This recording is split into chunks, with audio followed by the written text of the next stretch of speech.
Chapter 1. Betrayal from Behind. At the end of the Eastern Han Dynasty, 18 warlords launched a campaign against Dongjua, their troops arriving at Sisui Pass. After the great battle, the corpses lay scattered across the field. Broken arrows and tanjans soaked in dirty blood. The sharp smell of blood mixed with the stench of decay rose into the sky. Hurry up, all of you. Crack. Still daring to slack off? Do you want a whipping? A captain dressed in armor waved a whip in his hand, shouting continuously at the civilian laborers to move the corpses. On dozens of wooden carts, the bodies were piled like mountains, emitting a foul stench. More than 100 laborers might not dare to speak out loud, but their expressions clearly revealed deep resentment. Damn it, they're the ones who fight, but they make us do all the dirty work. They're not even human. What do you know? Those soldiers are high and mighty. How could they possibly do such dirty, tiring jobs? They're meant for battlefield combat. They promised each worker 100 coins when we came here, but after deducting 90%, what was left? And now they threaten anyone who tries to escape with on-the-spot execution. We're not soldiers, so why should we do this? Shoo, speak lower and keep moving. They murmured quietly among themselves. Meanwhile, Qin Yi, dressed in coarse cloth, worked especially hard. He seemed completely unaffected by the disgusting stench around him, making him appear strangely out of place. Of course, Qin Yi hated the captain too. After all, he had just been transported back in time to this Three Kingdoms era, waking up as an ordinary peasant in Gao County nearby. Before he even understood what was happening, he was conscripted by the forces marching against Dongjua to clean up the battlefield. They'd announced it nicely, 100 coins per person, and a roll of cloth as reward. But when he arrived, the reality turned out far worse. Still, Qin Yi understood, there would always be politics above, and tricks below. Oppression and corruption had always been the way of things since ancient times. The reason Qin Yi worked so diligently was that he knew this was an opportunity. In this chaotic age of the Three Kingdoms, only the strongest and most ruthless rose to power. Now that fate had granted him this chance to reincarnate, was he really going to spend his life tilling fields like a simple farmer? No. He wanted greatness. He wanted to conquer the world. So, he must seize this opportunity. And he wasn't alone. Nearly every one of the 18 lords summoned to oppose Dongjua thought the same way. But most importantly, his opportunity was far greater than everyone else's. Ding. Touching the corpse of an ordinary soldier, picked up 1 strength. Ding. Touching the corpse of an ordinary soldier, picked up 1 agility. Ding. Touching the corpse of an ordinary soldier, picked up 1 stamina. Cold, mechanical prompt sounds kept echoing in his ears, while Qin Yi's lips curled up into a growing smirk. That's right. As a reincarnator, how could he lack a special advantage? His system could steal different attributes from the corpses of fallen soldiers, attributes based on each individual's unique traits when they were alive. Host, Qin Yi. Age, 17. Strength, 11. Stamina, 9. Agility, 13. In just 3 days, Qin Yi's physical abilities had already surpassed those of a well-trained soldier, even if he still had a long way to go before reaching the strength of legendary generals. But with the system, Qin Yi was confident. Eventually, he would become unbeatable in this age of chaos. And at that time, Jiao Chan, the 2 Qiao sisters, Sun Shangxiang, thinking about these beautiful women, still without masters, sent a thrill of excitement through him. To rule the world wide awake, and sleep embraced by beauties, this kind of life was already within reach. Whack! A whip came down hard across his back. What are you staring at? Wanna die? Get back to work. The captain on his tall horse scolded him from above. SS. Pain shot through Qin Yi's body, his eyes flashing with murderous intent. But he regained control over his impulses, shouldering the corpse silently once more and continuing toward the wooden cart nearby. He would remember this beating. But just then, a commotion erupted from the distance. Several workers stood nervously gathered around something. In front of them lay a 9-foot-tall corpse, broad-shouldered and strong-waisted, with a powerful torso and arms, except for the head, which had been stripped bare. Judging merely by the physique of the corpse, one could guess the man had been a fierce general in life. Ancient people were superstitious, believing that the dead would become spirits, and the fiercer the person in life, the more vicious their ghostly form. With this in mind, the several laborers exchanged glances, pushing each other forward hesitantly. You go. No, you. I've got a weak soul. I can't bear the curse of a vicious spirit. Just go yourselves. I sure won't. Seeing this, the captain's face darkened instantly. What are you delaying for? Is a dead man going to rise up and eat you? Looks like you boys are just asking for death. Crack. The captain lashed his whip again and pointed at Qin Yi. You go? Don't hesitate, or I'll whip you to death. From Qin Yi's reaction just now, the captain was convinced he was a meek and easily exploited man. And people like him were usually used to make an example of others. Sure enough. Upon hearing the order, Qin Yi obediently nodded and began walking toward the headless corpse. In reality, this was exactly what the captain had intended. Because Qin Yi had already guessed the identity of this headless body. Right now, the 18 warlords had joined forces to campaign against Dongjua. They were at Sisui Pass, and judging from the scale of the battlefield, this had clearly been a massive battle. During this era, in such a major engagement, the only general historically recorded to have been beheaded was none other than one person. Thinking of this, Qin Yi took a deep breath, quickened his pace, and was about to confirm his guess. The next second, ding, touched the corpse of a high-ranking general, gained plus 10 strength, plus 10 agility, plus 10 stamina, acquired rare attribute, portable space, plus 10 cubic meters. When the system's sound rang again, Qin Yi could not hide the excitement in his eyes. Without hesitation, he immediately lifted the headless corpse onto his back. The identity of this headless body had only one explanation. That it was none other than one of Dong Zhuo's top 3 generals, Hua Xiong. Although his head had been cut off by Guan Yu, based solely on his past feats, this man's strength when alive was undoubtedly extraordinary. But Qin Yi hadn't expected that the system would not only reward him with plus 10 in all attributes, but also grant him a portable space, albeit only 10 cubic meters in size. But as long as he used it well, even that small amount could create unexpected effects. Seeing Qin Yi actually carry the headless body onto his back, others exchanged glances, eyes full of admiration. As for the captain, he smiled smugly. His opinion of Qin Yi being a naive and easily bullied commoner was now even more firmly set. But just then, one of the corpses lying beneath the captain's horse, whose arm was clearly missing, suddenly opened his eyes wide. Locking sight onto the mounted captain, he seized the long sword beneath him and thrust it fiercely upward. This sudden turn of events startled the captain greatly. Enemy, kill him. This was the battlefield after all. It had already been cleared twice, once by soldiers finishing off the wounded, and a second time for looting valuables. For this enemy soldier to have feigned death and avoided both sweeps had taken everyone by surprise. But just as the soldier lunged, the horse was startled, rearing up with a neigh, and the sword thrust missed entirely. This was the battlefield advantage cavalry had over infantry. The captain relaxed slightly, a savage grin spreading across his face. Looking at the armor the enemy wore, it was clear he wasn't a common soldier. Killing him would be quite the feat. Thinking this, the captain immediately drew his sword and struck down. But at that exact moment, just passing by, Qin Yi suddenly remained silent and subtly, without a trace of hesitation, delivered a heavy kick to the horse's leg. With Qin Yi's current strength, how could a mere horse's leg possibly withstand the blow? A shrill, mournful neigh echoed through the air. Then the horse collapsed sideways with a thunderous crash. The captain lost balance, hurtling toward the ground with a heavy slam. Before he fell, he turned his head, eyes wide with rage, and shot a disbelieving glare at Qin Yi. He simply could not accept that a seemingly meek laborer would dare to stab him in the back like this. But all he saw in response was a pair of utterly indifferent eyes. Captain, allow me to lend you a hand. Chapter 2. As soon as Qin Yi finished speaking, he suddenly took a bold step forward, grabbed the corpse beside him, and hurled it fiercely at the Dong soldier. Whether by coincidence or intention, as he stepped down, his foot crushed the commander's right arm that was still gripping the sword. With a crisp crack, the sword clattered to the ground, and the commander let out a scream, filled with shock and pain. The Dong soldier dodged sideways, then took the chance to lunge at Qin Yi with his sword. Qin Yi's eyes showed nothing but panic. Seeing the ferocious attack, he staggered backward in fear. After all, he was just a common laborer. Wasn't it natural for him to be frightened in such a situation? However, with this retreat, it was the commander who suffered the misfortune. Pucci. The Dong soldier's blade plunged into the commander's chest, burying itself to the hilt. The commander spat out a mouthful of blood, using the last of his strength to glare furiously at Qin Yi. His eyes burned with wild disbelief and rage. You little, how dare you? But before he could finish, he was clearly already dead. The commotion had drawn the attention of the overseer lieutenant not far away, and the patrolling soldiers nearby immediately rushed over. There's an enemy. Kill him. Kill. The Dong soldier's eyes were filled with cruelty. Knowing his time was up, he decided to take as many as he could with him. In the next moment, his murderous gaze fixed on the seemingly panicked Qin Yi in front of him. Die. With a roar, the Dong soldier drew his sword and slashed toward Qin Yi. He had just killed a commander, and naturally dismissed the unarmed Qin Yi, a mere laborer, as insignificant. What danger could such a man pose? Killing him might even give him a chance to break through.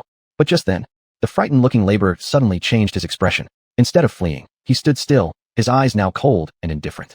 As if he wasn't even looking at a person, but at a corpse. The Dong soldier was startled. He abruptly halted his charge. Having fought countless battles, he could easily judge a person's skill just by their eyes. And the pressure coming from this laborer was no less than that of a general. At this thought, a chill ran instantly down his spine. But then he swallowed hard and steeled his gaze again. After all, it was still just a common laborer. What was there to fear? Just as he thought this, he saw the laborer suddenly pull out a broken spear nearby and hurled it directly at him. Seeing this, the Dong soldier, who had shown slight fear before, sneered inwardly. A throw? As a top general under Chancellor Dong Zhuo, second only to Lu Bu himself, he prided himself on immense arm strength. His spear throws were surpassed only by that Lu Bu fellow. How dare this lowly laborer show off such a skill in front of him? Such a petty trick. Dare he try to show off before a master? It would be enough to just tilt his head aside. The spear would miss, and the laborer, now weaponless, would be as helpless as a lamb. Thinking this, a mocking smile curled the Dong soldier's lips. But the next moment, Pucci. The smile on the Dong soldier's face froze. Less because he didn't want to smile, and more because he could no longer smile. For a broken spear had already pierced straight through his throat. He staggered back and collapsed to the ground with a thud. In his final moments, the Dong soldier's eyes were still wide with disbelief. He was killed by a mere laborer? That's impossible. At that moment, the overseer lieutenant arrived with reinforcements. He glanced at the battlefield. Seeing the commander completely dead, he frowned slightly, But when he saw the Dong soldier with his throat pierced as well, his pupils suddenly shrank. Everything had happened too fast. The surrounding laborers hadn't even realized what was going on before. In a surprising turn of events, both the commander and the Dong soldier had died. And someone had indeed witnessed the whole scene. Qin Yi hurling the spear that killed the Dong soldier. This kid is too powerful. Who would have thought this quiet, simple man was actually ruthless enough to kill a Dong soldier? This is a great deed indeed. Amidst the murmurs, all eyes fell on Qin Yi with envy. Everyone knew that killing an enemy in battle meant military merit, rewards for which were beyond what could be earned by carrying 100 corpses. In their eyes, Qin Yi had simply stumbled upon a rare chance and reaped a huge benefit. But at this moment, Qin Yi himself paid no attention to what the other laborers were thinking. Because, in his mind, the system voice sounded again. Ding. Touch the commander's corpse, acquired +3 strength. Ding. Touch the general's corpse, strength +5, agility +5, stamina +5. Obtained rare item, protective soft armor. The two system messages filled Qin Yi with excitement. But upon hearing the second, his expression paused slightly. He was thoroughly confused. If he had gained 3 attribute points from the commander, that was understandable. But this Dong soldier had actually granted a +5 boost to all attributes, and even dropped a rare item. How could that be? After all, even Hua Xiong, that mighty general, had only granted a +10 to all attributes and a rare bonus. What exactly was this Dong soldier's identity? At the same time, the surrounding soldiers had already rushed over upon hearing the commotion. First, they examined the Dong soldier's corpse to confirm his death before turning their attention to the nearby commander. Commander Wang, the colonel has fallen. Who could have imagined that just an ordinary Dong soldier would cost us the life of a colonel? Damn it, he truly deserved to die. An angry soldier spat out, kicking the Dong soldier's corpse fiercely. After all, this kind of failure in clearing the battlefield properly meant they would all face punishment for losing a colonel. Yet unexpectedly, Commander Wang Bin didn't even acknowledge the soldier. Instead, his expression turned serious as he dismounted his horse and immediately rushed to the Dong soldier's body, retrieving a military insignia from within his armor. Then, Wang Bin's expression suddenly changed. After carefully inspecting the Dong soldier's body, he spoke gravely. This is no ordinary foot soldier.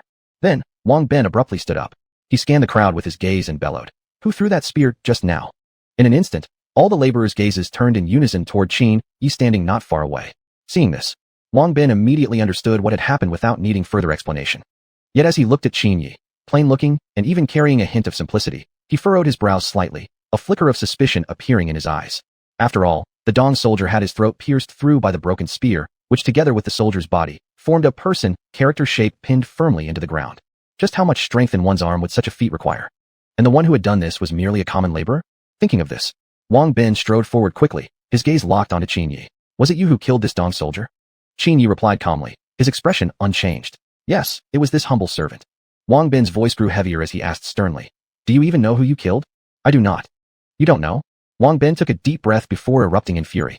Fine, I'll tell you. The man you killed was none other than the legendary Right General under the traitor Dong Zhuo, Zhang Ji. Chapter 3, A Slight Shock. Zhang Ji. Qin Yi's expression shifted slightly. Although with the help of the system reward, he had somewhat guessed that this soldier from Dong Zhuo's army was no ordinary man. But he never expected that he was actually the famed General Zhang Ji, one of Dong Zhuo's top 4 generals and as renowned as Hua Xiong, Wei and Li Ke. Haha, what a fine young man. Wang Bin retracted his angry look and burst into raucous laughter. This man is one of the 4 top generals under that tyrant Dong. He is the equally famed Zhang Ji, alongside Hua Xiong, Wei and Li Ke. Who would have thought it? During today's great battle, this man feigned death to escape, yet was unexpectedly slain by you. Boy, what is your name? Commoner Qin Yi. Qin Yi remained calm on the surface, but his heart was in an uproar. No wonder that soldier from Dong Zhuo's army was so fierce in combat. He turned out to be one of Dong Zhuo's 4 legendary generals. Excellent. Qin Yi, slaying Zhang Ji is a tremendous achievement. Would you like to come back to my camp with me to receive a reward? Wang Bin's face beamed with delight. Qin Yi killing Zhang Ji meant an equally significant feat for himself, a mere officer in Dong Zhuo's army. How could he not be ecstatic? Meanwhile, the surrounding soldiers and conscripts were all stunned into silence. Heavens, this kid actually killed General Zhang Ji. With such a feat, he is surely destined for untold riches and honors. With such a high-level kill, who knows what rewards he may receive? Almost everyone instantly looked at Qin Yi with envy. After all, today's battle had already made the tale of Hua Xiong's quick decapitation legendary across the land. And now, an unknown common conscript had slain Zhang Ji, just as famous as Hua Xiong. Clearly, it wouldn't be long before the name Qin Yi also echoed throughout the land. As for Qin Yi himself, having already regained his composure, simply smiled lightly. This commoner wishes to join the army and return with you, sir, to accept the reward. After hearing this, Wang Bin slapped Qin Yi's shoulder with a big grin. No need to address me as sir. Once I report this upon returning, perhaps you and I will be equal comrades in arms soon, so no need for such formalities. Come, Help Master Qin onto a horse and return to camp.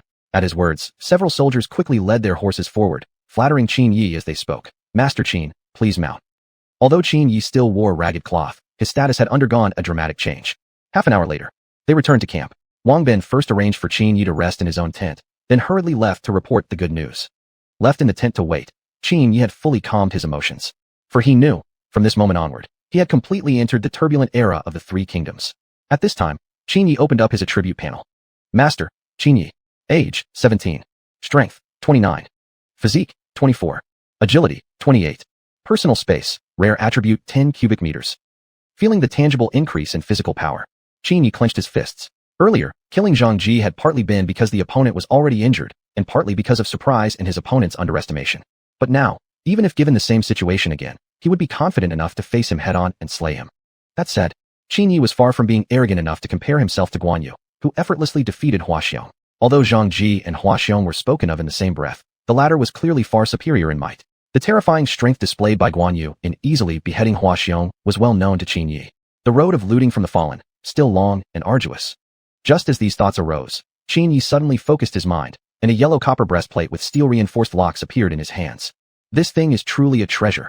Excitedly, Qin Yi examined the armor back and forth before immediately putting it on. After all, adding this piece of armor equated to acquiring another life-saving charm, something that might just save his life when the critical moment came. For Qin Yi, who had already entered the age of chaos, it gave him a bit more confidence. In the central command tent of the anti-Dong coalition, 18 warlords gathered here. Today's defeat of Dong Zhuo's forces and the slaying of Hua Xiong was truly uplifting. Even Liu Bei, Guan Yu, and Zhang Fei, who had originally stood behind the governor of Beiping, Gongsun Zan, were given a new table of their own. Especially Guan Yu, who had slain Hua Xiong, now sat equal to Gongsun Zan himself. And the glances cast from the surrounding warlords were filled with admiration. As for Guan Yu himself, his phoenix-like eyes narrowed slightly as he gently stroked his long beard, completely ignoring the people around him. Just then, a soldier burst into the command tent with an excited look, reporting, Officer Wang Bin wishes to see you. What is it? Yuan Xiao, dressed in full armor and long robes, sat in the center of the tent, clearly displeased. An officer rank was quite high, equivalent to a regimental commander, but right now, within the tent sat only the leaders of the 18 warlord factions. For a mere officer to interrupt like this was clearly a breach of etiquette. Reporting, Prime Minister. During the cleanup after the battle, someone slayed General Zhang Ji under Officer Wang Bin's logistics unit. What? Yuan Xiao, upon hearing this, couldn't help but exclaim in shock, his face suddenly brightening as he slammed the table and stood up. Even Guan Yu, who had been pretending to nap with his eyes half closed, opened his eyes slightly, revealing a hint of surprise. And if even Guan Yu reacted that way, one can imagine the joy and astonishment etched on everyone's faces at that moment. Is this true? Yuan Xiao's face couldn't hide his delight. Everyone here knew that Dong Zhuo only had 4 generals under his command. To slay Hua Xiong today, and now Zhang Ji, this was truly an enormous blessing for the anti-Dong coalition. Who exactly did this? It said, to be a common conscript recruited by Wang Bin. He killed Zhang Ji, and is now in Wang Bin's tent awaiting a reward. The soldier spoke with an expression full of unease. Soon after, the command tent erupted into a buzz of chatter. A mere conscript? How is that even possible? Especially for Guan Yu, whose face also showed doubt. Even if Zhang Ji wasn't as strong as Hua Xiong, he was still one of Dong Zhuo's 4 legendary generals. How could he possibly be killed by an ordinary commoner? Dong Zhuo glanced around at everyone's expressions, obviously noticing their shared skepticism. He then spoke in a serious tone. Go fetch Wang Bin and bring that commoner here. I must speak to him in person. At once. Wait. Suddenly, Dong Zhuo looked toward a tall, bearded man standing nearby, a composed and rock-solid figure. He wore a look of familiarity as he spoke. Brother Mingda, since this is such a significant matter, I think it best to send you, as the Shantai, to bring this man here personally, and verify the truth behind this matter. Though of the same rank, this man was clearly Dong Zhuo's trusted aide and strategist. His position was incomparable to that of Wang Bin. Yet despite that, when those around heard the order, their eyes were filled with contempt. Guan Yu in particular didn't even bother glancing at him with disdain. After all, this man was merely the adopted son of the eunuch Chao Teng. The only reason he was allowed to sit among other lords was due to courtesy. As for running errands like this, who better to do it than him? What no one here knew was that this very man, whom they now looked down upon, would one day dominate the Son of Heaven and command the realm with authority. Upon hearing the order, Cao Cao smiled lightly and stood up. Cao would gladly go. As if completely unbothered by this slightly demeaning request, he walked calmly toward the tent entrance, showing no sign of displeasure. But he too wanted to see. Just who was this commoner who had slain Zhang Ji? Outline. At the end of the Eastern Han Dynasty, the realm fell into chaos. Qin Yi was transported to this chaotic era, becoming a common conscript assigned to clean up the battlefield. Such dirty work drew complaints from everyone, yet to Qin Yi, it was an occupation he enjoyed wholeheartedly. Ding. Touched a regular soldier's body. Gained 1 point of strength. Ding. Touched a regular soldier's body. Gained 1 point of agility. Ding. Touched a regular soldier's body. Gained 1 point of physique. Ding. Touched a general's corpse. Strength +5, agility +5, physique +5. Obtained rare attribute. Personal space, 10 cubic meters. Empowered by the system, Qin Yi began absorbing various attributes from the battlefield like mad. Years later, during the Battle of Red Cliffs, Zhuge Liang, having borrowed the Dogfeng, looked proudly at the blazing flames engulfing Chao's army. Just then, a figure descended from the sky, punching a hole right through an entire battleship. Sorry I'm late. Come at me all at once. Chapter 4 appointed as colonel. Fueled by curiosity, he quickly headed to Wang Bin's tent. Seeing the visitor was Cao Cao, Wang Bin rose to greet him, though puzzled. Why is he here? Cao Cao's official rank was equal to his own, yet within the army, his own status was far below Cao Cao's. Meanwhile, Qin Yi, upon seeing Cao Cao, furrowed his brow and couldn't immediately recognize this bearded man. Wang Bin pays homage to Colonel Cao. Qin Yi, this is Colonel Cao Cao. Wang Bin turned and said, Cao Cao, now that I look closely, indeed it is him. Qin Yi silently murmured to himself, then bowed in respect. You're the common laborer Qin Yi who killed Zhang Ji? Cao Cao asked with visible interest. Hearing this, Qin Yi quickly nodded. Seeing that Qin Yi was merely a frail worker, Cao Cao didn't doubt the story. Instead, he became even more intrigued. So weak, yet capable of slaying Zhang Ji, this person must be extraordinarily formidable. Moreover, Cao Cao sensed a boldness in him. Looks could be deceiving. Although the army's generals were generally strong and sturdy, there were exceptions. Some seemed thin, yet possessed great strength. Colonel Wang, may I speak with the brave Qin in private? Though Cao Cao held a higher rank than Wang Bin, he didn't speak with an air of superiority. Upon hearing this, Wang Bin dared not refuse. After leaving, Cao Cao hurriedly invited Qin Yi to sit down. Such a courageous individual must be recruited. But before that, a thorough conversation was necessary. Looking at the man before him, Qin Yi inwardly scoffed. Why wasn't Yuan Shao or Liu Bei who came to see him? Still, judging from the man's expression, he seemed intent on recruiting him. Tell me exactly how you managed to kill Zhang Ji. As the right general under Dong Zhuo, his martial skill was formidable. Was your victory merely luck? In response to Cao Cao's question, Qin Yi didn't conceal the facts. He recounted in detail how he had killed Zhang Ji. Upon learning that Qin Yi had slain Zhang Ji with a thrown spear, Cao Cao was greatly shocked. Throughout the land, Zhang Ji's strength was unmatched in spear throwing, save for Lu Bu. No one else should be able to surpass him in this. Now, an ordinary commoner, Qin Yi, had killed Zhang Ji with a thrown spear. If others were to hear this, they would certainly doubt its truth. Yet, looking at Qin Yi's expression, Cao Cao sensed that the tale was genuine. Still, he wanted to confirm, was it truly possible for someone to possess such strength? So he proposed to test their arm strength. Though his own strength paled in comparison to Zhang Ji's, he believed that in an arm wrestle, he could hold his own against most people.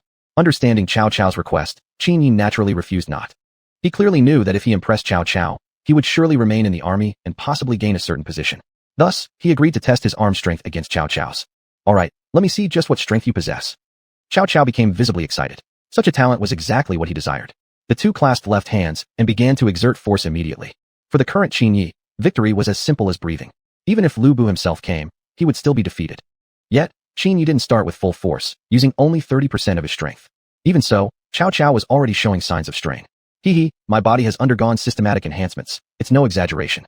Qin Yi thought to himself, smiling inwardly while maintaining a relaxed expression, a sharp contrast to the strained look on Cao Cao's face. After struggling briefly, Cao Cao began to consider giving up. He knew his strength was no match for Qin Yi's. At that very moment, his backhand already touched the table. This contest was a complete victory for Qin Yi. Observing how easily Qin Yi handled the match, Cao Cao sensed that the latter's arm strength was even greater than it appeared. Perhaps even Lu Bu would falter. Ha! Never would I have expected you to be so strong. No wonder you could defeat Zhang Ji at his strongest skill. Cao Cao laughed aloud. This man, I must recruit him. Then, he took Qin Yi to meet Yuan Shao. Upon seeing him, everyone immediately whispered amongst themselves. Such a frail commoner defeating Zhang Ji? Probably just sheer luck. Faced with the crowd's doubt, Qin Yi naturally ignored it. After all, the truth was known by some. Even if they refused to believe, what could they do? Besides, he well knew he couldn't possibly gain universal approval. How could he possibly convince everyone? Chancellor, this man is truly valiant. I wish to take him under my command. I wonder if the Chancellor would approve. Cao Cao gazed at Yuan Shao with firm determination. Hearing this, Yuan Shao slightly nodded. Since Cao Cao wanted him, it didn't matter. After all, he was just a commoner. How much influence could he possibly cause? Thank you for your approval, Chancellor. Cao Cao's face lit up with delight. Then, before everyone's eyes, he bestowed upon Qin Yi the rank of colonel. Upon hearing this announcement, the crowd immediately stirred. This seemed excessively hasty. Appointing a commoner as colonel so soon after joining the army seems somewhat inappropriate. Even if he did manage to kill Zhang Ji, it doesn't necessarily prove his true ability. After all, none of us have actually witnessed it. Facing opposition from the other warlords, Cao Cao helplessly sighed. If the lords are dissatisfied, I won't insist further. But at the very least, he should be given some rank, for his feat of slaying Zhang Ji is of great merit. If we offer no reward, wouldn't that violate the principle of clear rewards and punishments? How then could we maintain authority among the troops? Upon hearing this, the gathered lords immediately fell silent, all turning their gazes toward Yuan Shao. Let the chancellor decide this matter. Seeing that everyone had shifted the responsibility onto him, Yuan Shao mumbled inwardly. Very well then. Yuan Shao finally spoke after some thought. Appoint him as captain of the guards, and reward him with future merits. An excellent decision, Chancellor. All promptly responded in agreement. At that moment, a line of text suddenly appeared before Qin Ye's eyes. Military rank hierarchy, captain of the guards, colonel, assistant colonel, middle rank general, general of miscellaneous titles, for expeditionary generals, for pacification generals, for calming generals, for peace generals, front, rear, left, and right generals, cavalry commanders, chariot commanders, elite cavalry commanders, and finally Grand General Da. Looking at the hierarchy of military ranks, Qin Yi couldn't help but internally complain. He had slain Zhang Ji, Dong, which was right general, yet was only given the lowest rank, captain of the guards. That was indeed too stingy. But at the same time, he also felt a sense of resignation. Such was the nature of power struggles within the imperial court. No one wished for someone else to rise above them. Especially not someone as formidable as the slayer of Zhang Ji. That night, Qin Yi returned to his tent, examined his current attributes, and took out the soft armor he had obtained. The soft armor shimmered with a cold gleam, entirely forged from refined steel, impervious to any weapon currently available. It seems I won't have to worry about my life anymore, Qin Yi said with a smile. After placing the armor into his personal storage space, he fell into a deep sleep.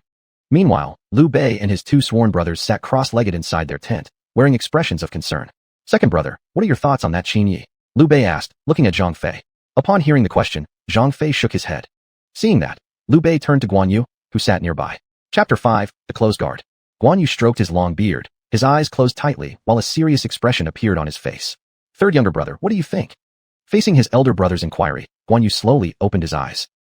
Although this man appears lean and thin, I believe he will achieve great things in the future. After all, who could single-handedly kill Zhang Ji, if not an extraordinary individual? Guan Yu spoke calmly and eloquently. Upon hearing this, Liu Bei nodded slightly. He also realized that Qin Yi was definitely no ordinary man, perhaps similar to themselves back in the day. Although outwardly unremarkable, they were actually concealing their strength.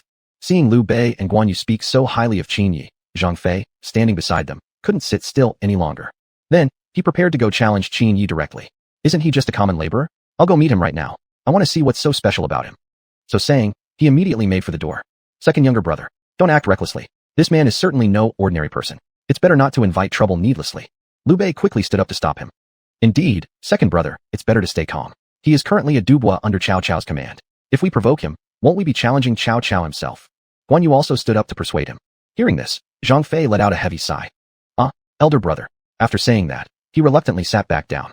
Zhang Fei had such a quick temper. If not for Liu Bei stopping him, he really might have gone to challenge Qin Yi. The next morning, Qin Yi had already left his tent and was strolling around the military camp. Unexpectedly, an undiscerning soldier mistook him for a civilian trespasser. Stop right there. How dare you, a commoner, intrude into the military camp? What crime do you think you're committing? The soldier looked at Qin Yi with contempt. Upon hearing this, Qin Yi did not get angry. He simply glanced at the soldier and walked away. Seeing that the other party ignored him, the soldier became even angrier. A commoner daring to enter the military camp and then acting disrespectfully. He absolutely couldn't let this person go unpunished. Then, in a quick stride, he blocked Qin Yi's path. Immediately afterward, he attempted to seize Qin Yi. Witnessing this situation, how could Qin Yi tolerate such disrespect from this soldier? In the past, maybe he wouldn't have resisted. After all, as a civilian, entering the camp without permission wasn't appropriate. But now, he was holding the rank of Dubois. Although a minor position among officers, it was still more than enough to deal with an ordinary soldier. Thus, he swiftly turned aside, dodging the soldier's arm, then countered with a quick over-the-shoulder throw that slammed the soldier hard onto the ground. The soldier, now lying on the ground in shock, stared at Qin Yi. Such an agile reaction speed. Probably even some officers in the army couldn't match his skill. All of this was clearly witnessed by Liu Bei and Guan Yu, who stood Bu Yanchu. This man's abilities are absolutely no less than mine. His reaction speed is so sharp, perhaps even I cannot rival him. Guan Yu praised while stroking his beard. Hearing these words, Liu Bei nodded slightly, his eyes reflecting a change in perception of Qin Yi. If this man could be recruited under their banner, restoring the Han royal household would gain yet another great general. Then, he noticed the gathering of soldiers around Qin Yi. What happened here? How dare you, a commoner, behave so boldly? Attacking someone within the military camp. Today we must arrest you. So saying, the group of soldiers pounced all together. Stop. Hearing someone stop them, they all turned around. Upon seeing the identity of the one arriving, the soldiers quickly saluted. Greetings, Commander Cao. This person was Cao Cao. Seeing the commotion from afar, he had hurried over. Originally thinking it was just soldiers training, he only realized the person at the center was Qin Yi and rushed over to intervene. Du Bo Qin, what happened? Why are they attacking you? Cao Cao said with an angry expression towards the group. Hearing this commoner addressed as Du Bo, the soldiers looked at each other anxiously.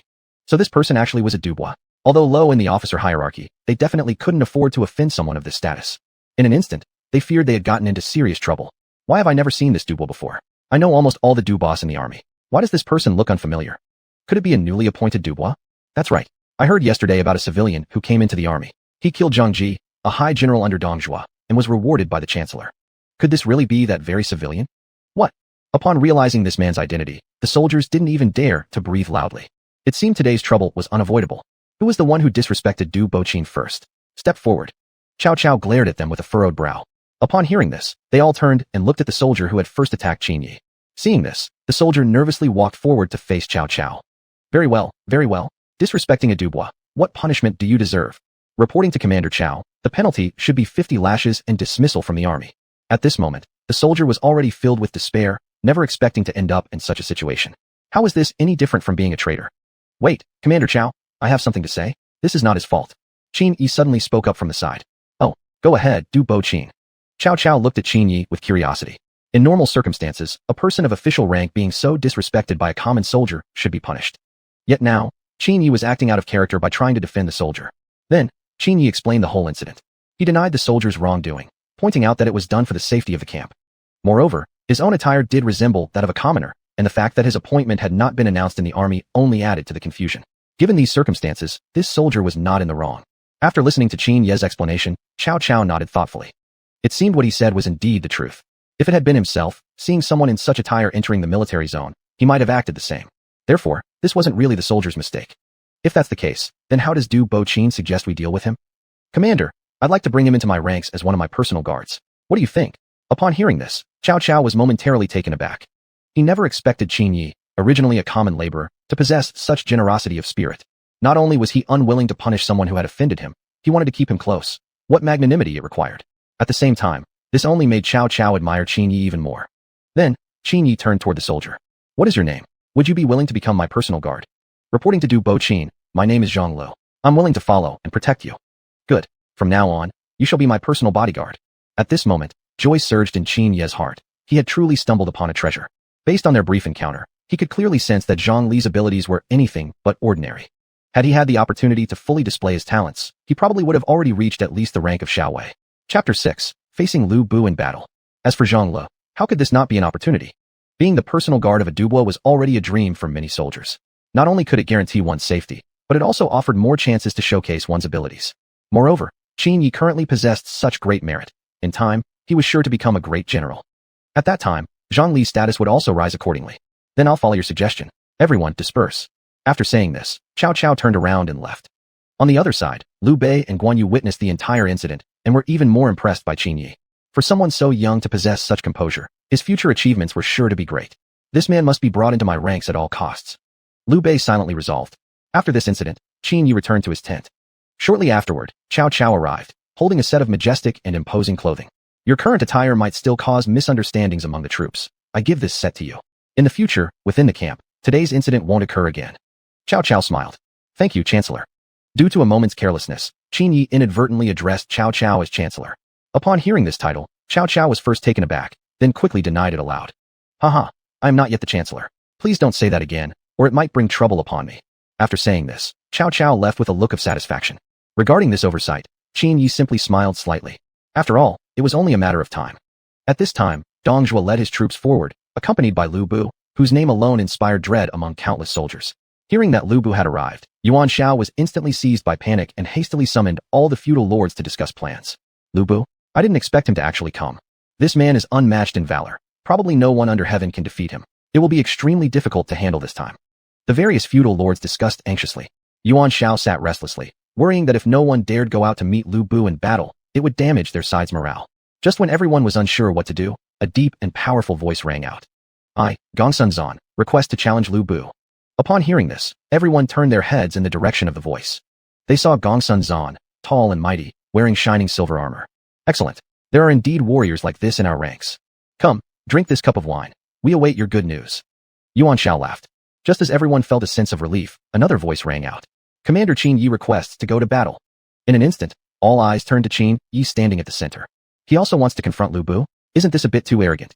Though he has the strength to kill Zhang Ji, defeating Lu Bu will probably be beyond him. Yes, Lu Bu claims to be the mightiest under heaven. Even together with Gongsun Zan, they are no match for him. Murmurs spread through the crowd. Yet despite the opponent being Lu Bu himself, both Cao Cao and Liu Bei looked at Qin Yi with full confidence. Good. If you can defeat Lu Bu, I will promote you to Xiao Wei. Yuan Shao laughed heartily. Thank you, Chancellor. Saying this, Qin Yi rode out of the camp alongside Gongsun Zan. Seeing that two warriors had come out to meet him, Lu Bu was ecstatic, his face betraying no trace of panic. In fact, it suited his plans perfectly.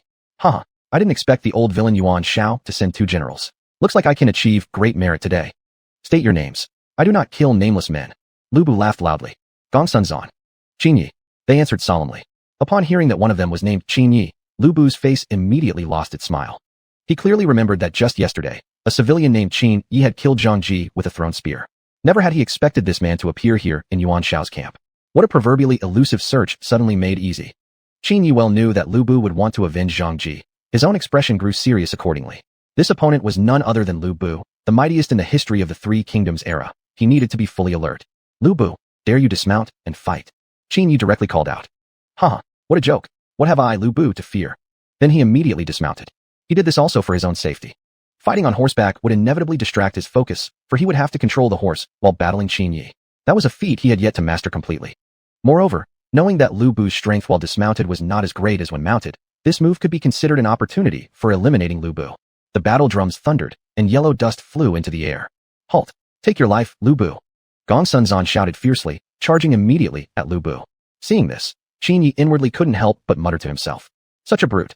Acting on impulse in the clash of armies is a major flaw, easily giving the opponent an opening to counterattack. But there was nothing he could do now, so Qin Yi had no choice but to follow Shanzhan. Facing the two charging toward him, Lu Bu stood ready with his halberd. Soon, the two sides clashed. The sound of clashing weapons was deafening, occasionally punctuated by a roar of fury. Although they were 2 against 1, Qin Yi's side gained no advantage at all. Instead, Lu Bu grew fiercer and soon took the upper hand. This couldn't help but earn Qin Yi's silent admiration for Lu Bu. Sure enough, this was a figure who struck terror into the hearts of all. His strength was simply terrifying. In the midst of battle, it was inevitable that he would come into contact with Lu Bu. At that very moment, a cold, mechanical voice rang out in Qin Yi's mind. Ding! Contact with General Lu Bu. Acquired 5 points of strength, 5 points of agility. Obtained rare attribute, horsemanship. The sudden reward caught Qin Yi completely off guard, and he even momentarily froze in shock. This system truly was considerate. Knowing that his horse riding skills were poor, it specially awarded him superior horsemanship. Qin Yi marveled inwardly. Yet due to this momentary distraction, Lu Bu instantly seized the opening. In the next instant, his halberd slashed straight toward him. At this critical moment, Gongsun Zan pushed Qin Yi aside, taking the blow on his own shoulder. Luckily, he was wearing armor, so it wasn't a fatal wound. However, from now on, he would likely be unable to continue fighting. Then I'll kill you first, then go deal with him. Without waiting for a response, Lu Bu swung his halberd again toward Gongsun Zan. If this strike landed, Gongsun Zan would surely die. At that moment, Gongsun Zan braced himself for death and closed his eyes. Suddenly, a metallic clang rang out, and Gongsun Zan slowly opened his eyes. He saw Qin Yi shielding him protectively, looking at him with a smile. Commander Qin, you. Gongsun Zan exclaimed. I'm fine. Fortunately, I had the armor gifted by Chancellor Cao. Come, quickly get up. So saying, he pulled Gongsun Zan to his feet. At this moment, Lu Bu was staring at Qin Yi in astonishment, his arm still trembling slightly. Just now, he clearly felt his halberd strike something extremely hard. It had actually numbed his arm. What in the world was that thing? Chapter 7. The three heroes fight against Lu Bu. The halberd of Lu Bu could cut through iron like mud, but now it actually encountered resistance from Qin Yi, which truly surprised everyone. At this moment, Qin Yi had already taken Gongsun Zan back to the camp. Thank you, Master Qin, for saving my life. Gongsun Zan said weakly. Don't mention it. Earlier, you saved me too. We're even. Hearing these words, Gongsun Zan nodded slightly. Yet, the problem was not resolved. The trouble had not yet passed. Lu Bu continued to provoke from the enemy ranks. Seeing this, everyone sighed helplessly. If even Qin Yi, who had killed Zhang Ji, was powerless against him, then who else in the army could possibly challenge Lu Bu? Faced with the current situation, Liu Bei, who had always been quiet and reserved, stepped forward. At the same time, Zhang Fei and Guan Yu also stood behind Liu Bei. Chancellor, the 3 of us will go and face off against Lu Bu, Liu Bei said firmly, bowing respectfully with his fists clasped together. Upon hearing this, Yuan Shao broke into a delighted smile. Currently, Guan Yu had already gained fame across the army by decapitating Hua Xiong after drinking a cup of warm wine. Since Guan Yu was only the third among the three brothers, it was possible that the other two were even stronger than him. Excellent. Indeed, our army is never short of brave and valiant generals, Yuan Shao exclaimed joyfully. Shortly after, the three mounted their horses and charged out of the camp. Lu Bu, let the three of us show you our skills with our weapons. Zhang Fei, gripping his great saber, shouted with high spirits. Ha, that's exactly what I want. This battle will definitely boost our army's morale. Saying this, Lu Bu mounted his horse and rushed forward to fight. Dong Zhuo, sitting in the command formation, watched with glowing eyes, placing all his hopes on Lu Bu. Obtaining such a mighty general, this is surely heaven's blessing upon me. Now, the three warriors surrounded Lu Bu and took their stances, preparing for battle. In the center, Lu Bu glared at the three challengers with sharp eyes, not daring to relax in the least. He clearly understood they were not ordinary opponents. Especially Guan Yu, the one with the long beard. He must be taken seriously. Someone who could slay Hua Xiong within 3 strikes definitely possessed strength rivaling his own. Hey, take this. In an instant, Zhang Fei's twin halberds lunged straight toward Lu Bu's face. Seeing this, Lu Bu raised his weapon with both hands, blocking directly in front of his chest. Meanwhile, Liu Bei and Guan Yu charged from opposite directions, attempting to catch him off guard and deliver a decisive strike. Within just a few seconds, Lu Bu had already fallen into a defensive position. Good. Beat the war drums. Increase the momentum. Yuan Shao shouted from the center of the camp. Immediately, the drums grew more rapid and intense, making the atmosphere on the battlefield increasingly tense. Everyone had originally thought it would be a swift victory in one move, yet underestimated Lu Bu's strength. Suddenly, the opponent burst forth with astonishing arm strength, forcefully repelling Zhang Fei backward. Now free, Lu Bu skillfully guided his horse with one hand while wielding his long halberd in the other to block Liu Bei and Guan Yu's attacks again. What? He actually fended off both of them with only one hand. How terrifying must his strength have become? Not only that, look carefully. Lu Bu is slowly gaining the upper hand. All the officers in the army were shocked, even swallowing hard. It was fortunate that they themselves weren't fighting Lu Bu. Otherwise, they probably couldn't even survive a single round. Truly, being called the God of War is no empty title. On the battlefield, the two sides returned to a standoff. After that initial exchange, Liu Bei and the others dared not advance recklessly. A mistake would cost their lives. Brother, what if I fake an attack, and you and the third brother take advantage of the opening? Zhang Fei suggested beside him. Second brother, no? After that last attack, he's likely on guard now. He won't fall for the same trick twice. Just keep fighting him for now, and look for an opening step by step. At this moment, Liu Bei was quite helpless. It appeared that the three brothers had finally encountered a real match. Watching from the side, Qin Yi frowned tightly. Back then, while reading about Lu Bu's bravery in books, he had felt immense admiration. Now, experiencing it firsthand, the feeling became even more intense. If not for the knowledge that the famous 3 heroes fighting Lu Bu would not actually result in a deviation from history, he probably would have intervened long ago. But just as Qin Yi was lost in thought, Lu Bu suddenly roared and charged toward Liu Bei. In the next second, the clang of clashing weapons brought Qin Yi back to reality.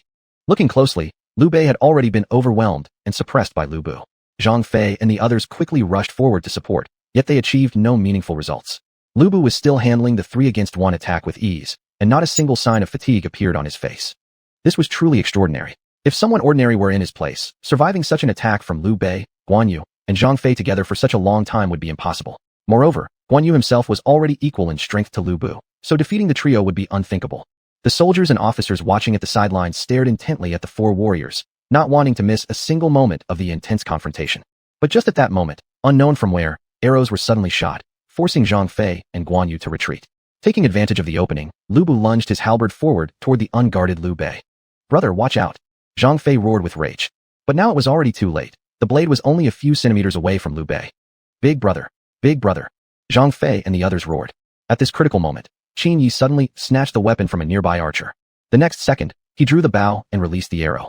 The arrow flew at such an incredible speed that even Liu Bu could not react in time. His weapon was knocked flying before he could do anything. After being struck, Liu Bu's hands continued to tremble violently. Zhang Fei immediately seized the opportunity, rushing forward to shield Liu Bei. Big brother, are you alright? Zhang Fei asked, standing with his back facing Liu Bei. Don't worry, second brother. Your big brother is fine, Liu Bei replied, as he rode his horse to stand beside Zhang Fei. Guan Yu, who stood nearby, also stepped forward. The 3 of them glared fiercely at Dong Zhuo in the enemy ranks. That cold arrow had been shot by Dong Zhuo himself. Old traitor Dong Zhuo, you dare to sneak attack us after violating the martial code, Zhang Fei roared in fury. Seeing this, Dong Zhuo sneered coldly and sat back down. By now, Liu Bu's hands were still numb from the shock of the arrow impact, and he had completely lost the ability to continue fighting. He immediately retrieved his halberd, which had been stuck upright in the ground, and returned to his camp. Great! In an instant, fierce cheers erupted from behind Liu Bei. This battle could be considered a victory for them. After returning to camp, Liu Bei immediately asked who had shot that arrow. Without that arrow, he might already have lost his life. That arrow was shot by Master Qin. I was right beside him at the time, one of the generals replied. Upon hearing this, all the officers turned to look at Qin Yi. Liu Bei also appeared quite surprised, especially by Qin Yi's arm strength. He had been right at the scene and had clearly felt the power behind that arrow. Moreover, in such a moment of crisis, to be able to draw the bow and fire an arrow in just a few seconds, perhaps even Guan Yu would not have been able to accomplish such a feat. To react and fire an arrow of such power within just a few seconds. This was sufficient proof of how extraordinary Qin Yi's reflexes and strength were. At the same time, Gongsun Zan also approached Qin Yi. Chapter 8. A Duel with Guan Yu. Thank you, General Qin, for saving my life. If you hadn't blocked that fatal blow for me, I wouldn't be standing here safe and sound now. Regardless of anything else, my life belongs to you, Gongsun Zan said solemnly, staring at Qin Yi. Beside him, Liu Bei felt the same way. Qin Yi had also saved his life. Precisely because of this, Gongsun Zan felt deeply grateful toward Qin Yi and promoted him to the rank of colonel against protocol. Upon hearing these words, Guan Yu wore a look of contempt, believing that Qin Yi didn't deserve such treatment. Though Qin had indeed saved Gongsun Zan's life, at most a few praises would have been enough. To promote his rank so unusually was, in Guan Yu's eyes, truly inappropriate. Guan Yu himself was far more skilled than Qin Yi, yet remained only a horse archer. Besides, in merely 2 days since Qin Yi arrived at the camp, he had been promoted twice. How could this not provoke resentment? However, since many people were present, Guan Yu did not voice his objections. But that didn't mean he would let the matter drop. Though he couldn't do anything for now, he had made up his mind to challenge him for a proper match later that evening. Liu Bei detected Guan Yu's intentions and gave him a subtle nudge. After all, Qin Yi was not only under Cao Cao, but also the savior of Gongsun Zan, and must not be treated as an enemy. Moreover, they were on the same side for now. Most importantly, Qin Yi had even saved his own life. Upon receiving his elder brother's silent reminder, Guan Yu nodded slightly. Don't worry, brother. I just want a friendly match to see whether he truly deserves the rank of colonel, Guan Yu said. Hearing this, Liu Bei quietly exhaled in relief. He understood Guan Yu's personality well. He rarely acknowledged others unless he personally witnessed their true abilities. At dusk, Guan Yu arrived at Qin Yi's tent. At that moment, Qin Yi had just begun to remove his armor to rest. Seeing it was Guan Yu, he hurriedly invited him in and offered him a seat. This was the very hero he admired most from the Three Kingdoms period. Until now, he had only seen him in books, and now here he was in real life, standing so close. How could he not be excited? It was no different from meeting a beloved celebrity. General Guan, I've long heard of your reputation. I admire you greatly, Qin Yi said excitedly. Oh, did we know each other before? Also, I'm not a general, not yet. I'm merely a horse archer. As he spoke, Guan Yu stroked his beard while carefully examining the man before him, Qin Yi, whom he looked down upon. Upon hearing that, Qin Yi gave an embarrassed smile. Indeed, Guan Yu wasn't a general yet. That time hadn't come. Cutting straight to the point, Guan Yu explained why he had come. Upon hearing Guan Yu's intent to challenge him, Qin Yi was slightly taken aback at first but then agreed. It was the perfect opportunity to test how effective the horsemanship skill he'd obtained really was. Challenging a horse archer like Guan Yu was most suitable. As a horse archer, Guan Yu was exceptionally skilled in cavalry combat. If someone were to find a true rival for him, even if it were Lu Bu himself, he might struggle to win one-on-one. The two then stepped outside the tent. When the soldiers learned of this, they quickly gathered to watch. One was Guan Yu, who had killed Hua Xiong. The other was Qin Yi, who had defeated Zhang Ji. Everyone was curious about who would prove stronger. Both Hua Xiong and Zhang Ji had been high-ranking generals under Dong Zhuo, roughly equal in ability, though differing slightly in specialty. Guan Yu versus Qin Yi? I'm very curious as to who will come out on top, said Yuan Shao with evident interest. Before long, a large crowd of lords and soldiers had gathered at the scene. The two decided to start on foot and then switch to mounted combat, with the understanding that they would stop once the point was made. Before long, Guan Yu stood before Qin Yi, wielding his green dragon crescent blade, while Qin Yi held only a spear. The system hadn't granted him any powerful weapon yet, so he had to grab whatever weapon was handy. But he didn't mind. Horse archer Guan Yu, Colonel Qin Yi. After announcing their names, the two locked eyes. The ground became filled with swirling sand, and a cold wind blew, instantly making the environment extremely harsh. Despite this, neither man showed any sign of retreating and instead looked more determined. In an instant, both rushed toward each other at incredible speed. The sound of their weapons clashing echoed in the air, prompting many in the crowd to cover their ears. From the sharpness of the sound alone, one could tell how much strength each was exerting. Any less force, and it wouldn't have been so ear-splitting. The gathered soldiers watched, their blood boiling with excitement. My younger brother seems to be at a disadvantage, Liu Bei cried out anxiously. Upon hearing this, Zhang Fei was even more surprised, his eyes widening. Indeed, in only a few moves, Guan Yu had already found himself on the defensive, with no chance to strike back. He had been constantly forced into defense, leaving him stunned and unsure of how to react. Although the disadvantage wasn't obvious, this was already remarkable enough. Liu Bei and Zhang Fei knew Guan Yu's strength better than anyone. Except for Lu Bu himself, there was likely no real rival for him. Yet now, he was being forced purely into defense against a mere teenage boy. In the very next second, Qin Yi's spear came to a stop at Guan Yu's neck. Then, he withdrew it. At that moment, a cold mechanical voice echoed once again in his mind. Touched the General Guan Yu, strength plus 10, agility plus 10, special reward triggered. Personal space increased by 5 cubic meters. Hearing the series of rewards, Qin Yi was overjoyed inside. Thank you for holding back, I truly appreciate it, Qin Yi quickly said. In reality, this sentence was merely meant for the audience's ears, to save face for Guan Yu. A mighty general defeated by a young man. If others found out, it would surely be a laughingstock.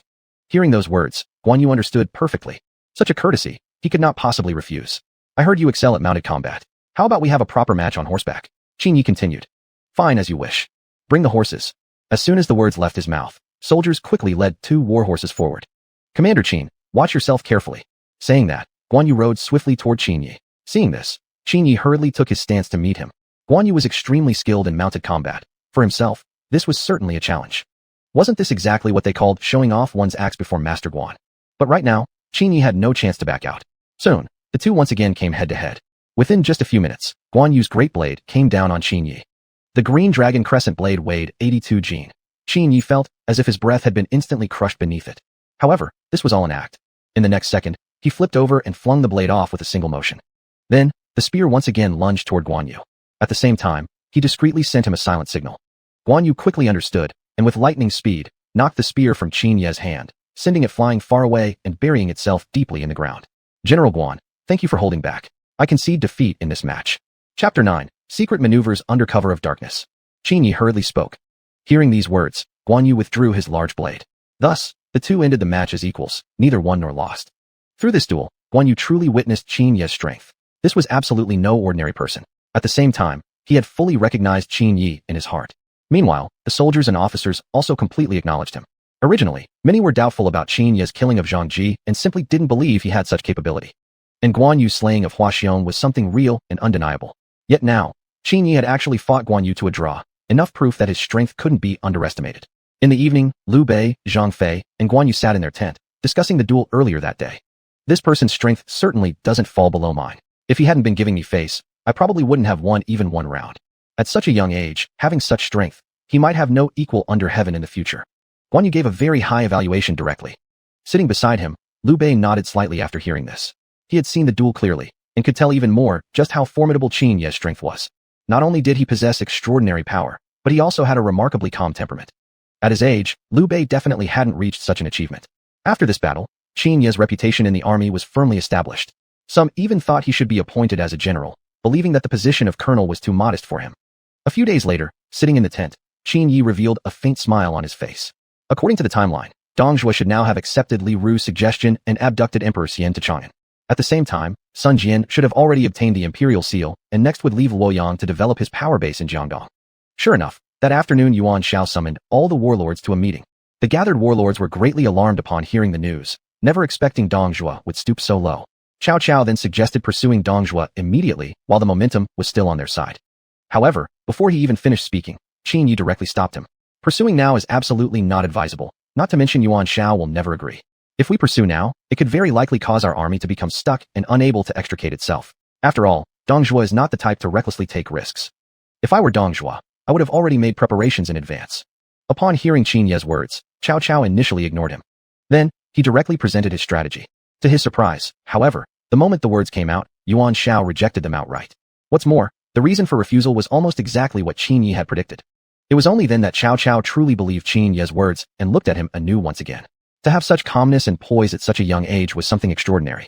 His thoughts were so meticulous, any alliance with him could not be a mistake. Precisely because of this conversation, Cao Cao decided within his heart to develop a relationship with Qin Yi. Unbeknownst to him, all of this had been calculated by Qin Yi from the beginning. Although he indeed wished to gain Cao Cao's recognition through this, ultimately, it was all for preparing to establish his own path. After all, the coalition of the 18 warlords would disband sooner or later. By then, if he hadn't established his own force, he'd probably once again be reduced to a mere commoner. It was better to use this opportunity to secure more potential allies, which could significantly reduce many unnecessary troubles. Following this, he continued executing his plans. The next day, he personally arrived at Liu Bei's camp. Seeing the visitor was Qin Yi, Liu Bei promptly expressed his welcome. It's Colonel Qin. May I ask what brings you here today? While speaking, Liu Bei had Zhang Fei go call Guan Yu over. Qin Yi got straight to the point. After all, the coalition of the 18 warlords would eventually disband. Upon hearing this, Liu Bei nodded thoughtfully. Although he had long suspected as much, he was still somewhat unwilling to believe that Qin Yi could be so insightful. Just then, Zhang Fei and Guan Yu returned to the tent. Seeing Liu Bei frowning deeply, They hurriedly asked what had happened. In response, Qin Yi repeated everything he had just said. After the coalition of the 18 warlords disbanded, he hoped to receive Liu Bei's support to establish his own forces. And he promised Liu Bei he would assist him in restoring the Han Dynasty. He clearly knew what Liu Bei wanted most now, so he chose to play to his desires. Hearing this, Liu Bei's eyes instantly lit up. I'm just curious. How did you come to know about this? Though surprised, he was even more cautious. Apart from Zhang Fei and Guan Yu, he had told no one else about this matter before. Yet this Qin Yi before him seemed to have already seen through his innermost thoughts. Facing Liu Bei's inquiry, Qin Yi merely smiled faintly. It's just a guess. After all, you carry the bloodline of the Han royal family. If I were you, I would certainly choose a particular path. Qin Yi casually made up an excuse to brush past the question. Upon hearing these words, Liu Bei nodded with great admiration. This man was surely destined for great achievements. He must cultivate a good relationship with him. He could tell that Qin Yi's future accomplishments would be extraordinary. Maintaining a good relationship with him now would certainly bring benefits later. After all, no one would want to gain such a formidable enemy needlessly. After obtaining Liu Bei's approval, a faint, almost imperceptible smile appeared on Qin Yi's face. Thus, his plan had taken another step forward. Then I shall take my leave. I hope for your generous support in the future. Having said that, he rose and left Liu Bei's tent. After the guest had departed, Liu Bei gazed thoughtfully at Guan Yu and Zhang Fei. What do you two think about this matter? I feel like this person isn't as simple as he seems. Liu Bei asked. Upon hearing this, Zhang Fei and Guan Yu exchanged glances. Someone at his age possessing such strategic vision, befriending him can only bring advantages without drawbacks. He might even become our greatest ally in restoring the Han Dynasty. They both expressed their opinions one after another. After gaining their agreement, Liu Bei silently exhaled in relief. Meanwhile, back in his own tent, Qin Yi began formulating his next plan. He opened his system interface and checked his current attributes. Host, Qin Yi. Strength, 44.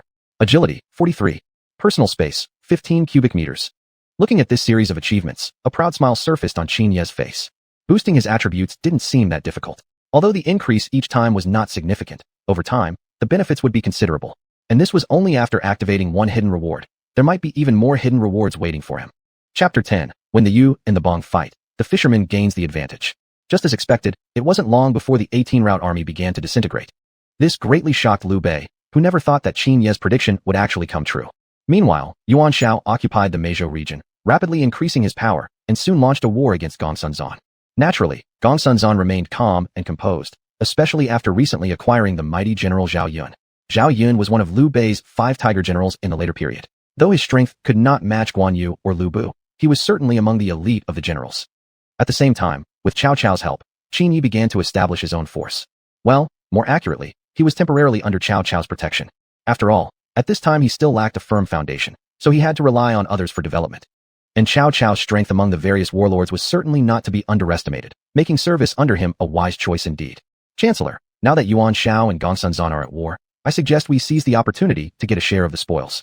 As the saying goes, when the Yu and the Bong fight, the fisherman gains the advantage. I believe the Chancellor has heard this saying before. Qin Yi said. After hearing this, Cao Cao rubbed his beard thoughtfully. There was truth in what he said. Yuan Shao, unable to focus on himself now, provided the perfect opportunity to reap the benefits. Good. Then we shall follow your suggestion. Do you have any specific plan now? There's no rush yet. In my opinion, Yuan Shao may not necessarily be Gongsun match. We should wait until both sides have been weakened before making our move. When Yuan Shao is severely weakened, it should be no problem to seize a city from him. The two discussed their plans, setting their future strategy. Qin Yi's confidence stemmed entirely from his knowledge of all the warlords in the Three Kingdoms era. Now that Gongsun had gained the mighty general Zhao Yun, the only real threat left was Dong Zhuo. Although later on, Zhao Yun wouldn't receive the recognition he deserved from Gongsun. That was a matter for the future. Meanwhile, Yuan Shao led his troops to attack Gongsun. Facing Yuan Shao, Gongsun did not feel much pressure. After all, he was a warlord himself. If he were easily defeated by Yuan Shao, he wouldn't deserve the title. Commander, please allow me to lead the army to counterattack. At this moment, Zhao Yun raised his fist in salute toward Gongsun. Good. I grant you command of the army. If you win, I will reward you accordingly. Gongsun replied. Soon, the battle broke out. True to his reputation, Zhao Yun fought ferociously on the battlefield, exhibiting the might of a one-man barrier capable of withstanding 10,000. Yuan Shao witnessed Zhao Yun's bravery and stood up in astonishment. Who is this man? He is so valiant. Why have I never seen him before? Yuan Shao asked. But the many generals standing beside him shook their heads, none knowing who this figure was. Zhao Yun charged through the battlefield repeatedly, and despite being surrounded by enemies, he withdrew unscathed, which astonished Gongsun greatly. The battle lasted for 2 full days and nights. In the end, it concluded when Zhao Yun slayed several of Yuan Shao's top generals. Yuan Shao, greatly weakened by this battle, quickly retreated back to his city. Little did he know, Cao Cao was already taking action. Cao Cao effortlessly captured one of Yuan Shao's cities and blocked the enemy's retreat route. Report. Chancellor, our retreating path has been blocked by an unknown force, and the city has already been taken over.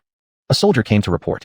Upon hearing this, Yuan Shao was shocked beyond belief, never imagining that someone would dare to take advantage of his weakness. But the losses were too great now to consider launching another attack. Besides, this unknown force was likely no weaker than Gongsun Zan. Still, Yuan Shao gritted his teeth and wanted to find out exactly who this force belonged to. Could it be Dongjua? But no, Dongjua was miles away from here. Even if he had known the news, there was no way he could have arrived in just a few days. Moreover, how could anyone else have learned about this situation so quickly? Soon, Yuan Shao took a detour and arrived at the southern gate of the city. Who dares to ask who you are, to have the audacity to seize my city? Yuan Shao roared from beneath the city gate. At this moment, Qin Yi, who had been waiting, appeared on the wall. Yuan Shao, it's been a while. Have I not been well all this time? Do you really think my contributions to the alliance aren't enough to deserve a city of my own? Looking down from above, Qin Yi addressed Yuan Shao calmly. Seeing that the enemy was none other than Qin Yi, Yuan Shao was astonished. How could a common laborer, with no backing, possibly have the ability to capture a city? Though Qin Yi had been a colonel in the alliance, now that the alliance was disbanded, he held no official authority at all. How could Yuan Shao believe this reasoning? Clearly, someone must have secretly supported him. Yuan Shao expressed his suspicions accordingly. Upon hearing Yuan Shao's words, Qin Yi gave a cold laugh. Mei Shangdao Yansao Haiting Chongming, Jiran Kanchulai Zuji Yorun, Zai Anzhong Shengju Zuji. Haha, indeed. I was able to capture this city only with the help of Chancellor Cao Cao. However, I don't think Chancellor Yuan currently has enough troops to reclaim this city. If I'm not mistaken, you've suffered heavy losses in your battle with Gongsun Zan, especially losing several of your top generals. Qin Yi struck Yuan Shao's most sensitive nerve. Losing several elite generals, even Yuan Shao himself, let alone Dongjua, would feel heartbroken over such a loss. Whoever becomes a general is never an ordinary person. Each is an invaluable trusted aide and a crucial figure in the army. Yet now, Gongsun Zan, relying solely on one general, had slain several of his best commanders. Fine, I admit defeat today. With those words, Yuan Shao shot Qin Yi a fierce glare before leading his troops away. This city will be reclaimed eventually. After Yuan Shao left, Cao Cao welcomed Qin Yi with a beaming smile. This strategy had successfully seized the city from Yuan Shao without any real effort. Though only half belonged to Qin Yi, Cao Cao still felt extremely pleased. Come, I've already prepared a banquet to celebrate our victory. Saying this, Cao Cao led Qin Yi down from the city wall. From today onward, you shall be my general, General Qin. Even if one day you wish to build your own forces, until that time, you remain one of my most important commanders. When you finally establish your own power, I hope you won't forget me. Cao Cao laughed warmly as he spoke. He had been wanting to appoint Qin Yi as a general for a long time. Though somewhat young, at this age possessing such strength and composure was truly rare. Even Lu Bu was already in his 20s. Faced with Cao Cao's reward, Qin Yi naturally did not refuse. He needed such a position now more than ever. The night was filled with celebration and revelry. The next day, Qin Yi, accompanied by Zhang Lu, rode urgently toward the battlefield where Yuan Shao and Gongsun Zan had fought. At this time, the corpses likely had not yet been cleared away, an opportunity to collect as much attribute energy as possible. More importantly, several of Yuan Shao's top generals had died there, perhaps even offering rare attributes if their bodies were found. Just thinking about it made him excited. They rode swiftly the entire morning, not arriving at the plains until noon. The heavy scent of blood hung heavily in the air, instantly making Zhang Lu feel nauseous. Qin Yi, in contrast, showed no such aversion. Chapter 11 Bai Hu Long Spear. General Qin, don't you find the smell here somewhat pungent? Zhang Lu, who was walking beside him, asked in confusion. Upon hearing this, Qin Yi smiled and shook his head. You forgot that I used to be a common laborer who cleaned battlefields? I've long become accustomed to this stench of blood. It's more like you who still needs proper training. Upon hearing this, Zhang Lu nodded with slight embarrassment. His words had indeed been inappropriate. However, Qin Yi didn't mind, continuing forward while observing the corpses on the ground. Upholding the principle of better something than nothing, he touched every body around him. Touching common soldier, strength +1. Touching a captain, strength +2, agility +1. Touching a lieutenant general, strength +5, strength +4. After picking up attributes for over an hour, Qin Yi still hadn't encountered the enemy general killed by Zhao Yun. Could it be that the bodies of those generals have already been collected by the enemy? Perhaps he had really arrived too late. A sense of regret naturally surfaced in Qin Yi's heart, wishing he had arrived a bit earlier. Just as he felt regretful, Zhang Lu beside him seemed to spot something and quickly called out to Qin Yi. General Qin, someone wearing such exquisite armor should be a general, Zhang Lu said while pointing to a corpse nearby. Hearing this, Qin Yi immediately hurried toward the corpse. Upon arriving, he showed a satisfied smile on his face. It turned out that the general's corpse wasn't gone after all, it was just that he hadn't found it yet. Then, Qin Yi squatted down and removed the helmet from the corpse. Precisely because of this touch, the system voice sounded once again. Touched a general under Yuan Shao, strength +6, agility +5, vitality +5, triggered random reward, Bai Hu Long Spear. Bai Hu Long Spear has been placed into personal space. Upon hearing this, extreme joy surged in Qin Ye's heart. This trip was truly worthwhile. He didn't expect to gain additional rewards as well. More importantly, this additional reward was exactly what he needed. Although Qin Ye's power had been greatly enhanced, he currently still lacked a weapon that suited him. Exactly, this Baihulong spear came at the perfect moment. At that moment, hoofbeats sounded from not far away. Qin Yi stood up, looking confused at the approaching person. Zhao Yun? Why would he come here at this time? Qin Yi wondered inwardly. As he was pondering, Zhao Yun had already arrived before him. Who are you? Why are you here? Saying this, Zhao Yun tightly gripped the sword at his waist. Hearing this, Qin Yi didn't immediately reveal his identity outright. After all, the 18 feudal lords had already collapsed, each turning their backs on each other. If the opponent discovered that he was a great general under Cao Cao, likely a battle with Zhao Yun would be unavoidable. Though Zhao Yun couldn't defeat him, it was a well-known fact that less troubles were better than more. In addition, coming here this time was purely for picking up attributes. He hadn't intended to fight anyone. You should be Zhao Yun, right? I've heard of your reputation before. Qin Yi said, with a flattering tone. Oh, you know me. I've heard about General Zhao before, and seeing you today in person indeed proves to be even braver than described. With the ability to personally kill several of Yuan Shao's generals, General Zhao truly is unmatched in bravery. Qin Yi kept praising him. However, Zhao Yun had no intention of accepting the flattery. Right now, he didn't yet know Qin Ye's background, and the other person not only knew his name, but also knew that he had killed Yuan Shao's generals. Besides them and Yuan Shao, this matter was impossible for anyone else to know.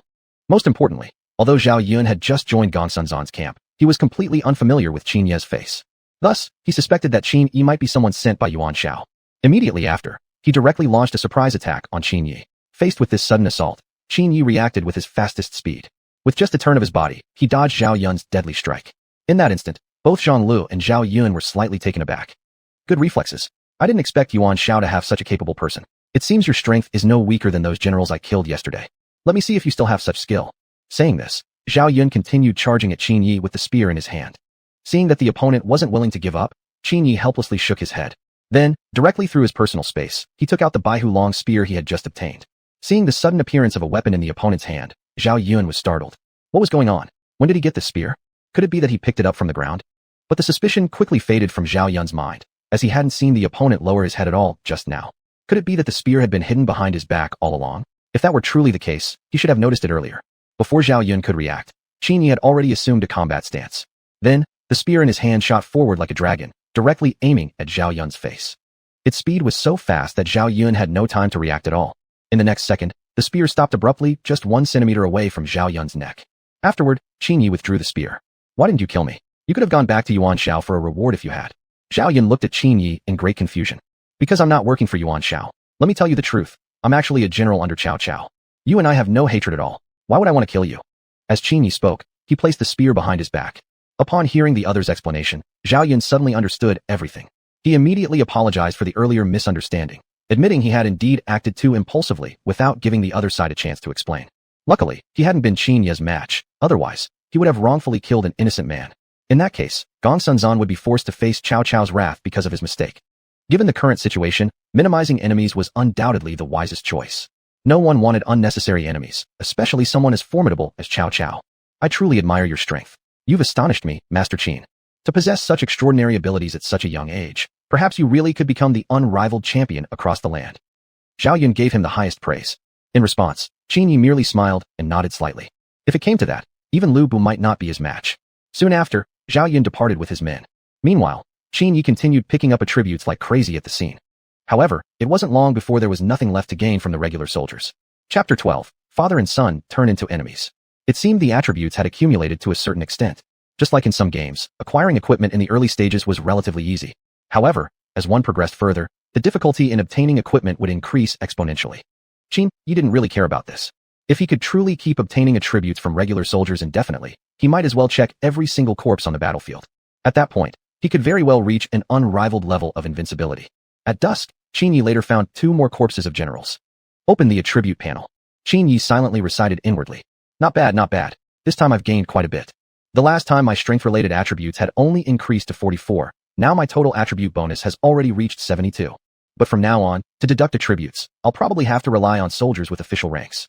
Having said that, Qin Yi set off back to the camp with Zhang Lo. In the evening, sitting in his room, Qin Yi pulled out the white tiger long spear. Earlier, due to the urgency of the situation, he hadn't carefully examined the appearance of the white tiger long spear. But now, upon closer inspection, he truly couldn't put it down.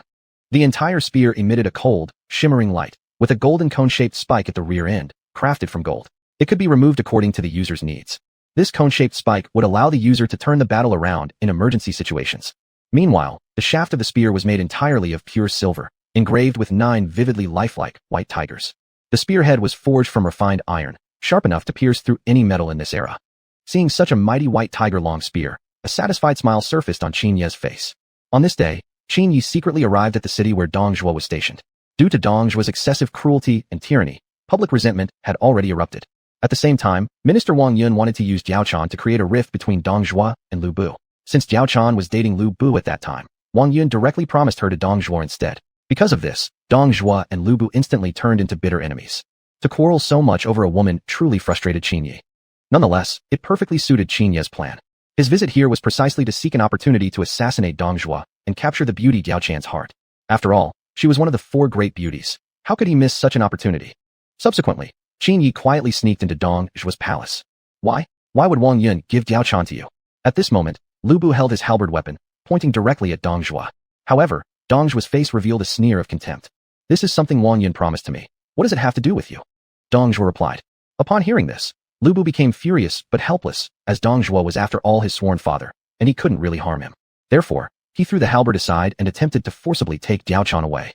Seeing this situation, Dong Zhuo grabbed the halberd beside him and hurled it directly at Lu Bu. Because of this single act, the two immediately turned against each other as enemies. Hiding nearby, Qin Yi was watching with great interest, savoring this gossip so comfortably. Dong Zhuo, acting as a father figure, had actually stolen Lu Bu's wife. Wasn't this incestuous? Fueled by anger, Lu Bu stormed away, permanently leaving Dong Zhuo's side. Noticing the perfect timing, Qin Yi, hiding in the shadows, quickly got up and left. At dusk, he personally approached Lu Bu, who was still boiling with anger. Lu Bu naturally viewed Qin Yi's arrival with enmity. If not for his 2 interventions, he would already have killed Liu Bei and Gong Sunzan, earning great credit before Dong Zhuo. Perhaps Dong Zhuo, because of that, would have promised Jiao Chan to him. Noticing the anger in Lu Bu's eyes, Qin Yi quickly drew his white tiger-long spear. Instantly, the two clashed violently in the room. However, Lu Bu, blinded by fury, fought without any discipline or method. Thus, Qin Yi seized the opportunity, directly pressing the tip of the white tiger-long spear to his throat. At this critical life-or-death moment, Lu Bu loosened his grip on the halberd in his hands. He had already mentally prepared to die, as there was nothing left for him in this world. However, Qin Yi didn't intend to kill him at this moment. He still had a great use for Lu Bu. Afterward, he withdrew the white tiger-long spear. I could let you live, but you have to do something for me. While speaking, Qin Yi sat down leisurely on a chair. Oh, and what might that be? Knowing he was no match for him, and resentfully unwilling to die just yet, Lu Bu responded. Upon hearing this, Qin Yi instructed Lu Bu to assassinate Dong Zhuo. Deep down, he knew Lu Bu already deeply hated Dong Zhuo. Forced by life and death circumstances, Lu Bu wouldn't dare to refuse. Upon hearing that he was being asked to personally kill his sworn father, Lu Bu gave a cold laugh. Oomph, how do you know I will surely agree? Are you not afraid that I might report this to Dong Zhuo? If I tell him about this, I'm afraid, even with your martial arts skills, you won't be able to escape easily from here. Hearing that, Qin Yi smiled and shook his head. He had naturally come prepared to dare propose such terms, and he was not afraid of Lu Bu betraying him. Even if Lu Bu told Dong Zhuo about this, he would simply kill one more person. It would just be a pity to kill Lu Bu so soon now. Seeing how confident Qin Yi was, Lu Bu instantly understood the situation. In that case, he agreed to Qin Yi's condition. Qin Yi then promised to ensure Lu Bu's safety and would personally escort him safely out of the city after the mission was completed. At midnight, Lu Bu quietly arrived outside Dong Zhuo's room. Although there were guards blocking the way, due to the relationship between Lu Bu and Dong Zhuo, they led him through directly. The guards never could have imagined that their decision would bring about their own deaths. Looking at the sleeping Dong Zhuo lying in bed, Lu Bu quietly drew the dagger at his waist. The cold blade entered, and the red blade came out. Before leaving, after confirming that Dong Zhuo was completely dead, he quickly fled the scene. At the same time, Qin Yi had found Jiao Chan. Who are you?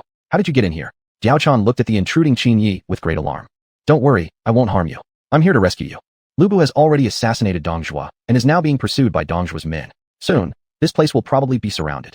They certainly won't catch Lu Bu, and they'll blame everything on you. Don't you want to live? Qin Yi said calmly. Upon hearing the news, Jiao Chan was shocked, but she was unwilling to believe Qin Yi's words. Although Minister Wang Yun had promised her to Dong Zhuo, and Lu Bu and Dong Zhuo had become bitter enemies since then. Even so, would Lu Bu really go so far as to kill his sworn father over this matter? Haha, you're underestimating Lu Bu far too much. As the words fell, chaotic sounds of galloping horses came from outside the door. Seal this place off tightly. Not even a fly should escape. Chapter 13, the plan continues. Hearing the commotion outside the door, Jiao Chan instantly believed Qin Yi's words. Now, the most important thing was figuring out how to escape from this place. Dong Zhuo had many elite soldiers under his command, and especially within the palace, they were the cream of the crop. At this moment, Qin Yi simply smiled slightly, looking at Diaochan beside him. Will you trust me? Diaochan had no choice left, so she naturally chose to trust Qin Yi. She hurriedly nodded her head. Then, Qin Yi directly squatted in front of Diaochan, wanting to carry her out on his back. Otherwise, Diaochan would run too slowly and would be easily caught. It would be such a pity if such a rare beauty were captured. Moreover, rescuing her was also one of the purposes of Qin Yi's coming here this time. Seeing this, Diaochan felt somewhat shy but still climbed onto Qin Yi's back. Hold on tightly. Saying that, Qin Yi quickly escaped through the back door. Diaochan's fair and tender legs dangled in front of Qin Yi, causing him to unconsciously swallow hard. These legs were simply perfect. He quickly shook his head, muttering briefly to himself. This was no time to be distracted. On the other side, Dong Zhuo's men had already burst into Diaochan's room, only to find it empty. Where is she? Didn't I tell you to surround this place completely? Guisi angrily said. General Gua, I found footprints at the back door. A soldier rushed in frantically to report. Hearing this, Guisi grew even more furious. Chase them. With this command, dozens of soldiers rode after the direction Qin Yi had fled. However, by then it was already too late. Qin Yi had already left the city. In a small grove outside the city, Qin Yi found the horse he had prepared in advance. Although there was only one, it was more than sufficient. After tightly wrapping Diaochan in his arms, he rode off swiftly. Diaochan, nestled in his arms, blushed slightly, her face pressed closely against Qin Yi's chest. This broad and firm chest made her feel even more embarrassed. Plus, the fact that he carried her such a long distance so effortlessly without even a hint of fatigue was truly amazing. Even more impressive was that he looked so young. How could someone so young possess such stamina without stirring admiration? Moreover, he was also quite good-looking. The next day, Qin Yi returned to the city.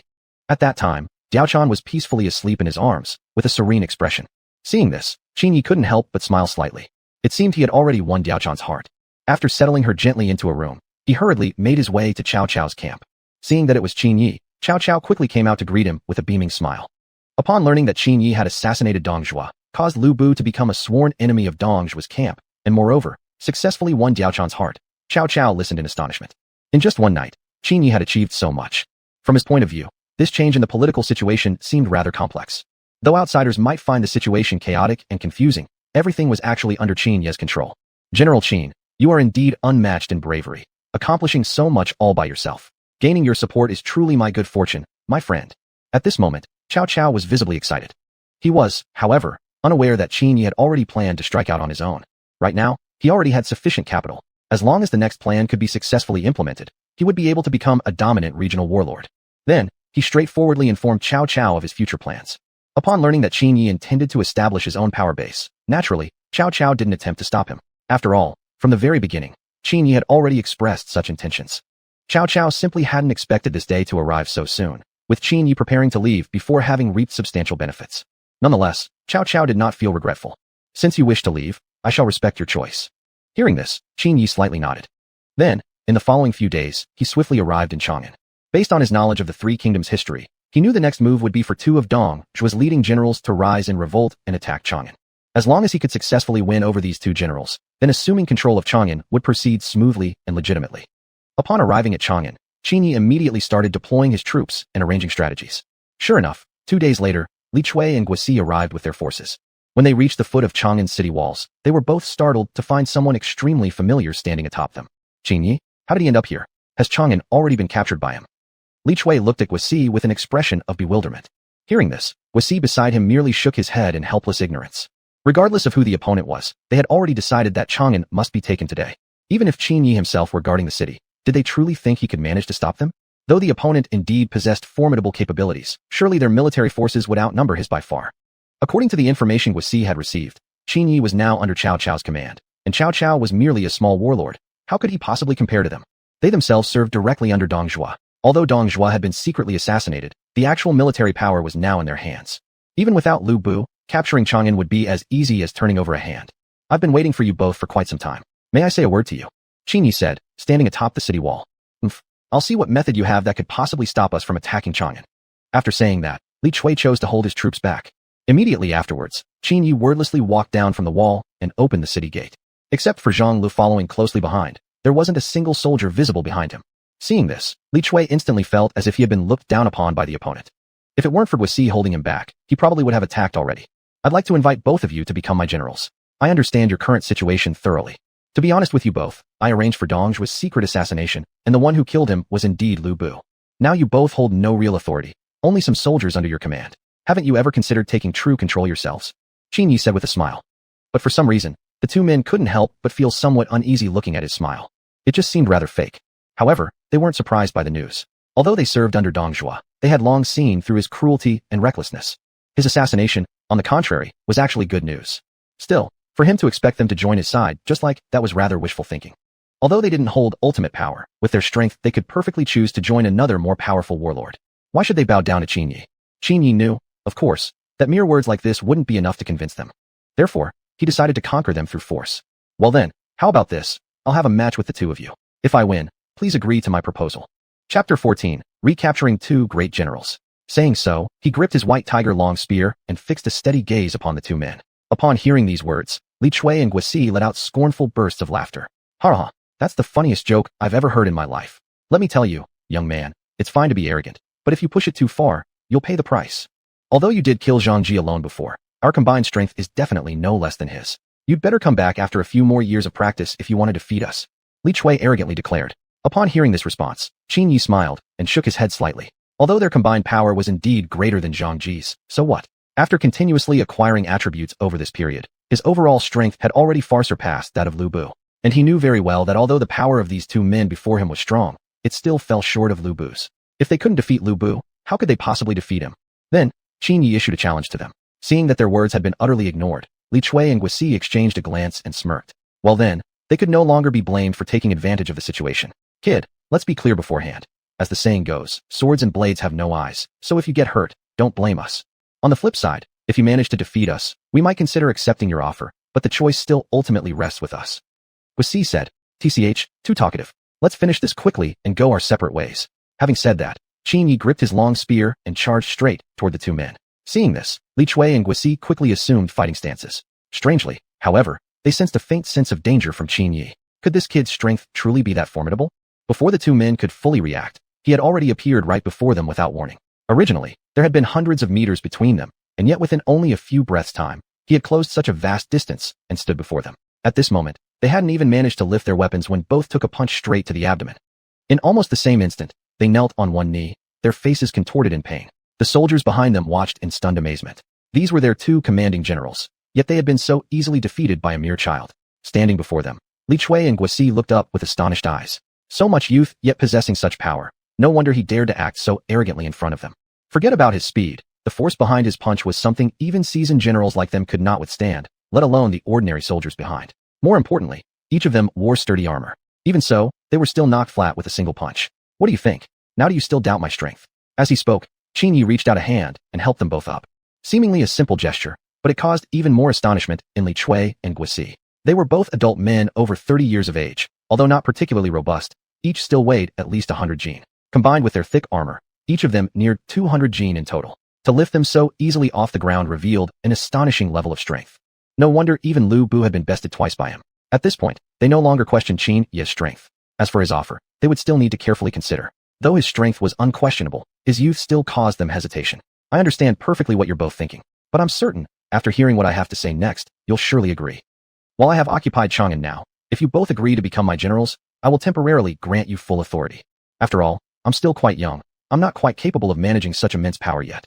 As he spoke, Qin Yi let slip a faint, barely perceptible smile on the corner of his lips. It appeared as though he was handing over real power to them, but in truth, it was a deliberate trap he had set. His goal was simply to get them to accept his offer and join his side. He well understood what Li Chui and Guisi truly desired most. In such turbulent times, who could truly remain indifferent to power, as if it were mere drifting clouds? Hearing this, the two exchanged a glance, then agreed to Qin Yi's proposal. After all, the actual power still remained in their hands. What harm was there in serving under Qin Yi? Moreover, to serve a master possessing such might, wasn't that better than striking out on their own? Perhaps in the future, following Qin Yi would allow them to achieve even greater accomplishments. As generals, what they truly longed for was a place to display their martial prowess. It's settled then. From now on, we will serve you, Master Qin. Guisi said with a smile. Standing aside, Li Chui also nodded with a smile. With that, Qin Yi had smoothly completed his plan. Gaining two such powerful generals was truly a stroke of immense fortune. After all, this meant certain matters no longer required his personal involvement. He could finally act like a true hands-off lord. Several days later, Li Chui and Guisi assumed full authority. They then issued an edict in the Emperor Xian's name, ordering Cao Cao to launch an attack against the Yellow Turban forces in Qing province. Upon learning of this command, Cao Cao dared not refuse and quickly began organizing his troops to march toward Qingzhou. Unbeknownst to him, it was actually Qin Yi who orchestrated everything behind the scenes, now leisurely reclining amidst beauty's embrace. Elsewhere, Kong Rong came under attack from remnants of the Yellow Turbans and found himself in a dire situation. He quickly dispatched his fellow townsman Tai Shirci to Pingyuan to summon Liu Bei for reinforcements. Upon hearing this, Liu Bei naturally dared not refuse, immediately preparing to lead his forces to Qingzhou. As everything was being set in order, Qin Yi arrived at Liu Bei's tent. "Are you planning to march your troops to Qingzhou?" Qin Yi asked. Upon hearing this, Liu Bei looked at him in confusion, wondering how he had learned of this matter. Qin Yi explained that he, too, had received a similar request for aid and had come especially to discuss the matter with Liu Bei. According to Qin Yi's plan, it had become essential to stop Liu Bei from going to assist Kong Rong. "I know this might seem inappropriate, but if you go to Kong Rong's aid, you may risk allowing other rival lords nearby to seize the opportunity and strike against you. With our current strength, we are nowhere near capable of resisting invasion from other lords. This action might cause us to lose the bigger picture. In my opinion, secretly aiding him would be a better approach." Upon hearing these words from Qin Yi, Liu Bei nodded thoughtfully. There was no denying the truth in Qin Yi's words. Currently, Liu Bei's army was not large enough. If he was to deploy nearly half his forces to assist Kong Rong, the remaining troops would barely be able to defend against invasions from other ambitious warlords. Yet, not assisting at all felt somehow inappropriate. After all, he had already agreed to help Kong Rong. "Well then, how about this? I can offer a suggestion. If there are no objections, you may simply follow my approach." Qin Yi continued. Chapter 15, The Hypocrite. Then, he immediately voiced his thoughts. As expected, Liu Bei agreed instantly upon hearing the suggestion. This way, he had not only kept his promise but also prevented potential future troubles. Unknown to everyone, all of this had been orchestrated by Qin Yi. Eventually, the two of them sent troops to support Kong Rong, one publicly and the other secretly. Although Liu Bei had not broken his word, this still aroused Cao Qian's suspicions toward him. After this incident, Liu Bei didn't feel anything was amiss. Meanwhile, Liu Bei arrived in Shuzhou. At the same time, Qin Yi personally went to meet Lu Bu. At this point, Lu Bu served under Cao Cao and had become one of his top generals. Moreover, Cao Cao greatly admired Lu Bu and had directly given him command over half of his army. However, he never expected that this very act would force him to withdraw his troops.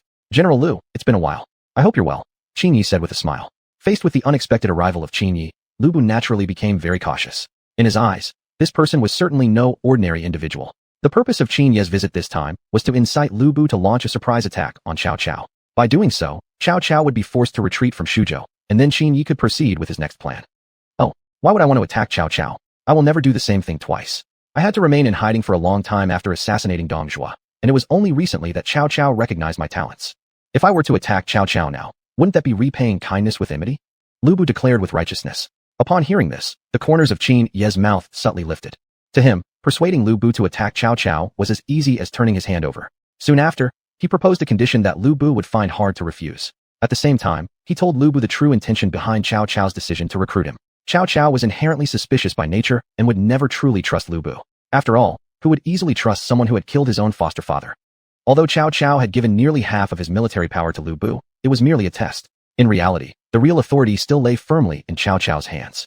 Hearing this analysis, Lu Bu was left speechless in shock. It wasn't Cao Cao's suspicious nature that surprised him, but rather how Qin Yi managed to grasp the situation so clearly. Lu Bu naturally knew deep down that Cao Cao didn't completely trust him. But this was something most people couldn't easily see through, yet this young man barely in his teens saw right through it. After thinking it over, Lu Bu merely nodded slightly. Seeing this, Qin Yi's face revealed a satisfied smile. "Then I will await good news from General Lu." With that, he stood up and left Lu Bu's tent. After his departure, Lu Bu sat alone in his tent, pondering the matter. The condition offered was indeed difficult to refuse, and after carefully weighing the pros and cons, he quickly assembled his troops. Then, he led his soldiers to launch a surprise attack on Cao Cao. At this moment, Cao Cao was stationed in Shuzhou commanding the army, completely unaware of the betrayal soon to come from Lu Bu. Just as he prepared to resist Liu Bei, one of his generals rushed over in a flustered state. "Lord, Lu Bu has assembled his forces and is advancing toward us, killing many of our soldiers." Upon hearing this, Cao Cao shot up in shock. "What did you say? Lu Bu has betrayed me."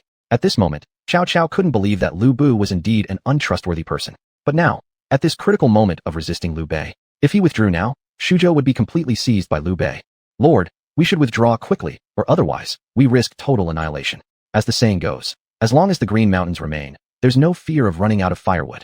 As long as we still have some strength left, there will always be a day for a comeback. Then will be the time to reclaim Shuzhou," another general added. Hearing this, Cao Cao angrily overturned the table in front of him. Then, he ordered a retreat. Meanwhile, Qin Yi visited Tao Qian. At this point, Tao Qian treated Qin Yi with utmost respect. If Qin Yi hadn't sent reinforcements, he probably would have already perished at the hands of the Yellow Turbans. Naturally, Tao Qian felt deeply grateful toward Qin Yi. Thank you for sending troops to aid me. Indeed, you are much more reliable than Liu Bei. This man claimed publicly to come with reinforcements, yet he contributed nothing in reality, which truly disappoints me. Tao Qian helplessly remarked. Upon hearing this, Qin Yi was already secretly elated inside. Then, he asked whether Tao Qian wanted to test Liu Bei. Naturally, Tao Qian agreed enthusiastically. Subsequently, Qin Yi presented his suggestion. He suggested that Tao Qian voluntarily offer Shuzhou to Liu Bei to test how Liu Bei would actually react. According to Qin Yi, Liu Bei would absolutely never agree to it openly and would instead refuse directly. Then, someone could secretly follow Liu Bei and would surely overhear something shocking. Without hesitation, Tao Qian readily agreed to this suggestion. Thus, he immediately sent word to Liu Bei, saying he wanted to hand over Shuzhou to him. As expected, upon hearing the news, Liu Bei directly declined, saying that Shuzhou had always belonged to Tao Qian and that he himself had no right to simply take it away. Moreover, since he hadn't offered much help recently, he felt he had no qualification to accept Shuzhou for free. Upon hearing this, Tao Qian merely smiled slightly, but did not insist further. After Liu Bei left, Qin Yi, who had been hiding in the shadows, finally stepped forward. I didn't expect you to be absolutely right again. Liu Bei indeed refused. So what should we do next? Please guide me. Tao Qian asked politely. Follow me. Liu Bei should not have left yet. With that, Qin Yi led Tao Qian to a tea house. At this time, the three sworn brothers Liu Bei, Guan Yu, and Zhang Fei were sitting there drinking tea and discussing this very matter. They were unaware that Qin Yi and Tao Qian, disguised, were sitting not far away. Big brother, you truly are wise. First, we politely refuse, and then, when Tao Qian dies, we quickly seize Shuzhou. In that way, Shuzhou will officially belong to us, which truly earns my utmost admiration. Zhang Fei laughed. Tao Qian, seated not far away, heard every word and was instantly filled with rage. So that's what they were waiting for, his death. Admittedly, his illness had already reached the point of no medical cure. However, after hearing their conversation, he now completely saw through Liu Bei's hypocritical face. In anger, Tao Qian stood up and immediately left the tea house. Back home, Tao Qian slammed the table hard, still unable to believe Liu Bei could be such a man. Standing behind him, Qin Yi smiled slightly. Don't be in a rush. We still have more important things to do next, Qin Yi said while gently comforting Tao Qian. Chapter 16. Uncovering Liu Bei's scheme. Shortly after, Qin Yi proposed another strategy. He suggested that Tao Qian should feign his own death. In doing so, Liu Bei would surely mobilize his troops to seize Su province. As long as Liu Bei dared to arrive with his army, they could then have Tao Qian make a personal appearance, and Liu Bei's plot would naturally fall apart.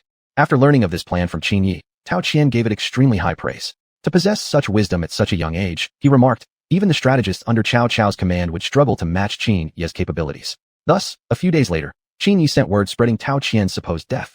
Sure enough, upon receiving the news, Liu Bei was overjoyed and immediately marched towards Su province. Securing Su province would grant him a foothold in the entire land. Being a place all military commanders desired, Su province was not only vast in territory, but also rich in resources. Although Liu Bei himself did not yet have strong military forces, once he captured Su province, within no more than 2 years, he could become a powerful regional ruler. At that time, rebuilding the Han court would have sufficient foundation. If my estimation is correct, Liu Bei must be on his way here by now. When he arrives, don't reveal yourself first. Proceed with our original plan. There's still time for you to step forward after I expose Liu Bei's true intentions. As he spoke, Qin Yi prepared for the next phase of his plan. Upon hearing this, Tao Qian smiled and nodded. The next day, Liu Bei arrived at Su province with his troops. When he saw Qin Yi standing atop the city wall, he couldn't help but hesitate slightly. Has he already occupied Su province? But quickly thinking again, not long ago Tao Qian had offered the province to him voluntarily. Although he had declined, no one else had known of this. By using this as his reasoning, he was certain Qin Yi would not dare deny him control of Su. With renewed confidence, Liu Bei walked proudly beneath the city walls. So it's Lord Lu Xuanda. I wonder what brings you here today. Qin Yi looked down at him imperiously. Hearing this, Liu Bei simply laughed aloud. Then he recounted the story about Tao Qian offering Su province to him not long ago. Meanwhile, he demanded that Qin Yi leave Su province as soon as possible, for the territory inherently belonged to him. Upon hearing this news, Qin Yi pretended to be greatly surprised, stating that he knew nothing of the sort. More importantly, now that he already controlled Su province, why should he hand it over to someone else? Furthermore, whoever arrived first naturally got the claim. Liu Bei himself had not come to Su immediately when the opportunity presented itself. So much time had passed. What meaning could there be now in talking about this when Tao Qian supposedly had died? Faced with Qin Yi's reply, Liu Bei clenched his fists in rage. He had never expected his opponent to act so shamelessly. Although he suppressed his anger knowing the strength Qin Yi possessed, I merely returned to prepare myself. I respectfully ask Master Qin to voluntarily relinquish Su province, or else don't blame me for taking drastic action. I know that Master Qin possesses extraordinary personal ability, unmatched by anyone in the entire land. But I hope you won't forget a simple principle. A pair of fists can't fight off 10 hands. Not to mention, behind me are hundreds and thousands of troops. As Liu Bei spoke, he confidently glanced back at his army. Seeing such confidence in the opponent, a faint, imperceptible smile appeared on Qin Yi's face. Then he turned his head. Tao Qian, who had been hiding in the shadows, walked slowly onto the city wall. Lord Lu Xuanda, I find you truly shameless. Tao Qian's voice entered Liu Bei's ears. Hearing this, Liu Bei hastily raised his eyes to look up at the city wall. When he saw Tao Qian standing there in perfect condition, he instantly stood there, speechless in astonishment. Even Guan Yu and Zhang Fei standing behind him exchanged astonished glances. Only now did Liu Bei finally understand that the news of Tao Qian's supposed death was entirely fabricated. That Qin Yi appeared here must have been prearranged with Tao Qian all along. Now that matters had reached this point, Liu Bei knew well he had no chance of obtaining Su province. His plans had already been exposed. Thus, he left Su province in disgrace with his army. After his departure, Tao Qian gazed at Qin Yi with deep gratitude. Never did he imagine that once again, just like last time, he had been greatly helped. Although eventually after his death Su province would still be seized by someone else, at the very least it wouldn't fall into the hands of despicable individuals like Liu Bei. Therefore, Tao Qian began thinking of leaving Su province to Qin Yi after his own death. Though Qin Yi currently didn't possess a strong force, his future achievements would certainly be limitless. Leaving Su to him, at least Tao Qian could die with peace of mind. Brother, where do we go next? We can't keep wandering without a place to settle down forever, right? In my opinion, we should turn back and catch them off guard, take Su province by force. After all, this Qin Yi doesn't really possess much strength to begin with. Zhang Fei, walking beside them, muttered in anger. Upon hearing his second brother's words, Liu Bei merely shook his head slightly. How could he not have thought of that? Unfortunately, they were simply no match for him at the moment. Though Qin Yi himself might not be much of a threat, Tao Qian was not someone they could provoke. Even though Tao Qian had just endured a bitter battle, overall, his strength was still superior to theirs.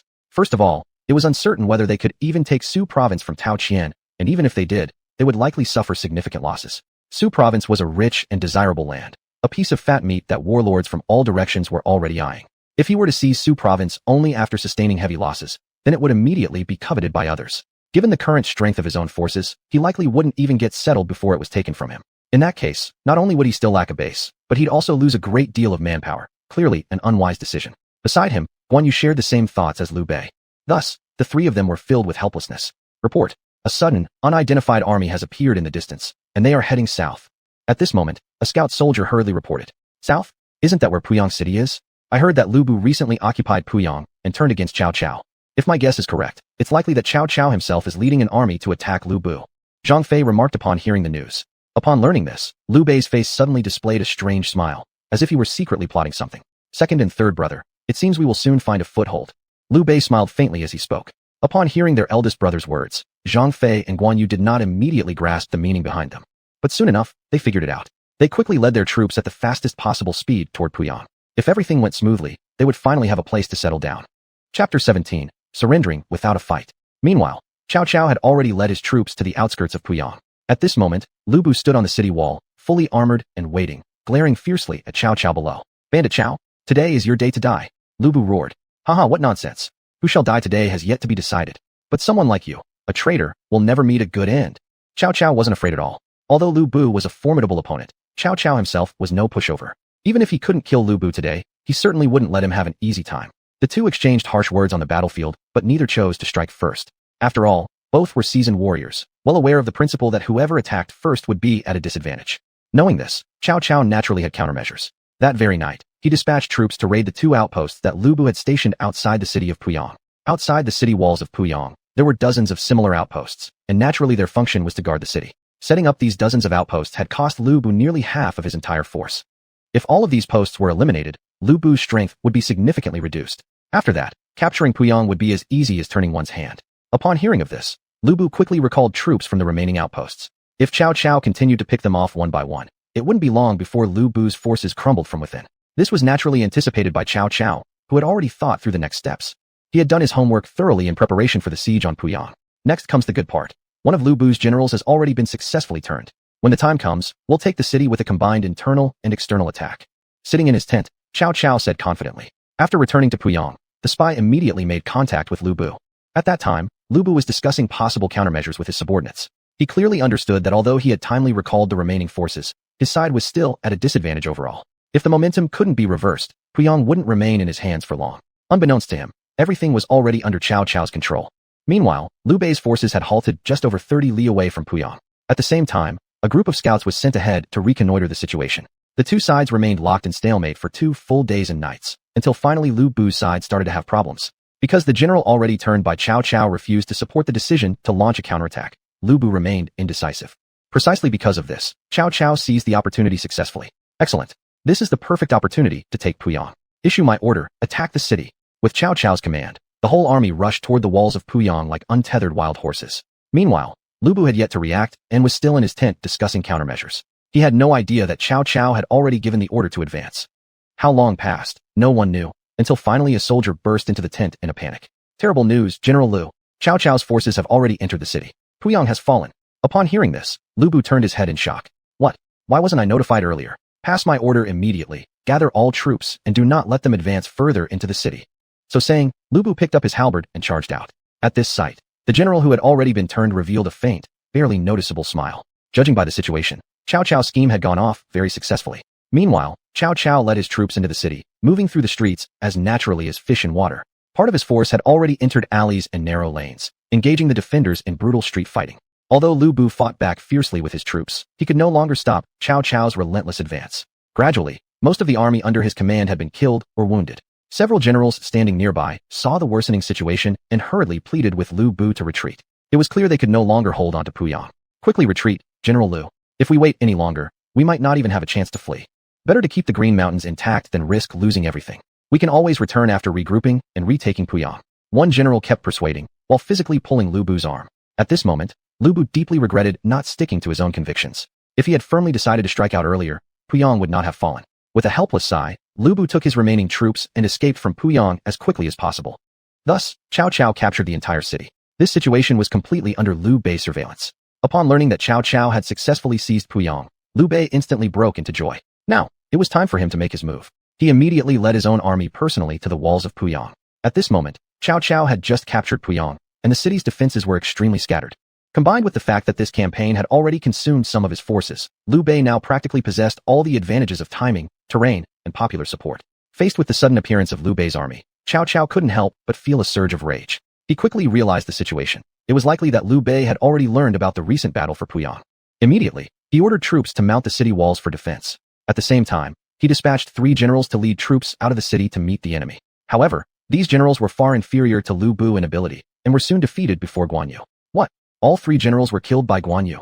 Cao Cao looked astonished at the soldier reporting the news. Reporting to the Prime Minister, it is indeed true.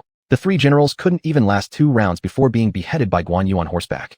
Moreover, Liu Bei has already ordered a full assault on the city. Our defenses may fall soon. Due to the previous battle, our soldiers are exhausted. It will be extremely difficult to hold Puyang. The soldier reported. Upon hearing these words, Cao Cao's heart sank immediately. He never expected that the city he had just captured would soon be snatched away, as if calling to heaven, but heaven would not answer, crying to the earth, but the earth would not respond. There was nothing he could do now. It was simply a matter of bad timing. In order to minimize further losses, Cao Cao quickly issued orders for a retreat. Fine, Liu Bei, I'll remember this debt. Having said that, Cao Cao hurriedly evacuated the city of Puyang. Thus, Liu Bei finally gained a place to settle down. Immediately afterward, he began arranging the city's defensive structures. Meanwhile, Liu Bu, who had fled earlier, reappeared outside the gates of Puyang. He hadn't gone far at first and immediately noticed the commotion here. Seeing Liu Bu outside the city walls, Liu Bei's heart stirred with admiration for his talents. If he could gain such a mighty general, it would be a great assistance in reviving the Han Dynasty in the future. Out of this consideration, Liu Bei accepted and sheltered Liu Bu. Even so, he still maintained a certain level of caution toward him. After all, Liu Bu had previously betrayed Dong Zhuo and Cao Cao. A man like that was difficult to fully trust. Chapter 18. Falling into the trap. Liu Bu also found himself in a situation where he could only swallow his bitterness like Huang Lian without any way to explain. The reason he betrayed them was entirely due to instigation from others. However, this precisely proved that Liu Bu himself wasn't someone trustworthy either. But regardless, at least he hadn't yet fallen to the point of being homeless. You good-for-nothing Guisi. I never expected you to be such a person. I regarded you as my brother, yet you treated me like a fool. If it weren't for someone telling me directly, I wouldn't dare believe that you'd actually attempt to undercut my authority.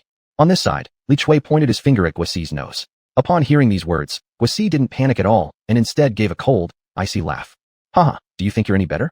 Don't think I don't know. I'm aware you secretly conspired with the Lord to obtain more power, while simultaneously stripping mine away. That's even worse than what I've done. Anger filled Guisi's face. Instantly, they began quarreling about the matter. Just their luck, Qin Yi happened to be passing by and noticed the two arguing. Curious, he went over to inquire. What's going on here? Both of you seem extremely angry. Can't we all just talk calmly about whatever it is? Qin Yi approached them like a mediator. Upon seeing their lord arrive, Li Chui immediately bowed to Qin Yi. In response, Qin Yi nodded slightly. However, across from them, Guisi couldn't help but snort coldly. It seems what he said is true then. You really did conspire with the Lord to undermine my authority. Lord, if you truly wish to do so, just tell me directly. I can leave, can't I? Guasi glared at Qin Yi, his expression filled with fury. Qin Yi was utterly confused. He had no idea what Guasi meant. When had he conspired with Li Chui? Undermine Guasi's authority? Wasn't this complete nonsense? The powers he had given the two were offered sincerely by him, and nearly equal in strength. Moreover, to prevent conflict within the group, Qin Yi never showed any favoritism.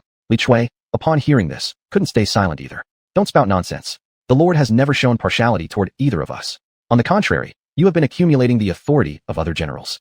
Are you going to undermine even the Lord's power next? At this point, Qin Yi finally understood the source of their dispute.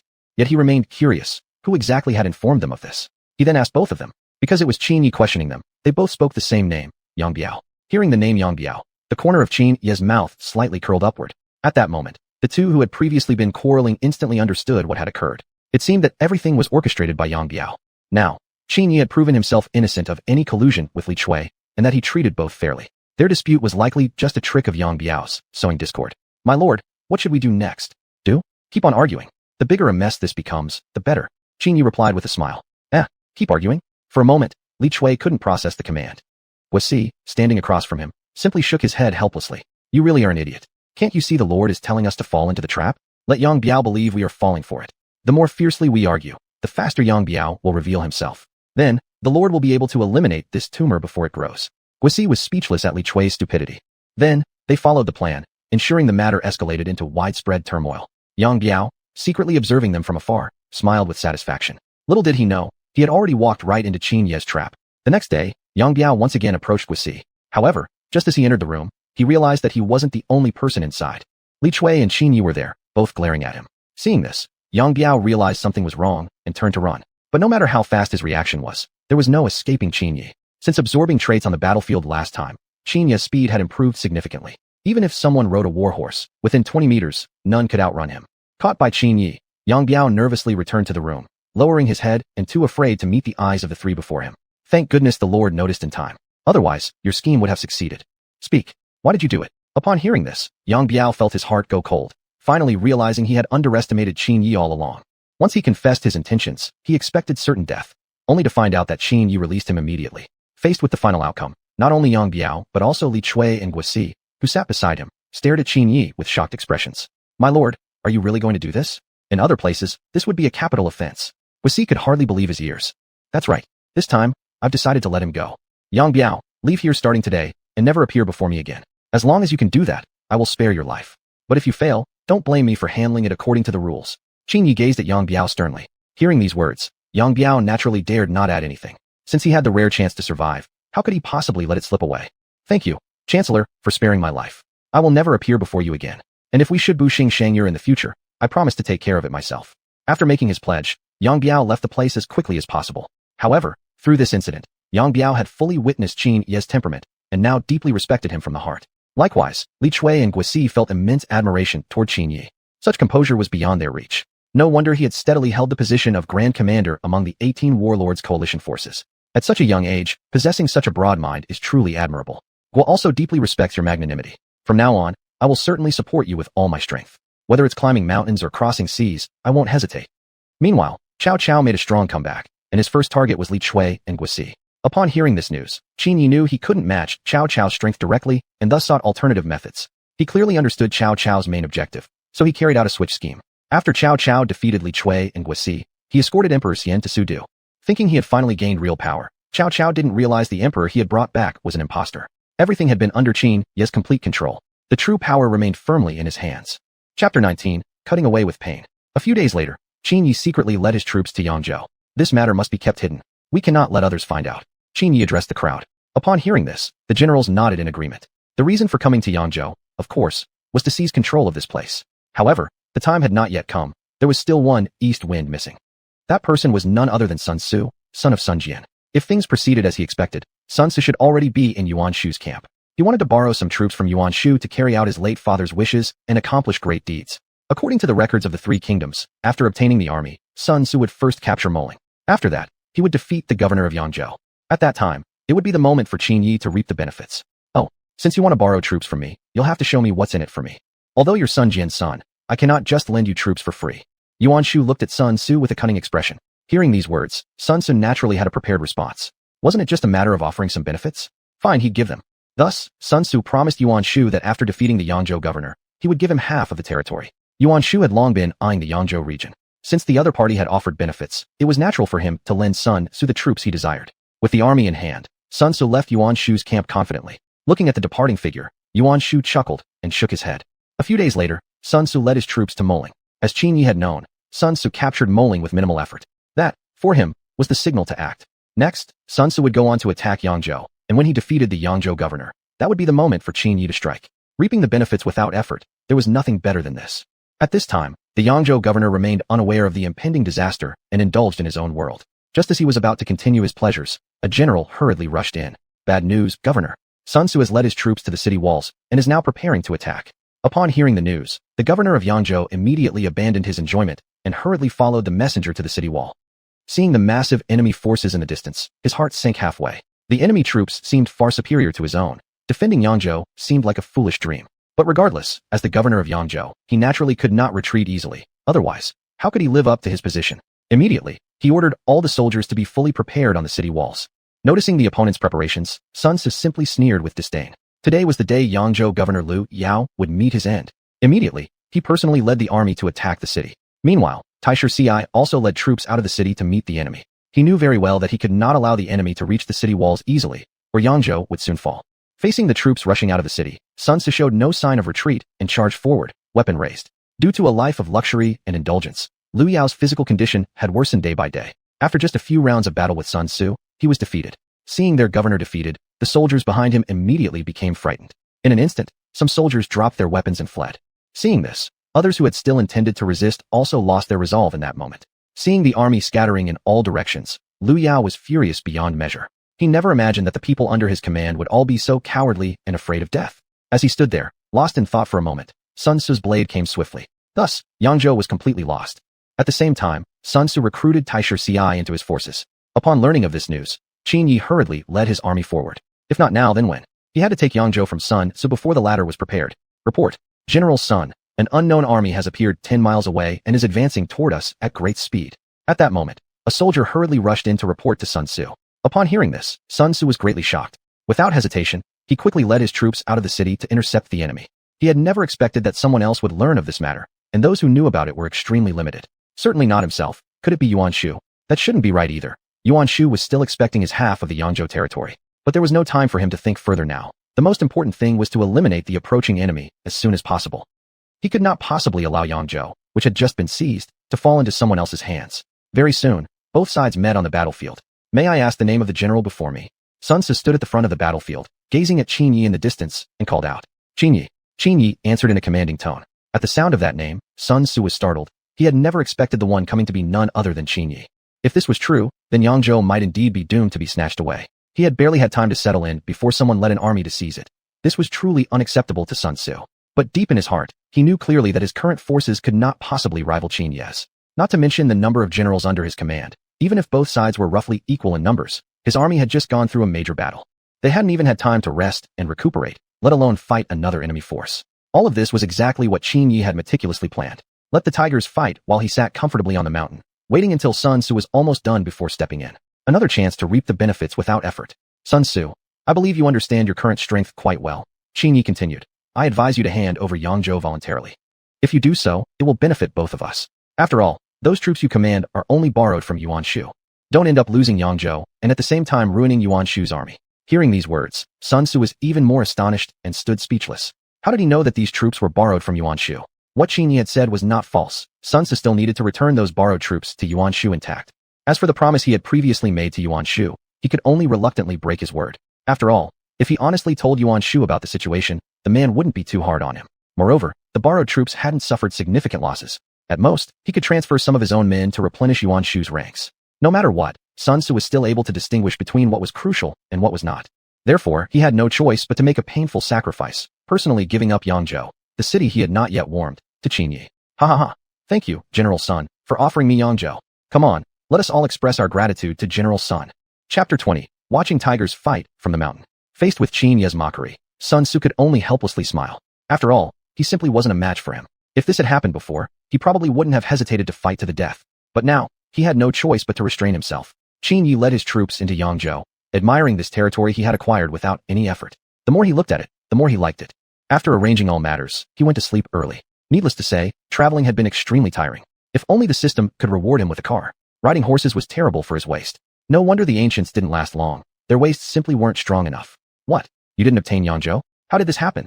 On this side, Yuan Shu looked at Sun Tzu in astonishment. In response, Sun Tzu told the truth, hoping Yuan Shu would not hold it against him. After all, not only was he no match for Qin Yi, even Yuan Shu with his full army might not be his opponent.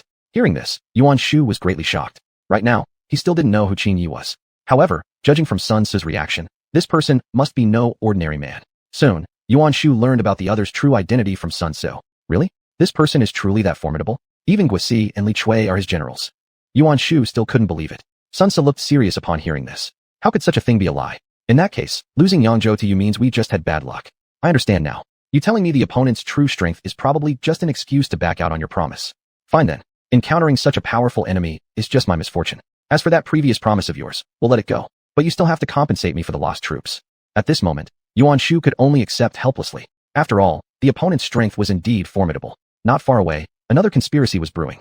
Yin Baihu of Wu County intended to rebel, already gathering troops and preparing for action. At the same time, Wang Lang from Kuaiji also raised his army in support, hoping to gain some benefit once the rebellion succeeded. The two instantly aligned their goals and began their rebellion. Upon learning this, Sun Tzu hurriedly sent troops to intercept them. If they succeeded, the entire situation of the realm would be thrown into chaos. As for Qin Ye's side, although he had long anticipated this rebellion, he had no intention of taking initiative, instead staying comfortably in Yangzhou. My lord, shall we not go and stop them? If we let them develop freely like this, something huge might happen. Guisi beside him wore a look of panic. Don't be in a hurry. From my guess, Sun Tzu has probably already sent troops to intercept them, and he will definitely win. We will watch the tigers fight from the mountain. When the right time comes, we'll launch a surprise attack on Moling.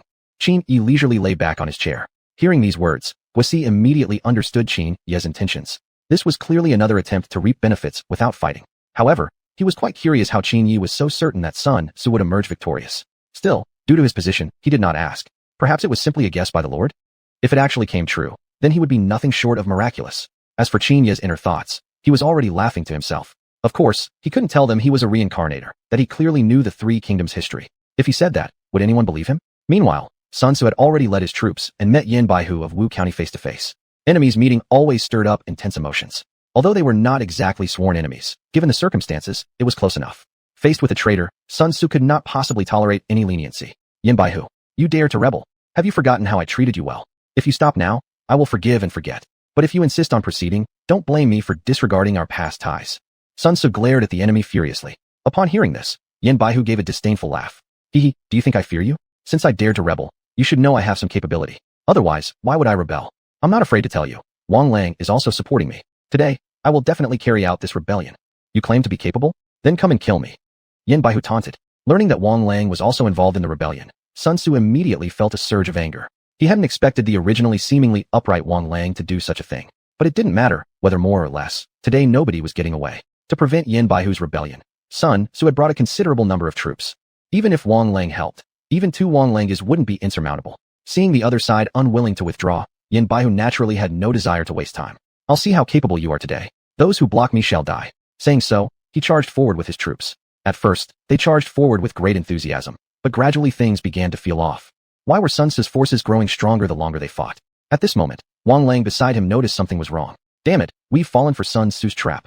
At first glance, it seemed he really didn't have many soldiers. But look now, more soldiers are joining from all around. It seems Sun Tzu deliberately concealed his strength to make us let our guard down. Once we engaged him, he could wipe us out completely. Wang Lang saw the situation very clearly. Upon hearing these words, Yin Baihu's heart immediately sank. He never expected Sun Tzu to be so cunning. But now, he was already deeply involved, with absolutely no chance to escape. Thus, he ordered a desperate final stand, determined to carve out a blood-soaked path to survival. In the end, however, they had seriously underestimated Sun Tzu's power. In merely 2 hours, the rebel forces had been almost entirely wiped out. Originally nearly 20,000 soldiers strong, now there weren't even 1,000 left at a glance. Moreover, they had completely fallen into Sun Tzu's encirclement. It appeared this rebellion would end in failure. Even so, Yin Baihu refused to simply wait for death. He would take as many enemies down with him as possible, even if he had to die. An hour later, the corpses of Yin Baihu and Wang Lang lay in pools of blood. On this side, Qin Yi judged the timing was about right, quickly dispatching Guisi and Li Chui to launch a surprise attack on Moling. Receiving these orders, the two immediately sprang into action. Once they had departed with their troops, Qin Yi hurriedly headed toward the battlefield. There should still be time. He needed to quickly collect some stat points before the enemy started cleaning up the battlefield. Cutting to another scene. Qin Yi squatted in the blood-stained battlefield, searching for the corpses of Yin Baihu and Wang Lang. Found them. With that, he placed his hands on the corpses. The next second, a cold robotic voice echoed in his mind.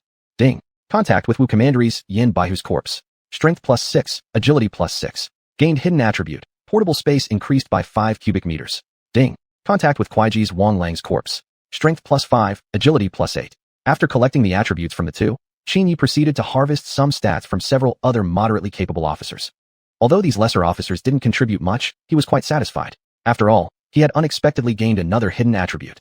So far, Qin Yi's portable space had expanded to 30 cubic meters. Chapter 21, Longgu Mountain. Meanwhile, Sun Tzu, who had just returned to Moling, was attacked by Qin Yi's subordinates. Damn it, what does Qin Yi really want? Is there absolutely no room for survival? While complaining, Sun Tzu led his already exhausted troops into battle. But how could they be any match? Not only was he completely drained, most of the soldiers were also too weary to fight with little wool left. If Moling were to be given to Qin Yi, it would mean losing the only foothold they had left. Sun Tzu, I suggest you retreat. Don't you see that your troops have practically lost all combat capability? Guisi looked at Sun Tzu with a sneer. Hearing this, Sun Tzu smirked coldly. So what? If they wanted Moling, they would have to step over his dead body. Seeing that the enemy refused to withdraw, Guisi and Li Chui couldn't help but feel admiration. A general like this was rare indeed, but unfortunately, according to Qin Yi's orders, Moling had to be taken. Otherwise, they might have let Sun Tzu go. It was a real pity for such a general to die like this. Yet at this moment, Sun Tzu had nothing left to hold on to. He led his troops into fierce battle. The result was painfully obvious. They simply weren't a match. Guisi and Li Chui seized Moling with barely any casualties. Meanwhile, Sun Tzu was not killed but allowed to leave with a small group of soldiers. Shortly after, Qin Yi arrived in Moling. Seeing Guisi standing on the city wall, a satisfied smile appeared on his face. Great. Now he had gained 2 territories without much effort. This was extremely satisfying. Meanwhile, something major was happening elsewhere. Yuan Shu is pushing me towards certain death, Liu Bei said angrily. Zhang Fei and Guan Yu, standing beside him, were equally helpless, never expecting Yuan Shu to be this decisive. They were now at a loss about how to deal with Yuan Shu's army already at their doorstep. Brother, if all else fails, let's seek help from Lu Bu. We once gave him shelter, so he probably will help us out of this encirclement, Zhang Fei said, preparing to set out to find Lu Bu. Hearing this, Liu Bei pondered briefly, then nodded. At this point, this seemed the only possible solution. If Lu Bu agreed to help, using his force to drive Yuan Shu away shouldn't be a problem. Or at least he could assist in fighting Yuan Shu. Later, you two will come with me to visit Lu Bu. I'm sure he isn't someone who forgets a favor, Liu Bei said with regret. Meanwhile, Qin Yi led his men to Longgu Mountain. My lord, that bandit is right here on this mountain. Not long ago, he gave us a lot of trouble, even injuring many of our soldiers, Guisi said, his face filled with anger. Upon hearing this, Qin Yi was equally furious. Numerous warlords dared not touch him, yet a band of outlaws dared to launch a sneak attack? How could he preserve his dignity? He didn't know whether they were simply ignorant, genuinely powerful, or merely young and fearless. Today, he must teach them a lesson. Perhaps even wiping them out entirely wouldn't be out of the question. Longgu Mountain was a perilous terrain, one of the few mountainous areas in Yangzhou. The landscape on the mountain changed constantly, covered by vast swaths of towering spruce trees. Because of this, it had become a base for many bandits. However, a year ago, a man named Yao Lin unified all the bandit hideouts and merged them into one cohesive force. This unification dramatically increased their strength. Within just a year, their overall strength rivaled even those of medium or small warlords. Thus, the previous warlords in Yangzhou might have wanted to wipe them out, but they failed due to their strong resistance. During these attempts to suppress the bandits, several generals even died in the process. To Qin Yi, though, all this was a piece of cake. Putting aside his own power, even if his personal strength was limited, he already commanded many elite generals, making his forces comparable to those of a major warlord like Yuan Shao. Moreover, Qin Yi's current strength was truly one capable of holding 100 at bay. My lord, this is the intelligence we've gathered, please review it, Li Chui said as he handed out bamboo scrolls. These were the findings from the scouts who had been sent ahead. It represented a detailed investigation into the bandits' strength. Looking at the report in hand, Qin Yi wore a confident smile. It turned out the bandits themselves weren't particularly strong. The key was their leader's unrivaled power. In previous battles against other warlords, he had been the one to turn the tide, practically a savior. Learning that Yao Lin's power wasn't ordinary, Qin Yi began considering the idea of recruiting him. Gaining a man like that would be an invaluable addition. Thus, he led his army up the mountain. Unknowingly, however, every move of theirs was already under surveillance. Leader, the enemy has already started climbing the mountain. Very good. Everything is proceeding according to plan. As long as we wipe them out completely, Yangzhou will belong to us. Yao Lin's face revealed a charmingly sinister smile. Meanwhile, Qin Yi had already arrived at the mountainside. Lord, if we continue marching for another hour, we'll reach the vicinity of the enemy camp. Shouldn't we start concealing our trail? Li Chui asked while speaking. Hearing this, Qin Yi smiled and shook his head. No need. Ever since we started climbing the mountain, we've already been discovered by the enemy. As soon as these words came out, Guisi and Li Chui couldn't help glancing around nervously. Don't look. We must pretend we don't know we've been discovered, or else the enemy will become suspicious. The reason I didn't tell you beforehand was exactly because of this. I wanted to make sure they would let their guard down, making them believe that we wouldn't pose any threat while under their surveillance. Qin Yi continued. Upon hearing this, Guisi and Li Chui nodded with sudden understanding. Truly, he was a worthy lord. His insight was extraordinary, and to think he even had such a clever plan. If it were someone else, they would probably be eager to let the enemy know that they were aware of being watched. On Yao Lin's side, everything was ready for a surprise attack. Once Qin Ye's forces entered the encirclement, it would become his territory. As it happened, Qin Yi had already realized this. Just as they were about to enter his trap, Qin Yi suddenly stopped directly in his tracks. Seeing this, Yao Lin couldn't help feeling a momentary tension in his heart. Could it be that they had already been discovered? Otherwise, why would they stop right outside the encirclement? In theory, this area shouldn't have raised any suspicion. Besides, initially, they hadn't shown the slightest wariness either. Their marching speed had actually been quite fast. Leader, have we been discovered? One of the deputy leaders asked anxiously. In response, Yao Lin only shook his head. Right now he wasn't sure either. He could only wait for the right moment to act. Soon after, there was movement again on Qin Ye's side. Chapter 22, Pacification Offer. It could be seen that Qin Yi left the army accompanied by Guisi and Li Chui and entered their encirclement alone. Why are there only the three of them? Yao Lin looked puzzled as he stared at the approaching trio. But now was not the time to act rashly. Initiating an attack prematurely would cause him to lose the advantage. Once that happened, Qin Ye's troops outside the encirclement would surround them at top speed, leaving no chance of victory whatsoever. Even if they managed to kill Qin Yi, it would be of no help. After all, there were still many of Qin Ye's troops stationed in Yangzhou. As soon as news of Qin Ye's death reached there, he would face a catastrophe of annihilation. What's more, he might not only face Qin Ye's main forces, but possibly other lords would also join to eradicate him. He clearly understood how significant Qin Yi was in the eyes of other lords. He had heard of Qin Ye's reputation before. Although Qin Yi had many enemies, he also had countless allies. Leaving others aside, one Cao Cao alone was enough to trouble him greatly. He was truly a powerful warlord. At that moment, Qin Yi suddenly turned directly towards Yao Lin's direction. Come out. I know you're here.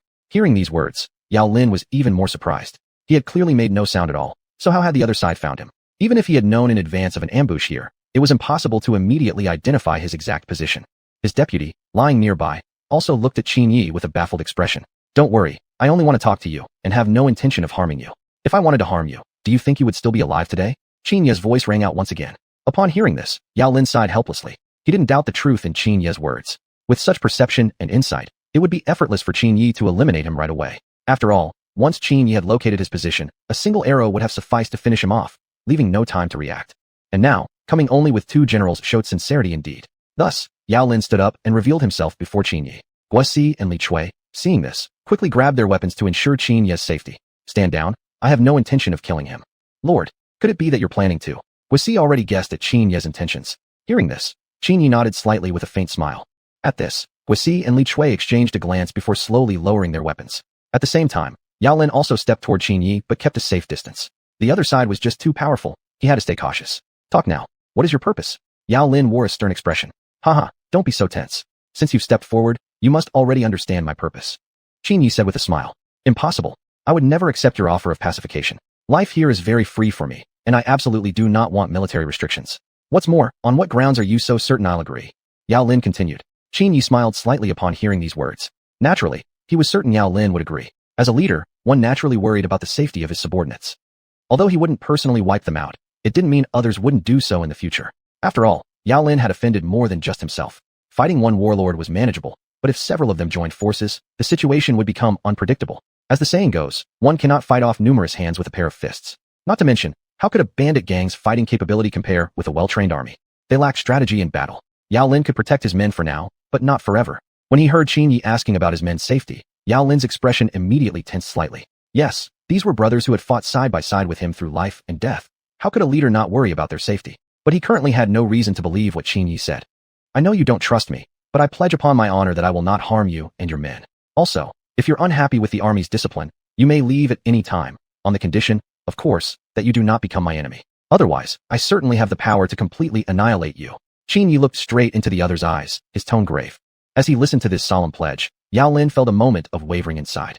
As a warlord, one's reputation and honor were the most important. Any action that tarnished one's reputation would result in complete rejection from other lords. At that time, not only his development would suffer, but the safety of everyone could be endangered. After all, deceit is despised in any era. After serious consideration, Yao Lin tentatively agreed to Qin Yi's offer of pacification. Then, he led Qin Yi back toward the camp. On the other side, Liu Bei and his two sworn brothers went to seek out Lu Bu, asking for his help against Yuan Shu. Upon hearing their request, Lu Bu immediately agreed. Although the opponent was Yuan Shu, Liu Bei had done him a favor before, so this was also a way to repay that kindness. As for what happened earlier, it was entirely out of necessity. Lu Bu wasn't the kind of person to forget favors or betray kindness, although everything depended on whether his own Dishan was touched. And now, Liu Bei personally asked for help against Yuan Shu, which did not cross that Dishan. Alright, I agree. I'll secretly ambush Yuan Shu again this time, but he mustn't find out. After all, I still need to develop my own strength in the future, and I don't want to openly offend him. Lu Bu said. Upon hearing this, Liu Bei firmly nodded. That was naturally not a problem, and he fully understood Lu Bu's request. Thus, Liu Bei now had a foundation to resist Yuan Shu. Then it's settled. Once I finish up here, I will come to join you. I hope you won't forget our agreement. Meanwhile, Yao Lin had completely agreed to accept pacification. Upon hearing these words, Qin Yi smiled and nodded. Since the other party was willing to join him, he naturally would not break his word. Then, he led his troops away from Longgu Mountain. On the way back, a scout suddenly came forward and reported that Yuan Shu was leading troops to attack Liu Bei. Upon hearing this news, Qin Yi hurriedly ordered a change of direction to go rescue Liu Bei. He had originally known about this matter, but had unfortunately forgotten due to the distraction with the bandits. I hope we are not too late. Back on Liu Bei's side, the battle with Yuan Shu had already begun. Due to Yuan Shu's overwhelming numerical advantage, Liu Bei had been at a disadvantage throughout the conflict. Faced with Yuan Shu's well-equipped and powerful army, Liu Bei had absolutely no countermeasure. Just as Yuan Shu ordered the final charge, a long halberd suddenly came straight at him. Luckily, Yuan Shu dodged just in time, sustaining only a slight scratch. However, suddenly from the flank, another army appeared, taking Yuan Shu by complete surprise. Whose army is this? Yuan Shu was furious, but the many generals around him merely shook their heads in confusion. Chapter 23, Dual Spears Loaded. Though slightly caught off guard, Yuan Shu quickly regained his composure. This army wasn't large in number, and soon suppressed the opposing forces. Immediately afterward, their attention shifted toward Liu Bei. When Liu Bei saw this, his heart sank halfway. Could it be that he wouldn't survive this crisis today? The restoration of the Han Dynasty hadn't even begun, yet it might end prematurely. It truly fit the saying. The late emperor had not completed his cause before his untimely death. Unbeknownst to him, however, Qin Yi had already arrived at Yuan Shu's rear with his army. Full-scale attack. We must rescue Liu Bei at all costs. Qin Yi gave the command. In the next moment, thousands upon thousands of soldiers appeared behind Yuan Shu's army. Soon, Yuan Shu also noticed this. Instantly, he was utterly stunned. First an ambush from the flank, and now a rear attack from an army of comparable strength. What was going on here? Were Liu Bei's reinforcements really this numerous? Nevertheless, he had to resist them first. However, soon the rear defense was smoothly breached by Qin Yi, advancing straight toward Yuan Shu. Seeing this, Yuan Shu practically wished for death. Hurry! Stop them! Yuan Shu desperately gave the order. The generals obeyed and led their troops to intercept Qin Yi. At the front line, Qin Yi charged forward, seemingly recklessly, yet with purpose, directly targeting Yuan Shu's top general. How could these generals under Yuan Shao possibly match Qin Yi's strength? Upon meeting him, they were immediately beheaded from their horses. At the same time, Qin Yi stole attributes from them. Contact with the general's corpse, strength +4, agility +4, speed +4. Contact with the captain's corpse, strength +1, agility +1. As he killed more and more enemies, Qin Yi clearly felt his power growing. The Baihu long spear, which had once felt slightly heavy in his hands, now felt as light as paper. It was natural, the Baihu long spear wasn't nearly as heavy as the Fangdian Waji. After all, it was entirely forged from refined iron, without any impurities. It couldn't compare in weight to the Fangdian Waji. Nonetheless, its sharpness remained unaffected, even enhanced. Very soon, Qin Yi had charged deep into the enemy ranks, now only hundreds of meters from Yuan Shu. Li Chui, hand me your spear, Qin Yi said while extending one hand. Li Chui tossed the spear to him immediately. Then, holding two spears in each hand, Qin Yi rushed toward Yuan Shu at an extreme speed. Thanks to the horsemanship he obtained, he could maintain balance without even controlling the horse. Gradually, the distance between them closed to about 100 meters. Judging the timing, he raised both spears over his shoulders and then forcefully hurled them toward Yuan Shu. The dual spears flew forward as if entering unoccupied space, directly at Yuan Shu. So fast was their speed that Yuan Shu had no time to react. In an instant, both spears impaled his chest, sending him flying several meters before crashing heavily onto the ground. My lord! My lord! The generals screamed furiously. Immediately, with rage in their eyes, they charged at Qin Yi, who was now unarmed. However, at this moment, Guisi and other generals had arrived and formed a defensive circle around Qin Yi, blocking the enemy's attack. Everyone at the scene witnessed the previous moment clearly, especially Liu Bei and the others, who were stunned beyond measure. This man is a god. Each of those spears must weigh at least several dozen caddies, yet he threw them 100 meters with one hand. Such terrifying arm strength is unmatched. Liu Bei was deeply shocked. Lurking in the crowd, Lu Bu also stared at Qin Yi in astonishment. A god. I, Lu Bu, feel ashamed before him. Lu Bu muttered to himself. The final battle lasted only an hour, leaving the battlefield strewn with corpses. Yuan Shu's body lay in a pool of blood. Qin Yi rushed to the corpse first, turning it over. In the next second, a cold mechanical sound rang in his ears. Ding. Contact with Warlord Yuan Shu's corpse. Strength plus 15, agility plus 10, speed plus 15. Ding. Obtained rare attribute. Personal space of 10 cubic meters. Received a vermilion bird crescent bow, placed into the personal space. Hearing about the obtained vermilion bird crescent bow, Qin Yi was overjoyed. Indeed, the reward for touching a warlord's corpse was rich, and this bow was exactly what Qin Yi needed at the moment. After all, he couldn't keep leading charges personally. Having a bow would solve many unnecessary troubles, such as secret assassinations, for example. Compared to leading a charge, assassination would definitely be more thrilling. At this moment, the Liu Bei brothers approached Qin Yi. Thanks for your help, Brother Qin. I, Liu Bei, owe you one. Liu Bei clasped his fists in gratitude. Upon hearing these words, Qin Yi smiled faintly. No need to thank me. I just happened to pass by here and heard that Brother Liu was in danger. Bringing my troops to help was only the right thing to do. Qin Yi replied. A few days later, Yao Lin arrived with his soldiers. My lord, I have arrived.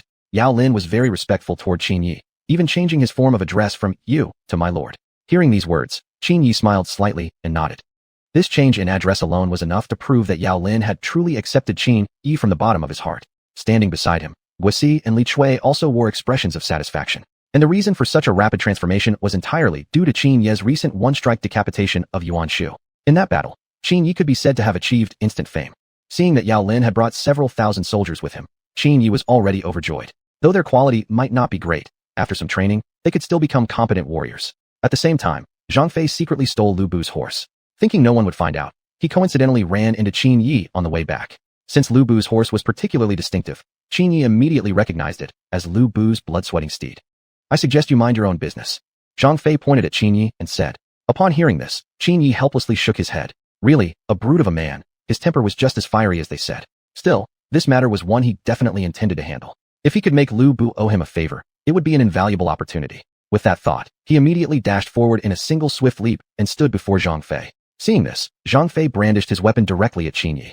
But now in a rage, he was completely unaware that he was no match for Qin Yi. I suggest you give up. You are no match for me now. You only defeated Zhang Ji. If I wanted, I could defeat Zhang Ji just as easily. And as for you, defeating you would be effortless. Upon hearing this, Qin Yi smiled slightly. If you are so eager to die, then I have no choice but to oblige. Then, quietly, he retrieved the Baihu long spear from his personal space. Under the moonlight, the Baihu long spear emitted a faint glint of cold light. Chapter 24, Trying to win over Guan Yu's allegiance. Seeing that the other party was determined to meddle, Zhang Fei's temper flared up in an instant. The two faced off like needles against barley-ons. Just as they were about to come to blows, a sudden roar echoed from not far away. Second brother, don't harm young Master Qin. Upon hearing this voice, both men turned their heads toward the source. It was Liu Bei and Guan Yu approaching from the distance. Seeing it was his elder brother, Zhang Fei quickly put away his weapon and saluted respectfully. Big brother, young Master Qin ruined my fun. Zhang Fei hurried to accuse first. Originally expecting Liu Bei would take his side, what Liu Bei said next instead came like a heavy blow. Without hesitation, Liu Bei immediately apologized to Qin Yi, blaming himself for not properly disciplining Zhang Fei, resulting in his offense. Moreover, Liu Bei claimed he had no knowledge of Zhang Fei stealing Lu Bu's horse and ordered him to return it immediately. Upon hearing this, Zhang Fei became instantly furious and deeply felt wronged. But his elder brother's words couldn't be disobeyed. Reluctantly, he nodded in obedience.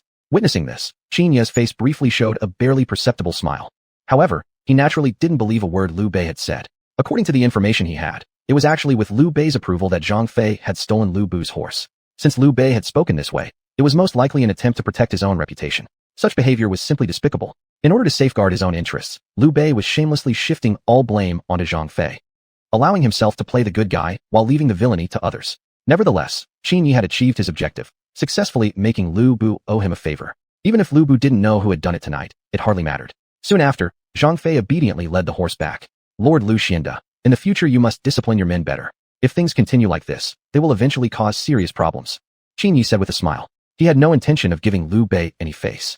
Not only was Liu Bei currently no match for him in terms of power, but such a person wasn't even worth flattery from him. Upon hearing the words, Liu Bei hurriedly nodded. Though his heart felt discomfort, he could only swallow his feelings. In this era, it was strength that determined one's voice. Age alone was simply insignificant. Power meant absolute authority. Moreover, since Qin Yi had once saved Liu Bei's life, Liu Bei couldn't dare to express his dissatisfaction directly. After Qin Yi left, Zhang Fei returned as well. Second brother, you were just too impulsive. You should have looked at the situation carefully before acting. Guan Yu, he is our benefactor, so we cannot have any conflict with him. Besides, his power is far beyond ours. Offending him would simply be asking for trouble. Don't forget our ultimate goal. We absolutely cannot afford to offend someone like him at this critical moment. Liu Bei sighed, looking at Zhang Fei helplessly. He understood his brother's temper better than anyone else. Zhang Fei was bold but lacked strategy. Put simply, a reckless brute. At the same time, Liu Bei had already decided to seek refuge under Cao Cao. Given the current situation, he needed to find a strong warlord to ally with for his own protection. Cao Cao was indeed an excellent choice. A few days later, he, along with Zhang Fei, arrived at Cao Cao's city. When Cao Cao learned of their intent to join him, he naturally expressed his welcome. Yet what mattered most wasn't really Liu Bei himself. Liu Bei simply wasn't, yet someone worthy of Cao Cao's deep respect. From the bottom of his heart, Cao Cao greatly admired Guan Yu. This man was the great general he had most wanted by his side. If he could convince Guan Yu to serve under him, perhaps no one in the land would be able to stand against him. However, it could only be an attempt. Gaining Guan Yu's allegiance would probably be difficult. After all, Guan Yu held deep loyalty to Liu Bei and wouldn't likely betray him. That evening, Cao Cao decided to give it a try, visiting Guan Yu's quarters. Oh, it's actually Chancellor Cao. My elder brother is in the next tent and should still be awake. Guan Yu pointed to the neighboring tent as he spoke. Upon hearing that, Cao Cao smiled and shook his head, clarifying that it was Guan Yu himself whom he had come to see. At this, Guan Yu became slightly cautious. As the saying went, no one visits without a purpose. Cao Cao's unexpected visit must mean something unfavorable. Sure enough, shortly into their conversation, Cao Cao revealed his true intentions. Learning that Cao Cao wanted him to serve under him, Guan Yu directly and firmly refused. That was absolutely impossible. He had already sworn brotherhood with Liu Bei and Zhang Fei in the Peach Garden. There was no way he would ever abandon Liu Bei. Even putting aside the oath, such a betrayal would still be impossible. Liu Bei had once granted him recognition and trust. There was no way Guan Yu could repay that with disloyalty. Don't be in such a hurry to refuse. Hear my offer first, and then make your decision. As long as you come under me, whatever I have to eat, you will share. Whatever I gain from this world henceforth, I shall split equally with you. Something Liu Bei could never give you. More importantly, after following Liu Bei for so long, haven't you figured out what kind of man he truly is? Cao Cao looked at Guan Yu seriously. I advise you to give up. I will absolutely never betray elder brother. Although elder brother has some flaws and cannot offer me what you can, I, Guan Yu, am certainly not someone who forgets kindness or betrays loyalty. Elder brother has shown me recognition and trust. If you want me to betray him, you might as well give up this thought entirely. At this point, Guan Yu had already grown somewhat angry, making me choose to leave. How is that any different from asking me to die? More importantly, compared to betrayal, what is there to fear in death? Facing Guan Yu's firm attitude, Cao Cao's hope of recruiting him under his command was completely extinguished. Since this was the case, he decided to stop talking further. However, Cao Cao admired and liked Guan Yu even more, even envying Liu Bei for having such a sworn brother. Not only was he incomparably brave, but also so loyal. This was exactly the kind of person every warlord wished to have. At the same time, Zhang Xiu was secretly discussing plans with his men. Now that Cao Cao's power was growing stronger day by day, if not dealt with promptly, it would surely bring great trouble. Today, we must march to attack Cao Cao. This man must be eliminated. Before setting out, Zhang Xiu looked sternly at his generals. That night, they launched a surprise night attack on Cao Cao's camp. Caught completely off guard by Zhang Xiu's sudden attack, Cao Cao's forces were thrown into chaos. Lord, Dian Wei volunteers to go and fight against this old rogue Zhang Xiu. The speaker was none other than Dian Wei, one of Cao Cao's mighty generals. Good, truly worthy of being my general. With such courage, victory is certain. Cao Cao rejoiced greatly. Then, Dian Wei gathered troops and marched to confront Zhang Xiu. Seeing that only Dian Wei himself had come forward to fight, Zhang Xiu couldn't help but mock him. Has Cao Cao run out of mighty generals? He actually sends only you alone to oppose me. It seems tonight will mark the day of that villain Xiao's death.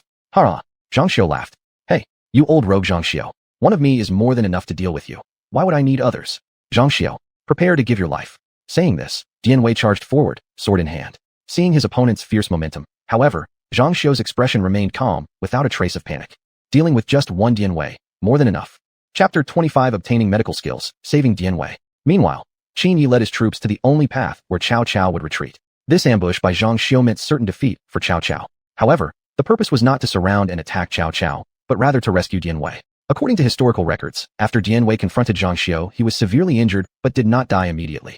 Because of that, Qin Yi had only brought Zhang Lu with him, since he had no intention of playing the role of the fisherman. Right now, Cao Cao was still useful. He was a capable employee. Lord, what are we doing here? Zhang Lu asked beside him, puzzled. I'm going to acquire a great general right here. His strength rivals even Lu Bu's. Gaining this person means a powerful ally in the future. Qin Yi dropped a hint. Hearing that, Zhang Lu nodded, though still baffled. Here, there's nothing around for miles. Where would this supposed general come from? And someone whose strength equals Lu Bu's? Such a figure would already be serving one of the warlords. How could he possibly be so easily obtained by Qin Yi? Though many of Qin Yi's generals had been acquired through unexpected means, such luck probably wouldn't come again. Still, as the Lord's command, Zhang Lu naturally dared not object. After all, his job was only to protect Qin Yi's safety. What Qin Yi intended to do was none of his concern. Meanwhile, Dian Wei charged into Zhang Xiu's army, cutting down enemies, his domineering aura causing countless soldiers to fear approaching him. Although Zhang Xiu sent 2 generals to deal with Dian Wei, neither lasted long before falling beneath his blade. Ha ha ha. Come on more. Not enough. Not enough. I will kill to my heart's content. Ha ha ha. Dian Wei roared in laughter. In response, Zhang Xiu was at a loss for what to do. But soon, his strategist provided a solution. Lord, if we cannot defeat him in close combat, then we shall attack from afar. A simultaneous arrow volley. Even the strongest person cannot dodge all these arrows. Upon hearing this, Zhang Xiu quickly gathered a group of archers. Then, he ordered them to target Dian Wei. In an instant, hundreds of arrows shot toward Dian Wei, who was locked in the chaos of battle. General, watch out! His soldiers shouted beside him. But it was already too late. Dian Wei had not reacted in time initially. By the time he did, an arrow had already struck his right arm. Still, he used his large blade to block many arrows. But eventually, his strength faltered. Soon, wounded by multiple arrows, Dian Wei collapsed into a pool of blood. Seeing this, Zhang Xiu rejoiced immediately. Now there was no one to stop him. He then ordered his entire army to advance and eliminate Cao Cao. Little did he know, the moment Dian Wei fell, Cao Cao decisively ordered a retreat. 2 hours later, Cao Cao successfully escaped. When Zhang Xiu learned about this, he became furious, not expecting his enemy to escape after all. However, this ambush was not fruitless. The attack had killed several of Cao Cao's commanders, including Dian Wei. Thinking Dian Wei had already died from so many arrows, Zhang Xiu didn't approach to confirm his death, but instead led his troops away directly. What he didn't know was that Dian Wei still had some life left. Although heavily wounded by arrows, none were fatal. Half an hour later, Qin Yi arrived at the scene. Hurry, look for a corpse wearing armor, Qin Yi said. Now, time was critical. Any delay might cost Dian Wei's life. Yet there was a problem. He didn't know any medical techniques. How could he treat Dian Wei's wounds? Perhaps he could only rely on the system now and hope it could grant him some medical knowledge.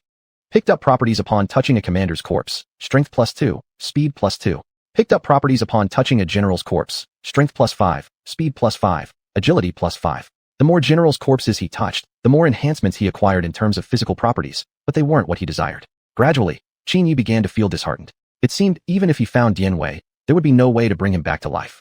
Just then, Zhang Lu shouted from a distance. Lord, I found another general's corpse here. It looks different, not ordinary, possibly a general equivalent to the left or right commander. Hearing Zhang Li's words, Qin Yi quickly ran over. Just after flipping over the corpse slightly, a voice from the system echoed in his mind. Touch the corpse of the left general. Strength +10, speed +10, agility +10. Acquired rare attribute, master healing arts. Capable of curing any non-fatal wound. Upon hearing those final words, Qin Yi's eyes immediately lit up. System, I love you so damn much, Qin Yi exclaimed in his heart. Next, he must hurry to find Dian Wei. However, finding a single person among countless corpses was extremely difficult, and what made it worse was that it was already nighttime. This was no different than searching for a needle in the ocean. Suddenly, Qin Yi recalled that Dian Wei had died from being shot by multiple arrows. In other words, he only needed to search for a corpse with arrows sticking out of it. Immediately, he began scanning the area. Sure enough, he spotted not far away a corpse pierced with several arrows. Without delay, he rushed over with Zhang Lu. Quickly, this is the general I'm looking for, Qin Yi shouted excitedly. Upon hearing this, Zhang Lu hurriedly adjusted Dian Wei's body into a more stable position. At the same time, he counted the arrows on his body. 12 arrows. He had been struck by a full 12 arrows. But that wasn't the most shocking part. Someone who had taken so many arrows still had a faint pulse. How tough must his body be? Qin Yi examined the wounds carefully and let out a sigh of relief. Thankfully, the external armor had partially deflected the arrows. None had fully pierced Dian Wei's body. Most were just superficial wounds. Only one arrow had penetrated into Dian Wei's chest, its tip only millimeters away from the heart. Thus, using the newly acquired medical skill, Qin Yi carefully removed the arrows from Dian Wei's body. At the same time, he tore off some cloth from nearby corpses to stop the bleeding. Looking at the arrow lodged in the chest, Qin Yi hesitated for a moment. Although he had gained top-tier medical techniques, this proximity to the heart was extremely risky. One mistake, and Dian Wei would certainly die. General Dian, do you trust me? Qin Yi asked. In response, Dian Wei looked at this unfamiliar figure. Right now, all he wanted was to survive. With what little strength he had left, he weakly nodded. Seeing this, Qin Yi took a deep breath, then firmly gripped the arrow with both hands. Zhang Lu, hold him down. Upon hearing this, Zhang Lu used both hands to stabilize Dian Wei. After taking another deep breath, Qin Yi suddenly pulled the arrow out with force. The next moment, blood spurted from the wound, splattering onto both Qin Yi's and Zhang Li's faces. Quickly, Qin Yi grabbed the cloth nearby and pressed it firmly onto the wound. Dian Wei immediately passed out from the intense pain. Thanks to the assistance of the system, the bleeding was soon controlled. Let's go back to the camp. With that, Qin Yi picked up Dian Wei and carried him away. Chapter 26, rightfully taking Shouchuan. Zhang Lu couldn't help but be greatly astonished upon seeing this scene. Just how strong was their lord? It seemed he had lifted Dian Wei without the slightest effort. Although he didn't know exactly how heavy Dian Wei was, an adult man's weight should be at least 100 caddies. And on top of that, the man was wearing heavy armor. A rough estimate put him at over 200 caddies. Soon, the two of them left the area carrying Dian Wei. When Dian Wei woke up, he found himself lying safely on a bed. Zhang Lu, who had been tending to him, immediately ran out to find Qin Yi upon noticing this. Upon hearing that Dian Wei had awakened, Qin Yi rushed to the tent as quickly as possible. Where am I? Dian Wei asked weakly. This is our Lord Qin's military camp. It was Lord Qin who saved you. Zhang Lu answered from the side. Hearing this, Dian Wei slowly turned his head and saw Qin Yi standing by the bed. His expression immediately became emotional. He had seen this man briefly before he lost consciousness, and at the time the man had claimed he would save him. Initially, he'd thought it was like treating a dead horse as if it were alive, placing practically no trust in the young man. Yet now he had actually been saved. Most importantly, it was the renowned Qin Yi who had saved him. Though they had never met, the name was more than familiar. Killing Dong Zhuo's right General Zhang Ji, slaying Yuan Shu in a single strike. These were all feats attributed to Qin Yi. Thank you. Dian Wei struggled to sit up, putting all his strength into it. But before he could finish speaking, he had already run out of energy. You've just woken up, and your wounds haven't fully healed yet. You can thank me after you've recovered, Qin Yi said with a smile. Hearing this, Dian Wei nodded with a smile. Then, Qin Yi told him to rest well and left the tent with Zhang Lu. Meanwhile, Cao Cao, having successfully retreated, ordered his troops to rest where they were. He deeply mourned Dian Wei's sacrifice. If he had known this would happen, he shouldn't have let him go alone to fight Zhang Xiu. Otherwise, he wouldn't have lost such an important general. But it was at least a death worth dying. If not for Dian Wei holding off Zhang Xiu, Cao Cao wouldn't have had time to escape. How are you feeling now, Dian Wei? Qin Yi asked with a smile. I am truly grateful to Lord Qin for saving my life, Dian Wei said with a bow. Upon hearing this, Qin Yi smiled and nodded. Then he directly asked Dian Wei whether he was willing to follow him. Thinking carefully about the question, Dian Wei looked toward the distance. To be honest, he really wanted to follow Qin Yi. Having such a lord was likely what every general hoped for. Not to mention Qin Yi's youthful achievements, just the debt of gratitude alone ensured his agreement. So, he knelt half on one knee before Qin Yi. From this day forth, Dian Wei will obey the orders of Lord Qin, Dian Wei declared solemnly. Upon hearing this, a pleased smile appeared on Qin Yi's face. Thus, he gained another great general. Meanwhile, due to Zhang Xiu's surprise attack, Cao Cao now found himself homeless and without a place to stand. For this reason, he began planning his next strategy. A few days later, he cleverly manipulated Liu Bei, Lu Bu, and Sun Tzu into attacking Shouchuan. Shouchuan had originally belonged to Yuan Shu. Since the last time Qin Yi had killed Yuan Shu, it had become a territory without a master, now defended only by one of Yuan Shu's former generals. Now, with forces like Liu Bei's attacking, taking it would naturally be very easy. Originally expecting to capture Shouchuan smoothly, they never expected Qin Yi to suddenly show up. They had already forced the defending general to flee across the Huai River, and were just about to seize Shouchuan when Qin Yi directly appeared there. Faced with the sudden arrival of Qin Yi, Cao Cao and others stood beneath the city wall, hesitant to make a move. Well, it's actually Magistrate Cao. What a coincidence meeting you here. Tell me, are you here to take away what rightfully belongs to me, Shouchuan? Qin Yi looked at Cao Cao's group with obvious disdain. Hearing this, Cao Cao naturally stated his intentions. He himself had captured Shouchuan through battle, so naturally, it belonged to him by right. Qin Yi, on the other hand, clearly was trying to reap the benefits without effort. However, Qin Yi simply scoffed. You say Shouchuan should belong to you. Do you have any proof? Shouchuan should belong to my domain. If Chancellor Cao disagrees, you can ask Liu Bei. Shouchuan used to be Yuan Shu's territory, but since I killed Yuan Shu not long ago, Shouchuan naturally becomes mine. Qin Yi continued. What? Qin Yi had killed Yuan Shu? Afterward, Cao Cao turned his shocked gaze to Liu Bei beside him. Seeing this, Liu Bei nodded slightly. Not only him, even Liu Bu stepped forward to testify, saying he had been present at the scene and personally witnessed Qin Yi killing Yuan Shu. After learning the whole story, Cao Cao was furious and immediately started scolding Liu Bei for not telling him earlier. If he had known beforehand, he wouldn't have mobilized his troops to attack Shouchuan. To capture Shouchuan, he had put a lot of effort into persuading Sun Tzu and others to assist him. Meanwhile, Liu Bei standing beside him wore a subtle smirk of satisfaction. The reason he didn't inform Cao Cao was precisely to make him owe him a favor. In the future, if he needed help from Cao Cao, he would have a legitimate excuse. Now, it was only then that Cao Cao realized he had clearly been a pawn all along. At the same time, Sun Tzu was watching Qin Yi with deep interest. First, he had snatched away a territory that originally belonged to him, and now he had formally taken Shouchuan from Liu Bei's hands. Everything seemed to be unfolding exactly according to the other's plan. Everything was just too coincidental. If stealing his territory was a coincidence, then this time was definitely not. Qin Yi could have easily occupied Shouchuan after defeating Yuan Shu. Why did he wait until Cao Cao launched his attack before showing up? Clearly, Qin Yi was no ordinary man. At this moment, Cao Cao was so enraged that his hair seemed to stand on end. Lord Chancellor Cao, I think it's better to give up. We are no match for him, Sun Tzu said helplessly. That's right. Qin Yi is no ordinary person. Since he dares to stand up at this moment, he must have already made preparations. If we take action against him now, I'm afraid none of us will return alive today.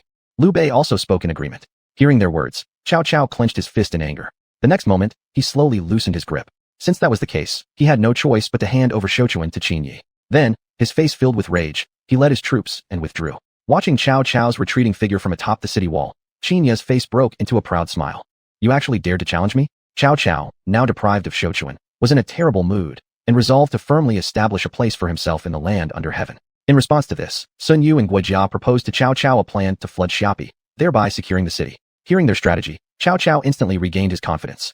This time, he absolutely could not allow Qin Yi to find out. He no longer wanted to be a fool who worked for others again. Chapter 27, Flooding of Xiapi. Because Xiapi was situated at a low elevation, using this method would not only allow them to capture Xiapi, but also force Lu Bu to surrender. This would truly be a win-win situation. Upon learning of the plan, Cao Cao was delighted and praised the two advisors, saying they truly lived up to being his sources of wisdom. Thus, he deployed troops to widen the ditches and construct dikes, diverting water from the Yi River and Sea River into Xiapi. Since the city walls were mainly made of packed earth, long exposure to water would eventually cause them to collapse. By that time, Lu Bu would no longer be able to resist him. On the other side, Lu Bu learned that Cao Cao had sent soldiers to build dikes along the Yi and Sea rivers. Cao Cao sure has done me a favor. With these dikes, we won't have to worry about Xiapi being flooded, Lu Bu laughed. He was unaware that Cao Cao had done this specifically to counter him. Meanwhile, Qin Yi was making arrangements for his own plans. Since Cao Cao was attacking Xiapi, even if he didn't intend to reap the benefits without effort, he could certainly offer refuge to Lu Bu. After all, Lu Bu would be forced to retreat. In a few days when Cao Cao attacks Xiapi, we will intercept Lu Bu's retreat here, Qin Yi arranged. As for how to pacify Lu Bu, he naturally had his own approach. Once Lu Bu lost Xiapi, he would certainly hate Cao Cao deeply and would desire revenge. And in seeking revenge, naturally he would seek someone with great power. Qin Yi was certainly the best choice. Whether in terms of ability or overall military strength, Qin Yi today was incomparable to other warlords. On that day, Cao Cao led his army to the banks of the Sea and Yi rivers. After preparing for some time, a large volume of water had already accumulated behind the dikes. Once the dikes were breached, the water would follow the prepared ditches and flow into Xiapi. By then, Xiapi would fall completely into Cao Cao's hands, and he could easily take the city. He wouldn't even need to waste a single soldier. Lu Bu would flee the city himself. One must know that once Xiapi was flooded, there would be no food supply inside the city. Even if Lu Bu didn't want to leave, he would have no other choice. If he continued to stay, the losses would be even greater, as his soldiers would have no heart to fight Cao Cao. Carry out my order, breach the dikes, Cao Cao commanded. Immediately, the dikes on the Sea and Yi rivers were deliberately destroyed. The next moment, the water stored for over half a month surged forth, flowing down the prepared ditches toward Xiapi. At that moment, Lu Bu was still enjoying himself within the city walls, completely unaware that a catastrophe was about to befall him. Report, General Lu, disaster has struck. The dikes on the Sea and Yi rivers have broken. The water is already flowing into the city. Upon hearing the news, Lu Bu rushed to the city wall. Looking at the river several meters high approaching the city wall, his heart sank halfway. Hurry, immediately go to repair the dikes. This situation must not continue, Lu Bu quickly ordered. But what the soldiers said next completely shattered his hopes. The moment the breach was noticed, people were sent to repair the dikes. Unfortunately, the area near the dikes was guarded by Cao Cao's troops, so they could not even approach, let alone repair the dikes. Hearing this, Lu Bu finally realized why Cao Cao had taken the initiative to build the dikes. It had all been intended to trap him. Meanwhile, the river water had already flowed into the city, instantly taking away the already scarce food supplies. Cursed Cao Ji, I will definitely kill you. Standing atop the city wall, Lu Bu cursed furiously. At the same time, Cao Cao was standing on a high ground, watching the situation in Xiapi. Seeing that the water had entered the city, a satisfied smile appeared on his face. Ha ha ha, looks like Xiapi will soon be mine. Cao Cao laughed loudly. Then, he led his troops back to the camp. Now all that was left to do was wait. Once the floodwaters receded, he would easily capture Xiapi. Although the city had been left barren by the recent floods, this was exactly as Cao Cao had expected. Since the days of the coalition of the 18 warlords, he had continuously been building his strength, so now his power was formidable. Rebuilding Xiapi would pose no difficulty for him. On the other side, Qin Yi led his troops to a strategic location on Lu Bu's inevitable retreat path. According to calculations, it should be about now. Zhang Lu, ride with me to the front. My great general has arrived. Saying so, Qin Yi rode forward to the head of the formation. Soon, Lu Bu appeared not far away, with only a handful of remaining soldiers. Before long, he also noticed the distant army. Having just narrowly escaped Cao Cao's flooding tactic in Xiapi, Lu Bu mistook Qin Ye's army at first for Cao Cao's troops sent to intercept him. Instantly, rage flared within him. Cao Ji, face justice, Lu Bu roared. Even though his forces were less than half of the enemy's, he was determined that Cao Cao must pay for his actions. General Lu, look clearly. I'm definitely not Cao Cao. Qin Yi smiled. Upon hearing this, Lu Bu squinted and looked more carefully. When he finally realized that the opponent was actually Qin Yi, his expression couldn't help but reveal a hint of apprehension. If this were Cao Cao's who, there might still be a chance to fight, but facing Qin Yi, he felt genuine fear. Moreover, he was now short on troops and generals. How could he possibly be a match for him? Therefore, he hurriedly stopped his troops and maintained a safe distance from Qin Yi. Seeing how cautious Lu Bu was, Qin Yi smiled. Rest assured, I have not come today to take advantage of your misfortune, but to save you. Qin Yi continued. Save me? Why? Shouldn't you be seizing this opportunity to eliminate me instead? Then take over Xiapi. Lu Bu was momentarily at a loss. Though he knew Qin Yi's strength, as the saying goes, One can never be too careful. Moreover, defeating him now would be effortless. His troops had just suffered from a flood and now lacked any fighting spirit. On every soldier's face, exhaustion was clearly visible. In addition, Lu Bu couldn't figure out what value he held for Qin Yi. Why would he go out of his way to rescue him at the risk of offending Cao Cao? Ha ha ha, it seems General Lu still doesn't trust me. If that's the case, how about we strike a deal? I guarantee your safety, and in return, you will follow me and serve as my top general. I assume you don't want to end up dying in Cao Cao's hands, do you? Qin Yi said. Upon hearing these words, Lu Bu finally understood Qin Yi's intentions. So, it was to obtain his allegiance. No wonder he chose to appear at this very moment. Still, this was a pretty favorable outcome. Serving under Qin Yi could not only ensure his safety, but also leave him alive to seek revenge against Cao Cao. Considering this, it truly seemed like a win-win situation. Then can I trust you? Lu Bu hesitated. Of course you can. Whatever Qin Yi says, I will uphold. I won't do anything behind your back to betray you. If you still don't believe me, you can ask Dian Wei. Not long ago, I just rescued Dian Wei from Zhang Xiao. Surely, you know about that incident recently. Dian Wei? Isn't Dian Wei already dead? Ha ha ha, you underestimate me then. Dian Wei was saved by me, and is currently stationed in my camp. Chapter 28, Double Blessings. When Lu Bu learned that Dian Wei had also become one of Qin Yi's generals, he was greatly astonished. If that were really the case, then Qin Yi could be said to be the most powerful warlord under heaven. Guasi, Li Chui, Dian Wei, and many other great generals were all serving under him. Moreover, if he himself were to join, they would command an army with countless elite generals. Who would dare to provoke Qin Yi? Even Yuan Shao would likely suffer a major defeat. After careful consideration, Lu Bu agreed to become one of Qin Yi's generals. Thus, another great general joined Qin Yi's camp. Just as everyone was preparing to leave, Cao Cao arrived with his troops. When he saw Qin Yi, Cao Cao couldn't help but slightly furrow his brow. Why is he here too? Even more surprising, Lu Bu was standing right beside Qin Yi. Seeing this, Cao Cao seemed to understand something. It looked like Qin Yi had taken in Lu Bu. Qin Yi, you dare be so despicable, using such a cowardly trick to force me to hand over Xiaopi. Lu Bu glared furiously at Cao Cao, his eyes filled with murderous intent. If it weren't for Qin Yi's earlier warning not to act rashly, he would have charged at Cao Cao immediately. Ha ha ha, you, a stray dog, dare speak to me like this? If I'm not mistaken, you must have accepted Qin Yi's amnesty offer. Regardless, I won't let you leave here alive today. What you did to me, I will make you pay for. So saying, Cao Cao slightly raised his hand. In the next moment, his troops moved forward. Seeing this, Qin Yi smiled faintly. General Cao, what a bold claim. I'd like to see how you intend to take Lu Bu's life today. With that, he stepped forward, and the other generals immediately took positions in front. When Cao Cao saw those generals stepping out from the enemy ranks, his arrogant demeanor instantly vanished, and his eyes widened. Especially when he saw Dian Wei, his shock was even more evident. Dian Wei, aren't you supposed to be dead? Cao Cao exclaimed in astonishment. Haha, I owe my survival to Lord Qin. Otherwise, I would have been Zhang Xiu's victim long ago, Dian Wei laughed. What? Since you're still alive, why didn't you return? Don't tell me you are now. Precisely. I'm now Lord Qin's general. Why should I return? You abandoned me there without caring about my life. Besides, Lord Qin saved my life. Staying is just my way of repaying his kindness. Listening to their conversation, Qin Yi smiled slightly and shook his head. Then, he stepped slightly forward. Cao Cao, do you still think you can take Lu Bu's life now? I advise you to think carefully before speaking, or else not only will I not spare you, but they won't either. As Qin Yi spoke, he patted Lu Bu gently on the shoulder. Immediately, numerous generals raised their weapons, standing at the ready.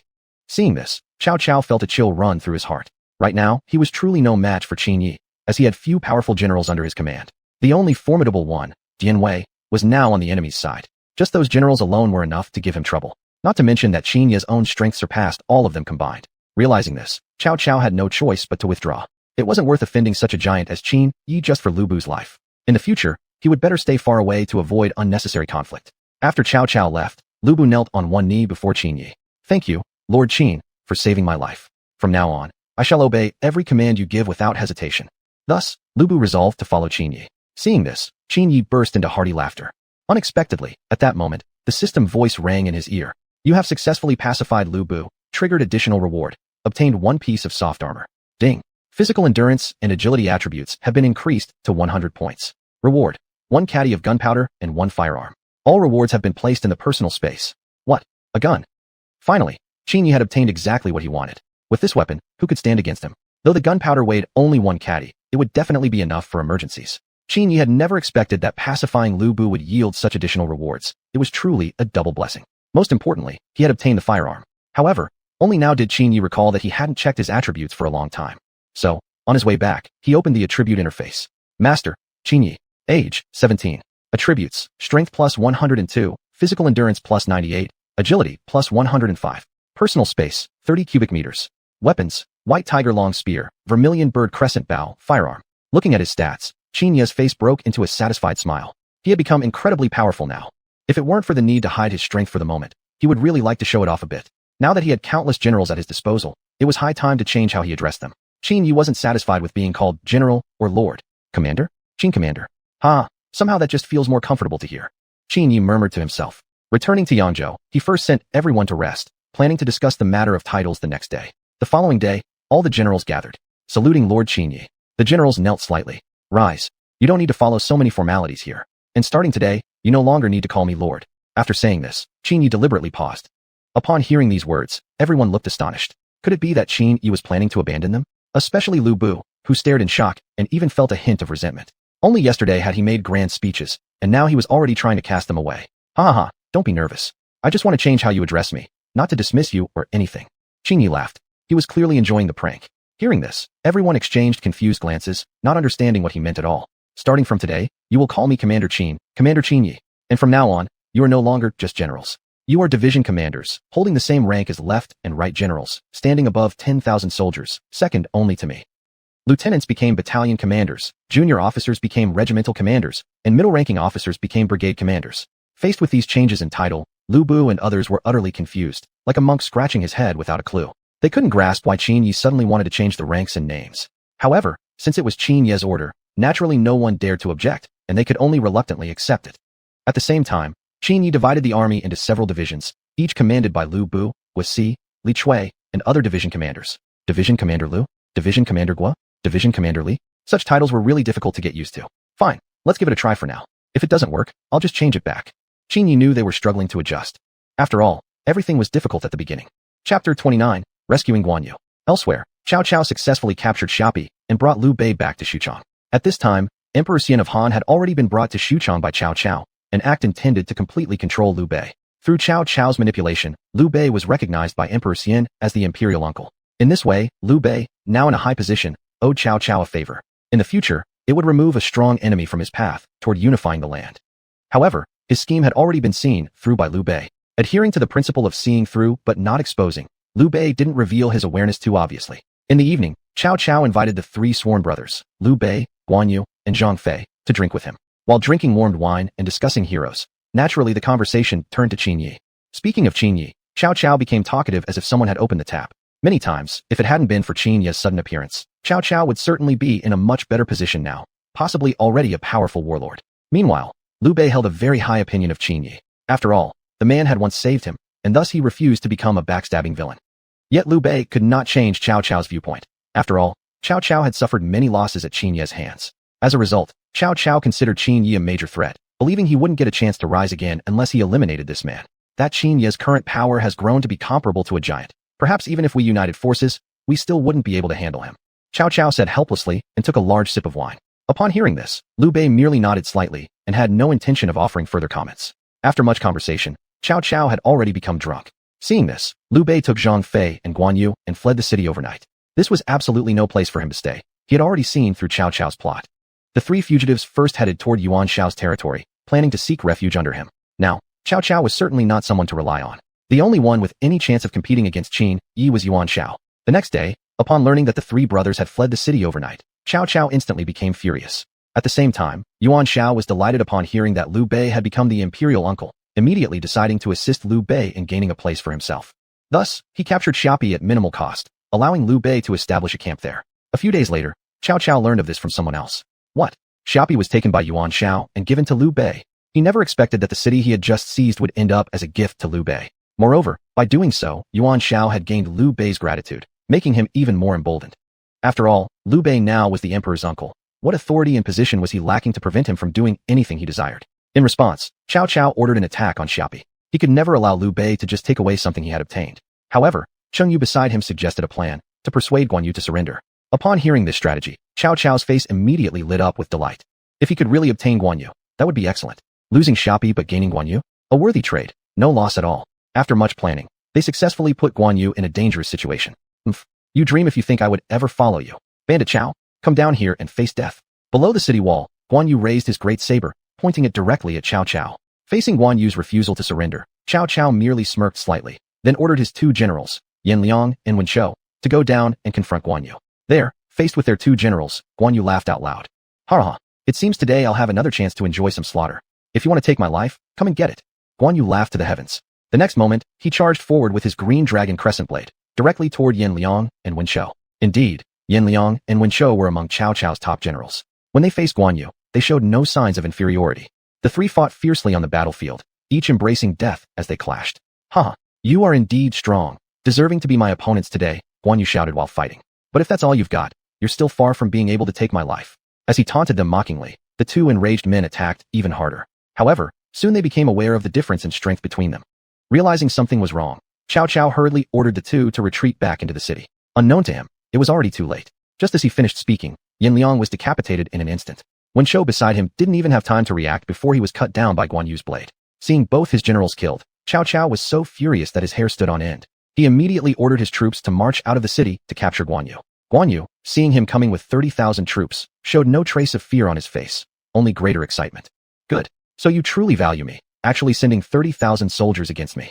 Killing one isn't a loss. Killing two is a great profit." Guan Yu roared with laughter.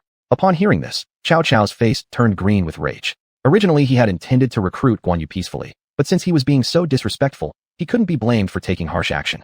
Immediately, he issued orders to capture Guan Yu. Immediately, 30,000 soldiers charged straight toward Guan Yu. Guan Yu stood firm, holding his green dragon crescent blade, completely unafraid. However, he had barely enough strength left to resist, and knew he would die here today. Still, he would never wait passively for death. Killing at least one was worth it.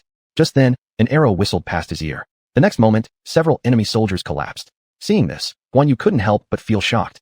What kind of power could produce such a powerful arrow? One must possess immense strength to pierce a single soldier with an arrow, let alone several at once. Guan Yu turned around in astonishment. There stood Qin Yi, one hand gripping the vermilion bird crescent bow and the other wielding the white tiger long spear, rapidly approaching. In no time, he arrived beside Guan Yu. "Leave the rest to me now." No sooner had he spoken than Qin Yi dismounted and charged straight into Cao Cao's 30,000 troops. Before Guan Yu's very eyes, Qin Yi plunged into the enemy ranks, blood flying wherever he went. Qin Yi fought like a demon storming an empty battlefield, his white tiger long spear quickly stained red. Even more remarkably, he showed no signs of exhaustion at all. Watching Qin Yi slaughter through the chaos, Cao Cao's previously satisfied smile instantly froze. Was he going to ruin his plan again today? "What are you all waiting for? Charge! 10,000 ounces of gold to whoever slays Qin Yi." Cao Cao roared furiously. Hearing this, the soldiers instantly gained momentum and rushed toward Qin Yi all at once.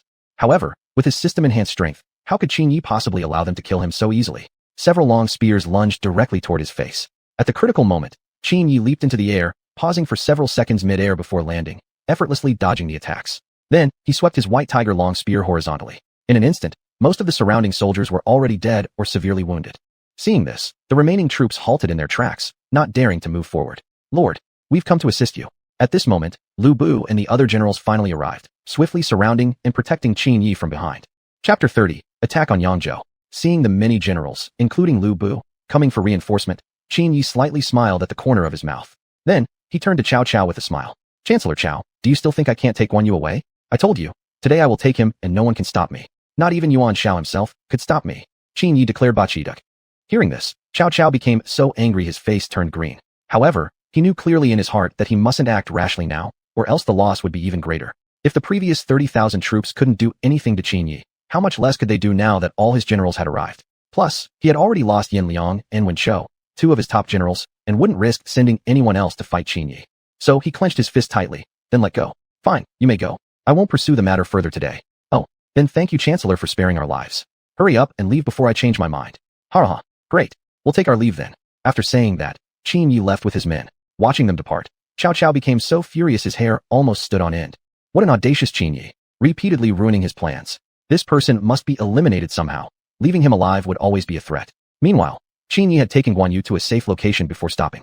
"General Guan, please return now. Liu Bei must be very worried about your safety," Qin Yi said to Guan Yu. Upon hearing these words, Guan Yu was slightly startled. So Qin Yi had no intention of inviting him to join his side. Regarding this, Qin Yi explained that he understood Guan Yu's relationship with Liu Bei and knew no matter what he said, Guan Yu would never join him. Hearing this response from Qin Yi, a faint smile appeared on Guan Yu's face. He expressed gratitude for the life-saving favor, promising to repay it in the future. Hearing him speak, Qin Yi nodded with a smile. "Hurry on your way. You should reach safety in about half an hour." "Very well. Great favors need no words of thanks. One day when the opportunity comes, I will certainly return the favor." After saying that, Guan Yu rode off. Upon his return, Liu Bei was greatly shocked to learn the details. What amazed him wasn't only that Qin Yi had released Guan Yu, but more importantly, that he had single-handedly faced Cao Cao's 30,000 troops. to personally confront 30,000 soldiers alone and show no signs of defeat. If Guan Yu hadn't said it himself, Liu Bei would never have believed it. In this battle, Qin Yi gained widespread fame throughout the land. However, there was someone who refused to believe this and insisted on challenging Qin Yi. A few days later, Yuan Shao led his army to Yangzhou. Full of confidence at this time, Yuan Shao made a solemn vow that he wouldn't return without taking Yangzhou. He had long coveted Yangzhou and was determined to take this place for himself. Yangzhou was rich in resources and strategic.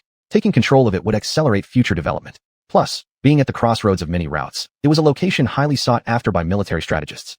Meanwhile, troops camped near Yangzhou discovered Yuan Shao's traces and quickly informed Qin Yi of the news. Upon hearing this news, Qin Yi slightly smiled.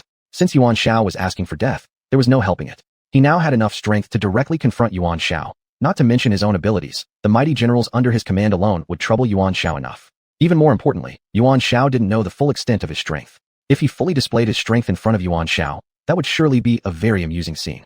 After all, besides Guisi and Li Chui, he still had Dian Wei and Lu Bu, two mighty generals in his hands. Just those two alone would give Yuan Shao quite a shock. Lord, Yuan Shao has already entered the territory of Yangzhou. It is estimated that he will arrive at the city walls in 2 days. Shouldn't we start preparing in advance? Guisi asked from the side. Hearing this, Qin Yi nodded slightly. Preparation was necessary, since he also wanted to give Yuan Shao a surprise. But before that, he needed to conceal his strength carefully. Qin Yi clearly knew that Yuan Shao had already heard about the incident a while ago where he alone had resisted a massive army, and he was sure Yuan Shao didn't believe it. Otherwise, Yuan Shao would never have chosen to launch an attack on him at this time. At the same time, Yuan Shao's army attacked one of Qin Yi's nearby camps near Yangzhou. But to his great confusion, the attack went extremely smoothly. The enemy seemed unprepared for a real fight. They barely put up a token resistance before quickly retreating as fast as they could. Because of this, Yuan Shao's confidence immediately soared. He had thought it would be relatively difficult, but hadn't expected it to be so easy. So this so-called Qin Yi's forces weren't that strong after all. Though he himself was a powerful fighter, it seemed his troops weren't very loyal to him. Otherwise, how could they possibly choose to retreat so easily? However, he did not know that this was exactly what Qin Yi had intentionally arranged, aiming to make Yuan Shao believe that he was actually weak. In that case, defeating him would become as simple as possible.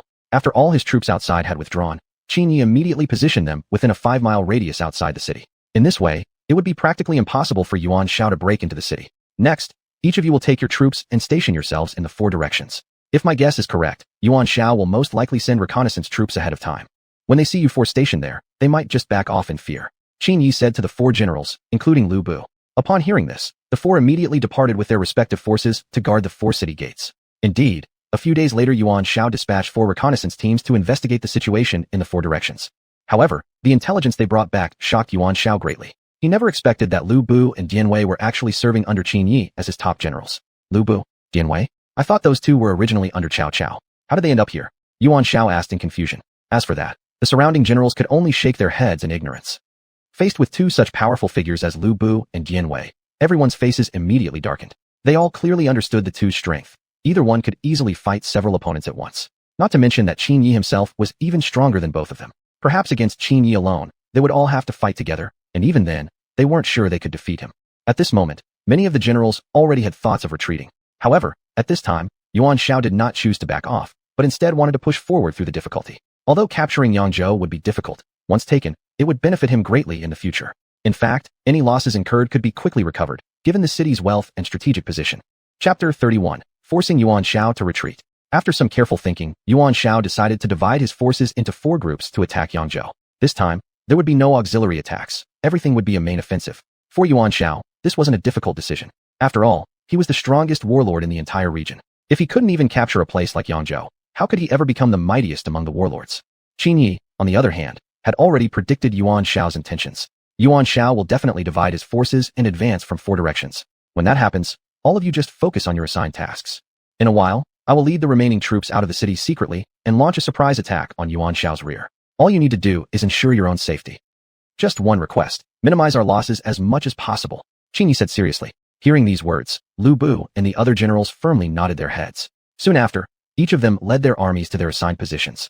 Everyone stood at the ready, eyes firmly fixed on the battlefield ahead. A few hours later, Yuan Shao's forces appeared not far away. Seeing that the attacking force wasn't particularly large, Lu Bu and the others knew immediately that Yuan Shao had divided his troops. They secretly praised Qin Yi in their hearts. Our lord really is foreseeing. He actually guessed Yuan Shao's plan so easily. That meant they only needed to follow the original plan. As the saying goes, when enemies meet, their eyes blaze with hatred. Yuan Shao was eager to seize Yangzhou and immediately ordered a full-scale assault. Seeing the enemy charge forward fiercely, Lu Bu and his men stood their ground, ready for battle. Their mission was to draw Yuan Shao's full attention to themselves, thereby creating an opportunity for Qin Yi to strike from behind. The battle erupted immediately. Lu Bu faced off alone against 2 enemy generals. Meanwhile, the other generals, like Guo, were facing similar situations. The 2 generals who confronted Lu Bu happened to be Yuan Shao's strongest commanders.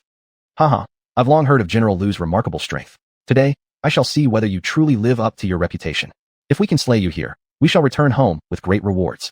With those words, both men raised their swords and slashed down at Lu Bu simultaneously. Facing the furious strikes, Lu Bu simply performed a horizontal block and parried both attacks.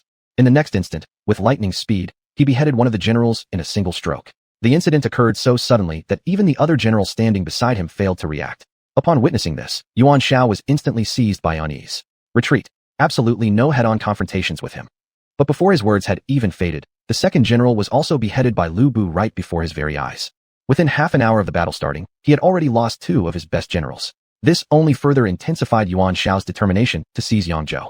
Immediately, he dispatched several other elite generals from his immediate entourage. Seeing this, Lu Bu's lips curled into a faint smile. Now it would be much easier for Qin Yi to attack from the rear. At that moment, Qin Yi had already arrived at the enemy's rear with his forces, composed entirely of archers.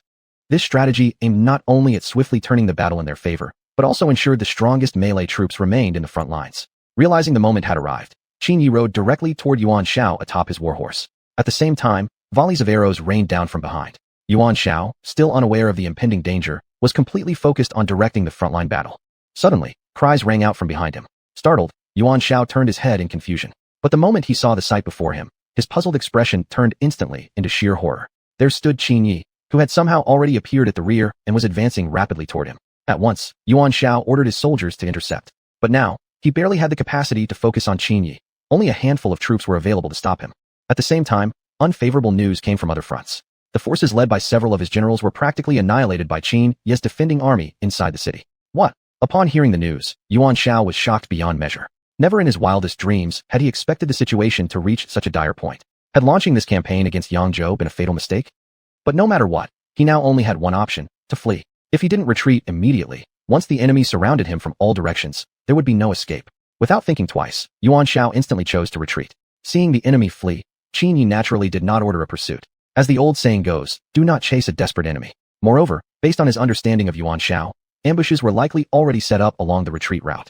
Unknown to him, however, Dian Wei, eager for glory, had already gone ahead to pursue the retreating forces. Gonggang Hui Dao the city, Qin Yi learned of Dian Wei's pursuit of the retreating enemy. That Dian Wei, doesn't he know the principle of not chasing a desperate enemy? Hurry, follow me to assist Dian Wei. Saying this, Qin Yi led Lu Bu and a contingent of troops to pursue Dian Wei.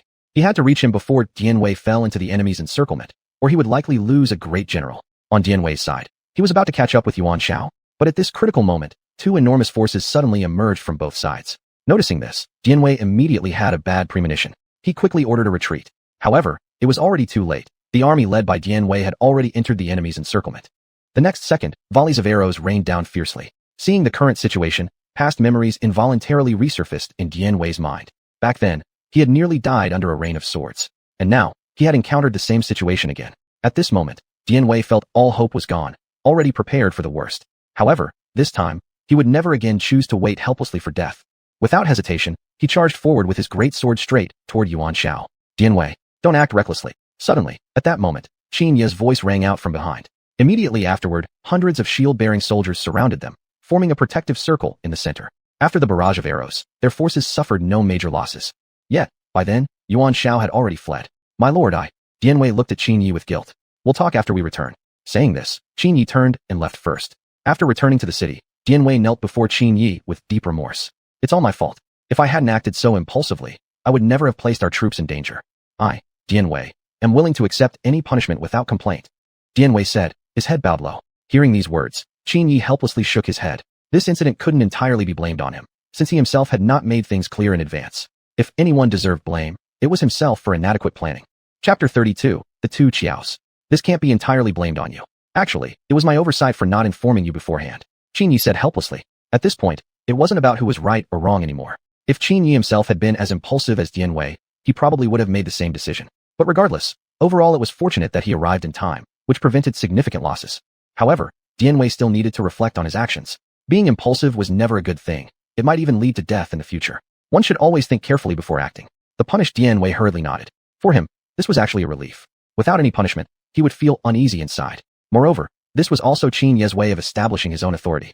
Only by clearly rewarding and punishing could they become more convinced of him. After all, if no punishment was given for a mistake, it might encourage a Zhaoxing mentality. At the same time, no one would be shown favoritism. If Dian Wei didn't receive some punishment, other generals might think that he was showing favoritism to Dian Wei. Go back and reflect for 7 days, and afterward, make time to come find me. I want to hear your reflections on this matter. Qin Yi continued. Upon hearing these words, Dian Wei nodded and then turned to leave. General Sun, I will hold them off. You must retreat quickly. No, I absolutely won't abandon you and escape by myself. If we must die, we will die together. General Sun, only if you survive do we have a chance for revenge. Better to live and fight another day. Hurry and go. Saying this, the man pushed Sun Tzu behind him. Sun Tzu looked at the man who was now shielding him from the enemy troops, his eyes filled with reluctance. But he also understood the truth in the man's words, and thus hardened his heart and left. Just a few hours earlier, Sun Tzu had been attacked by the retainers of Su Gong. Due to the suddenness of the attack, he hadn't even had a chance to react. If not for his own considerable skill, he likely would have already been killed. Shortly after, reinforcements arrived, but didn't make much difference. They merely created an opportunity for him to escape. The fleeing Sun Tzu hid in the shadows watching his subordinates being killed one by one. Search everywhere. Turn over every inch of earth until you find him. Whoever kills Sun Tzu will receive a reward of 100 taels of silver. Hearing this, Sun Tzu hurriedly backed away and retreated into a secret room he had prepared in advance. Not knowing how long had passed, Sun Tzu finally stepped out of the hiding place with his injured body when he sensed no more noise outside. Looking at the corpses before him, Sun Tzu's heart was writhing with pain. Cursed Su Gong. One day, I will make sure you pay for this blood debt. Saying this, he left the location. A few days later, Qin Yi arrived alone in Jiangdong. From what he had learned, De Qiao and Xiao Qiao were still here at this time. If he could find these two beauties, wouldn't staying here become much more enjoyable? Building his own state was important, but obtaining the people he desired was equally significant.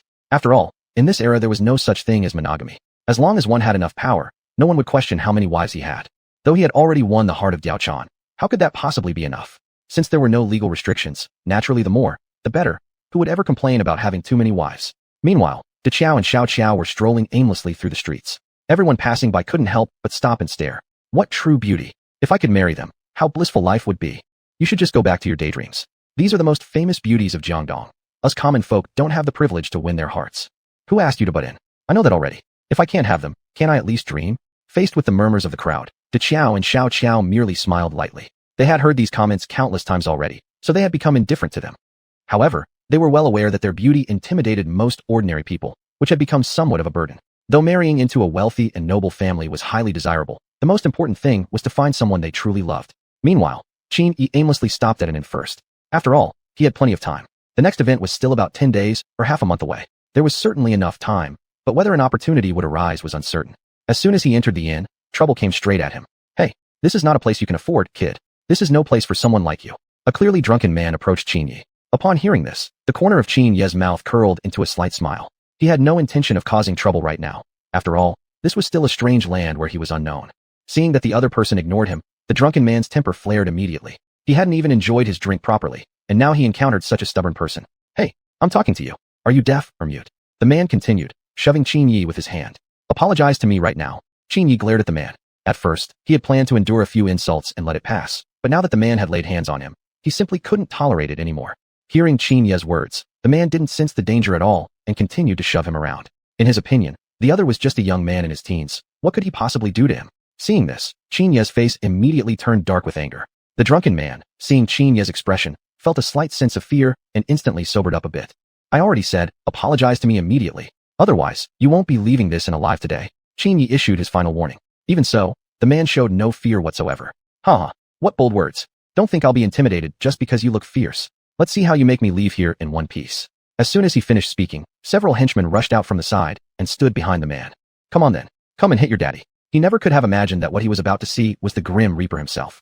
To Qin Yi, there was absolutely no way he would allow anyone to call him daddy in front of him. It was an insult to his late father. Immediately afterward, Qin Yi moved at an extremely fast speed toward one of the henchmen. In the next second, the henchman who had just been standing there was sent flying backward at lightning speed. Had the man behind not reacted quickly and dodged in time, he would surely have been hit instead. Then, within a few seconds, the other henchmen before him were all beaten to the ground by Qin Yi, lying there groaning in pain and agony. What exactly did you mean by that? Who is your daddy? Qin Yi glared fiercely at the man. I said I'm your pain. Mercy. Please have mercy. The man hadn't even finished his sentence before Qin Yi twisted his arm behind his back. Chapter 33, Who did you say you are the father of? I'm asking you for the last time. Who the hell do you think you are the father of? Before the man could respond, another voice came from behind. Stop. How dare you commoners act so recklessly? Upon hearing this, Qin Yi slightly turned his body and saw a man dressed in official robes. Seeing this, Qin Yi loosened his grip. Immediately, the beaten man took the opportunity to quickly slip behind the official. His Excellency the Governor must stand up for me. I didn't do anything to him at all, yet he tried to beat me up and even injured my men. The man looked at the official with a pitiful expression. Now that his patron had arrived, there was naturally nothing to fear. In his opinion, even if Qin Yi had some skills, there was no way he could fight the governor, right? If he dared to lay a hand on the governor, he would be lucky to be sent to prison or even executed. Looking at the man's punchable expression, Qin Yi felt extremely disgusted. He never expected that coming to Jiangdong would lead him to encounter someone like this. Well, he might as well settle everything at once. Leaving such a governor would definitely be a disaster in the future. Since Jiangdong would eventually be his, it was not a bad thing to clean house a little early. Unbeknownst to him, De Qiao and Xiao Qiao were watching everything from the Losang. Big sister, this man is so handsome. Although he's quite young, he carries himself impressively. I think this is my ideal boyfriend. Good-looking and strong. Xiao Qiao became lovesick. Seeing her younger sister acting this way, De Qiao beside her smiled and shook her head. You really are lovesick. Let's first see who he really is. Daring to hit the governor's henchman, his background must not be simple. De Qiao analyzed. Meanwhile, Qin Yi slowly walked toward the governor. The guards beside immediately stepped forward to block Qin Yi. How dare you? Get out of my way. Saying so, Qin Yi decisively kicked them twice. In an instant, the two guards fell down in unison. When the governor saw this, he was immediately startled. He himself had no real ability and was merely getting by in Jiangdong relying on his position. As for fighting ability, he probably wasn't up to par. Acting as a governor, you collude with corrupt merchants. What do you have to say for yourself? Qin Yi glared at the other party furiously. Hearing these words, the governor couldn't help trembling, his previous arrogant look disappearing from his eyes. Someone who could speak like this probably had a higher status than himself. Was this person an official sent from the palace? No, that couldn't be right. Even if so, he should have received news immediately. Even without news, how could a palace envoy appear here? Shouldn't they be staying in official quarters? More importantly, there was no evidence now, so why should he be afraid? Thus, the governor remained calm and met Qin Yi's gaze head-on. Even if he acted convincingly, Qin Yi wouldn't believe a word from him. After all, his initial expression had already told everything. If he hadn't done anything wrong, how could he show such a guilty look? You're sure you didn't? Do I really have to present the evidence for you to admit it? Qin Yi continued. He dared to act so brazenly because he had already seen through everything the other had done. Not long ago, Qin Yi had just obtained an ability from the system. By using this ability, the system could display all information about someone at the fastest speed. Right when he first saw the governor, he had used this ability. That's why he dared to say what he did. Although hearing this, the governor remained expressionless and claimed he had never done anything against the court. Facing the reply, Qin Yi merely smiled coldly. You really won't believe it until you see the coffin. Didn't you just receive a bribe of 50 taels of gold from this man not long ago? And all the money you embezzled is hidden in a secret room in your home. Should I tell you where it is? Hearing these words, the governor instantly saw stars. Then his legs weakened, and he sat on the ground in panic. He naturally knew very well how true Qin Yi's words were, since they weren't false at all. Even more importantly, the other even knew where he had hidden the money. My lord, please have mercy. I promise never to do it again. The governor knelt before Qin Yi, desperately begging. It's too late. I will report this to the court truthfully. You know what consequences you'll face. After saying that, Qin Yi turned around and walked upstairs. Seeing the man coming upstairs, Xiao Qiao hurriedly stepped forward to greet him. You did really well, my young sir. Xiao Qiao instantly turned into a fan, showering Qin Yi with admiration. At the same time, De Qiao also walked forward. My young sir, you shouldn't be from the court, should you? De Qiao directly asked. Hearing this, Qin Yi looked slightly confused, but still nodded truthfully. Seeing this, De Qiao only smiled gently. Since that's the case, our meeting of 3 today must be fate. Why don't we sit down and chat for a bit? De Qiao said with a smile. Faced with De Qiao's invitation, naturally Qin Yi had no intention of refusing. Soon, he followed the two into a private room. This was also the reason Qin Yi went straight upstairs. He had already noticed the two standing upstairs from the very beginning. Moreover, he had overheard the conversation between Xiao Qiao and De Qiao. The enhancement from the system was truly too incredible. It subtly strengthened his hearing ability. In that case, he might not even be able to sleep well from now on. I wonder how Miss De Qiao figured out my identity. Normally speaking, you should have assumed I'm someone from the imperial court. Qin Yi asked with a puzzled expression. That's naturally simple. From what I know, the entire empire is in chaos, and the imperial court is preoccupied with quelling the wars. How could they have time to send someone to investigate the governor of Jiangdong? Although you're not from the court, sir, your background must not be ordinary either. Facing De Qiao's response, Qin Yi smiled and nodded. It was truly admirable how this woman saw the situation so clearly. At the same time, Xiao Qiao sitting beside was staring at Qin Yi with a lovesick expression. Though she didn't know the man's true identity, Qin Yi always gave her a feeling of safety. Not just her, De Qiao felt the same way too. However, De Qiao's disposition was more mature, and she could easily hide her thoughts. But just at that moment, the governor burst in, followed by another man. It's him. If you hadn't told me, I really would have been deceived by this kid. Pointing at Qin Yi, the governor shouted angrily. Originally believing the person he brought would help him get revenge, he was instead startled by what the other did next. Before anyone could react, the man suddenly knelt down with a thud in front of Qin Yi. Lord Qin. Upon hearing the man's address, the governor standing beside looked at him with stunned confusion. Lord. Chapter 34, Ding Ji. So it's you. I never thought I'd actually run into you again since the last incident. Qin Yi looked at the man and said. And this man was none other than Yang Biao. Yang Biao had never expected that the person described by the governor would actually be Qin Yi. If he had known the other's identity earlier, even if it meant death, he wouldn't have dared provoke him. But now he had no choice. What do you mean, Lord? Isn't he just a brash young boy? Beside him, the governor had yet to realize the seriousness of the situation. Upon hearing these words, Yang Biao immediately flew into a rage and slapped him across the face without hesitation. How dare you speak disrespectfully of Lord Qin? I think you've grown tired of living. This is the legendary Lord Qin Yi. He is now the most powerful warlord in all the land. Yang Biao introduced. Upon learning the other's identity, the governor was instantly scared so badly his legs went weak. He had no reason to doubt the truthfulness of Yang Biao's words. After all, he had also heard of Qin Ye's reputation and knew that he was nothing more than a mere teenager. But he had never expected that he himself would run into him here, if he hadn't personally seen and been unfamiliar with Qin Ye's appearance. Then at the very first sight of Qin Yi, he would have already fled in disgrace. Meanwhile, De Qiao and Xiao Qiao sitting aside exchanged a glance and smiled. They had also heard of Qin Ye's reputation and knew the things he had done. Sister, isn't this exactly the man of my dreams? He's not only incredibly handsome, but also the most powerful warlord at present. And from what I've heard, if he unifies the land, he'll probably become the greatest emperor in history. Xiao Qiao whispered carefully. Upon hearing this, De Qiao nodded slightly, for she naturally thought the same. Yang Biao, I can overlook the things you've done against me, and I can even grant you another chance at life. But before that, you have to do something for me. If you can accomplish this, then we will be even. Qin Yi looked at Yang Biao and said, My lord, please instruct me. Anything that is within my ability, I shall accomplish without hesitation. Upon hearing this, Qin Yi cast a glance at the governor kneeling on the ground. After noticing the other's gaze, Yang Biao instantly understood his intention. Then he directly pulled out the sword from his waist. Just as he was about to strike, Qin Yi hurriedly intervened. Don't do it here. Don't you see there are other people present? Qin Yi said while rising and actively blocking De Qiao and Xiao Qiao's line of sight. This was not only done to prevent them from witnessing such a bloody scene, more importantly, to build up his image in their hearts. Although he naturally was a kind-hearted man who respected women, showing it could make them believe in him even more. After hearing these words, Yang Biao knowingly nodded. Then he dragged the now limp and trembling governor out of the private room. Once they were gone, Qin Yi turned around apologetically toward De Qiao and Xiao Qiao. I'm truly sorry. I almost let you two witness such a gruesome scene. Qin Yi smiled. It's okay. We should thank Lord Qin anyway. De Qiao laughed. After some conversation, Qin Yi eventually achieved his purpose. In these times, preserving one's own life was the most important. Furthermore, was it not entrusting one's life to the reliable Qin Yi? After staying in Jiangdong for a few days, Qin Yi departed Jiangdong with De Qiao and Xiao Qiao. At last, he had achieved his goal. Returning to Yangzhou, he hurriedly arranged accommodation for the two. Jiao Chan showed no signs of dissatisfaction at the arrival of De Qiao and Xiao Qiao. After all, having multiple wives was perfectly normal for a man. As long as her status as the primary wife remained secure, everything else didn't really matter. The two newcomers, on the other hand, appeared slightly surprised upon meeting Jiao Chan.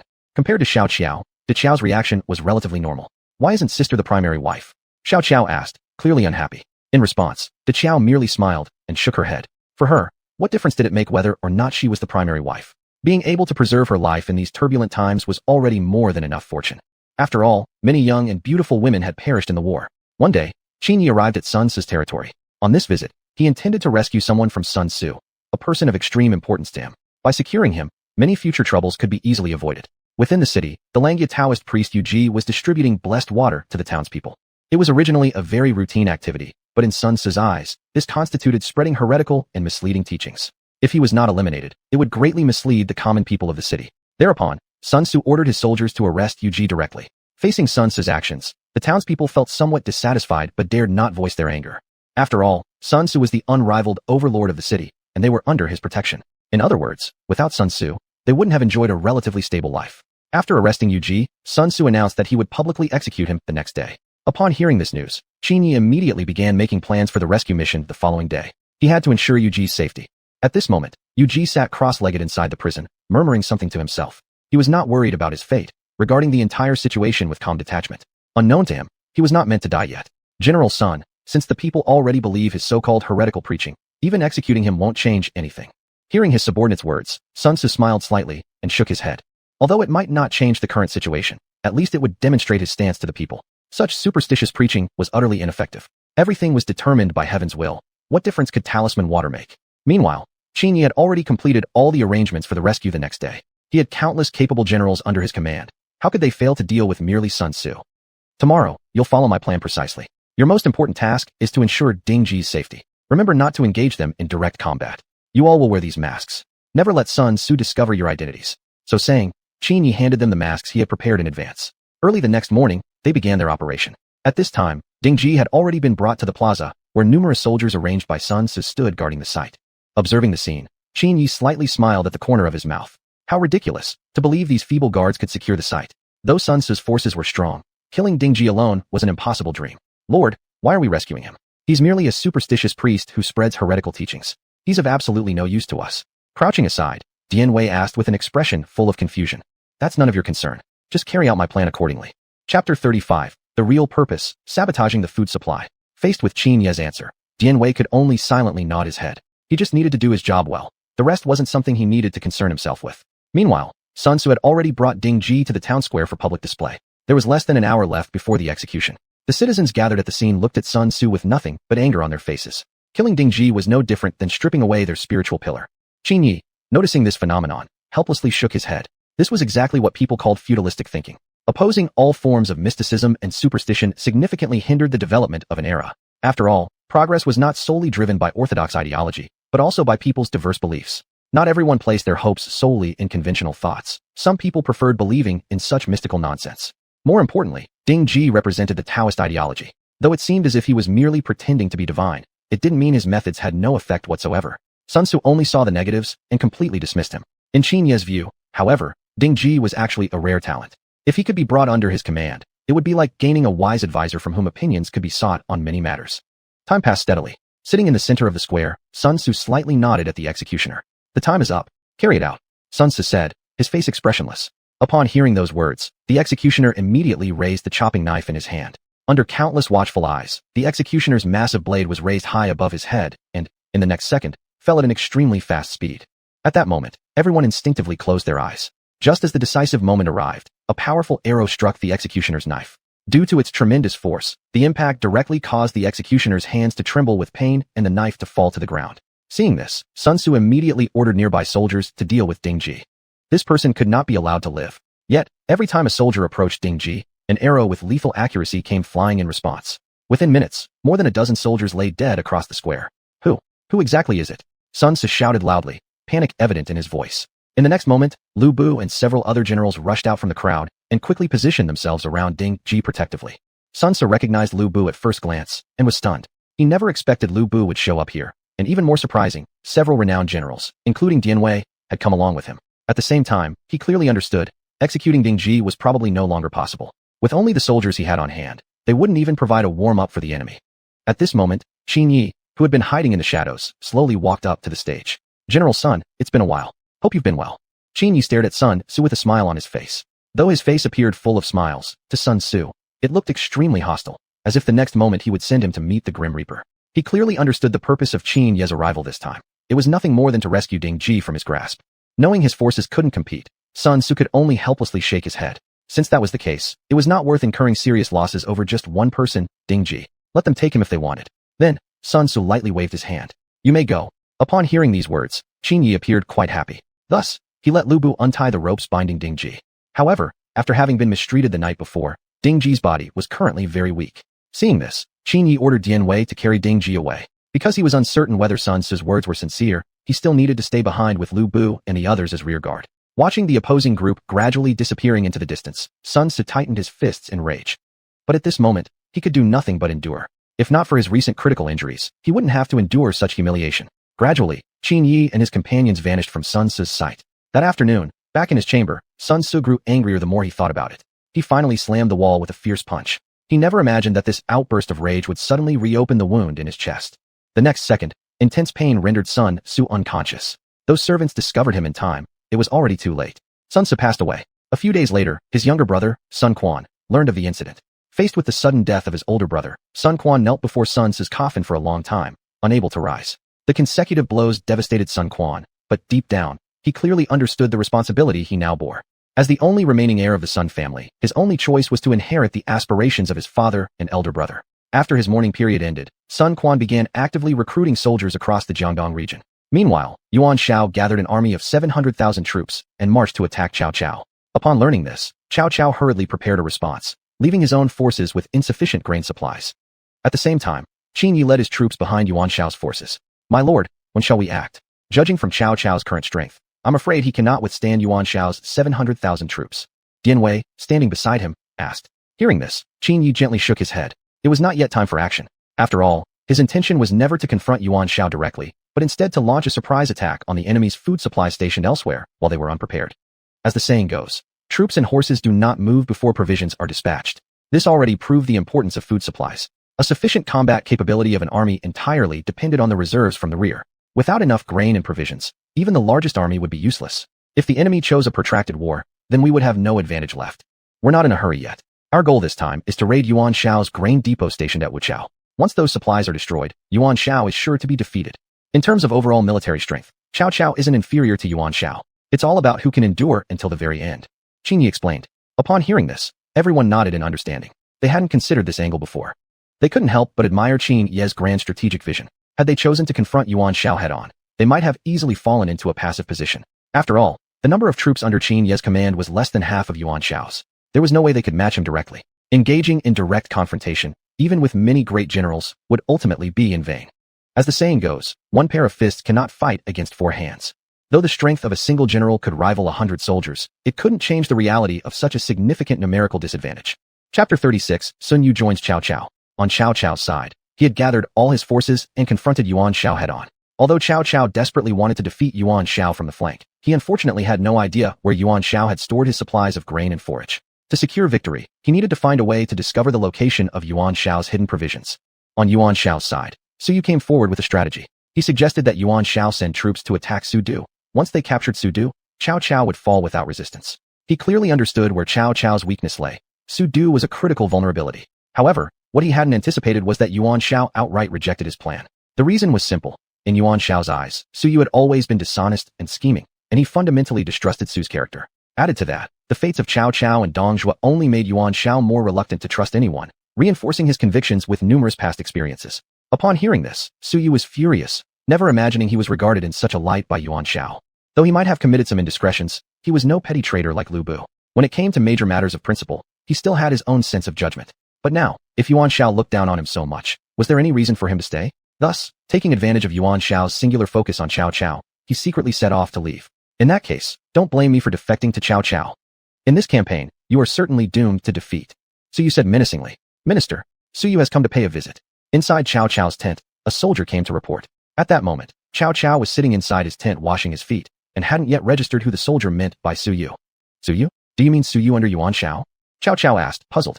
The soldier shook his head cluelessly. I don't know, sir. But he sent me to ask whether the Chancellor still remembers the incident of stealing chickens and killing geese back in those days. The soldier replied. Upon hearing this, Cao Cao became visibly excited, hurriedly pulling both feet out of the basin and rushing outside. Master, put on your shoes first, master. His servant chased after him in a flustered manner. Soon, Cao Cao, still barefoot, stepped outside his tent and saw Su Yu. Su Yu was standing outside the tent, delighted to see Cao Cao coming out barefoot. This clearly showed how much Cao Cao valued him. Otherwise, why would he come out to meet him without even wearing shoes? When Su Yu saw Cao Cao, he too was excited, quickly stepping forward to shake his hand. There's no need for explanations. Please, come in quickly, Cao Cao politely urged. Hearing this, Su Yu smiled and nodded, then entered the tent of Cao Cao. Meanwhile, Cao Cao already had a good idea why Su Yu had come to see him at this moment. Undoubtedly, it was because Yuan Shao did not value him, and now Su had come to join him. Su Yu sat opposite Cao Cao and poured out his grievances. Upon hearing Su's complaints, Cao Cao was furious, cursing Yuan Shao for not treasuring such a talented man. He assured Su Yu he would never make the same mistake as Yuan Shao. Long before this, Cao Cao had wanted to bring Su Yu under his command. Having an intellectual advisor like him would be invaluable. Although Su Yu had previously followed Yuan Shao, now was still a good time for him to switch sides. Smiling, Cao Cao looked at Su Yu with evident satisfaction. Chancellor Cao, my suggestion for defeating Yuan Shao is to attack his supplies first. If you destroy his food stores, Yuan Shao will be as nothing. As the saying goes, an army marches on its stomach. I believe Chancellor Cao is already well aware of the importance of provisions.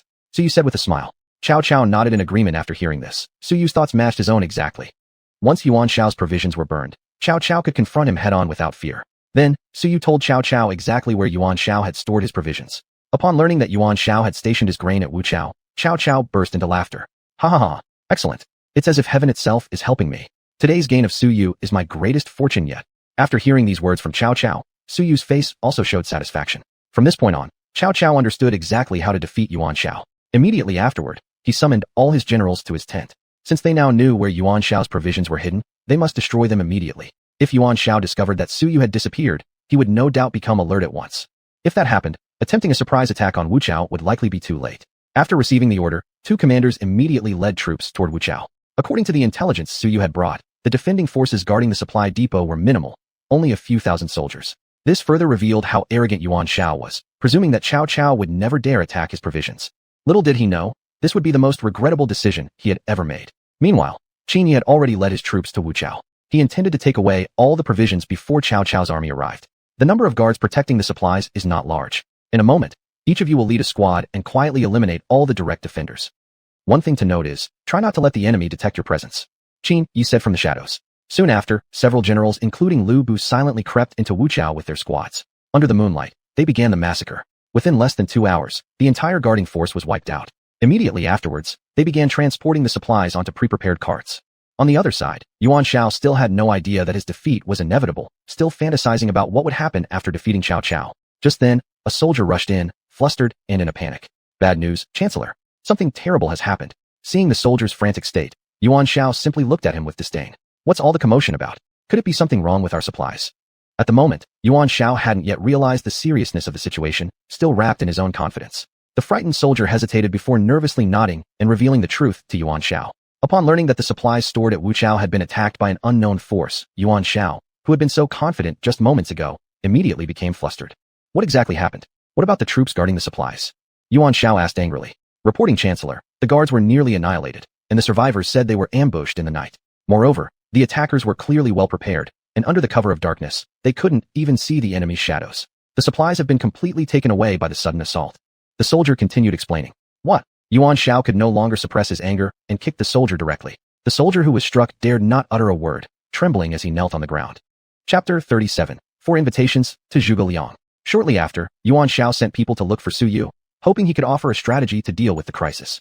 Before long, however, he learned from others that Su Yu had already gone over to Cao Cao's side. Upon hearing the news, Yuan Shao stood frozen in shock, as though struck by lightning. He never imagined that Su Yu would betray him, especially on the very same day as the grain depot had been raided. Only now did Yuan Shao realize the attack must have been Su Yu's suggestion to Cao Cao. A deep sense of regret consumed him. If only he had followed Su Yu's advice and treated him without prejudice, this situation might have been avoided. But now, regret was useless, and the final outcome was already foreseeable. Previously, his main advantage had been an abundant supply of provisions, but now those provisions had vanished without a trace. When it came to overall military strength alone, he might not be Cao Cao's equal. Just as things couldn't seem to get any worse, another soldier rushed frantically into the room.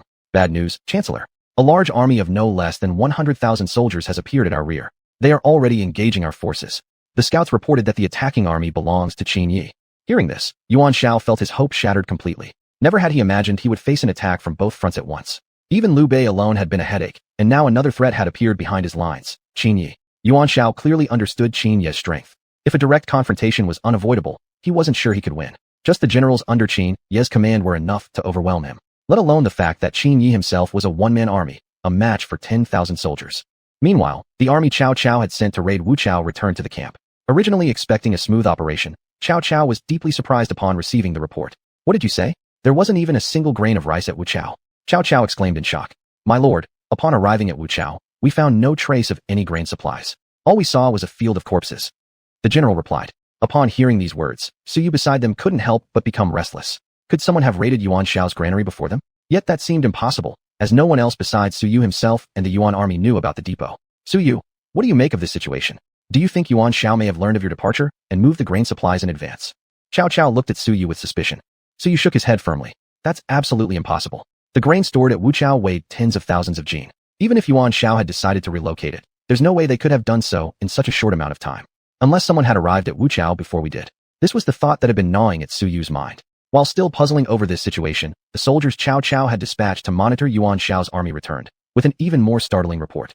According to them, Qin Yi was now engaging Yuan Shao fiercely at his rear. Greatly delighted by this news, Cao Cao knew the time to strike was now. With Qin Yi keeping Yuan Shao's forces occupied, Cao Cao could seize the opportunity to deliver a deadly blow. Immediately afterward, he ordered a full-scale attack. The battle lasted for tens of hours. In the end, Yuan Shao was decisively defeated. After Yuan Shao fled, Cao Cao personally went to Qin Ye's camp. Without Qin Ye's assistance, there was no way he could have defeated Yuan Shao so easily and quickly. More importantly, he suspected that it had been Qin Yi who had raided Yuan Shao's grain supplies. Thank you, Master Qin, for your help. But if I may ask one question, are you the one who led the raid on Yuan Shao's grain depot that night? Cao Cao asked cautiously. Qin Yi had no intention of hiding the truth and admitted as much directly. Cao Cao nodded slightly upon receiving this confirmation. So it had indeed been as he suspected. Qin Yi had been secretly assisting him.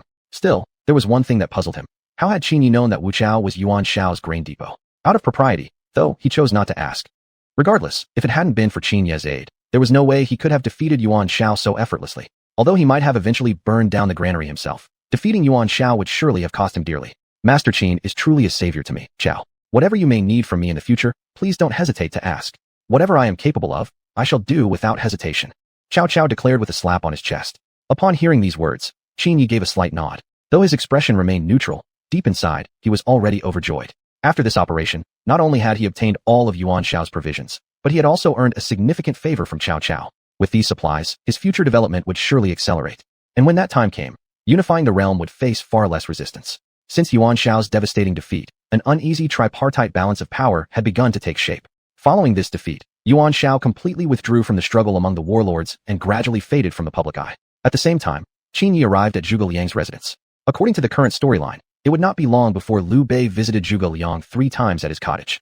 He needed to convince Zhuge Liang before that happened. Such a brilliant and wise figure must be won over to his side. Although Zhuge Liang had chosen to live in seclusion, he clearly understood the broader picture of the current political situation. Faced with Qin Ye's visit, however, Zhuge Liang remained unmoved. Please leave, Lord Qin. I am not the one you are looking for. Zhuge Liang directly turned Qin Yi away. In response, Qin Yi merely gave a slight nod and stood up to leave. After all, when Liu Bei invited Zhuge Liang to join him, he had visited 3 times. This was only the first visit. Receiving a cold reception was nothing to be troubled about. He then turned around and left. At that moment, Zhuge Liang was lying calmly on a bamboo chair, watching Qin Ye's retreating figure through the fence. AI, what a pity. You are not the one I am waiting for. Zhuge Liang sighed helplessly. Over the next few days, Qin Yi paid 4 visits in total, yet he still could not even catch a glimpse of Zhuge Liang. Although he knew Zhuge Liang wouldn't be easily convinced, Qin Yi still felt a little frustrated. On the 5th visit, as Qin Yi arrived, he saw Zhuge Liang standing outside the gate. Assuming that the other had finally been moved by his sincerity, he quickened his pace eagerly. Lord Qin, please stop here. You are not the one I am waiting for. Please leave, Zhuge Liang said. Chapter 38, Attacking the Wuhuan. Upon hearing Zhuge Liang's words, Qin Yi slowly stopped walking. At this moment, the lingering hope in his heart finally faded. Since he wasn't the person Zhuge Liang had been waiting for, continuing like this would only be a waste of time. But then he thought, what if this was just a test? If Zhuge Liang had only meant to test his determination with those words, wouldn't it be a bit of a disappointment to leave so soon? Therefore, Qin Yi looked at Zhuge Liang with a smile on his face. I will never give up. His eyes were unusually firm. Seeing this, Zhuge Liang burst into laughter. Haha, truly worthy of being Lord Qin, possessing such determination. I truly admire you, Zhuge Liang said with a smile. Then, he gestured toward Qin Yi with an inviting motion. Upon hearing this, the heavy stone in Qin Ye's heart finally lifted. This time, his gamble had paid off. Even if Zhuge Liang had held firm to his previous opinion, Qin Yi would feel no regret, for he had already expressed his position. It would only be a matter of having fate without destiny. The two then moved into Zhuge Liang's thatched cottage. At this moment, Zhuge Liang looked at Qin Yi with an expression of admiration and eyes as clear as ever. He had thought the other had changed his mind, but the following words once again plunged Qin Ye's heart into despair. As it turned out, Zhuge Liang had only invited Qin Yi inside to treat him well, with no intention of leaving with him. After all, the other man had visited 4 times. It would be too unkind to show no response at all. When Qin Yi learned this, his expression darkened, and he merely gave a slight nod. Looks like he had rejoiced too soon. But this wasn't anything worth grieving over. It was just a matter of lacking fate. In that case, I won't trouble you any further. So saying, Qin Yi rose to leave. Zhuge Liang, watching the departing figure of Qin Yi, shook his head helplessly as well. It wasn't that he didn't want to follow Qin Yi. It was simply because Qin Yi already had Ding Ji as his strategist. If he were to join, there would inevitably be troubles in the future. As the saying goes, one mountain cannot contain 2 tigers. Although Ding Ji was a Taoist priest, and Zhuge Liang's identity was different, he was also a rare genius indeed. A few days after Qin Ye's departure, Liu Bei succeeded in persuading Zhuge Liang to join him after 3 visits to his thatched cottage. Thus, the tripartite pattern of the 3 kingdoms had begun to take shape. Just as everyone believed the outcome would emerge between Cao Cao, Liu Bei, and Sun Quan, no one knew that there was still a hidden figure behind the scenes. Through a period of covert operations, the situation of the 3 kingdoms had already been weakened by Qin Ye's infiltration. If he wished, wouldn't unifying the empire be within his grasp? Cao Cao had just gone through a major battle with Yuan Shao and had not yet fully recovered. Meanwhile, Liu Bei had not yet grown into a large power base, merely being a relatively strong warlord. As for Sun Quan, although he was recruiting talents in Jiangdong, his development was not particularly impressive. Only Qin Yi could truly be described as powerful with extensive resources. On this day, Qin Yi personally led his troops to Wuhuan, which would become the decisive battle for Cao Cao's unification of the north. At the same time, it marked the final elimination of Yuan Shao's remaining forces. Of course, Qin Yi had come to seize a share of this land.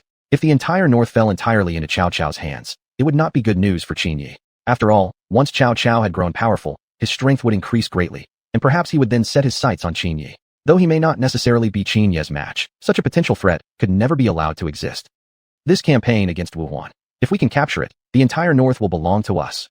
Inside the command tent, Cao Cao said confidently. Upon hearing these words, the generals exchanged knowing smiles. This day had been long awaited. The unification of the north was a major achievement. But Cao Cao would never have guessed that someone was eyeing this land hungrily. As for Qin Yi, all the preparations had already been completed. If he wanted a share of the north, he couldn't allow Cao Cao to strike first. As long as he could seize Wuhuan first, he could claim this territory as his own.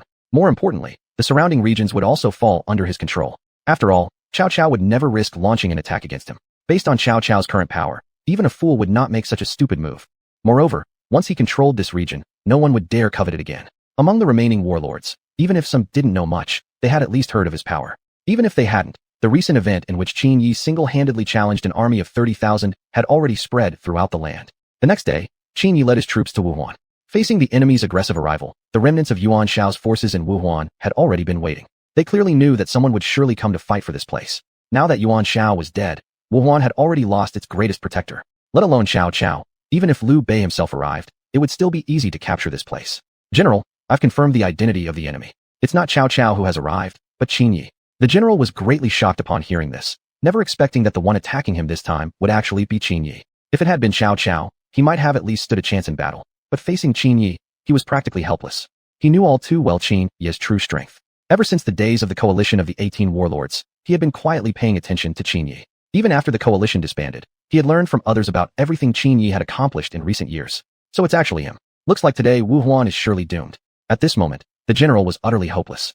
He understood Qin Yi's power too well. With just a few of his top generals under his command, he already struggled to cope, let alone the fact that Qin Yi himself possessed the strength to challenge an entire army alone. Then, he made a decision that betrayed Yuan Shao's will. Since he could not defeat the enemy, it would be better to surrender Wuhuan immediately in hopes of a slim chance of survival. And so, he left the city at once to personally meet and pay homage to Qin Yi. Qin Yi, of course, saw through his intentions. Out of humanitarian considerations, he agreed to meet him. Sure enough, as soon as they met, the general immediately declared that he would hand over Wuhuan in exchange for his life. Hearing these words, Qin Yi merely smiled faintly. This time, he had not only come to take Wuhuan, but more importantly, to eliminate the remaining forces of Yuan Shao. If he chose to spare the general's life now, it might bring great troubles later on. Rather than allowing future risks, it would be better to settle the matter once and for all. Not a single one of you will escape today. I will take Wuhuan, and also take care of some housekeeping. Attack. After saying this, Qin Yi signaled to Liu Bu and Jian Wei beside him. The two instantly understood, immediately lunging forward to pin the enemy general to the ground. Chapter 39. The plum blossoms bloom for the third time. During wartime, envoys are not to be harmed. Are you saying you want to break this rule? The general, pressed onto the ground, glared up at Qin Yi. Hearing this, Qin Yi looked down at him with a faint smile. Who said I'm breaking the rules? None of you will escape today. Do you think I'm afraid of anyone finding out about this? Besides, even if by some chance you managed to escape, do you really think anyone would believe just your words? In other words, even if someone believed that it was you who sent assassins to kill me, who do you think they would choose to believe? Me or you? As his words faded, Qin Yi slightly waved his hand. In the next moment, Liu Bu and Jian Wei dragged the general away. Immediately after, Qin Yi ordered an attack on Wuhuan. At this point, the enemy had lost its leader, essentially nothing more than a leaderless rabble. In less than a day, Qin Yi captured Wuhuan at a cost of fewer than 100 soldiers. Meanwhile, Cao Cao had no idea what had happened here and was methodically gathering his troops. Little did he know, a thunderbolt of a surprise awaited him upon reaching Wuhuan. 2 days later, Cao Cao's large army arrived. Standing atop the city wall, Qin Yi watched the approaching enemy with a smile, picturing in his mind the astonished look on Cao Cao's face. He couldn't help but chuckle. The scene would surely be quite amusing. Soon, Cao Cao arrived with his massive army, halting 100 meters from the city. At this point, he hadn't yet noticed Qin Yi atop the city wall and immediately ordered his troops to attack. He wanted to seize Wuhuan before the enemy could prepare, thus minimizing his losses. Just then, however, the city gates suddenly opened. When he saw Liu Bu and the others stepping out, he was stunned. At the same time, confusion filled him, like a monk with no idea what was happening. Wasn't Liu Bu one of Qin Yi's top generals? How could he appear here? Could it be that the Wuhuan people had sought help from Qin Yi, and thus sent Liu Bu here to guard the city? Prime Minister Cao, Please look carefully at who is standing atop the city wall. Lu Bu stared mockingly at Cao Cao. Hearing this, Cao Cao finally looked up toward the city wall. Instantly, shock froze him in place as he stared wide-eyed at Qin Yi atop the wall. Haha, Master captured Wu Huan several days ago already. I never thought you, who always seemed so well-informed, wouldn't know about it. Tell me, do you still plan to attack Wu Huan now? Lu Bu continued. Although filled with anger at the mockery, Cao Cao could do nothing but tighten his fists and glare at Qin Yi atop the wall. He had never imagined that Qin Yi had once again seized what was supposed to belong to him. For the third time, plum blossoms bloomed. Looking down at Cao Cao from above, Qin Yi's expression was filled with disdain. I advise you to retreat now. If you insist on capturing this territory, I'd suggest you think carefully. I acknowledge that Prime Minister Cao, your strength is indeed formidable. But do you really think my strength is weaker than yours? If you wish to confront me, I actually have no objections. With that, Qin Yi slightly curled the corner of his lips. This statement was precisely meant to provoke Cao Cao, to see whether he dared to face off against him. Indeed, Cao Cao's strength was no small matter. If they truly clashed, Qin Yi himself would suffer some loss. But undoubtedly, he would emerge as the stronger side. At this point, Cao Cao could not afford such a loss. Fighting Qin Yi to the death over a city like Wu Huan didn't seem worth it. Hearing these words, Cao Cao sighed helplessly and now had no choice but to order a retreat. Fighting Qin Yi head-on, he knew clearly that he was no match. Thus, he commanded his troops to withdraw. Qin Yi, mark my words. One day, I will make you pay a heavy price. Cao Cao roared furiously. A few days later, Liu Bei heard the news from others and immediately became elated. This meant Cao Cao's power had not expanded to an overwhelmingly terrifying extent. And with Qin Yi in the north to counter Cao Cao, Liu Bei had gained an opportunity to develop his own strength. In other words, Qin Yi capturing Wu Huan had indirectly benefited Liu Bei. Sitting aside, Zhuge Liang stroked his beard thoughtfully, harboring a different opinion from Liu Bei regarding this incident. I believe, on the whole, this is not a good thing. Qin Yi's current strength has already become the greatest among all the warlords. If we don't find a way to contain him soon, the obstacles he will bring us in the future will surely be far greater than those from Cao Cao. Zhuge Liang slowly said. Liu Bei slightly nodded after hearing this. He naturally understood the logic behind it. However, at the current moment, he clearly didn't have the strength to fight against Qin Yi. Putting aside the difference in military strength, Qin Yi had countless elite generals under his command, while Liu Bei had only a few capable generals at his disposal. At this time, Liu Bei had not yet gathered the 5 tiger generals. Lord, we have already entered Xiongnu territory. From now on, we must be extremely cautious. I roughly understand the strength of the Xiongnu. Their overall power does not fall short of Dongjua at his peak. Dian Wei, standing beside him, spoke with a serious expression. Hearing this, Qin Yi nodded in agreement. The Xiongnu's strength truly could rival Dongjua at his prime. But his own strength was countless times greater than Dongjua's peak, so naturally, he was not afraid of this so-called Xiongnu. More importantly, this time he had not come to fight the Xiongnu, but to rescue Kai Wenji, who had once been taken by them. Kai Wenji was a renowned literateur at the end of the Eastern Han Dynasty, proficient in the 4 arts, qin, a stringed instrument, chess, calligraphy, and painting. She not only possessed great talent, but was also famed for her unparalleled beauty. Qin Yi himself didn't know much about Kai Wenji. Only had he seen a brief introduction of her in books. As for her actual appearance, it was hard to say for sure. However, Qin Yi couldn't help but recall a video game he had played before. In the game, Kai Wenji was small, delicate, and adorable. If she was truly like that in real life, it would perfectly match Qin Yi's taste. At that thought, a faint silly smile crept onto Qin Yi's face. But at the very moment he lost in his thoughts, Dian Wei suddenly shouted beside him, "Lord, watch out." The next second, Dian Wei drew his sword and deflected an incoming arrow meant for Qin Yi. Snapping out of it, Qin Yi quickly raised his white tiger spear, eyes sharp as he scanned the surroundings. Soon, he spotted a group of enemy soldiers atop a nearby hill. Immediately, he ordered the entire army to go on full alert. Seeing that their ambush had failed, the enemy advanced directly with their troops.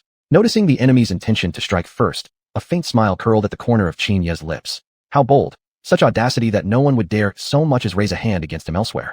Well, this would serve as a perfect opportunity to test the Xiongnu's actual strength. Chapter 40, What Boldness! The two sides quickly faced off with weapons drawn, and battle was imminent.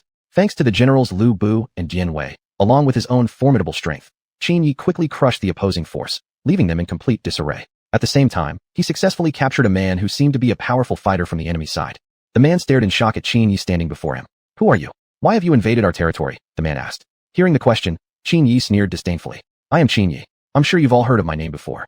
After realizing the other's identity, the man's expression turned even more shocked. As a commanding general of the Xiongnu, he naturally had heard of Qin Yi's name before. But he truly hadn't expected to meet Qin Yi in a place like this. Moreover, he had already begun to speculate about the purpose of Qin Yi's arrival. In the region where Qin Yi was based, he was already unrivaled. If he had come here now, it was probably to contest territory with them. If that was the case, they truly wouldn't be able to resist Qin Yi. But what surprised him even more was that Qin Yi directly loosened the ropes binding him. "I'll let you go this time. However, once you return, please inform your leader that I am waiting here for him. There is something I need to discuss with your leader. I hope you will convey this message truthfully." Upon hearing this, the man slightly nodded his head, although somewhat unwilling. In any case, the message must be delivered to the leader. After all, there was an intruder within their borders. Soon, he hastily left the place. The next morning, the man met with the chieftain and truthfully relayed the words of Qin Yi. Upon hearing the news, the Zhuxian Wang was greatly shocked, never expecting that one day he would actually come face to face with Qin Yi. However, according to the information he received, the other party seemingly bore no ill intentions. Otherwise, why would he send someone to deliver the message instead of launching a surprise attack? But regardless, since the other party had spoken thusly, they probably wouldn't go back on their word. A person with such strength would certainly keep their word. Otherwise, how could he have earned the loyalty of his men? Therefore, the Zhuxian Wang decided to go and meet Qin Yi in person. He wanted to see exactly what intentions Qin Yi had this time. If Qin Yi really meant to oppose him, then he would need to carefully weigh the advantages and disadvantages. Although Qin Yi's strength was indeed formidable, confronting him directly would certainly come at a heavy cost. They had become the dominant power in this region for a reason. 2 days later, the Zhuxian Wang arrived at the camp where Qin Yi was stationed. When he first saw the Zhuxian Wang, Qin Yi behaved quite courteously, directly serving high-quality tea to entertain him. Seeing this, the Zhuxian Wang slightly lowered his guard. I wonder why the honorable guest has come here this time. Let's not waste each other's time. The Zhuxian Wang asked impatiently. Facing the question, Qin Yi simply smiled. Please rest assured, Zhuxian Wang. This time, I have no intention of attacking you. Otherwise, would I really have come with such a small force? I came here to take back someone. I believe the Zhuxian Wang knows exactly who I mean. As he spoke, Qin Yi took a sip of tea. Upon hearing this, the Zhuxian Wang immediately understood. He clearly knew whom Qin Yi was referring to. The very person was Kai Wenji. Among his entire army, Kai Wenji was the only Han Chinese, and also the only person considered significantly important to the Han Dynasty.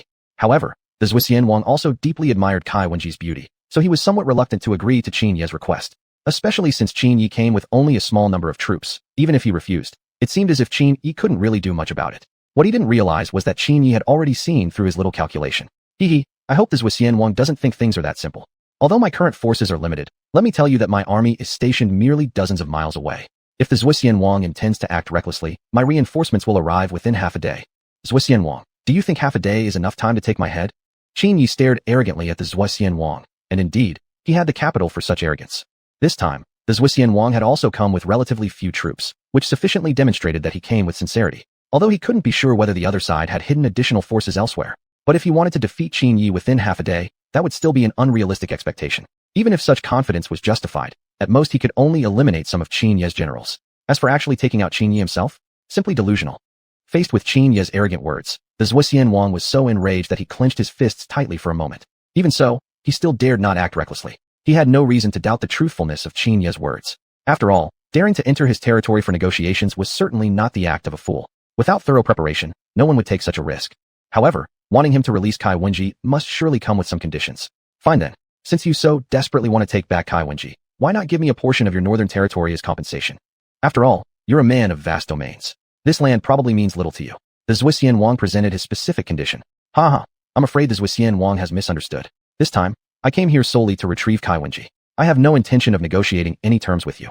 This isn't mere arrogance on my part, but simply because I do not consider you my equal. As he spoke, Qin Yi stood up, looking down arrogantly at the Zhuxian Wang. This action further ignited the anger of the Zhuxian Wang, who had never expected to be disrespected so openly. As for Qin Yi, he stood there calmly with his hands behind his back. How bold of you, to dare speak so arrogantly on my own territory. Fine then, since you claim I am no match for you, how about we settle this right here and now with a battle? If I lose, I will leave immediately without a word, and by this time tomorrow, I will personally deliver Kai Wenji to you. But if you lose, not only will I refuse to return Kai Wenji, but you will also hand over your northern territory to me. The Zhuxian Wang said angrily. Upon hearing these words, Qin Yi slightly smiled at the corner of his mouth. He had successfully achieved his goal. The purpose of saying this was precisely to provoke the other party, goading him into challenging him directly. That way, he could effortlessly bring back Kai Wenji. Then, he immediately led the Zhuxian Wang outside the tent. Crowds of soldiers gathered around, watching the duel with great interest. Let me make one thing clear first. I hope the Zhuxian Wang will honor his word if I emerge victorious. Chapter 41. Playing the pig to eat the tiger. Am I, the noble Zhuxian Wang, someone who would go back on my word? Kid, as long as you can defeat me, I'll not only let you take Kai Wenji back with you, but I'll also consider you a friend. Zhuxian Wang said with a smile. Upon hearing these words, Qin Yi nodded with a smile, not expecting the opponent to raise the stakes. If he really managed to build a good relationship with Zhuxian Wang, it might come in handy in the future. Soon, the two both took out their weapons. Seeing the cold gleam of the Baihu Long spear in Qin Yi's hands, Zhuxian Wang's eyes lit up. Ahem, since I've already raised the stakes, how about you do the same? While speaking, Zhuxian Wang's eyes remained fixed on the Baihu Long spear in Qin Yi's hands. Noticing the look in the other's eyes, Qin Yi could only shake his head helplessly. Alright, if I lose, this Baihu long spear will be yours as a gift, along with this Feng Wang crescent bow. So saying, Qin Yi also took out the Feng Wang crescent bow. Seeing this, Zhuo Xianwang couldn't help but be overjoyed. As the Zhuo Xianwang of the Xiongnu, his archery on horseback was second to none. It was even one of the strongest skills of their people. Their homeland lay in the northern deserts, where vegetation was scarce, making agriculture almost impossible. This harsh environment had made them rely on hunting for generations, and their archery skills could truly be called unmatched. The Feng Wang crescent bow in Qin Ye's possession had instantly captured Zhuo Xianwang's heart. Since the opponent had raised the stakes, Zhuo Xianwang naturally had no complaints. Today, he would claim both the Baihu long spear and the Feng Wang crescent bow. Then, Zhuo Xianwang let out a roar and charged at Qin Yi at full speed. The battle between them was about to erupt. All the soldiers and officers present stared intently, speculating on who would emerge victorious from this wager. At the start, Qin Yi did not reveal his true strength, merely testing the opponent cautiously. Zhuo Xianwang, on the other hand, was also initially cautious, but gradually, he began to sense something strange. No matter what moves he tried, his opponent blocked them all effortlessly, as if he had already foreseen each and every attack. It's not right. His strength doesn't seem this simple. Although I seem to be at an advantage, it feels as though he's holding back against me. Zhuo Xianwang mused inwardly. Meanwhile, a faint smile surfaced on Qin Ye's face. The reason he hadn't immediately revealed his strength was to create the illusion that he was weak. Only in this way could he truly play the pig to eat the tiger. Another benefit was that it allowed Zhuo Xianwang to fully grasp his actual strength. The spectators watching from the sidelines failed to see through this, mistakenly believing that Zhuo Xianwang would be the final winner. But the true situation was clear only to a few generals like Lu Bu. They had personally fought against Qin Yi before and knew full well that Qin Yi was intentionally concealing his abilities. What a brilliant move, playing the pig to eat the tiger. Just watch, the final victor will surely be our lord. After speaking, Lu Bu's face broke into a proud smile. Standing beside him, Dian Wei and the others nodded in agreement with Lu Bu's words. On the battlefield, Qin Yi easily countered Zhuo Xianwang's attacks. Meanwhile, Zhuo Xianwang had already unleashed his full strength, but still couldn't even touch Qin Yi. Minute by minute, Zhuo Xianwang started to show signs of exhaustion. His sword movements had slowed considerably from the beginning. Seeing this, Lu Bu remarked that there would be no need to watch further. If he hadn't misjudged, Qin Yi was about to counterattack. The nearby Xiongnu soldiers sneered at his comment, even beginning to mock Lu Bu's arrogance. This was none other than the Zhuo Xianwang, the strongest in all of Xiongnu history, without precedent or successor. Hearing this, Lu Bu simply shook his head slightly. And indeed, what happened next proved him right. Seizing the moment when Zhuo Xianwang was completely drained, Qin Yi tripped him with a sweeping leg kick. The next moment, he pressed the Baihu long spear to Zhuo Xianwang's throat. Staring up in shock at Qin Yi standing above him, Zhuo Xianwang's eyes were filled with disbelief and bitterness. Yet he was helpless. He understood completely after their clash that he was absolutely no match for Qin Yi. If Qin Yi had gone all out from the start, he would have been defeated much earlier. In fact, Qin Yi didn't even need to use his full strength. The Xiongnu nobles who had been watching the battle stood there in astonishment, staring at Qin Yi on the battlefield. In an instant, the crowd erupted into loud cheers. Brilliant! My lord is truly mighty. Victory! Glory! The soldiers and officers shouted in celebration. Then, Qin Yi retracted the Baihu long spear and reached out his hand toward Xianwang. Seeing this, Zhuo Xianwang smiled slightly and nodded before grasping Qin Yi's hand and rising to his feet.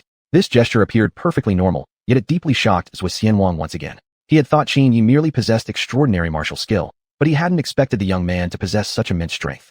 His own body already weighed nearly 200 jin, not to mention with the fur coat he wore, which added at least another 200 jin or more, let alone others. Even he himself would need both hands to lift such a heavy weight. Moreover, it was possible even 2 hands wouldn't be enough to lift something so heavy. More importantly, Zhuo Xianwang estimated that Qin Yi appeared no older than 20 years old. To possess such strength at such a young age, how could that not astonish people? Then again, perhaps Qin Yi simply looked youthful. Dare I ask, how old is Master Qin this year? Zhuo Xianwang asked with a slightly uneasy tone. Oh, I have just turned 17 this year. Qin Yi replied calmly. 17. To possess such strength and be only 17 years old. That was even younger than he had guessed. 3 years younger. Goodness, what kind of terrifying existence was this? At this moment, Zhuo Xianwang could no longer look down upon Qin Yi, fearful of saying anything offensive. At such a tender age, possessing such remarkable achievements, surely in the future he would surely become a mighty warlord, perhaps even a unifier of the realm. Zhuo Xianwang felt greatly relieved, fortunate that he hadn't acted offensively toward Qin Yi earlier. Otherwise, he doubted he could even be standing here intact today. Chapter 42, Choosing the Breakthrough.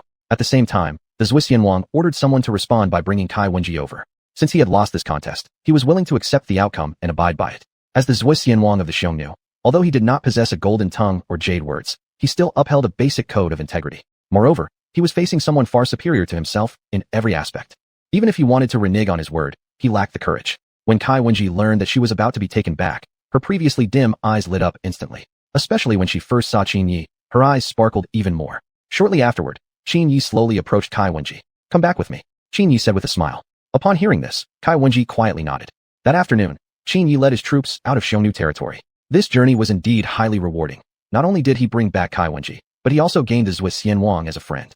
The overall strength of the Xiongnu was certainly not inferior to his own, and maintaining good relations with them was more important than anything else. Not necessarily for a long period, but at least for the time being, he didn't have to worry about Xiongnu causing any troubles. And he knew in his heart this peace was temporary, for ultimately, to achieve his goal of unifying the entire land, the Xiongnu would have to be dealt with. The people of this nation were often filled with great ambition and would never remain peaceful with him for long. Lu Bu, after returning, secretly dispatched a unit of troops to garrison the northern border. "We must be vigilant against surprise attacks from the Xiongnu. Although we've signed a peace treaty with them, I believe this peace won't last long," Qin Yi said firmly. Upon hearing these words, Lu Bu nodded slightly. Several days later, Qin Yi returned to Yangzhou with Kai Wenji. Jiao Chan and De Xiao, Xiao Qiao came to greet them, and they were visibly surprised upon seeing Kai Wenji. But they did not say anything else. "Jiao Chan, take her to wash up and change clothes," Qin Yi said, while looking at Jiao Chan. At this, Jiao Chan gave a slight nod. Then she led Kai Wenji away. After the two left, Qin Yi took De Xiao and Xiao Qiao to his room. Since bringing the two of them back, due to dealing with various matters, he hadn't had much time to deepen their relationship. Fortunately, the issue with the Xiongnu had been settled in these days, and now he finally could have a good rest. De Xiao and Xiao Qiao smiled at him, seemingly having already guessed what was coming. On the other side, Jiao Chan had prepared the bathwater for Kai Wenji. During the bath, Kai Wenji asked various questions about Qin Yi. "You're really lucky, you know? Master Qin is now the most powerful warlord in all of the land. To be rescued by him truly is your fortune." Speaking about Qin Yi, Jiao Chan's face was filled with happiness. How many women could remain unmoved seeing a young man who not only looks handsome, but has already accomplished so much? And especially in this chaotic time, following Qin Yi, at the very least one's life was secure. Moreover, unlike other warlords like Dong Zhuo, Qin Yi was not cruel or unrestrained. Ever since she followed Qin Yi, she had clearly understood the differences between men. Qin Yi had never bullied or mistreated her and had carefully looked after her when she was sick. Although he often busied himself with other affairs, never once did he lay a hand on her out of frustration. That alone was enough to speak volumes. June, 208 AD. Xiao Qiao was appointed as Chancellor of Han, quickly securing a position second only to the emperor with immense authority over others. At this time, Xiao Qiao was full of confidence, greatly satisfied with his strategy of holding the emperor to command the lords. Immediately after, he led troops to launch a southern campaign against Liu Biao. Having long anticipated this, Qin Yi made no move at all. The southern expedition of Xiao Qiao had little impact on him. As for Liu Biao himself, he offered no real assistance, so Qin Yi had no plans to send troops to assist. Even more importantly, Liu Biao would soon die from illness. Even if Qin Yi did send troops to save him, it would serve no practical purpose in the future. On the contrary, Xiao Qiao made Qin Yi instantly consider a new idea. He could certainly take advantage of Xiao Qiao's southern campaign to strike the enemy's rear. Though Xiao Qiao had seized the emperor, he had never discovered the switcheroo scheme Qin Yi had orchestrated. This made Qin Yi inwardly mock Xiao Qiao. After all, he never noticed that the emperor he held hostage was a mere impostor. "Xiao Qiao the tyrant, I will never let today's matter rest peacefully. If you insist on going your way, then I cannot afford to show you any courtesy. Today, it shall end with either your death or mine." Liu Biao stood atop the city wall, glaring angrily at Xiao Qiao. Hearing Liu Biao's words, Xiao Qiao smiled slightly and remarked that Liu Biao was still arrogant despite facing imminent doom. This time, he would surely slay Liu Biao on the battlefield. Now that he had been appointed as the Han Chancellor, what was there left to fear? After the battlefield was filled with corpses and chaos. At the same time, Qin Yi had quietly arrived at the battlefield. "It's been quite a while since I last collected any attributes. I wonder what surprises this battle will bring me." While speaking, he began searching for the corpses of fallen generals. Ding! Touch the corpse of Liu Biao's right general. Strength +5, agility +5, speed +5. Touch the corpse of a captain. Strength +1, agility +1. After searching around for a while, Qin Yi helplessly shook his head. Although he had found quite a few generals' corpses, the amount of attributes collected was disappointingly minimal. Just then, the system's voice suddenly echoed in his mind again. Ding! Since the host attributes have accumulated to the maximum limit, do you wish to choose to break through? As the voice faded, the system interface appeared before him. Accept. Decline. Looking at the two choices, Qin Yi didn't hesitate and immediately chose accept. He knew clearly in his heart that breaking through was the only viable option now. Otherwise, collecting further attributes would become increasingly difficult. Is the host certain about proceeding with the breakthrough? Reminder: after the breakthrough, the host's power will be greatly reduced, and it will take 7 days to recover. However, once the breakthrough succeeds, the host's strength will greatly increase after 7 days, along with an increased probability of collecting attributes. Upon hearing this, Qin Yi smiled slightly. This wasn't even a real choice. It was clearly a single selection. True, his power would significantly decrease for 7 days after the breakthrough. But this was entirely expected for Qin Yi.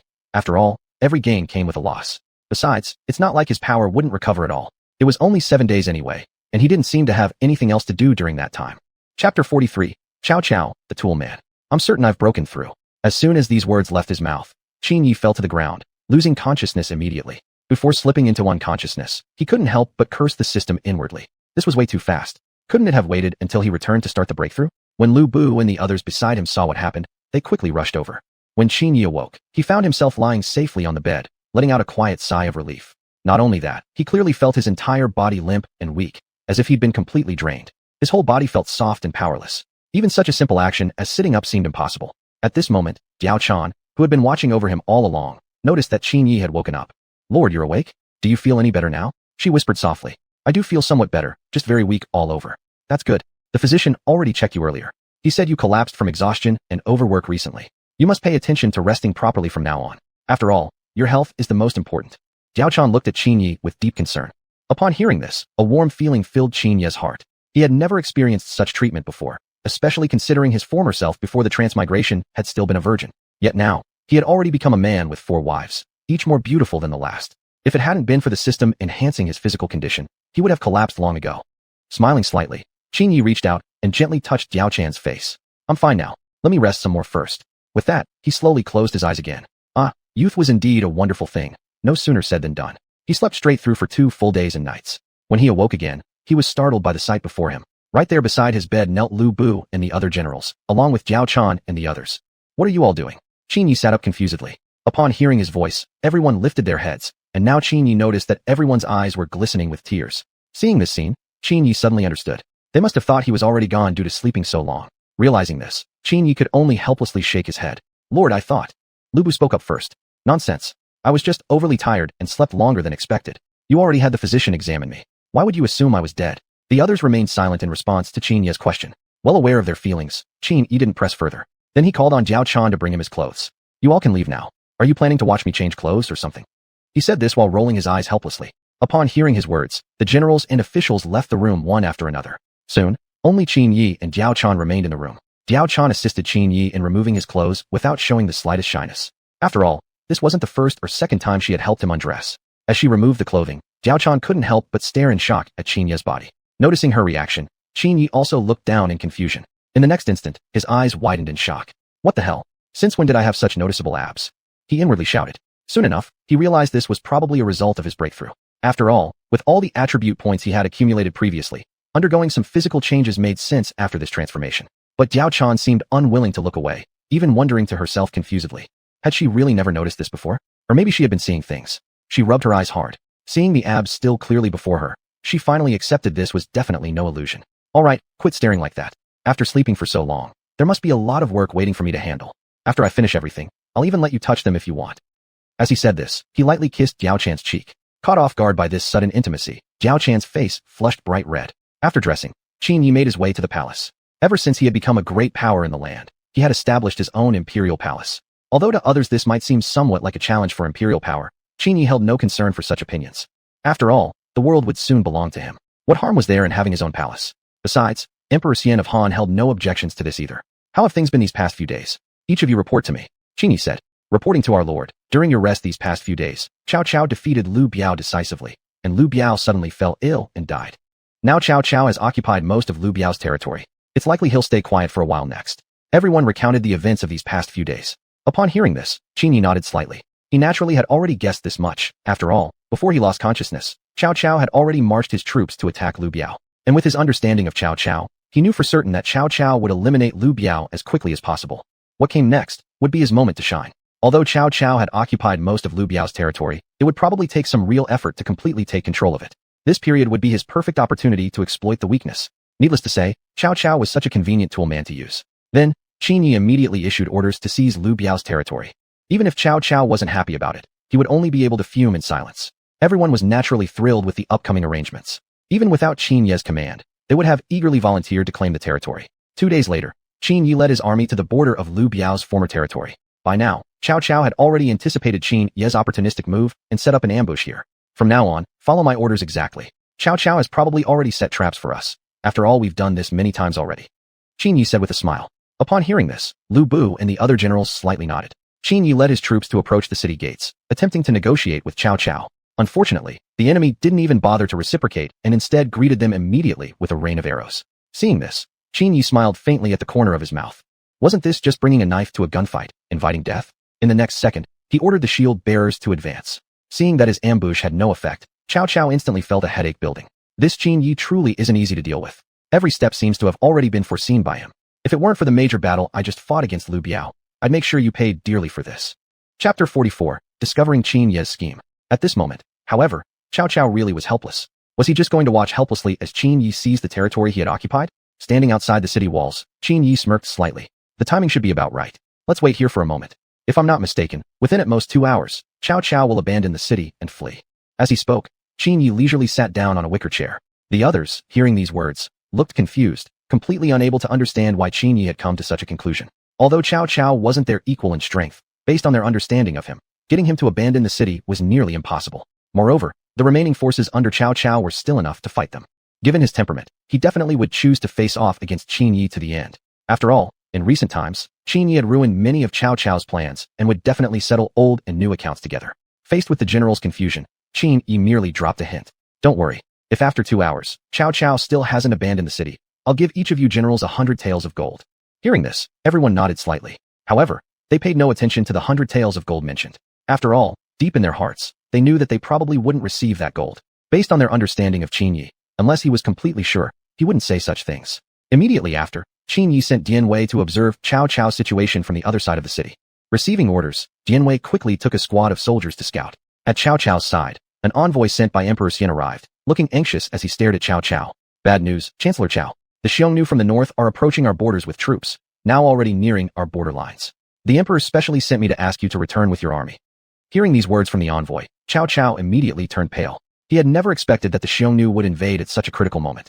If he chose to retreat, the land he had painstakingly conquered would again be seized by Qin Yi. But if he didn't withdraw, the armies on the border couldn't possibly resist the Xiongnu invasion, and then everything he had worked for would have been in vain. Therefore, Cao Cao hastily ordered a retreat. You, good one, Qin Yi. If it weren't for the Xiongnu pressing our borders today, I would definitely show you what I'm made of. Saying this, Cao Cao led his army to evacuate the city. This entire scene was clearly seen by Dian Wei, hiding not far away, who immediately praised Qin Ye's foresight. Unknown to them, all of this had been arranged by Qin Yi beforehand. Not long ago, he had already sent someone to deliver a letter to Zhuxian Wang, asking him to approach the borders with troops after a few days. However, he hadn't instructed Zhuxian Wang to actually attack the north, since his real intention was only to force Cao Cao to retreat, thereby easily seizing Liu Biao's territory. Shortly afterwards, news of Cao Cao's retreat reached the camp. Upon hearing the news, Qin Yi burst into laughter. Ha ha, excellent. The entire army entered the city, another territory effortlessly captured. The next moment, the army swarmed into the city. On the other side, Zhuxian Wang led his troops to harass the border of Cao Cao's territory. Although there were some minor casualties, overall, the situation wasn't serious. After all, this was just helping Qin Yi a favor. There was no need to fight desperately. After several days of harassment along the border, when the timing seemed right, Zhuxian Wang immediately led his troops back. Meanwhile, Cao Cao was rushing nonstop toward the border. At this moment, he was no more than half a day's journey from the border, unaware that the Xiongnu had already retreated.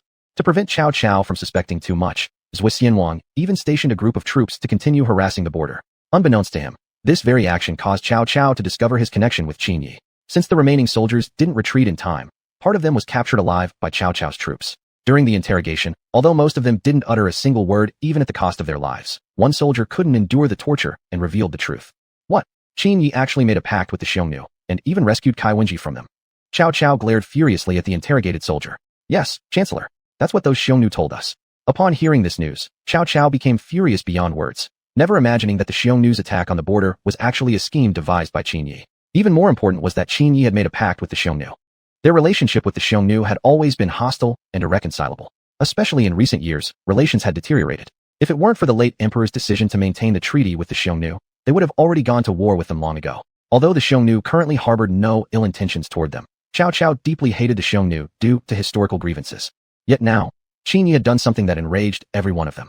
At this moment, Cao Cao finally understood completely. The Xiongnu's recent attack on the border had been nothing more than a distraction. The Xiongnu had no intention of launching a large-scale invasion. Their sole purpose was to force him to retreat and abandon Liu Biao's territory, thereby allowing Qin Yi to effortlessly seize what had originally belonged to Cao Cao. Realizing the truth behind the scheme, Cao Cao burned with rage. In a fit of anger, he drew his sword and slashed the table before him. At this point, he had completely lost all composure and immediately ordered his troops to turn back and attack Qin Yi. Beside him, Su Yu helplessly shook his head and quickly spoke out to stop Cao Cao. Chancellor, I'm afraid it's already too late to go now. Several days have already passed. Qin Yi must have arranged everything by now. If we go at this point, won't we simply be walking into a tiger's den? Although I too am greatly angered by these events, at present, we simply don't possess the strength to fight Qin Yi. Plus, our army has already marched for several days straight. To rush back hastily would only make us even more exhausted. At that point, not only would we be unable to do anything to Qin Yi, but we might also fall into his trap. If I'm not mistaken, he must have already set everything up in advance. Su Yu analyzed. Hearing these words, Cao Cao cooled down slightly, though his heart remained filled with burning fury. Even if he had been able to tolerate the loss of land that originally belonged to him, now Qin Yi had gone so far as to collude in such a despicable deal with the Xiongnu.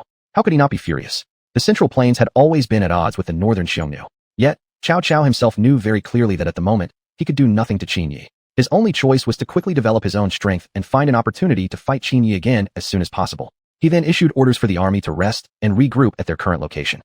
As for Qin Yi, after this incident, his forces had already become strong and well prepared. Chapter 45, Taking Sun Shangxiang Away. That day, in an effort to ally with Shu Han, Sun Quan brought his younger sister Sun Shangxiang to Liu Bei's camp. At that moment, Liu Bei had already figured out Sun Quan's intention and hurriedly came out to greet them. He was completely captivated by Sun Shangxiang's beauty and without thinking, readily agreed to Sun Quan's request. Although Sun Quan's gesture was an attempt to gain Liu Bei's favor, it posed nearly no loss for Liu Bei. He could gain Sun Shangxiang's hand while also manipulating Sun Quan to serve his own interests, a move that benefited both parties. Upon Liu Bei's acceptance, Sun Quan was naturally delighted. At the same time, Sun Shangxiang was helpless and had no choice but to be left behind in Liu Bei's camp by her brother. Sun Shangxiang was a full 11 years younger than Sun Su. In comparison, Liu Bei was more than 20 years her senior. Due to this large age gap, Sun Shangxiang had little affection for Liu Bei. If it wasn't for wanting to help her older brother, she would have never agreed to this marriage. She was unaware that a major upheaval was about to take place. Qin Yi had already disguised himself and arrived inside Liu Bei's city, planning to secretly take Sun Shangxiang away. Though it might seem somewhat immoral, what could be done? In this era, strength was everything, and compared to Liu Bei, he was far superior. Sun Quan is truly pathetic, sacrificing his own sister's interests just to curry favor with Shu Han. Really, he should have picked a stronger ally. Is Liu Bei stronger than me? Qin Yi sneered with disdain. With that, he sneaked into Sun Shangxiang's room under the cover of night. At that time, Sun Shangxiang was unable to sleep at night, sitting on her bed with a look of sorrow. Because of the unusual quietness, Sun Shangxiang suddenly heard a noise from outside. Who's there? Sun Shangxiang said, while pulling her quilt tighter around her. Realizing that Sun Shangxiang had noticed him, Qin Yi no longer attempted to hide. He then lit the nearby candle. The next second, Qin Yi's handsome face was revealed before Sun Shangxiang, causing her to momentarily lose herself. But soon enough, she quickly realized something was wrong. Who are you? Why are you in my room? So saying, Sun Shangxiang was about to call for help. Seeing this, Qin Yi quickly rushed forward and covered her mouth. I won't hurt you. You probably have heard of my name. I'm Qin Yi. I'm here only to take you away and have no intention of harming you. Qin Yi explained calmly. Hearing his identity, Sun Shangxiang looked at him in astonishment, eyes flickering with confusion. She was curious as to why he had chosen to rescue her, and all by himself, entering her room like this. If Liu Bei discovered them, escaping would be nearly impossible. What's more, what was so special about her that made her worth rescuing? After a brief pause, Sun Shangxiang nodded slightly, indicating she wouldn't scream. Seeing that, Qin Yi slowly loosened his grip. Why did you come rescue me? And how did you know I was here when we've never met before? Facing Sun Shangxiang's question, Qin Yi for a moment didn't know how to respond. He couldn't just say that he had known this would happen from the beginning. After a brief thought, he claimed that he had already planted a spy within Liu Bei's camp. It was the only plausible explanation he could give. After such an explanation, Sun Shangxiang simply nodded slightly. I know you're unwilling to marry Liu Bei, but you're enduring this only to help Sun Quan. If you don't mind, I can take you away tonight. How about becoming my wife from now on? Qin Yi continued. Sun Shangxiang was uncertain how to respond. Though she didn't want to marry Liu Bei, refusing might prevent her brother from forming an alliance with Shu Han. Furthermore, in these war-torn times, women had almost no freedom at all. Despite her status, she could not escape this reality. Besides, in history, many rulers had chosen to marry into foreign kingdoms just to seek peace. She had long accepted this truth. But she also clearly understood the power difference between Liu Bei and Qin Yi. Even if she left with Qin Yi, Liu Bei would likely not forcefully stop her. After all, her brother had only arranged the marriage under pressure. Sun Quan had always been in a passive position against Liu Bei. After much deliberation, Sun Shangxiang slowly nodded. Seeing her willingness to leave with him, Qin Yi's lips curved into a slight smile.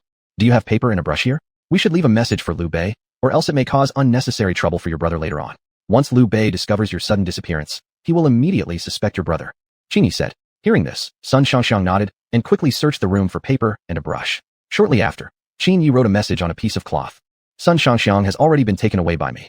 This matter has nothing to do with Sun Quan. If you wish to take her back, come find me, Qin Yi. After placing the cloth on the table, Qin Yi quietly left with Sun Shangxiang. The next day, Liu Bei arrived at Sun Shangxiang's room. After searching fruitlessly and realizing she wasn't there, he assumed she had gone out for a walk. Just as Liu Bei was about to leave, he finally noticed the cloth lying on the table. Upon reading the message, Liu Bei instantly became furious. The next moment, he stormed out of the room. Upon hearing the news, Zhang Fei and Guan Yu were both enraged. They never imagined Qin Yi would dare to act so boldly, daring to forcibly take Sun Shangxiang away right under their noses. What was the difference between this and sneaking around like a thief? Immediately, Zhang Fei decided to lead troops to attack Qin Yi. However, Zhuge Liang, standing nearby, quickly stopped him, suggesting it would be better to let it go. He knew very well that if Qin Yi dared to do such a thing, he must have considered the consequences. If Zhang Fei went ahead and attacked, it would likely end in disaster. Then what should we do? My older brother's wife has been taken, and as his brother, how can I not stand up for him? No matter how powerful Qin Yi is, I'll make sure he pays dearly, Zhang Fei shouted, grabbing his weapon and preparing to rush out. Hold on, third brother. The military advisor is right. Rushing in recklessly now will surely lead us into an ambush. Although I don't know much about this man, based on his intelligence, he must have already made preparations. If we attack him, we may not return at all. At this moment, Liu Bei spoke up and stopped Zhang Fei. At this point, Liu Bei clearly knew they could not act recklessly. Their only option was to have Sun Quan retrieve Sun Shangxiang himself. Chapter 46, Sun Quan's Choice. The next day, Liu Bei and his two sworn brothers personally arrived at Jiangdong. Sun Quan, come out and face me, Zhang Fei shouted from below the city wall. Who are you, and what urgent matter brings you here to see our lord? Asked the soldier guarding the wall. I am Zhang Fei, and this is my elder brother Liu Bei. Go inform Sun Quan that we have arrived.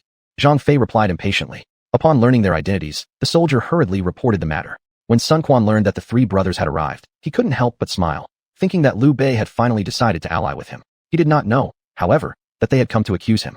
He did not dwell much on Zhang Fei's tone, for he clearly understood Zhang Fei's temper. Sun Quan immediately ordered the city gates to be opened to welcome Liu Bei. Brother Liu, why didn't you inform me of your arrival earlier? I would have better prepared for your hospitality, Sun Quan said with a smile. Before Liu Bei could even speak, Zhang Fei chimed in. Better prepare what? Preparing to deal with us instead, I suppose. Hearing these words, Sun Quan's expression turned momentarily flustered, and he looked puzzled at the silent Liu Bei. Judging by Zhang Fei's attitude, it seemed they had come to confront him. Had something unexpected occurred? What are you talking about? How could I ever dare to do such a thing? Even if you gave me 100 more to Lang, I would never dare oppose Brother Liu. Sun Quan responded anxiously. However, Zhang Fei only gave a cold laugh. He did not believe Sun Quan's explanation at all. In Zhang Fei's opinion, Sun Quan had married Sun Shangxiang to Liu Bei merely as a means to relax their guard. Sun Shangxiang's sudden disappearance was clear evidence. Youngest brother, step back for now. It would be better if you didn't speak first. This matter may not be Prince Sun's fault. Yesterday, you all saw the message left by Qin Yi. It was probably him who secretly took Sun Shangxiang away. Liu Bei calmly explained. Upon hearing this, Zhang Fei finally stepped back. Since his eldest brother had said so, he should restrain himself for now. Meanwhile, Sun Quan was deeply startled upon learning the truth and could already guess what had likely occurred. However, since nothing was yet certain, he decided to proceed carefully. Then, Liu Bei explained the entire incident to Sun Quan and urged him to find Qin Yi personally to retrieve Sun Shangxiang. If Sun Shangxiang could not be returned, he would absolutely not consider allying with Sun Quan. Sun Quan was deeply shocked when he heard this. Never had he expected such a situation to occur. At the same time, he immediately denied having any such conspiracy. If he had truly planned to ally with Qin Yi, he would never have presented Sun Shangxiang before Liu Bei. More importantly, his alliance with Liu Bei was intended to gain favor through Liu Bei's position in the imperial court for his own development. Although Qin Yi's forces were indeed strong, he held no standing within the imperial court. While martial strength was crucial in this age, unification required the emperor's endorsement. Without that, no amount of might would suffice. All right, I understand. I will go see him immediately. So saying, Sun Quan set off alone. Several days later, he finally met with Qin Yi as wished. Qin Yi was fully aware of Sun Quan's purpose and immediately brought Sun Shangxiang forward. At the same time, the emperor also stepped forward to meet Sun Quan. Sun Quan's expression stiffened upon seeing Sun Shangxiang. Never had he expected Liu Bei's words to be true. The next moment, his eyes locked onto the present emperor. Who is this? That's right, this is the present emperor. Qin Yi answered with a smile. Dreaming of reclaiming Sun Shangxiang, delusional. He also understood perfectly why Sun Quan had allied with Liu Bei, merely to gain royal support. But by now, presenting the emperor, Sun Quan would surely reconsider the gains and losses involved. Moreover, without needing explanation, Sun Quan must surely see the connection between himself and the emperor. Clearly, he already had the imperial court's recognition, not to mention the immense credit he would gain for protecting the emperor's safety. If one day they sought to unify Central Plains, the emperor's favor would unquestionably fall on Qin Yi's side. Sun Quan, I know the reason you allied with Liu Bei was to gain Shuhan's support. Now, do you still wish to ally with Liu Bei? Now that you've seen the emperor, you should understand the situation. The benefits of allying with me far outweigh those with Liu Bei. Not only that, but once you choose to ally with me, you need not fear Liu Bei. I will send troops to support you immediately, and Liu Bei will dare not act against you. So, shouldn't you think it over carefully? After saying this, Qin Yi looked at Sun Quan with a smile. Hearing these words, Sun Quan found himself in a difficult position. He had just pledged allegiance to Liu Bei, and now betraying him to ally with Qin Yi? Although Qin Yi's military might was indeed formidable, Sun Quan could not bring himself to commit such an act. After all, Liu Bei was the true royal relative of the emperor. But without bringing back Sun Shangxiang, he would have no means to win over Shu Han. I cannot agree to your request. Since I have already pledged to Liu Bei, I absolutely cannot commit such an act of betrayal, Sun Quan replied. Hearing this response, Qin Yi slightly nodded. Though somewhat surprised that Sun Quan had rejected him, he still chose to respect Sun Quan's decision. To possess such resolve was truly rare in this era. If not for the impossibility of recruiting him under his own command, he would have genuinely considered ways to make Sun Quan his general. You may return and tell Liu Bei that I will never let go of Sun Shangxiang. Liu Bei clearly understands the gap in our strengths and will never blame you for this. Based on my understanding of Liu Bei, he certainly won't abandon the alliance with you, since he has already seen your sincerity. How can you be sure Liu Bei will act that way? Haha, Liu Bei has Zhuge Liang by his side. Zhuge will surely persuade Liu Bei to maintain the alliance with you. Facing this reply, Sun Quan merely nodded slightly. Given the circumstances, he could only accept his misfortune. After all, his power was not strong enough. If things turned out as Qin Yi said, that would be the best possible outcome. But if not, he would have no choice but to swallow his pride and endure. After that, Sun Quan rose and departed. Liu Bei sat in his tent awaiting Sun Quan's answer. At that moment, Zhuge Liang walked in. Lord Liu, if Sun Quan fails to bring back Sun Shangxiang, will you abandon the cooperation with him? Zhuge Liang asked. Naturally. Sun Quan has become utterly useless to me. Why should I still cooperate with him? Liu Bei replied coldly. Hearing this answer, Zhuge Liang helplessly sighed. I believe, my lord, that you must not abandon the alliance with Sun Quan. Retrieving Sun Shangxiang from Qin Yi's grasp is extremely difficult. You must already understand Qin Yi's strength. Although we lose the opportunity to obtain Sun Shangxiang, for us it's not a significant loss. Our goal is to restore the Han Dynasty. We absolutely cannot abandon the chance to ally with Sun Quan because of this single matter. Chapter 47. An assassination on the birthday. Upon hearing these words, Zhang Fei, who was sitting aside, instantly showed dissatisfaction. He believed that if they couldn't obtain Sun Shangxiang, what was the point of allying with Sun Quan? Sun Quan sought an alliance with them merely to secure the support of Shu Han, while they gained nothing substantial in return. The only benefit had already been exploited by Qin Yi. Regarding Zhang Fei's thoughts, Zhuge Liang was momentarily speechless. Such a man of brute strength and simple mind thought far too simplistically. At present, Sun Quan had become a relatively powerful warlord, firmly controlling the Jiangdong region. Jiangdong was rich in resources and had not suffered from war, so Sun Quan's power would rise rapidly in just a few years. If they did not ally with him now, it would already be too late once he had fully established himself as a major power. Liu Bei's overall strength wasn't strong at the moment, and the road to restoring the Han Dynasty was full of obstacles. It was vital to minimize these hindrances now. Once Sun Quan had fully developed his power, he would pose an even greater threat. After Zhuge Liang presented this analysis, Liu Bei immediately saw the truth. You're absolutely right, military advisor. It seems I've been acting too emotionally. Don't worry, whether or not Sun Quan brings back Sun Shangxiang, I will still form an alliance with him. A few days later, Sun Quan and Liu Bei officially formed an alliance. This relieved Sun Quan greatly, and he was also astonished at how accurately Qin Yi had predicted events. Such a young person possessing such strategic insight truly deserved the title of genius. At the same time, Sun Quan was now too afraid to do anything rash against Qin Yi. After all, the other party was not only stronger than him, but the emperor himself also stayed closely by Qin Yi's side. In 3 days will be Qin Yi's birthday. I intend to give him a grand gift on that day. You all depart today, and should you succeed, there will be great rewards. That day, Qin Yi held a banquet. It was his 18th birthday. Although by modern standards, this was not yet the age of adulthood, in his own era, one was already considered an adult at this age. All the generals and officers with official ranks gathered for the event. After all, it was the Lord's birthday, so no one carried any weapons at the scene. That would have been quite disrespectful. Cheers to our Lord. Lu Bu took the lead in raising his wine cup. The next moment, everyone stood up and faced Qin Yi. Thank you all for your efforts during this time. I hope we will continue to work hard and achieve even greater glory. Cheers. Cheers. After several rounds of toasts, Lu Bu led the way in presenting his gift. At the same time, the emperor announced that if Qin Yi succeeded in unifying the Central Plains, he would be the next emperor. The crowd roared with cheers, but no one noticed the slight change in Qin Yi's expression. Hee, once the Central Plains are unified, there will still be a place for you. If it weren't for your usefulness now, you'd have already been removed. You still dare to dream of becoming emperor? Don't you know your current position? Qin Yi muttered quietly to himself. Unknown to him, Guasi nearby had overheard his words. My lord, what did you say? Remove whom? And nothing. I meant that eventually we'll have to remove Cao Cao. Then we can truly unify the Central Plains. Qin Yi quickly made up an excuse. Hearing this, Guasi laughed heartily, seemingly having not heard clearly what Qin Yi had initially said. Exactly, in my opinion, we should eliminate him soon. With our lord's current strength, removing Cao Cao is a simple task. That's right, my lord. Just give the order, and we can march against Cao Cao now. He would never expect us to strike first. The generals quickly voiced their agreement. Hearing their words, Qin Yi silently breathed a sigh of relief. Good thing he hadn't clearly heard his original words. Besides, getting rid of Cao Cao was inevitable anyway. Such words also helped boost the morale of the troops. As everyone was immersed in the festive atmosphere, unbeknownst to them, two disguised assassins had already infiltrated the crowd. Now while they're unguarded is the perfect opportunity to strike. One man said. The other man slightly nodded in agreement. Then, he pulled out a gift he had prepared beforehand. Next, he pushed through the crowd and walked in front of Qin Yi. Lord Qin, this is a gift prepared especially for you. We humbly request that you accept it. The man smiled as he looked at Qin Yi. Faced with this man, Qin Yi hesitated for a moment. He couldn't recall having met this person before, and the accent definitely didn't sound like someone from his side. More importantly, he had explicitly stated earlier that only officers of the rank of Xiaowei and above were allowed to present gifts, and others were not allowed to offer him anything. And although he might not personally know all officers ranked Xiaowei and above, he at least recognized their faces. Because of this, Qin Yi immediately suspected something was wrong. However, to verify his suspicion, he pretended to relax his guard and reached out his hand as if to accept the gift. The next moment, the man suddenly pulled out a dagger from his waist and stabbed toward Qin Yi. Seeing this, Qin Yi quickly turned sideways to dodge the blade, then immediately countered and subdued the attacker. The other man, witnessing the failure of the attempt, quickly tried to flee. Lu Bu was the first to react and immediately pressed the man to the ground. Chaos erupted at the banquet, as no one had expected such an event to unfold.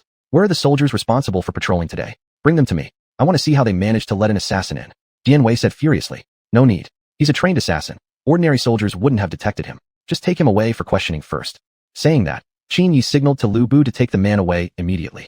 That afternoon, they went to the interrogation room right away. However, after several hours of questioning, they had obtained no useful information. Hearing the current situation, Qin Yi slightly smiled at the corner of his mouth. I wonder how tough he really is.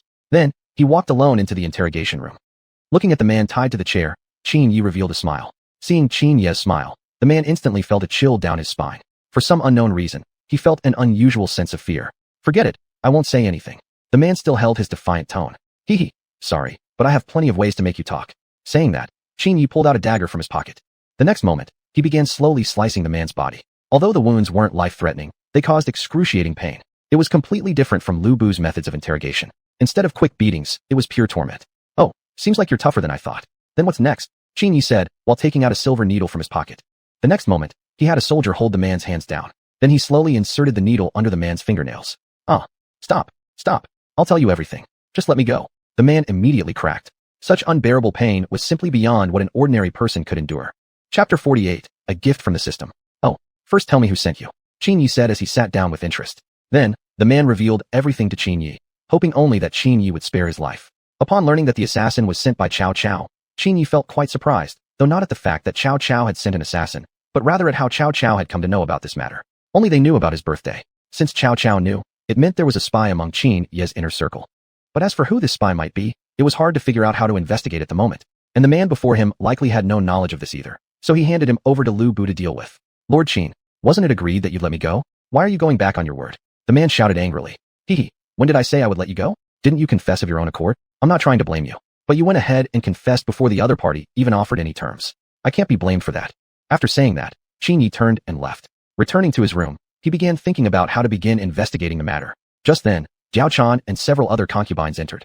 Husband, are you not injured? Jiao Chan asked, clearly concerned. Upon hearing that, Qin Yi slightly nodded. Seeing that Qin Yi was fine, Jiao Chan and the others exhaled in relief. They then sat down around him. Husband, what's troubling you? Isn't the assassin already captured? Why do you still look unhappy? Tell us about it. Maybe we can help relieve your worries. As she spoke, Jiao Chan wrapped her arm around Qin Yi's. Seeing this, Xiao Qiao immediately wrapped her arm around his other arm. De Qiao stood behind Qin Yi giving him a back massage, while Sun Xiangxiang rubbed his legs. For a moment, Qin Yi looked completely enraptured. To be able to enjoy such domestic bliss in a time of war? Who would believe it? But indeed, wasn't it because he had such strength that he could achieve this? Do you think there might be a spy in the army? Qin Yi said cautiously. A spy? Husband, do you mean regarding the assassination attempt? De Qiao asked. Yes. Since Cao Cao sent someone to assassinate me, he must have known about this beforehand. I suspect that someone has been secretly feeding information to Cao Cao. After all, very few people knew about my birthday. That was done deliberately to prevent exactly this sort of incident. And even those who learned about it did so only on the day of the event. It certainly wasn't some ordinary soldier's doing. I suspect the spy is among you concubines or the generals. Upon hearing this, Jiao Chan and the others couldn't help but feel alarmed. They had always been utterly loyal to Qin Yi. How could they possibly do something like this? Besides, Qin Yi was already the most powerful warlord around. Why would anyone bother to create problems for themselves? More importantly, they had seen Cao Cao's character up close and would never think of currying favor with him. At their explanations, Qin Yi slightly nodded. Indeed, who would abandon a supremely powerful man for Cao Cao? All right. I didn't say it must have been one of you. Just a suspicion. Don't worry too much. You can all leave for now. Let me think this through carefully. Qin Yi smiled. Hearing this, Jiao Chan and the others bowed and left. Meanwhile, the escaped assassin returned to Cao Cao's city 2 days later. What? It failed. And the other person was captured by Qin Yi as well. You told me your people were trained professionals who never fail. So tell me, what now? If I'm not mistaken, Qin Yi must have already figured out that I was the one who sent the assassins. Cao Cao looked anxiously at the man. The man could only helplessly shrug. He never imagined that Qin Yi would have discovered them so quickly. It seemed as though the plan had been on the verge of success when they were discovered at the last minute. At that moment, the man regretted taking this job. He had underestimated Qin Yi back then. Still, getting any information from their captured comrade was nothing more than wishful thinking. It simply wasn't possible. Little did they know, Qin Yi had already learned everything he needed. At the same time, during his midday nap, a voice suddenly echoed in Qin Yi's mind. Ding, host, Qin Yi, age, 18 years old. Congratulations. Host has now reached 18 years of age. 2 gifts are now presented. 2 level 1 conspiracy warning talismans and 1 body enhancement pill. The gifts have already been placed into the host's personal space. Hearing this, Qin Yi instantly jolted awake from his nap. Immediately afterward, he pulled out the 2 gifts from his personal space, along with accompanying instructions. Level 1 Conspiracy Warning Talisman. When used, it will provide a 15-day warning about an impending conspiracy against the host. However, the talisman can only be used once and will vanish automatically after use. At the same time, it could also be used to obtain the information one wished to know. Body Enhancement Pill. After consumption, it will increase the host's immunity to pathogens by 5% and boost attributes such as strength and agility by 10 points. After reading the description, Qin Yi was immediately filled with joy. The gifts from the system were simply incredible. Wasn't this like asking for a healer, and one showed up just in time? Thus, Qin Yi first chose to take the pill, deciding to hold off on using the level 1 conspiracy warning talisman for now. After all, there was plenty of time to investigate the current matter, and such a powerful item should be saved for critical moments. Immediately after taking the pill, Qin Yi suddenly felt an intense wave of drowsiness, and he fell asleep right away. Little did he know that when he awoke, 2 days had already passed. However, this time, he didn't see a group of people kneeling beside his bed. At the same time, Qin Yi felt a surge of energy throughout his body. He assumed the pill had taken effect during his deep sleep. Then he changed clothes and walked out of the room, eager to test the effects of the body enhancement pill. After some simple tests, he didn't feel a significant improvement. Perhaps the main effect is the increase in immunity against pathogens, while the attribute boosts are just secondary effects. Qin Yi said with some disappointment. However, it was already a great surprise. This improvement in pathogen immunity was something Qin Yi desperately needed. In an era where corpses littered the land, it was quite easy to catch diseases from the slightest carelessness. An increase in immunity would definitely make it easier for Qin Yi to deal with potential infections. Report. A man requests an audience. At that moment, a soldier came to report. Oh, who is he? I don't know, my lord. But he asked me to tell you, Lord Qin, that you would definitely want to know who informed Cao Cao about that day's events. The soldier continued. Upon hearing these words, Qin Yi was immediately filled with excitement. Quick, bring him in. Saying that, Qin Yi sat in the courtyard with a delighted expression on his face. Soon enough, the soldier led a man into the courtyard. The moment the man saw Qin Yi, he immediately dropped to his knees, his eyes filled with terror. Lord Qin, it was all under Cao Cao's instigation. We would never have dared to be so disrespectful without his provocation. Chapter 49, Forced to Get Close. Hearing these words, Qin Yi slightly nodded his head. Then, the man introduced his own identity and mentioned his relationship with the assassin recently captured by Qin Yi. At the same time, he asked Qin Yi whether he had already discovered the identity of the spy. Regarding this, Qin Yi claimed he had indeed identified the spy, although he hadn't moved yet to arrest him. The man showed a brief look of surprise upon hearing this, but quickly regained his composure. May I ask who Lord Qin has identified? Why should I tell you? You first tell me who this person is. Would Lord Qin mind leaning in closer to hear? As the man spoke, his face involuntarily showed a hint of nervousness. Upon hearing his words, a faint smile crept onto Qin Yi's lips. Judging by the situation, this man was likely another assassin sent by Cao Cao. However, to avoid alerting the enemy, Qin Yi bent down and leaned toward him. The next second, seeing the timing was ripe, the man's expression suddenly turned fierce. He immediately pulled out the dagger at his waist and stabbed it toward Qin Yi. But this time, Qin Yi didn't attempt to dodge, allowing the blade to come straight at him. Subsequently, the dagger pierced into Qin Yi's clothing, but immediately the man sensed something wrong. He clearly felt the blade hit a hard object, and the next moment, it snapped. Witnessing this, the man cried out internally, realizing something had gone wrong. Just as he attempted to pull away and escape, Qin Yi instantly pressed his hand firmly onto the man's shoulder. Why the hurry to leave? Since you've come all this way, I should treat you properly, as a way to thank you for the information.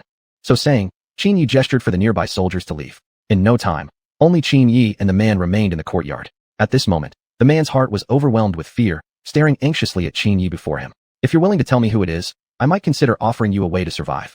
But if you insist on keeping silent, don't blame me for not being lenient. Qin Yi continued. I won't tell you. As long as I remain silent, I still have some use to you. Haha, though you're mistaken. Even if you don't speak, I have countless ways to find the person. When that time comes, however, you won't have any opportunities left. Don't think I'm begging for your cooperation. Qin Yi stared at the man with an expression of disdain. Hearing these words, the man involuntarily swallowed hard. He had no reason to doubt the truthfulness of Qin Ye's words. After all, the strength was evident right there. Qin Ye's rise to power was not based solely on personal strength, but even more so on his understanding of situations. Seeing that the man still refused to speak honestly, Qin Yi directly took him to the prison. Back at Cao Cao's camp, anxiety was running high, leaving him uneasy like someone sitting on needles. Chancellor, getting anxious now is of no help. We should prepare for the worst-case scenario. If he too fails to assassinate Qin Yi, we need to consider how to compensate him. I believe as long as we offer timely compensation, Qin Yi likely won't attack recklessly. After all, the balance of power between us is rather even. If we decide to retaliate, we also need to consider the costs and benefits. Su Yu, who was standing beside Cao Cao, said calmly. After listening, Cao Cao slightly nodded his head. Now they could only adopt this less desirable solution. Thus, they planned to offer 3 cities close to Qin Ye's territory. It was a sacrifice, but it seemed to be the only option available to Cao Cao. In 2 days, if he still hasn't returned, you must personally go to negotiate with Qin Yi. You must convince him to abandon his desire for revenge. Cao Cao looked at Su Yu and said. Su Yu gently nodded his head. He also didn't expect things to escalate to this extent. Originally, there was no spy in Qin Ye's camp. The knowledge about Qin Ye's birthday came from Su Yu learning earlier of his fate and habits. Although ancient people's observation of celestial phenomena wasn't absolutely precise, it could offer accurate estimations. 2 days later, Su Yu personally arrived in Yangzhou. Facing Su Yu's arrival, Qin Yi feigned a warm welcome while deeply despising him inwardly. He was fully aware in his heart that the assassination attempt during his birthday had been Su Yu's idea. Nonetheless, he had already guessed the purpose of this visit. Since the assassination failed and the true mastermind had already been identified, they naturally would attempt to eliminate his anger. Might I ask what urgent business Su Yu has this time? If nothing too important, I must go interrogate a prisoner soon. What's rather strange is someone trying to assassinate me during my birthday, not once but twice. It's truly surprising. With my current power, something like this shouldn't happen. It seems someone truly doesn't know their own limitations. Qin Yi said helplessly, with an expression of feigned innocence. Hearing this, Su Yu couldn't help but tighten an expression, clearly sensing the implied meaning in Qin Ye's words. Obviously, wasn't that exactly referring to them? However, the purpose of coming this time was to calm down Qin Ye's anger. Who dares to be so bold? To attack you, Master Qin. Rest assured, my lord would never do such a thing. There's indeed something important I must inform you of this time. My lord wishes to present you with 3 cities near your Yangzhou territory, as a gesture of friendship. I hope Master Qin will not hold the previous matter against us. Back then, my lord was merely too eager for achievements and led the army to attack. Please, Master Qin, show us your tolerance and magnanimity. Su Yu said. Upon hearing that Cao Cao intended to give him 3 cities, Qin Yi felt immense joy inside. Ha! It seemed Cao Cao really planned to buy his way out of disaster. However, Qin Yi must certainly accept such a gesture. Moreover, Su Yu didn't directly explain what it was all about. After all, this matter couldn't be admitted outright. Moreover, judging from Qin Yi's attitude, he already clearly understood the true situation. This approach could be considered a sideways attempt to make Qin Yi forget the whole incident. Chancellor Cao truly has a broad mind. Since that's the case, I won't hesitate to accept. Qin Yi laughed. Master Qin, what are you saying? It is truly our honor to establish a friendly relationship with you. Su Yu replied. Faced with the smooth-talking Su Yu, a faint smile appeared at the corner of Qin Ye's lips. No wonder Cao Cao favored him so much. He even rushed out barefoot to welcome him. Indeed, this man had his merits. After lunch, Su Yu rose and took his leave. As expected, Qin Yi didn't obtain any useful information from the captured man. Left with no choice, Qin Yi used one of the basic conspiracy warning talismans. Basic conspiracy warning talisman used successfully. Scanning for major conspiracies within the next 15 days, and detecting traitors near the host. After waiting for a while, Qin Yi received a reassuring result. Ding! No conspiracy detected. No traitors identified within the host's camp. The information regarding the host's birthday was obtained by Su Yu through astronomical observation of the night sky. Chapter 50, Recruiting Ma Chao. Damn it, looks like I acted too hastily. It was actually Su Yu who discovered my birthday by observing the stars. But it doesn't matter. At least now I have the final answer. Nothing significant will happen within the next half-month. Qin Yi comforted himself. Though somewhat of a waste, at least he felt at ease now. One could say it was worth more than its price. Cao Cao the traitor. You have deceived the emperor and murdered my father and brothers. I swear I will eat your flesh and sleep on your skin. Ma Chao stood in front of his army, cursing Cao Cao furiously. Facing Ma Chao's arrogance, Cao Cao looked at him disdainfully. Ma Chao, you are a fierce general. If you're willing to serve under me, I promise you won't be treated poorly. Why don't you think about it? Cao Cao said. Ma Chao, upon hearing these words, continued cursing at Cao Cao. Thinking he'd consider surrendering was simply absurd. To Ma Chao, his hatred for Cao Cao had long since deepened beyond reason. Though he knew he wasn't Cao Cao's match, he remained unwilling to give up the fight. What Cao Cao had done to his family could never be forgiven. Only by killing Cao Cao could his hatred be relieved. Traitorous scoundrel. Evil bandit. Dream on if you think I'll surrender. If you want my life, come and take it. Even if I die, I'll make sure to take someone with me. As soon as his words ended, Ma Chao charged straight at Cao Cao on horseback, with every single one of his men following without a hint of retreat. In the face of Cao Cao's invasion, they vowed to defend their territory with their lives. Seeing Ma Chao's fierce charge, a contemptuous smile appeared on Cao Cao's face. Since he had already decided to come here and attack this time, he had naturally prepared thoroughly beforehand. Thinking of defeating him? Merely wishful thinking. Though he couldn't persuade Ma Chao into surrendering, forcing him to relinquish this city wouldn't be too difficult. As long as Qin Yi didn't show up at this critical moment, everything would go exactly as Cao Cao had planned. However, he underestimated Qin Yi's foresight. Just as Ma Chao was nearing defeat, a huge army suddenly appeared in the distance. At the same time, an arrow storm flew directly toward Cao Cao's forces. Faced with this sudden assault, Cao Cao felt helpless for a moment. He already had a rough idea who this army belonged to. If he wasn't mistaken, it must be from Qin Yi. Sure enough, after this wave of arrows, Lu Bu and several other great generals appeared in Cao Cao's sight. However, among the crowd, he couldn't find the figure of Qin Yi. It seemed that he had not come in person this time. Even so, Cao Cao still couldn't match the strength of Lu Bu and these few great generals. Furthermore, recently Lu Bu had even single-handedly defeated two of Cao Cao's great generals, Yan Liang and Wen Shou. At present, there were practically very few truly capable great generals left among Cao Cao's forces. Lu Bu, are you really determined to oppose me? If you choose to retreat now, I'll forgive everything that's happened before. We can even forget our past conflicts entirely, treating each other amicably as honored guests. But if you insist on opposing me, don't blame me for being merciless. Cao Cao glared at Lu Bu with anger. After hearing these words, Lu Bu simply smiled faintly. He absolutely didn't believe what Cao Cao had just said. No longer opposing me? Is that even possible? Traitorous bandit. You and I already have nothing left between us. There's only the distinction of enemy and ally now. Furthermore, I am now the leading general under Lord Qin. Serving under him, I can gain everything I want. Surely you don't think your words alone can convince me to give up this status? Moreover, I came here specifically on Lord Qin's orders this time. There's absolutely no possibility of me retreating. Lu Bu replied with a dignified tone. In response, Cao Cao nodded with a slight smile. Fine. If that's the case, he couldn't blame him for being ruthless. What difference was there between facing one enemy or two? Although his own camp didn't have many great generals, he still held the advantage in numbers. As long as no one like Qin Yi appeared again, someone capable of challenging an entire army of 30,000 single-handedly, he would have more than enough strength to handle both Ma Chao and Lu Bu. Immediately afterward, Cao Cao dispatched half his forces to intercept Lu Bu. Meanwhile, Ma Chao also noticed Lu Bu's reinforcements arriving and instantly gained new confidence. Though he wasn't sure why they had come to assist him, one thing was certain. Cao Cao was now their shared enemy. Eventually, Cao Cao paid the price for his arrogance and overconfidence. Since his forces were overly dispersed, neither side had enough troops to effectively respond. Faced with defeat, Cao Cao became furious beyond measure and finally collapsed from sheer rage. Seeing this, Su Yu, standing nearby, quickly ordered a retreat. Cao Cao has been defeated.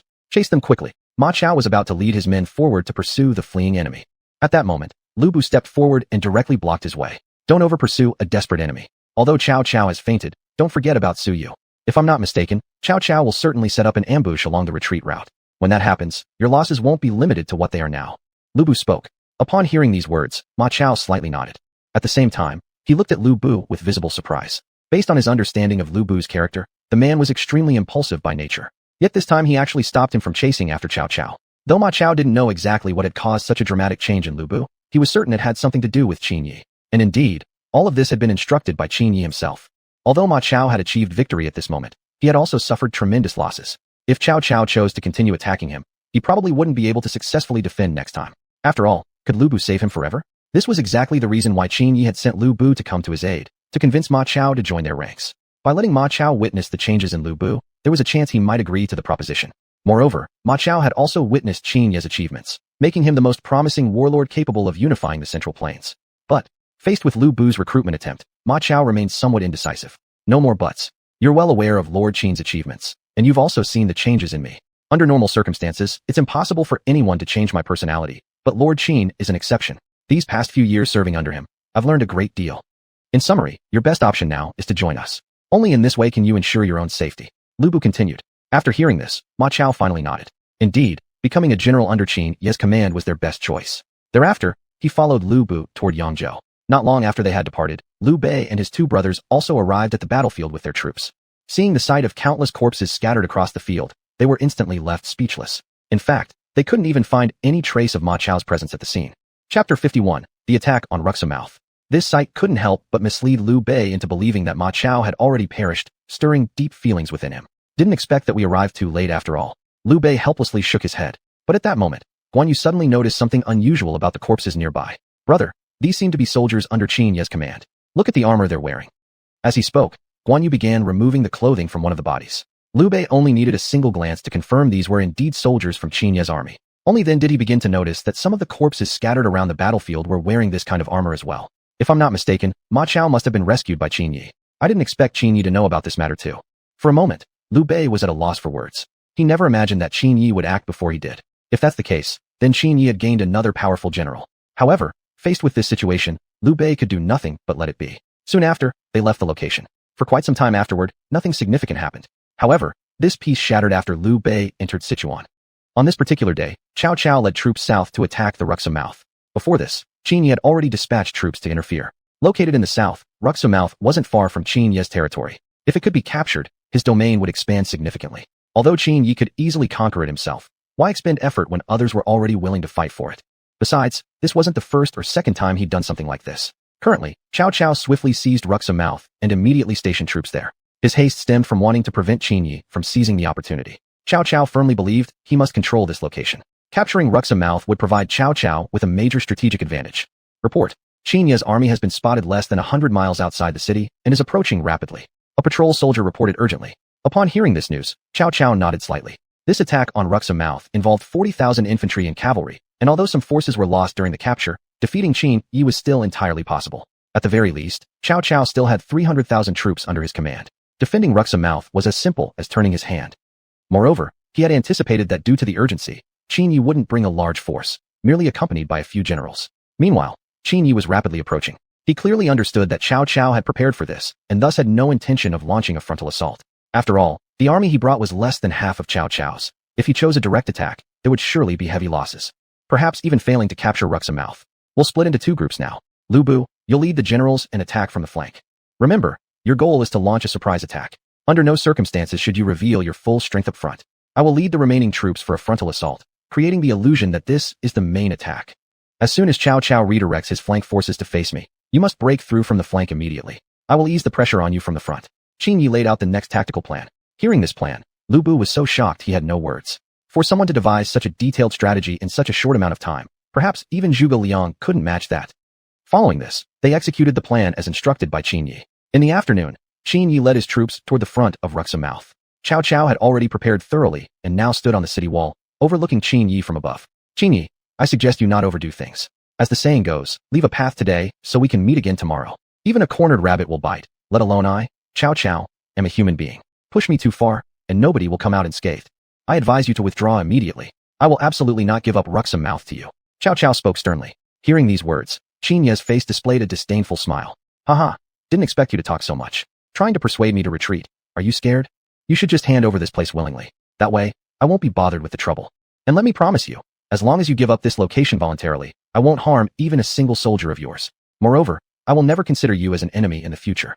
Qin Yi replied. Faced with this response, Cao Cao instantly became furious. He understood the hidden meaning in those words. It was evident that Qin Yi looked down on him. Scared? Humph. Cao Cao had never known the meaning of fear. Even if Qin Yi possesses immense strength, what can he do about it? I, Cao Cao, have the advantage of heaven, earth, and the people. Ruxa Mouth is naturally easy to defend and difficult to attack. As long as I remain inside the city without engaging in battle, even if Qin Yi is capable, he can do nothing to me. Qin Yi naturally understood this well.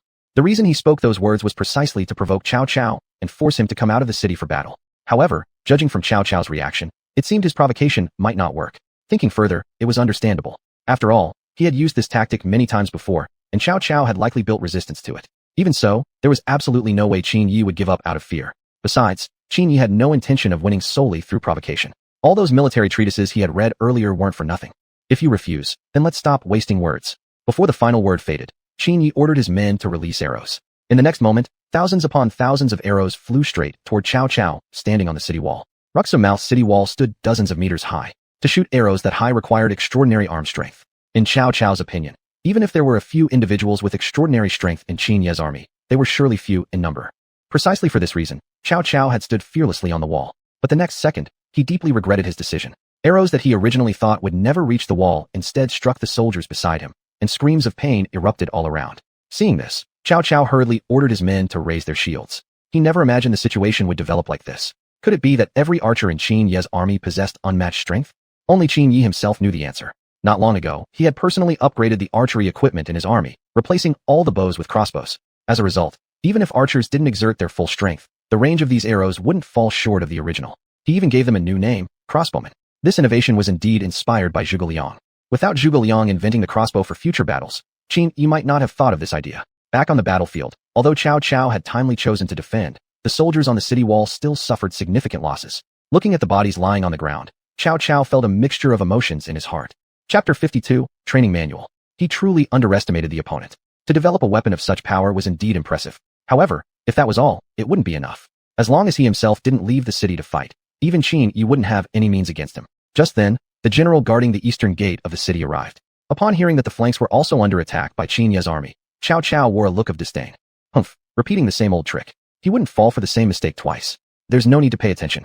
You just focus on guarding the eastern gate. This is merely a distraction tactic from Qin Yi to draw our attention away. If my guess is correct, the main assault will be right here. At most, your position will only suffer minor harassment. Cao Cao said confidently. Upon hearing these words, Su Yu, who was standing nearby, shook his head. Lord, I believe the main attack is indeed at the eastern gate. Based on my understanding of Qin Yi, he wouldn't repeat the same trick again, since he knows you must have been prepared. Please allow me to lead some troops to reinforce the eastern gate. Even if I am mistaken, at least we will be prepared. If my guess turns out to be correct, it might be too late to send reinforcements afterwards. Su Yu suggested. But upon hearing this, Cao Cao instantly became angry, believing that Su Yu was deliberately opposing him. Although Qin Yi possessed stronger military power, he refused to believe that the enemy could capture the city in a short amount of time. Cao Cao, already in a rage, simply wouldn't listen. He was determined to make Qin Yi pay dearly for his actions today. On the other side, everything was proceeding exactly as Qin Yi had planned. Though Su Yu's suggestion was not accepted by Cao Cao, he secretly sent a contingent of troops to reinforce the eastern gate just in case. Qin Yi, however, had anticipated Su Yu's actions in advance. He clearly understood Su Yu's vigilance and had already prepared countermeasures. Soon after, he issued orders for the entire army to launch the assault on the city. Noticing that Qin Yi had committed all his forces, Cao Cao was overjoyed.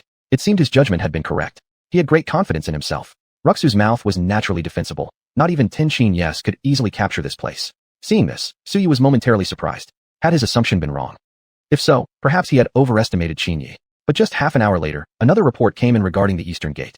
It was now under a fierce assault by Lu Bu's army, and the attacking force there was not smaller, but even larger than the one here. Upon hearing this, Cao Cao was thrown into a panic and immediately prepared to lead troops to reinforce the eastern gate. At this moment, Su Yu stepped forward. Please do not worry, Lord. I've already dispatched a force for reinforcement. They should arrive shortly. Su Yu quietly exhaled in relief. Fortunately, he had the foresight. Otherwise, Qin Yi would have found an opening to exploit. Hearing this, Cao Cao finally relaxed and praised Su Yu for his wisdom. Though he had disobeyed his order, it was precisely because of this foresight that the eastern gate was saved. Otherwise, he would surely regret it deeply. Now that this front was no longer a concern, he could concentrate on dealing with Qin Yi. However, just at that moment, another bad news came in. Report. The eastern gate is on the verge of collapse. Please, Chancellor, send reinforcements immediately, or we will truly be unable to hold it. A general rushed in, frantic with urgency. Upon hearing this, both Cao Cao and Su Yu looked at each other in astonishment. They hadn't expected that Qin Yi had deployed the majority of his troops towards the eastern gate. It now seemed that the real main assault was there. Immediately, Cao Cao hurriedly dispatched nearly half of the remaining forces for reinforcement. Not long after, news also reached Qin Yi's side. Ha ha ha, it seems the Cao bandit has taken the bait. Now it's our turn to act. Qin Yi laughed. The next moment, he personally led the troops into battle. The remaining half of Cao Cao's force was now insignificant. It was estimated that they wouldn't last long before the city gate was broken open. Soon, Qin Yi led the troops successfully storming the city walls. At that moment, he moved through enemy ranks as if the battlefield were empty, slaughtering every soldier who dared to block his path. Meanwhile, Cao Cao still hadn't realized the severity of the situation, still frantically resisting Lu Bu's attack, completely unaware that the front gate had already been breached by Qin Yi. My lord, Qin Yi has broken through the front wall with his army and has already entered the city. So you came rushing to report. What? Didn't I order you not to engage in open battle? Why couldn't you still hold it? Cao Cao glared angrily at Su Yu. However, this was no time for blame. He quickly led troops to reinforce the front defense. But right after he left, Lu Bu launched an even more ferocious assault and managed to climb onto the walls in an instant. At that moment, Cao Cao's heart sank. He never imagined that he would end up defeated. Meanwhile, Su Yu stood beside him in stunned disbelief, never expecting that everything he had done had been perfectly anticipated by Qin Yi. At this moment, Cao Cao found himself caught between enemies and at a loss over which side to confront first. Soon, Qin Yi led his troops into the heart of the city, engaging the defending forces in street-to-street combat. Qin Yi, I'll remember this disgrace. Cao Cao shouted in anger, then withdrew under the protection of his men. Thus, Qin Yi captured Ruxu with minimal losses. Afterward, he ordered his soldiers to clear away the corpses. Though no famous generals were among the fallen, Qin Yi gained a moderate amount of attributes, neither too much nor too little. Just then, Qin Yi suddenly noticed Su Yu's corpse. Cao Cao actually killed Su Yu. What a tyrant. Without Su Yu, you probably couldn't have lasted this long. Upon touching the corpse of strategist Su Yu, strength +8, stamina +8, intelligence +5. Obtained rare attributes, portable space +10 cubic meters, and acquired the future Special Forces training manual. Hearing the system announcement, Qin Yi was overjoyed, yet slightly puzzled. Intelligence? He had never gained this attribute before. Could it be a rare one? But then again, if it was rare, why wasn't it marked as rare, and instead increased alongside regular attributes like strength? Perhaps, he thought, it was a new attribute unlocked after his recent breakthrough.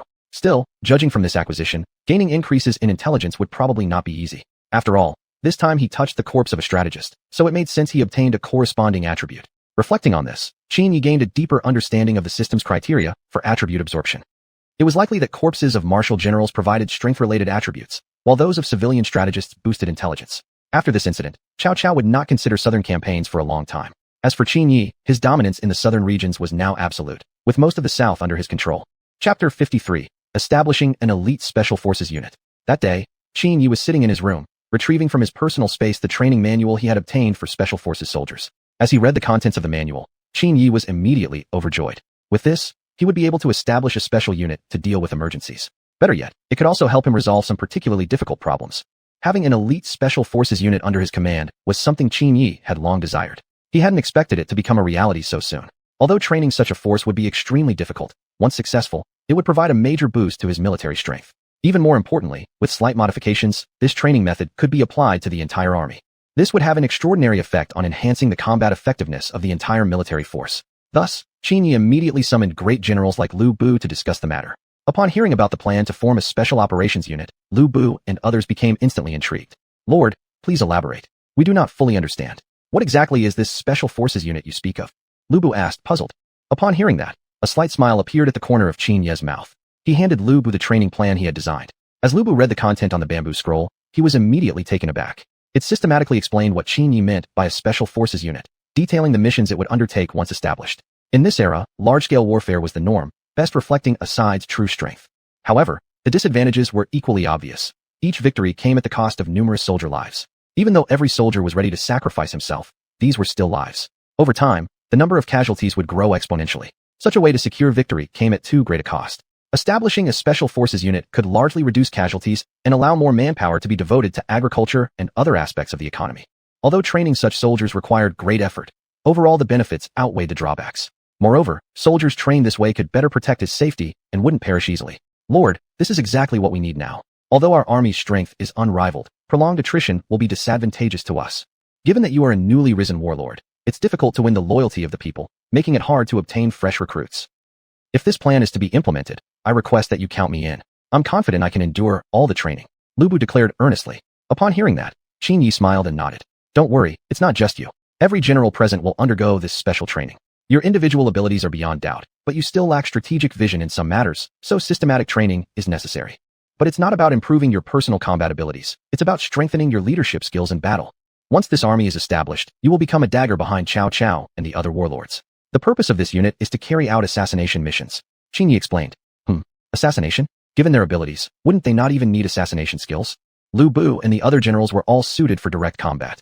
Assigning them assassination tasks made them visibly displeased. In their eyes, assassination was a dishonorable act. They preferred to kill enemies in open combat, not through sneaky, underhanded methods. Of course, Qin Yi wouldn't actually assign them such missions. They were all proud men, battle-hardened generals who would never stoop to carrying out assassinations. He had other people in mind for such tasks, but all that would come later. First things first, they had to fully establish the Special Forces unit. You can rest assured, such assassination tasks won't fall upon you. It's not befitting of your status anyway, Qin Yi added. Upon hearing this, everyone in the room finally exhaled in relief. At that moment, Guisi suddenly stood up from the side. I volunteer for assassination duties. Once this unit is established, a commander will be needed. Please allow me to train alongside the soldiers.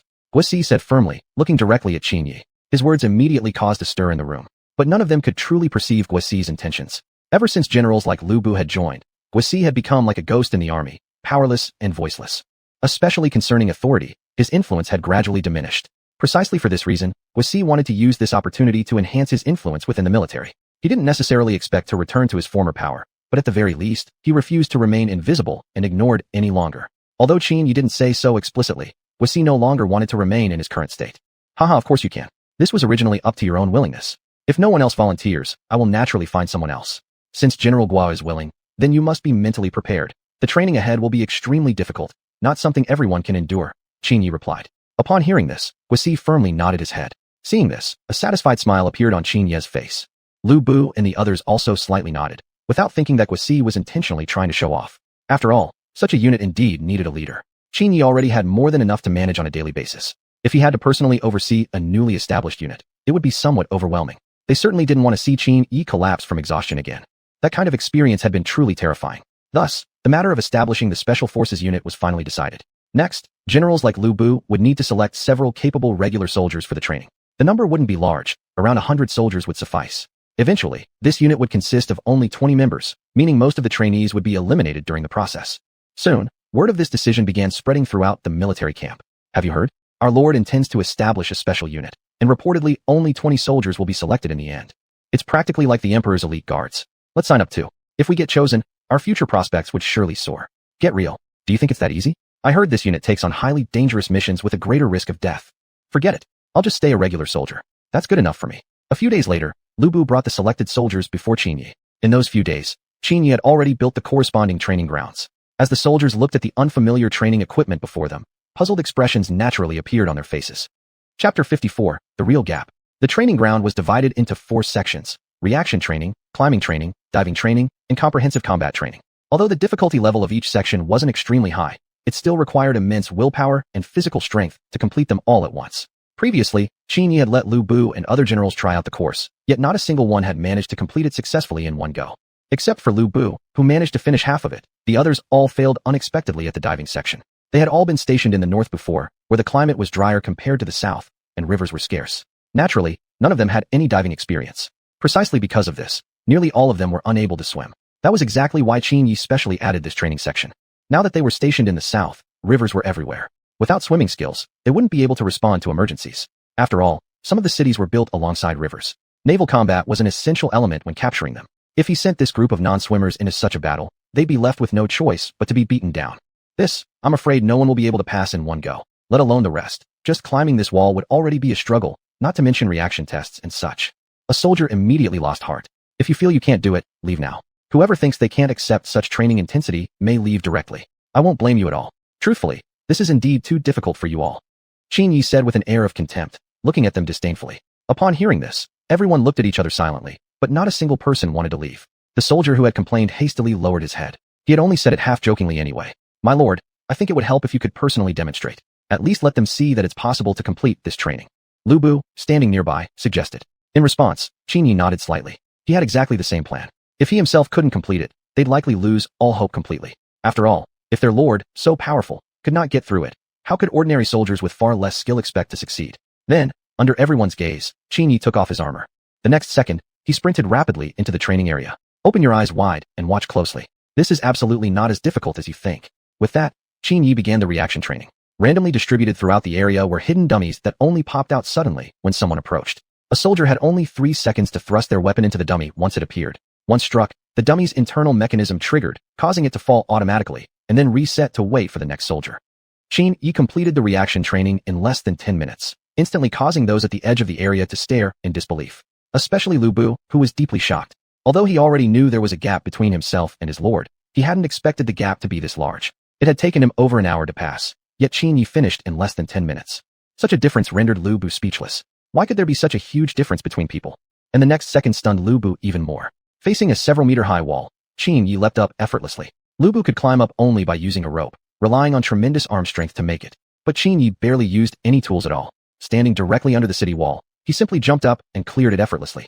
The subsequent training sections posed no challenge to Qin Yi, and he finished them as if they were merely games. Bravo! No wonder my lord is my lord. This is truly like having a god among men. Looks like it's not that difficult after all. We all have one head and 2 shoulders. I am no different from him, so I absolutely refuse to believe I can't do it. That's right. I will never give up. Voices of agreement rose one after another. At this moment, everyone was filled with renewed determination. Witnessing this, a relieved smile formed on Qin Yi's face. In a person's life, the biggest enemy they face is often their own fear. Once fear is overcome, all obstacles will naturally be resolved. Soon, Qin Yi sent them off to try the first checkpoint. The minimum requirement was simply completing the course, but once they became proficient, time restrictions would be added. Until the requirements were met, progressing to the next checkpoint was not permitted.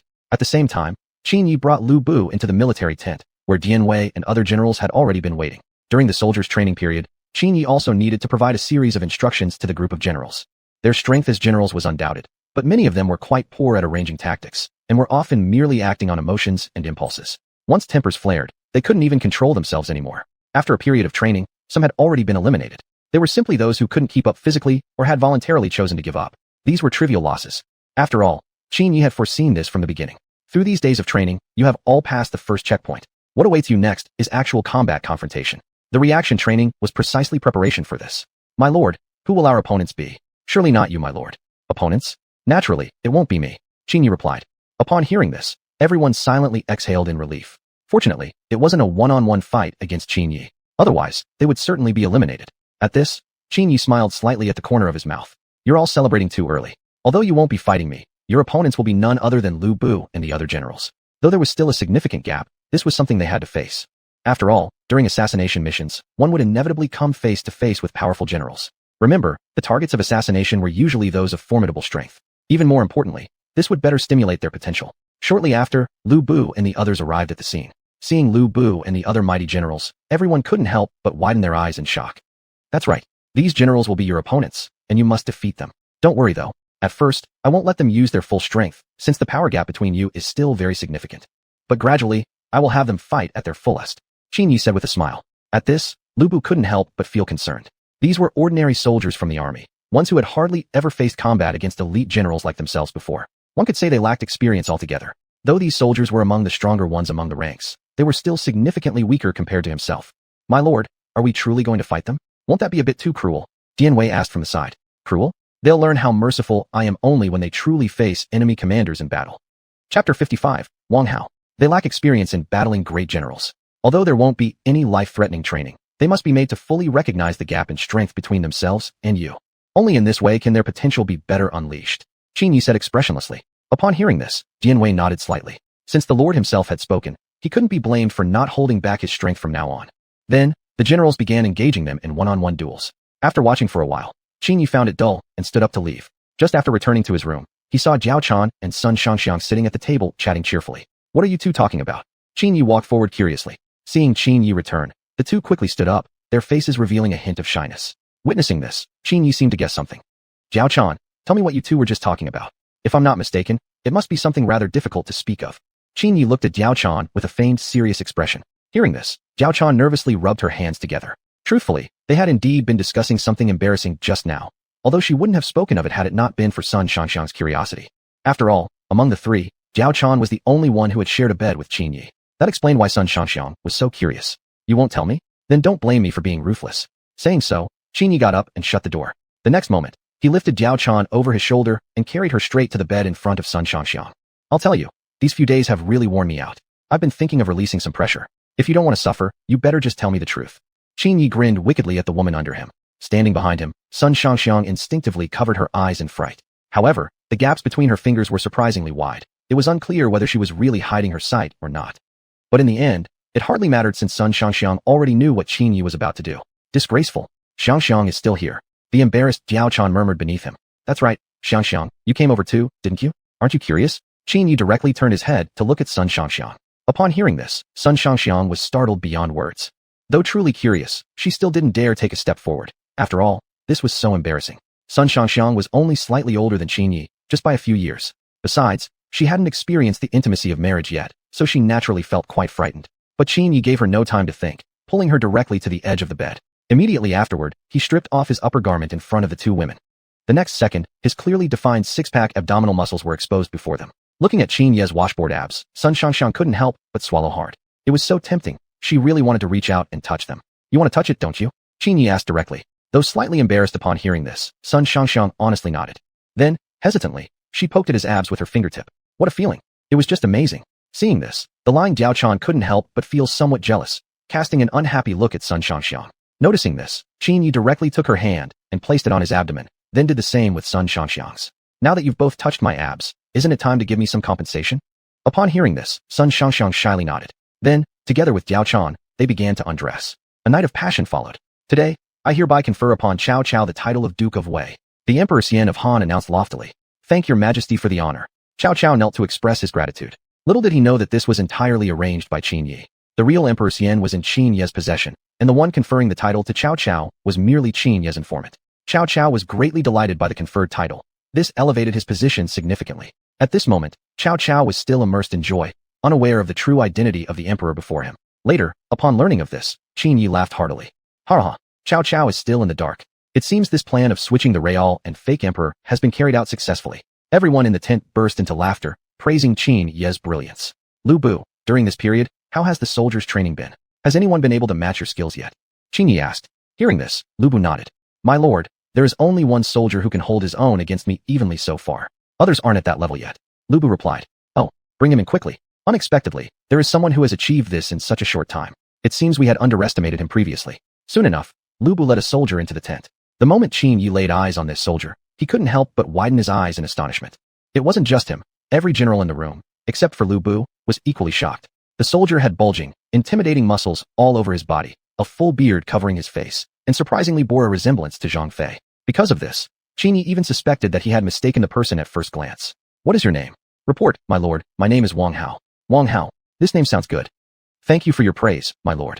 Wang Hao, I heard that you are now able to match General Lu Bu in battle equally. Upon hearing this, Wang Hao showed no sign of excitement whatsoever. He simply accepted Qin Yi's compliment with a calm demeanor. Seeing the man show no reaction at all, Qin Yi immediately grew more interested. Oh, why do you look completely unexcited? Qin Yi asked curiously. Report, my lord. I still have much room for improvement compared to General Lu Bu, and during our duel, the general did not even unleash his full strength. I don't think this is anything worth celebrating. If anything, I will only feel joy once I have truly surpassed General Lu Bu. Wang Hao replied. Upon hearing his words, a satisfied smile appeared on Qin Yi's face. This person's temperament alone had already earned Qin Yi's approval, remaining humble despite achieving something rare. This quality surpassed that of most people, and even some of the generals. Furthermore, there were even some generals who lacked such composure. Excellent. Your attitude has already won my recognition. I hope you can maintain this mindset in the future. As long as you keep this mindset, your future accomplishments are sure to surpass all of us generals. Qin Yi said with a smile. The generals standing nearby also truly accepted Wang Hao from the bottom of their hearts. This kind of temperament was indeed superior to their own. It seemed that in the future, they should learn from Wang Hao as well. Though Wang Hao's strength was not yet on their level, when it came to composure and attitude, he surpassed many of them. This person will definitely accomplish great things in the future, perhaps even achieving a status no less than ours. Dian Wei whispered. Upon hearing this, the others nodded slightly in agreement. Chapter 56, Gaining Full Recognition. Upon hearing these words, Wang Hao slightly nodded his head, then accepted Qin Yi's invitation and walked out of the tent. Since this person's strength could rival that of Lu Bu, he naturally wished to have a proper match with him. Even more importantly, he wanted to verify whether Lu Bu's words were true or not. Lu Bu's strength was undoubtedly terrifying. Although there was a significant gap between them, it was extremely difficult for an average person to face him head-on. Even though Wang Hao's physical fitness surpassed the norm, his combat experience was undoubtedly inferior to Lu Bu's. After learning he was to fight Qin Yi, Wang Hao couldn't help but feel intense pressure. He clearly understood Qin Yi's abilities. Defeating him seemed like a mere fantasy. Wang Hao, are you willing to accept my challenge? I will use only 3/10 of my strength. My only requirement is for you to withstand an entire incense stick's worth of time in combat with me. As long as you can endure that long, you'll become the deputy commander of the special forces. Your status will be equal to that of the great generals. Except for me, no one else will have the authority to command you. Qin Yi stared solemnly at Wang Hao while speaking. Upon hearing this, Wang Hao's expression became visibly excited. This was truly a rare opportunity for him. Being able to attain the same status as great generals like Lu Bu was the ultimate dream for every common soldier. Standing aside, Lu Bu and others nodded approvingly with smiles, fully endorsing Qin Yi's intention. In this war-torn era, one must possess formidable strength to achieve a higher position. Everything was based on personal capability. After some preparation, Qin Yi stood at the center of the arena, his hands behind his back, eyes closed, quietly gathering his energy. Clearly, he had immense confidence in his abilities. Witnessing this scene, Wang Hao became even more nervous, sweat beads forming on his face the size of pimples.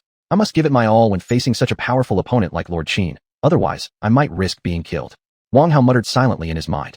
Then, after Lu Bu announced the start, Wang Hao immediately rushed toward Qin Yi at high speed. At the same time, Qin Yi slowly opened his eyes, staring expressionlessly at the approaching Wang Hao. Facing such a powerful opponent, one must strike first and gain the advantage. Seeing Wang Hao's tactic, a faintly satisfied smile appeared on Qin Yi's face. However, Lu Bu and others standing at the sidelines merely helplessly shook their heads, even mocking Wang Hao's youthfulness. In their view, Wang Hao only needed to survive for an incense stick period against Qin Yi. Yet instead of holding nothing back from the beginning, he had rushed in directly. If it were Lu Bu fighting, he would surely adopt a more circuitous strategy, attempting to prolong the fight as much as possible. Although Wang Hao's strength cannot be underestimated, he's still too young in actual warfare experience. Choosing a direct confrontation like this against Lord Qin is a mistake. Indeed, doing so will drain him greatly. I'd say he won't even survive half an incense stick, let alone a full one. Sigh, he's simply too young. The generals commented helplessly. Meanwhile, Qin Yi, standing on the battlefield, overheard their conversation, instantly feeling a sense of exasperation rise within him. Looks like after today, he'd need to subject them all to a grueling training session. Although he had explained many tactical strategies during this time, apparently, they still lacked the ability to decisively control the battlefield situation. When facing a stronger opponent, if one truly wants to survive, the best approach is to exert one's full strength immediately. As the others chatted, Wang Hao had already reached before Qin Yi. In the next second, he launched a direct sideways kick straight at Qin Yi's face. Seeing this, Lu Bu and the others couldn't help but exclaim in shock. Wang Hao's strength is terrifyingly impressive. Such speed might even allow him to defeat me if I were his opponent. And just watching, I feel this kick alone might be enough to knock me flat. I originally thought Wang Hao's advantage was in his sheer physical strength, but apparently, his speed is also exceptional. Everyone marveled aloud. Then immediately afterward, expecting that this kick would land successfully on Qin Yi. After all, with such speed, even they barely had time to react. Although they clearly understood Qin Yi's power, this was the first time they had witnessed him facing such an opponent. But then, in the next moment, Qin Yi merely lifted his right arm slightly sideways, blocking the attack as Wang Hao's leg struck his forearm with full force. Wang Hao's all-out kick was actually blocked effortlessly by just one arm of Qin Yi. My lord is mighty. It's truly our lord who's unmatched. If it were me, I'd have probably been kicked flat already. A cold sweat broke out on Lu Bu and the others. Lu Bu himself was especially stunned. He could clearly sense that compared to the day they had fought, Wang Hao today had become significantly stronger, far beyond just a little. Could it be that back then, Wang Hao had deliberately hidden his strength and hadn't used his full power against him? Damn, so he had been underestimated. No, something wasn't right. Something felt really off. Wang Hao actually concealed his true abilities. And Lu Bu had praised him so highly at the time. But then again, a sense of relief gradually filled Lu Bu's heart. Luckily, Wang Hao hadn't revealed his full strength back then. If he had, Lu Bu would have suffered a humiliating defeat. Once honored as the strongest warrior under heaven, General Lu Bu being defeated by an ordinary soldier, such news spreading would surely make people laugh uncontrollably. At the same time, the battle on the field continued. Even though Wang Hao was now using his full strength, compared to Qin Yi, he still seemed like a minor magician facing a grandmaster. Yet, at this moment, Qin Yi also felt something was off. He could clearly sense the overwhelming strength emanating from Wang Hao. With such ability, Wang Hao must surely match Lu Bu at his peak. If that were true, then back when Wang Hao battled Lu Bu, he had certainly concealed his real power. Qin Yi suspected that the reason must be to attract his attention, while preserving Lu Bu's reputation. If that were the case, this person would certainly be of great use. Wang Hao's strength could rival Lu Bu's, and combined with his considerate and strategic mind, he would undoubtedly surpass many of the current generals under command. Though the abilities of generals like Lu Bu couldn't be underestimated, in terms of mental fortitude and wisdom, none of them compared to Wang Hao. Given time, he would surely become a general who could completely satisfy Qin Yi. Minute by minute passed, yet Qin Yi remained utterly calm even under Wang Hao's relentless attacks. Chapter 57. Born from a hidden martial arts family. Everyone thought that after so much time had passed, Wang Hao would surely start to show signs of exhaustion. However, things weren't as simple as everyone imagined. Wang Hao's attacks in every subsequent move were no weaker than his first strike. It was as if this man possessed an endless source of strength. No signs of fatigue appeared on his body, and even gave everyone the impression that he wouldn't tire at all. Was it truly that his power was unlimited, or was it the strength of an unyielding will? Compared to believing the former, it was better to believe the latter. An endless supply of energy was something they considered simply impossible, but a strong will, this was something humans could truly possess. Nonetheless, Qin Yi's lips curved slightly, revealing a faint smile. He clearly understood that Wang Hao was persevering solely by sheer willpower, and such willpower deserved respect. Precisely because of this, Qin Yi acknowledged him deeply from within. Though Qin Yi would certainly never allow Wang Hao to win this match, such determination had long gained Qin Yi's recognition. This game is probably over now, Qin Yi said, glancing at the incense stick burning nearby. At this point, only about 10 minutes remained before the incense burned out. Upon hearing those words, an unpleasant premonition suddenly rose within Wang Hao's heart. The next moment, Master Qin's fist shot straight toward his face. Faced with this situation, Wang Hao hurriedly raised both arms to block. Although Qin Yi was only exerting 1/3 of his strength, it was still more than Wang Hao could easily withstand. Combined with the incredible speed, there was simply no time for Wang Hao to react. Blocking Qin Yi's fist was nothing short of an absurd dream. The instant the punch connected with Wang Hao, he flew backward at an incredible speed. In the blink of an eye, he slammed heavily onto the ground.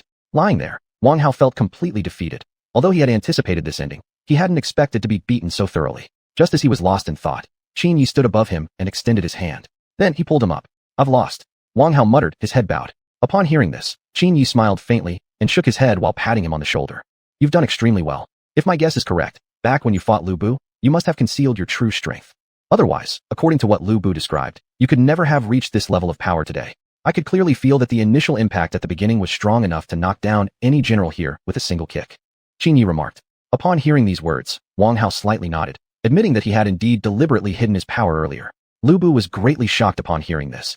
It seemed his guess had truly been correct. But at the same time, he was astonished by Wang Hao's skill. An ordinary soldier possessing such strength was absolutely not common. In an instant, Lu Bu seemed to have a realization. Wanting to confirm his speculation, he quickly stepped toward Wang Hao. Are you from some martial arts family? Otherwise, how could someone as young as you have such overwhelming power? Lu Bu asked, his face filled with curiosity. Upon hearing this question, Wang Hao's lips curled into a slight smile. Since the other party had already guessed the truth, there was no longer a need to hide it. He then said he was born into a secluded martial arts family and had come to enlist after answering Master Qin's call. However, for the safety of his family, Wang Hao didn't elaborate on any specific details about his lineage. Upon hearing this, Lu Bu nodded slightly. He had guessed correctly. He had previously heard of a martial arts family hidden deep within the mountains. People born into this family inherited martial arts techniques from childhood. Precisely because of that, every descendant of this family possessed extraordinary skills. Lu Bu had once had the opportunity to spar against a descendant from that family. Back then, Lu Bu wasn't as strong as he was now. But even so, being powerful at such a young age was already a sign of being a prodigy, blessed by heaven. Yet even so, he still couldn't defeat his opponent. Within less than 3 exchanges, he was overwhelmed, unable to retaliate at all. Now, he had unexpectedly encountered another inheritor from that martial family. This caused Lu Bu to feel endless admiration and reflection. Standing nearby, Qin Yi wore a slight smile. Seemed like he had discovered a real treasure this time. If he could bring this martial arts family under his command, who in this entire world could still oppose him? But for now, wishing for that seemed wishful thinking. After all, Wang Hao didn't reveal the family's exact location, which clearly showed how indifferent and isolated that family wished to remain from the outside world. Starting from today, you will be the deputy commander of the special forces. You will hold the same status as all the other generals and receive the same treatment, Qin Yi announced. Upon hearing these words, Wang Hao immediately lifted his head in shock, staring at Qin Yi in disbelief. My lord, I couldn't even last the time it takes for an incense stick to burn against you. Why would you give me such an honor? Wang Hao was momentarily confused. This was merely a test for you, an assessment of your actual abilities. And you've already proven yourself successfully. More importantly, right now, you are simply no match for me. From that test just now, you should clearly understand this. Moreover, your composure and combat experience have already gained my approval. In this regard alone, you have already surpassed them. As Qin Yi spoke, he pointed toward Lu Bu and the others standing nearby. Then, he turned his gaze toward Lu Bu and the rest. After this battle, Qin Yi had identified the shortcomings of Lu Bu and the other generals. Compared to Wang Hao, the judgment of battlefield situations by Lu Bu and the others was still somewhat lacking. If they couldn't overcome this flaw, they might suffer greatly from it in the future. Therefore, Qin Yi ordered Wang Hao to personally train them. Wang Hao's command of battlefield situations and tactical arrangements was absolutely no less than his own. By assigning Wang Hao to train all the generals, Lu Bu and others would be able to learn more. After all, doing so would give Lu Bu the illusion that he, a general, couldn't even compare to a mere soldier. His inner bufu equals dissatisfaction/resistance, would push him to study even harder. At the same time, this approach would also cultivate Wang Hao's leadership abilities. It could be considered a win-win situation. Starting tomorrow, you'll only have 1 week to learn from Wang Hao. After a week, I will personally inspect the results. Anyone who fails to meet the standards will not receive any mercy from me. After saying this, Qin Yi turned and left. He had more important matters to attend to next. No need to waste excessive time on this matter. Chapter 58, Persuading Lu Zhang to Surrender. In a few days, Lu Zhang will surely go and surrender to Liu Bei, and at that time, he will appoint himself as the governor of Yizhou. Qin Yi sat silently in his room, murmuring. Meanwhile, he already had a corresponding plan in his mind. He must arrive at Yizhou before that, and convince Lu Zhang to join his side. Although Lu Zhang's strength was nothing special, persuading him would eliminate a major obstacle in the future. After all, if Lu Zhang joined Liu Bei's camp, Liu Bei's power would significantly increase, and then Liu Bei would become a major threat to Qin Yi's ambition of unifying the entire nation. Even though Qin Yi currently had the capability to confront Liu Bei, such a costly war would be something Qin Yi definitely couldn't afford. Even more importantly, as soon as there was any movement on Qin Yi's side, Cao Cao would certainly seize the opportunity to strike as well. If Liu Bei and Cao Cao happened to act in unison at that time, Qin Yi might very likely face a deadly pincer attack from both fronts. Precisely because of that, Qin Yi couldn't afford to provoke either Cao Cao or Liu Bei rashly. He understood clearly that he was the biggest obstacle in the eyes of both Liu Bei and Cao Cao, and they would definitely try every means to eliminate him completely. Although those two were bitter enemies, they would definitely set aside their differences and form a temporary alliance to eliminate a common threat. My only choice now is to expand my forces as much as possible, and once I've reached a certain level, declare war on both of them at the same time. Qin Yi continued. Just then, Diao Chan walked in with a gentle smile. Seeing Qin Yi sitting on the bed looking gloomy, she couldn't help but sit beside him, her expression full of concern as she held his arm. Husband, what's wrong? Why do you seem so unhappy? Diao Chan asked. At the same time, her delicate white hand caressed Qin Yi's chest. At this moment, Qin Yi's mood eased briefly. The next second, the little beast inside him quietly raised its head. A few days later, Qin Yi arrived at Yizhou with only Zhang Lo. At this time, Lu Zhang still hadn't learned about Qin Ye's arrival and was still considering the matter of surrendering to Liu Bei. Meanwhile, Qin Ye arrived outside Lu Zhang's military camp. The soldiers guarding the entrance saw Qin Ye and immediately blocked his way. "Who are you? How dare you trespass into the military camp? Do you even know the punishment for such an act?" The soldier glared at Qin Ye angrily. "Oh, I really don't know what punishment breaking into the military camp might bring. Why don't you tell me?" Qin Ye looked at him with disdain. Hearing these words, the soldier was instantly enraged and the next second lunged at Qin Ye with his weapon raised. But he never imagined that for this act alone, he'd pay with his life. Just as the spear was about to touch Qin Ye, it snapped in two with a crack. Then, Qin Ye immediately grabbed the broken spear and hurled it directly at the soldier in front of him. In an instant, the soldier fell onto the ground with a terrified look. "Go and tell Lu Zhang that an important person has come to pay a visit," Qin Ye said to another soldier standing nearby. Hearing this, the soldier quickly turned around and rushed into the camp. Soon, he arrived in Lu Zhang's tent. "Bad news, Lord. There's a stranger at the gate who has come to visit, and he also killed one of our soldiers. This man's strength is extraordinary. He snapped our spear in one go." The soldier knelt on the ground, his voice extremely nervous.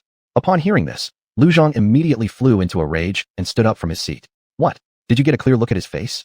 "Report, my lord. This person is dressed in a very concealed manner and has covered his face with a piece of cloth. I couldn't recognize his identity, but he asked me to inform you, saying that an extremely important person has come, requesting you personally welcome him outside." The soldier answered. After hearing this explanation, Lu Zhang looked confused as he turned to glance at the many generals sitting nearby. Could it be Liu Bei's second brother, Guan Yu? Only he could have such courage and bearing. I think that's unlikely. Since Liu Bei already knows of our intention to surrender, he would definitely not disturb us like this. If I'm not mistaken, this person is likely a warlord from another region. The generals spoke one after another, but none of them gave a definite answer. At this moment, another soldier hurriedly came to report, saying that the stranger had killed 2 more of their soldiers. Upon hearing this news, Lu Zhang's anger immediately boiled over, and he grabbed his weapon and stormed out of the tent. To dare cause trouble on his own territory and kill 3 of his soldiers one after another, that had truly ignited Lu Zhang's rage. At the same time, the many generals also followed behind, each brandishing their weapons. They would see for themselves just how strong this arrogant man really was. Soon, they arrived at the main gate of the military camp and immediately saw Qin Ye and Zhang Lu standing outside. However, since Qin Ye was wearing a mask, Lu Zhang and the others failed to recognize his identity. Seeing that the opponent had only 2 men, Lu Zhang's face immediately displayed an expression of contempt. "You actually dared to kill 3 of my soldiers on my own territory. Today I will surely behead you right here in front of the camp. I'd like to see exactly how strong you really are behind your arrogance. If you know what's good for you, you should surrender now, and perhaps I'll consider letting you die with your body intact. But if you refuse, then don't blame me for being ruthless," Lu Zhang declared arrogantly. Upon hearing these words, Qin Ye couldn't help but laugh loudly. Since when had a minor figure like Lu Zhang dared to speak to him in such a manner? The person capable of taking his life probably hadn't even been born yet. Seeing how audacious the opponent was, Lu Zhang immediately led his generals forward to confront them. Even if the opponent were extremely powerful, could he really escape from his hands? With the generals under his command, even if it were Lu Bu himself, he wouldn't be leaving alive. The next second, both sides drew their weapons and faced off. "Didn't expect you, Lu Zhang, to have quite the bold tongue. You actually dream of taking my life. As for who could truly kill me in this world, he probably hasn't been born yet. How dare you, a mere little Lu Zhang, stand before me so arrogantly?" Qin Ye said, while removing his mask. The next moment, Qin Ye revealed his face to everyone. Lu Zhang instantly recognized him, and immediately his legs went weak with terror. He clearly understood Qin Ye's strength. If it came to a real fight, probably everyone in his entire camp combined wouldn't be enough for Qin Ye to kill. After all, Qin Ye was someone capable of single-handedly challenging Cao Cao's 30,000-strong army. That included many elite generals under Cao Cao's command. Even such a formidable force had failed to wound Qin Ye at all. Then what chance did Lu Zhang, a mere regional warlord, possibly stand? Chapter 59, Lu Zhang's Choice. The many generals surrounding the scene were instantly filled with fear, and not a single one dared to step forward. If they were to provoke conflict with Qin Ye, they were certain to die. Then, one by one, they laid down their weapons. Such humiliation was simply not worth mentioning compared to their own lives. Besides, surrendering to someone like Qin Ye was no humiliation at all. It could even be considered wisdom to recognize the right side to support. Seeing this, Qin Ye smirked disdainfully. "What? How come you've suddenly lost all your courage from earlier? Pick up your weapons again. Why did you put them down? You're all generals under Lu Zhang. Defeating me should be as easy as turning your hand, right?" Qin Ye mocked them. However, the generals merely glared in anger, but dared not speak. Especially Lu Zhang, who had already been overwhelmed with fear from Qin Ye's overwhelming presence. But soon, he quickly recovered his composure. Forgive me for not recognizing your might earlier. I sincerely hope you can show mercy on a petty person like me. As for those 3 soldiers who offended you, their deaths were fully deserved. If you still have any grievances, please state your demands. As long as it's within my ability, I Lu Zhang shall comply without hesitation." Lu Zhang clasped his fists respectfully. Hearing this, Qin Ye nodded in satisfaction. "Then let's talk. But discussing here isn't exactly appropriate, is it? Yes, yes, yes. Please come in quickly. Forgive me for my rudeness just now. Lu Zhang hurriedly said. Then, he led Qin Yi into his tent. Qin Yi wasted no time and immediately stated the purpose of his arrival. After all, the other party had already allowed him to present his terms. There was no point in dragging things out. Besides, he was a straightforward man who disliked beating around the bush. Upon learning that Qin Yi had come to persuade him to switch sides, Lu Zhang's face twisted in agony. Just a few days ago, he had already agreed to submit to Liu Bei and offered him the governorship of Yizhou. Now, if he accepted Qin Ye's offer, wouldn't that break his agreement with Liu Bei? But if he refused, he would incur Qin Ye's wrath. At this moment, Lu Zhang was deeply conflicted and couldn't decide what to do. I hope you'll consider this carefully. But let me tell you, Liu Bei's current strength is far from being a match for mine. If you choose to submit to Liu Bei, when I eventually strike against him, you will definitely be included. Be clear about that. Besides, your surrender to Liu Bei is merely to seek protection. Do you really think Liu Bei can give you more security than me? Qin Yi said. Upon hearing this, Lu Zhang nodded slightly. He naturally understood such a simple truth. However, his only lingering hope was not to offend Liu Bei in the process. After all, Liu Bei was a true royal relative of the emperor. If in the end, the Han Dynasty were restored, it would bring even more disadvantages for him. No matter how strong Qin Yi might be, how could he possibly oppose the imperial family? But then again, if it turned out to be Qin Yi who unified the empire in the end, then that sentence was better left unsaid. Seeing Lu Zhang still undecided, Qin Yi revealed a piece of news that stunned everyone present. I can tell you this for certain. The emperor is currently under my control. If I unify the empire in the end, with the emperor's authority, do you think I wouldn't be able to become emperor smoothly?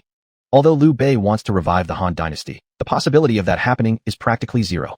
Not to mention me, Liu Bei won't even be able to get past Cao Cao easily. Compared to me, Cao Cao is far inferior in power. As soon as these words were spoken, everyone present was stunned into silence. Especially Lu Zhang, who stared at Qin Yi in disbelief. He never would have imagined that the emperor was actually under Qin Yi's protection. The emperor taken away by Cao Cao before was nothing but a trick concocted by Qin Yi. If that was truly the case, joining Qin Yi's faction was definitely a wise decision. Still, I cannot fully believe your words. How could the emperor be in your hands? Lu Zhang voiced his doubts. In response, Qin Yi recounted the entire event in detail to everyone present. After hearing the truth, Lu Zhang nodded understandingly. The next moment, he directly agreed to switch sides with Qin Yi and offered the governorship of Yizhou. At the same time, Qin Yi, wearing a smile, shook hands one by one with Lu Zhang and the other generals. His purpose in doing so wasn't to show friendliness, but rather to absorb their attributes. Since his strength had broken through last time, the condition for obtaining attributes had expanded beyond merely touching corpses. According to the system, as long as one came into contact with a general, whether alive or dead, one could extract attributes from them. The only drawback was that the extracted attributes would be somewhat reduced. Ding, touched a general, strength +5, speed +5, agility +5. Ding, successfully persuaded Lu Zhang to surrender, gained rare attribute. Personal space +5 cubic meters. After receiving all the rewards, Qin Yi helplessly shook his head. Although he had once again obtained rare attributes, this was not what he truly desired. On the other side, Liu Bei received the news of Lu Zhang's surrender to Qin Yi and immediately flew into a rage.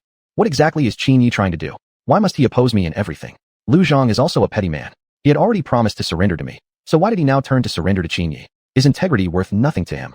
I was certain to gain the governorship of Yizhou, yet he simply handed it away like this. It's infuriating beyond words. Someone, today I must go confront Qin Yi and demand an explanation. At that moment, Liu Bei was so angry that he could no longer control his temper and began preparing to lead his troops to attack Qin Yi. Zhuge Liang, sitting nearby, shook his head and quickly stepped forward to block Liu Bei. Lord Liu Bei, please calm yourself. If you really march against Qin Yi, you will fall completely into his trap. Have you not seen through his intentions? His very purpose is to provoke you into launching a campaign.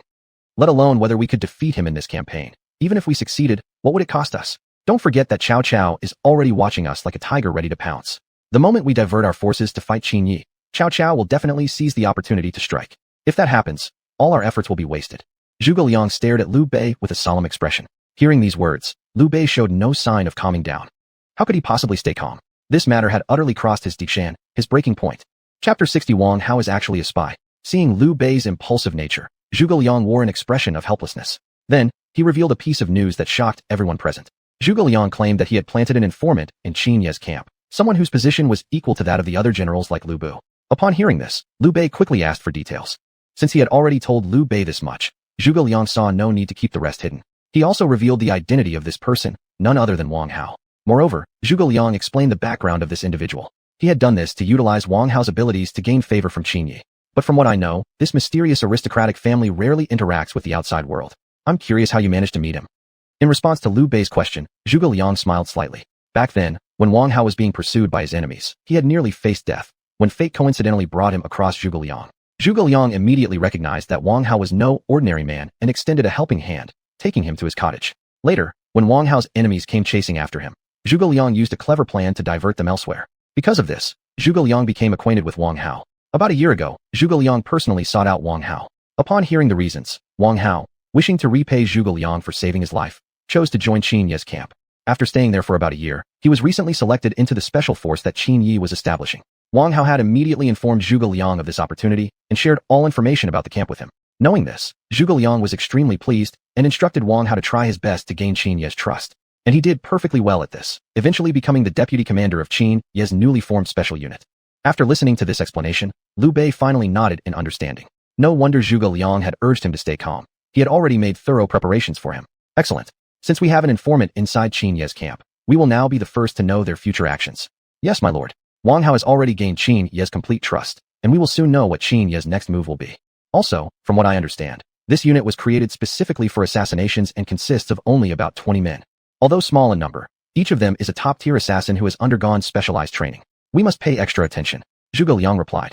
Upon hearing this, Liu Bei nodded slightly. He was deeply shocked by the unit that Qin Yi had trained.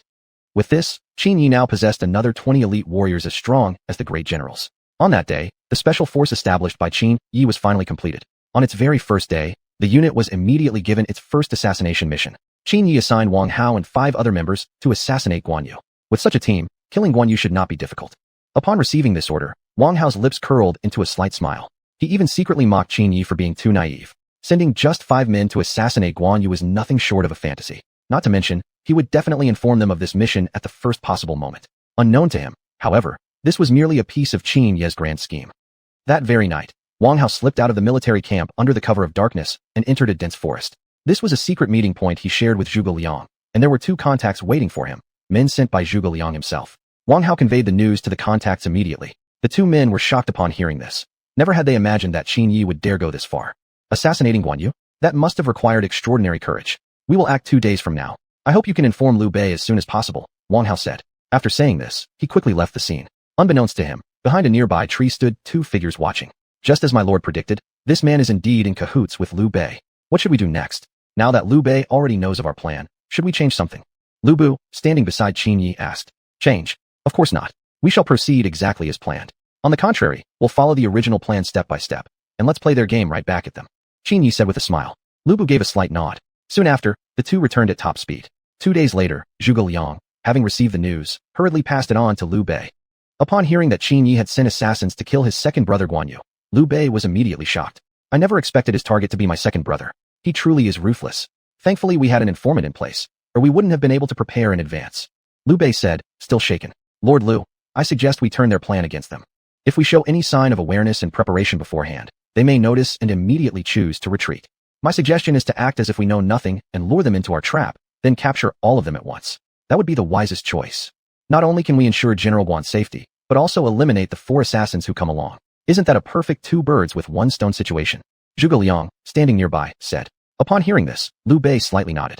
Zhuge Liang's reasoning was sound, so they would proceed exactly as he suggested. Back at Qin Ye's camp, everything proceeded according to the original plan.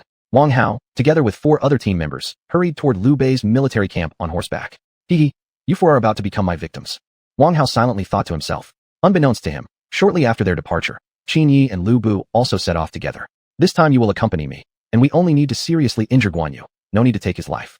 Qin Yi said. Lord, we clearly have the opportunity to kill Guan Yu, so why spare him? While this person may not be your match, killing him would mean a great loss of one of Liu Bei's generals. This would be a great opportunity for us. Liu Bu, following beside, asked with much confusion. In response, Qin Yi simply smiled and shook his head. He had great respect for Guan Yu, who had already earned Qin Ye's full recognition in terms of ability and many other aspects. Additionally, keeping Guan Yu alive still served a purpose for Qin Yi, so killing him now would indeed be a waste. But more importantly, it was that sense of profound respect toward Guan Yu. Chapter 61, An ambush laid in midst. One day later, Wang Hao arrived at the city where Liu Bei was stationed. At the same time, Qin Yi and Liu Bu arrived at the rear of the city. After disguising themselves, they secretly infiltrated into the city. From the front, Wang Hao, along with 4 of his subordinates, also entered the city. Zhuge Liang, standing atop the city wall, recognized him at first glance and gave him a slight nod. Upon seeing this, Wang Hao instantly understood Zhuge Liang's intention. Following the original plan, he led his men quietly into Liu Bei's palace, and, per Zhuge Liang's intention, hid near Guan Yu's quarters. You 4 go in first, I'll keep watch outside. You must act quickly, time is not on our side, Wang Hao said to the four men. Hearing this, the four men gave slight nods. They had no idea what was about to happen, yet they were secretly proud. They never imagined that their first mission would involve assassinating General Guan Yu.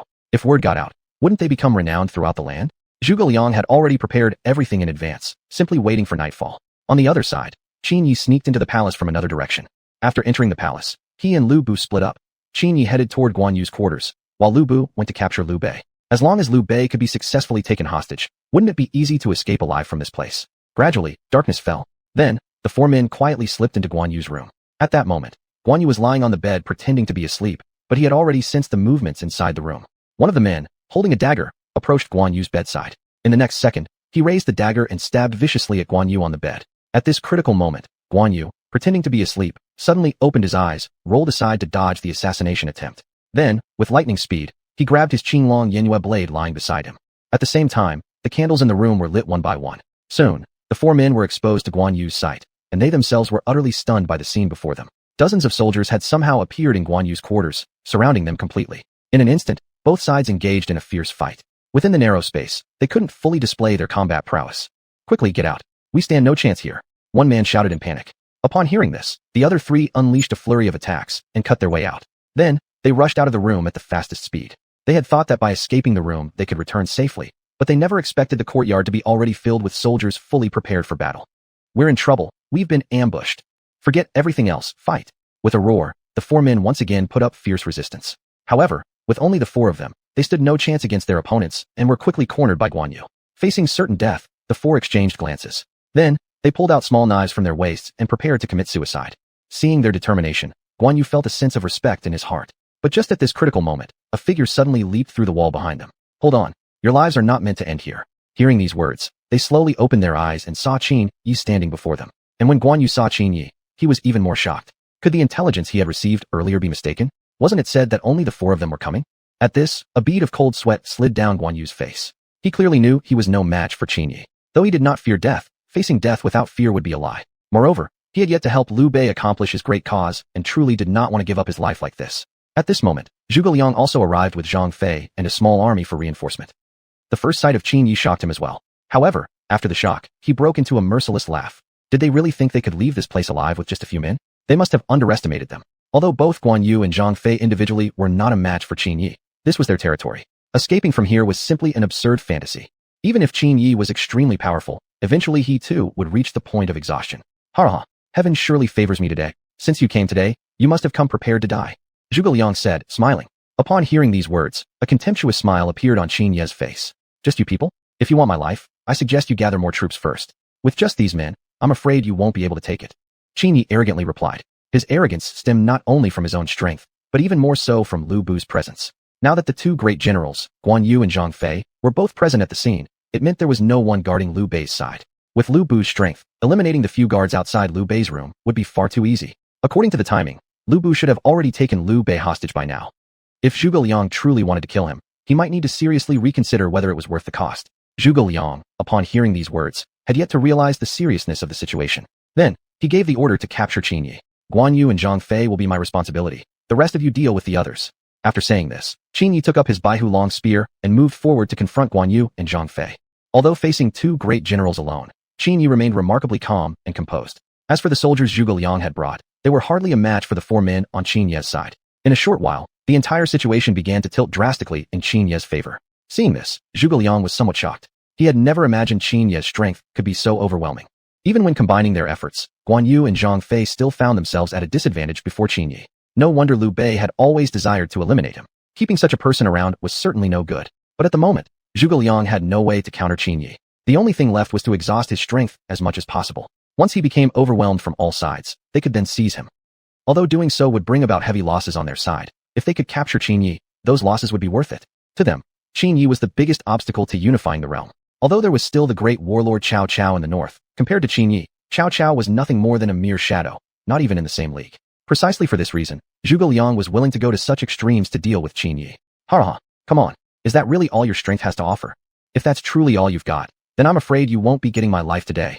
After speaking, Qin Yi threw his head back in laughter. Hearing this, Guan Yu and Zhang Fei exchanged glances. Chapter 62 Departure without incident. The next moment, both rushed toward Qin Yi with all their strength. Seeing this, Qin Yi wasn't the least bit afraid. Although their combined strength was not to be underestimated, perhaps even difficult for Lu Bu to handle alone, unfortunately for them, they were facing him. Guan Yu raised his large blade and slashed directly at Qin Yi, while at the same time, Zhang Fei on the side lunged at Qin Yi with his long spear. In an instant, they had surrounded Qin Yi from two sides. They originally thought this time they could secure a decisive victory, and both Guan Yu and Zhang Fei wore confident smiles on their faces. But the next moment, their smiles instantly froze. Before their eyes, Qin Yi dodged Zhang Fei's spear at an incredible speed. The next moment, his white tiger long spear aimed straight at Guan Yu. As it seemed impossible to dodge, Guan Yu decided to strike back at the cost of taking injury himself, charging toward Qin Yi head-on. Die! Guan Yu roared. Then, his sword slashed downward fiercely. Watching from the side, Zhang Fei was already extremely excited. In his mind, even if Qin Yi reacted quickly, he would certainly still be struck by Guan Yu's blade. Although Guan Yu himself would also be injured, given the angle of Qin Yi's spear thrust, it probably would only wound Guan Yu superficially and wouldn't cause any fatal damage. Seeing this situation, a faint smile, almost imperceptible, appeared on Qin Yi's face. The next second, his left hand, hidden behind his back, took out the obtained pistol from his personal space. Then, he pointed the gun at Guan Yu who was right in front of him. With a deafening gunshot, Guan Yu fell to the ground instantly. As for Qin Yi, he had already evaded Guan Yu's deadly strike, who knows when. Standing nearby, Zhuge Liang and Zhang Fei saw this, and were so stunned that they froze on the spot. General Guan, second elder brother. Both men roared, but Guan Yu now was lying on the ground, seemingly devoid of any sign of life. Witnessing this, Zhang Fei was instantly consumed by rage. Then, wielding his spear, he charged toward Qin Yi. But at this point, how could he possibly inflict even a single scratch on Qin Yi? Within one exchange, Zhang Fei was already completely overwhelmed, having no chance to counterattack. Not far away, Zhuge Liang stood frozen, pondering his countermeasures. At that moment, sudden heavy footsteps rang out from behind. Then, a group of soldiers arrived at the scene. Seeing the approaching reinforcements, Zhuge Liang exhaled in relief slightly. Now with backup having arrived, there was no way they could let Qin Yi leave alive today. With just these people, even Guan Yu and Zhang Fei together couldn't defeat me. Do you think these regular soldiers can take my life? Qin Yi said arrogantly. Even now you're still this conceited. I really don't understand where your confidence comes from. Zhuge Liang replied. Hee, Guan Yu and Zhang Fei are both here. Tell me, where do you think my confidence comes from? I never thought you, Zhuge Liang, would make such a mistake. Since you know I'm here, you should have guessed I wouldn't be coming alone. Qin Yi answered with a smile. Upon hearing these words, Zhuge Liang's smile immediately froze. The next second, he suddenly realized the implication behind Qin Yi's words. Bad. Hurry, protect the Lord. Zhuge Liang finally reacted. But it was already too late. Just as he was about to lead his men to protect Liu Bei, he turned around and saw Liu Bei already standing at the door. And on Liu Bei's neck was Lu Bu's large blade. Upon seeing this, Zhuge Liang's face changed completely. Especially Zhang Fei, who immediately raised his spear to rush forward and rescue Liu Bei. I advise you not to act rashly, or else my heaven-pleasing halberd will show no mercy, Lu Bu said, glancing at everyone. Hearing this, Zhuge Liang hurriedly stopped everyone. He knew clearly that they absolutely couldn't act recklessly at this moment. If they angered Lu Bu, the consequence would be losing Liu Bei. If their leader perished, Zhuge Liang knew their defeat would not be far away. If you want me to release Liu Bei, let us go freely. Otherwise, don't blame me for being ruthless. As he spoke, his heaven-pleasing halberd moved even closer to Liu Bei's throat. The atmosphere instantly became chaotic. Zhuge Liang deeply understood that today there was no way to deal with Qin Yi. Then, with a silent sigh, he spoke slowly. Let them go. Upon hearing this, Zhang Fei rushed forward. Military advisor, are we really going to let them go just like this? Zhang Fei asked anxiously. Do you think we have any other choice? Our Lord's life is in imminent danger. If we don't let them go, the Lord will definitely be in danger. If General Zhang feels there is still a chance for change, feel free to give it a try. Zhuge Liang helplessly replied. Hearing this, Zhang Fei tightly clenched his fists. Then, he swung a heavy punch into the air. Fine, then I'll follow the military advisor's words. Zhang Fei now had no choice. He couldn't risk Liu Bei's life. After hearing Zhang Fei's words, Zhuge Liang quickly ordered the troops to clear a path for Qin Yi. Please leave immediately. I hope you will keep your promise. Please release our lord as soon as you leave the city. Zhuge Liang said, looking at Qin Yi. Of course, I'm not the kind of person to go back on my word. After saying that, Qin Yi quickly left the scene with his people. At the same time, Zhuge Liang followed behind them cautiously, keeping a close watch in case Qin Yi did anything to endanger Liu Bei. Meanwhile, Zhang Fei carried Guan Yu back into the house and immediately fetched a physician. Soon after, Qin Yi left the city. Once he reached what he considered a safe distance, Qin Yi signaled Lu Bu to release Liu Bei. Today's matter ends here. From now on, we are still enemies. If we meet again on the battlefield, I will certainly show no mercy. Qin Yi said, looking at Liu Bei. Upon hearing these words, Liu Bei gave a slight nod and echoed the same sentiment. Then, the two parties went their separate ways. Back in the city, Liu Bei silently exhaled in relief. He never expected that Qin Yi would actually use him as leverage. At the same time, Zhuge Liang immediately knelt before Liu Bei. I'm sorry, Lord. It was my lack of foresight that placed you in such a dangerous situation. Zhuge Liang is willing to accept punishment. Zhuge Liang said, bowing his head. Liu Bei slightly shook his head as he listened. He did not intend to blame Zhuge Liang for this incident. After all, He himself hadn't anticipated it either. If blame was to be assigned, it would be his own lack of foresight. Moreover, who could have predicted that Qin Yi would appear at such a crucial moment? After this incident, Zhuge Liang instantly understood that Qin Yi must have figured out Wang Hao's identity. Otherwise, he wouldn't have appeared there. On the other side, Wang Hao had already learned that his identity had been discovered by Qin Yi and had immediately fled the area as fast as possible. At the same time, Guan Yu's injuries weren't serious. Although struck by Qin Yi's firearm, most of the damage had been absorbed by his armor. Chapter 63, Wang Hao's Request. Everyone present fell into deep thought as they looked at the indentation left on the armor. What exactly was that? It must have tremendous power. If not for this armor, I might have died right there. Guan Yu was sweating coldly. Zhuge Liang, standing nearby, slightly shook his head. He himself didn't know what could possess such power. More importantly, such power had burst forth in an instant. Could it be a new crossbow developed by Qin Yi? But judging from the wound, it shouldn't be any ordinary crossbow. Zhang Fei said from the side. However, now wasn't the time to dwell on that. Wang Hao's identity had now been discovered by Qin Yi, meaning there would no longer be any spy beside Qin Yi for them. Obtaining information about Qin Yi from now on would become extremely difficult. Henceforth, they might have to guess his moves. As for Qin Yi, he returned to Yangzhou one day later. This time was truly dangerous, yet fortunate. Thank goodness you hijacked Liu Bei in time. Otherwise it would have been difficult to return alive. Qin Yi exhaled in relief. Beside him, Lu Bu slightly nodded. The scene from that moment seemed like it had just happened. However, Lu Bu was very curious about what weapon exactly Qin Yi had used back then that could instantly kill Guan Yu. Facing Lu Bu's inquiry, Qin Yi slightly smiled. Then, he took out the musket from behind his back. Since you're so curious, I'll let you see what this truly is. But you must keep this a secret. I don't want more people to know about it. Qin Yi solemnly said to Lu Bu. Upon hearing this, Lu Bu firmly nodded. This item is called a musket. I accidentally obtained it from an old man. Although it has limited uses, it will only be used when facing life-threatening danger. Furthermore, manufacturing this weapon would likely prove extremely difficult. It feels like it's not a product of our time. Unfortunately, I haven't been able to find any clues regarding that old man since then. Qin Yi feigned helplessness. If only he knew how to manufacture muskets, he would definitely mass-produce them. More importantly, he didn't even know how to make gunpowder. At that moment, Lu Bu suddenly noticed a shadow passing not far away. Who's there? Chase them! Lu Bu shouted. The soldiers behind immediately gave chase at full speed upon hearing the command. However, their speed could not match that of the escaping figure. Witnessing the scene, Qin Yi slightly smiled. No speed could rival his perception. This was truly attempting to show off in front of a master. Then, he directly chased after the figure himself. In just a few minutes, Qin Yi stood before the shadowy figure, blocking his escape. Wang Hao, I never expected you to dare return. Don't you know the consequences of being caught by me? Qin Yi stared at him. Although Wang Hao tried his best to hide his identity, Qin Yi had already recognized him through his keen insight. Facing him, Wang Hao couldn't help but sneer coldly before removing the cape from his body. Since his identity had already been discovered, there was no need to hide anymore. Besides, he hadn't expected to leave alive after coming back. After what he'd done, Qin Yi surely wouldn't let him off. Who would allow someone who betrayed him to roam freely? I know my fate is sealed today, but may I make one final request before that? Wang Hao raised his head and asked. Upon hearing this, Qin Yi slightly furrowed his brow. Although he didn't know what Wang Hao was plotting, he had once been among the most valued generals. Thus, whatever the request was, he would still agree. Therefore, he inquired what the request might be. I hope you can send our corpses back to our clan. It is our tradition that all family members' remains must be buried on the mountain where the clan resides. Furthermore, I ask that you not reveal my deeds to my father. I have already brought shame upon him. I do not wish for him to lose all dignity within the clan. Wang Hao replied, his eyes slightly teary. Qin Yi nodded slowly at these words. After all, returning the dead to their homeland was a customary practice. His request wasn't excessive. More importantly, this allowed Qin Yi to discover the clan's exact location. Perhaps he could persuade the clan to join his forces. If he could convince this clan to ally with him, Qin Yi's strength would reach unprecedented levels. Eventually, he accepted Wang Hao's request. Seeing the other's agreement, satisfaction flashed across Wang Hao's face as he smiled contently. Immediately afterward, he revealed the address of his clan to Qin Yi. The next moment, he took his own life before Qin Yi's eyes. Qin Yi, witnessing the scene, couldn't help but turn his head and close his eyes. This was indeed too bloody. At the same time, he felt even deeper respect for Wang Hao from the bottom of his heart. Standing beside him, Lu Bu and others were greatly shocked, never expecting that Wang Hao would possess such determination. At this moment, Qin Yi slightly shook his head, stepped forward, and gently covered Wang Hao's corpse with the cape. Ding! Touched the corpse of the martial arts family heir, strength plus 10, agility plus 10, stamina plus 10. Ding! Acquired hidden attribute. Personal space plus 5 cubic meters, obtained gunpowder forging technique. The host can choose to absorb it in a quiet place.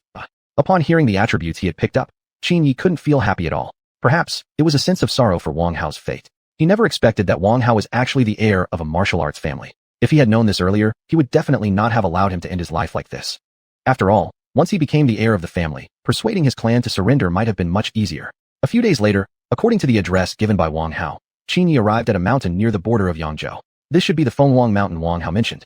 Never thought this reclusive martial arts family would actually be here, Qin Yi said, gazing at the Fenghuang mountain before him. Beside him, Lu Bu and others slightly nodded. They also hadn't expected that this martial arts family would be hidden on Fenghuang Mountain.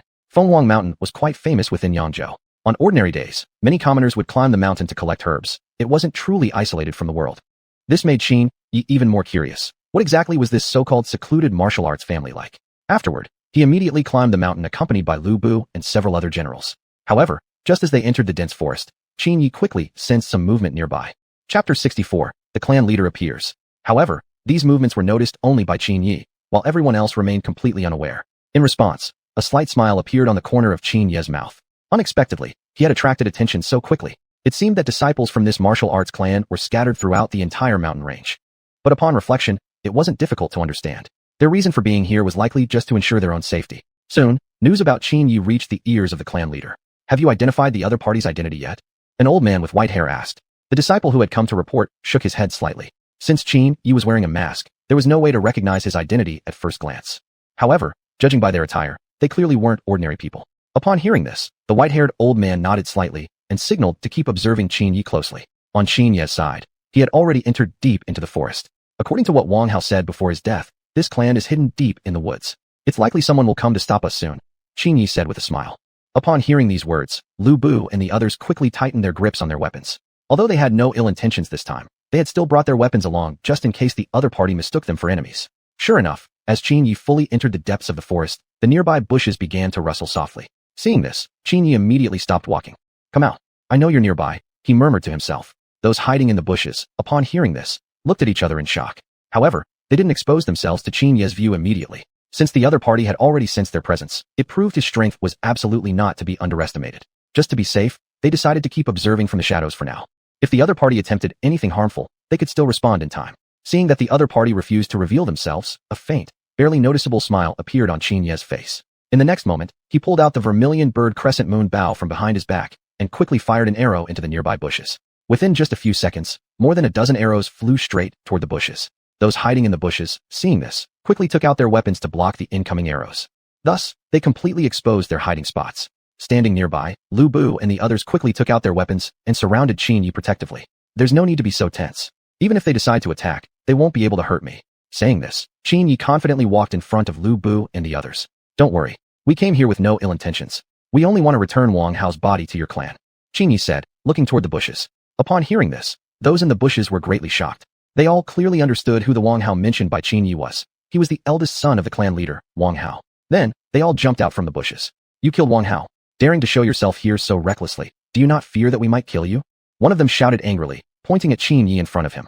Though filled with rage, he didn't dare take even a single step forward, because he clearly knew he was no match for this person. If someone was capable of killing Wang Hao, his strength must be second only to the clan leader. As the eldest son, Wang Hao's power was undeniably formidable. Because of his strong personal abilities, he was considered a prime candidate for the next clan leader, an individual with the highest likelihood of becoming successor among all candidates. Yet now, he had been killed by this young man before them. You must be mistaken. Wang Hao was not killed by me. He committed suicide in front of me. And I've come this time only to fulfill an agreement between us, to return his body to your clan, Qin Yi said, looking directly at the man. Hearing this, the group was once again shocked but refused to believe the truth of Qin Yi's words. What kind of situation could have driven Wang Hao to take his own life? Because of this statement alone, their perception of Qin Yi's strength grew even further. I knew you wouldn't believe me, but I have no intention of explaining the exact reason to you. Just call your clan leader here. My name is Qin Yi. Although you may not know who I am, I believe your clan leader will understand. Qin Yi continued. After hearing these words, the group exchanged glances, then sent one of their men back to the clan to inform the leader of what had transpired. Soon, the man stood before the clan leader, recounting every detail. Upon hearing this, the white-haired elder stood up in astonishment and immediately asked once again about the truth of the matter. Indeed, but the other party calls himself Qin Yi, and claims that the clan leader should recognize his name. What? He's called Qin Yi. Yes, chief. I heard it directly from his mouth. Quickly take me to see him. What this person says must be true. With these words, the white-haired elder hurriedly stepped out of the room. Soon, led by the young man, they arrived before Qin Yi. Seeing the white-haired elder standing before him, Qin Yi immediately recognized his identity. As for the white-haired elder, the moment he saw Qin Yi, he rushed forward anxiously, asking where Wang Hao's body was. In response, Qin Yi glanced at Guo Si and Li Chui, who stood behind him. Understanding his meaning, the two men hurried behind a nearby tree and brought out the stretcher they had hidden there. Moments later, the stretcher was carried before the white-haired elder. As soon as he laid eyes on the body lying on the stretcher, the elder burst into tears. My son, why were you so foolish? The elder was overwhelmed with grief. Standing nearby, Qin Yi helplessly shook his head. He also felt a bit sorry for Wang Hao's death. But indeed, such was the truth. The dead cannot be brought back to life. Please accept my condolences, Qin Yi said solemnly. Then, he explained the reason for Wang Hao's suicide to the elder. However, this was nothing but a fabricated lie from Qin Yi. He did not reveal the true circumstances. He claimed that Wang Hao had become a general under Qin Yi, and during a battle, out of refusal to be captured alive after suffering defeat, he chose to take his own life. Upon hearing this, the elder felt a slight comfort, even a trace of pride emerging in his heart. That Wang Hao could act so resolutely and without hesitation was proof that he had not brought shame to the family name. I've only come here today to return Wang Hao's body. I shall not trouble you any further. With that, Qin Yi began preparing to turn and leave. Just at that moment, the white-haired elder suddenly stepped forward to stop him. Mr. Qin, please wait. I ask you to accompany me to the clan hall. There are some matters I wish to discuss with you, the elder said. Upon hearing this, Qin Ye's face was filled with confusion. Chapter 65, The White-Haired Elder's Plan. Although he didn't know what the other party wanted to discuss, Qin Yi still gave him the appropriate respect. Then, under the elder's guidance, he entered what was said to be a martial arts strata hidden from the world. On the way, the white-haired elder introduced everything about the family to Qin Yi. This also couldn't help but surprise Qin Yi, how quickly the elder seemed to have recovered his mood. Not long ago, he had been deeply grief-stricken over Wang Hao's death, and now he was calmly introducing the details of his clan once again. In any case, this was probably also a key reason for the elder's longevity. Even though he felt deep sorrow over his son's death, he maintained a remarkably open-minded attitude toward it. Soon, they arrived at the white-haired elder's residence. Qin Yi had imagined it might be a grand and luxurious hall, but unexpectedly, it was nothing more than an extremely simple wooden hut. Please excuse the humble accommodation. I personally prefer a modest and simple lifestyle, the white-haired elder smiled. In response, Qin Yi gently shook his head. Old Master Wang is too modest. Actually, I myself also really enjoy such an environment. Living quietly and peacefully the way one wants is indeed quite pleasant. If I had the chance, I wouldn't mind owning a hut like this either. When my mood is poor, staying here for some time would be quite wonderful, Qin Yi replied with a smile. Hearing these words, the white-haired elder's eyes immediately brightened. He immediately offered to specially build a wooden hut for Qin Yi, where he could come and stay anytime he wished. Faced with the elder's kindness, Qin Yi naturally didn't refuse. After all, he truly enjoyed this kind of quiet environment. Chatting and laughing, the two entered the wooden hut of the white-haired elder. Meanwhile, Lu Bu and others stood outside the hut, responsible for the security. Although this was the elder's territory, who could say whether his actions might be hostile? What if inviting Qin Yi was simply a scheme to kill him? Inside the room, the white-haired elder began to speak about the true purpose for inviting Qin Yi. He wanted to form a partnership with Qin Yi, offering disciples from within his clan as part of the cooperation. In return, the white-haired elder only asked that after Qin Yi unified the world, he would keep Phoenix Mountain for their clan. As their clan's long-term settlement, they had long since developed a strong sense of belonging to Phoenix Mountain. Moreover, in recent years, the mountain had suffered many outside disturbances, forcing them to relocate frequently. A few years ago, they had quite an expansive territory on Phoenix Mountain. But due to outside interference, their activity range on the mountain had become severely restricted. At times, they were even forced to interact with outsiders unwillingly. After hearing this, Qin Yi was secretly delighted. He never imagined that the white-haired elder would take the initiative to propose this matter himself. Originally, he thought it would take longer to achieve this goal. May I ask whether Master Qin would agree? The white-haired elder looked at Qin Yi eagerly. I have absolutely no objection. To be honest, coming here was also to find an opportunity to discuss this matter with you. I truly didn't expect you to raise it first. This certainly fulfills what I had been hoping for, Qin Yi answered. Upon hearing these words, the white-haired elder's face instantly broke into a joyful smile. He immediately decided to establish a cooperative relationship with Qin Yi. Though doing so would require significant sacrifice on his part, for the sake of future development, such a small cost wasn't really a big deal. Moreover, the white-haired elder had long heard of Qin Yi's achievements. Although he had been secluded from the world for quite some time, not long ago, by chance, he overheard outsiders talking about Qin Yi. That was precisely why he held such great respect for Qin Yi. In that case, this is indeed a win-win situation. You may rest assured, when I eventually unify the world, Phoenix Mountain will belong to you entirely. I shall harbor no ulterior intentions over this mountain, Qin Yi guaranteed firmly. The white-haired elder felt completely reassured after hearing these words. That day, the white-haired elder led dozens of disciples from his clan to Qin Yi's military camp. Master Qin, these are 30 carefully selected disciples of my clan.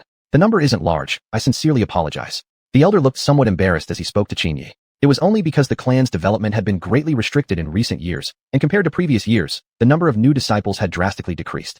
Upon hearing this, Qin Yi quickly shook his head. What are you saying, old Master Wang? Your willingness to entrust your clan's disciples to me is already great assistance for me. You can rest assured. The disciples you've brought will surely play their appropriate roles in the army. I've been training a special forces unit. The disciples from your clan will be considered top candidates for this special forces unit. As long as they can join the special forces, each person will at least receive the beer of a 4-star general, Qin Yi said with a smile. Upon hearing these words, the white-haired elder nodded with relief. Oh, by the way, Old Master Wang, please don't call me Lord Qin anymore. It really sounds too awkward. Just call me Xiao Yi from now on. May I call you Old Master Wang? This, Kumpar, might be somewhat inappropriate. As a regional warlord, such a casual title might diminish your status. It's fine. That's how you should address me from now on. Old Master Wang, please don't refuse. Qin Yi continued. In response, the white-haired elder slightly nodded. That night, Qin Yi sat cross-legged on his bed and accessed the system, locating the obtained gunpowder forging technique. Please select whether to learn it, Master Da. Yes, no. Looking at the interface before him, Qin Yi directly chose yes. The next second, a surge of overwhelming memories rushed into Qin Yi's mind, instantly causing him to furrow his brows tightly. This sensation lasted for several minutes before gradually fading away. After another few minutes, Qin Yi finally completely absorbed the gunpowder forging technique.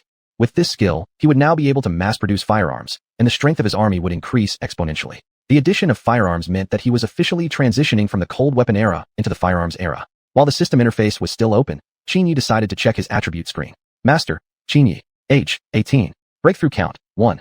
Current attributes, strength plus 58, speed plus 56, agility plus 60, stamina plus 65. When all attributes reach 150, you may choose to break through again. Possessed rare skills, portable space plus 50, white tiger long spear, vermilion bird crescent bow, Chuji, plot alert talisman, body strengthening pill, gunpowder forging technique. Looking at all his attributes, Qin Yi couldn't help but shake his head helplessly. He never expected that, after such a long time, there would still be such a vast gap before the next breakthrough. Looks like he really needed to find ways to gain more attributes. Moreover, the more breakthroughs he achieved, the slightly higher the probability of obtaining rare attributes.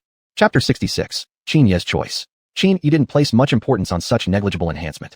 After all, rare attributes were obtained through probability, and slight changes in probability didn't make much of a difference. Moreover, such a minor boost was hardly significant. It was just like increasing the odds of obtaining an item in some game, an increase that amounted to no more than a mere 0.1%.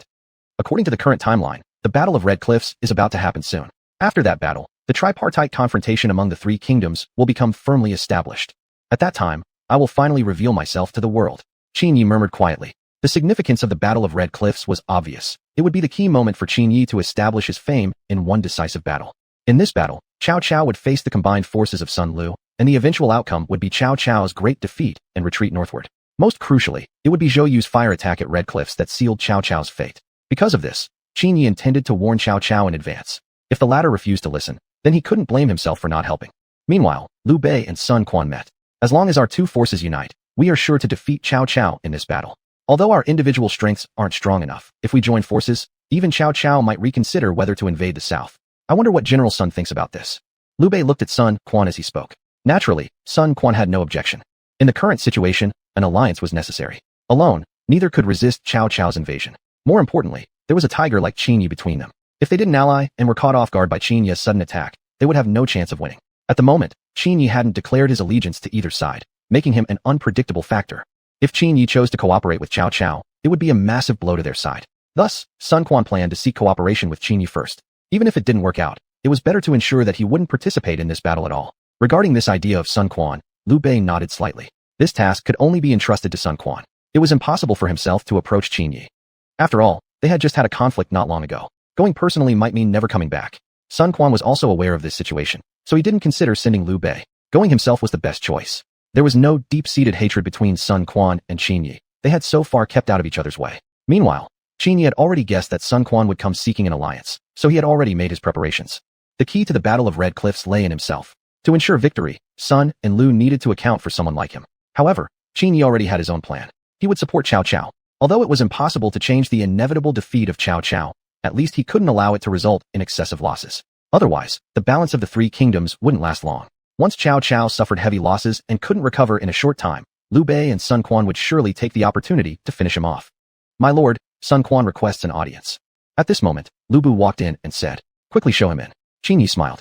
Soon, under Lu Bu's guidance, Sun Quan arrived before Qin Yi. Looking at the youthful Qin Yi seated above, Sun Quan felt a tinge of helpless resignation. He, as a senior warlord, was actually showing such respect to a mere teenager barely in his teens. How times had changed. When had a mere teenager gained such strength? Truly, the newer waves push the older ones onto the beach, and the old waves die on the sand. Still, Sun Quan could do nothing about it. This was an era that valued strength, not one that valued age. Whoever possessed absolute strength would have absolute authority. Even Cao Cao himself would probably feel the same if he came here. If my guess is correct, General Sun has come to seek cooperation with me, haven't you? Qin Yi spoke immediately. Hearing this, Sun Quan was initially astonished, but quickly regained his composure. It was normal. After all, He had long heard of Qin Ye's keen insight. Moreover, Cao Cao's southern campaign wasn't a secret. Thus, it was understandable that Qin Yi guessed his purpose. Master Qin truly possesses great insight, guessing the purpose of my visit right away. Correct. Cao Cao's southern campaign is imminent, and I have already formed an alliance with Liu Bei. My visit is timely in hopes that Master Qin will join us in resisting that traitor. Both our forces reside in the south, and certainly wouldn't welcome Cao Cao's territorial invasion. Resisting him together is our only choice. I believe, with Master Qin joining our alliance, this battle will assuredly result in Cao Cao's defeat. Sun Quan looked at Qin Yi with a firm expression, his eyes revealing a hint of expectation. Upon hearing these words, Qin Yi slightly nodded and stood up, pacing in front of Sun Quan as if in deep thought. Seeing this, Sun Quan's heart grew extremely tense, fearing that Qin Yi would reject his invitation outright. Soon enough, Qin Yi stopped right in front of Sun Quan. I'm afraid, General Sun, you've overlooked one issue. Even if I don't join your alliance, Cao Cao still wouldn't dare move against me recklessly. With the power I currently possess, Cao Cao would stand no chance whatsoever should he decide to provoke me. Furthermore, what benefit would I gain from helping you? In fact, completely defeating Cao Cao would be detrimental to me. You two will definitely seize the territories that originally belonged to him. In that case, I'd end up at a disadvantage. Right now, neither of your forces possess the strength to challenge me directly. Then why should I break this balance? Qin Yi said, looking directly at Sun Quan. Hearing these words, Sun Quan's hope completely faded. He understood Qin Ye's underlying meaning. Qin Yi would not only refuse to ally with them, but would also help preserve Cao Cao's strength. But in truth, Qin Yi had always observed the situation with clarity. How could he possibly agree to altering the current balance of power? Moreover, doing so would prevent him from completely provoking either side. If he were to anger both sides beyond redemption and they decided to unite against him, he wouldn't stand a chance. The only reason neither Sun Quan nor Liu Bei had allied against Qin Yi yet was that they held no deep enmity with him, and such a move simply wasn't worth it. I believe my meaning should be clear to you by now, General Sunday. Qin Yi continued, asking. In response, Sun Quan gave a slight nod. In that case, there was no need to remain here any longer. He should make full use of the time ahead to consider how to respond. After returning, Sun Quan immediately informed Liu Bei of the result. Sai, it seems we've underestimated this matter. We simply lack sufficient leverage to make him cooperate. Compared to the vast resources of someone like Cao Cao, we can't offer Qin Yi what he truly desires. Chapter 67, A Warning to Cao Cao. Upon hearing these words, Sun Quan slightly nodded his head. However, Zhuge Liang, who was standing aside, smiled with subtle meaning. Seeing this, the two looked at him with confusion, completely unaware of why Zhuge Liang was smiling.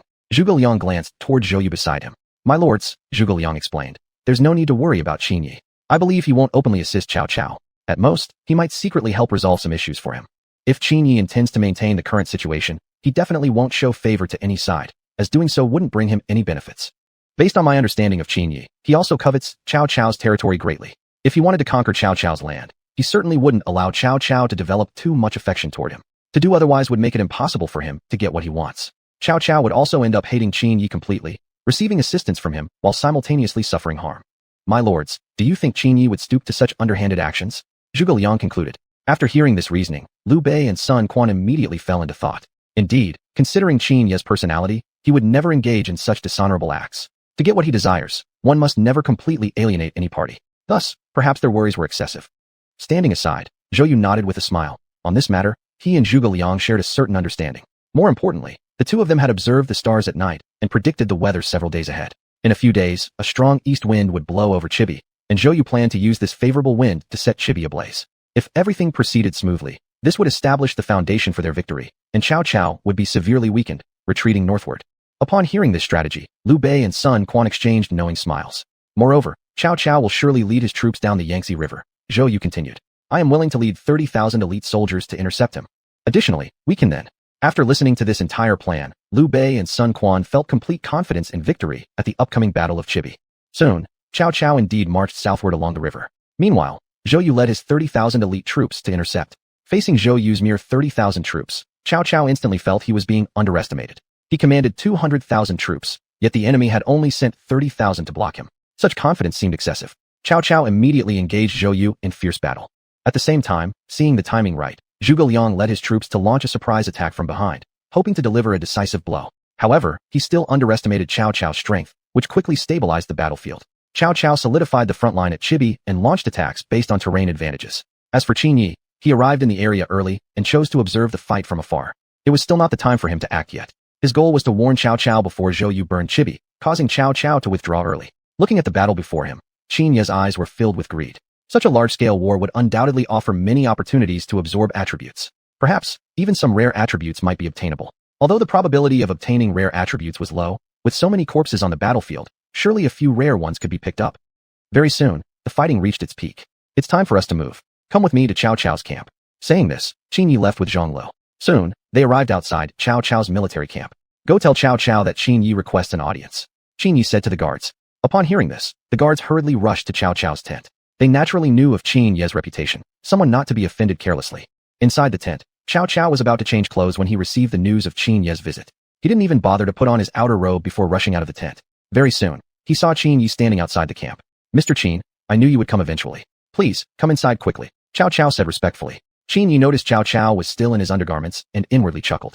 So the famous mighty General Cao looked like this without his armor. Since he was only in his undergarments, Cao Cao's large belly was especially noticeable. Exactly why Qin Yi found it amusing. Then, led by Cao Cao, they entered the tent. I'll be brief. The longer we stay here, the more likely Liu Bei and others will notice us. Chancellor Cao, you must withdraw before the day after tomorrow. Otherwise, you'll suffer catastrophic losses. Qin Yi looked seriously at Cao Cao. However, upon hearing this, Cao Cao's face revealed a contemptuous smile. Seeing this, Qin Yi helplessly shook his head and explained the reasoning to Cao Cao. If the retreat wasn't made in time, Zhou Yu would definitely use the east wind to burn Chibi, and by then, it would already be too late to withdraw. Yet even after hearing that, Cao Cao still looked at Qin Yi with disbelief on his face. Believe it or not, I've already delivered my warning. Don't regret it when the time comes. Saying this, Qin Yi was about to rise and leave. Seeing this, the usually silent Cao Cao suddenly stood up.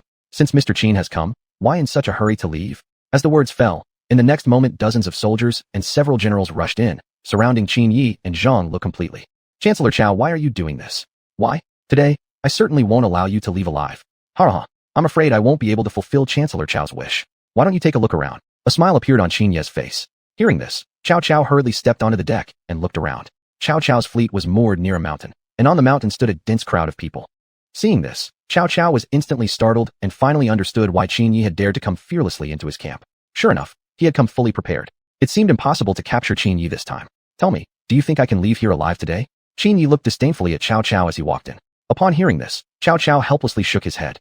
Then, he ordered people to release Qin Yi. If he were to confront Qin Yi directly, the army on the mountain could instantly annihilate him, and he wouldn't even have a chance to fight back, given the enemy's high ground advantage. I'll say again, if you don't want serious losses, retreat before the day after tomorrow, or else you'll regret it later. I've said everything I needed to say. Whether you believe it or not is up to you. Farewell. With that, Qin Yi left with Zhang Lo. Standing alone on the deck, Cao Cao reflected on the words Qin Yi had just spoken. Beside him, Su Yu strongly agreed with what Qin Yi had said. He clearly knew about Zhuge Liang's ability to observe the stars at night, which might not be absolutely accurate, but was usually correct. Moreover, the enemy also had Zhou Yu in command. Chapter 68, The Battle of Red Cliffs. My lord, I believe what Qin Yi said is true. Last night, I observed the constellations and also noticed the weather pattern for the day after tomorrow.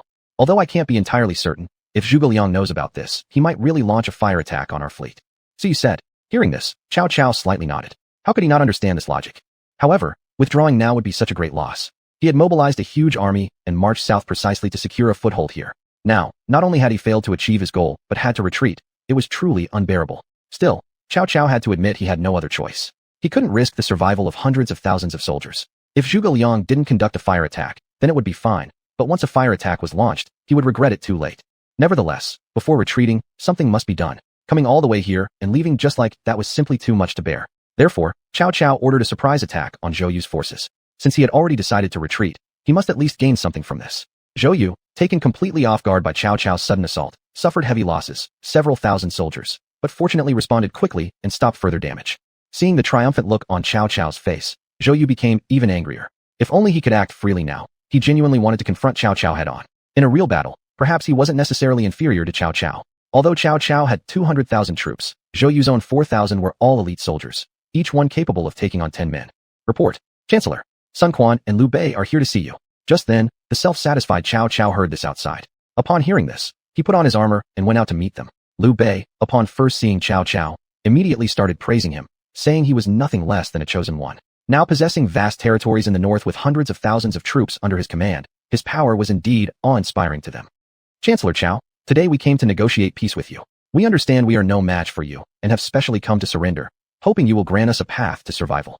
Sun Quan added. Upon hearing these words, Cao Cao instantly felt delighted. He hadn't expected them to surrender so easily. If this was truly the case, it seemed he wouldn't need to withdraw after all. However, standing aside, Su Yu didn't share this sentiment. He looked at Liu Bei and Sun Quan cautiously. With the earlier warning from Qin Yi, Su Yu suspected that Liu Bei and Sun Quan weren't truly surrendering to Cao Cao. After all, if they possessed a winning strategy, why would they humble themselves like this? This approach likely aimed only to lull them into a false sense of security.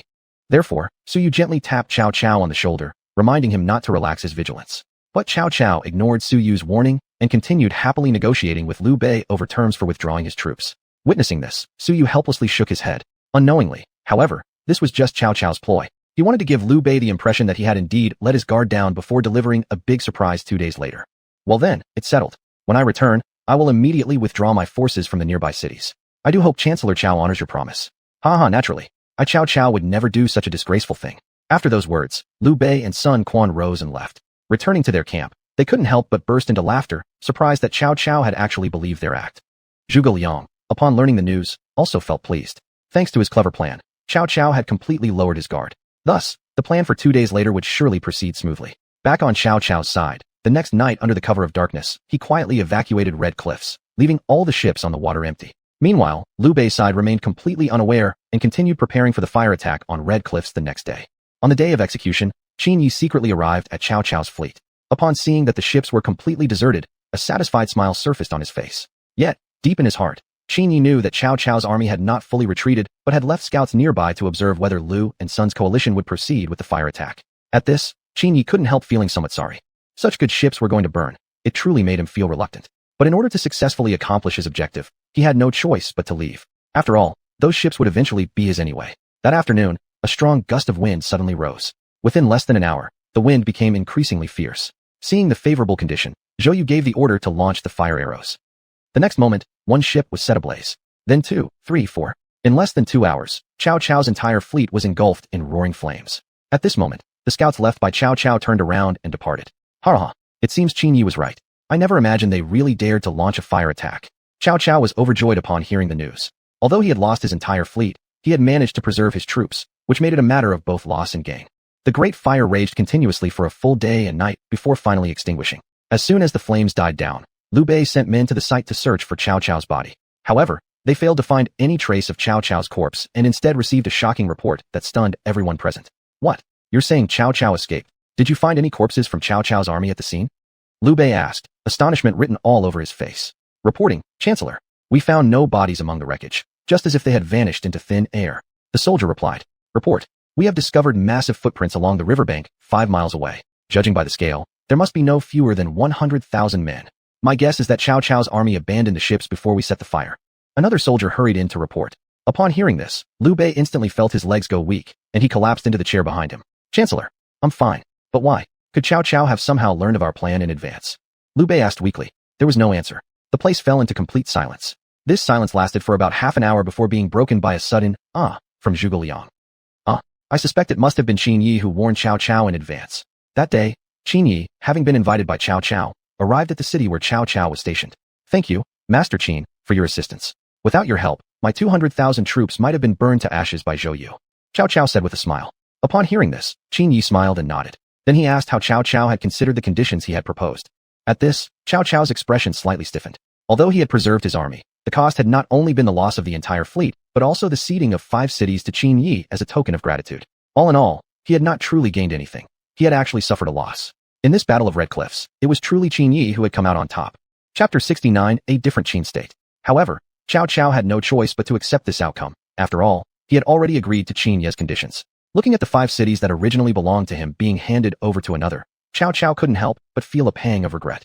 After everything was settled, Qin Yi effortlessly gained 5 new cities, significantly expanding the scope of his territory. The next day, Qin Yi arrived at the Red Cliff by himself. After several days of fierce battles, both Cao Cao's forces and the Sun Lu alliance suffered various degrees of losses. Although the casualties weren't as severe as in previous great battles, the battlefield still looked appalling. Looking at the countless corpses scattered across the mountains and fields, and the few laborers cleaning the battlefield, Qin Yi helplessly shook his head. Then he began picking up attributes disinterestedly. Ding. Touch the corpse of a colonel. Strength +2, agility +2, stamina +2. Touch the corpse of the right general. Strength +8, stamina +5, agility +7. Several hours later, Qin Yi stood up tiredly. This time, his gains weren't significant. He had originally thought he might obtain some rare attributes, but unexpectedly, there were none. This genuinely frustrated Qin Yi beyond measure. Wasn't the probability supposed to be increased? Did it just go up by a mere 0.1%? If that were really the case, what was the point of such a minor improvement? Collecting rare attributes still felt as difficult as finding a needle in a haystack. Just then, a mechanical and cold voice suddenly echoed in Qin Ye's mind. Detected the master's request. Calculating the probability of obtaining rare attributes. Please wait. A few minutes later, an attribute panel appeared before him. Probability of obtaining rare attributes, 3%. Probability will increase by 1% upon next breakthrough. Looking at the displayed probability, Qin Yi instantly felt disheartened. He had expected the chance to be low, but he didn't expect it to be this low. More importantly, each breakthrough would only increase it by 1%.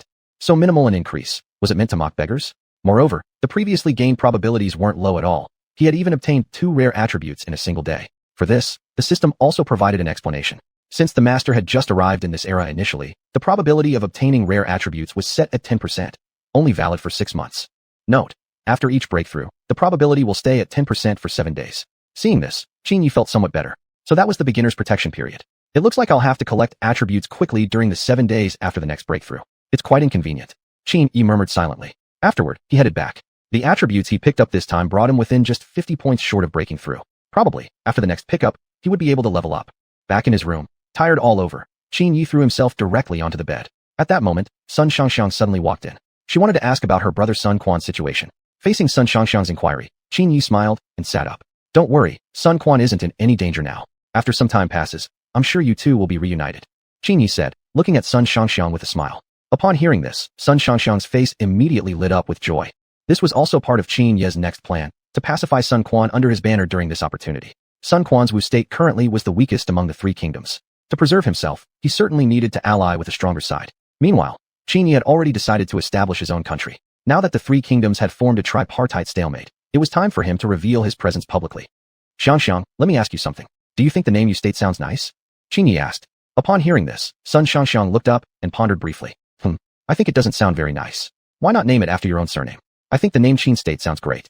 Although history already had a Qin State, and it didn't end well, you're different from the first emperor of Qin. You will definitely establish a different and mighty Qin State. Sun Xiangxiang replied. Hearing this, Qin Yi nodded slightly. Qin State wasn't a bad idea either. It could also demonstrate his strength. The Qin State of history was founded on the basis of unifying the 6 other states, and the first emperor's power was indeed formidable. It wouldn't be bad to aim to match his legacy. More importantly, the Qin State he would eventually create would also unify the entire land. After thinking for a while, Qin Yi tentatively decided on this name, Qin State. But as for whether he would officially adopt this name, further discussions were needed. At the same time, Yuji arrived. My lord, I have an important matter to request from you. Ding Ji knelt before Qin Yi, saying. Seeing this situation, Qin Yi quickly pulled him up. Just tell me directly what's on your mind. There's no need for such a formal gesture. Saying so, he invited him to sit down nearby. Ding Ji looked at Qin Yi with a tense expression, his heart pounding and unable to calm down. As for this, Qin Yi did not ask immediately, instead quietly brewing tea nearby. Several minutes later, Ding Ji finally calmed down slightly. Only then did Qin Yi ask what exactly had happened. After calming himself, Ding Ji looked at Qin Yi before revealing the reason for his visit. Just yesterday, Ding Ji had learned that the Taoist association he belonged to had been attacked by Sun Quan, and was now in ruins, with many members being hunted down. At the same time, Ding Ji's own younger brother had been captured by Sun Quan, and was now imprisoned in a dungeon. The purpose of his visit this time was to beg Qin Yi for help in rescuing his younger brother and saving the Taoist association. Upon hearing this, Qin Yi was greatly shocked, never expecting Sun Quan to go this far. Sun Quan, just like Sun Tzu, did not believe in Taoism, considering it ideological dross. Originally, he had chosen to turn a blind eye. However, after the Battle of Red Cliff, he had been unable to release the anger within his heart. And precisely because of that lingering hatred, he recently encountered Taoists swindling people openly in the streets, instantly igniting Sun Quan's fury. Thus, he ordered the massacre of the entire Taoist association. Never would I have thought that Sun Quan would actually do something like this. With the entire land in chaos and people already suffering so much, he still went on to eliminate the people's only spiritual pillar. Qin Yi said, his face filled with anger. Without hesitation, he immediately decided to travel to the Jiangdong region to rescue the Taoist association and rebuild the Taoist association in Yangzhou under his protection. Taoism was not a cult. It was a genuine spiritual belief. Upon hearing this from Qin Yi, Ding Ji immediately became excited. If the Taoist association could be established within Qin Ye's domain, it would surely be able to regain its former glory. To have such a powerful benefactor, Ding Ji was more than willing. At the same time, his loyalty to Qin Yi grew even deeper. If before he had only followed Qin Yi out of gratitude for being saved, now he was completely devoted, heart and soul. Chapter 70, Protecting Taoism. The next day, Qin Yi set off toward the Jiangdong region. Meanwhile, Sun Quan ordered his men to capture the escaping Taoist priests. Little did he know, Qin Yi had already arrived to confront him. Early the next morning, Sun Quan learned that a group of Taoist priests had taken refuge in the nearby mountains. Upon hearing this, Sun Quan quickly dispatched troops to eliminate them. Unexpectedly, just as he was preparing to set out, he encountered Qin Yi approaching from the opposite direction. Seeing that the other man was just leaving, Qin Yi smiled and walked forward to ask what had happened. Sun Quan felt a sudden sense of foreboding at the sudden appearance of Qin Yi. However, for the sake of face, he quickly stepped forward to greet him. General Sun, where are you off to? Qin Yi asked with a smile. Sun Quan didn't know how to respond at first, but the next moment he noticed Ding Ji standing behind Qin Yi. Instantly, he understood the purpose of Qin Yi's visit. He knew well that Ding Ji was also a Taoist and an important member of the Taoist Association in the Jiangdong region. That Qin Yi had brought him here meant, without a doubt, this visit was related to the Taoist Association. The moment this thought crossed his mind, Sun Quan felt a surge of anger deep inside. However, there was nothing he could do now. He couldn't afford to offend Qin Yi over this. His power was already the weakest, and offending Qin Yi now would only make things worse for him in the future. Therefore, Sun Quan led Qin Yi into his camp with a smile. Inside the tent, Qin Yi didn't immediately state his purpose for coming, choosing instead to test whether Sun Quan could understand on his own. He knew Sun Quan must have already understood his intentions. A wise person wouldn't provoke him over this matter. Besides, he had previously rescued Ding Ji, clearly showing his stance toward Taoism. Mr. Qin, I suppose you're here regarding the Taoist Association. I suppose you've already heard what's been happening recently. I wasn't trying to completely destroy the Taoist Association. I was only eliminating those who held personal grudges against me. Although I dislike their charlatanry, I must admit they have played a certain role. In these turbulent times, they have indeed provided people with spiritual support. Sun Quan said cautiously. Upon hearing this, Qin Yi nodded with a smile. So Sun Quan was indeed a smart person to be able to say such words with a clear conscience. However, it didn't matter whether he said it or not. Qin Yi had come here only to prevent Sun Quan from annihilating the entire Taoist Association. At present, though the headquarters of the Taoist Association had been destroyed by Sun Quan, many small and large branches still remained throughout the Jiangdong region. Sun Quan was merely trying to change Qin Yi's perception of him. Though it might seem somewhat unethical, it was necessary for him to say so. Of course, I believe General Sun wouldn't go so far as to completely wipe them out. But during this trip, I do have one request. I would like to bring all the remaining Taoists to Yangzhou. There I will establish a new Taoist association under my protection. That way, no one would dare to have any malicious intentions toward them anymore. Do you think General Sun can agree to this? After saying this, Qin Yi smiled and looked at Sun Quan. That smile made Sun Quan feel uneasy. It was as if refusing would result in Qin Yi sending him straight to the King of Hell. At this moment, Sun Quan had no choice but to accept Qin Yi's request. Doing so would also benefit his development in Jiangdong, at least ensuring that common people would no longer be misled by Taoist priests. At the same time, Sun Quan was considering building a spiritual pillar of his own. However, he had not yet come up with a specific plan on how to achieve that. Eventually, under pressure from Qin Yi, Sun Quan had no choice but to release Ding Ji's younger brother. At this point, Qin Yi's purpose in coming here had been fully accomplished. Ding Ji, why don't you stay here for a while? After all, gathering all the Taoists in Jiangdong can only be done by you. Once you've gathered all the Taoists, bring them back to Yangzhou. I'll go back first and immediately help establish a new association for you. As for other matters, they'll be left in your capable hands. Qin Yi said, looking at Ding Ji standing nearby. Hearing this, Ding Ji, together with his younger brother, knelt before Qin Yi. Thank you, Lord Qin. What are you doing? Quickly rise. Haven't I already told you not to kneel before me? I really can't take such formalities from you. Qin Yi said with a smile. Upon hearing this, Ding Ji simply nodded with a smile. Then, Qin Yi returned alone to Yangzhou. He had something far more important to do next. If he truly wished to establish his own nation, then it was time to seriously discuss what name should be given to this country. Although Qin Yi himself was quite satisfied with the name Qin Kingdom, he still wanted to hear the suggestions of generals like Lu Bu. Lord, in my opinion, the name Qin may not be entirely appropriate, considering the ultimate fate of the Qin dynasty was not favorable. If we choose this name, wouldn't it imply we wish to emulate that failed dynasty? Lu Bu expressed his thoughts openly. As soon as these words were spoken, voices rose noisily from the crowd. However, Dian Wei believed that the name Qin was entirely appropriate. Although the Qin dynasty ended tragically, its foundation was the unification of all 6 states, a very fitting precedent for Qin Yi's own next objective. Qin Yi greatly agreed with Dian Wei's view. In fact, when he had first thought of this name, he had held precisely this opinion, as the history of the Qin dynasty bore a striking resemblance to his current situation. More importantly, he had no intention of repeating the same mistakes. The main reason for the fall of the Qin dynasty lay primarily in Emperor Qin Shi Huang's brutal and excessive rule. On the contrary, Qin Yi possessed remarkable calmness and an unusual concern for both his subordinates and common people. Upon hearing this, Lu Bu and the other generals exchanged smiles.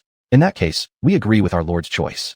While the history of the Qin dynasty itself is nothing to boast about, we firmly believe that under your leadership, Lord, we will be able to establish a completely different Qin kingdom. Lu Bu took the lead in voicing his support. Upon hearing these words, Qin Yi nodded with visible satisfaction. Following this discussion, Qin Yi officially established his own Qin kingdom. Immediately afterward, he announced this news to the entire world. Within just a few days, the entire realm had learned of the matter. The Qin kingdom? Could it be that Qin Yi intends to repeat the mistakes of the past? What possessed him to choose such a name? Liu Bei said, seated within his camp tent. Zhang Fei and Guan Yu nodded with a laugh upon hearing this, sharing the same view as Liu Bei. Chapter 71. The request of the Zhuo Xianwang, left virtuous king. Although the name didn't sound particularly impressive, it was still not good news for Liu Bei. Originally, the situation had been a tripartite standoff, but now with the addition of Qin Yi, it had become even more tense. Yet, this current situation left Liu Bei feeling quite helpless. After all, in the beginning, Qin Yi had not chosen to join any of their factions, but had instead established his own kingdom. More importantly, Liu Bei still owed Qin Yi a favor. Fortunately, the other side hadn't brought up the matter. Otherwise, Liu Bei might have been forced to hand over several cities.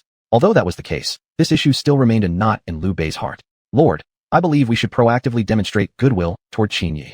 Given his character, he will certainly seek to unify the realm in the future. Although it might sound somewhat improper to say so, this is indeed a fact. As a major warlord, Qin Yi naturally possesses such ambitions. Showing goodwill to him in advance may help us avoid many unnecessary troubles. Zhuge Liang said calmly, sitting aside. Hearing these words, Liu Bei slightly nodded, not opposing Zhuge Liang's view. The problem, however, was that proactively showing goodwill would lower their status, making it likely for Qin Yi to take advantage of the situation further. Liu Bei's strength was already inferior to the others. If he admitted that inferiority outright, what would prevent Qin Yi from pressing harder? If Qin Yi demanded even more concessions, Liu Bei truly had no effective countermeasure. Zhang Fei was even more opposed to Zhuge Liang's suggestion, finding it demeaning to appear subservient. Although it was indeed true that Qin Yi had once conferred a favor on them, there would surely be an opportunity to repay that favor in the future. There was no need to lower their status at such a critical moment. Guan Yu also held a similar opinion. Seeing his suggestion rejected, Zhuge Liang felt helpless deep down. The three sworn brothers, Liu Bei and his companions, were simply placing too much emphasis on their dignity. What mattered now wasn't about pride, but rather how best to ensure that Qin Yi wouldn't make them his first target in the future. But now, Liu Bei and his brothers disagreed with his advice. In that case, Zhuge Liang decided not to bring up the issue again. Meanwhile, Cao Cao had also learned of the news. I had anticipated this day would come eventually, though I hadn't expected him to choose such a name. Cao Cao said with a smile. At this time, he dared not provoke Qin Yi, since without him, he wouldn't have become who he was today. Although he held some resentment toward Qin Yi's methods, he couldn't deny the assistance he had received from him. At the same time, the Zhuxian Wang, left virtuous king, of the northern Xiongnu prepared a carefully chosen gift for Qin Yi. This gift was extremely precious to Qin Yi. A few days later, the Zhuxian Wang personally arrived in Yangzhou. Upon hearing that the Zhuxian Wang had arrived, Qin Yi hurriedly went out of the city to greet him. Actually, he harbored no particular favor for the northern Xiongnu. He merely tolerated them because they still had some usefulness to him. Otherwise, he would have already annihilated them completely when rescuing Kai Wenji. The usefulness in question lay in their capability to restrain Cao Cao. If the Xiongnu were completely destroyed, Cao Cao would undoubtedly take over their lands immediately, which would dramatically increase his strength. Precisely because of the presence of the northern Xiongnu, Cao Cao hesitated to attack Qin Yi recklessly. If Cao Cao decided to confront Qin Yi, he would have to commit all his strength to the fight, which would leave him with insufficient energy to deal with the northern Xiongnu. Thus, it would put him in a difficult situation, needing to confront two threats simultaneously. Cao Cao clearly understood which opponent was more threatening. I recently learned of your establishment of the state of Qin, which is why I have come to visit. This is a carefully prepared gift. Although it may not be something precious in itself, I believe it will be of great value to you. As he spoke, the Zhuxian Wang led a horse forward in front of Qin Yi. This was no ordinary warhorse, but a flawless, purebred, blood-sweating steed. The quality of this horse was even superior to that of Liu Bu's steed. Indeed, the two could not even begin to compare. Seeing the blood-sweating stallion brought by the Zhuxian Wang, Qin Yi's face immediately lit up with satisfaction. He hadn't expected the other party to present such a valuable horse. This was no ordinary gift, like gold or jewels. It was precisely the kind of treasure that Qin Yi needed most. Although his horse-riding skill far surpassed anyone in the land, owning a blood-sweating stallion was the cherished dream of every general. Qin Yi showed no hesitation over accepting the gift. After all, it was given willingly by the other side. Refusing it would be a shame. He then warmly invited the Zhuxian Wang into the palace. Thank you, Lord Zhuxian Wang, for this generous gift of a horse. In the future, if there is anything I can assist you with, just say the word. I, Qin Yi, shall not hesitate to do my duty. Qin Yi pretended to look determined as he stared at the Zhuxian Wang. Upon hearing these words, the Zhuxian Wang's lips immediately twitched, barely able to suppress a smile. But his purpose for coming here was not merely to present a blood-sweating horse. More importantly, he wanted Qin Yi to do him a favor. He clearly understood just how powerful Qin Yi had become, and that he was probably the only one capable of helping him. Then, the Zhuxian Wang directly voiced his request. He hoped Qin Yi could send troops to support him.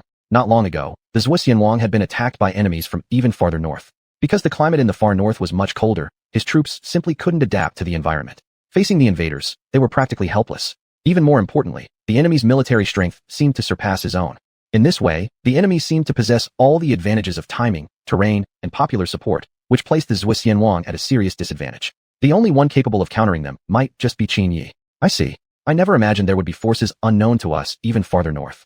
But there's a problem now that you might not be aware of, Lord Zhuxian Wang. The climate in my territory is significantly warmer than yours. It would already be difficult for my troops to fight in regions even colder than yours, let alone campaigning in your territory. The climatic difference is simply too great, Qin Yi said with an expression of helplessness. Upon hearing this, the Zhuxianwang smiled and shook his head. He did not actually intend for Qin Yi to lead his troops to the far north, but rather to lure the enemy into his own territory using strategy. Although the climate in his territory was indeed colder, overall it was relatively moderate. Furthermore, he could also provide a sufficient number of animal fur coats to help Qin Ye's army resist the cold. If that's the case, does Lord Zhuxianwang currently have any plan to draw them into your territory? Qin Yi continued, asking further. In response, the Zhuxianwang looked at Qin Yi with an embarrassed expression. Chapter 72, The System's Punishment. Seeing the other person's embarrassed expression, Qin Yi couldn't help but smile inwardly in Wen. It seemed that it wasn't merely to receive his help, but also to have him devise plans. What a clever calculation indeed. Qin Yi would do all the work, while the Zhuxianwang would simply wait for the rewards. However, considering the fact that the other party had gifted him a group of heavenly horses, Qin Yi had no choice but to devise strategies for them. Alright then, please recall the troops stationed in the far north, Zhuxianwang.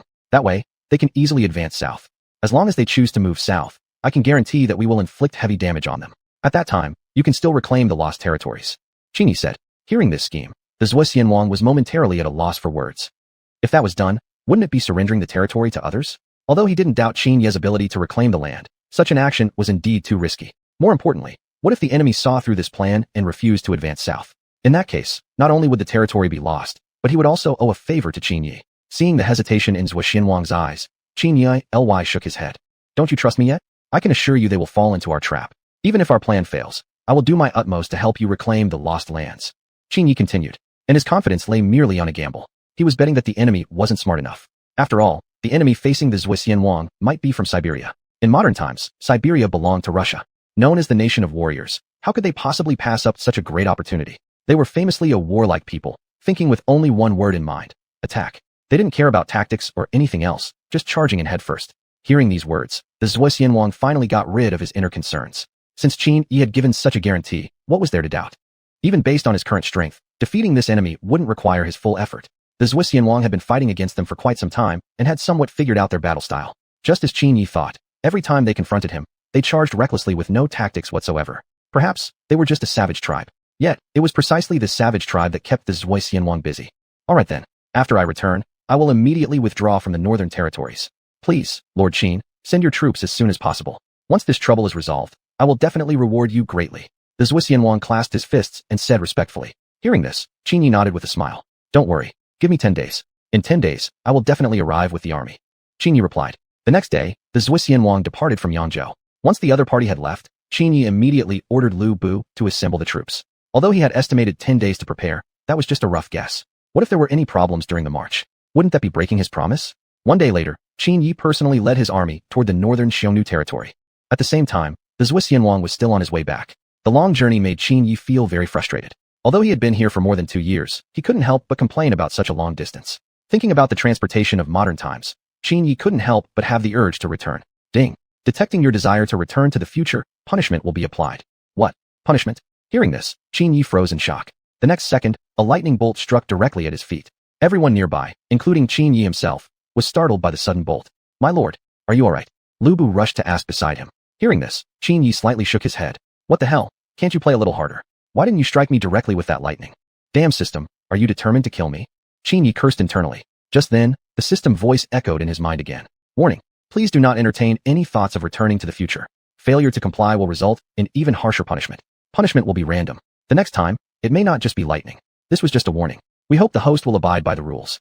Faced with this, Qin Yi could only quietly comply. Fortunately, this was only a warning. If that lightning had actually struck him, who knew what consequences he would face? If he were to die here, he probably would never be able to return. Thinking about it, Qin Yi couldn't help breaking into a cold sweat. It seemed that he really couldn't have such thoughts anymore.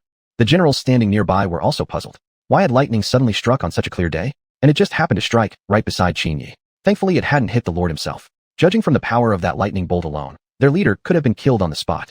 The emperor began his great undertaking, only to be struck by lightning midway. We'll camp here for tonight and continue tomorrow. As he spoke, Qin Yi took out his bedding and laid it on the ground. Hearing this, Lu Bu and the others slightly nodded, then began arranging for the troops to set up camp. 2 hours later, one tent after another had been erected. After these 2 days of travel, Qin Yi was also completely exhausted.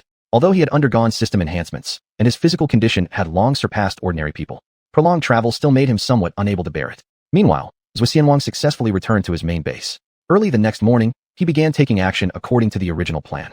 Zhuo Xianwang first withdrew the northernmost army, and at the same time, created a false image of being unable to defeat the enemy. At the same time, he placed some spies nearby to observe the enemy's every move.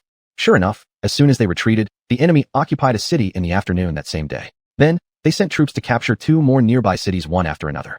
Upon hearing this news, Zhuo Xianwang couldn't help but slightly smile. Unexpectedly, Qin Yi had truly guessed correctly.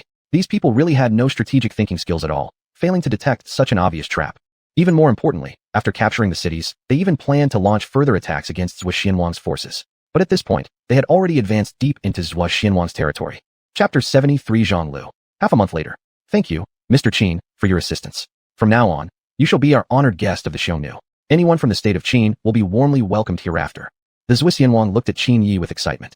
After half a month of efforts, they had finally eliminated all the invading enemies and gained a considerable amount of territory. This result was beyond Zhuo Xianwang's expectations, as it was already difficult to defeat the enemy. Now, Qin Yi had further helped him expand his territory to the north. This would significantly increase the power of Zhuo Xianwang. However, he didn't know that Qin Yi had deliberately done so. Eventually, he would unify the world, so he might as well let the Xiongnu keep these territories for now. Solving this matter early would prevent future troubles. Your Highness is too kind. I will depart in a few days after rest and recuperation. But before I leave, I hope your Highness can do me a favor. Qin Yi looked at the Zhuo Xianwang. Upon hearing this, the other nodded with a smile. Since Qin Yi had helped him so much, it was only right to do something in return. Then, Qin Yi stated his request.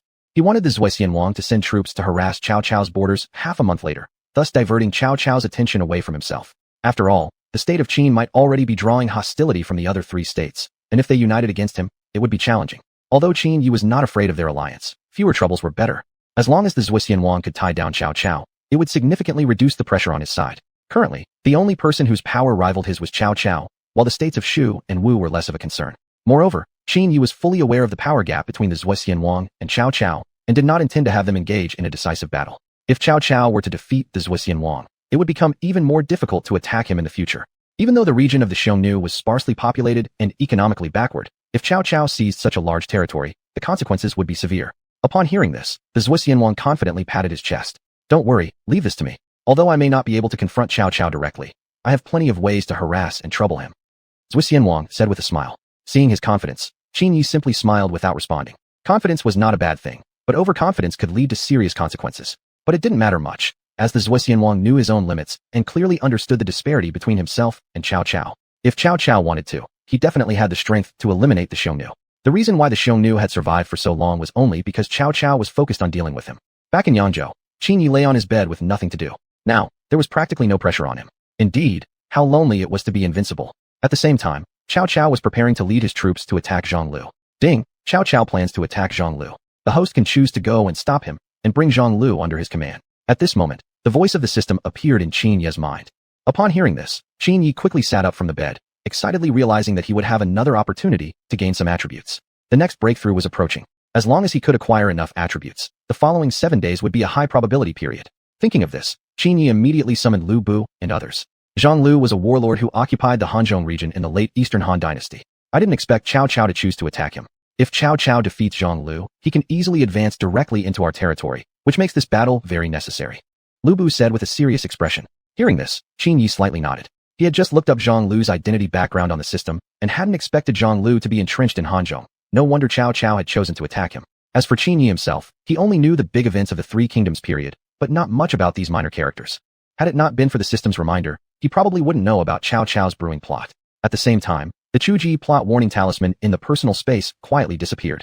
The Chuji plot warning talisman had just played its role, and Qin Yi was still kept in the dark about this. Qin Yi didn't yet know about this, and would probably be greatly shocked when discovering its absence. On Cao Cao's side, he had already led his troops towards the Hanzhong region. As long as we can seize Zhang Lu, we will significantly reduce the obstacles to dealing with Qin Yi in the future. Leaving him alone in Hanzhong will certainly bring us no small amount of trouble. Since Zhang Lu became the warlord of Hanzhong, he has temporarily become the dominant force in this region. It is essential to eliminate him before he grows too powerful. I suppose Qin Yi won't know about this plan, Cao Cao remarked. My lord, earlier I learned that Qin Yi had gone to the Xiongnu region and had just returned home days before. He likely has no bandwidth to interfere with us now. Sima Yi, walking beside him, replied. Hearing this, Cao Cao nodded slightly. This time, he was determined to capture Hanzhong and push directly into Qin territory. Since Qin Yi's power rose, it had been a constant threat not only to the state of Wei, but also to Shu and Wu, keeping them all restless. Fortunately, Qin Yi had not dared to launch an offensive, which allowed Cao Cao the opportunity to expand his territories. However, Qin Yi had ruined several of his carefully laid plans before. This time, he would seize Zhang Lu quickly, leaving Qin Yi no time to respond. As long as Han Zhong was captured, wouldn't dealing with Qin Yi become effortless? Though it was impossible to eliminate Qin Yi immediately, at the very least, making him suffer discomfort was exactly what Cao Cao intended. Ever since Qin Yi had ruined Cao Cao's plans, Cao had been restless at night, unable to sleep. This time, he was determined to make Qin Yi taste the same bitterness. Immediately, he issued an order to quicken their march. On Qin Yi's side, everything was already prepared. Move out. We must arrive in Hanzhong before Cao Cao does. With a single order from Qin Yi, the army set off toward Hanzhong. This time, their goal was not only to rescue Zhang Lu but more importantly, to bring him under their command. Since Zhang Lu had managed to establish himself as a powerful warlord in Hanzhong, he was naturally an extraordinary man. By recruiting him, he would gain yet another formidable general. My lord, a group of unknown troops has suddenly appeared in the north. They seem to be heading toward us. A soldier knelt halfway before Zhang Lu and reported. Upon hearing this, Zhang Lu was instantly taken aback. What? A group of unknown troops in the north. He clearly understood who this army suddenly appearing from the north must be. If there was no unexpected twist, it could only be Cao Cao's forces. The purpose of their arrival, he feared, was none other than to seize Hanzhong, the treasure he now held. Chapter 74, Repeating the Mistake. Hanzhong lay in the area between the states of Qin and Wei. To better contain each other, both states desired to control Hanzhong themselves. Although Zhang Lu had long anticipated this day would come, he never imagined it would arrive so soon. Still, he felt somewhat relieved that his opponent wasn't a colossal power like the state of Qin. Considering the military strength currently under Zhang Lu's command, fighting against someone like Cao Cao wasn't particularly difficult. After all, he had the advantage of terrain, and moreover, Cao Cao's army, having traveled a long distance to reach Hanzhong, must already be exhausted. Attempting to launch an attack immediately was quite unrealistic. Moreover, he might also seek help from Qin Yi. Given the current situation, it wasn't impossible, especially considering that Qin Yi indeed possessed greater power than Cao Cao. You must go to the state of Qin immediately and seek assistance from Qin Yi. Without his help, this area of Hanzhong will surely be captured by Cao Cao. If he isn't a fool, he certainly will send reinforcements. Zhang Lu said. Upon hearing these words, the nearby soldier promptly departed for the state of Qin. Unknown to him, on his way to Qin, he would unexpectedly meet Qin Yi himself. Meanwhile, Cao Cao had completed his preparations for the assault. Chancellor, the siege ladders are already prepared. We can launch the attack tomorrow morning. Sima Yi said, arriving beside him. Upon hearing this, Cao Cao nodded slightly, and then looked firmly at the city before him. This time, no one would be able to stop him. Even if Zhang Lu immediately sought help from Qin Yi, it would be of no use. Even if Qin Yi set off immediately, it would take at least 3 days to arrive, and those 3 days were certainly enough to capture Zhang Lu's city, perhaps even allowing time to prepare to counter Qin Yi. Unbeknownst to him, Qin Yi had already arrived in Hanzhong. Qin Yi ordered his troops to set up camp here temporarily, essentially establishing a provisional base. It was only 20 li away from the city where Zhang Lu resided. Reaching it would take at most half a day. Furthermore, being here avoided being discovered by Cao Cao. Just as Qin Yi was preparing to go to bed, Lu Bu suddenly entered the tent with a man. Lord, this man says he is a subordinate of Zhang Lu and requests our aid. Lu Bu said. After hearing these words, Qin Yi nodded slightly. It seemed that Cao Cao had already completed preparations for the siege. However, it wasn't too late yet.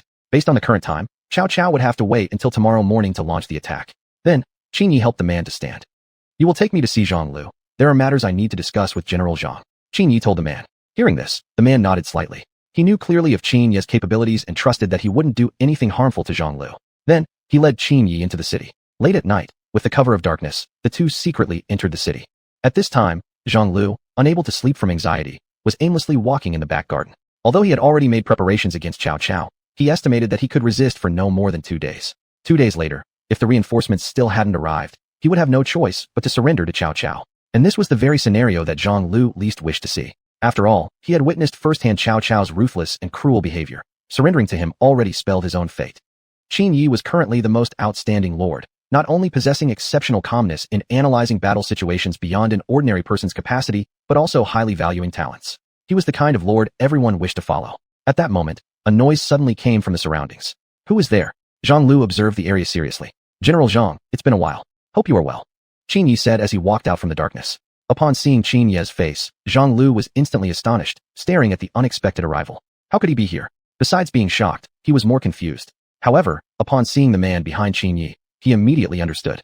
General Zhang, I heard you were seeking my assistance. Now I stand here. Why don't we discuss the plan? Or perhaps, you'd like to hear my plan? Qin Yi said with a smile. In response, Zhang Lu nodded with a smile. Then, he invited Qin Yi to walk toward the house. The soldier who followed explained everything that had happened to Zhang Lu, who reacted with some astonishment. He hadn't expected to meet Qin Yi halfway, and that the other side had already prepared to help them without even needing to ask. After hearing the entire account, Zhang Lu looked at Qin Yi with even more gratitude. He hadn't expected the other to take the initiative to send aid. Yet, he could also see that Qin Yi had clearly been well prepared for some time. Even if Cao Cao hadn't attacked him, Qin Yi would still have come willingly. However, Zhang Lu did not feel as much hatred toward Qin Yi as he did toward Cao Cao. After all, Qin Yi had no intention of attacking him. Although Zhang Lu clearly understood the price he would pay for Qin Yi's help, serving under Qin Yi wasn't necessarily a bad thing. Wasn't it more reassuring than being under Cao Cao's command? After some discussion, Zhang Lu agreed to follow Qin Yi's plan entirely. At this time, Cao Cao had yet to realize that Qin Yi had already stationed his forces on the plains less than 20 li away, and was still pondering how to capture Zhang Lu's city with minimal losses. The next day, Cao Cao launched his attack on Zhang Lu. Meanwhile, Zhang Lu stood proudly on the city wall, not taking the invading Cao Cao seriously at all. He had already discussed everything with Qin Yi the previous night, and knew that all he needed to do was focus entirely on the frontal battle. The rest would be handled by Qin Yi. Qin Yi would launch a surprise attack from behind when Cao Cao was at a disadvantage. Once the ambush succeeded, Zhang Lu could immediately send troops out of the city to engage in battle. At that point, Cao Cao would face an attack from both sides. Meanwhile, Qin Yi had already led his troops to the rear of Cao Cao's forces. But he couldn't shake the feeling that this scene seemed strangely familiar, as if not long ago he had used the exact same strategy against Cao Cao. However, soon enough, Qin Yi was spotted by Cao Cao's men. "Something's wrong, my lord. Qin Yi has brought his troops around to our rear. Should we send some forces to intercept them?" Sima Yi hurried over, exclaiming. Upon hearing these words, Cao Cao was greatly startled, and then looked behind him with a furious expression. He had never imagined that Qin Yi could move so quickly, having just arrived here yesterday. Yet today Qin Yi was already behind his forces. He was extremely shocked, but if he didn't send troops to stop them, this battle might once again end in defeat. "You go now and intercept them. As for Zhang Lu, leave him to me. Thankfully, I had some troops hidden nearby in advance. Otherwise, we would have repeated the same mistake again," Cao Cao said with a smile. Chapter 75, Certain Defeat. What Cao Cao didn't know, however, was that the previous night, Lu Bu had already led troops to eliminate the army Cao Cao had hidden nearby. Qin Yi had already figured this out. He knew deep in his heart that Cao Cao would definitely not ignore the Anon he posed, and would certainly try to minimize the risk of this invasion of Hanzhong. Sure enough, Cao Cao had secretly hidden a detachment of troops 5 li away. If not for Qin Yi's superior skills, this would probably have gone undetected. At this moment, Cao Cao immediately ordered someone to go inform the hidden troops 5 li away, instructing them to rush to the battlefield for reinforcements. Then he silently exhaled in relief and continued directing the remaining troops in the assault on the city. On the city wall, Zhang Lu observed Cao Cao's divided forces and instantly gave the order to march out and meet the enemy. The situation on the battlefield was ever-changing. Such a slight advantage could easily vanish in an instant. If they didn't react immediately, there would likely be no opportunity like this again. "Pass my command. All troops shall march out to engage the enemy," Zhang Lu ordered from atop the city wall. The next moment, the city gates abruptly opened, and the army poured out in a massive wave. Seeing this, Cao Cao's face instantly lit up with delight. As long as he could wipe out Zhang Lu's forces here, capturing this city was only a matter of time. After all, the enemy had already committed all their strength to confront him, which was an excellent opportunity for Cao Cao. Immediately, he issued orders for the entire army to attack. On the other side, Sima Yi had already come face to face with Qin Yi. "I advise you all to give up. It's impossible for you to capture this city today." Qin Yi stood at the front line, looking at Sima Yi with contempt. Upon hearing this, Sima Yi's face also revealed a mocking smile. Even with Qin Yi's assistance today, there was absolutely no way they could stop them from seizing the city. Since the opponent clearly didn't believe him, Qin Yi, feigning helplessness, shook his head slightly. "If my guess is correct, your confidence lies in that hidden force stationed 5 li away," Qin Yi continued. Sure enough, upon hearing this, Sima Yi's expression immediately changed to shock as he stared at Qin Yi, his hands trembling involuntarily. He already had a rough guess why Qin Yi would ask such a question. He was afraid that the hidden forces had already been completely wiped out by Qin Yi. He finally understood why Qin Yi was so calm and confident. It turned out that they had long detected the hidden reinforcements. If this were truly the case, then seizing the city would be an impossible task. Watching the confident smirk on Qin Yi's face, Sima Yi couldn't help but believe the truth behind his words. Based on his understanding of Qin Yi, he would never make such a claim without cause. Even more importantly, the location of the backup troops 5 li away had been extremely concealed. Yet, Qin Yi was stating this with such certainty, there was simply no reason to doubt it. Being your enemy truly is a headache. No matter what plans I make, you always seem to know everything spot on. Alright then, there's no longer any need to waste time and troops on an endeavor that's certain to fail. Saying this, Sima Yi issued the order to retreat. At this point, he had no choice but to do so. Just as he'd said, when you already knew the outcome would be defeat, why suffer greater losses over it? Seeing the enemy retreating, a faint smile emerged on Qin Yi's face. Thankfully he had passed through that area the previous night. Otherwise, he wouldn't have discovered Cao Cao's hidden army. Otherwise, helping Zhang Lu escape this predicament would have been extremely difficult. On Cao Cao's side, he soon learned of the news and immediately felt all hope lost, gazing upward at the gloomy sky. The weather now perfectly reflected Cao Cao's mood. Nothing could be darker. Heaven, if it has already allowed Qin to exist, why must it also allow Cao? Cao Cao cried aloud to the sky. Standing beside him, Sima Yi could only shake his head helplessly. Against Qin Yi, he truly had no strategy left. No matter what schemes they devised, the opponent could always detect them instantly, as if he had prior knowledge of their plans. Suddenly, a thought struck Sima Yi. Could it be that there was a spy sent by Qin Yi among them? Otherwise, how else could everything be explained? If there was indeed a mole present, then they definitely had a lot more trouble coming their way. Lord, I suspect there must be a spy sent by Qin Yi within our army. Otherwise, how could he know our every move with such precision? Sima Yi said gravely. Upon hearing this, Cao Cao quickly turned around, casting a look of disdain towards Sima Yi. Now that he thought about it, this theory wasn't without merit. As for the identity of this so-called mole, he would certainly need to conduct a thorough investigation upon returning. If they failed to identify this person, Cao Cao feared that in the future, every move they made would be known to Qin Yi, leaving him permanently at a disadvantage. Deep down, Cao Cao fully understood that this battle was certainly lost, and he immediately ordered a retreat at the first opportunity. Early the next morning, he led his troops away from Hanzhong. After seeing Cao Cao withdraw, Zhang Lu stood atop the city wall, jubilant with celebration. Although he had successfully preserved Hanzhong, Zhang Lu clearly knew that today's victory belonged entirely to Qin Yi. Furthermore, he was about to join the state of Qin and become a vassal lord under Qin Yi's command. In that case, he hadn't really suffered any loss. In fact, his status and position had significantly improved.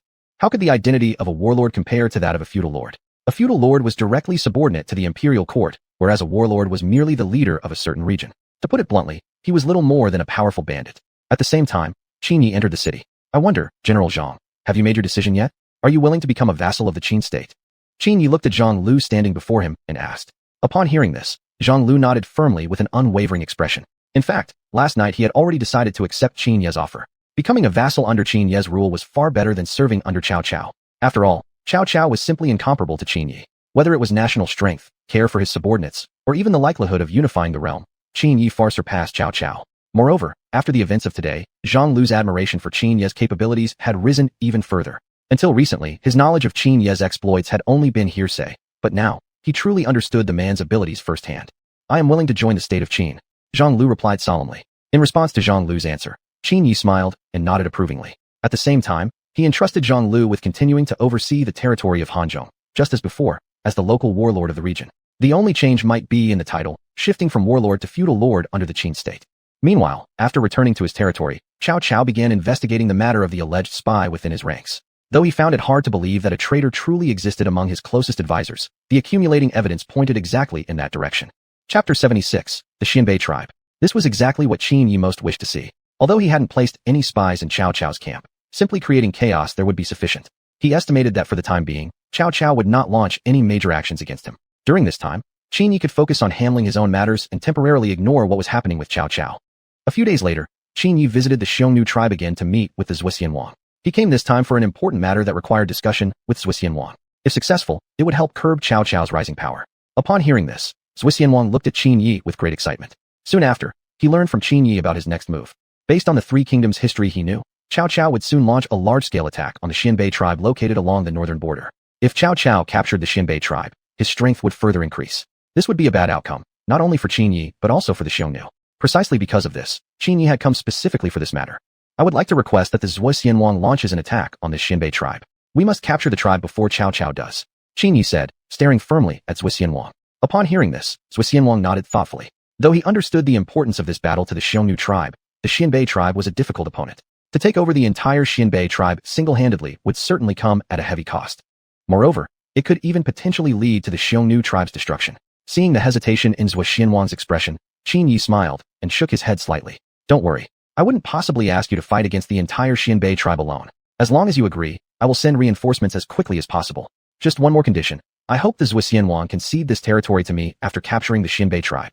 I'm not doing this for selfish reasons, but mainly to put Cao Cao in a two-front war situation. Please don't misunderstand my intentions. Qin Yi continued. Upon hearing these words, Zhuxianwang was greatly surprised, never expecting that Qin Yi would make such an unreasonable request. He was being asked not only to lead the attack on the Xianbei tribe, but also to hand over their land afterward. If he agreed, wouldn't that mean he's clearly working for Qin Yi? Without considering the resources and troops that would be expended, he would gain nothing in return. Meanwhile, although Qin Yi might send some reinforcements, it was undoubtedly the Zhuxianwang who would bear the brunt of the effort.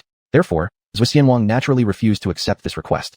Even if there was some gain to be made, how could he allow Qin Yi to take all of the Xianbei territory? At the very least, a portion should belong to himself. Moreover, Zhuxianwang had a realistic view of his own situation. He knew clearly that his own strength was insufficient to hold and manage such a large territory for a long time. After all, In terms of total troop numbers, Zhuo Xianwang was at a severe disadvantage. Once he actually acquired such a vast territory, managing it would indeed become a serious issue. To completely occupy the area, he would need to station nearly half of his forces there, which could lead to a shortage of troops in other regions. Here's what I propose. I will take only 1/3 of the Xianbei tribal land, and the rest I will give to Mr. Qin. What do you think about this? After all, I can't just contribute all the effort without gaining anything in return. Zhuo Xianwang directly expressed his thoughts. Surprisingly, upon hearing this, Qin Yi immediately agreed to Zhuo Xianwang's terms. After all, he never really intended to seize all the Xianbei tribal land. It would be too unfair for Zhuo Xianwang. Forcing such a condition would surely result in Zhuo Xianwang's refusal. In fact, Qin Yi had made this initial proposal only to test Zhuo Xianwang's reaction. In truth, he had already thought carefully about the territorial division long before this discussion. He had originally considered a 50-50 split, but was surprised when Zhuo Xianwang claimed only 1/3 for himself. Still, this wasn't something worth being too surprised about. Thus, after a day of discussion, the two parties reached an agreement. Once Qin Yi returned, he would bring his army within half a month to join forces in attacking the Xianbei tribe. By seizing the territory of the Xianbei tribe, Qin Yi would place direct pressure on Wei from the north, forcing Cao Cao into a completely defensive position. Well then, I shall await your reinforcements, Mr. Qin. At that time, I will follow your command entirely. Zhuo Xianwang stood up respectfully and said. Hearing this, Qin Yi smiled and nodded slightly, before taking his leave and departing from the Xiongnu tribe. At the same time, within the state of Wei, have we made any progress on the investigation regarding the spy? Cao Cao asked. Cao Cao looked solemnly at Sima Yi, who was kneeling before him. Report, Sima Yi. Have you made any progress in the investigation of the spy over these past few days? Report to you, my lord. After several days of investigation, I have not found any suspicious individuals. Also, my lord, have you forgotten? Whether it's the generals or the advisors, they have all been following you closely for a long time. There truly are no suspicious characters. Sima Yi answered. Hearing this, Cao Cao instantly felt a severe headache coming on. Not just because of this matter, but an actual, physical headache. Enough. Go fetch Hua Tuo. My headache has been getting worse recently. Cao Cao said while covering his head. Upon hearing this, Sima Yi quickly went to fetch Hua Tuo. Recently, Hua Tuo had basically been by Cao Cao's side constantly, treating his headaches. But unfortunately, the problem had become too severe to be treated with just medication. Furthermore, although there was indeed a complete solution, Cao Cao would likely never agree to it. According to contemporary medical practices, there was no way Cao Cao would ever consent to having his skull opened. Yet without a craniotomy, Cao Cao's days were numbered. Although medication could temporarily relieve the pain, after such a long period of time, Cao Cao's illness had already penetrated deep into his body. Because of this, Hua Tuo had proposed a craniotomy as a treatment option. Upon hearing this suggestion, Cao Cao was shocked, and he absolutely refused to agree. Chancellor Cao, your condition has become extremely severe. If a craniotomy is not performed, you may not have much time left. I have confidence in completely curing your headache, but if you refuse, there's nothing I can do. Hua Tuo tried to persuade him earnestly. Who could have expected that upon hearing these words, Cao Cao would immediately fly into a rage? He misunderstood, thinking that Hua Tuo's suggestion of a craniotomy was actually a plot to take his life. Immediately afterward, he ordered Hua Tuo imprisoned on the grounds of attempting to assassinate the Lord. At the same time, he issued an order to execute Hua Tuo a few days later. Chapter 77. Journeying to the state of Wei to rescue Hua Tuo. Facing Cao Cao's actions, Hua Tuo sat motionless inside the prison cell. As a physician, he had never harbored the slightest thought of harming Cao Cao. As the saying goes, a physician's heart is full of benevolence. Yet Cao Cao was unwilling to believe him in the slightest, believing instead that Hua Tuo had devised that plan with the sole intention to assassinate him. Meanwhile, within the state of Qin, Qin Yi, drawing upon his knowledge of history, deduced Hua Tuo's current plight and immediately resolved to infiltrate the state of Wei to rescue him. Such a divine physician couldn't be allowed to perish at Cao Cao's hands. He then assigned Lu Bu to lead troops to support the Xiongnu tribe, while he himself set out alone for the state of Wei. Upon learning of Qin Ye's plan to travel alone to Wei, Lu Bu and the others naturally refused to agree. It wasn't that they doubted Qin Ye's abilities, but this journey was extremely perilous. Since Cao Cao was determined to execute Hua Tuo, it was likely that elite soldiers had already been deployed around the prison. If Qin Yi tried to force his way in, it might easily end up being a one-way trip. In response to their attempt to stop him, Qin Yi merely smiled lightly. With his current level of strength, not only a heavily guarded prison, but even challenging an entire army single-handedly was feasible. Besides, he also had his protective soft armor. Given the weapons of the current era, it was absolutely impossible to breach the armor's defense. This matter is settled then. My generals, please stop trying to stop me further. Tomorrow I will set off for the state of Wei. Once you have your forces ready, head to the Xiongnu as quickly as possible. The outcome of this campaign must be victory, nothing less. If I return and find out you failed to defeat such a small Xianbei tribe, just wait until I deal with you. Saying this, Qin Yi rose and headed to his private quarters. That night, upon hearing the news, Jiao Chan entered the room looking visibly concerned. My lord, are you really going alone to the state of Wei? Cao Cao is no ordinary man. It's far too dangerous for you to go alone. Perhaps you should take one of the generals along with you. As she spoke, Jiao Chan sat down beside Qin Yi. Hearing this, Qin Yi looked at her with a gentle smile while gently caressing her face. Rest assured, I will be sure to protect myself. Moreover, my purpose is to rescue Hua Tuo, and once I do, I will immediately withdraw to safety. The more people I bring, the more troublesome it becomes. If they encountered danger, I'd have to split my attention. That wouldn't be wise, Qin Yi said softly. Upon hearing this, Jiao Chan could only silently sigh. She realized that there was no changing his mind. But before that, she could at least offer him parting encouragement. Immediately, Jiao Chan began to undress in front of him. Seeing her gestures, Qin Yi's face slightly flushed red, though he made no attempt to stop her. He understood clearly what was on Jiao Chan's mind. Quietly, he extinguished the candle. Early the next morning, Qin Yi exited his room in high spirits. According to his calculation, he had at most 3 days to reach the capital of Wei. Within these 3 days, not only did he have to reach Wei, but he also needed to locate the prison where Hua Tuo was being held. At the same time, the Zhuxianwang had already dispatched troops to the border of the Xianbei tribes. Facing the massive Xiongnu army, the Xianbei leader Ketabin remained calm. He did not believe the Xiongnu would break through his defenses. The Xianbei tribe wasn't something the Xiongnu alone could easily destroy. He then calmly deployed his forces to resist the Xiongnu invasion. Haha, I didn't expect the Xiongnu to be the ones attacking us first. I thought Wei would strike earlier.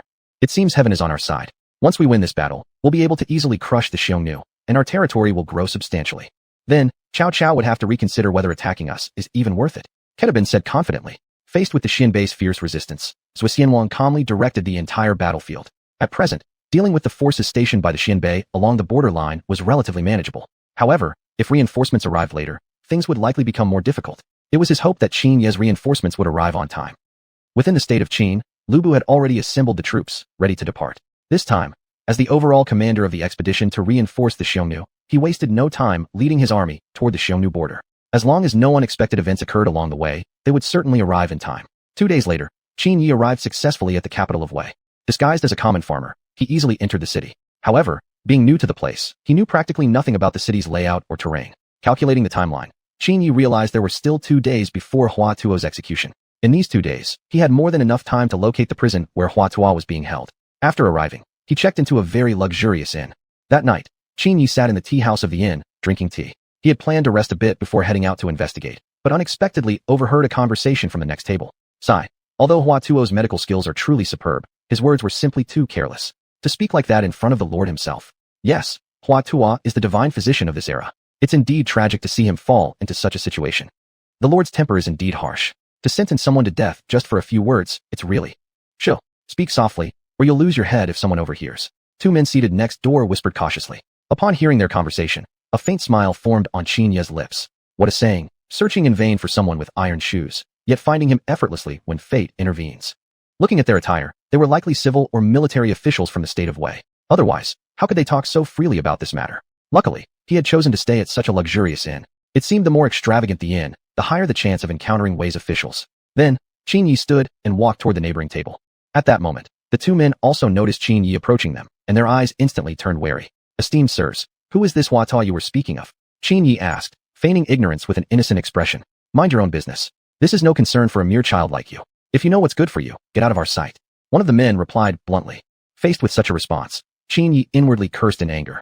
If not for having a request of them, anyone who dared to speak to him like this would have been dead by now. Immediately, Qin Yi pulled out a gold ingot from his sleeve and placed it on the table before the 2 men. As expected, upon seeing the gold, the 2 men's eyes went wide with astonishment. Chapter 78. A deep hatred for Cao Cao. As long as you can answer my questions, this piece of gold will be yours. As Qin Yi spoke, he fixed his gaze on the 2 men before him. Upon hearing these words, the 2 men immediately beamed with joy. They then invited Qin Yi to sit down. Little brother, we must agree beforehand that you absolutely cannot tell anyone else about this. If Cao Lord finds out we were the ones who leaked this information, our heads won't stay on our shoulders. One of the men carefully looked at Qin Yi as he spoke. Upon hearing this, Qin Yi simply smiled and nodded in agreement that he wouldn't speak of it. At this, the 2 men exchanged a brief glance and slightly nodded at each other. Soon after, Qin Yi asked his questions, and the 2 men answered truthfully and thoroughly. Before long, Qin Yi had obtained the answers he was looking for. Sure enough, Cao Cao had imprisoned Hua Tuo in the palace's prison, heavily guarded by soldiers. Most of the people imprisoned in this prison were government officials and generals, all having fallen out of Cao Cao's favor. However, Qin Yi didn't care much about that. He had one sole objective, rescuing Hua Tuo. After learning the prison's exact location, Qin Yi stood up and left immediately. Once he had gone, the 2 men quickly pocketed the gold sitting on the table. What an unexpected windfall. They wished for such good fortune to happen more often. Just by uttering a few trivial words, they had obtained a piece of gold. It was simply too delightful. Unknowingly, however, they would soon face total disaster. Back in his room, Qin Yi devised an escape route based on the intelligence he had gathered. The prison may seem impenetrable, but Cao Cao overlooked a very important issue. Faking an identity is incredibly easy for me. In this era, there's hardly anything money can't solve. With that, Qin Yi lay down on the bed and fell asleep. Early the next morning, he left the inn and headed straight for the most luxurious garment workshop in the Wei capital. With sufficient payment, this establishment could create any attire a customer desired. Of course, yellow robes were an exception. "Hello, I'd like to see your master," Qin Yi said to the attendant at the front desk. The attendant merely glanced at him and then continued with his work, clearly showing no interest in entertaining Qin Yi. Seeing this, Qin Yi faintly smiled. The next moment, he pulled out 2 pieces of gold larger than the ones from last night. "Hello, I'd like to meet your master." At these words, the attendant, previously annoyed, reluctantly raised his head. Just as he was about to respond, he saw the pieces of gold placed on the table by Qin Yi. In an instant, his previously impatient expression turned into a smiling face. He then enthusiastically led Qin Yi towards the back of the shop. Soon, they stopped in front of a room. "Master, the boss is inside," the attendant said while gently knocking on the door. Quickly, the door opened soundlessly, and a woman emerged from inside. She was extremely graceful and delicate in appearance. Judging from her looks, Qin Yi guessed her age was only in her early 20s. Her beauty was rivaled only by that of Gao Chan, possessing an elegance reminiscent of a lotus flower rising gracefully from water. For some reason, Qin Yi could not help but stare at her intently, unable to look away. The woman noticed his stare and, in response, gave him a helpless look before tossing him an annoyed glance. "Shower, who is this? Didn't I tell you not to disturb me if there's nothing important?" She scolded the attendant beside her. Upon hearing this, the attendant hurriedly explained what had just happened. Upon learning that the young man in front of her had just spent extravagantly, the woman's attitude completely changed within an instant. She then led Qin Yi into the room. "Master, please forgive my rudeness earlier. Concerning your attire today, I must say that no one in the entire Wei capital can rival my skill in tailoring," she boasted proudly. However, Qin Yi showed no reaction, merely calmly stating his requirements. Upon learning that he wanted a general's uniform from the state of Wei, along with an accompanying official token, she couldn't help but be greatly shocked. Thus, a hint of caution surfaced in her eyes. Whoever wanted such an outfit must surely be no ordinary person. "Esteemed guest, I must inquire about your identity, otherwise, I'm afraid I cannot fulfill your request," she said warily, standing up cautiously. "Please don't worry, madam. I am Qin Yi, the founder of the state of Qin." As he said this, Qin Yi removed the mask he was wearing. Upon realizing his identity, the woman's face immediately showed great surprise. However, her surprise was not only about who he was, but also at how extraordinarily handsome he looked. She had long heard rumors that the emperor of the state of Qin was a young and ambitious boy, barely 20 years old. Before meeting him in person, the woman had thought it was merely a legend. But now, she realized she had been mistaken and hastily apologized to Qin Yi. As for the purpose behind his request for such attire, the woman clearly understood it was none of her business. But judging by Qin Yi's status, he had likely come to the state of Wei with intentions to assassinate Cao Cao. Still, she did not ask too many questions. "Rest assured, my mission here is not to kill Cao Cao, but rather to infiltrate the prison and rescue someone." Qin Yi directly revealed his purpose. Upon hearing this, the woman looked at him with even greater surprise. She had not expected him to openly disclose his intentions. Wasn't he afraid she might tell Cao Cao? "I know you won't talk. If I'm not mistaken, you yourself have also suffered under Cao Cao's oppression. Just this fact alone makes you deeply despised by Cao Cao. Why would you possibly reveal these things?" Qin Yi said with a smile. The woman nodded slightly as she listened, greatly impressed by Qin Yi's perceptiveness. Indeed, ever since Cao Cao founded the state of Wei, he had ruled with cruelty and tyranny. Actually, she was not originally the owner of this workshop, but the daughter of the previous owner. Exactly 1 year ago, her father, who was the former master, had angered Cao Cao over a certain matter and was subsequently executed. From that point on, she was forced to take over her father's position. Over this past year, the woman's life had undergone drastic changes. Previously, she could live peacefully as the carefree daughter of a respected tailor, but now she had to shoulder heavy responsibilities. Though her skills in garment making were exceptional, since her father's downfall, the workshop had struggled more and more each day. Furthermore, during this time, Cao Cao had repeatedly harassed her personally. After enduring this for an entire year, the woman had already developed a deep hatred for Cao Cao. Chapter 69 Qin Rongrong. "What is your name? Would you be willing to come back with me to Qin after this is over? There, I guarantee no one will ever dare to bully you again, and you can continue with your business without anyone disturbing your life." Qin Yi looked at the woman before him and said. Upon hearing this, the woman nodded thoughtfully. "I am called Qin Rongrong, sir. But as for going back to Qin with you, I still need some time to think about it. After all, there are still many things I must take care of here. Many people in this workshop depend on it for their livelihood. If I were to leave suddenly, it would be rather irresponsible toward them." Qin Rongrong answered. Qin Rongrong. That name does sound rather pleasant. More importantly, she shared the same surname as him. And if he could bring her back to Qin, she could design clothing exclusively for the state of Qin. Needless to say, the ancient clothing Qin Yi currently wore was quite uncomfortable. There was nowhere to carry anything on the outfit, and walking around in it was also very inconvenient. If modern clothing could be introduced across Qin, it would become a beautiful sight across the land. But all that depended on whether Qin Rongrong was willing to return with him. Although Qin Rongrong's family enterprise was based here, it didn't mean it couldn't be moved to Qin.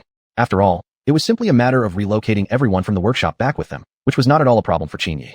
Moreover, Qin Rongrong had been constantly oppressed by Cao Cao here. Instead of barely surviving here, it would be much better for her to go to Qin, a safer and more secure place. This matter is not urgent. You still have 2 days before I leave. You can let me know your decision by then. But the set of clothes I want must be completed before tomorrow. I hope that isn't too difficult for you, Miss Qin. Upon hearing these words, Qin Rongrong smiled and nodded. She could clearly sense that Qin Yi was different from Cao Cao, someone who didn't forcefully impose on others. And for that alone, she was already satisfied. Strangely enough, from the bottom of her heart, she began feeling an admiration for him. A young man of such stature and understanding, who also possessed such handsome features. How could he not be someone young women like Qin Rongrong desired? Yet she knew deep down that this was merely a thought. There was an enormous gap between their social standings. Such a chance was simply impossible. More importantly, if she truly decided to develop her business in Qin, having a close relationship with Qin Yi might lead people to accuse them of favoritism. Qin Yi also clearly understood Qin Rongrong's thoughts and would never force her to go to Qin. If there is nothing else, I will take my leave now. I will come back tomorrow to pick up my clothes. Saying this, Qin Yi stood up and left. Watching his retreating figure, Qin Rongrong felt a deep inner conflict. Yet she had forgotten one thing. If Cao Cao discovered who made the clothes for Qin Yi after this, he would definitely seek her out, and then she would once again be under Chao's oppression. Without delay, she began crafting the clothes Qin Yi had requested. Meanwhile, Lu Bu had already led his troops to the border of Wei, and to avoid drawing attention, he considered detouring around Wei. However, doing so would cost significantly more travel time. Lu Bu was now weighing whether or not to bypass the land of Wei entirely. General Lu, we have already spent nearly 3 days getting here. If we choose to detour around Wei, we will require at least 5 more days. Given the strength of the Xiongnu, I'm afraid they may not last that long. If we arrive too late, our lord may find himself in a disadvantageous position. And if the Xiongnu lose, they will definitely blame our lord. Ding Ji, who had been beside them, spoke up. Ever since he had recently brought the Taoist figures to Qin, Ding Ji had been accompanying Qin Yi as a strategist. Though many decisions were ultimately made by Qin Yi himself, when he wasn't around, he became the sole leader within the entire army. He couldn't be said to hold more authority than Lu Bu, but there were many matters where Lu Bu still needed to follow Ding Ji's suggestions. Upon hearing this, Lu Bu nodded slightly. He understood the logic perfectly. If that's the case, then we shall enter Wei and proceed toward the Xiongnu, but we must bypass the cities on Wei's border. As far as I know, the western side of Wei is barren land. We shall proceed toward the Xiongnu through that area. Lu Bu said. Ding Ji raised no objection. It truly seemed to be a decent choice for them. Without hesitation, Lu Bu then led his troops into Wei. Just when they thought everything would proceed smoothly, they unexpectedly came face to face with a patrol unit from Wei's border less than 2 hours later. Facing the sudden appearance of a foreign army at the border, the patrol unit instantly took defensive positions. Looking at the Shu patrol unit, Lu Bu shook his head helplessly. It was simply too coincidental. They had been discovered far sooner than expected. However, wiping out a force of this size would be an effortless task. Without hesitation, he led his troops into battle. The patrol unit's commander recognized Lu Bu immediately upon seeing him, and a look of astonishment quickly surfaced on his face. He had originally assumed they were just local bandits, never imagining it was actually an army from Qin, and none other than Lu Bu himself leading them. In an instant, the entire patrol unit was thrown into chaos. Yet soon after, the commander regained his composure. You must report back immediately about what's happening here, he ordered urgently. Although we don't yet know their intentions for being here, be sure to warn the surrounding cities to heighten their defenses. If Lu Bu is here, this situation is certainly not simple. After saying that, the commander led his entire patrol unit in a direct confrontation against Lu Bu. Meanwhile, the soldier sped away as fast as he could. Seeing someone attempting to escape, Ding Ji quickly urged Lu Bu to chase after him. If their presence were to be further exposed, they would surely face even more resistance. Hearing this, Lu Bu immediately pursued. However, as they were unfamiliar with the terrain of this region, it didn't take long before they lost track of the escaping soldier. Meanwhile, the patrol unit was soon completely wiped out. Seeing Lu Bu return with a defeated expression, Ding Ji already knew the result. Alas, such bad luck at the start. We should leave this place quickly. With a sigh, Ding Ji said helplessly. Upon hearing this, Lu Bu slightly nodded. Without delay, he quickly led his troops away from the scene. On the other side, the escaping soldier reached the nearest city in record time. When the city's governor was informed of the situation, he immediately shot up from his seat in shock. It's actually Lu Bu. Chapter 80. Just as expected, we've been tricked. The governor spoke with an expression of genuine surprise. He clearly understood Lu Bu's strength. Even if it were himself alone, or even if all the governors from surrounding cities joined forces, they probably wouldn't stand a chance against Lu Bu. Even more importantly, intelligence had confirmed that this time, the enemy had brought at least 3,000 soldiers. That was the total number of troops from all the cities combined. Still, the governor decided to send men to monitor every move of the enemy. Although Lu Bu had appeared here, judging from his route, he didn't seem to have any intention of attacking. If he wanted to attack, why would he travel along the border? There must be something suspicious going on. On Lu Bu's side, he had already led his troops to the desert on the western border of the Wei Kingdom.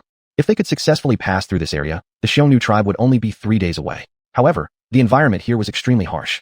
it would be quite difficult to pass through safely. Inside the Wei capital, Qin Yi had already obtained the garments he desired from Qin Rongrong. Looking at the flawless general's attire in his hands, a faint smile appeared on Qin Ye's face. Thank you, Miss Qin. This is the reward I promised you. As he spoke, Qin Yi took out a piece of gold from his sleeve. However, Qin Rongrong simply smiled and shook her head. There's no need for a reward. I only hope that Lord Qin can promise me one thing. Qin Rongrong looked at Qin Yi with a slightly serious expression. Seeing this, Qin Yi couldn't help but furrow his brow. Then, Qin Rongrong expressed her request. She wished that after things were settled, Qin Yi would take her away, and she would arrange for people to leave the Wei capital for the Qin kingdom within 2 days. Moreover, she hoped that after arriving in the Qin kingdom, Qin Yi would help her establish a workshop. Being a woman, this matter would be somewhat difficult, especially in a place where she was unfamiliar. Hearing her words, Qin Yi smiled and nodded. He hadn't expected that after only one night, she would agree to his suggestion. No problem. Actually, I wanted to talk to you about exactly this matter. After I take away Hua Tuo, Cao Cao will surely conduct a thorough investigation, and when that happens, they will trace it back here. You will inevitably become implicated. I imagine you already considered this and therefore decided to relocate to the Qin kingdom for development. Qin Yi replied. Finding that Qin Yi had already figured out the reason she wished to move to the Qin kingdom, Qin Rongrong looked at him in astonishment. She had long heard of Qin Ye's keen perception, but she hadn't expected him to easily discern her thoughts so effortlessly. It was truly extraordinary. At the same time, Qin Rongrong also feared that Qin Yi might refuse her request because of this and couldn't help feeling anxious internally. Don't worry. I will ensure your safety, and I accept your request. After bringing you back to the Qin kingdom, I will build you a workshop in Yangzhou immediately, larger and grander than this one. Furthermore, you will become the royal garment artisan of our great Qin, and in the future, you will reside in the palace. If you don't mind, would you be willing to become my queen? Qin Yi looked at Qin Rongrong with a smile. Queen. Qin Rongrong couldn't believe what she had just heard.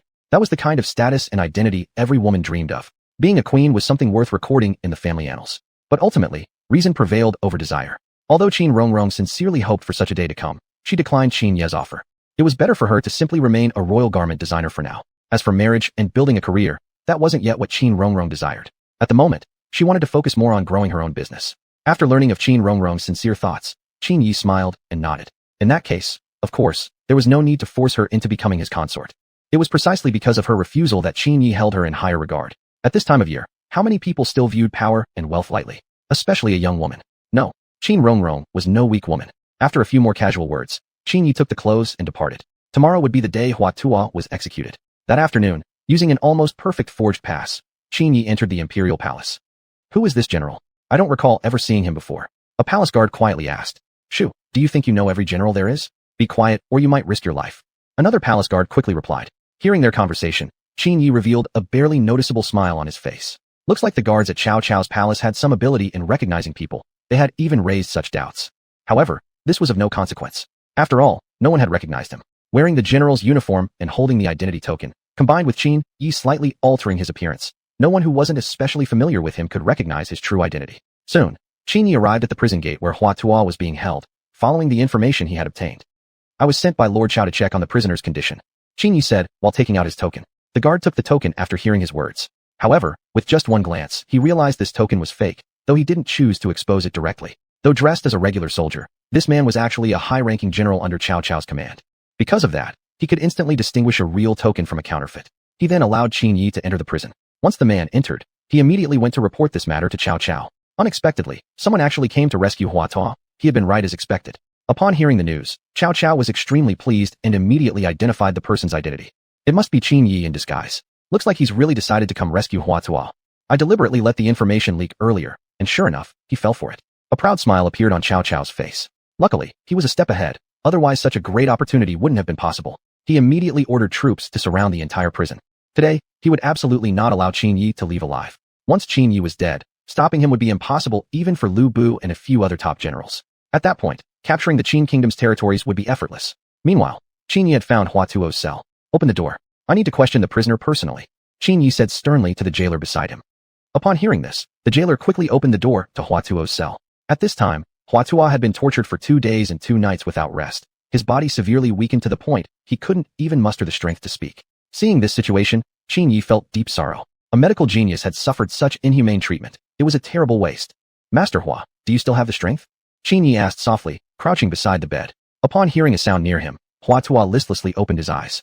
Chapter 81. Get out of the palace. Seeing the figure dressed as a general, Hua Tuo forced himself up from the bed. But in the next second, he collapsed again due to a complete loss of strength.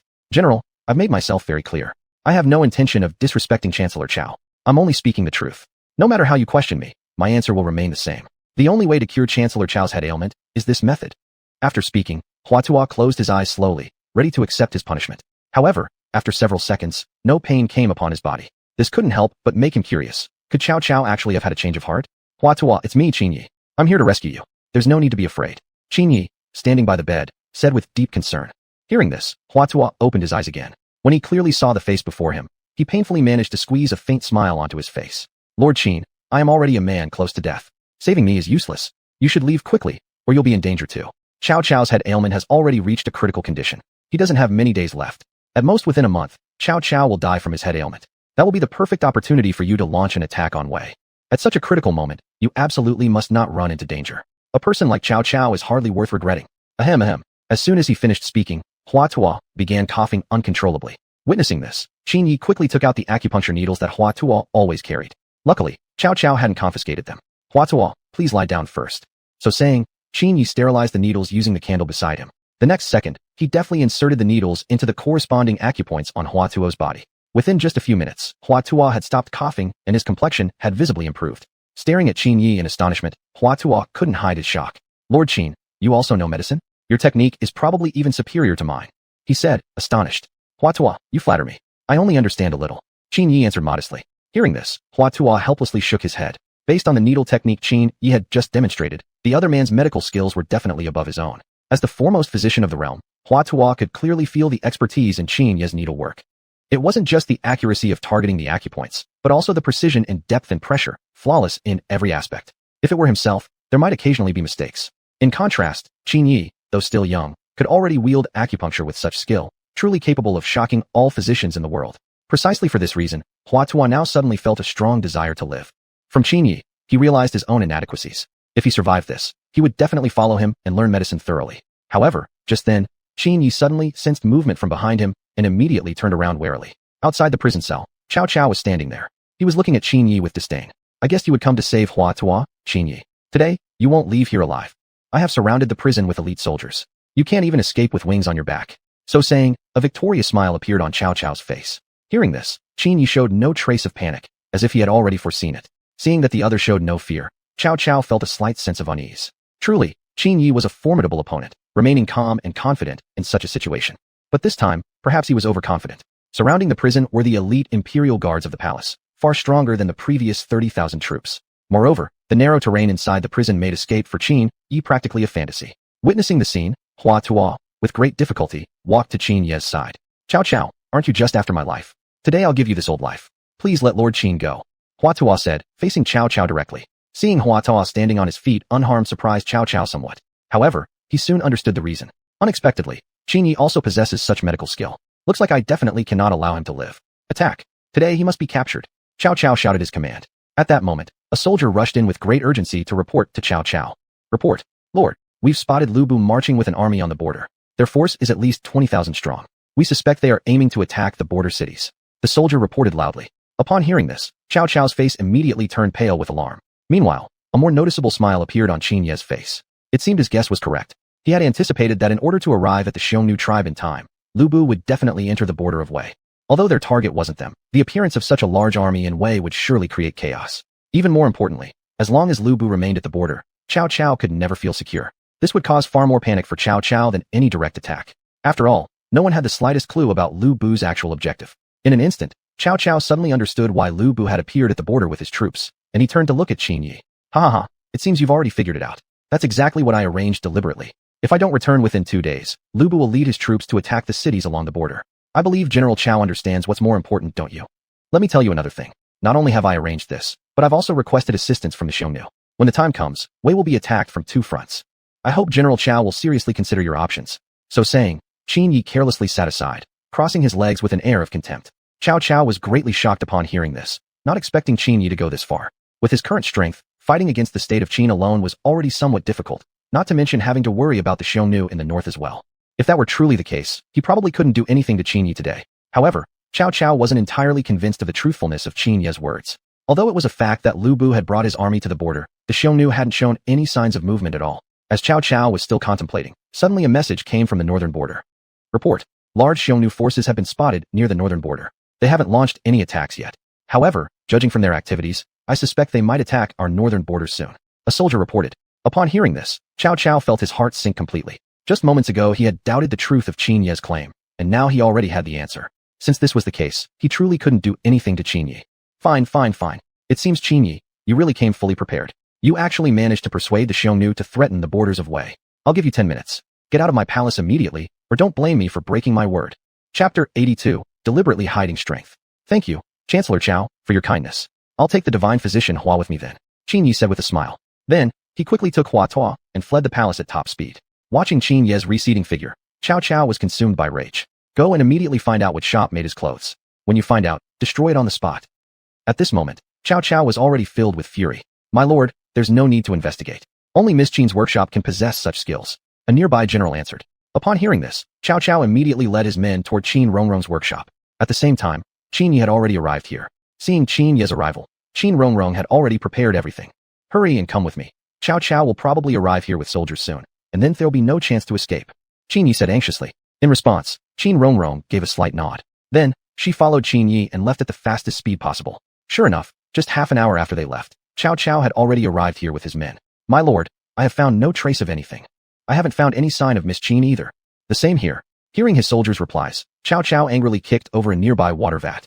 He had never expected that Qin Ye had taken Qin Rongrong away as well. She was the concubine he had set his eyes on, and before he could even marry her, Qin Ye had snatched her away. This time, not only had Qin Ye rescued Hua Tuo, but he had also taken away the woman Cao Cao had desired. Instantly, overcome with rage, Cao Cao collapsed to the ground unconscious. On the other side, Qin Ye had already driven the horse carriage far away from the Wei capital. General Liu, we have now entered the borders of the Xiongnu tribe. We should reach our destination within a day's journey at most. Ding Ji said. Upon hearing this, Lu Bu nodded. Then we will not stop to rest anymore. Increase the marching speed. Lu Bu replied. Ding Ji had no objections to this. Since yesterday, the army had rested nearly a full day, so it was reasonable to march urgently now. On the Xiongnu side, the left prince was commanding the army in a fierce battle against the Xianbei tribe. Chief, these past few days the Xiongnu have not managed to break through our defenses. Although we've suffered heavy losses, we still maintain the initiative in the war. One of the tribal generals knelt before Ke Bining. Hearing this report, Ke Bining smiled slightly. In his opinion, this attack by the Xiongnu on his Xianbei tribe was nothing more than a doomed effort. Though his overall strength wasn't great, it was not something the Xiongnu could easily trample upon. He then stood atop the city wall with disdain. Meanwhile, the left prince was becoming increasingly anxious. If things continued like this, he would definitely suffer defeat. He hadn't expected the Xianbei tribe's strength to be far greater than he had imagined, and worse, the losses on his side were mounting. Now his only hope was that the Qin reinforcements could arrive in time. If they arrived late, the Xiongnu people might vanish from history. Watching the increasingly ferocious battle from the Xianbei, the left prince looked somewhat grave. We underestimated this tribe. With such fighting power, even the Wei kingdom might struggle to handle them. The left prince assessed. However, this wasn't the time for evaluation. He needed to figure out a way to change the current situation. Right now, the army's morale was undoubtedly low, affected greatly by repeated defeats. More importantly, after several days of continuous assaults, they hadn't even captured a single city, which already exceeded the left prince's expectations. Had they been facing Wei forces, at least one city would have been captured by now. Chief, we've received news from the front line. We are now fighting on the enemy's city walls. A soldier rushed to report. Good. Upon hearing this, the left prince was instantly filled with joy. After days of struggle, this was finally a piece of good news. He clearly understood that the reason the Xianbei had held out so long was entirely due to the protection of the city walls. Now that the walls had been breached, capturing this city was only a matter of time. On the other side, watching the breached city walls, Ke Bining wore a face of fury. Didn't you say we had the advantage? Then why have the city walls fallen? Ke Bining glared at the tribal general who was reporting. Chief, I don't know where they got the siege equipment, but they directly led their troops onto the city walls, catching us completely off guard. The tribal general replied nervously. Siege equipment? They hadn't encountered such things in previous battles. Had they deliberately concealed their strength? Ke Bining's guess was spot on. The left prince had hidden the siege equipment in advance to increase the chances of successfully taking the city. At this moment, the Xiongnu army had already breached the city walls. With the walls fallen, Ke Bining had no choice but to issue the order to retreat. Their greatest advantage had been holding the city walls from above. Now that the walls had been breached, their tremendous advantage was gone. In terms of ground combat, there was no way the Xianbei tribe could match the Xiongnu people. Ke Bining only commanded a single tribe, while the opposing side was an entire ethnic group. Their sizes differed by several times. Not to mention that each Xiongnu soldier was exceptionally strong. However, Ke Bining didn't believe he had lost yet. After all, the Xiongnu had suffered losses no smaller than his own in capturing this city. As long as he prepared his forces for a counterattack, the Xiongnu would definitely be unable to respond. Even more importantly, this was his own territory, and he was extremely familiar with the surrounding environment. Facing the Xiongnu's continued advance, he still had a strong chance of victory. Unbeknownst to him, the Qin reinforcements were already drawing near. That night, Lu Bu arrived at the left prince's camp with his troops. Faced with Lu Bu's arrival, the left prince was overjoyed, humbly welcoming General Lu and the reinforcements. The left prince performed a half-kneeling salute. This gesture neither compromised his own status nor failed to express his respect. Seeing the left prince offering such a grand courtesy, Lu Bu hurriedly helped him up. There's no need for such formalities, Your Highness. Could you please inform me of the current situation, so we can discuss the strategy moving forward as soon as possible? Lu Bu said with a smile. In response, the left prince nodded with a smile. Although he had already captured one city from the Xinbei tribe, according to his understanding of the tribe, there were still 5 more cities awaiting them. Kubining was certainly well prepared, and capturing the remaining cities would likely prove even more difficult. Hearing this, Lu Bu slightly nodded. Then, he turned to look at Ding Ji sitting nearby. Do you, my advisor, have any plans in mind? Lu Bu asked. Haha. Naturally we shall advance together. Although the enemy holds the geographical advantage, their strength has rapidly declined after these days of fierce battles. Moreover, besides General Lu, we also have Generals Jin and 2 others with us this time. Chapter 83. Qin Ye's embarrassing moment. 4 generals will attack 4 cities. The rest will be left to the Zhui Xianwang. Ding Ji looked at the Zhui Xianwang as he spoke. And this wasn't because of Ding Ji's overconfidence in his strength. It was a matter of expediency. He had some prior knowledge of the Xinbei tribes. Overall, their strength wasn't great, and their army numbered no more than 100,000. Moreover, the past few days of heavy fighting had already consumed nearly half their forces. The remaining troops dividing to defend 5 cities were stretched thin. Each city would have no more than about 10,000 soldiers defending. Comparatively, their own side, the Xiongnu, had brought reinforcements totaling a full 100,000. Even if they divided their forces to attack, each general could still command 20,000 troops. In this case, their numbers were twice that of the enemy. Faced with Ding Ji's analysis, the Zhui Xianwang slightly nodded. Although they couldn't rule out the enemy gathering all forces to defend a single city, even so, they still held the advantage. Soon, the next plan of attack was decided. Within the Wei Kingdom, at its capital, what? The army led by Lu Bu only passed along the border? The Xiongnu also did the same? They're not even here to attack us. At this moment, Cao Cao, just awoken from a faint, glared furiously at the soldier who came to report. He had also learned the real situation and instantly realized he had been deceived by Qin Yi. At the same time, he learned that Lu Bu's forces were heading to support the Xiongnu in attacking the Xinbei tribes. I've actually been tricked by that scoundrel, Qin Yi. Anger boiled up in Cao Cao once again. Lord, please stay calm. You must not get angry again, or it will affect your health. Sima Yi advised beside him. Hearing this, Cao Cao couldn't calm down in the slightest. Calm? How could he calm down? He had let go of a great opportunity to eliminate Qin Yi, and even allowed him to take Qin Rongrong with him. How could he possibly calm down? Moreover, now the Qin Kingdom's army, in collaboration with the Xiongnu, had launched a large-scale offensive against the Xinbei tribes. Once the Xinbei perished, the Wei Kingdom would face an even greater crisis. Based on what he knew of Qin Yi, the man would certainly occupy the Xinbei territory and use it to threaten the northern border. Wei would then find itself facing threats from 2 directions. One after another, the bad news overwhelmed Cao Cao. Thus, he immediately decided to send reinforcements to the Xinbei. Lord, I fear it might already be too late to do so now. Qin Yi must have known that we would choose to assist the Xinbei. If I'm not mistaken, he must have already stationed troops near the border to block us. Sima Yi continued. This won't work either? Then you tell me what to do. Cao Cao glared furiously at Sima Yi. Facing Cao Cao's fierce temper, Sima Yi helplessly shook his head. In my opinion, we can only remain stationary for now, to avoid falling into Qin Yi's trap. We are already in a passive position. Once we fall into his trap, it will become even more disadvantageous for us, and we'll still have no answer for him. Now, we can only focus on improving our overall strength and look for suitable opportunities. Sima Yi gave his answer. Hearing this, Cao Cao sighed heavily and then sat back down. Now, this was the only option. Moreover, he clearly knew his own physical condition. If he continued to be this angry, he might not even live to launch a campaign against Qin Yi. As for Qin Yi, he had already entered the Qin Kingdom's territory. After the day-long journey, sitting beside him, Qin Rongrong couldn't help but feel drowsy.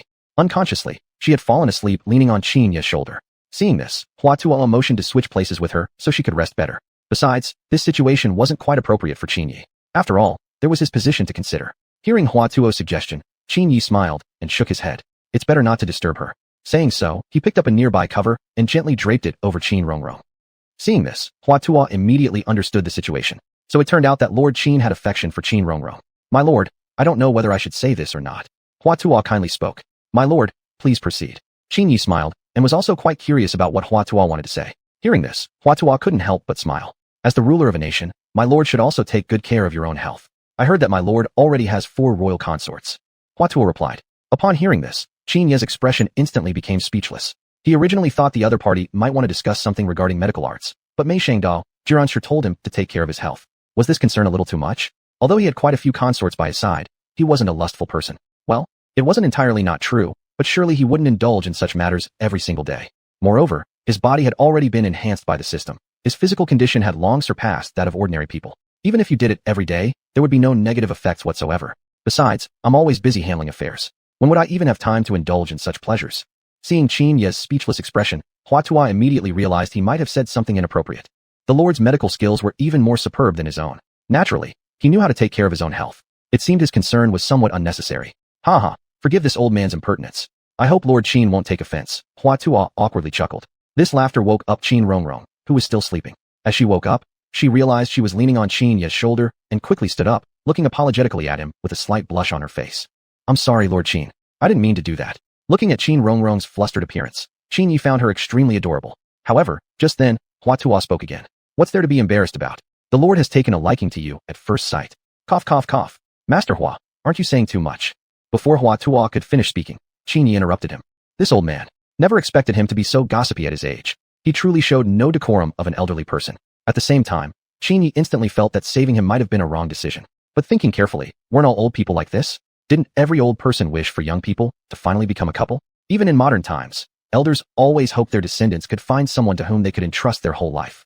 Although Hua Tuo hadn't finished his sentence, Qin Rongrong had already guessed what he intended to say. A first sight, instant love? How could that be possible? She had clearly stated before that she couldn't become the lady of the kingdom. But looking at Qin Ye's reaction, although seemingly serious, it somehow gave the impression that he feared being exposed.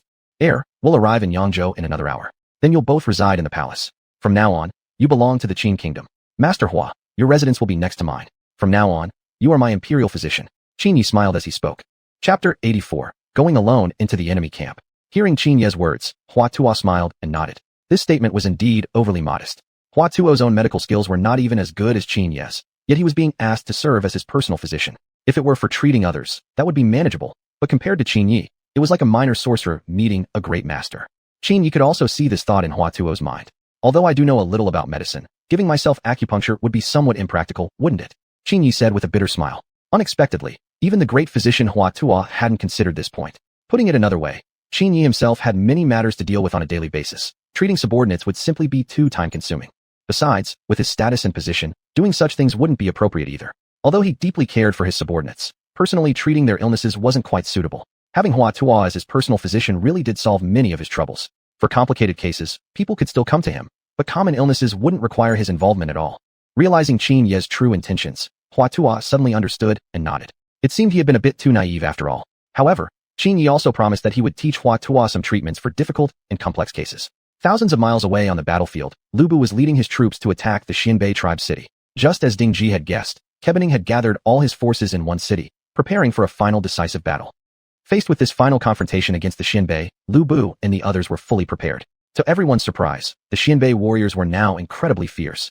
Each one seemed to be fighting like a crazed warrior pumped full of stimulants. It seems they have already prepared themselves for death. I never imagined the desperate Xianbei could be this strong. They truly deserve our respect as opponents. I don't know why, but I almost feel reluctant to see them perish. Ding Ji said beside him.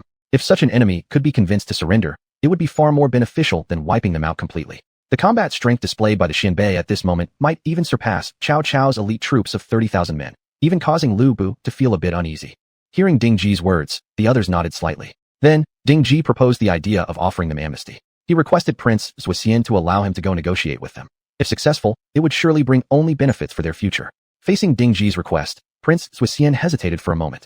Although pacifying the Xianbei tribe would bring them many advantages, most importantly avoiding the sacrifice of soldiers, he suspected the other side would not easily agree. After all, this war had already inflicted heavy losses on the Xianbei, and Kebening probably wouldn't accept surrender. Moreover, Prince Zuoxian somewhat understood this tribe's nature. It was definitely the kind that would rather die than submit. Especially their leader, Kebening. He was a true tough man. Please allow me to try, my lord. It would be a real shame to let a tribe like this perish completely. Ding Ji pleaded. Witnessing this, Prince Zuoxian shook his head and finally agreed to Ding Ji's request. At the same time, Lu Bu volunteered to go along to protect Ding Ji's safety. General Lu, please stay. Going alone will show them our sincerity. Even if danger arises, we won't risk losing someone as important as you. You are the most outstanding general under our lord. If anything were to happen to you, our lord would also be greatly troubled. Let me go alone. Ding Ji directly declined Lu Bu's offer. Hearing this, Lu Bu could only slowly step back. He clearly understood this reasoning. In the event of danger, losing one life was better than two. It wasn't that Lu Bu was afraid of death, it was simply for the greater good. After mentally preparing himself, Ding Ji rode alone toward the city where Kebening resided. The soldiers on the city walls, seeing this, hurriedly reported this to Kebening. Upon hearing that the other party had come alone, Kebening was greatly shocked. What tremendous courage and determination this must require. Unexpectedly, Kebening began to admire Ding Ji with newfound respect. No wonder Qin Yi could achieve such great feats. His success stemmed not only from his personal strength, but also from having generals with such bravery under his command. Immediately, Kebening ordered the city gates opened to welcome the guest, and he clearly understood why the other party had come. It was none other than to persuade him to surrender. Though unwilling, since this man dared to come alone, his courage alone deserved an audience. More importantly, as the leader of the Xianbei tribe, he must take responsibility for his soldiers. If the terms proposed were reasonable, even surrendering wasn't entirely out of the question. After all, it wasn't surrendering to Cao Cao, but to Qin Yi himself. Never would I have imagined that you possessed such courage. To come alone like this truly deserves my admiration. The moment we meet, you speak of such courage. I must truly admire your Lang, Ding Ji, Kebening said as soon as they met. Hearing this, Ding Ji naturally responded with great humility, claiming that what he had done was all for the future of both the Qin kingdom and the Xianbei tribe. Oh, for the future of my Xianbei tribe. Kebening couldn't quite grasp the meaning behind Ding Ji's words. Shouldn't it be for the future of Qin instead? After all, logically speaking, if he surrendered to Qin, he could effortlessly reveal his trump card and use it as leverage against Wei. Saying it was for the benefit of the Xianbei tribe was somewhat difficult to understand. In response, Ding Ji simply smiled and nodded. That's right, I'm indeed thinking for the Xianbei tribe. As long as you choose to surrender, you will not only preserve your strength, but also receive the corresponding territory. More importantly, you will receive the protection of our Qin kingdom. Otherwise, even if we fail to capture your city this time, Cao Cao will surely lead his troops here soon enough. Based on what we know about Cao Cao, he would never take the initiative to offer amnesty to you. And even if he did, the treatment you received would certainly be worse than what we offer. What's more important is, my lord has always valued talent greatly. Once he learns that all of you are valiant warriors, he will surely share the same sentiment as me. Ding Ji poured out all the advantages in one breath, and he wasn't worried that Kebening wouldn't agree. After all, he clearly understood the gap in strength between himself and the Qin kingdom. Even if Qin chose to spare him, he would still have to face an attack from Wei afterward, and then he would have absolutely no chance of preserving the entire tribe. Listening to Ding Ji's words, Kebening felt extremely conflicted. He didn't believe the sincerity behind Ding Ji's words. Although Qin Yi was indeed a wise ruler, how could the Xiongnu possibly agree to such terms? Thus, Kebening raised his concerns. Upon hearing that the other side feared the Xiongnu might renege on their promise, Ding Ji couldn't help but smile. Please rest assured, my chief. I have already obtained Prince Zuixian's approval for this matter. We will certainly not go back on our word. Chapter 85, Surrender Offer. Ding Ji smiled. As for that, Kebening nodded slightly. After serious contemplation and weighing all the pros and cons, he finally agreed to surrender. Although this decision went against his own nature, it was a necessary choice to protect the lives of his entire tribe. Thus, he personally opened the city gate. Outside the gate, Ding Ji stood with a smile and waved his hand towards the distant army. Lu Bu, who was at the front, immediately led his troops forward upon seeing this. Soon, he met up with Ding Ji. General Lu, the Xianbei tribe has accepted our offer of surrender. Moreover, apart from this city, they voluntarily handed over all other cities to us. Ding Ji said, his face calm and relaxed. At the same time, Kebening approached Lu Bu with several soldiers. Kebening, leader of the Xianbei tribe, pays respects to General Lu. Kebening said respectfully, you're too kind, chief. From now on, we are one family. Furthermore, my lord said that if you are willing to surrender, you shall be a vassal of the state of Qin and receive our state stipend. The army behind us will also be under your command. We hope you can assist my lord in unifying the nation. Lu Bu replied. Upon hearing these words, Kebening smiled and nodded. He never expected himself to become a vassal, equal in status to any other noble in the state of Qin. Though distant from Qin territory, Kebening felt no fear now. Now that he had decided to surrender, he would fully commit himself to helping Qin Yi unify the world. Thus, Kebening officially became a noble of the Qin state. Additionally, he did not forget the promise made to the left prince. He gave 3 cities to the latter, significantly expanding his territory. Faced with such an outcome, everyone was delighted. But just then, a man suddenly appeared before Kebening. Report. My chief, enemy forces from the Wei kingdom have been spotted approaching from 50 miles away. The man reported. Upon hearing this, everyone looked at each other in surprise. Ding Ji realized this was the best opportunity to prove themselves. Kebening had not yet fully trusted them. If they could help him defeat the Wei forces, it would surely cement Kebining's trust in Qin, and together they could resist Wei. Thus, Ding Ji slightly nodded at Lu Bu beside him. Understanding the message, Lu Bu immediately led his troops to engage the enemy. Still stunned by this sudden appearance of the Wei forces, Kebening stood still in shock, watching Lu Bu's back as he departed. At the same time, Ding Ji also gave a meaningful glance to the left prince, indicating that he should join the battle. Seeing this, the left prince instantly grasped Ding Ji's intention. Then, he led his army to follow Lu Bu into battle. Seeing this, Kebening finally placed his trust in Ding Ji. Since they were willing to help defend his land from Wei, he naturally couldn't remain idle. This was, after all, his territory, at least for now. Even as a newly appointed noble of Qin, this was still his battlefield. Would it not be rude to let others fight on his behalf in his own domain? Soon, Lu Bu met the Wei forces head-on. When the Wei commander noticed that the attacking force was led by Lu Bu himself, he was greatly startled. Shouldn't Lu Bu currently be engaged in battle against the Xinbei tribe? How had he turned around to fight against us? Could it be that the Xinbei tribe had already fallen to our enemy? While he was still puzzled, he noticed the swarms of cavalry approaching from behind Lu Bu. The Xiongnu? And the Xinbei forces as well? What's going on here? At that moment, the Wei commander couldn't make heads or tails of the situation. According to the intelligence he had received, wasn't Lu Bu and the left prince supposed to be attacking the Xinbei tribe together? How come the three forces were now united against us? What was happening? Just then, the Wei commander's strategist suddenly understood the situation. It seems that the Xinbei tribe has surrendered to the state of Qin, hence their united front against our invasion. Hearing this, the commander nodded in realization. If that were the case, the only option was to retreat for now. After all, the purpose of this mission had been to conduct a surprise attack when the Xinbei tribe was unprepared, so the force he had brought was not very large. Fighting against the Xinbei alone was still manageable. But now, attempting to fight such a coalition with only a small force was like smashing eggs against stones. Unless he was an idiot, he would never take such a risk. Thus, he hurriedly ordered a retreat. But it was already too late. Ding Ji had already given the order to release arrows. The next moment, a heavy hail of arrows rained down upon the Wei forces. Then, Lu Bu and the others charged forward. The Wei army had no choice but to engage in battle. Within less than 2 hours, the entire Wei force had been wiped out. I am deeply grateful to General Lu and Left Prince for your kind assistance. I, Kabinung, will always remember this favor. From now on, I will certainly abide by our agreement and never do anything to violate it. Kabinung said solemnly, gazing at the two men. Upon hearing these words, Lu Bu and the Left Prince exchanged a smile. This was well done. Convincing the Xinbei tribe to surrender is far more beneficial than destroying them. Now we have another powerful force to counter the Wei kingdom. Qin Yi fully agreed with Ding Ji's approach. And naturally, this was also the reason why Qin had brought Ding Ji along with him on this campaign. Ding Ji not only possessed the ability to correctly analyze military situations, but he also had excellent persuasive skills. As for Cao Cao, he felt quite helpless upon hearing the outcome. He deeply understood the disadvantages the Wei kingdom would face now that the Xinbei had allied with Qin. In the future, he would have to monitor not only the Xiongnu, but also the Xinbei tribe. At the same time, Qin's presence at the southern border continued to apply immense pressure. Several months later, Liu Bei declared himself king of Hanzhou. At the same time, Guan Yu flooded the 7 armies of Cao Cao, successfully eliminating surrounding rival forces and strengthening Liu Bei's plan to restore the Han Dynasty.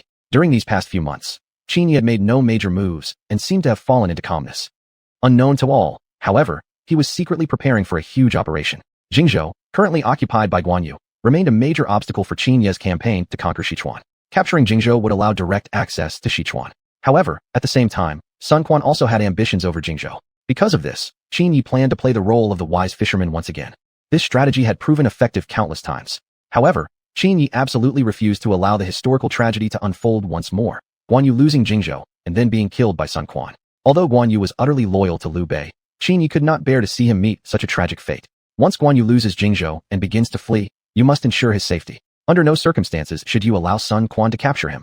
Qin Yi looked at Lu Bu and the others as he spoke. Upon hearing this, Lu Bu looked at Qin Yi with slight confusion, failing to understand why they should rescue Guan Yu. Wasn't it supposed to be desirable for Guan Yu to die in battle? Chapter 86, Rescue Guan Yu. As for this, Qin Yi did not offer any further explanation. He finally understood how Cao Cao must have felt back then, that feeling of cherishing and valuing talented individuals. Guan Yu truly commanded respect, not only because of his bravery and strength, but more so because of his loyalty to Liu Bei. Such a man, how could he fail to earn admiration? Unfortunately, Liu Bei didn't know his own best interests, eventually dying on the path of restoring the Han Dynasty. This was something only Qin Yi knew. After all, he was not originally from this era, and he had a clear understanding of the major historical events of the Three Kingdoms period. You all go and prepare. Guan Yu absolutely must not be harmed. If he dies, I'll hold you all accountable, Qin Yi said sternly, staring at Lu Bu and the others. Upon hearing these words, everyone nodded in agreement. Although they didn't fully understand, since it was Qin Yi's order, they dared not disobey. Lu Bu suspected that Qin Yi had intentions to recruit Guan Yu. If they truly could obtain him, it would mean gaining a powerful general. Guan Yu's abilities certainly rivaled his own. At the same time, Lu Bu had complex feelings toward Guan Yu. While he admired his bravery, he also felt jealousy. How could Qin Yi show so much favor to Guan Yu, even sending several great generals to secretly protect him? Tell me, isn't the Lord going a bit too far by ordering us to protect Guan Yu? Dian Wei helplessly said to one side. Upon hearing this, others felt similarly helpless. Though they also admired Guan Yu's strength, if heaven truly willed Guan Yu to die, not even a word from Qin Yi could prevent it. Moreover, it remained uncertain whether Guan Yu would even remember this favor afterward. In other words, they would eventually march into Sichuan anyway, and inevitably face Guan Yu in battle. When facing an invading enemy, could they really expect Guan Yu to reciprocate their earlier rescue efforts and allow their passage? Considering Guan Yu's loyalty to Liu Bei, this was clearly impossible. I understand, our lord, said Lu Bu slowly, walking beside them. After all, he is someone who cherishes talents like us. Wasn't each of us saved by our lord back then? Although Guan Yu won't necessarily follow our lord like we did, this precisely proves that he is not destined to die yet. Perhaps we shouldn't speculate any further." Upon hearing this, no one dared say anything else. Several days later, Sun Quan led his troops to attack Jingzhou, and Guan Yu led his army out of the city to meet the enemy. From a hill not far away, Qin Yi watched the battlefield, a faint smile appearing on his face. What could possibly be more joyful than this? This war would cause Guan Yu to lose several generals, and at that moment, he would be able to obtain their attributes. Since the last time, Qin Yi hadn't personally entered the battlefield, and therefore had not gained any attribute enhancements. After acquiring the attributes this time, he could achieve another breakthrough. This was a moment that Qin Yi had long been waiting for. The battle erupted suddenly, as Sun Quan, leading numerous generals, launched an attack on Jingzhou. Facing the ceaseless waves of invaders, not a single general behind Guan Yu showed any sign of retreating. "Today, we shall stand right here before Jingzhou and fight until death. Fight until death." The soldiers roared together. However, the eventual outcome shocked Guan Yu greatly. Sun Quan's army had overwhelming numbers and superior generals, and their ferocious offensive overwhelmed Guan Yu and his defending troops. The battle continued all day, and ultimately, Jingzhou fell. "General, we must retreat now. If we don't leave soon, it will be too late. It's better to preserve our strength than to perish pointlessly," said many officers beside him. Hearing this, although filled with regret, Guan Yu could only choose to retreat under the circumstances. Then, he quickly led the surviving soldiers away from Jingzhou at the fastest speed possible. At the same time, Sun Quan naturally wasn't willing to miss the opportunity to kill Guan Yu and immediately ordered his men to pursue. Facing Sun Quan's pursuing forces, some soldiers remained behind to resist and buy time for Guan Yu's escape. But doing so was like throwing eggs against stones, and they were soon completely wiped out. As the moment ripened, Qin Yi led his troops to attack Jingzhou, which Sun Quan had just captured.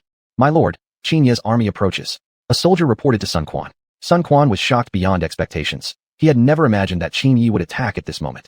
Simultaneously, he immediately realized that he had unwittingly acted as a stepping stone for Qin Yi. The opponent had been waiting for precisely this opportunity. Currently, a portion of his army had already gone chasing after Guan Yu, and the remaining forces were exhausted, clearly unable to face the attacking Qin Yi. The enemy was strong and fresh. At the peak of their condition, Sun Quan's forces had practically no chance of victory. For the time being, he could do nothing but reluctantly abandon Jingzhou, which he had just seized. At this point, he could only hope that the pursuing forces would successfully kill Guan Yu. That way, at least this campaign would not be completely fruitless. But Sun Quan was unaware that this time, he would gain absolutely nothing. As for Guan Yu, he had already escaped beyond several miles. When he passed through a valley, he unexpectedly met Lu Bu, who was stationed outside the valley exit. Guan Yu's heart sank instantly upon seeing the valley already occupied by Lu Bu. With pursuers behind and a tiger ahead, he was at a loss for what to do. With the exhausted troops he had left, there was no way they could stand against Lu Bu. At that moment, Lu Bu suddenly spoke from the front line. "General Guan, please pass through quickly. I was ordered by our lord to ensure your safe escape." Lu Bu stared at Guan Yu seriously. Upon hearing these words, Guan Yu, who had originally looked conflicted, immediately furrowed his brows, unable to tell what Lu Bu was really up to. Lu Bu well understood that Guan Yu wouldn't believe him easily. "Don't worry, if you can't trust me, then at least trust my lord. My lord said that it's not yet your time to die, so he specially sent us to defend you against your pursuers." Lu Bu continued. At that moment, hoofbeats could be heard approaching from behind Guan Yu. Under these circumstances, there was no time to think anymore. Without hesitation, Guan Yu immediately led his troops into the valley. "General Lu, please convey my thanks to Lord Qin." With that, Guan Yu rode away. Meanwhile, Lu Bu quickly engaged the pursuing forces. These enemies were no match for Lu Bu and his men at all, and were soon wiped out, with only a few soldiers managing to escape. Elsewhere, Qin Yi successfully captured Jingzhou. Guan Yu had reached a safe location, but he felt an unsettling sense of unease. This time, not only had he lost Jingzhou, but he had also incurred a debt of gratitude to Qin Yi. As the old saying went, repaying money was easy, but repaying a favor was hard. He had no idea when he'd be able to return this favor. Surely he couldn't just stand by when Qin Yi attacked Sichuan? Enough, enough. This is not the time to think about such things. With those words, Guan Yu led his troops toward Langzhou. At the same time, Sun Quan was furious upon learning that Lu Bu had escaped. This time, he had gained absolutely nothing. "What are you good for? How could you even fail to capture a Guan Yu who was already at the end of his strength?" Sun Quan shouted in rage. "Please calm down, lord. We were nearly successful, but suddenly Lu Bu, Dian Wei, and other great generals launched a surprise attack on us, allowing Guan Yu to escape." The fleeing soldiers responded helplessly. Chapter 87, Chess Skills. Upon learning that Lu Bu and others had ambushed them midway, Sun Quan stood there in shock. He never expected that Qin Yi's arrival this time was not only to take Jingzhou, but also to escort Guan Yu away, a fact that Sun Quan simply could not accept. No wonder he hadn't seen Lu Bu and the others back then. He had originally thought that Qin Yi hadn't brought them along this time, but Mei Shangda, they had actually gone to protect Guan Yu. As a result, not only did Sun Quan fail to obtain the Jingzhou he so desperately desired, but he also suffered heavy losses in troops. Thus, the state of Wu instantly became the weakest among all the kingdoms. "Retreat," Sun Quan commanded. He then quickly withdrew from Jingzhou with the remaining battered troops. Meanwhile, Guan Yu successfully arrived at Langzhou. Zhang Fei, upon hearing the news that Jingzhou had been occupied by Sun Quan, became furious and was about to lead his troops to retake Jingzhou immediately. However, Guan Yu directly stopped him, leaving aside whether Zhang Fei could defeat Sun Quan or not. Qin Yi must also be in Jingzhou now. Since generals like Lu Bu appeared in Jingzhou, it meant that Qin Yi was there too, perhaps already engaged in battle with Sun Quan. It was even possible that Jingzhou had already fallen into Qin Yi's hands. Moreover, considering that Qin Yi had once saved his life, Guan Yu absolutely could not do something as ungrateful as attacking him. Besides, with only these remaining weakened troops, how could they possibly match Qin Yi's forces? Even with Zhang Fei, it would be of no use. Second brother, you're just too soft-hearted. Even though Qin Yi saved your life, so what? We didn't ask for his help. How can this be called ungrateful? Second brother, wait a moment. Allow me to prepare my troops, and then you and I can go together and retake Jingzhou. So saying, Zhang Fei angrily prepared to rush out of the tent. Third brother, no. Even I disagree with this, let alone if Big Brother were here. He would definitely oppose this too. We should return and report this to Big Brother first. Everything will depend on Big Brother's arrangement. Guan Yu stood up and blocked Zhang Fei. Upon hearing this, Zhang Fei unwillingly waved his hand and sat back down. Seeing that Zhang Fei had calmed down, Guan Yu quietly exhaled in relief. Although he himself also longed to retake Jingzhou, his reason told him not to do so. At present, with only himself and Zhang Fei, they stood no chance against Qin Yi. Moreover, choosing to fight for Jingzhou now would only push the Shu kingdom toward destruction. At that time, Qin Yi would use the excuse of ungrateful betrayal to launch an attack on Shu. Currently, Shu was still in the phase of strengthening its power. It definitely could not afford such an action. After a short rest, Guan Yu and Zhang Fei set off for the Shu capital. If Liu Bei later decided to retake Jingzhou, he could accompany him then. As a general, he naturally had to obey the ruler's command. Qin Yi wouldn't blame him for being ungrateful anyway.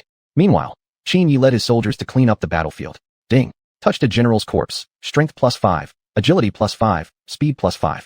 Touched a commandant's corpse, strength +3, speed +3, agility +3, stamina +3. Ding. Touched a right general's corpse, strength +7, agility +7, stamina +7. Gained random attribute. Chess skills. Chess skills? Hearing the term, random attribute, Qin Yi was completely confused. What was this? Could he actually gain such an ability? Would this chess skill help him in unifying the entire realm? Was he supposed to defeat enemies through playing chess from now on? Initially excited at the word, random attribute, Qin Yi immediately lost all excitement upon learning what he had actually acquired. Even though it was a random attribute, this was simply too random. Although the odds of obtaining it had been rare, to receive something this useless was disappointing. But since it was already obtained, Qin Yi had nothing more to say. At the same time, a character panel appeared before his eyes. Master, Qin Yi. Age, 18. Accumulated attributes, strength +250, speed +250, agility +252. Gained random attributes, white tiger long spear, soft armor, phoenix crescent bow. Now you may choose to break through. Will the master choose to break through? Then, the two options break through and give up appeared before him. At this moment, Qin Yi didn't even think twice and directly selected breakthrough, but in the next second, he immediately regretted it. The last time he had chosen breakthrough, he had fainted for several days straight, and it had happened in the wilderness. Choosing breakthrough out here again was truly an extremely stupid decision. Unexpectedly, he had made the same mistake twice. But a few minutes passed, and nothing happened. No sign of fainting, no different from usual. Just then, the system's voice sounded in his mind. Forgot to mention, Master may choose again whether to break through under safe and peaceful conditions. The system will not cause the Master to faint in dangerous environments. Upon hearing this, Qin Yi silently exhaled in relief. Seems like the system was quite user-friendly after all. However, the next second, an arrow shot straight toward him. If it weren't for Qin Yi's reaction speed far exceeding that of an ordinary person, he probably would have died. Lu Bu, standing beside him, seeing this, quickly looked around and soon spotted an enemy archer a few meters away who was still alive and staring at them. Seeing this, Lu Bu immediately rushed forward and beheaded him. At this moment, Qin Yi finally understood what the system had meant by dangerous environment. Clearly, the system had detected that his current situation was unsafe, and thus had not allowed him to fall into an unconscious state. Thinking further, Qin Yi couldn't help but silently curse the system. But this was already the best outcome under the worst circumstances. Fortunately, he hadn't fainted, otherwise he really would have died. After cleaning up the battlefield, Jingzhou now officially belonged to Qin. The Jingzhou has been occupied by Sun Quan. Liu Bei exclaimed in shock, somewhat unwilling to believe the truth of this news. Who was guarding Jingzhou if not his second younger brother, Guan Yu, who commanded a force of 100,000 elite troops? For Sun Quan to breach Jingzhou meant he must have mobilized massive forces. However, according to my estimation, Sun Quan didn't ultimately succeed. When I was escaping, Generals Lu Bu and Jian Wei helped block the pursuing forces, allowing me to escape death in Jingzhou. Guan Yu explained. Lu Bu and Jian Wei also appeared in Jingzhou. Upon hearing this, Liu Bei grew even more serious, momentarily unable to react. However, Zhuge Liang, standing beside him, clearly understood what Guan Yu meant. It seemed that Jingzhou was now likely in Qin Yi's hands. After all, judging from Sun Quan's forces, which had just gone through a major battle, they were absolutely no match for Qin Yi's troops. Hearing Zhuge Liang's explanation, Liu Bei instantly felt a headache coming. If it had been Sun Quan who captured Jingzhou, he still had a chance of retaking it. But now that the opponent was Qin Yi, it was likely impossible to reclaim it. After all, Qin Yi commanded many elite troops and powerful generals, not to mention the new weapons he had developed. Facing Qin Yi, Liu Bei had practically no chance of victory. Zhang Fei and others also felt extremely troubled about this situation. Chapter 88 Equality for All. In contrast, Zhuge Liang had already devised a plan. Although Qin Yi was the savior of Guanyu, Jingzhou could not simply be surrendered. Even though he lacked the martial prowess of a general, he had confidence in his eloquence, so why not give it a try? If only Qin Yi would withdraw his troops from Jingzhou, he was willing to call off future hostilities. Besides, no one could predict the future, anything might happen. Zhuge Liang then requested to go to Jingzhou himself to plead with Qin Yi. Military advisor, this won't work, Liu Bei immediately objected. Although Qin Yi is not as ruthless as Cao Cao, he is still cunning. Why would he willingly give up Jingzhou? But Zhuge Liang just smiled and shook his head. He still had great confidence in his power of persuasion. Seeing Zhuge Liang's determination, Liu Bei sighed helplessly. It seemed that regaining Jingzhou could only be accomplished by sending Zhuge Liang, so he finally agreed. Meanwhile, Qin Yi had randomly selected a room in Jingzhou, sat cross-legged on the floor, and immediately attempted to break through his cultivation limit. The next moment, he collapsed onto the bed. Outside, Lu Bu led his troops to seize control of every city in Jingzhou. After today's battle, the Qin state gained dozens of new cities, significantly expanding its territory. Gazing at the land of Jingzhou beneath his feet, Lu Bu smiled faintly. Who could have imagined that within merely 2 years, Qin Yi would rise from a mere officer to build the strongest state in all the land? This thought led Lu Bu to envision a united empire, where his achievements would surely make him the founding marshal of the Qin dynasty. His position in the entire Qin state would be second only to the ruler himself. Even so, Lu Bu had not become conceited.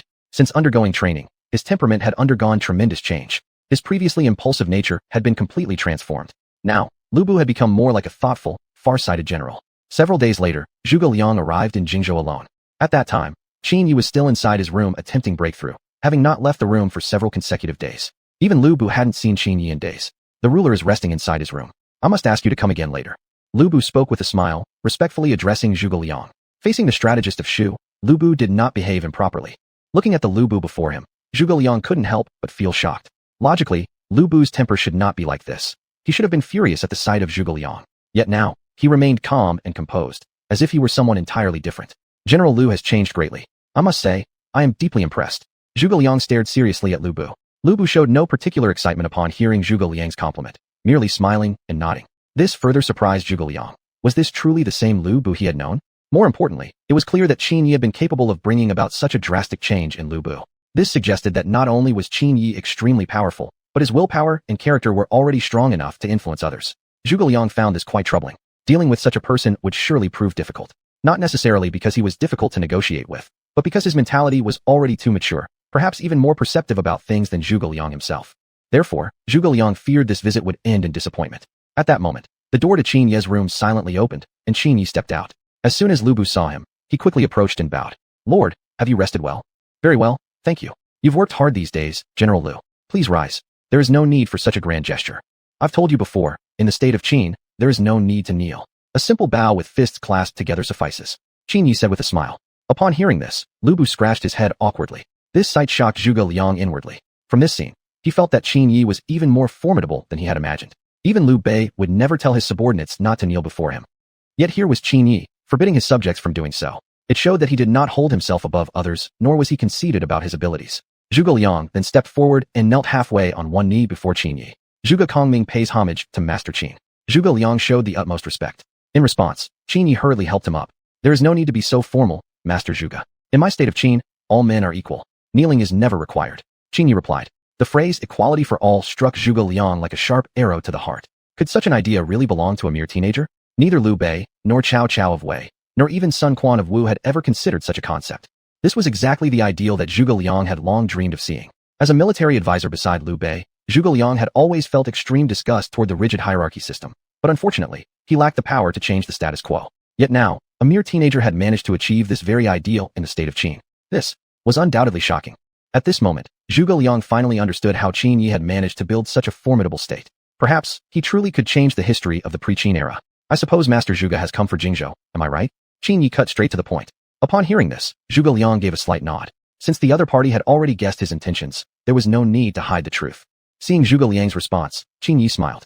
Well then, I fully recognize Master Zhuge's eloquence. In terms of debate, I certainly cannot match you. How about we settle this in a different way? Oh, and what method does Master Qin have in mind? Zhuge Liang asked, puzzled. In response, Qin Yi gave a faint smile. The next moment, he pointed toward a Go board placed in the courtyard. I would like to challenge Master Zhuge to a game of Weiqi. If I lose, I will immediately hand over Jingzhou without a word. However, should Master Zhuge lose, I hope you would be willing to cede Jingzhou to me. Master Zhuge's Weiqi skills are known across the land. Choosing this method, rather than another, ensures fairness for you. As he listened, Zhuge Liang was momentarily surprised. Knowing full well that Zhuge Liang's skill at Weiqi was renowned across the land, why would he still insist on competing in this area? Was this merely an overconfidence in victory, or simply an attempt to show off? Still, this approach pleased Zhuge Liang greatly. Had it been any other method, Zhuge Liang wasn't certain he would have been a match for Qin Yi. Yet the fact that he had even considered this detail proved that Qin Yi was truly worthy of being the founding emperor of the Qin state. Without further ado, Zhuge Liang followed Qin Yi to the table. Qin Yi took the black stones, and Zhuge Liang took the white. I have a copper coin here. We can flip it to determine who moves first. If Master Zhuge has no objection, please check the coin first. And if there is no problem, I shall proceed to toss it. So saying, Qin Yi handed the coin to Zhuge Liang. Chapter 89 Victory Made Easy. Zhuge Liang only gave it a quick glance before returning the coin to Qin Yi. He had no suspicion that Qin Yi had tampered with the coin, otherwise he wouldn't have handed it over so calmly. Besides, even if there had been tampering, what of it? It only affected who moved first. Although the first move granted a slight advantage, it meant nothing to Zhuge Liang. Beside them, Lu Bu couldn't help but feel anxious for Qin Yi. He had never seen Qin Yi play Go before, so naturally he felt concerned. How could someone unfamiliar with Go possibly stand a chance against Zhuge Liang? At this moment, Dianwei walked in. Is our lord playing Go with Zhuge Liang? Dianwei asked, standing beside Lu Bu. Lu Bu simply gave a slight nod. Now, both could only silently watch from the sidelines, striving to maintain the tranquil atmosphere. Over there, Qin Yi had chosen the front side, while Zhuge Liang naturally took the reverse. The next second, the coin flew through the air before swiftly landing on the ground. Both men looked at the coin on the floor, visibly tense. Gradually, the coin settled. It was the reverse side up. Seeing this, Lu Bu and Dianwei inhaled sharply. In that case, their lord would start at a disadvantage, given Zhuge Liang's first move. Please, Qin Yi politely said. Upon hearing this, Zhuge Liang placed the first stone on the board. Internally, Zhuge Liang felt a surge of joy. He had the first move. Would winning now be even easier? Despite that, he remained vigilant. After all, if Qin Yi dared to issue such a challenge, he must possess real skill. Otherwise, he wouldn't have done so. Considering Qin Yi's cautiousness, he would never attempt something without confidence of success. In contrast, Qin Yi was staring at the Go board calmly. The Go playing skill he had acquired a few days ago was now playing its role. Ding! System detecting the host is using Go skill. Go playing system activated. The next second, a screen suddenly appeared before Qin Yi's eyes, although only he could see it. Seeing this, a faint smile curved his lips. On the screen was the exact same game board before him, and Qin Yi could follow the system's guidance to place his stones. However, it was a bit redundant for Qin Yi, as he had just absorbed the top-level Go skills from this world and remembered them clearly. There was absolutely no chance of losing. Even so, he didn't shut down the system. After all, this was his very first experience with Go. There might still be room for mistakes. This was nothing like playing games with friends where you could always retract a wrong move. You could afford to be careless. But now, the stake was Jing province. If he lost, he would have to return the entire Jing province to the Shu kingdom, meaning future efforts would require a military campaign. Because of this, Qin Yi was more focused than ever. Half a watch later, the board was filled densely with stones, yet neither had gained the upper hand. Go wasn't just about strength, it was more importantly about patience. Without great patience, one was highly likely to err in prolonged matches. As the saying went, one misstep could lead to total defeat. I didn't expect Master Qin to be so skilled at Go. I underestimated him. To be so young and already excel in Go like this, truly, you may be called a genius. Zhuge Liang smiled. In response, Qin Yi gave a slight nod. Master Zhuge flatters me. I only understand Go a little and didn't expect to hold out so long against you. Qin Yi's reply was modest. However, Zhuge Liang clearly understood the reality. Qin Yi's skill in Go was certainly no less than his own. If he weren't careful, he himself might lose. After half a watch of intense play, Qin Yi, who had initially been at a disadvantage, had caught up with Zhuge Liang and now even showed signs of slightly leading. As a result, Zhuge Liang dared not relax in the least. Each move from Qin Yi was unexpected, even making Zhuge Liang doubt whether his own understanding of Go was flawed. Qin Yi would attack when he should be blocking and defend when he should be advancing. Just a few moves in, Zhuge Liang was already beginning to question himself. Why play like this? Zhuge Liang couldn't help but wonder internally, raising his head slowly to look at Qin Yi. Is something wrong, Master Zhuge? Qin Yi asked, feigning innocence. In response, Zhuge Liang merely shook his head slightly.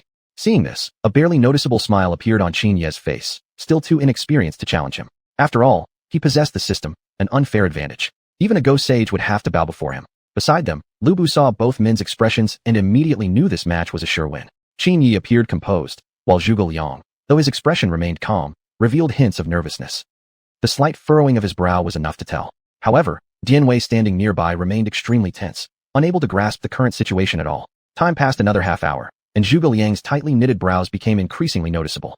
He had already grown anxious and distressed over the situation on the go board. To think he actually had no countermeasures whatsoever against Qin Yi.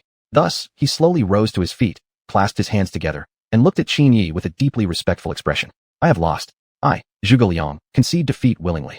The moment those words left his mouth, Lu Bu and the others beside them instantly burst into wild joy. As for Qin Yi, he simply stood up with a smile, then bent down to pick up a white ghost stone from the board. Master Zhuge, please take a look. What if this white stone were placed right here? Upon seeing where Qin Yi placed the stone, Zhuge Liang suddenly understood. Due to his own excessive nervousness, he had actually committed such a foolish mistake. A sense of shame washed over him. However, facing such an immensely powerful opponent as Qin Yi, losing was understandable.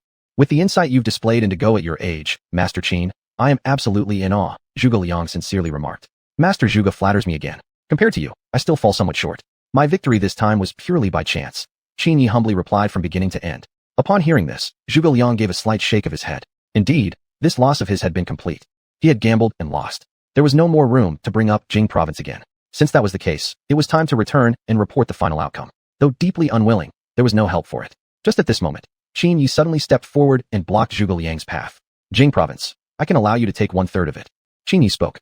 The moment those words came out, the entire room instantly fell silent. Even Lu Bu and Jian Wei, who had just been celebrating, froze in place, hardly daring to believe their ears. As for Zhuge Liang, he turned his head back in surprise as well. Master Qin, are you truly serious? Of course, a gentleman's word is as good as his bond, Qin Yi answered firmly. In that case, Master Zhuge can return and report accordingly. You won't be going back empty-handed, and Liu Bei won't have much to complain about either. However, I do have one favor I would ask of Master Zhuge in return. Qin Yi stared at Zhuge Liang with a serious expression. Chapter 90, The Hunting Moment. Upon hearing that he still had to accept another condition, Zhuge Liang felt slightly alert in his heart and had already begun to suspect. He guessed it would probably be some request asking the Shu kingdom to pay tributes. Still, he decided to listen to what that condition might be before forming a conclusion. Then, he nodded accordingly. I only hope that Mr. Zhuge can come here every month on this day. There are no other demands. I just wouldn't want to lose a chess player like you. Just play chess, nothing more than that. Qin Yi continued. Just for playing chess? Zhuge Liang was greatly surprised upon hearing this condition. To play chess with him, Qin Yi had actually offered 1/3 of Jingzhou. Such a bold move was truly unheard of. There was another motive behind Qin Yi's actions too. Doing this made Zhuge Liang indebted to him. After all, he hadn't allowed Zhuge to return empty-handed, and it didn't bring him any actual loss. Rather, Zhuge might even be quite pleased. Meeting an equal match in chess was certainly delightful to Zhuge Liang, a Go expert. Therefore, Zhuge Liang accepted Qin Yi's condition immediately. Qin Yi's real intentions were clear to Zhuge Liang, yet at this point, he didn't have any alternatives. In that case, it's settled. We will meet here on this day each month, Qin Yi said with a smile. Hearing this, Zhuge Liang smiled and nodded slightly. Then, he stood up and left. Once Zhuge had gone, Lu Bu came forward in puzzlement, asking Qin Yi why he had chosen to act that way, since the entire Jingzhou could have belonged to him. Haha, don't you think Zhuge might feel grateful for what I've done? I helped him resolve a major trouble. Besides, we obtained Jingzhou effortlessly. Now not only do we control the majority of Jingzhou's territory, but Zhuge also owes me a personal favor. Just think about it. Isn't this much better than merely obtaining the entire Jingzhou? Qin Yi explained. Hearing this, Lu Bu nodded gradually, comprehension dawning. Indeed, the master's vision was profound. If it were him, he probably wouldn't have thought of this. Then, Qin Yi turned around and returned to his room. This breakthrough had been extremely smooth, though he hadn't had the chance to check the conditions for the next one yet. After closing the door behind him, Qin Yi opened the attribute panel. Host, Qin Yi. Age, 18. Breakthrough count, 2. Attributes, strength +0, speed +0, stamina +0. Next breakthrough requirement. Each attribute needs to reach 300. Breakthrough reward. Increased probability of picking random attributes raised to 10%, effective for 7 days. Looking at the attributes required for the next breakthrough, Qin Yi wore an expression of helplessness. But it was understandable. Wasn't it the same in many games? As one advanced levels, the experience required would increase accordingly. And was the system he had acquired any less like a game? Now, within the coming 7 days, he needed to collect as many attributes as possible, hoping to gain some powerful random attributes. At the same time, Cao Cao also learned of Qin Yi's occupation of Jingzhou, and he instantly decided to lead an assault on Jingzhou. This was the perfect moment to capture Jingzhou, while Qin Yi had just taken it and defenses weren't fully established yet. Su Chu, this opportunity to attack Jingzhou shall be given to you, Cao Cao said while gazing at Su Chu. He was Cao Cao's favorite general, whom he had even nurtured as commander-in-chief of the entire army. Otherwise, unless attacking Jingzhou posed some difficulty, he wouldn't have dispatched Su Chu. Receiving the order, Su Chu quickly gathered his troops. Once everything was ready, he started advancing rapidly toward Jingzhou. The urgency here was immense. They must capture Jingzhou before Qin Yi could become alert. Still, Su Chu clearly understood the danger involved. Otherwise, Cao Cao wouldn't have sent him personally. Unbeknownst to him, Qin Yi was already prepared. Just wait a few days, and Wei's army will definitely arrive at Jingzhou, Qin Yi said while gazing in the direction of Wei. Upon hearing these words, Lu Bu beside him slightly nodded. No wonder then that Qin Yi had urged him to quickly complete the defensive works. He had anticipated this all along, truly farsighted. Several days later, Su Chu arrived leading the army. This time, he commanded elite soldiers of Wei, and was determined to capture Jingzhou swiftly and return with credit. Yet he could never foresee that he was destined to fall under Qin Ye's blade. Seeing that it was Su Chu leading the forces, Qin Yi standing atop the city wall instantly rejoiced. Su Chu was Cao Cao's favorite general, holding the highest status among all Wei generals. This one must be detained. Looking up at Qin Yi atop the city wall, Su Chu began shouting furiously. Traitor Qin, you despicable man, ungrateful for kindness. After how well my lord once treated you, you have opposed my lord at every turn. Truly detestable. Come down quickly and face death. Faced with Su Chu's curses, Qin Yi simply chose not to respond at all. However, Lu Bu, standing by the side, could no longer bear it. Insulting him personally was one thing, but how could he tolerate someone insulting his lord? Thus, he requested to go out of the city and face Su Chu in battle. No, not yet. I'm waiting for the right moment. Have the special forces arrived yet? Qin Yi calmly asked. In response, Lu Bu nodded. Report to my lord. The special forces arrived this morning and are currently resting inside the city. Lu Bu replied. Hearing this, Qin Yi smiled and nodded. Once night falls, that would be his moment to act. At that time, the night would be their battlefield. The special forces were especially skilled in sudden attacks, and with the advantage of darkness, they could play to their full potential. Watching the enemy remain unmoved, Su Chu became furious. I thought you were something special, but it turns out you're nothing but a coward hiding in a shell? Ha! Su Chu continued to mock and provoke. However, at this moment, Qin Yi had already left the city wall and headed toward the special forces tent. Soon, he met Guisi and informed him of the combat plan for the night. At that time, he and Guisi would each lead a unit to infiltrate Su Chu's camp, attempting to assassinate as many officers as possible. Qin Yi knew clearly that Su Chu must have brought many elite soldiers. If he didn't eliminate these elites first, it would be difficult to force them to retreat. Though they all came with determination to die, no one truly was fearless in the face of death caused by overwhelming strength differences. Upon learning the plan, Guisi slightly nodded. What followed was simply waiting for nightfall. Meanwhile, outside the city, Su Chu had become hoarse from shouting. Seeing the enemy refuse to come out and fight, he could do nothing but give up. Seeing the sun was about to set, he stationed his troops 5 miles away on a plain. Gradually, night fell. At this moment, Qin Yi, who had been sitting on his bed meditating with eyes closed, slowly opened his eyes. Guisi, it's time for us to move. As he spoke, Qin Yi slowly stepped out of the camp, with Guisi and a group of special force soldiers standing behind him. Awakened, the hunting moment had arrived. Chapter 91, a one-sided fight. Su Chu had already guessed that Qin Yi would take action at night and was fully prepared. However, for Qin Yi, the patrols outside the camp were like a piece of cake. Even if they couldn't be completely eliminated, bypassing them was effortless. Otherwise, wouldn't all the training given to his special unit be useless? Soon, Qin Yi arrived near Su Chu's military camp. Looking at the patrol teams outside the camp, a faint smile appeared on Qin Yi's face. With just these to stop me? It's simply too naive. Saying so, he looked up at the position of the moon. It was not yet time. After all, Su Chu hadn't gone to bed yet. Everything would wait until after midnight. What I've taught you is about to be used now. When the time comes, I will go after Su Chu alone. The rest of you must kill as many powerful enemies in the camp as possible. One requirement only, protect your own safety. This is an assassination mission, so under no circumstances should you engage in a deathmatch with the enemy. If you encounter opponents that are hard to deal with, retreat immediately. I don't want anyone to sacrifice their life. Have I made myself clear? Qin Yi looked serious as he spoke to the soldiers. Understood, the men nodded in response. Meanwhile, Cao Cao was also unable to sleep. His insomnia wasn't only due to concerns about Su Chu's upcoming campaign into Jingzhou, but also because of his recurring headaches. Since the last time he fainted due to the illness, the headaches had become increasingly severe. Moreover, Cao Cao had a premonition that his time was short. Before his death, he had to do everything he could to expand the territory of Wei. It had now become his primary mission. This way, things would be easier for whoever came after him. Although he hoped to destroy Qin before his death, even laying the foundation for future generations to stand against Qin would be enough. Soon, midnight arrived. Next, we act separately. Remember to protect yourselves. We will regroup here after 2 hours. After saying this, Qin Yi and others moved towards Su Chu's camp under the cover of darkness. Meanwhile, Su Chu had not yet fallen asleep. Given the current situation, he couldn't afford to be careless. But he had no choice but to sleep. Otherwise he wouldn't have sufficient energy to fight generals like Lu Bu the next day. Qin Yi, lying in the shadows, scanned his surroundings and soon locked onto a large, distinctive tent not far away. Found it, he thought joyfully. Then, he quickly made his way over. Within minutes, he slipped into the tent. The moment he entered, he saw Su Chu lying on the bed, fast asleep. Seeing this, Qin Yi remained cautious and pulled out the white tiger spear from his personal space, slowly approaching. But Su Chu lived up to his reputation as Cao Cao's most trusted general. Just as Qin Yi was about to strike, Su Chu suddenly opened his eyes and dodged the fatal blow. Then, he quickly rose and grabbed the weapon by his side. Haha, I knew you'd come. Since you're here, leave your life behind. Su Chu laughed loudly. Upon hearing this, a faint smile appeared at the corner of Qin Yi's mouth. Hehe, I guess that's all you can say. Tonight will be your end. But I must say, I didn't expect Cao Cao to actually send you. It seems he has already given up hope on you. Are you still dreaming of becoming the supreme commander of the army? If Cao Cao truly trusted you, why send you to such a dangerous place? Knowing my strength and still letting you come here, doesn't this sound like sending a sheep into the tiger's den? Qin Yi mocked. Hearing these words, Su Chu's expression darkened instantly. He had never thought about it that way. Cao Cao had sent him precisely because he valued him highly, wanting him to accomplish a great feat. Killing Qin Yi would guarantee him the title of Supreme Commander.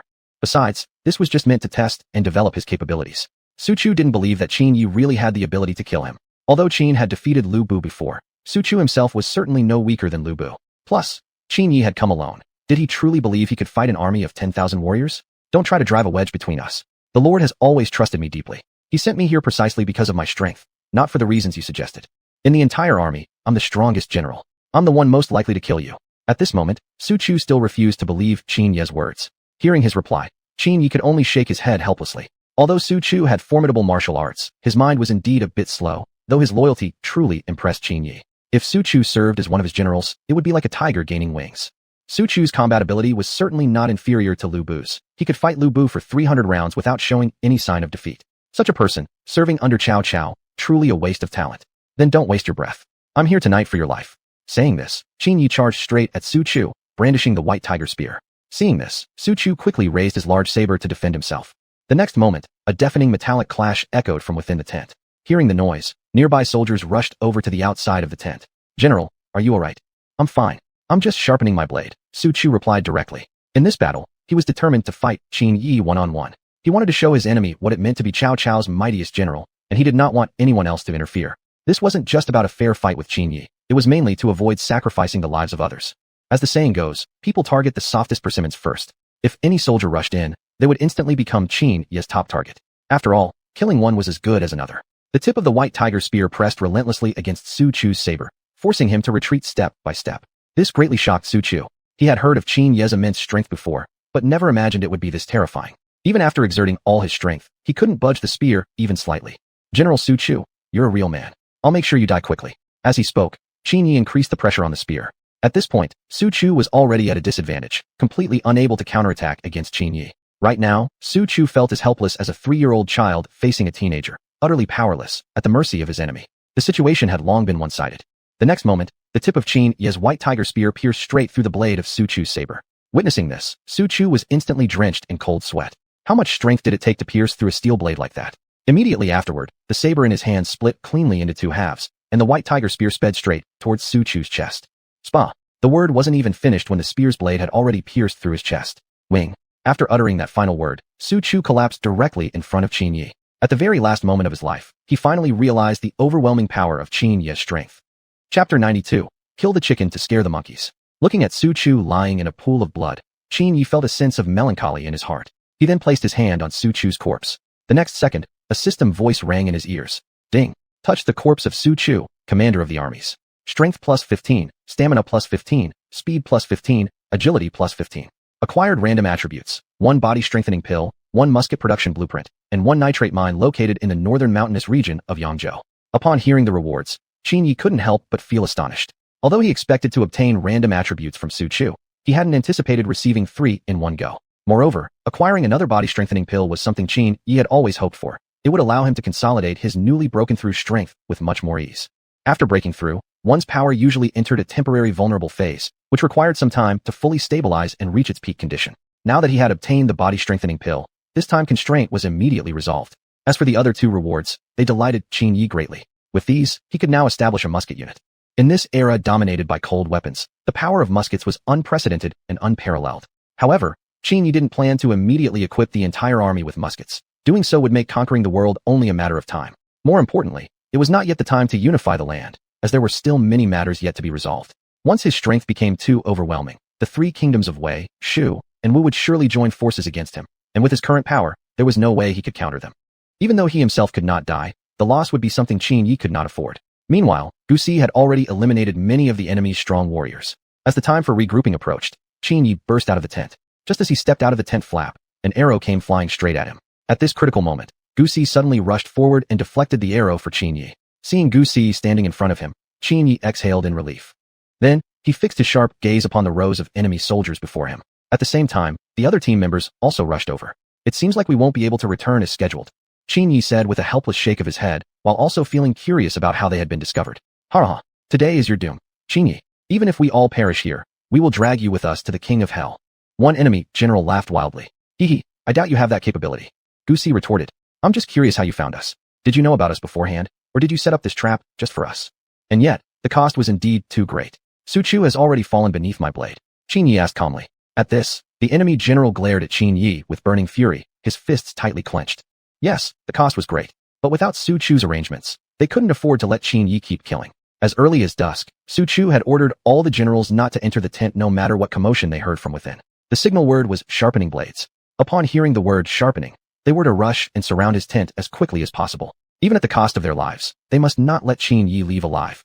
Though the other generals disagreed, they had no choice but to obey when Su Chu directly issued the military command. As soldiers, disobedience was their greatest taboo. Following that, Qin Yi ordered someone to bring Su Chu's body out of the tent. Take a look. This might be your last time seeing Su Chu. Qin Yi spoke, his gaze sharp as he locked eyes with the enemy ahead. What do you mean by this? What do I mean? It means you will never see Su Chu again, because today is the day you all die. Gu Si stepped forward and spat out the explanation. At this, the enemy generals burst into laughter. Did Qin Yi really believe that with just over 20 people, he could escape from a force of 100,000 elite troops? It was the funniest thing he'd ever heard. Even if they weren't a match one-on-one, he wasn't foolish enough to confront Qin Yi alone. Behind him stood 100,000 elite soldiers. For the sake of conquering Jingzhou, he had brought all of Wei's finest warriors here. Even if they all perished, they would make Qin Yi pay with his life. The next second, without a word, Qin Yi raised his white tiger spear and charged straight at the enemy general. Before the enemy could even react, the spear had already pierced right into the general's chest. Shock filled the man's eyes as he looked at Qin Yi, and then he collapsed straight to the ground. Seeing this, the surrounding soldiers were all stunned into silence. Faced with Qin Yi's overwhelming strength, a sudden sense of powerlessness surged in their hearts. He gave them the feeling of being utterly invincible. Anybody else want to try? Qin Yi roared, standing at the center of the crowd. Upon hearing this, the surrounding soldiers couldn't help but slowly retreat backward, quickly creating a path for Qin Yi to pass. Although they were all elite warriors in the army, in front of such an opponent, they felt no different from ordinary soldiers. It was simply a complete domination. Seeing this, a slight smile appeared at the corner of Qin Yi's mouth as he turned his head to look at Gu Si and the others. Let's go. Let's see who dares to follow. Saying that, he strode toward the gate. The enemy soldiers on both sides, although filled with anger, didn't dare to step forward and block them. They had no desire to become another soul cut down by Qin Yi's blade. Very soon, Qin Yi had exited the danger zone, and he deeply exhaled in relief. Luckily, these enemies were all so cowardly, otherwise it would have been truly difficult to escape unscathed. As for himself, it didn't really matter. He had plenty of ways to fight through an encirclement, but as for Gu Si and the other Special Force soldiers, things might not have ended so well. Although they were all well trained, against Wei's 100,000 elite troops, there was no chance at all to survive. What he had just done was essentially killing the chicken to scare the monkeys, showcasing his own deterrent power. Fortunately, it worked. We'll rest here for a while first. We'll return when daylight comes. Having said that, Qin Yi sat down leaning against a large tree. Early the next morning, he led his small team back to Jingzhou City. Meanwhile, Zhuge Liang had also returned to the Shu capital. Upon hearing that Zhuge Liang had successfully obtained 1/3 of Jingzhou's territory for him, Liu Bei gave a slight nod, showing no sign of dissatisfaction. After all, Zhuge Liang had bravely gone alone into Qin Yi's camp, a courageous act indeed. And it was all for the sake of the Shu kingdom. How could Liu Bei possibly feel displeased? Moreover, the final outcome had far exceeded initial expectations. In his heart, Liu Bei clearly knew Qin Yi's ability. How could he possibly expect him to willingly give up Jingzhou land? It would be like snatching food from a tiger's mouth.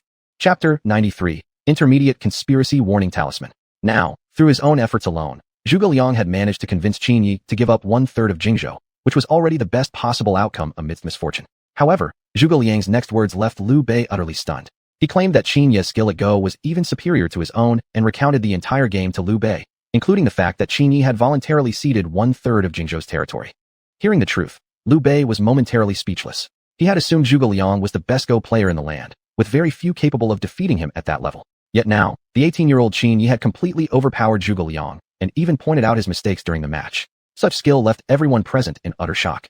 But no matter what, at least the damage this time wasn't too severe, and we can't possibly bear any hatred toward Qin Yi for it. If it weren't for him, General Guan would have likely, Zhuge Liang said.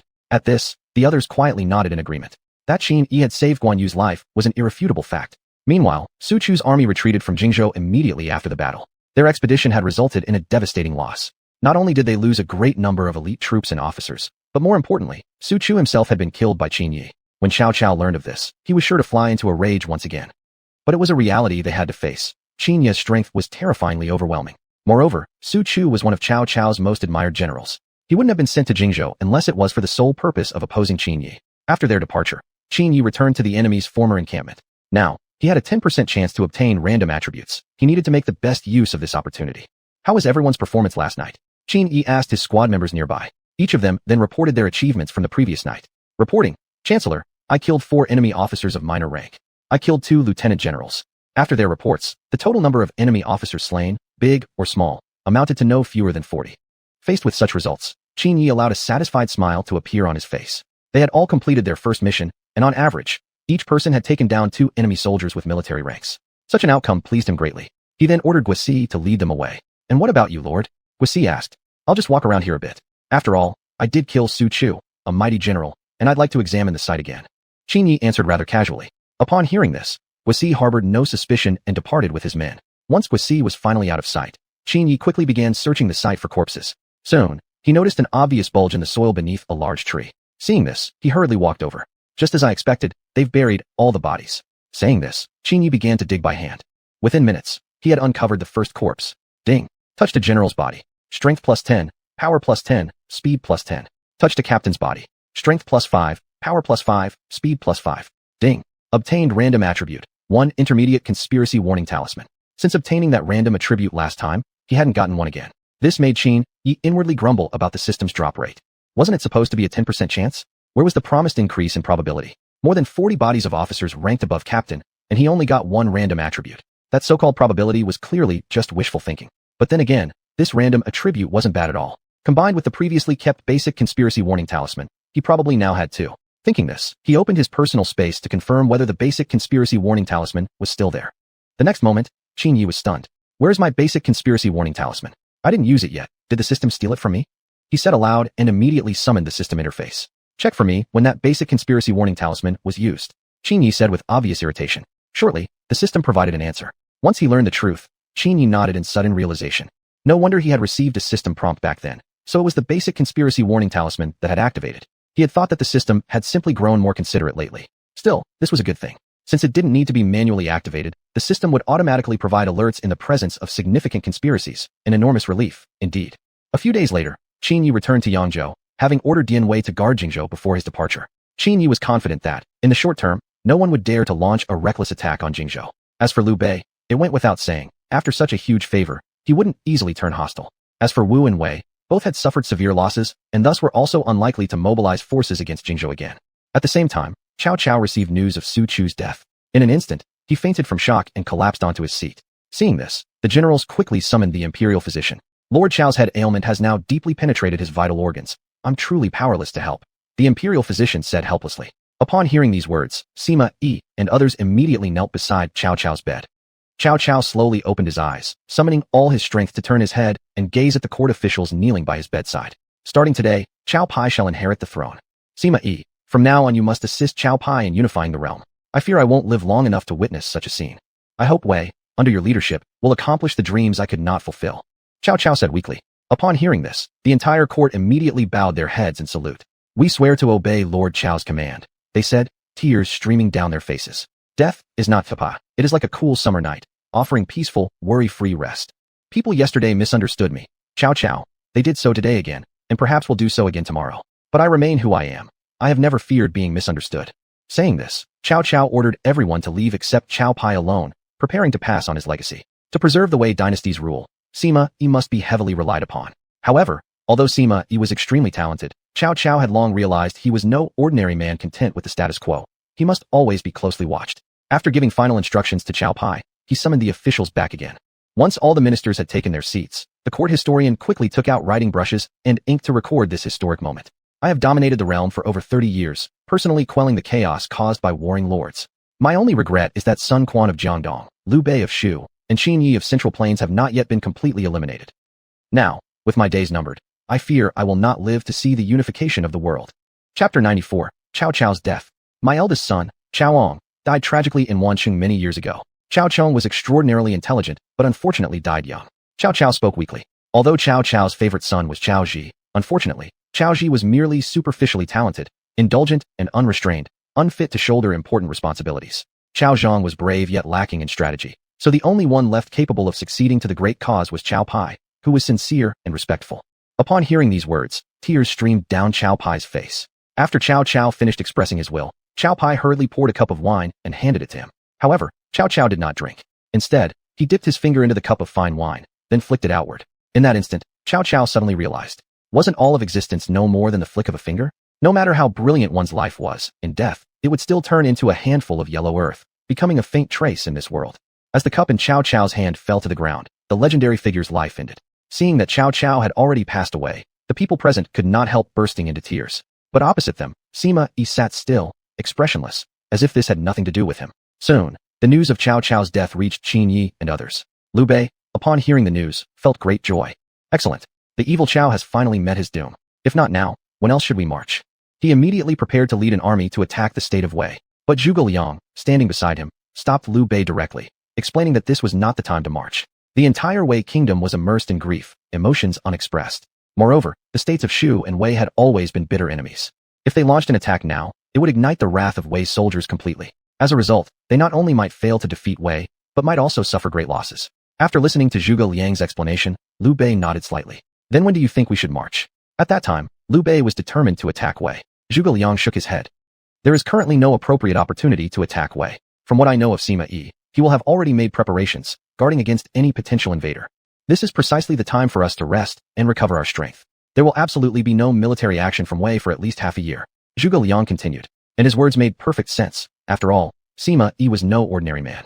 After listening to Zhuge Liang's analysis, Liu Bei nodded thoughtfully. Meanwhile, Qin Yi had already dispatched his troops, waiting for this day for a long time. Sima Yi had anticipated long ago that Qin Yi would take the initiative and attack Wei, and thus had strengthened the southern border defenses of Wei immediately. But this meant almost nothing to Qin Yi. Now, the entire Wei kingdom was steeped in grief, and many of its leading generals were in the capital attending Chow Chow's funeral. Though border defenses were slightly enhanced, they were all low-ranking, inexperienced soldiers who could put up no resistance at all against Qin Yi's elite troops. Even more importantly, Wei's army had little combat effectiveness. It might be possible to deal with Wu or Shu, but this time the opponent was the mighty Qin forces. A few days later, Qin Yi captured 5 border cities in the southern region of Wei. The news soon returned to the capital of Wei. Upon hearing it, everyone was astonished, and even Sima Yi could barely believe the truth. To prevent opportunistic strikes during these days, defenses had been specifically strengthened on the border, yet still, 5 cities were lost. Sima Yi clearly knew the main reason. There wasn't a single top general stationed in those cities, all of them lacking strong leadership. Otherwise, it would have been impossible for Qin Yi to take 5 cities in just a few days. Lord, I am willing to lead troops to strike against Qin Yi and reclaim the cities we have lost. How dare such a villain take this opportunity to attack our Wei kingdom? I shall ensure he pays with blood. I also wish to go. Had it not been for Qin Yi slaying General Su, our late lord would not have departed this world. It is all that villain's fault. Anger flared in the eyes of the generals as they stared at Chow Pai. Seeing their fighting spirit, Chow Pai's face filled with satisfaction. Yet ultimately, he still needed to hear Sima Yi's opinion. Master strategist, what should we do next? Chow Pai turned to Sima Yi and asked. Hearing the words, Sima Yi nodded thoughtfully. Lord, we cannot march now to reclaim the cities. At present, the morale of Qin Yi's army is high. If we march now, we will accomplish nothing and might even suffer greater losses. Moreover, our troops are currently in a low state and unable to face such a mighty enemy as the Qin forces. Sima Yi suggests that we first restore our military's readiness before launching a counteroffensive. This would be more prudent. Sima Yi stated his views. Upon hearing these words, Chow Pai nodded slightly. If that was the case, perhaps it was better to wait for now. With his father having just passed away, he truly had no extra energy to focus on other matters. It would be better to deal with everything after some time had passed.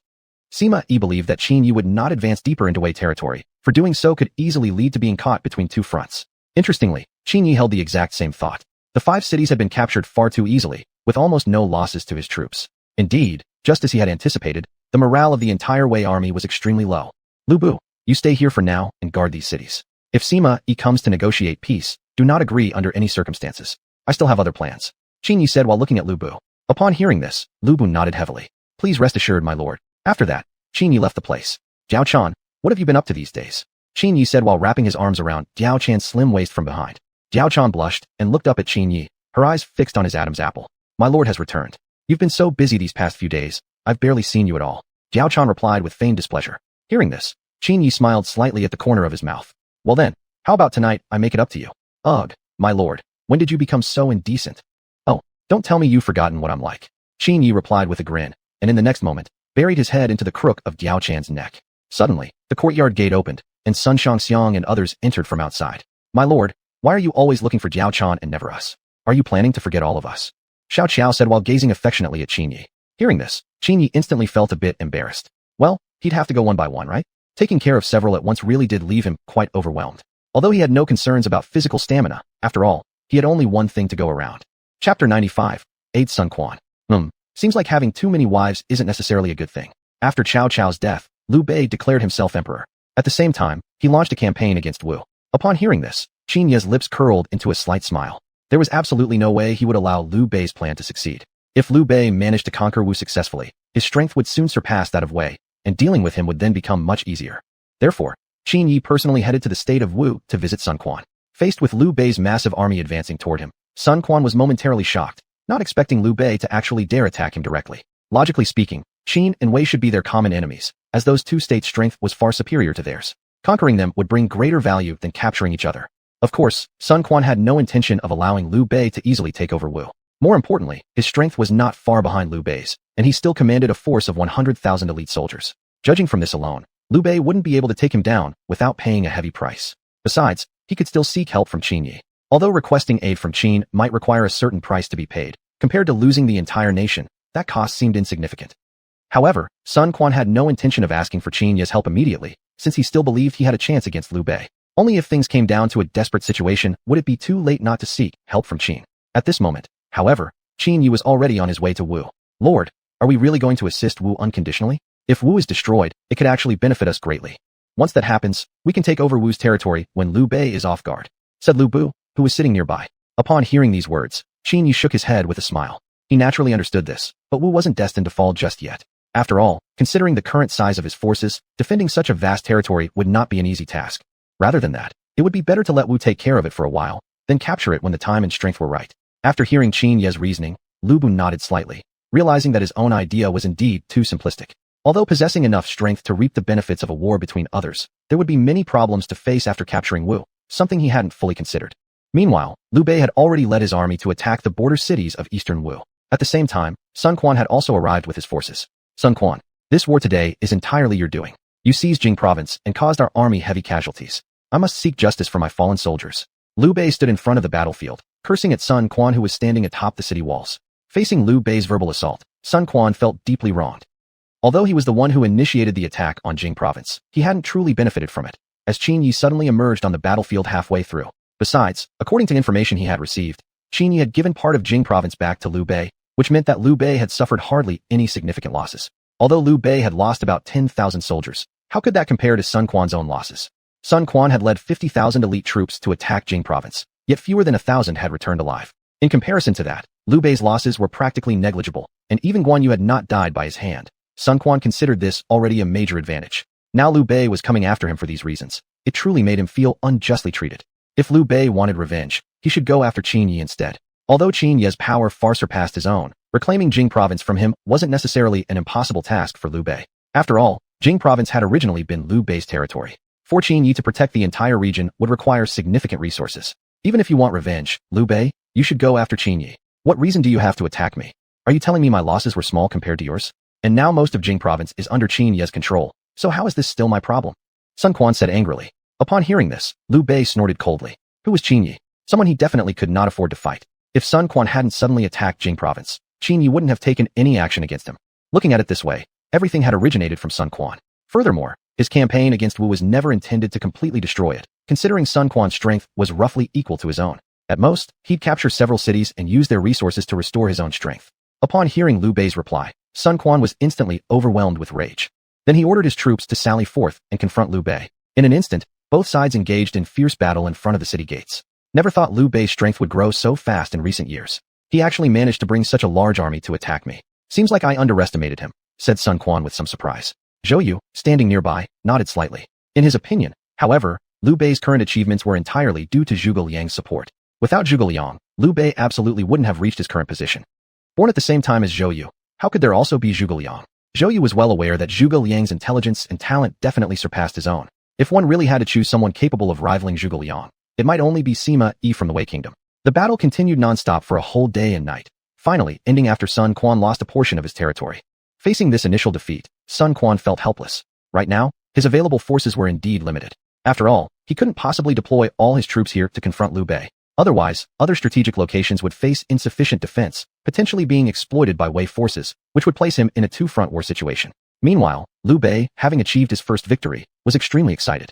What is Sun Quan? In my opinion, he's nothing more than fish meat on a chopping board, to be freely cut up, said Liu Bei arrogantly. Zhang Fei, sitting beside him, also burst into loud laughter, mocking Sun Quan's incompetence. If Wu were placed under his command, it would definitely be much stronger than now. Regarding this, Zhang Fei directly requested to lead a nighttime raid on Sun Quan's camp, hoping to gain greater advantage for the upcoming victory. Fueled by arrogance, Liu Bei immediately approved Zhang Fei's request and sent him with 500 elite cavalry to attack Sun Quan's camp under cover of darkness. He was unaware that he would soon pay a heavy price for such arrogance. Meanwhile, Qin Yi had already entered the territory of Wu and was less than 20 miles away from Sun Quan's camp. Lu Bu, you should take the troops immediately to that valley ahead. If my guess is correct, Liu Bei will certainly send forces to raid Sun Quan's camp tonight.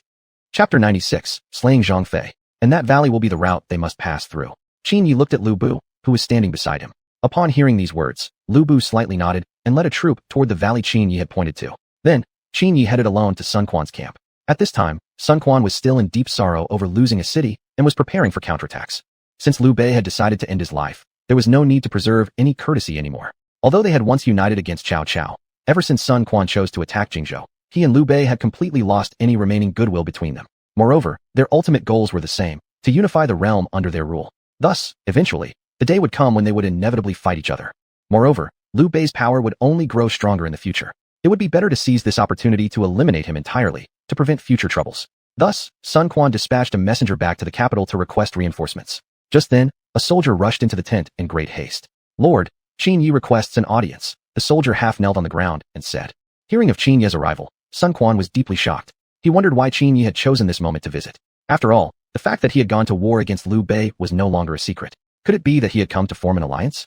At this thought, Sun Quan felt a sense of hope. If Qin Yi was truly willing to help him fight against Shu, then he could overlook the matter of Jingzhou being seized not long ago.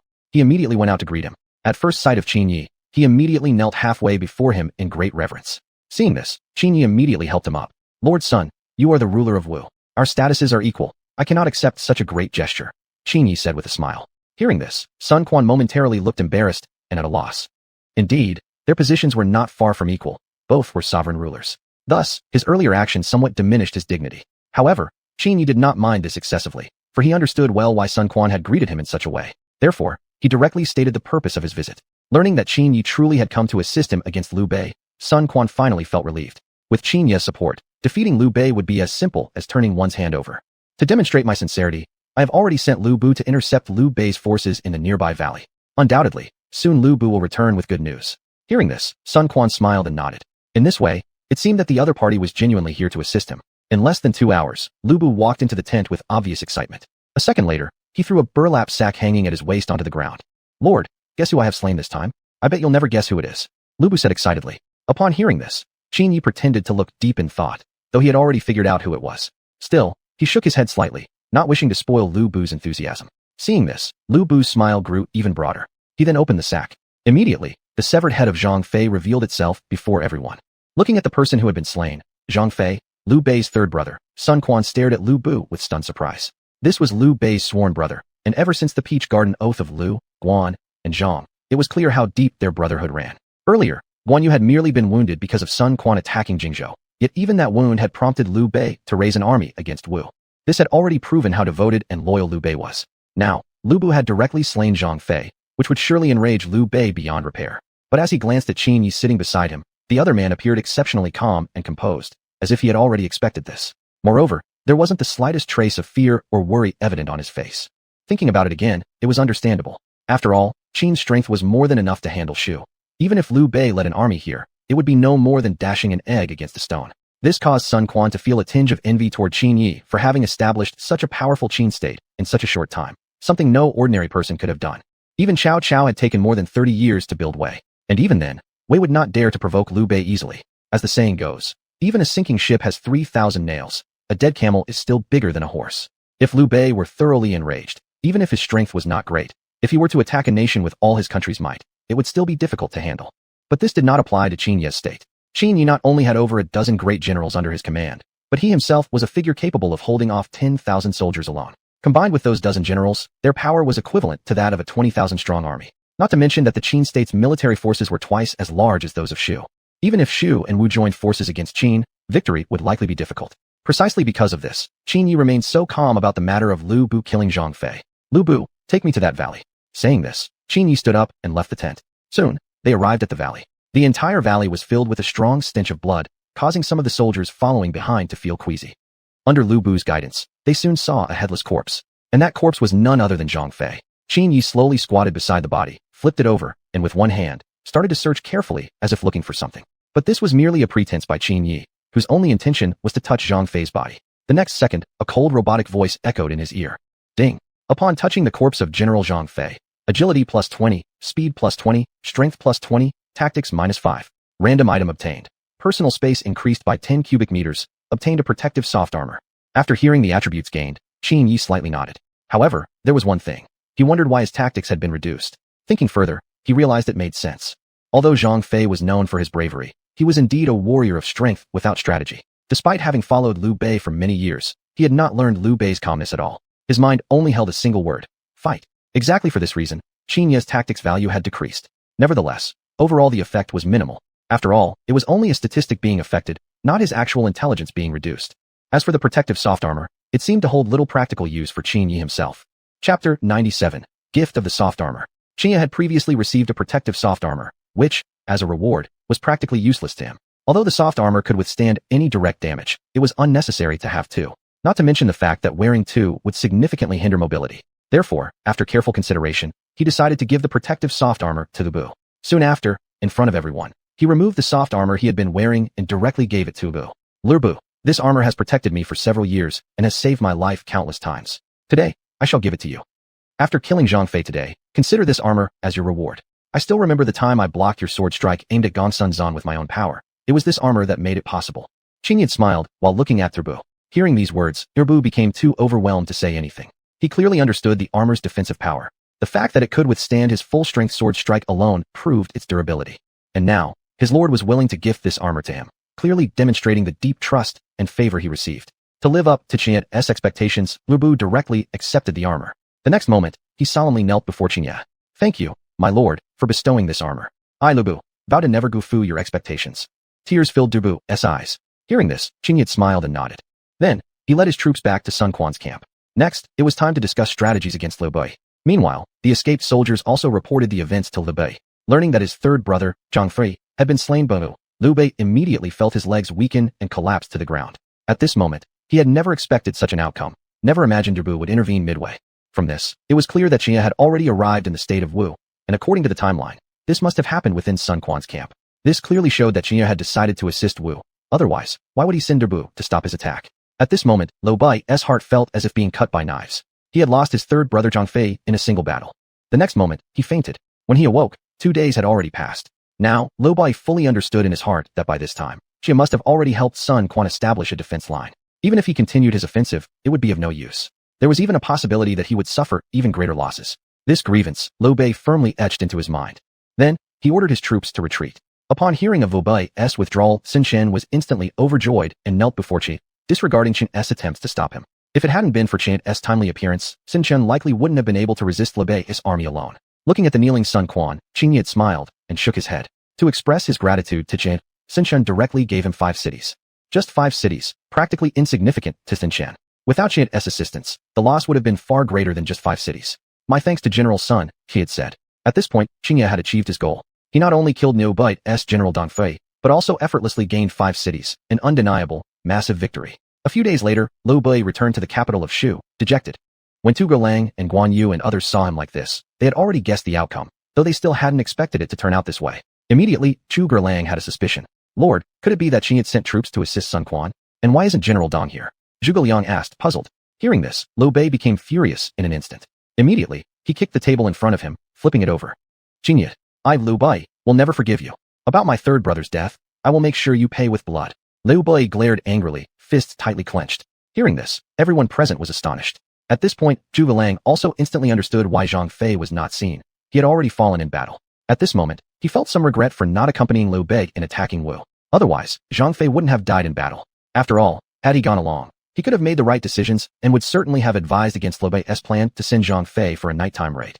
However, upon further thought, even if he had gone, he may still have been unable to prevent this outcome. After all, who could have foreseen Liu Bu suddenly intervening? or even imagine that Qin would decide to aid Sun Quan. Meanwhile, Guan Yu standing beside them already had his fists tightly clenched, grabbed his green dragon crescent blade, and headed for the door, determined to leave immediately. What are you going to do, General Guan? Zhuge Liang quickly asked. What am I going to do? Obviously to seek revenge from that traitor Qin. Killing my third brother is a grudge that cannot coexist under the same sky. With that, he stormed out immediately. Seeing this, Zhuge Liang hurriedly turned to look at the furious Liu Bei. My lord, please go and persuade General Guan. This is not the time for rash actions. General Guan will definitely be blinded by anger. He won't be a match for Qin Yi when the time comes. If he dared to send troops to kill Zhang Fei, he must already be prepared for retaliation. If we go now, wouldn't we be falling right into the enemy's trap? Considering we have already suffered such a heavy loss with Zhang Fei's death, we absolutely cannot let General Guan meet the same fate, or we will be utterly powerless against Qin. Zhuge Liang earnestly advised. After hearing these words, Liu Bei slightly nodded his head. Then, he rushed out with Zhuge Liang behind. At that moment, Guan Yu had already assembled his troops, preparing to attack the state of Qin first. Just at that time, Liu Bei blocked Guan Yu's path directly. Second brother, now is not the right time for revenge. If we go ahead now, we will surely fall into the enemy's trap. I have already lost one brother, and I will never allow myself to watch you go to your death as well. Please rest assured, older brother, I will definitely avenge this grudge for you. As he spoke, tears filled Liu Bei's eyes. He was immersed in grief over Zhang Fei's death and refused to let himself lose another brother. Faced with Liu Bei's persuasion, Guan Yu fiercely swung his green dragon crescent blade in the air. The next second, he dismounted directly. Rest assured, older brother, I will follow your arrangements completely. After saying that, Guan Yu turned and walked toward his own tent. For both Guan Yu and Liu Bei, it would take some time to recover from Zhang Fei's death. During this period, all military affairs were entrusted to Zhuge Liang alone. Chapter 98, Mining Niter and Designing Clothing. After this battle, Liu Bei raised his troops and returned to Shudu. Meanwhile, due to Qin Ye's help in defeating Liu Bei, Sun Quan gave his support to Qin Yi. Sun Quan also understood clearly in his heart that sooner or later the entire kingdom would belong to Qin Yi, and he had no intention of opposing him in the future. He decided to befriend him early to prevent future invasions. Although somewhat reluctantly, it was undeniable that this was the most prudent choice. Now that Cao Cao of Wei had passed away, and Shu's current strength was far from being able to resist Qin, it was indeed a wise decision to ally with the state of Qin. A few days later, Qin Yi also returned to Yangzhou. Next, it was time to properly establish his own musket unit. Today, according to the prompt from the system, he came to the mountains north of Yangzhou, the location of the Niter mine. Looking at the mountain before him, a faint smile appeared on Qin Ye's lips. Standing beside him, Lu Bu and others looked at Qin Yi in confusion, having no idea why they had come here. My lord, why have we come here? This mountain has been uninhabited for years and holds nothing of value, asked Lu Bu, full of confusion. No. This place actually contains what I desire. You all were curious before about what weapon I used when I attacked Guan Yu. I can tell you, the answer lies here. Although this mountain is uninhabited, it is one of the few places where niter can be found. As long as we can mine niter here, I can establish a musket unit in the army, Qin Yi said with a smile. Upon hearing these words, Lu Bu nodded understandingly. He had previously heard Qin Yi talk about the power of muskets. If a musket unit could truly be established, who in the world could oppose the state of Qin in the future? Shu, Wei, they would be nothing more than insignificant. Moreover, the world would probably remain quiet for a while, providing plenty of time to establish such a musket unit. At the same time, Qin Yi summoned the system, hoping to obtain the precise location of the niter deposit with the system's help. Ding, currently detecting the direction with the highest niter reserves. After waiting for several minutes, the system gave an answer. The place with the largest niter reserve was right in front of them, buried only about 10 meters deep. Qin Yi nodded in satisfaction upon hearing this, and immediately started to organize Lu Bu and others into action. Soon, Dian Wei unearthed a white stone several meters underground and hurriedly brought it before Qin Yi. My lord, is this the niter you were talking about? Dian Wei asked curiously. Looking at the white substance before him, Qin Ye's face lit up instantly. Yes, this white material was niter. It seemed that the system's detection was accurate. Mei Shangdao Jinjin Wahla Jimi Zhou Zhao Dala Shaoshi, Kanchilai Zhili de Chuchen Lang, Chisher Bushak. Sliho, Ben Trujie, Jai Zhili, Jinli Chila, Yiger Shaoshi Kwang. Yo Lug Shaoshi, Goabulag Doju, Zhou Go Zhu Zhao Chu, Fei Huayao, Zhu Huachang de Zhu Zhao, Doshi, Gengjia Qing Song, Beijing Shou Li Yu Shang Ying de 32. Zhuyao Zhao Dao Yi Xie Chu 30 Tejang. Genjir Shiji Jiunan Gozai, Don Shujian Neri, Druzo Chu, Shang Doying de Lingjian. Su Shi, Jialang Song Lu Chula, Yi Su, Du Yi de Xiaorong. Zherga Janjri Yoshia Tai Ching Song Laba, Zoi Do Yigir Tedori, Nungo Jin Li Chi, Yi Zhi Huachang Duri. Dao Shi Ho, Sima Suo Weiguo, Do Zhang Bei, Zai Zai Zhao Xia. Yu Chu Tung Sir, Qingye Basan Chunjug Zherga Shijian, Zhang Ling Yijian Shuqing, Yi Bing Jijuilat. Sti Ho, Ban with Dala Du Cheng. Qinromong, Gani Songlang Jan Shu Bet. Qingye Yi Ban Soo, Yi Ban Xiaojig Zoadala Yipong. Kan Dao Shi Qingye Lilat. Qing, Gamang Qi Shun Xinglit. Ting Ting Ting, Soguo Doshag Banla Zai Qingguo Buyong Zhiyang. Jandan Yi Dan, Zhou Xinglet. Qingye Jiazhong, Yi Lan Bumond of Soo. Ting Dao Chihua, Qingye Shi Gamang Dao Cheng. 现在为国大救了。突然间，建议国之间不用心里多少有些不太自在，但该说不说，这样也确实不错，没有那么多的条件约束。于是，便询问青叶的前来的缘由。看我这脑子，差点把正事忘了。按照这张图纸制作几件这样的衣服，面料不用开发，常见的就行。青叶一边说，一边将图纸递给了秦蓉蓉。秦蓉蓉好奇地打开了图纸，看着上面的服饰一时间有些没有反应过来。这跟自己平时制作的衣服根本就不一样，样子更是不一样。顿时间，便好奇青叶制作这些衣服的原因是什么。对此，青叶却卖了一个关子说这是秘密，等做出来之后还要让青等人试穿，顺便听听他们对这套衣服的意见。而图纸上的衣物跟现代大同小异，都是青叶根据自己的印象设计出来的，什么西装、中山装、短袖什么的。Although confused about the purpose of these clothes, Qin Rongrong did not dare to ask too many questions. Since arriving in the state of Qin, she had experienced an unprecedented sense of ease. Many officials who came to buy clothes here no longer carried themselves with an air of superiority. Instead, they were extremely polite to her, as if there were no differences in social status at all. Such treatment was something she had never even dared to imagine before coming to Qin, and she never expected such a thing could actually exist. Thinking back to her experiences in Wei, she felt a deep sense of disgust. When the clothes are finished, I'll need you to try them on as well, since there are styles for everyone. Qin Yi looked at Qin Rongrong and said. Hearing this, Qin Rongrong nodded with a smile. Since it was a request from Qin Yi, she naturally had to handle it personally. There was no way she would delegate this matter to someone else. After Qin Yi left, she began studying the design blueprint in her hands. According to the measurements shown, she quickly started working. Meanwhile, after asking around, Qin Yi learned the address of a highly skilled blacksmith. Pu Yuan was said to be the most famous blacksmith during the Three Kingdoms era. What kind of weapon does Lord Qin wish to have forged? Looking at the man before him, Pu Yuan spoke respectfully. Pu Yuan had already heard of Qin Ye's reputation and had moved his smithy into the state of Qin months earlier. This place was free from war and chaos, making it an ideal location. More importantly, he would not suffer oppression from the local government here. I have a blueprint here for you to review, Master Pu Yuan. As he spoke, Qin Yi handed the blueprint to Pu Yuan. After reviewing the paper, Pu Yuan lifted his head in shock, completely unable to understand how Qin Yi had come up with this weapon design. He was even more curious about the weapon's intended use. Pu Yuan had crafted hundreds, perhaps even thousands, of weapons in his lifetime, including the most famous one, the green dragon crescent blade wielded by Guan Yu. Yet the object depicted in the blueprint bore no resemblance to a blade at all, and didn't even appear to be a weapon. Chapter 99, Black Powder. Facing Pu Yuan's confusion, Qin Yi brought out a musket from behind. Mr. Pu Yuan, please take a look. This is the weapon shown on the blueprint. He then placed the musket on the table between them. Seeing this, Pu Yuan joyfully picked it up for inspection. This device is called a musket. Its method of use is naturally different from ordinary swords and spears. When used properly, it can easily decapitate someone from hundreds of meters away. It's similar to a bow and arrow, but its power is 100 times greater. More importantly, once fired, the target will have no chance to react. Even at hundreds of meters away, it can instantly take a life. Qin Yi introduced the musket's power. Hearing this, Pu Yuan shook his head slightly, clearly disbelieving Qin Ye's words. How could such a powerful weapon exist in the world?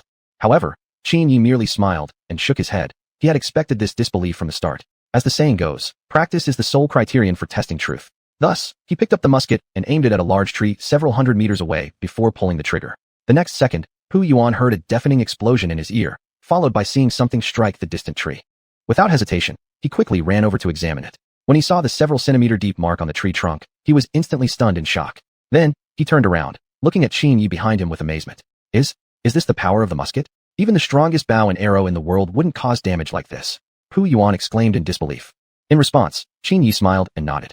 If Pu Yuan could produce enough muskets, it would be groundbreaking, a weapon that had never existed in history. Moreover, they could even engrave Pu Yuan's name onto every musket. Faced with such an appealing historical opportunity, Pu Yuan immediately agreed without hesitation. This was a chance for one's name to be remembered for generations to come. Even if it cost his life, he had to make it happen. Then I leave it to you, Mr. Pu Yuan. However, during the manufacturing process, you must strictly follow the dimensions shown on the blueprints. If the dimensions deviate, not only will the components fail to fit together precisely, but even if assembled, using them would carry great risk, possibly resulting in the user's death. Qin Yi looked at Pu Yuan with a serious expression. Hearing this, Pu Yuan confidently patted his chest.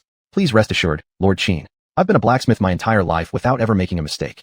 I will definitely meet the requirements. Seeing Pu Yuan's confidence, Qin Yi nodded slightly. Surely he would dare not be careless either, considering this was something that could ensure his name survives for eternity. Lord Qin, may I take a closer look at the musket in your hand?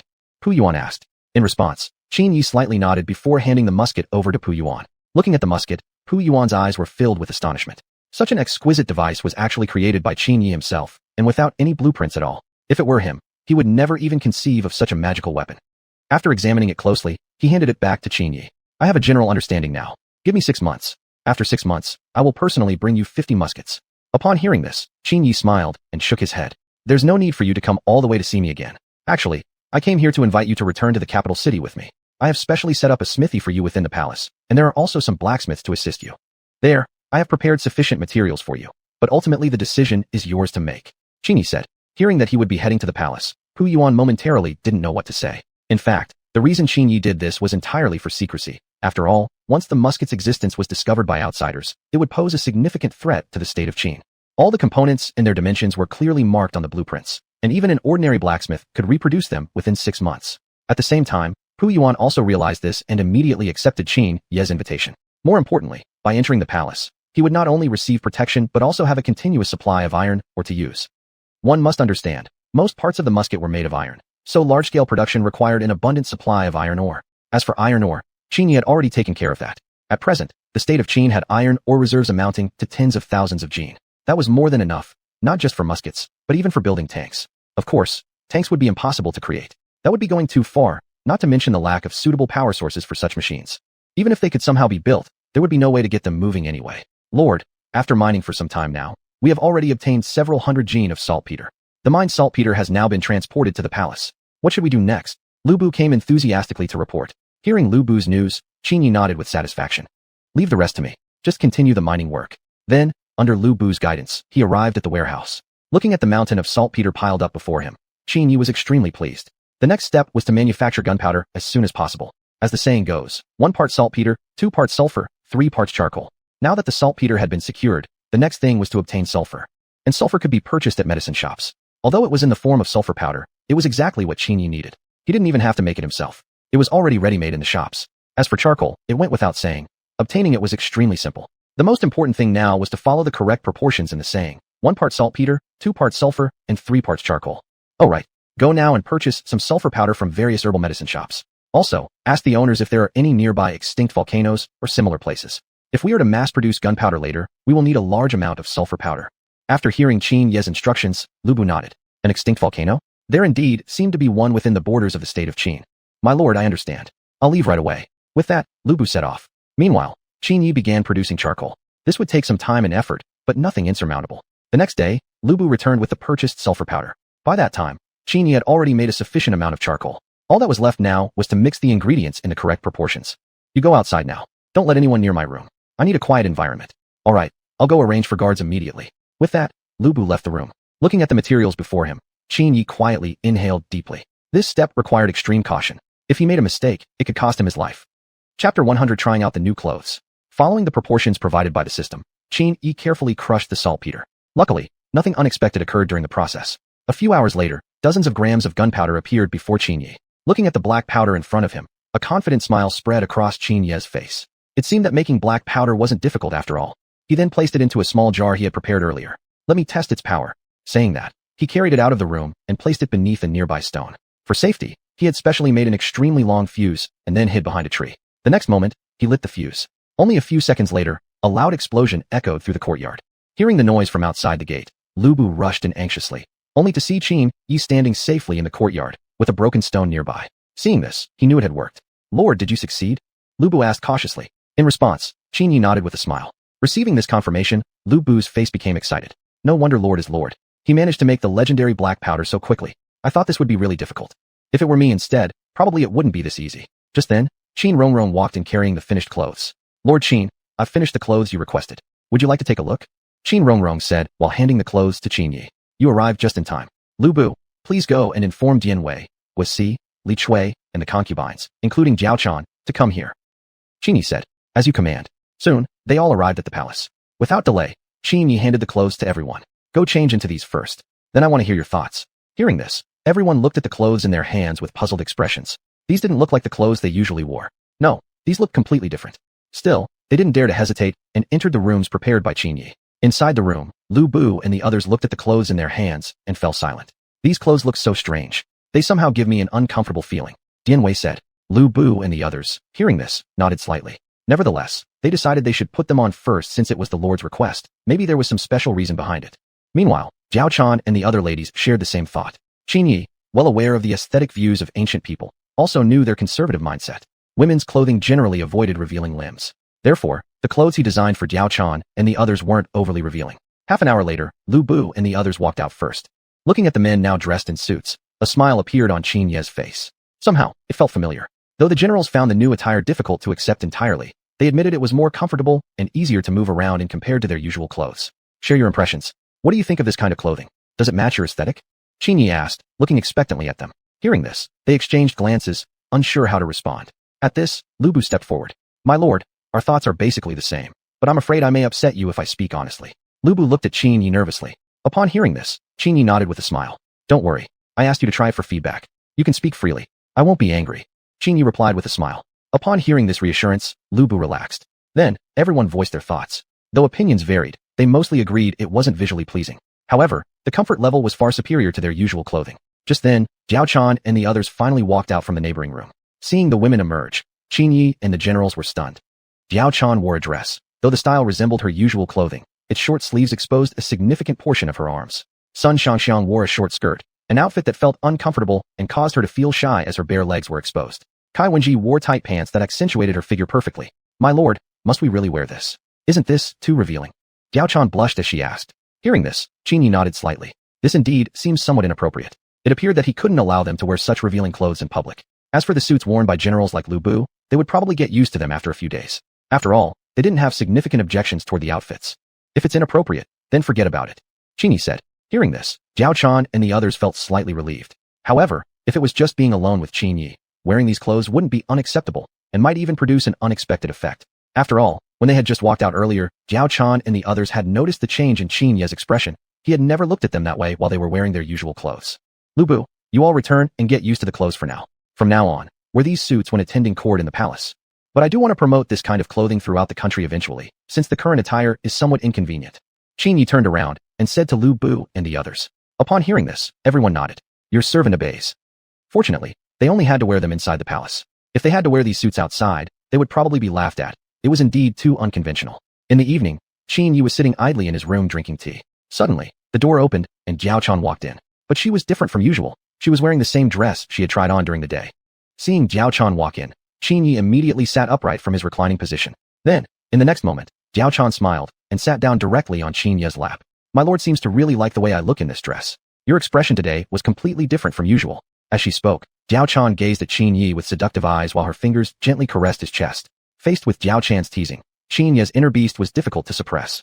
Even more so, because she was wearing future-style clothing. If you really like it, I can wear it for you every day. If there are any new outfits, I would gladly try them all for you, my lord. Jiao Chan whispered softly into Qin Ye's ear.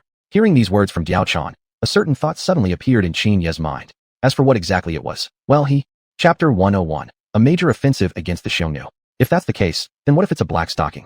As soon as this thought came to mind, Qin Yi looked at the Jiao Chan in front of him with a mischievous smile. Looking at Qin Yi before her, even though she didn't know what he was smiling about, Jiao Chan felt an uneasy premonition deep in her heart, sensing that she must have said something wrong. However, she didn't dwell on it too much.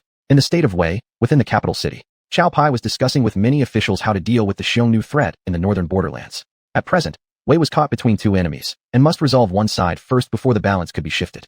The state of Qin was definitely not an opponent they could easily confront now, so his focus shifted to the Xiongnu in the north, and even the Xinbei tribes. Since the last time the Xinbei tribes had allied with Qin, they had been continuously harassing Wei's border. Coincidentally, not long ago Xiao Pai had just ascended the throne, and he had yet to fully understand domestic affairs, so the Xinbei tribes were not adequately contained. But now was different.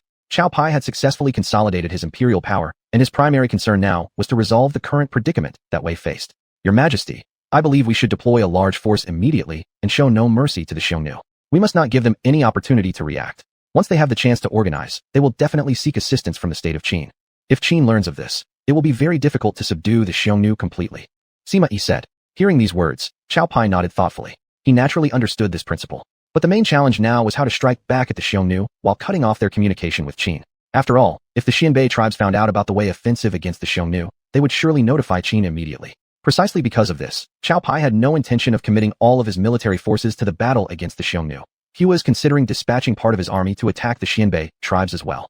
That way, the Xinbei tribes would be too occupied to warn Qin. However, Sima Yi strongly opposed this idea, arguing that dividing forces in such a way could result in insufficient strength to completely eliminate the Xiongnu tribe. Your Majesty, I believe my approach is more secure. Otherwise, it may result in the situation where the Xiongnu are not yet destroyed, but Qin has already sent reinforcements. Besides, the Xiongnu and Qin are allies. If Qin finds out about this, they will arrive here within no more than 3 days. In other words, we only have 6 days. We must completely wipe out the Xiongnu within 6 days. Sima Yi continued. After hearing this, the room instantly erupted into murmurs and discussion. However, most people agreed with Sima Yi's suggestion. Cao Pai, seated on the imperial throne, nodded thoughtfully and then approved Sima Yi's plan. Immediately afterward, he ordered the generals to prepare all the troops fully within 3 days, and he would personally lead the army to campaign against the Xiongnu. In this recent period, due to the many domestic affairs demanding attention, he had not had the chance to deal with the Xiongnu, allowing them to act unchecked along the border for over a month. This time, he was determined to make sure that the Xiongnu tribe would no longer exist.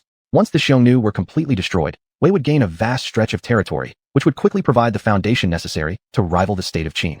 Meanwhile, the Zhuoxian Wang, Prince of the Left, was still contemplating how best to harass the borders of Wei. After repeated incursions over this period, he had already captured 4 cities, large and small, from Wei, reaping rich spoils. Not only could he pressure Wei's territory, but he could also relieve pressure on Qin simultaneously. Zhuoxian Wang was well aware of the current difficulties that Qin was facing. Although Qin was the strongest state among all the feudal lords, its geographical position was extremely disadvantageous. To its north was Wei, a power of comparable strength, while to its east and west were Wu and Shu respectively. If those 3 states united against Qin, it would probably take only a short time before Qin was wiped out entirely. As Qin's ally, the Xiongnu tribe would absolutely not allow such a situation to occur. As long as Qin remained, Wei would always hesitate to strike directly against them. If Wei ever dared to attack, Qin could march against Wei, and Wei would certainly be unable to resist. Unbeknownst to Zhuoxian Wang, however, his assumption was somewhat naively optimistic. 3 days later, Cao Pai led his army in a full-scale invasion. In only 3 days, he had assembled 500,000 elite soldiers, an army of such magnitude that there was no way Zhuoxian Wang could possibly resist. Faced with Wei's overwhelming forces, Zhuoxian Wang immediately dispatched a small detachment to request reinforcements from Qin. Left Prince, our people can't even get through Wei's defenses. I'm afraid they've already anticipated that we would seek help from Qin. They've already severed our communication with Qin. The only option left is to inform the Xianbei tribes. The Xianbei tribes are the only ones who can contact Qin now, but in doing so, we must hold out against Wei for at least a month. A general standing by remarked. Upon hearing these words, Zhuoxian Wang immediately sank weakly into his chair. He could never have imagined that Wei would actually make the first move against him. It was quite unusual. But this was not the time to think about that matter. What mattered now was to deliver this message to the Xianbei tribes as soon as possible. Thus, under the cover of night, Zhuoxian Wang sent out several small groups to reach the Xianbei tribes. Meanwhile, the Xianbei tribes had already noticed Wei's movements and had immediately dispatched teams to seek assistance from Qin upon detecting the attack. The leader of the Xianbei tribes knew very well that neither their tribe nor the Xiongnu alone could resist the advancing forces of Wei. Unknown to them, however, all of this was already part of Sima Yi's plan. Sima Yi had already sent troops to intercept the Xianbei envoys, ensuring that the news would never reach Qin Yi. On the battlefield, the Xiongnu were utterly unable to resist the overwhelming might of Wei's advancing army. Within only 10 days, Wei had not only recaptured all previously lost cities, but also seized 1/3 of the Xiongnu territory. Facing this dire situation, Zhuoxian Wang was deeply anxious. If this continued, there was no way he could hold on until Qin's reinforcements arrived. Chief, our only option now is to retreat and do our best to harass Wei's army, preserving our strength while avoiding total annihilation. An advisor beside him suggested. After hearing this, Zhuoxian Wang gave a slight nod. He knew that at this moment, he had no other choice but to comply. Chapter 102 Retreat. On the other side, the scouting team sent by the Xianbei tribe had now been completely discovered by the army led by Sima Yi. Seeing the pursuing soldiers drawing closer from behind, everyone instantly became extremely anxious. At present, they were still at least 10 days' journey away from the state of Qin, having just arrived at the border of Wu. However, they still held on to a glimmer of hope. They believed that as long as they could reach the patrolling army of Wu stationed at the border, they would surely survive. After all, Wu was currently an ally of Qin and also knew that the Xianbei tribe was an ally of Qin. At the same time, Sima Yi was well aware that he absolutely could not allow the enemy to cross into Wu's territory. Without hesitation, he immediately ordered a full-speed pursuit. However, even Sima Yi hadn't expected that the enemy's luck could be this good. Just as they were about to catch up with the people of the Xianbei tribe, a sudden army rushed out from the side and blocked their path directly. Who are you people? This is already the border of Wu. Take one more step forward and don't blame us for being impolite, shouted a captain. As soon as the words fell, the numerous soldiers beside him raised their long spears in unison. Faced with this situation, Sima Yi helplessly sighed, never expecting that they had already entered the border of Wu. Moreover, he had only brought a dozen cavalry to pursue, while the enemy outnumbered his group several times. Plus, the prolonged chase had already left them exhausted, clearly not a match for the enemy.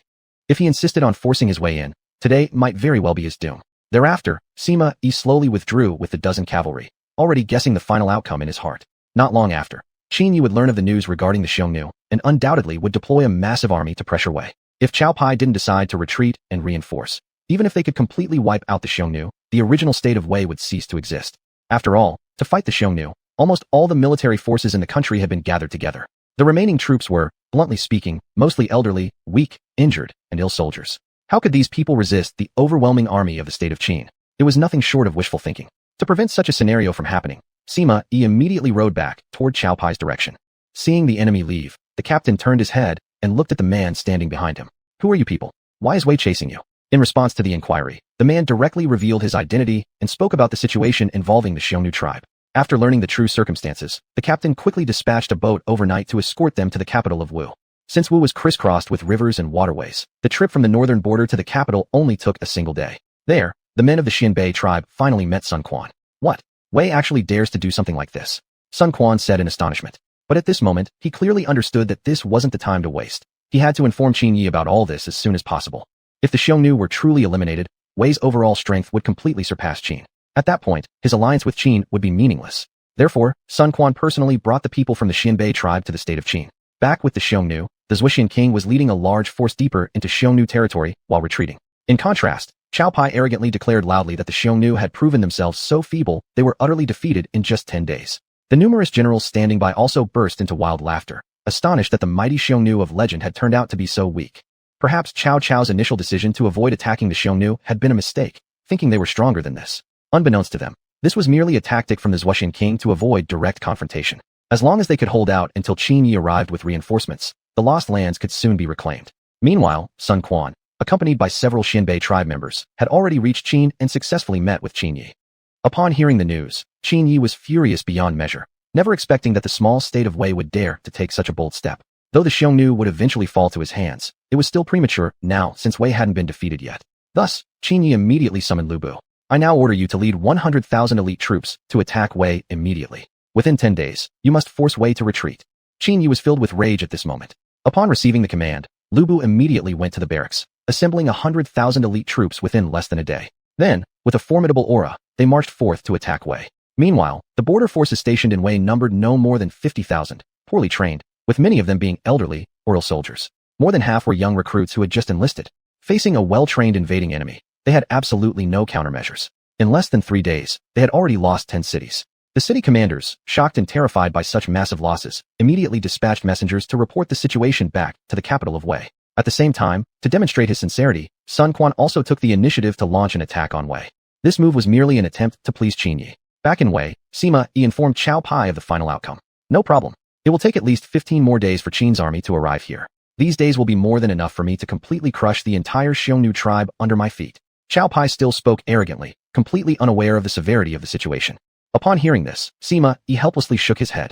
Your Majesty, according to my guess, Qin will definitely not send troops to assist the Xiongnu, but will directly dispatch forces to attack our borders.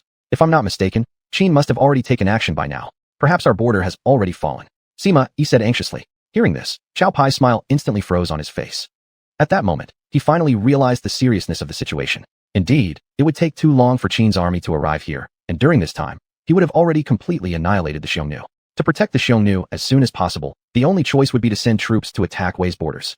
Realizing this, Cao Pai's face immediately showed panic, and he quickly asked Sima Yi what he should do next. Your Majesty, the only way now is to withdraw our troops as soon as possible. We cannot allow the destruction of large tracts of Wei territory for the sake of one Xiongnu tribe. If we don't return in time, the losses will be unbearable for anyone. Sima Yi urged quickly. Hearing these words, Cao Pai felt his heart sink into emptiness. In the next moment, he immediately ordered a retreat. At this moment, he could not afford to take such a risk. Otherwise, the entire state of Wei would be destroyed in his hands. Chapter 103, The Bomb. Just as Cao Pai was leading his troops in retreat, he encountered a general arriving from the Wei capital. Lord, bad news. Half a month ago, the state of Qin launched an attack on our southern border, and within only 3 days we have already lost several cities. The general said while trembling with fear, simultaneously kneeling before Cao Pai. Facing such losses, the general responsible for defending the city knew he must bear the consequences. However, Cao Pai merely sighed helplessly. He hadn't anticipated this outcome either, and the defending general had already done his best. More importantly, most of the army had been brought by himself to fight against the Xiongnu. How could the remaining forces possibly withstand Qin Yi's assault? As for Qin Yi, He issued orders to halt the attack on Wei. At this rate, Wei would become history within a month. Now wasn't the right time yet. Better to leave them some breathing room. Thus, he remained in the cities he had captured, reveling in self-satisfaction. Within Xiongnu territory, upon hearing of Cao Pai's withdrawal of troops, Zhuo Xianwang's face immediately displayed a shock as he stared at the person who brought the news. Is what you're saying true? Has Wei truly withdrawn its forces? Zhuo Xianwang still hadn't grasped what was going on. Logically speaking, how could Wei choose to retreat at a time like this? After all, Qin's reinforcements hadn't arrived yet. At that moment, someone from the Xinbei tribe came requesting an audience. Quickly bring them in, Zhuo Xianwang commanded. Soon, he saw the representative from the Xinbei tribe. Was it your tribe that sent the news to Qin? Is that why Wei withdrew its troops?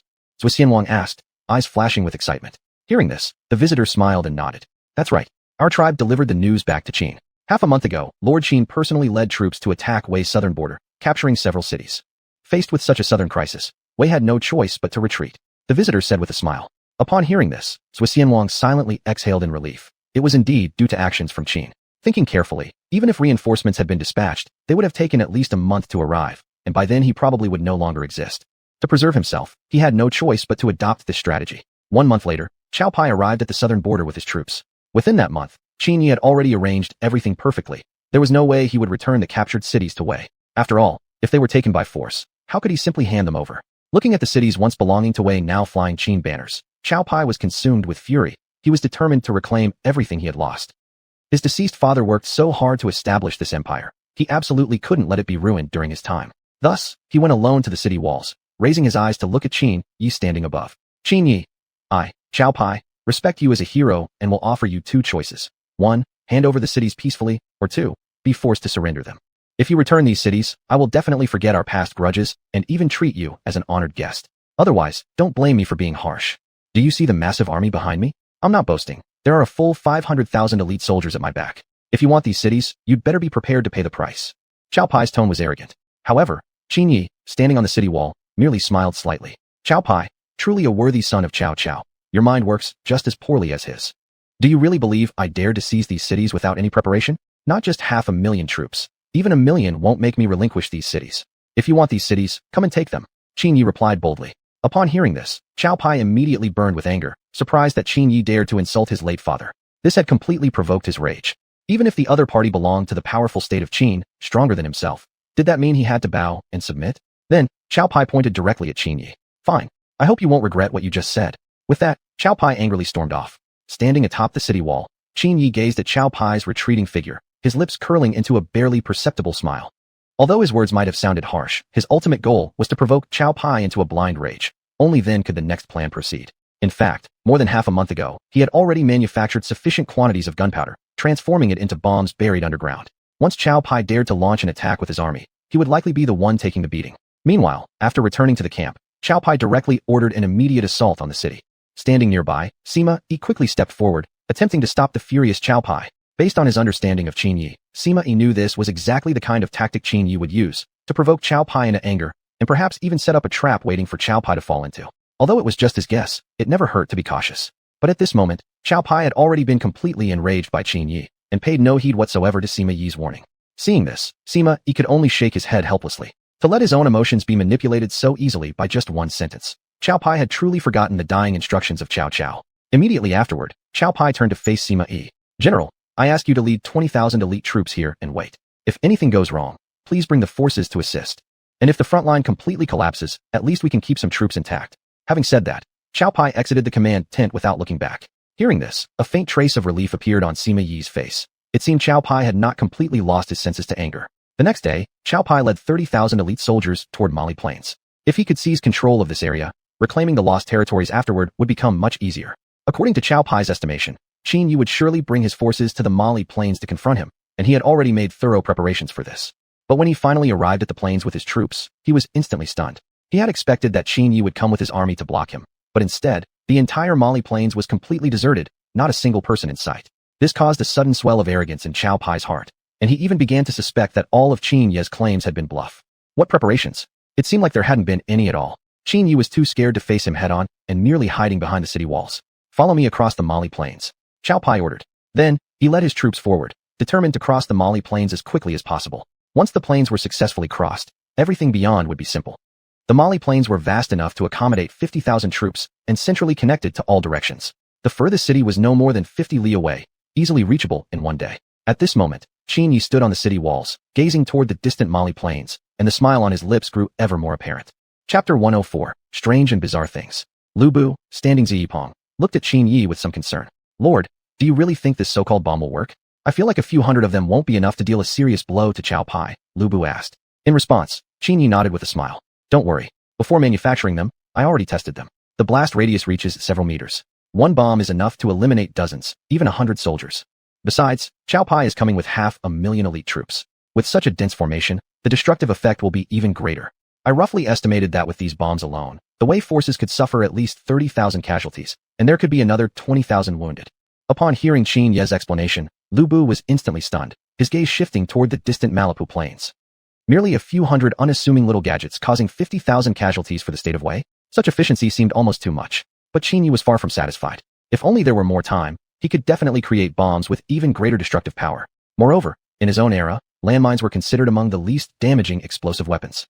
If conditions permitted, wouldn't it be great to just manufacture missiles? However, this was nothing more than idle thought. After all, it was already a miracle to have successfully manufactured landmines under current conditions. Missiles, those big game changers, should not even be considered. If such a weapon were actually possible to create, it would probably rewrite the entire history of the Three Kingdoms. Fortunately, everything he did here wouldn't alter the original course of the Three Kingdoms' history. Otherwise, considering all he had done in the past few years, the future might truly be changed. He had already altered the entire structure of the Three Kingdoms. Now he had even developed gunpowder and related weapons earlier than expected, a feat alone sufficient to rewrite history. As Qin Yi was still daydreaming, a sudden loud explosion echoed from afar. Upon hearing the explosion, Qin Yi burst into laughter on the city wall. Looks like Cao Pai's troops had finally stepped on the mines. Once even one had been triggered, the rest would definitely follow. Meanwhile, the unexpected explosions instantly threw Cao Pai and his officers and soldiers into chaos. The enemy is attacking. Protect the emperor immediately. With that shout, the soldiers rushed quickly toward Cao Pai, but as they approached, they set off more landmines. Moments later, explosions erupted less than 5 meters away from Cao Pai. The shockwave hurled him straight from his chariot, and he lost consciousness immediately. At this sight, the generals hastily issued orders to retreat, and the entire army instantly fell apart. Everyone confused about the sudden disaster. The most critical thing now was to evacuate quickly. Meanwhile, Sima Yi, upon hearing the commotion, hurried over. Seeing the unconscious Cao Pai, he turned to the nearby general in panic. What exactly happened? Weren't Qin Ye's troops supposed to be absent from Malipu Plains? Sima Yi questioned. The general by his side, visibly perplexed, shook his head and claimed that they had been attacked by some unknown force that seemed to be emerging from beneath the ground. Upon hearing this, Sima Yi shot him an angry, disbelieving look. How could there possibly be troops underground? But now that Cao Pai was unconscious, the priority was to take him back safely. Meanwhile, Qin Yi had already led his soldiers to the site of the explosion. Standing amidst the gruesome scene filled with corpses, Lu Bu and the others looked utterly astonished. The devastation far surpassed anything anyone had anticipated. Yet, unlike the others, Qin Yi remained unusually calm, almost excited. The next moment, the attribute collection began. Ding! Contacted the corpse of a captain. Strength +3, speed +3, agility +3, stamina +3. Contacted the corpse of a general. Strength +8, speed +8, agility +8, stamina +8. Ding! Collected random attributes. Acquired 10 boxes of ganmaling granules, capsules of ibuprofen, and some other cold medicine. All items have been stored in the personal storage space. Ganmaling granules, ibuprofen capsules. Could he really get such bizarre things? Qin Yi didn't think much of it. Since he had obtained them, there was no point in complaining. Besides, it was, after all, a random attribute. Before, he had indeed acquired other equally strange things. Little did he know, the medicines he had acquired today would prove invaluable a month from now. After swiftly cleaning up the scene, Qin Yi and his forces withdrew. The results of this attack far exceeded the expectations of everyone, even Qin Yi himself. Originally estimated to cause about 50,000 casualties, these landmines had now already yielded more than 50,000 corpses on the ground. Including the wounded, the total losses for the Wei army were likely close to 100,000. Faced with this result, even Qin Yi himself was deeply shocked. It seemed he had been too conservative after all, but upon reflection, it was understandable. The enemy's formation had been far too densely packed, and their eagerness to confront him only made their positions even tighter, leading to such a devastating outcome. But regardless, with such heavy losses, it would likely be a while before the state of Wei dared to take any action against him again. Li Chui, I'm leaving these captured cities in your hands. I'll assign you 50,000 elite troops. Defend them well. If anything goes wrong, I'll hold you personally responsible. When I return, I'll send you more bombs immediately. Bury them 10 miles outside the city, just as I instructed before. Qin Yi stared at Li Chui with a serious expression. Upon hearing this, Li Chui solemnly nodded his head. In Wei, the entire command was in chaos. A few minutes ago, the imperial physician had already examined Cao Pai's condition. It turned out to be extremely severe. Because Cao Pai had hit his head when falling from his horse, He had remained unconscious ever since. At this news, the generals instantly brimmed with rage. I'm going out there. Even if I die, I will fight for justice for our lord and make Qin Yi pay the price he deserves. Stay calm, general. Rushing out now will only mean death. The strength of Qin is already beyond what we can handle. Yes, now is not the time for recklessness. Let's escort our lord back to the capital first. Persuaded by the others, the angry general finally gave up. Standing aside, Sima Yi slowly walked out of the tent, lifting his head to gaze blankly at the sky. Heaven, is our way truly destined to be oppressed by Qin forever? Sima Yi silently cried out in his heart. Half a month later, with the treatment of the imperial physicians, Qiao Pai's condition finally improved, which brought slight relief to Sima Yi and the others. Though it would still take time to fully recover, at least Wei would no longer be leaderless. Back in Qin Yi sat alone in his room, the door tightly shut. Looking at the pile of medicines before him, he could only shake his head helplessly. The items granted by the system were truly bizarre beyond belief. These things were practically useless to him.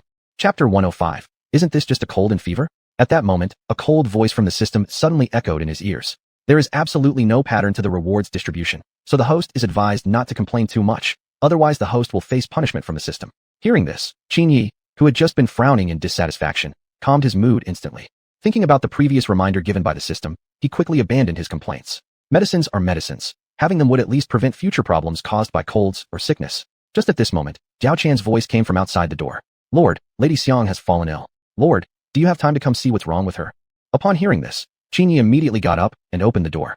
What happened exactly? How could she suddenly get sick? Have you consulted Master Hua yet? My lady does not know either. Master Hua has already examined Xiang, but was also unable to help. That's why I came to find you. Jiao Chan answered nervously. Upon hearing this, without a second word, Qin Yi rushed straight to Lady Sun Shangxiang's chambers. In no time, he saw Sun Shangxiang lying in bed, her face filled with agony. Witnessing the scene, Qin Yi quickly turned to Hua Tuo who was standing nearby. How is Sun Shangxiang? Is there any treatment for her? Faced with Qin Yi's question, Hua Tuo slightly shook his head. Report to my lord. Princess Sun's body is burning hot, and she has severe coughing. I've already used every medicine I could find. Her condition showed some improvement 2 days ago, but now she has taken a turn for the worse. I was truly helpless in this situation, hence I summoned you urgently. Hua Tuo explained nervously. As the royal physician of Qin Yi, he found it quite embarrassing to be unable to treat such an illness himself. Upon hearing Hua Tuo's description of her symptoms, Qin Yi's furrowed brows instantly eased. Wasn't this just a common cold and fever? Although somewhat challenging, hadn't he obtained a large quantity of medicine specifically for treating this exact illness? Wait a second, I'll go fetch something. With that, Qin Yi dashed out without even turning back. Seeing this, everyone present felt a wave of despair. The illness must have been truly difficult, if even Qin Yi appeared hesitant. Sun Shangxiang, lying on the bed, was heartbroken. She hadn't expected Qin Yi to simply leave without even glancing at her. Just as everyone else was worrying about Sun Shangxiang, Qin Yi returned, carrying a cup of warm water. Make way. Upon hearing this, everyone quickly stepped aside. Then, Qin Yi placed all the pills he had brought into Sun Shangxiang's mouth and asked her to swallow them down with the warm water. Rest well now, and you should be fine in a day or two. Looking at Sun Shangxiang with a gentle smile, Qin Yi said. Upon hearing this, Sun Shangxiang nodded weakly. Afterward, Qin Yi led everyone out of the room carefully. Outside the door, Hua Tuo asked his question with concern.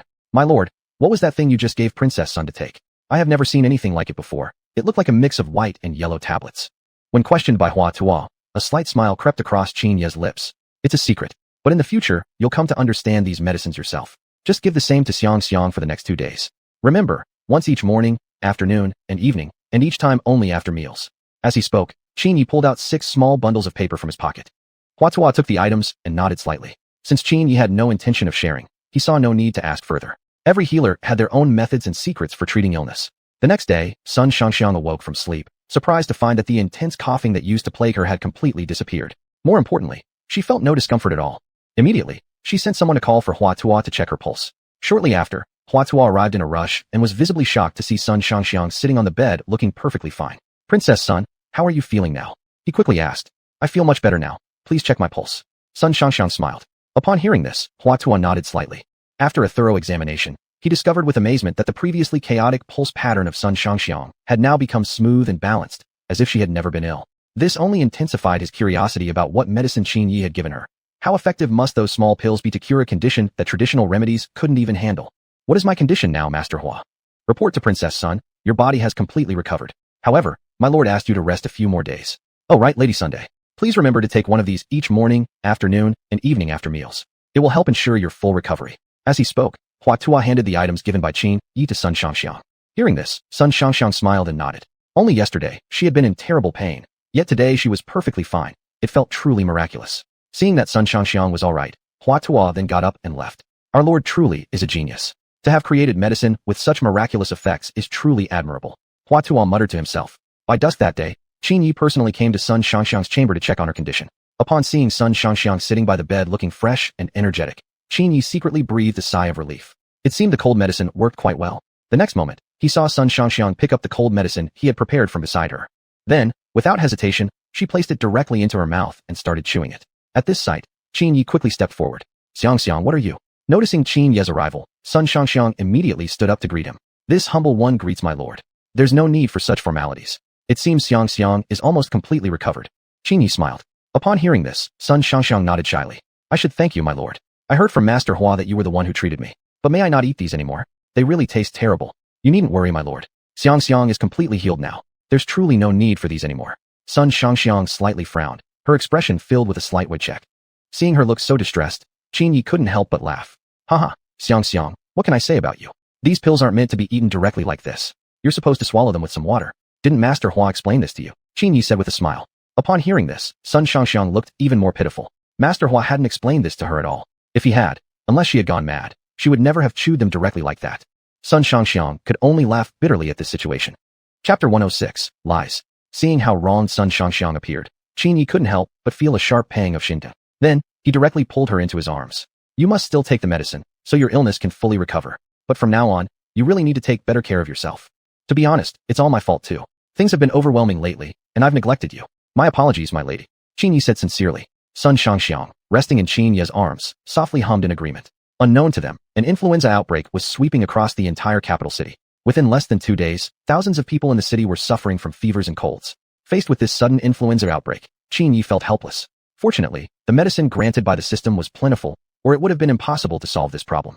Subsequently, Qin Yi set up some stalls near the palace where anyone afflicted with the flu could come and receive medicine. Although the amount of medicine given to each individual was small, timely prevention could ensure a full recovery. Seeing the medicine being taken away freely by the masses, Hua Tuo grew even more respectful toward Qin Yi. Such a noble act of generously sharing precious medicine with the common people. Such selflessness would be incredibly difficult for just anyone to achieve. After all, human hearts tend to be selfish. The level of maturity and selflessness displayed by Qin Yi truly spoke volumes. Several days later, with the help of the cold medicine, the influenza outbreak within the capital was fully brought under control. Taking advantage of the controlled outbreak, Hua Tuo directly went to Qin Ye's quarters. Lord, I must confess my curiosity compelled me to visit so boldly. I beg you to reveal to me how this medicine was made. Hua Tuo asked, risking even beheading. Upon hearing this, Qin Yi simply smiled slightly without showing any resentment toward Hua Tuo. It's not that he didn't want to explain, but he couldn't, because he himself had no idea how to make this medicine. Though he had obtained the ultimate medical arts through the random reward, the knowledge never included details on making the medicine. Faced with Hua Tuo's inquiry, Qin Yi could only choose deception. How else could he explain it without saying it was obtained by chance? Even if Hua Tuo could believe such a story, how could he explain the large quantity? No one would believe he just happened to receive so much medicine randomly. Then, Qin Yi invited Hua Tuo to sit with a sincere gesture. These medicines are not something I refuse to tell you, rather something I'm forbidden to reveal. My master made me promise on his deathbed never to disclose their recipe to anyone, so I can only keep this secret buried within my heart. But I can share some insignificant details with you. Qin Yi continued. Upon hearing this explanation, Hua Tuo instantly nodded in understanding. Since it was on his mentor's dying wish, he certainly couldn't force Qin Yi to divulge it. These medicines are commonly called tablets, named based on their shape, and these others, my master referred to as capsules, filled with medicinal powders synthesized from various traditional ingredients. Both the tablets and capsules are made from numerous kinds of traditional Chinese herbs, thus their effects are extremely potent. What's more, this method of preparation drastically reduces the resources needed for transportation. Surely you've already noticed. Qin Yi continued. Hua Tuo listened, as if stepping into a brand new world. Who could have imagined that such amazing things could exist in this world? He had spent his entire life working with traditional herbs, yet had never thought of this approach. However, not all traditional herbs can be processed this way. There are still many that cannot be made into tablets or capsules. If these herbs are crushed, their medicinal properties would significantly decrease, making them ineffective. Hua Tuo nodded in agreement. Since his curiosity had now been resolved, there was no need for him to stay. There were many other matters waiting for him to handle outside. Then, he rose and left. Watching Hua Tuo's distant figure leave, Qin Yi silently exhaled in relief. Thankfully, his wit allowed him to fabricate a non-existent mentor to cover it up. Otherwise, he wouldn't have known how to explain things at all. But very soon, Qin Yi noticed a new problem. After several days of distributing the medicine, the remaining cold remedies he had were few. Once they ran out, what was he supposed to do then? After all, he had already claimed he knew how to produce them. Would he really need to learn how to make medicine himself? Just then, a system voice echoed in his ears. Ding! The system detects that the host has helped the state of Qin overcome the influenza crisis. As a reward, a medicine-making method is now available. Please choose to absorb it. Upon hearing this, Qin Yi was instantly exhilarated. This was truly like a lifeline arriving just in time. Without hesitation, he selected to absorb it. The very next moment, a flood of new knowledge surged into Qin Yi's mind. The sheer volume of knowledge took over 2 hours to fully absorb. Although Qin Yi had gained access to the methods of making all kinds of medicines, aside from some common ones, the rest were practically impossible to produce. The required level of technology was simply too high. However, attempting to make those basic medicines was worth a try. If he could successfully produce them, it would at least allow him to handle common illnesses in the future. Although traditional Chinese medicine could also achieve similar therapeutic effects, it was admittedly a bit inconvenient. By the way, the states of Wei, Shu, and Wu had all cooled down a bit recently, so this was actually a good opportunity to conduct some research. Thus, several days later, Qin Yi set off from the capital with both Hua Tuo and Lu Bu. "My lord, where are we heading first?" Lu Bu, walking beside him, asked. "Let's first go to the primeval forest at the southernmost part of the Qin state. There, I can find the medicinal herbs I need," Qin Yi replied. Although he had brought Hua Tuo along for this herb-gathering journey, he would only reveal part of the Peifong to him, nothing more. Moreover, he hadn't originally intended to bring him at all. Unfortunately, he and Lu Bu had just happened to be overheard by Hua Tuo during their conversation, forcing him to bring the physician along unwillingly. And Lu Bu's presence was also a necessity. Originally, Qin Yi had planned to go alone, but since he had to bring Hua Tuo, he could only bring Lu Bu as well. After all, if real danger were to arise, he might not have time to protect Hua Tuo, but with Lu Bu present, the physician would at least have someone to rely on for protection. Looking at the two beside him, Qin Yi helplessly shook his head. Next time, he absolutely wouldn't tell anyone anything. "It's getting late. Let's just spend the night here," Qin Yi said to the two men while getting off his horse and taking out the tent he had brought with him. "My lord, you go and rest over there. Setting up the tent is a task for us subordinates to handle," Lu Bu said, taking the gear from Qin Yi's hands. Seeing this, Qin Yi's face lit up with a satisfied smile. "In that case, thank you for your hard work. This is just what I should do as your subordinate." Chapter 107. One man versus a ferocious tiger. Standing aside, Hua Tuo stared in disbelief at Lu Bu. He never expected that someone once so unrestrained in character could now become so respectful toward others. This also made him realize a deeper understanding of Qin Yi's abilities. To change someone so drastically, Qin Yi's capabilities must extend far beyond what he imagined. Soon, night fell. At the same time, Lu Bu had already set up the tents and built a campfire in the center. The coldness of night was always chilling. Qin Yi had barely taken one bite of food before retreating into the tent. "Lord, tonight I'll keep watch. You should rest well," Lu Bu said outside the tent. "How about this? You watch the first half of the night, and I'll take the second half. There's still 2 or 3 days of travel ahead. You also need proper rest to have enough energy for the journey." Inside the tent, Qin Yi smiled as he spoke. Upon hearing this, Lu Bu gave a slight nod. Although his lord had said so, he naturally wouldn't go and wake him up himself. It would be fine to rest only if his lord woke up on his own. After all, back when he was campaigning across the land, he rarely got a peaceful night's sleep either, yet still followed the army in battle. Meanwhile, Hua Tuo had long fallen asleep. Once a person ages, they tend to feel drowsy easily. He simply didn't have the stamina to stay up late. Lu Bu sat alone by the campfire, occasionally rising to patrol the surroundings, fearing any danger that might threaten Qin Yi's safety. Time passed quickly, and it was soon the latter half of the night. At this moment, Lu Bu stood lost in thought, completely unaware that Qin Yi had already stepped out of the tent. Seeing Lu Bu daydreaming, Qin Yi gave a slight smile. "Fengxian, you should go rest now. The second half of the night will be my turn." So saying, Qin Yi patted Lu Bu on the shoulder. In the next instant, startled, Lu Bu immediately grabbed the halberd beside him and turned around warily, eyes fixed on the person behind. Noticing it was Qin Yi, he silently exhaled in relief. "My lord, have you rested enough? I'm not tired yet. Why don't you go back and rest a bit more?" Lu Bu asked. In response, Qin Yi smiled and shook his head. "Don't worry, I'm already well rested. You should hurry back and get some sleep." Qin Yi chuckled. Upon hearing this, Lu Bu finally stood up and walked into the tent. Qin Yi sat alone by the campfire, lost in thought. As the night deepened, a strange chill slowly crept in. He hurriedly added more firewood to the blaze. Though facing the roaring flames, Qin Yi still felt a trace of coldness, an ominous chill creeping up, along with a vague sense of unease. Normally, even though it was early autumn, the night shouldn't be this cold. Could it be I've become too weak? That shouldn't be. I haven't indulged myself excessively lately, Qin Yi murmured inwardly. But at that moment, a sudden coldness on his back shot up his spine. Gradually, the chill became more distinct, accompanied by slow, heavy breathing and a faint stench of breath. In response, one of Qin Yi's hands silently slipped into his personal space. The instant he gripped the white tiger spear, he swiftly rose and turned around. The sight before him caused his heart to sink.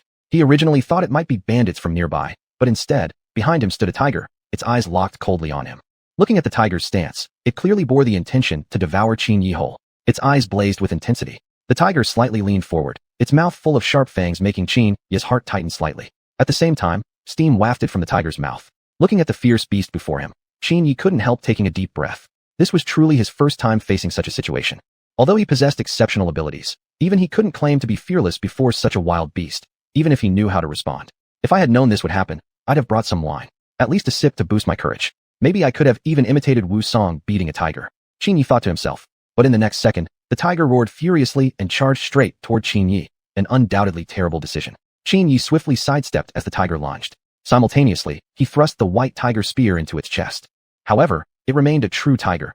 Being pierced by the spear caused no apparent effect. Instead, it seemed even fiercer than before. It roared again. Inside the tent, Lu Bu and Hua Tuo, awakened by the noise, rushed out immediately. Don't come over. Noticing the two emerging from the tent, Qin Yi quickly stopped them. Hearing this, Lu Bu tightened his grip on his halberd, torn in his heart. This was a tiger after all. How could his lord alone possibly handle it? If he went to assist, maybe it would make things easier. However, upon witnessing this, Qin Yi directly ordered Lu Bu not to come forward and assist. Although this tiger was indeed incredibly powerful, even so, it would never be a match for him. Not to mention the weapon he held in his hands. Even if he were unarmed, he could still drive it away with bare hands alone. If the tiger had no sense of self-preservation, then he could not be blamed for showing no mercy. Seeing this, Lu Bu had no choice but to remain on the spot, watching Qin Yi anxiously. Beside him, Hua Tuo felt the same helplessness. He could do nothing but watch. Meanwhile, Qin Yi stood gripping his spear, his expression wary as he faced the ferocious tiger. In response, the tiger seemed to sense Qin Yi's might, and slowly began to retreat backward. Witnessing this, Qin Yi silently let out a breath of relief. As the saying goes, the wise adapt to circumstances. It seemed even this tiger understood that principle. Then, Qin Yi casually turned around and smiled at Lu Bu and Hua Tuo. Yet in the next second, the relieved expressions on Lu Bu and Hua Tuo's faces suddenly turned tense. Lord, look out! Lu Bu shouted directly. Before them, the tiger was charging toward Qin Yi at a startling speed. At Lu Bu's warning, Qin Yi merely smiled slightly at the corner of his mouth. Since you seek death so earnestly, don't blame me for being merciless. Immediately afterward, Qin Yi raised the white tiger spear in his hand directly at the lunging tiger. The beast, unable to dodge, charged straight into the spear's tip. The inertia brought by its speed caused the white tiger spear to pierce straight through the tiger's chest. The sight stunned both Lu Bu and Hua Tuo to the spot. Never had they imagined that this tiger would end up slain by Qin Yi's hand. Even more astonishing was Qin Yi's arm strength. This tiger, at the very least, weighed 300 jin, while the white tiger spear itself wasn't lighter than 50 jin. Yet Qin Yi had handled nearly 400 jin with a single hand, and with no expression showing any difficulty. On the contrary, he appeared entirely relaxed. Amid their shock, pride swelled across Lu Bu's face. To have such a powerful lord was truly a matter of immense fortune. Chapter 108, The Man Who Fell Off the Cliff. Lu Bu, I've got a task for you. Skin this tiger. Looks like we're not getting any rest tonight, Qin Yi said helplessly. Hearing this, Lu Bu immediately dragged the tiger's corpse toward a nearby river. It wasn't until the eastern sky began to brighten that Lu Bu returned carrying the tiger's skin on his back. Seeing the tiger skin on Lu Bu's shoulder, Qin Yi instantly regretted his decision slightly. Now they would have to carry this thing all the way, which would be quite inconvenient. However, Lu Bu was extremely excited. If this tiger skin was made into a coat, it would definitely be magnificent. Let's find a place to hide this tiger skin first. Carrying it around is quite inconvenient. We will also collect many herbs later on our way back. If we still have time later, we can come back to get it. Qin Yi looked at Lu Bu somewhat awkwardly as he spoke. After all, it had taken nearly 4 hours to skin the tiger, only to abandon it so easily now. Wasn't all that effort wasted? But Lu Bu showed no sign of dissatisfaction. He wasn't unreasonable either. The main goal of this trip was to collect medicinal herbs. As for the tiger skin, it was merely an unexpected gain, not their original purpose. Therefore, Lu Bu found a tree and buried the tiger skin underneath it. Though it wasn't the safest option, it was the only feasible method at the moment. Once they finished packing everything up, Qin Yi and his group continued their journey. Shortly after they left, a middle-aged man arrived at the tree where Lu Bu had buried the tiger skin. Moments later, he dug up the tiger skin. Looking at the tiger skin in his hands, tears rolled down the man's face. Don't worry, I will definitely make those people pay for this. After saying this, he left. After 2 days of travel, Qin Yi's group finally arrived at the mountain range near the southern border of the Qin state. Looking at the towering mountains before him, Qin Yi showed a relieved smile on his face. He felt certain that this journey would bring him what he needed. After taking a short rest, he led Lu Bu and Hua Tuo toward the mountain. This mountain was named Hutushan, Tiger Head Mountain, because of its strong resemblance to a tiger's head in shape. In addition, numerous tigers lived on this mountain, including the rarest white tiger. The road uphill was always long and boring. Throughout the climb, Qin Yi kept looking around for the medicinal herbs he needed.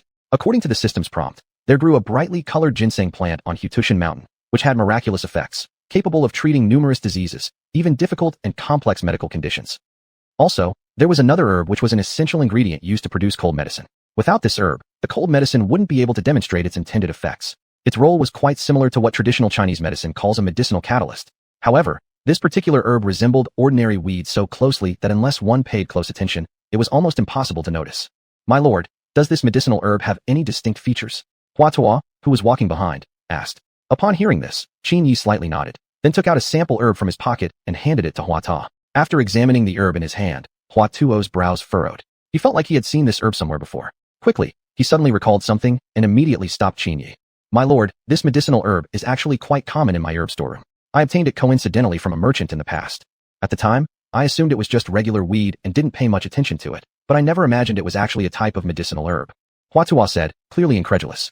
Upon hearing this, Qin Yi immediately looked shocked. If what he said was true, then this journey might have saved a significant amount of time.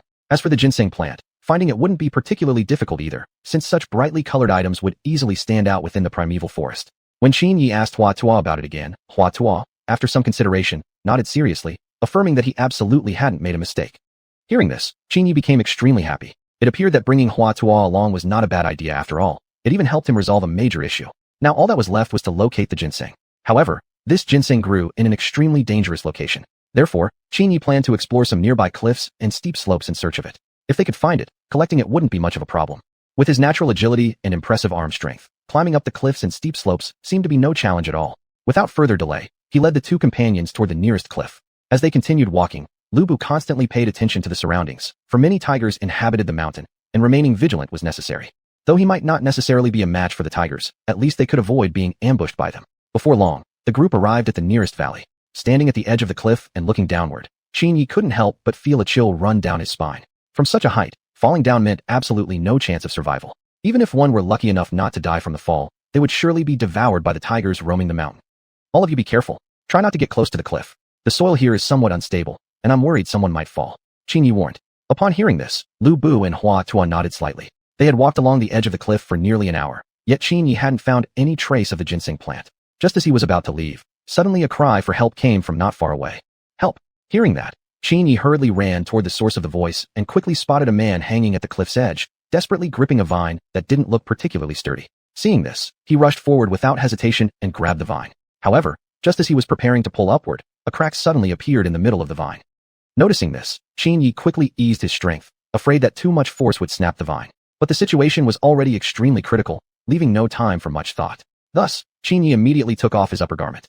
Take this for me. He handed the clothing to Lu Bu. At that moment, Lu Bu still didn't know what Qin Yi intended to do, but the next second, Qin Yi directly stepped to the cliff's edge. Then, under Lu Bu's astonished gaze, he started to climb downward. My lord, be careful. Let me do this instead. I'm fine. You two stay away from the cliff. Qin Yi responded. Upon hearing these words, Lu Bu's heart leapt to his throat. He never expected that his lord would dare to take such a risky action. Although it was understandable to rush to save someone, one shouldn't place oneself in such danger. The man hanging on the cliff looked at Qin Yi with stunned eyes, his heart pounding with tension. Soon, Qin Yi reached the same level as the man. Chapter 109 Zhongmingji. Then, he crawled toward the insignificant platform and reached out his hand toward the man. Come toward me. I promise I will catch you. Qin Yi said anxiously. However, out of fear, the man didn't even dare to feel tempted. At this moment, a tearing sound came from the vine. The man looked up and saw that the vine had already broken halfway. Believe me, I will definitely catch you. If you wait until the vine breaks completely, you'll have no chance. Qin Yi continued. At this time, the man looked up at the nearly broken vine, then looked at Qin Yi, who was lying nearby. Then, he slowly closed his eyes. After a few seconds, he opened his eyes again and stared firmly at Qin Yi. May I trust you? The man looked at Qin Yi and asked. Of course you can. As long as you swing over, I will definitely catch you. Qin Yi replied firmly. Upon hearing this, the man nodded with a smile. The next moment, he violently swung his body toward Qin Yi. Just as he let go, the vine snapped with a bang. Lu Bu and Hua Tuo, who were both lying at the edge of the cliff, instinctively closed their eyes, too scared to watch the scene unfold below. After several minutes, they slowly opened their eyes and looked down. Instantly, their expressions turned ecstatic. They saw that Qin Yi had successfully grabbed the man's arm and prevented him from falling off the cliff. My lord succeeded. It's truly our lord. Lu Bu shouted excitedly. Then, with his excellent arm strength, Qin Yi directly pulled the man up. After a brief rest, they brought the man back to the top of the cliff. At this moment, the man immediately sat down on the ground, grateful for surviving such a dangerous situation. My lord, please put on some clothes quickly. It's too cold here. Lu Bu said while wrapping a robe around Qin Yi. Hearing Lu Bu addressing Qin Yi in this way, the man beside instantly looked at Qin Yi in surprise. My lord, could this person who saved him actually be Qin Yi of the state of Qin? Seeing the man staring at him in shock, Qin Yi smiled slightly and nodded. You guessed correctly. I am indeed Qin Yi, the ruler of the state of Qin. Upon hearing Qin Yi's words, the man instantly stood up from the ground and respectfully knelt before him.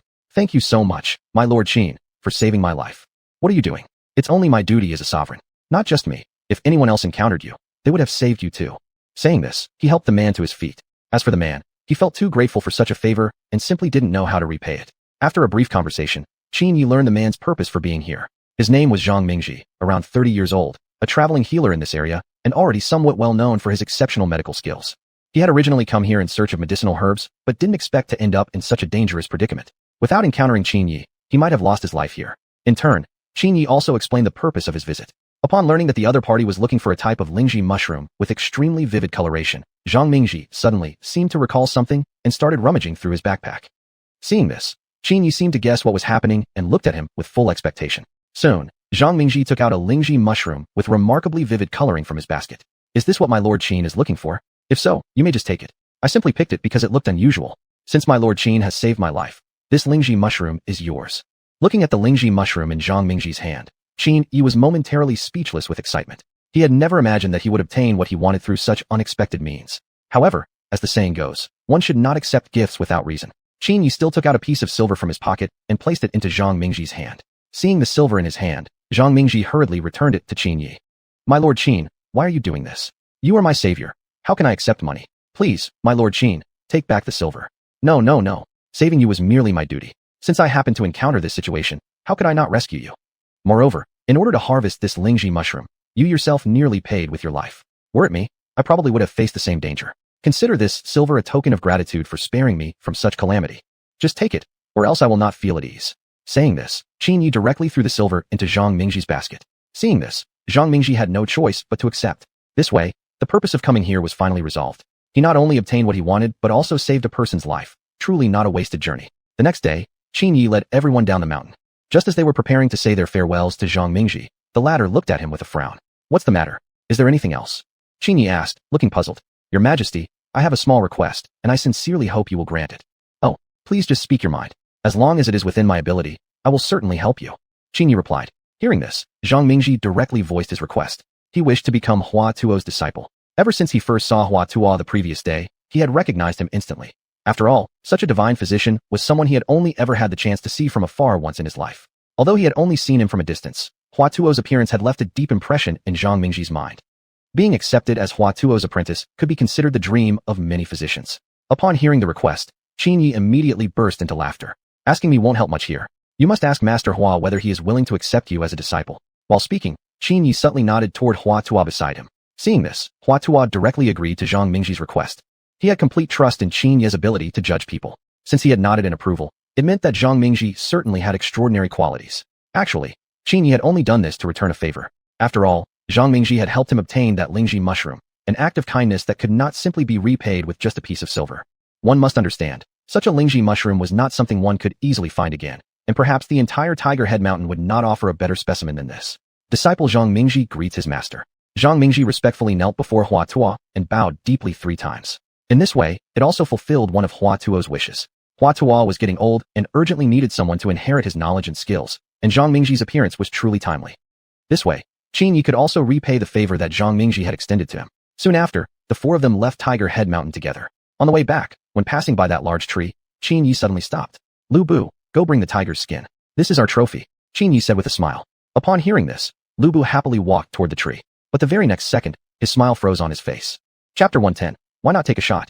Lord Qin, the tiger's skin has been taken. Lu Bu turned around and said to Qin Yi, who was not far away. What? Look again carefully. Maybe it's not this tree. I'm sure it's this very tree. There are still marks carved by my G halberd. Lu Bu replied. Upon hearing this, Qin Yi became instantly furious. This was his trophy obtained only after great effort, and now it's gone just like that?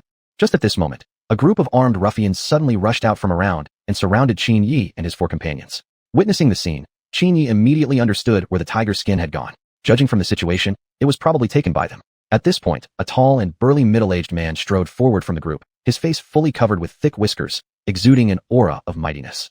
You really have guts. How dare you kill my beloved tiger? Do you know how much effort I put into training it as a pet? I've been waiting here ever since you left, knowing you'd come back. Today, either you give me 50 taels of gold as compensation, or leave your lives here. The man glared furiously at Qin Yi while shouting. Upon hearing his words, Qin Yi merely smirked disdainfully. He had originally assumed that was a wild tiger. He never expected it to belong to someone. But still, if it was a pet, why didn't he keep it confined properly instead allowing it to roam out and threaten people? Thankfully he encountered it, or else ordinary civilians could have faced fatal consequences. In short, that tiger deserved to die? Faced with Qin Ye's rebuttal, The middle-aged man became furious. Never had he expected this young man to dare speak so audaciously. Ha ha ha, absolutely clueless about the world. Provoking me is as if you've provoked the heavens themselves. The middle-aged man continued arrogantly. Looking at Qin Ye's attire, he figured the young man must be some rich noble who definitely could afford to pay 50 taels of gold. Although a person seemingly like a general stood beside Qin Yi, even one person alone couldn't possibly stand a chance against his men. Facing the man's arrogance, Qin Yi merely shook his head helplessly. He couldn't understand why this man was so confident. After all, hadn't they just defeated a tiger alone? Could they not handle these dozen or so people? Moreover, these weren't even trained soldiers, just a band of local bandits. Lord Qin, this time let me handle it. It's not worth dirtying your hands over such lowlifes. This dirty and exhausting task should be left to me, Lu Bu. Saying this, Lu Bu raised his halberd directly pointing at the middle-aged man. Hearing Lu Bu, the middle-aged man looked shocked and instantly stared at Qin Yi standing behind. Lord, Lu Bu? Could this young man actually be Qin Yi, the founding emperor of the Qin dynasty? The realization struck, and the middle-aged man instantly fell to his knees trembling. However, at this moment, Qin Yi wasn't planning to spare him at all. Leaving such a gang of bandits around would remain a threat to the area. Removing them early meant restoring peace earlier.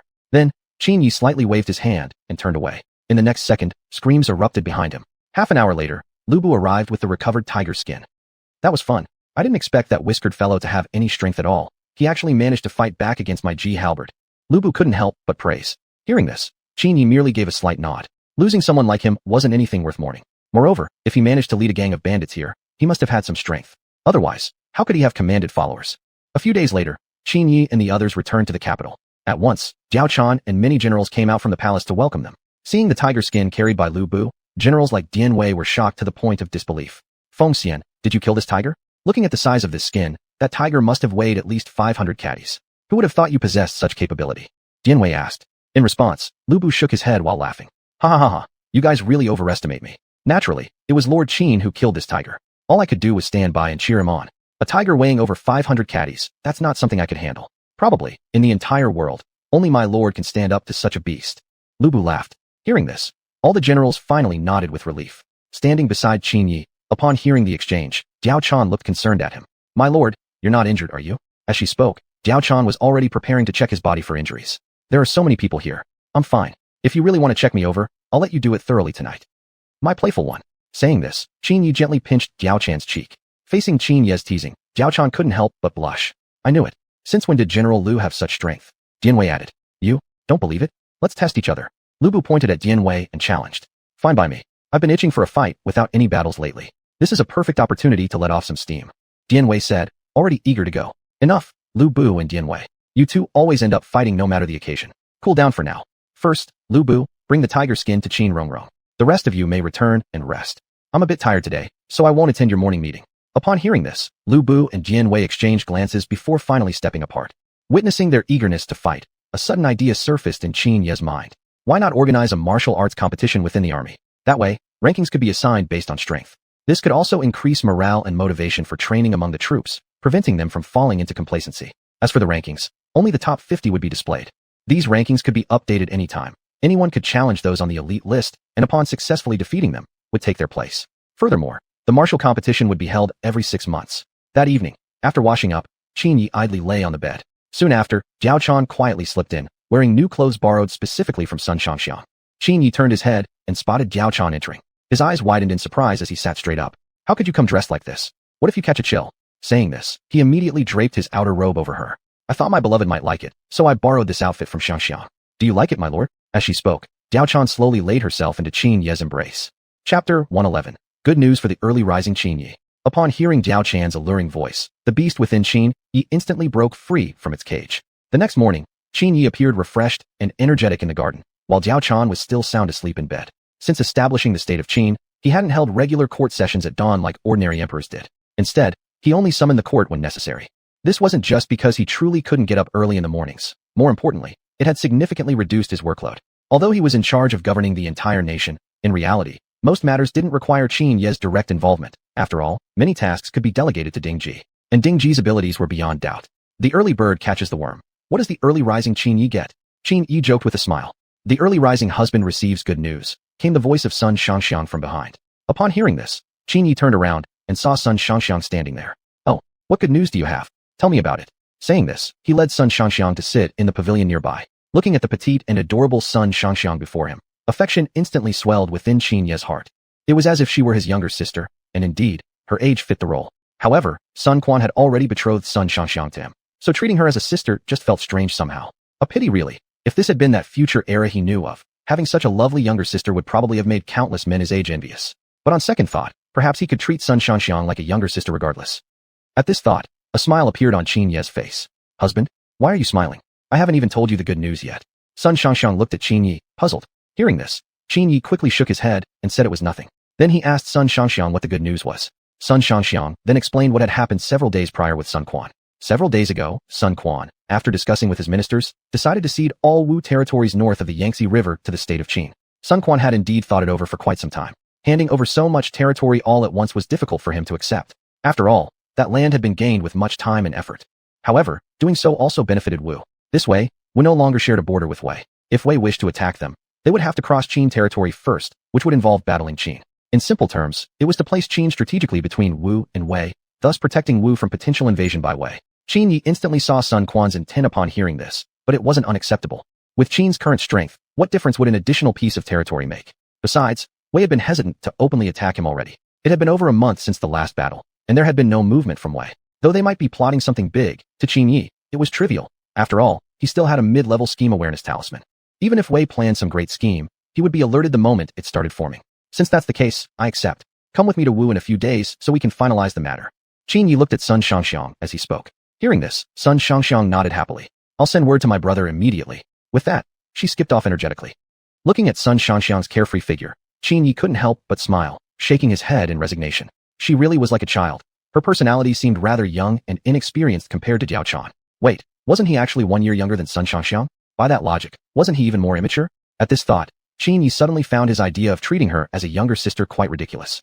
How appropriate would it be to make someone 1 year older than him become his junior? That just didn't seem quite right. Forget it. Let her just be my concubine. It's the most fitting relationship after all. With that thought, Qin Yi rose to his feet and made his way toward the sleeping quarters. By this time, Diao Chan had already risen and was preparing breakfast for Qin Yi.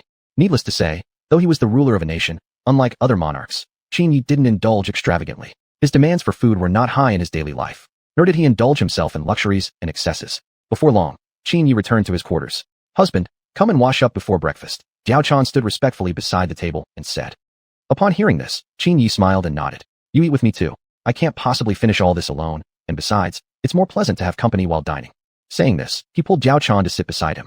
Soon after, he sent someone to call for the two Qiaos, Kai Wenji and Sun Shangxiang. Before long, everyone sat together at the dining table. Looking at the several consorts before him, Qin Yi finally wore a satisfied smile on his face. This was the right atmosphere for a meal. From now on, whenever I'm in the palace, all of you should come here to dine with me. Truthfully, I really enjoy this kind of atmosphere, and there's no need for you to be overly reserved. Oh right, one more thing. After breakfast, have someone replace this table with a bigger one. This one's a bit too small. Qin Yi said with a smile. Upon hearing this, Diao Chan and the others shyly nodded their heads. Normally, an emperor would only dine with a single consort, yet Qin Yi had invited all of them at once. Such behavior was truly unconventional. After breakfast, Qin Yi specially asked Kai Wenji to stay behind. He had a very important matter he needed her to handle. Since rescuing Kai Wenji, he had never found time to address this task. Now that he finally had some time, he intended to settle everything in one go. Kai Wenji, I want you to teach the other consorts some skills in music, chess, calligraphy, and painting. I've been thinking about this for a while. What do you think? Qin Yi asked. Upon hearing this, Kai Wenji was momentarily taken aback, somewhat confused by Qin Ye's intention. Have her teach the other consorts music, chess, calligraphy, and painting? Don't worry, it's just that I want to give you all something to do. Otherwise, I feel like you must be terribly bored in the palace. This way, not only will you have something to pass the time, but it will also help enhance your refinement. It's a two-in-one benefit. Qin Yi continued. In response, Kai Wenji immediately agreed. After all, she had nothing better to do anyway while staying in the palace. Having something to occupy her time sounded quite pleasant. Shortly after, Qin Yi announced this decision to Diao Chan and the others. They raised no objections either. They were quite happy about it. How could they possibly refuse when they would have such a distinguished teacher as Kai Wenji? Several days later, Qin Yi actually attended an early court session, a rare occurrence for him. Chapter 112, A Worthy Opponent. There was only one matter to be discussed in today's court session, the martial arts competition. After several days of contemplation, Qin Yi had already mentally reviewed every detail of the event and had now formed a preliminary plan. Today's court meeting was held to finalize the event and discuss the detailed arrangements. Upon learning that Qin Yi intended to host a martial arts competition, Lu Bu and the other generals were instantly filled with excitement. For over a month, they had been stuck without any battles to fight and had grown restless. Now, finally, they would have a chance to release their pent-up energy. More importantly, internal matches could help them identify their weaknesses compared to others, providing clear targets for future training. I've already thought of the general flow. Initially, after about half a day, Qin Yi explained his plan to everyone. Then came the time for discussion and suggestions. Lord, I believe there's no need for us to compete for the first place on the strength rankings anymore. In all of Qin State, no one is stronger than you. Why not this? You are the top spot on the ranking, and we can fight among ourselves for second place. Dian Wei spoke up.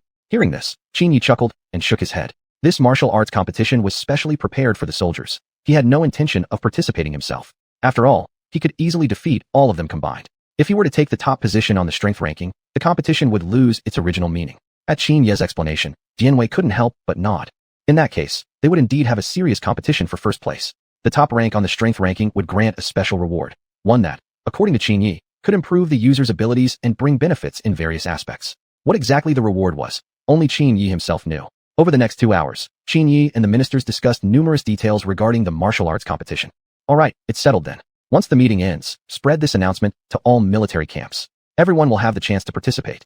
Anyone who can secure a place on the strength ranking will receive a corresponding reward, with higher rankings receiving better prizes. Saying this, Qin Yi stood up. Therefore, Gowei generals may now take your leave. Following that, Lu Bu and the other generals left the palace, leaving only the civil officials behind. Looking at the remaining civil officials, Qin Yi had an important announcement to make: the recruitment of talented individuals nationwide. An imperial examination would be held annually, though unlike the traditional system, only the final palace examination would be held. In other words, anyone with talent could participate. The prerequisite, however, was passing the examination set by Qin Yi before entering the final palace test. Upon hearing this, many civil officials hesitated slightly. Lord, I respectfully believe this approach has issues. Such a broad scope could bring in too many applicants, and we can't be sure whether those who pass will be truly capable individuals. Although this method simplifies the process, it cannot accurately reflect a person's true talent the way traditional exams do. Therefore, my humble opinion is that although layered selection might be inconvenient, the talents selected through such a process are exactly what the court needs. One official directly voiced his opinion. Encouraged by this, other civil officials also began expressing their views. Although opinions varied, all were against Qin Ye's proposal. Seeing such a unified stance among the officials, Qin Yi had no choice but to give up. In that case, the imperial examination would continue under the original system. It seemed he truly wasn't suited to be a civil official. He should focus on military affairs instead. A few days later, Lord, this is the list we've compiled of participants for the martial arts competition. Please check for any omissions. Lu Bu said as he handed a bamboo scroll to Qin Yi. Seeing the unexpectedly light weight of the bamboo scroll in his hand, Qin Yi immediately had a bad feeling. A bamboo scroll should weigh more. How could it be so light? Evidently, not many people had signed up. He then unrolled the scroll. Scanning through it quickly, he found only about 100 participants in total, most of whom were officers ranked higher than a commander. It seemed that most of the soldiers didn't dare to sign up. After all, many generals would be competing in this martial arts competition, and if one were to face off against a general by chance, wouldn't it be a death sentence? Although the competition was not intended to endanger lives, the pressure of facing a general was simply too great for ordinary soldiers to handle. Seeing this, Qin Yi could only feel helpless. Originally, to simplify things, he had not chosen to separate the generals and the ordinary soldiers into different divisions. His original intention was to allow better training and development for all participants. However, this outcome was far from his original expectation, but now it seemed he had overestimated things. Still, Qin Yi could understand. After all, if he were in their position, he might also be intimidated by such pressure. Back when he himself had not yet possessed much strength, he had felt some apprehension when facing Lu Bu. Very well, proceed as we discussed. Since those who signed up are all officers ranked above commander, that's actually not a bad thing. You may return now and make preparations. In 2 days, the first martial arts competition in Qin State will officially begin at the military camp. Qin Yi said with a smile. Hearing this, Lu Bu nodded with a grin before turning to leave. According to the original plan, he himself would make his appearance in the final match to compete for the top spot on the strength rankings. In the army, Lu Bu was the strongest next to Qin Yi. Though Dian Wei harbored Bufu, he couldn't help but acknowledge this truth. Because of this, Dian Wei and Lu Bu often sparred within the camp. Though Dian Wei occasionally won, the probability was practically negligible. Even so, Lu Bu didn't become arrogant because of his strength. He clearly understood why Dian Wei always lost to him. He fought far too aggressively, allowing Lu Bu to easily find weaknesses in his techniques. Lu Bu had mentioned this to Dian Wei many times, but it had no effect whatsoever. For this reason, Lu Bu felt quite helpless. Still, one had to admit, Dian Wei was truly one of the few opponents deserving his respect. No wonder Cao Cao had taken a liking to him. Such favor was not something ordinary people could receive. In the military camp, many soldiers and officers were discussing the upcoming martial arts competition in 2 days. Needless to say, the top spot on the strength rankings will definitely go to General Lu. Lu Bu's strength is unmatched within the army. Don't say that too casually. After all, our lord is actually the strongest. I certainly know that, which is why I said Lu Bu's strength is the strongest in the entire army. Considering the entire country, only our lord truly deserves the top spot on the rankings. Chapter 113. The Martial Arts Tournament. Soon enough, the day of the martial arts tournament arrived. In preparation for this event, Qin Yi specially arranged for a relatively crude platform to be constructed over the course of more than 10 days. Around the platform were arranged many rows of tiered seats. Qin Yi and the other generals were seated at the center of the audience, from which angle they could better observe every move of the fighters on the stage. After a brief opening ceremony, the long-anticipated martial arts competition officially began.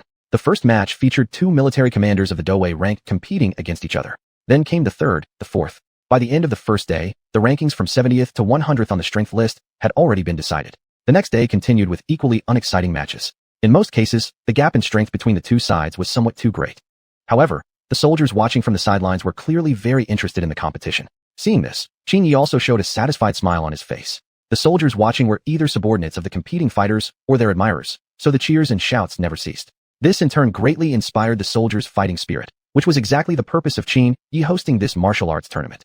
After 2 consecutive days of competition, the rankings from 5th to 100th on the strength list were finally determined, and what followed was the much-anticipated highlight. Lu Bu, Dian Wei, Li Chui, Guisi, Zhang Lo. It was the battles among these 5 that the soldiers most eagerly anticipated.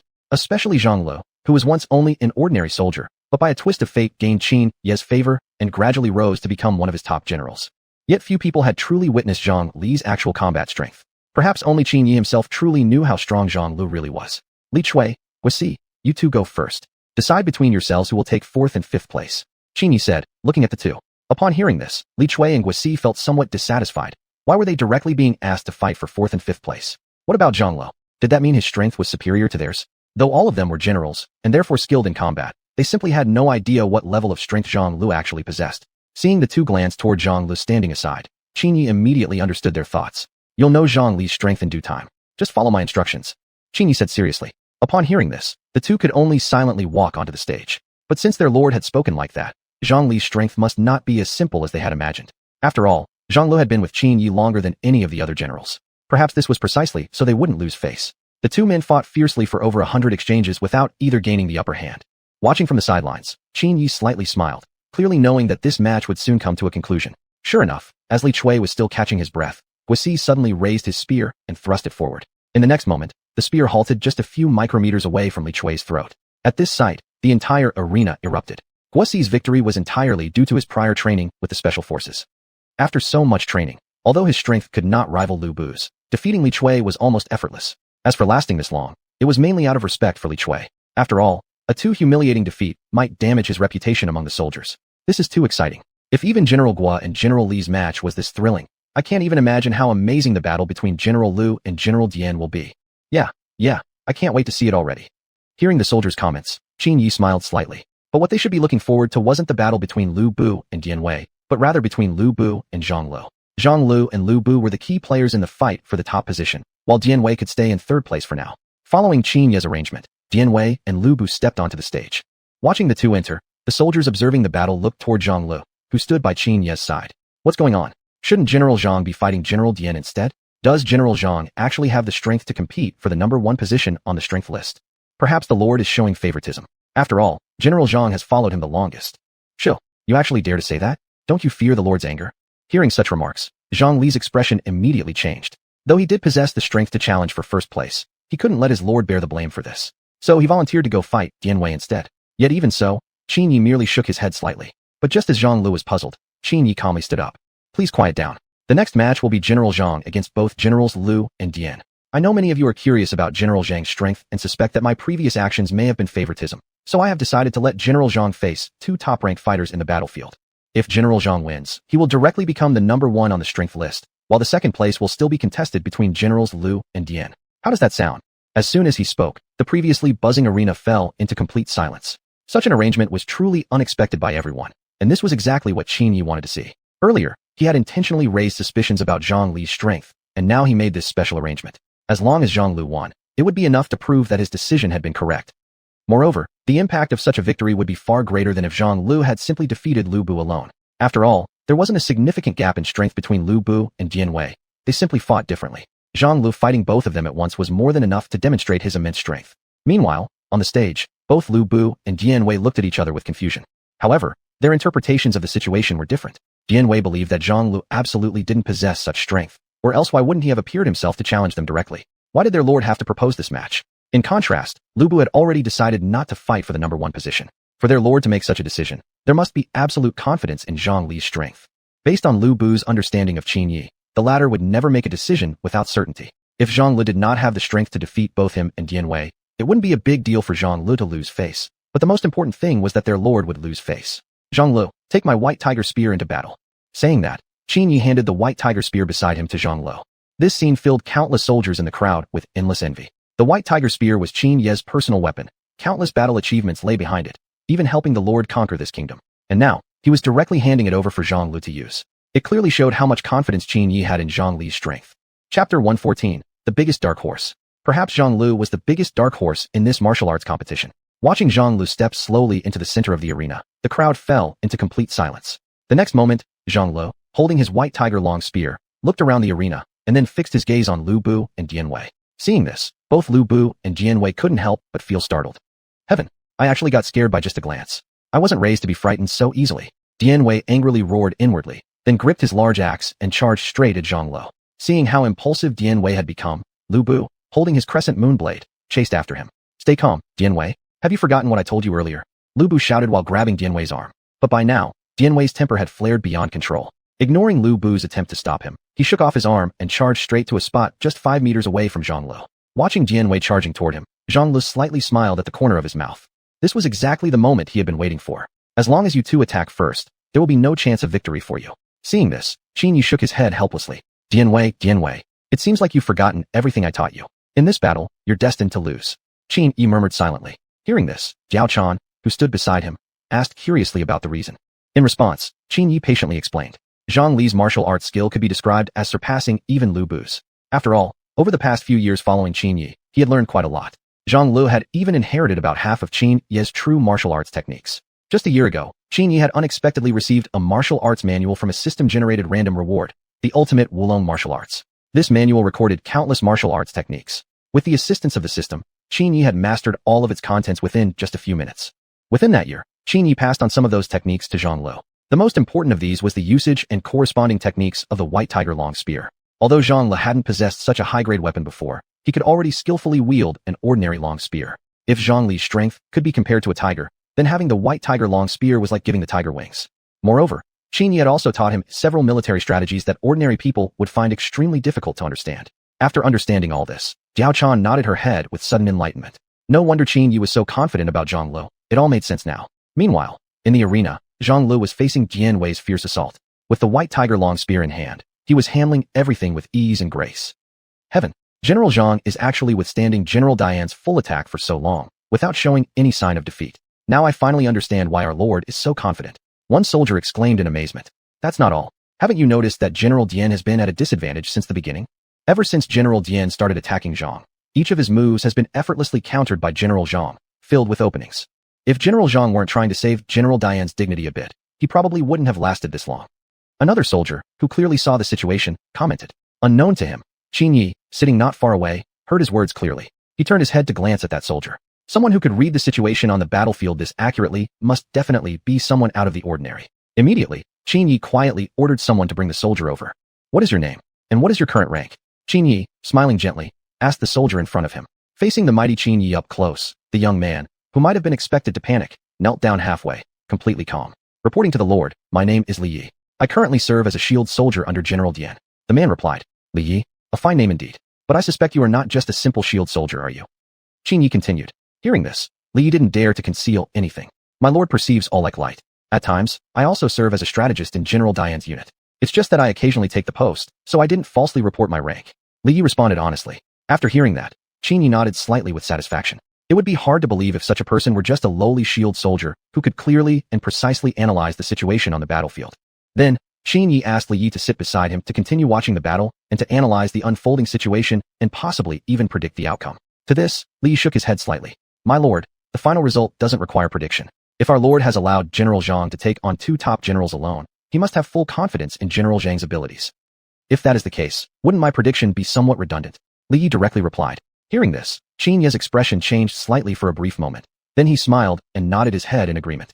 Li Yi didn't notice this detail, nor would he ever imagine that his own words had brought a death sentence upon himself. Qin Yi had already decided to kill him. Although he himself was an extraordinary enlightened ruler of this era, someone like Li Yi, who was so arrogant and disrespectful, could only be a threat if left alive. He had made his attitude clear from the very beginning, merely allowing Li Yi to answer the final result. Who would have thought, however, that Li Yi would directly claim his prediction was unnecessary? That was clearly overestimating himself. If he had just answered briefly, it would have been fine. But now, there was no reason to feel guilty about being ruthless. Shortly after, he sent a subtle signal to Zhang Lu on the battlefield. There was no need to continue this farce any longer. Upon noticing Qin Ye's signal, Zhang Lu suddenly stopped in his tracks, and with a sweeping strike, forced both Lu Bu and Dian Wei to retreat several steps.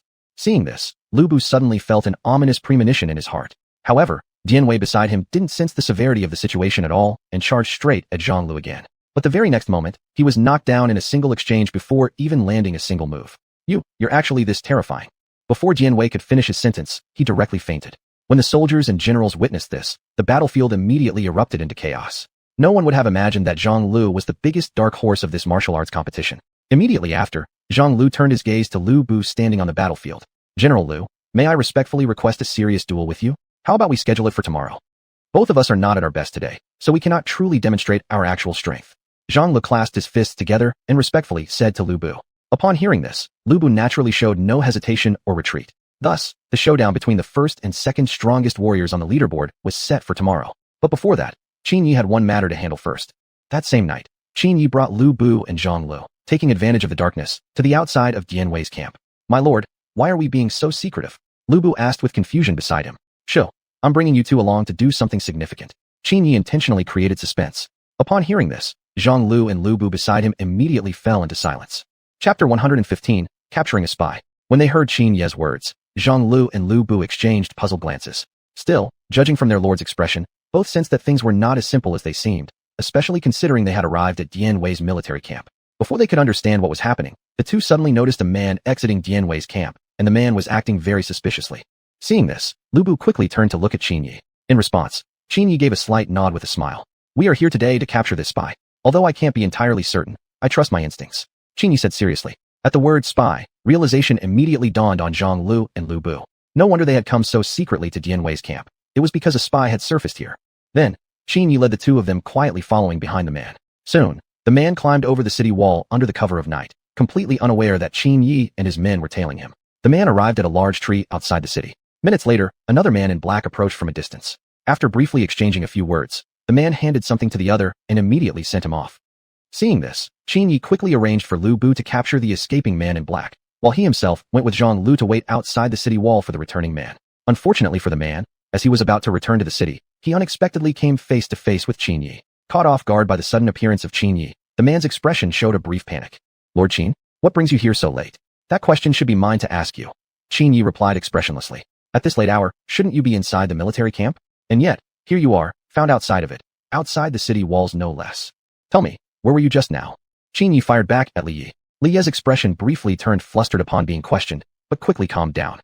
It was too stuffy in the camp, so I simply came out for some fresh air. Surely Lord Qin doesn't suspect me of colluding with the enemy? If I were, you surely would have noticed it earlier. Li Yi answered coolly. Hearing this, Qin Yi merely smiled and shook his head. Of course he wouldn't admit it so easily. Anyway, Lu Bu had already gone after the fleeing man in black, and the truth would soon be revealed. However, Li Yi was completely unaware of this and still clung to a faint hope in his heart. This, too, was something Qin Yi hadn't anticipated. Li Yi actually acted tonight, especially since suspicions had already been raised during the daytime. Even more importantly, back then, judging by Li Yi's reaction, there should have been no way for him to have missed Qin Yi's sudden scrutiny. Could it be that Li Yi was just faking? Even so, Qin Yi still trusted his own intuition. Before long, Lu Bu brought the man in black before Qin Yi. My lord, your guess was right. This little rat was indeed carrying secret intelligence headed in the direction of the Wu Kingdom. Good thing we caught him in time. Otherwise, he might have actually succeeded. As he spoke, Lu Bu shoved the tightly bound man in black toward Qin Yi. Looking at the black-cloaked man before him, Qin Yi turned his gaze sharply to Li Yi beside him. Now, explain yourself, he ordered. If I'm not mistaken, you must be the spy sent by Sun Quan. Facing such overwhelming evidence, Li Yi could only admit the truth. He believed that if he confessed voluntarily, Qin Yi wouldn't execute him. After all, Qin Yi had praised his talents earlier that day. Thinking of this, a faint smile curled the corner of Li Yi's lips. Haha, you really think that I genuinely admired your talents? Qin Yi directly voiced Li Yi's thoughts. Hearing this, Li Yi raised his head, staring at Qin Yi in shock. You mean what? What do you think I mean? Is my meaning not clear enough for you? That's right. I admit I was truly impressed by your grasp of the battlefield and your abilities. But I don't approve of your character. Do you want to know why? Why? It's simple, because you're too arrogant. Someone so conceited is not what I, Qin Yi, need. and I'm sure you're also wondering how I managed to figure you out directly. As he spoke, Qin Yi straightened his back proudly. All of this was owed to the policies he had established from the very beginning. Back then, he had specifically informed the generals, thorough investigations must be conducted for any soldier holding an official rank, including their identities and backgrounds, and they must be native soldiers. More importantly, even those soldiers who had defected and wished to receive an official position must personally report to him for approval. Li Yi claimed to occasionally act as a strategist in Jianwei's camp. That detail alone had sparked Qin Yi's suspicions. Although Jianwei was naturally hot-tempered and impulsive, he treated important matters more seriously than anyone else. Moreover, since Qin Yi had once saved his life, Jianwei held such deep gratitude that he would never dare disobey any order from Qin Yi, and thus followed every instruction strictly. If Li Yi had indeed occasionally acted as a strategist in Jianwei's camp, Jianwei would have certainly informed Qin Yi about it. Since Qin Yi had never heard of such a thing, it could only mean that Li Yi was lying. Upon hearing this explanation, Li Yi immediately lowered his head, already anticipating the consequences he would face. In every country under heaven, there was only one punishment for spies: execution. Take him back. Later I will bring him along when we go to the Wu Kingdom. I'd like to see how Sun Quan will explain this. Having said that, Qin Yi led everyone back to the city. Upon hearing the news, Jianwei was shocked beyond measure and immediately knelt before Qin Yi. It's all my fault for being too careless and allowing such a man to infiltrate the military camp. Please punish me accordingly, my lord. Jianwei spoke solemnly. Hearing this, Qin Yi smiled and shook his head. He fully trusted Jianwei's loyalty toward him. Then, he helped him up gently. This is not your fault. With all the chaos and complexity in military affairs, mistakes are inevitable. There's no need to blame yourself so harshly. However, this incident serves as a warning to us. From now on, we must strengthen the discipline and management of our troops, no matter which general's unit it is. Qin Yi spoke gravely. Understood, my lord, answered Lu Bu and the other generals present. Thus, a rather significant crisis was resolved. The next day, the final match of the martial arts competition commenced as scheduled, and the site was already bustling with noise and excitement. This was the decisive bout for the championship title of the Strongbong, and many soldiers had gathered here, not wanting to miss this historic moment. Meanwhile, soldiers had also started placing bets on whether Zhang Lu or Lu Bu would win. Witnessing this, Qin Yi immediately stepped in to stop such behavior. Gambling was strictly prohibited in the Qin Kingdom. Chapter 116, Easily Defeating Lu Bu. Everyone stop. I have something extremely important to say. From now on, I don't want to see any gambling among the troops. Otherwise, don't blame me for being ruthless. I'll let today's incident slide, but such situations must never happen again. In Qin, gambling, which harms both oneself and others, will never be tolerated, especially not in the military. Understood? Zhang Lu, Lu Bu, you generals must pay close attention. If any soldier becomes addicted to gambling, execute him on the spot. Qin Yi stood in the center, speaking with great seriousness. Yes, sir. We understand, said generals like Zhang Lu. Then, Qin Yi announced that the martial arts competition would continue. This brief interlude immediately made the atmosphere extremely chilly. It was no longer as vibrant and enthusiastic as it had been at the beginning. However, the generals completely understood Qin Yi's actions. After all, gambling was indeed a bad habit. Luckily, opium hadn't yet appeared in this era. Otherwise, that would be another considerable problem. Immediately afterward, Zhang Lu and Lu Bu entered the arena under the intense gaze of the crowd. General Lu truly deserves his title as the war god. Such Qi means sigshur, maybe aura or presence in English. Even our Lord Qin might not be able to match. That's right. General Lu has been known as the war god for years. His Qi is naturally unmatched. Well then, who do you think has a better chance of winning, General Lu or General Zhang? I think it's General Zhang. After all, even Jianwei couldn't last one round against him yesterday. I'm not so sure. Jianwei had too many vulnerabilities. But General Lu's composure is remarkably steady. Everyone had a different view of what the final outcome would be. But overall, more people believed that Lu Bu would emerge victorious. Then, following Qin Yi's announcement that the duel would begin, the atmosphere in the arena instantly grew heavily charged with tension. The two combatants on the field, however, each had their own thoughts. From yesterday, Lu Bu already roughly understood Zhang Li's capabilities, being able to effortlessly knock down Jianwei. Even for Lu Bu himself, accomplishing this would be extremely difficult. Yet Zhang Lu had achieved it with just one move. This clearly showed how immensely powerful Zhang Lu was. On the other side, Zhang Li's mind recalled the words Qin Yi had said to him 2 hours earlier. Your task today is to defeat Lu Bu within 3 rounds. Under no circumstances should you hold back. Upon hearing this, Zhang Lu was greatly shocked, curious as to why Qin Yi would make such a demand. If this happened, wouldn't it severely damage Lu Bu's confidence? After all, the loss would come too quickly, giving him not even a moment to fight back. But Qin Yi didn't think so. On the contrary, he felt that this would be a good thing for Lu Bu.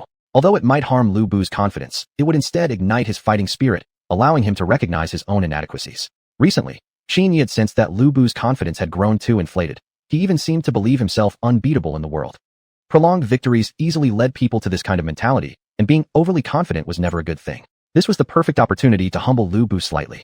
After hearing Qin Yi's explanation, Zhang Lu finally nodded in understanding. As for Zhang Lu himself, Qin Yi had never worried about his overconfidence. Although Zhang Li's strength far surpassed that of Lu Bu and other generals, he had never behaved arrogantly because of it. Instead, he always treated generals like Lu Bu with respect. Seeing this, Qin Yi also felt reassured. The scene shifted. On the field, Zhang Lu slowly opened his eyes, staring intensely at Lu Bu nearby. Seeing this, Lu Bu suddenly felt a bad omen, one that was much stronger than yesterday's feeling. In the next second, Zhang Lu brandished the white tiger long spear and charged straight at Lu Bu.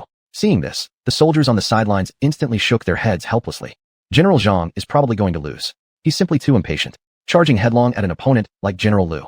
Alas, Guasi sighed, shaking his head. But then, he was stunned speechless by what happened on the field. Right then, Zhang Li's white tiger long spear came slashing down vertically at Lu Bu. Although Lu Bu struggled to resist, gradually his body began to tremble. As Lu Bu looked at the approaching Zhang Lu up close, he saw a reflection of their lord in him. This terrifying strength could likely only be matched by their lord himself. In the next second, Lu Bu was unable to resist and directly dropped to one knee on the ground. At the same time, Zhang Lu did not ease up on the pressure. Then, his white tiger long spear suddenly twirled rapidly once around his wrist at an extreme speed, and then shot straight toward Lu Bu. The speed was so fast that Lu Bu had no time to react before the spear point pressed firmly against his chest. Zhang Lu withdrew the white tiger long spear, clasped his fists with both hands, and respectfully bowed to Lu Bu. "General Lu, you're too kind," he said politely. Then he reached out and helped Lu Bu to his feet. The soldiers watching from the sidelines were stunned into complete silence. After a few seconds, thunderous applause and cheers suddenly erupted. "General Zhang, well done. General Zhang, well done. General Zhang, well done." At this moment, Lu Bu finally recovered from his shock and smiled slightly at Zhang Lu. Though he had expected to lose, he never imagined such a complete defeat. Yet now he truly understood Zhang Li's strength. Perhaps only Lord Qin could possibly defeat him. Zhang Lu turned around and gave a slight nod toward Qin Yi, who was seated in the audience. In response, Qin Yi smiled back. At this moment, the martial arts competition officially came to an end, and the rankings for the strongest were finally announced. Zhang Lu firmly secured the first place on the ranking, followed by Lu Bu, Dian Wei, Guasi, and Li Chui. After Qin Yi announced the top 5 names on the ranking, the crowd once again burst into excitement. All the soldiers at the scene finally realized how incredibly powerful Zhang Lu truly was. He was clearly the biggest dark horse of this martial arts competition. Originally, they had believed the first place would be decided between Lu Bu and Dian Wei. A few days later, the excitement surrounding the martial arts competition gradually cooled down. On this day, Qin Yi personally summoned all the generals, including Lu Bu. "Lu Bu, after this martial arts competition, do you have anything you'd like to say? Have you recognized your own weaknesses? As for Dian Wei, Guasi, and Li Chui, I also need each of you to state your own shortcomings. At the same time, I will also point out what I've observed. Lu Bu, let's start with you." Upon hearing these words, Lu Bu slightly nodded. Then, he expressed his own thoughts. As Lu Bu spoke, Qin Yi nodded occasionally while also pointing out the mistakes and inaccuracies in his analysis. At this moment, everyone finally understood the true purpose behind Lord Qin holding this martial arts competition. Ranking was secondary. The most important thing was to help them recognize their own weaknesses through this competition. Chapter 117, The Real Conspiracy. Lu Bu, the main purpose this time was to daiji your self-confidence. Can you see that? Recently, you've continuously sparred with General Dian and defeated him multiple times, so your confidence has become too excessive. Qin Yi looked serious as he spoke to Lu Bu. Hearing these words, Lu Bu instantly nodded in realization. He himself had indeed realized this and had come to understand his own shortcomings through self-reflection over the past few days. Seeing that Lu Bu understood, Qin Yi nodded in satisfaction. Then, he turned his gaze to Dian Wei beside him. "Dian Wei, actually, your problem is the biggest one, and General Lu has already reminded you about it many times. Your strength is not weak at all. If you truly faced Lu Bu head-on, it would likely be very difficult to defeat you. However, you are just too impulsive, and that is the real reason why you keep losing. I hope you will take this advice seriously, or else you will definitely suffer losses in the future, and I won't be able to entrust important tasks to you," Qin Yi said very seriously. Upon hearing this, Dian Wei resolutely replied that he would definitely change. More than 2 hours later, Qin Yi had completely pointed out all the generals' problems and gave them a month to improve. If they couldn't resolve their own issues, no matter how strong they were, it would be useless. On this day, Qin Yi led Li Yi, Lu Bu, and a squad of soldiers toward the state of Wu. This matter needed clarification, and Qin Yi had to see clearly what Sun Quan was up to. Along the way, Li Yi remained silent, even when questioned by Qin Yi. "If I really get taken to meet Sun Quan, the truth won't be able to stay hidden anymore, and then I'll face the wrath of both Sun Quan and Qin Yi." Li Yi silently thought to himself. Thus, he took the initiative to admit that he was not actually a spy sent by Sun Quan, but a man from the state of Wei. Upon hearing this, Qin Yi looked at Li Yi in slight shock, not quite believing his words. But judging from the look in the other man's eyes, he didn't seem to be lying. "I cannot simply believe your words just yet. How do I know you aren't saying this just to protect Sun Quan? We'll see the truth when we arrive in Wu and meet Sun Quan," Qin Yi said confidently. Upon hearing this, Li Yi smiled and shook his head. "Do you think Sun Quan would admit to something he didn't do? Even if Sun Quan did it, do you think he would admit it?" After Li Yi spoke, Qin Yi nodded thoughtfully. "Then what method do you have to prove the truth of your words? Surely not by sending you back to Wei. That seems rather unlikely. Qin Yi continued. In response, Li Yi smiled slightly. With your strength, are you afraid that you won't be able to return alive? Or perhaps you fear the state of Wei? Li Yi inadvertently used a taunt. According to his own assumptions, Qin Yi would become furious upon hearing this provocation and immediately go to Wei, leaving the rest of the matter to Sima Yi. His own task was merely to lure Qin Yi into Wei. Hearing Li Ye's taunt, Qin Yi immediately felt a surge of displeasure in his heart. This was clearly belittling him. Looking throughout the entire world, there wasn't a single person who could rival him. Afraid of Wei? Absolutely ridiculous. Thus, Qin Yi immediately ordered to turn around and head for Wei. He would never allow anyone to look down on him like this. As Qin Yi explained, Lu Bu hurried to stop him. But at this moment, Qin Yi was already overcome with anger and completely ignored the Kenju before stepping out of the carriage. Seeing this, Lu Bu quickly followed him out. This matter must be handled properly, and he must prevent his lord from acting recklessly. As he stepped down from the carriage, he saw Qin Yi turn around and smile at him. This made Lu Bu even more confused. My lord, why are you smiling? Lu Bu asked. You must hurry back and assemble the army. I will go to Wei with him for now. Just now, I was only pretending. Don't you think I didn't notice his taunting strategy? Since Wei wants my life, I'll show them it won't be as easy as they think. Qin Yi said with a smile. Upon hearing these words, Lu Bu nodded in realization. How could Qin Yi not see through Wei's plan to stir up trouble and create a rift between Qin and Wei? Qin Yi could see it all too clearly. But just at this moment, a cold mechanical voice suddenly rang out in his ear. Ding! A mid-level conspiracy has been detected. Host, do not go to Wei and kill Li Yi as soon as possible. Then proceed to Wu at the fastest speed possible. This time, the state of Wei only wanted to prevent the host from having the opportunity to go to Wu and obtain the regions downstream of the Yangtze River, allowing Wei to claim this area for itself. Alert! The host only has 15 days to. After hearing the system's message, Qin Yi instantly inhaled sharply, realizing his previous assumption had been completely wrong. He immediately sent Lu Bu to go and kill Li Yi. During the time Lu Bu was away, Qin Yi quickly checked his personal space. Sure enough, the Zhongjing Fu mid-level conspiracy warning talisman he had previously obtained had quietly vanished. Soon after, Lu Bu returned carrying Li Ye's body. Lord, what should we do next? Immediately mount your horses. We must head to Wu as soon as possible and obtain the regions downstream of the Yangtze River at the fastest speed possible. Having said that, he stepped onto the carriage. But before setting off, Qin Yi collected some attributes from Li Ye's body. Upon touching the corpse of the Wei strategist, strength +5, stamina +5, speed +5, intelligence +10. Upon hearing the system's notification, Qin Yi nodded slightly. At the same time, he felt slightly shocked. He hadn't expected Li Yi to actually be a strategist from the state of Wei. Now it made sense why he had such clear insights into the overall situation. After 3 days of travel, Qin Yi arrived at the capital of Wu and successfully met with Sun Quan. Faced with Qin Yi's arrival, Sun Quan showed great enthusiasm. Looking at Sun Quan before him, Qin Yi smiled as well. Thankfully he had used a mid-level conspiracy warning talisman, or else he really would have fallen into the trap Wei had set. At the same time, in the capital of Wei. Has there been any news from Li Yi? Xiao Pai asked Sima Yi beside him. Report to Lord. We have not yet received any messages from the strategist Li Yi. I believe it should be coming soon. Sima Yi replied. Hearing this, Xiao Pai gave a slight nod. But just at this moment, a border general rushed into the palace in a panic, holding a sack in his hand. Lord, bad news. The strategist Li Yi has been murdered. Upon hearing this, both Xiao Pai and Sima Yi stood up immediately. Following that, the border general poured the contents of the sack onto the floor, revealing none other than Li Ye's severed head. Upon seeing this, Xiao Pai instantly slumped back onto his throne. Chapter 118. Joining the state of Qin. Standing aside, Sima Yi was equally baffled. Never had he expected that his nearly perfect plan would be completely seen through by Qin Yi. At this moment, Sima Yi finally realized that his strategy was simply childish in Qin Yi's eyes. Meanwhile, Qin Yi was discussing future plans with Sun Quan, recounting every detail of the past few days to him. Upon hearing this, Sun Quan was greatly shocked. He had never imagined that during this time, Sima Yi of the Wei Kingdom had been plotting such a grand conspiracy. Thankfully, Qin Yi had realized it in time. Otherwise, Wei would have succeeded. If Wei had truly occupied the lower reaches of the Yangtze River, it wouldn't be long before Wu's days of prosperity ended. Wei would immediately mobilize its army to attack Wu, and with Wu's current strength, there was no way they could resist Wei. Although the state of Qin was their ally, if Wei took such actions, perhaps they wouldn't even leave any room for Wu to react. More importantly, Wei had Sima Yi. As for Sun Quan, he had no strategist capable of rivaling Sima Yi beside him. His only strategist, Zhou Yu, had recently passed away. But this situation can't last forever. If Wei truly plans to attack our Wu kingdom, even with your assistance from Qin, it might still be futile. At this moment, Sun Quan was out of ideas regarding Wei. Hearing this, Qin Yi chuckled and shook his head. Although Wu had no way to deal with Wei, this was merely child's play to him personally. According to the intelligence he had obtained, the internal situation of Wei was extremely chaotic, and Xiao Pai was now gravely ill. Before long, Wei would once again be leaderless. Although Wei still had Sima Yi, with him alone, it would be difficult to pose a threat to Qin. This was the opportunity that Qin Yi had been waiting for.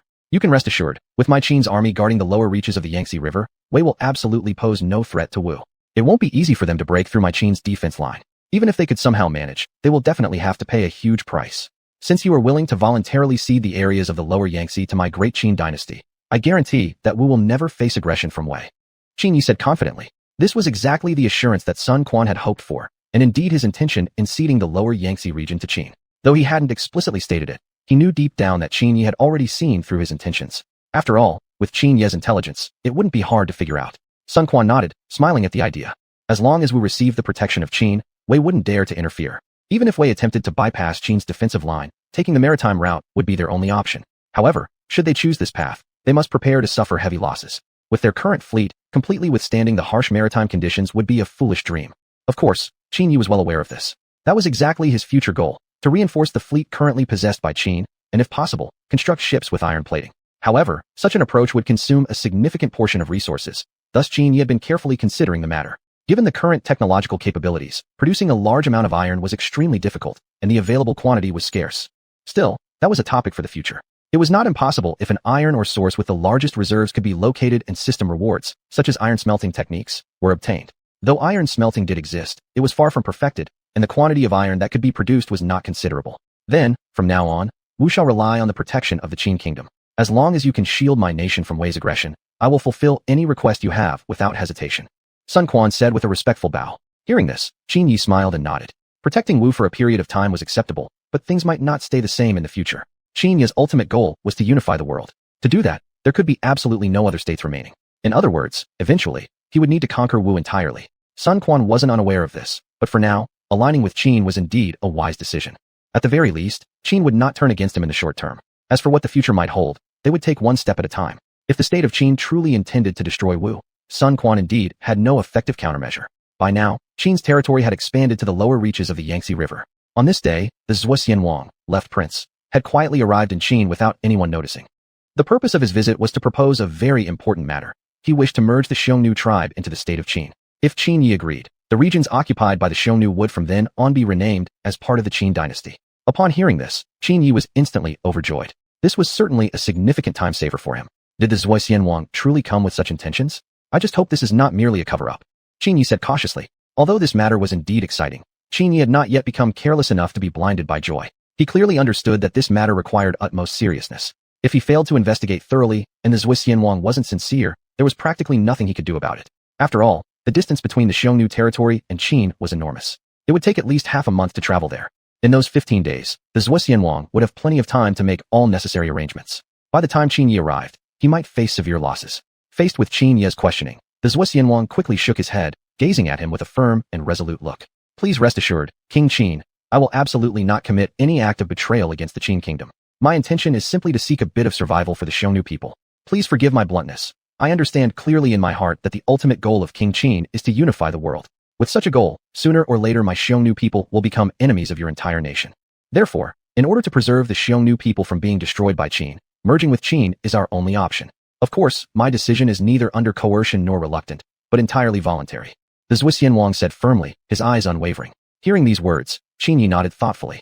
Chapter 119, Keeping an Appointment. He didn't doubt the sincerity of the Zhuo either. After all, if he were in the other's position, he would probably make the same choice. As the leader of a nation, doing such things for the entire nation was understandable. In response, Qin Yi also accepted the conditions proposed by the Zhuo. As a gesture of gratitude, Qin Yi promised the Zhuo that after he had handled all his affairs, he would personally visit the Xiongnu tribe to help the Zhuo build up some defensive works along the border. He clearly understood how backward the Xiongnu were. Along the border there were practically no cities. At most there were only a few small subordinate clans.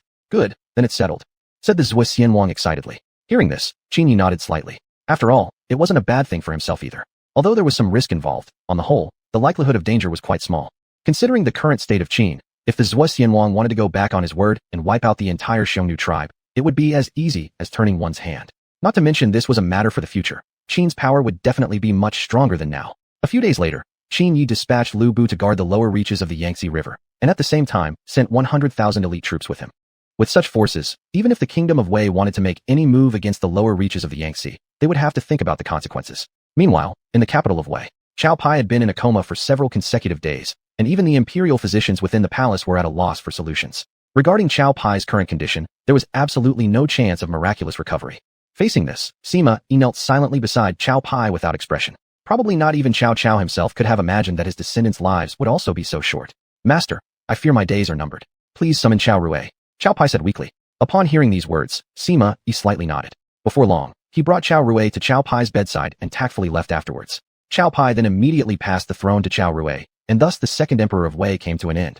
Faced with the death of his father, Qiao Rui could do nothing but silently accept. Several months later, Qiao Rui had completely familiarized himself with all governmental affairs of Wei. During this time, Qin Yi had already helped the Xiongnu establish defenses along the border. Faced with this situation, Qiao Rui was even more powerless. At the same time, he clearly understood Sima Yi's ambitious intentions and accordingly demoted him to Yong Province. Upon hearing this news, Sima Yi was instantly overjoyed. Although Yong Province was a frontier region, it was a strategically vital location separating the forces of Shu. If Zhuge Liang intended to launch a northern expedition, he must pass through Yong Province. Seeing this, Sima Zhao directly asked his father why he was so delighted. Oh, actually, there's indeed no need for such joy. Faced with Sima Zhao's inquiry, Sima Yi's smile instantly vanished. Yet despite that, he couldn't conceal his inner excitement.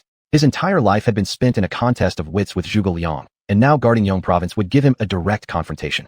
More importantly, although he had been demoted to Yong Province, his military authority had not been stripped away, and this was precisely a mistake made by Qiao Rui. On the other side, Qin Yi was closely watching every move of the Kingdom of Wei. There had been no shortage of major events during this period. Not only had Qiao Rui inherited the throne, but Liu Bei had also passed away during this time, and the great power of Shu had been handed over to Liu Shan. Because of this, the strength of Shu had suffered a major decline. Since Liu Shan had no understanding of state affairs, the future of the Shu kingdom was essentially left unattended.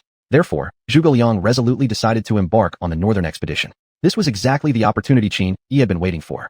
Once Zhuge Liang led a large force northward, Shu would be left vulnerable, and then he could take advantage of the chance to lead his troops into Shu territory. Given Liu Shan's incompetence as emperor of Shu, there would absolutely be no ability to retaliate. However, it would still be quite some time before Zhuge Liang's northern campaign began. In the meantime, Qin Yi could very well take this opportunity to cause some trouble for Wei. Zhanglo, I now order you to lead 50,000 troops to attack the kingdom of Wei. The main goal of this expedition is not to completely annihilate Wei, but rather to suppress its strength. In this way, Zhuge Liang will be even more determined to launch his northern expedition, and once he has deeply entered Wei territory, it will be our time to strike against Shu. Qin Yi said, gazing at Zhang Lu who stood before him. Upon hearing these words, Zhang Lu accepted the order. A few days later, he departed with 50,000 elite troops to attack the kingdom of Wei. This news quickly reached Zhuge Liang's ears, upon which he was instantly overjoyed. This is truly heaven's blessing. Zhuge Liang sighed, raising his gaze to the sky. He clearly understood just how beneficial this would be for himself. The kingdom of Wei would certainly dispatch the majority of its forces to intercept Qin if it wanted to deal with the invasion. By then, his path of northern expedition would be completely unobstructed. Upon learning this, far away at the western border, Sima Yi slightly smiled at the corner of his mouth. Commander-in-Chief, why are you smiling? Now that Qin has raised its army to attack our nation, shouldn't we lead troops to assist immediately?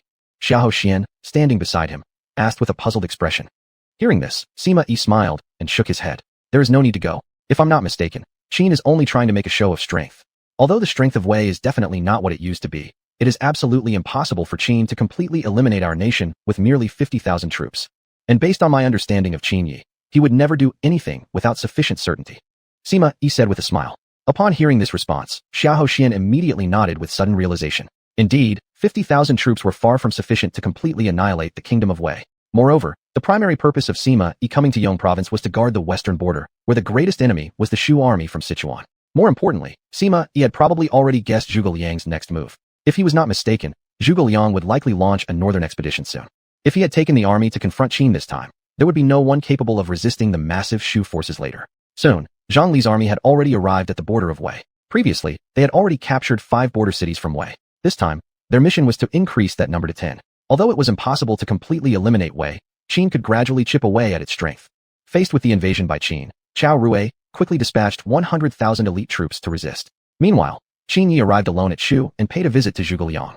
Zhuge Liang naturally remained extremely vigilant toward Qin Yi's arrival. Please, Master Zhuge, there's no need to be so tense. I have come here today only to keep an appointment. After our last game of chess 3 months ago, I was hoping to have another match with you, Master Zhuge. Qin Yi said as he looked at Zhuge Liang. Chapter 120. Aiding the northern expedition of Shu. Was he really here only for a game of Go? Zhuge Liang muttered inwardly.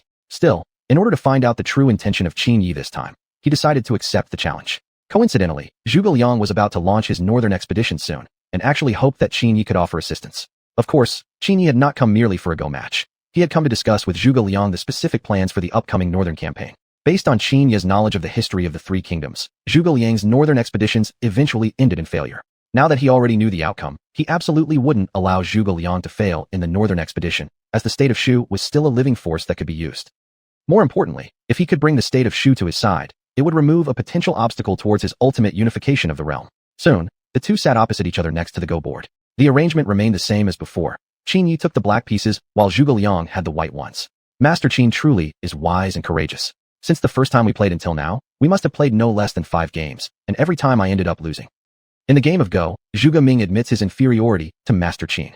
Zhuge Liang said politely while placing a stone on the board. Hearing this, Qin Yi smiled and nodded. After all, he had received system rewards that filled his mind with hundreds and thousands of winning strategies. Even though Zhuge Liang was quite skilled in Go, in Qin Yi's eyes, it was still just child's play.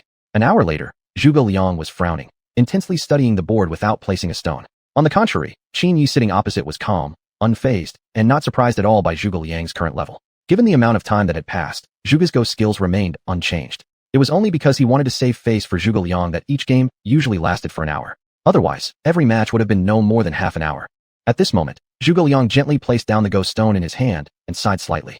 I admit defeat once again. Playing Go against Master Qin is indeed no easy task. Zhuge Liang said helplessly. He felt even more admiration toward Qin Yi after this game. Not only was Qin Yi's personal capability extraordinary, having established the strongest state of Qin in the world. Even in the realm of Go, he made Zhuge Liang feel utterly inferior. Thinking back to how he used to be known for his mastery of Go, he now found it slightly ridiculous. Hearing Zhuge Liang's words, Qin Yi shook his head and smiled. There is no need for Master Zhuge to undervalue yourself. The main reason I have come here is not just for a game of Go. I still have an important matter to discuss with you. Qin Yi said solemnly, gazing at Zhuge Liang. Hearing this, Zhuge Liang quickly raised his head, eyes full of confusion. Though unaware of the exact matter that had brought Qin Yi here, he somehow felt that it would not be something simple. If it was merely a trivial matter, Qin Yi definitely would not have personally come such a long distance. He would have just sent someone to inform him. Yet he came in person to meet him in Shu. Not knowing what urgent matter has brought Master Qin here, I ask that you speak openly and honestly. Zhuge Liang asked directly. In response, Qin Yi nodded.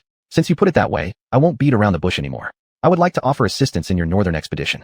My intention is not to gain any benefit from Master Zhuge. I merely hope to unite our forces against Wei, the powerful enemy. Qin Yi cut straight to the point. Zhuge Liang was instantly astonished, unable to believe he was hearing exactly what he had hoped for. At that moment, he felt as if it wasn't real. Given the current power of Qin, it would not be difficult to defeat the state of Wei alone. Why then would Qin Yi still offer help to his northern expedition? If that happened, Qin might gain something, but overall the benefits would be greatly reduced. After all, if Zhuge Liang could completely destroy Wei, he would naturally occupy Wei's territories and take possession of them. Moreover, if Qin were to get involved, refusing to give some benefit would be difficult to justify. Zhuge Liang understood this all too well. However, before that, he wanted to thoroughly understand why Qin Yi insisted on doing so.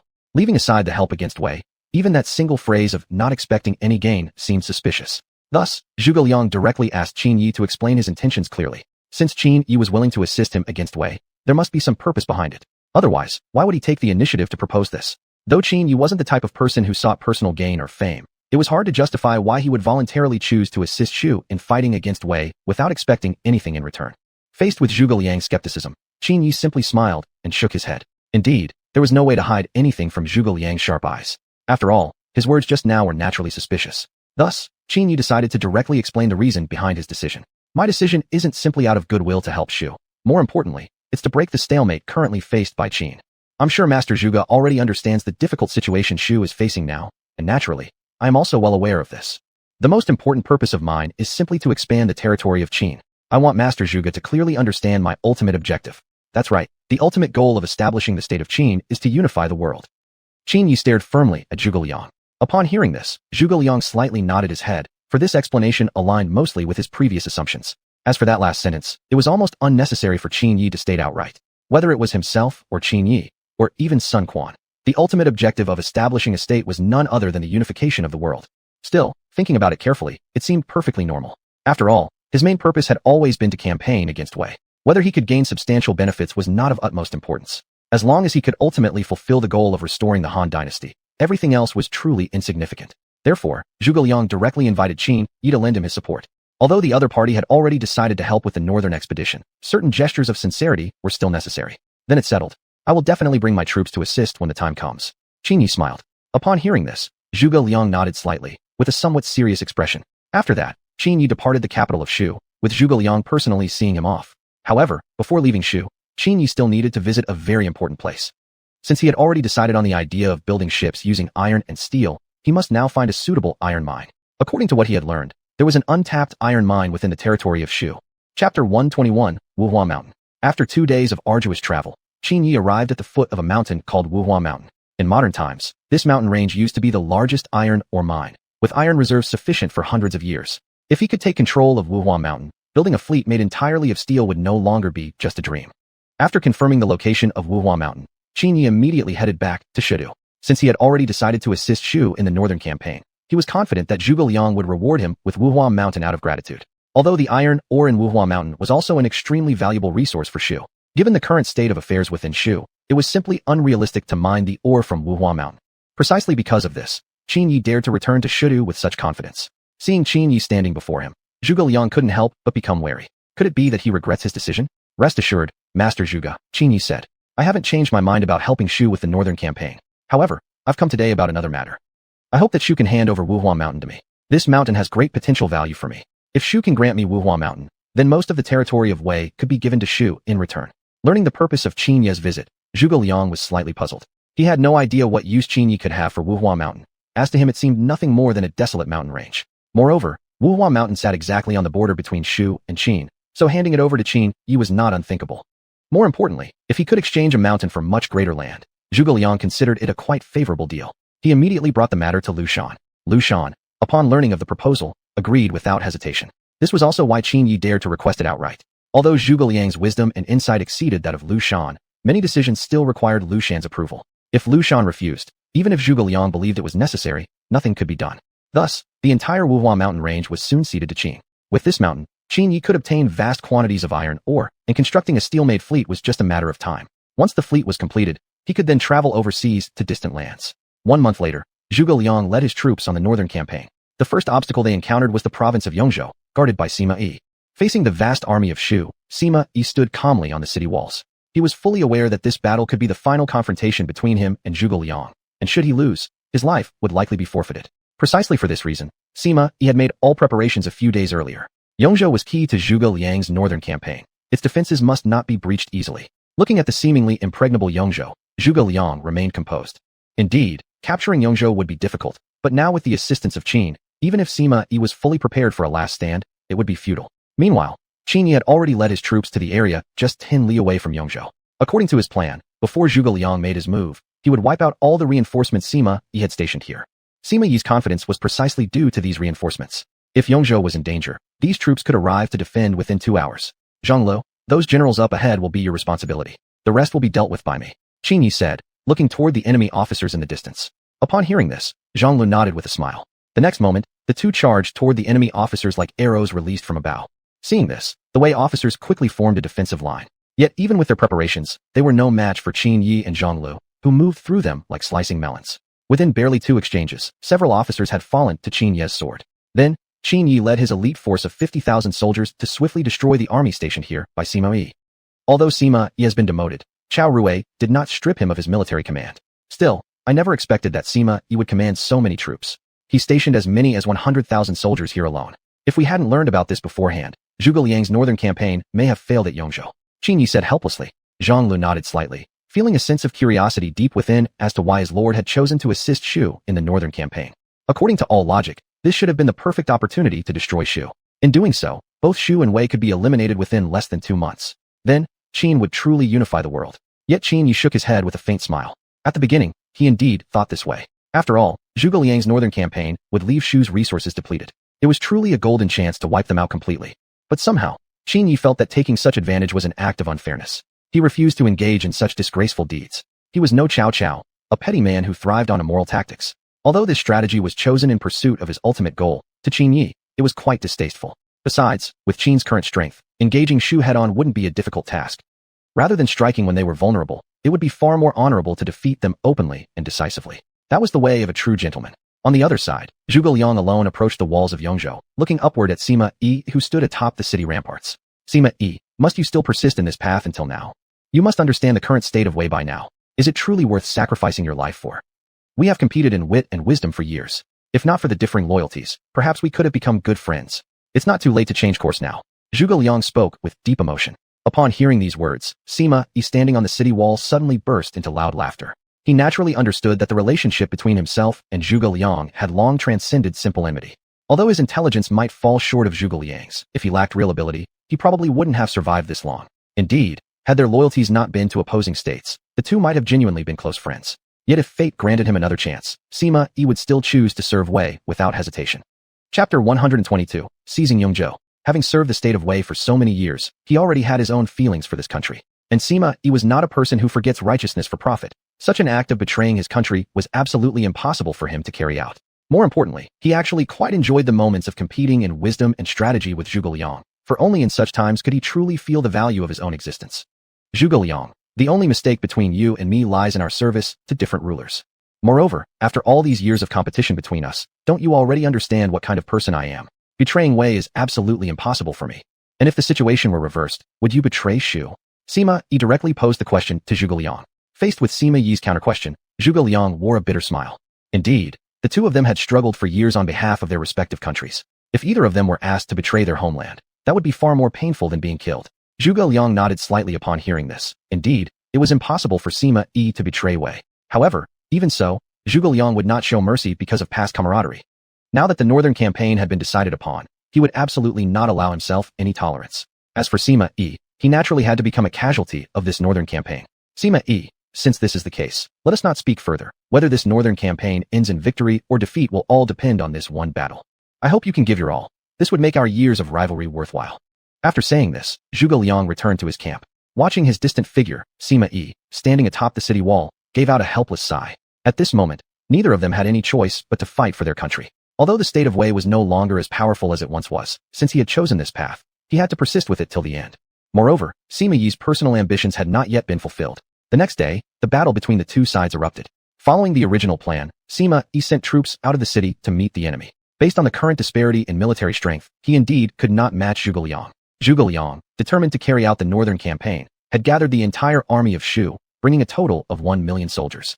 By contrast, the army under his command stationed at Yizhou was merely more than 200,000 strong. Though another 100,000 troops were stationed not far away, victory still seemed hard to obtain. After all, Zhuge Liang had long been plotting for this campaign and had come with the attitude of sacrificing his life. The only way to win was to use his intelligence and strategy to deplete Zhuge Liang's forces as much as possible. However, what Sima Yi could never have imagined was that the army he stationed 10 miles away had already been completely wiped out by Qin Yi. Moreover, Qin Yi's decisiveness in handling matters left not a single enemy to escape. The fierce battle continued for several days. The foreign forces stationed in Yongzhou had already suffered massive losses. Although Zhuge Liang's main force had sustained a cumulative loss of about 200,000 men over the last few days, the advantage still lay on his side. Grand Commander, we must request reinforcements as soon as possible. If this continues, we may not even be able to resist the next round of attacks. Not only might Yongzhou be lost, but you could even lose your life here, the general beside advised. Hearing these words, Sima Yi looked up at the night sky silently. After a moment, he slightly nodded his head. Now was a critical moment for survival. Failure to recall reinforcements could indeed cost him his life. The ordered general immediately left the city that very night. Meanwhile, Qin Yi was leading his soldiers to clean up the battlefield. Ding! Touched a colonel's corpse. Strength +6, speed +6, agility +6, stamina +6. Touched a general's corpse. Strength +10, speed +10, agility +10, stamina +10. Touched a major general's corpse. Touched a general's corpse. Obtained random attribute, a shipbuilding blueprint, and a cannon manufacturing blueprint. Upon hearing the rewards obtained this time, Qin Yi was filled with joy. Now, literally everything was ready except for the wind. As long as a sufficient amount of iron ore could be obtained next, he could establish a powerful navy within half a year. At that time, he could head overseas to expand territory. Qin Yi's ambitions were no longer confined to this continent. Since he still didn't know the conditions required for his return, he might as well do things that he wanted to do. The Japanese pirates. No, more accurately, the Eastern Islands. Thinking of the events that would happen in the future, Qin Yi's patriotic feelings suddenly surged inside him. Since he now possessed sufficient resources, how could he not revenge and settle the score? However, all of that would come later. For now, the most important task was to assist Zhuge Liang in completing the northern campaign as soon as possible. At this moment, a messenger sent by Sima Yi had already noticed this place from afar. Staring at the corpses scattered across the ground, the messenger was instantly stunned beyond comprehension. Immediately afterward, he rushed back to Yongzhou at the fastest speed possible. Upon hearing the news, Sima Yi was greatly shocked, never expecting that the forces he had stationed there would actually suffer a sudden attack. That was a force of no fewer than 100,000 elite troops, along with several high-ranking generals guarding the area. It would have been extremely difficult for Zhuge Liang alone to destroy them in a short time. Precisely because of this, Sima Yi immediately thought of the state of Qin. Someone with such capabilities could only be Qin Yi. All calculations considered, I still overlooked this step. I never imagined that the state of Qin would choose to assist Shu in its northern campaign. What terrible fate for the state of Wei. Sima Yi let out a long sigh toward the sky. This development made him foresee the final outcome, and he immediately issued orders to retreat to Yongzhou. Continuing to persist under these circumstances would only result in complete annihilation. In less than a single day, the Wei forces stationed in Yongzhou had already withdrawn. Inside his military tent, Zhuge Liang was overjoyed upon receiving the report from the scout and immediately issued orders to occupy Yongzhou. At the same time, Zhuge Liang clearly understood that from now on, he would have to rely solely on himself. Qin Yi had only promised to assist him in capturing Yongzhou and would not take part in anything beyond that. But for Zhuge Liang, this was already more than sufficient. As long as Yongzhou was captured, his army could then quickly advance deep into Wei territory. The restoration of the Han Dynasty was now within reach. In the capital of Wei, Luoyang, upon hearing of Sima Yi's defeat and withdrawal from Yongzhou, Qiao Rui was instantly furious. Send word to summon Sima Yi immediately, Qiao Rui angrily declared. Soon after, Sima Yi arrived at the palace to meet with Qiao Rui. Although Qiao Rui remained extremely furious inside, he had already gained a general understanding of the events that had transpired. He clearly knew that the forces stationed at Yongzhou alone had no way of resisting the combined armies of Shu and Qin. Chapter 123, The Struggle for Supplies. Moreover, Sima Yi had been working tirelessly for the state of Wei, an effort that could not be overlooked. If he were to be removed now, Qiao Rui knew he himself would have no chance of defeating Zhuge Liang. Across the land, the only ones capable of standing against Zhuge Liang were Qin Yi and Sima Yi. If Sima Yi were no longer there to assist, Wei would soon fall apart under Qiao Rui's own leadership. Yet Sima Yi could not be fully trusted, and this much was clear to Qiao Rui. Therefore, he granted Sima Yi one last opportunity to redeem himself through meritorious service. In response to Qiao Rui's leniency, Sima Yi nodded expressionlessly. Then, he left the palace. At this moment, Zhuge Liang had already led his army deep into the heartland of Wei. This northern campaign has gone unusually smoothly. The state of Qin deserves much of the credit. Without their aid, we would not even have broken through Yongzhou, Zhuge Liang said, seated inside his tent. Upon hearing these words, the surrounding generals nodded slightly. Then, Zhuge Liang stepped out of his tent and looked up at the sky, observing the stars. Back in the state of Qin, Qin Yi was leading a group of blacksmiths and laborers toward Wuhuan Mountain, where they were to begin mining iron ore as soon as possible. Although Qin already had a considerable iron ore reserve, it was still far from enough for building a fleet. After all, a single ship required dozens, even hundreds, of tons of steel. Quickly, the group arrived at Wuhuan Mountain. You all must act quickly. Once the ore is mined, begin smelting on site. As soon as the iron is ready, send it back to the capital immediately. Qin Yi gazed at Wuhuan Mountain before him and said. At his words, the group sprang into action. All were highly skilled workers from Qin, and extracting enough ore would not be a problem.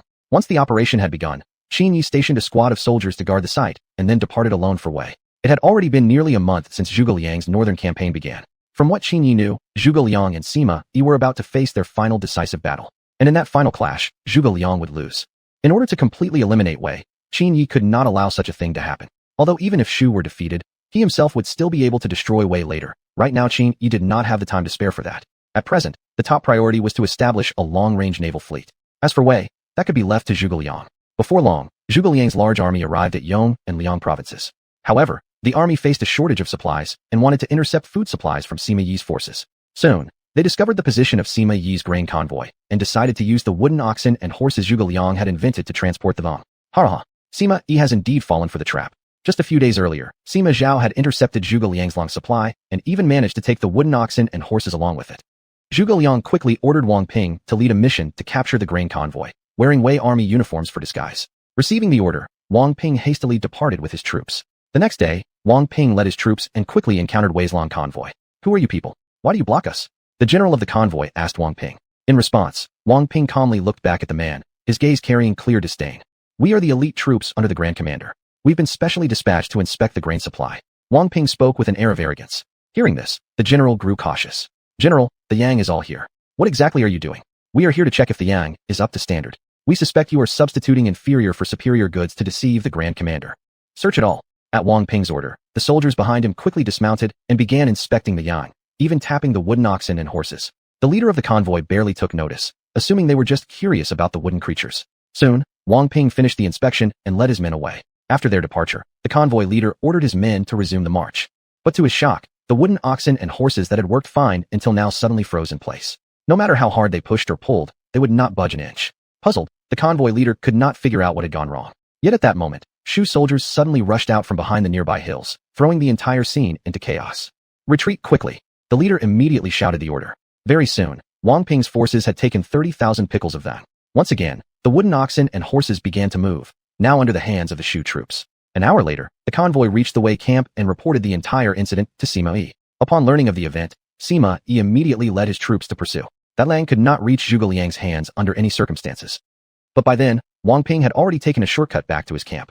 Sima Yi halted his army, looking at the mountain pass ahead with a deep expression. Father, why have you stopped the pursuit? Zhuge Liang's army is currently in dire need of them. If they take these supplies, the Shu forces will fully restore their combat capability within 3 days. Once that happens, we will have practically no way of countering the Shu army, Sima Zhao said anxiously beside him. Upon hearing these words, Sima Yi instantly became furious. He was already enraged at losing the Yang, and now Sima Zhao kept nagging on top of it. If you're so capable, why don't you go chase them yourself? Not far ahead is a crossroads, and it's also a valley. If the Shu army chooses to set up an ambush there, we will suffer heavy losses. Are we not only to lose the Yang, but also thousands of soldiers in pursuit? Sima Yi glared angrily at Sima Zhao. Hearing his father scolding, Sima Zhao was immediately silenced out of fear, though he felt extremely resentful inside. His suggestion was made with the future situation in mind, and every word was the truth. If Zhuge Liang obtained the Yang, wouldn't it be like adding wings to a tiger? Besides, the Yang wasn't lost because of him. Why was his father scolding him? Though he had 1,000 grievances, he dared only to grumble silently, not daring to voice them aloud. At this moment, Sima Yi was also filled with helplessness, never expecting to have fallen into Zhuge Liang's trap. Only now did he understand. The wooden oxen and horses had merely been something Zhuge Liang intentionally allowed him to capture. Afterward, Sima Yi departed for the Wei capital. Upon hearing of this, Qiao Rui flew into a rage, staring angrily at Sima Yi who was kneeling before him. Sima Yi, I acknowledge your great contributions to the state of Wei. Ever since the reign of the late emperor, you have helped resolve many crises for Wei. However, this time the Liang was seized, and I must punish you accordingly. Starting today, you are stripped of your title as Grand General and your military authority is revoked. You are to find a way to bring back the Yang. Otherwise, do not expect me to show you any leniency. Upon hearing these words, Sima Yi slightly nodded, then turned and left the palace. Chapter 124. Attack on Shangfang Valley. In his heart, he knew this was his only chance. If he failed to reclaim the Yang supplies, his life would likely be in danger. At the same time, he understood that Qiao Rui had already decided to eliminate him and had long desired to strip him of his military authority. This time, he had seized the opportunity. Though he had been spared for now, it was only due to old loyalty. Otherwise, his head would have already been severed from his body. Back in his tent, Sima Yi was lost in deep thought. The next day, he took Sima Zhao and a few others to scout the area nearby. By an unfortunate coincidence, upon arriving at Shangfang Valley, he suddenly discovered that Zhuge Liang had stored all the stolen Ningzhak supplies there. Grand Commander, I have already scouted the situation here. Wei Yin and Wang Ping are guarding the valley entrance with elite Shu forces. An officer said beside him. Upon hearing this, Sima Yi nodded slightly. Forget the elite, let me fight elites. But even so, he couldn't help but admire Zhuge Liang for choosing such a strategic location. There was only one narrow path into Shangfang Valley, even narrower than the one in the Eastern Wu. Later, Sima Yi returned to the military camp to discuss how to reclaim his Ningzhak supplies. Beside him, many officers and soldiers pleaded for action. If you, Sima Yi, hesitate any longer, we will take matters into our own hands. They had a deadline to meet, or face punishment, since Qiao Rui had given Sima Yi only 1 month. Moreover, a few days ago news had come from the imperial palace that Xiahou Ba, son of Xiahou Yuan, had been promoted by Qiao Rui to General Biaoqi. If they missed the deadline, it was likely Xiahou Ba would replace Sima Yi. More importantly, Xiahou Ba's reputation was terrible. Many officers had suffered under his oppression before, and thus preferred serving under Sima Yi. For this reason alone, they hoped Sima Yi would act quickly and achieve merit within the deadline. Seeing the earnestness of his fellow generals, Sima Yi finally agreed to launch a surprise attack on Shangfang Valley. Zhuge Liang has stationed Wei Yin and Wang Ping with elite troops to guard Shangfang Valley. In that case, Zhuge's Qishan base camp must now be weakened. Sun Li, Gua Huai, you two will lead a fierce assault on Zhuge Liang's base camp. Give it your all. As for Shangfang Valley, I shall personally lead the army there. Once the camp is attacked, Zhuge Liang will surely recall Wei Yin and Wang Ping to reinforce it. Then, we will be able to smoothly capture Shangfang Valley. Zhuge Liang dares to use deceitful tactics to steal my army's grain supply worth hundreds of thousands. I shall personally take it back. Sima Yi said firmly. That evening, Sun Li and Gua Huai led their troops to launch a full-scale assault on Zhuge Liang's Qishan camp. Soon, the news reached Zhuge Liang's ears. Chancellor, the enemy not only includes Sun Li and Gua Huai, but also several of Sima Yi's top generals. The soldier reporting said. Upon hearing this, Jiang Wei beside him was startled. Sima Yi is truly preparing for a last-ditch effort. Zhuge Liang, however, immediately shook his head. The generals are here, but Sima Yi is not. If Sima Yi were truly here, he wouldn't have let us see his top generals. I've been matching wits with Sima Yi for years, competing in tactics, generals, formations, and mind games. I know this man through and through. This time, he is certainly after the Yangtze supplies in Shangfang Valley. This attack on Qishan camp is nothing but a distraction to lure us away. He must believe I will recall Wei Yin and Wang Ping, giving him the opportunity to seize Shangfang Valley's Yangtze supplies.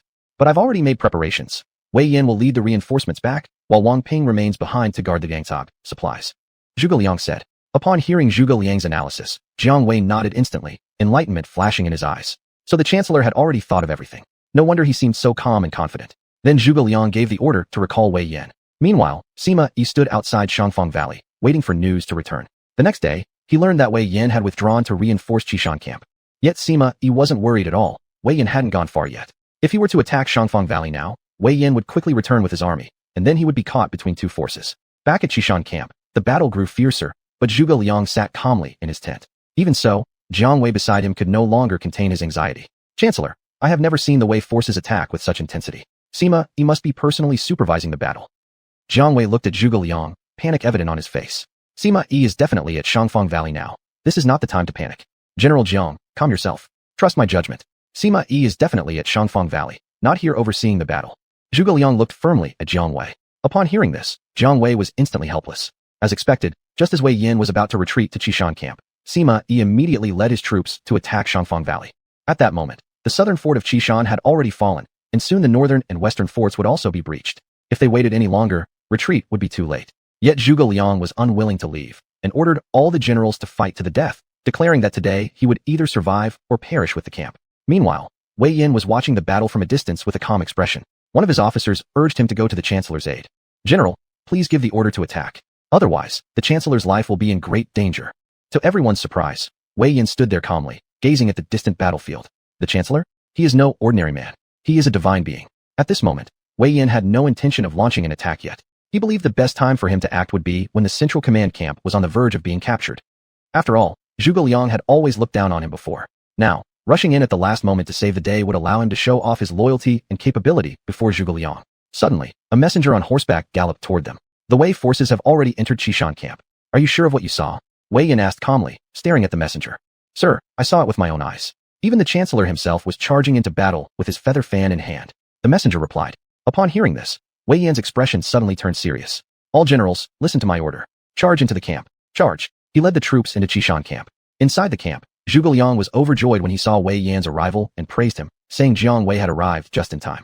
Seeing this, the Wei commanders Sun Li and Gua Huai quickly withdrew, as their mission was already accomplished and there was no need to waste more soldiers here.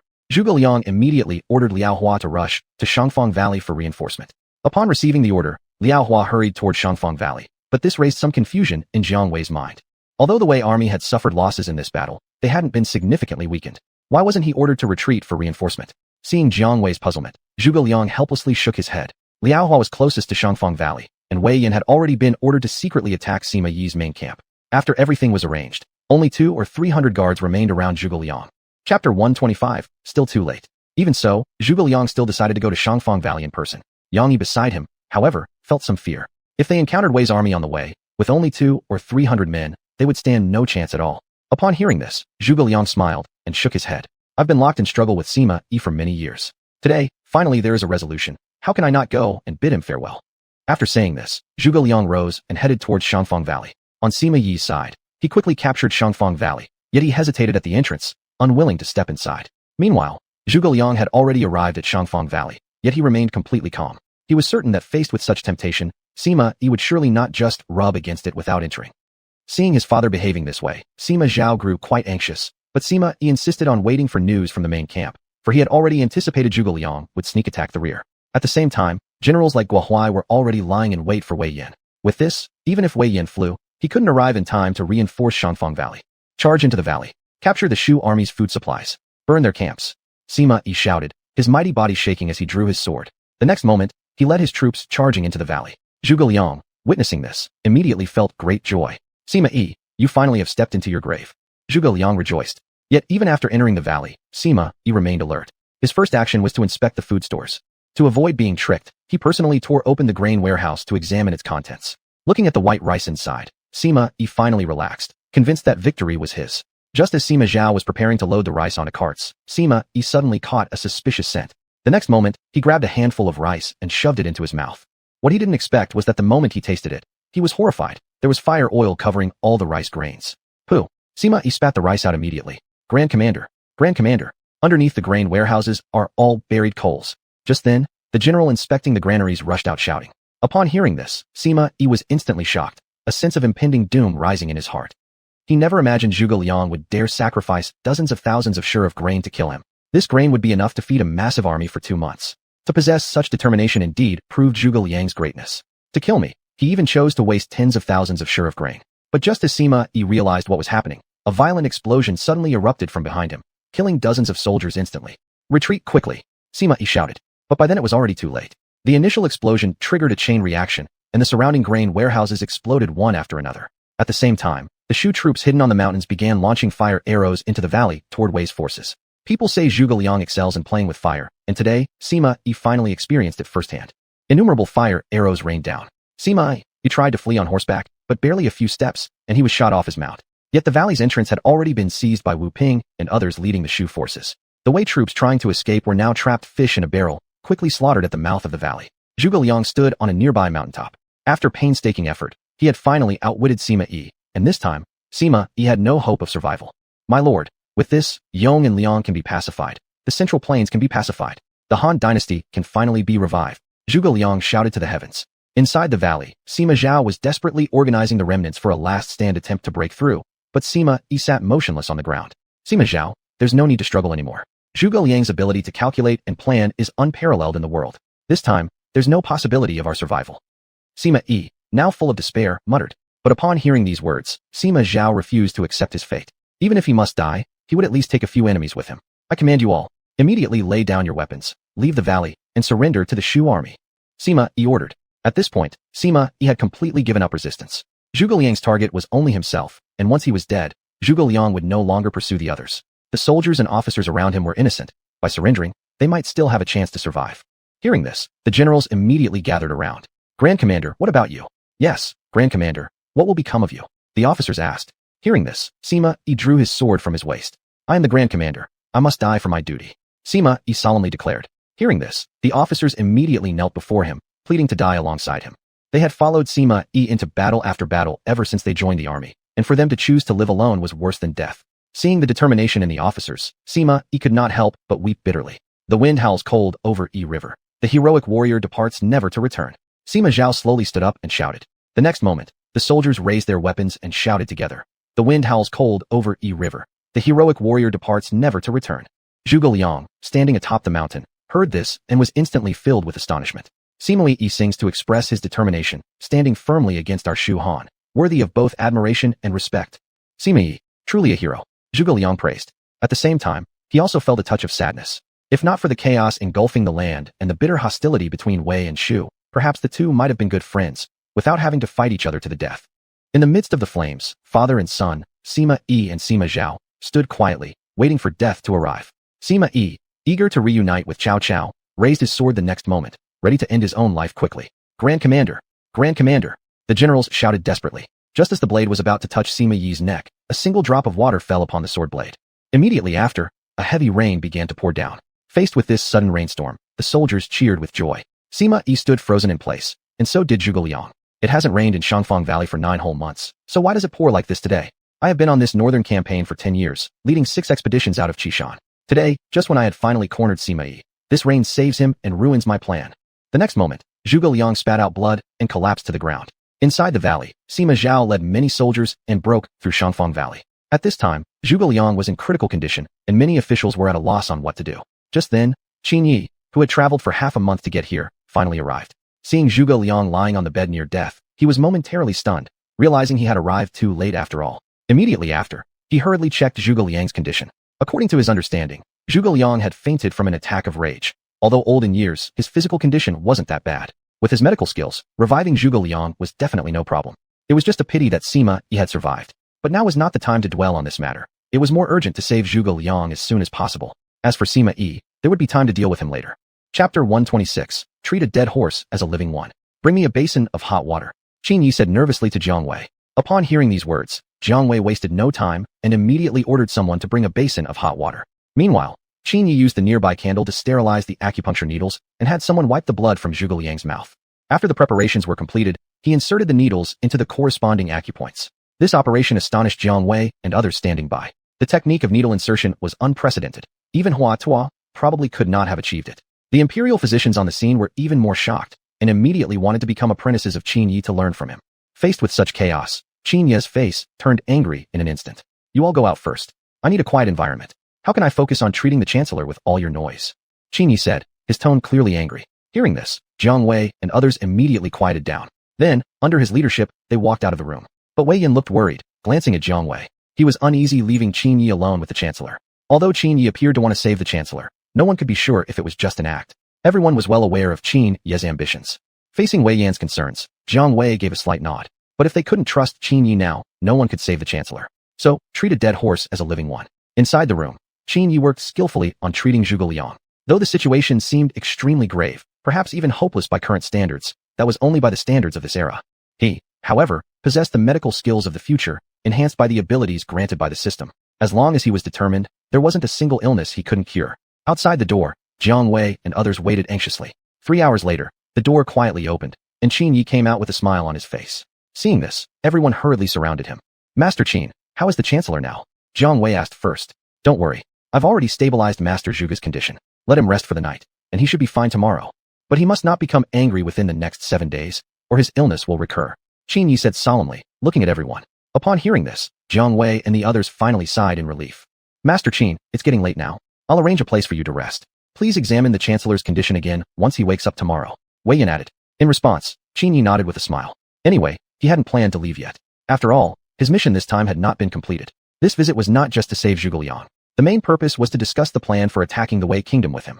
Undoubtedly, after this event, the Shu kingdom would not dare to move against Wei easily, and this was exactly the opportunity Qin Yi had been waiting for. If Shu could remain calm for a while, Qin Yi was confident that he could completely destroy Wei within a short time and take over all its territory. Soon, he was brought to the room arranged by Jiang Wei. After a brief wash-up, Qin Yi was ready to rest. Congratulations, Master. You have completed the hidden mission, Save Zhuge Liang. Reward distributed now. Strength plus 100, Speed plus 100, Agility plus 100, Intelligence plus 100, Stamina plus 100. Obtained random reward. Mastery of music, chess, calligraphy, and painting to the level of the best in the world. Upon hearing the voice of the system, Qin Yi couldn't help but smile in satisfaction. He hadn't expected that rescuing Zhuge Liang would trigger a hidden mission, and judging from the situation, there should be more than just this one mission. This greatly inspired Qin Yi's enthusiasm. The rewards given for completing hidden missions were extremely generous. Leaving aside the random reward, even the attribute points gained were sufficient for winning a war. However, at this moment, Qin Yi was still unaware how far away he was from his next breakthrough. Thus, he opened the system interface. Master, Qin Yi, age, 18. Current attributes, strength plus 262, speed plus 260, agility plus 271, intelligence plus 129, stamina plus 265. Obtained random items, 2 protective silk armors, a Baihu long spear. Requirement for the next breakthrough. Except for intelligence, all other attributes must reach 300 points.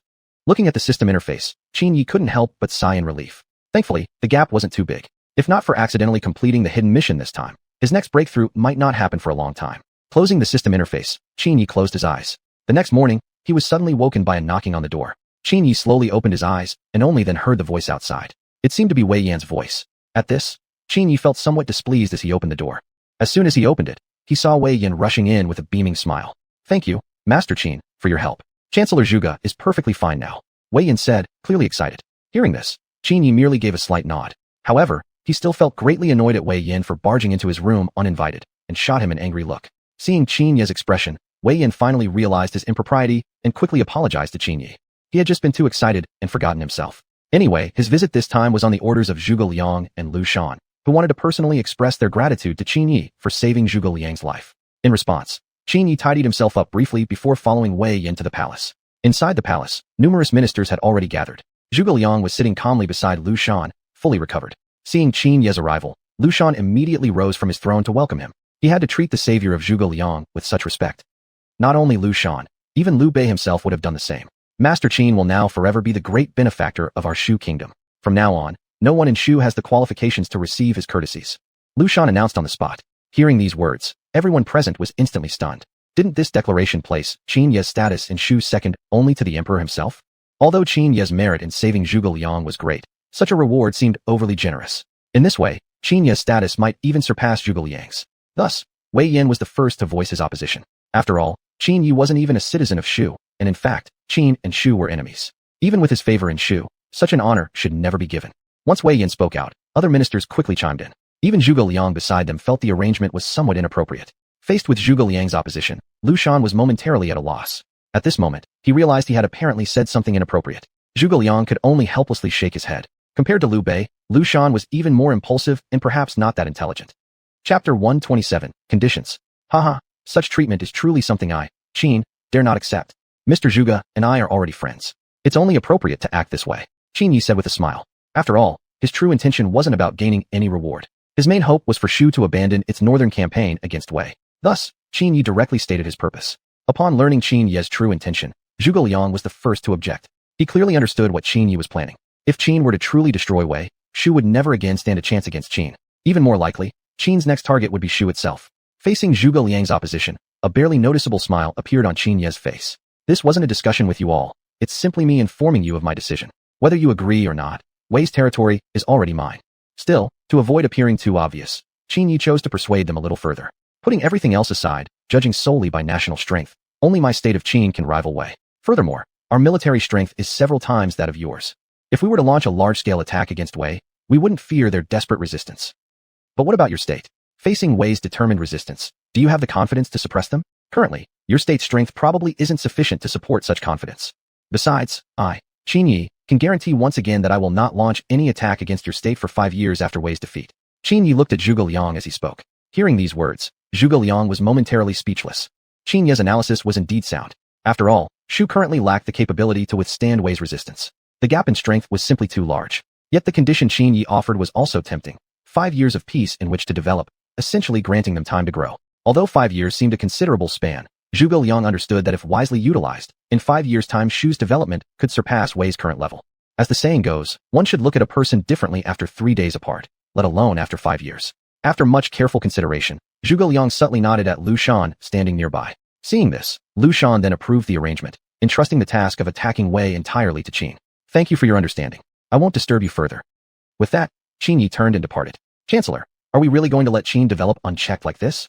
I fear that once Wei is destroyed, Qin will become an even more formidable predator. Although 5 years of peace has been offered, I personally believe this promise isn't entirely reliable. Wei Yan voiced his concerns. Upon hearing these words, Zhuge Liang gently shook his head. Given the current circumstances, Shu had no other choice but to accept Qin Yi's conditions. Being granted 5 years of peace was truly rare in this chaotic age. Even more importantly, Qin would help them defeat Wei, fulfilling late Emperor Liu Bei's last wish. Meanwhile, in the Wei capital, Chao Rui, currently bedridden, lay there weakly. His days were numbered. He summoned Sima Yi accordingly.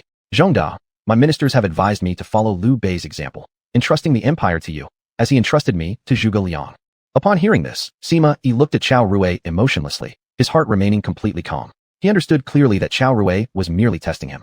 After all, he'd heard those same words thrice before and had long deciphered Chao Rui's intentions. Therefore, Sima Yi directly declined the offer and instead suggested appointing Chao Shuang and Xiahou Ba to govern the empire. After all, his age already showed. But upon hearing Sima Yi's suggestion, Chao Rui turned slightly and sat upright, looking at Sima Yi who knelt beside the bed. Haven't you ever considered that if Chao Shuang rules, he won't tolerate your presence? Sima Yi was well aware of this matter and thus requested Chao Rui to strip him of all official posts, including those of his 2 sons. That way, General Chao Shuang should be reassured. Hearing this, Chao Rui finally felt at ease. A few days later, Sima Yi resigned and retired, with Chao Shuang and Xiahou Ba assuming power. One day, Qin Yi personally arrived at the Wei border for an inspection. After thorough preparations over this period, they were fully ready to attack Wei. Wei's days were clearly numbered. Your Majesty, the troops have all gathered in the mountainous region 5 li away. Upon your command, they can charge the nearest city immediately, Lu Bu reported. Hearing this, Qin Yi nodded in satisfaction. At present, Wei was internally unstable. Although Sima Yi was in charge, he had yet to fully manage border affairs. He was likely still handling palace conflicts at the moment. Issue my command. Erase all nearby strongholds and cities within 3 days. On the 4th day, follow me into the heartland of Wei. Qin Yi issued the order. Meanwhile, Sima Yi had just suppressed internal chaos within the Wei court and successfully seized control of the government. Faced with this outcome, Sima Yi displayed a satisfied smile on his face. This was a day he had been waiting for a long time.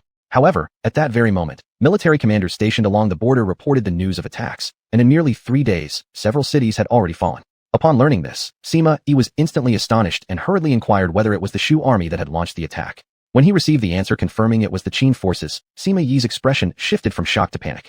He never could have imagined that Qin would choose to confront him at this very moment. Moreover, Wei had recently endured a major war with Shu, and its overall military strength was currently insufficient. If they truly engaged Qin head-on, Wei had no hope of victory. Thus, Sima Yi quickly summoned his ministers to discuss strategies for the coming days. Which general is willing to lead the forces and resist the Qin army? Sima Yi sat upon the imperial throne, gazing over the assembled officials. After this question, over 10 minutes passed in silence, and not a single general stepped forward to accept the command. Seeing this situation, Sima Yi looked at the gathered ministers with a sense of bitter disappointment, as though they were mud stuck to a wall, useless and incapable of support. These were the very generals who had fought alongside him for years, yet not one dared to step forward and challenge the Qin forces now. Although he knew full well that Qin was more powerful than Wei, they could not afford to show such fear. If they were to back down merely because of Qin's strength, then Wei had already lost the will to fight. Even if they possessed the strength for a battle, they might still be powerless against such cowardice. At that moment, Sun Li stepped forward from among the ministers. Your servant is willing to lead the army and confront the Qin forces.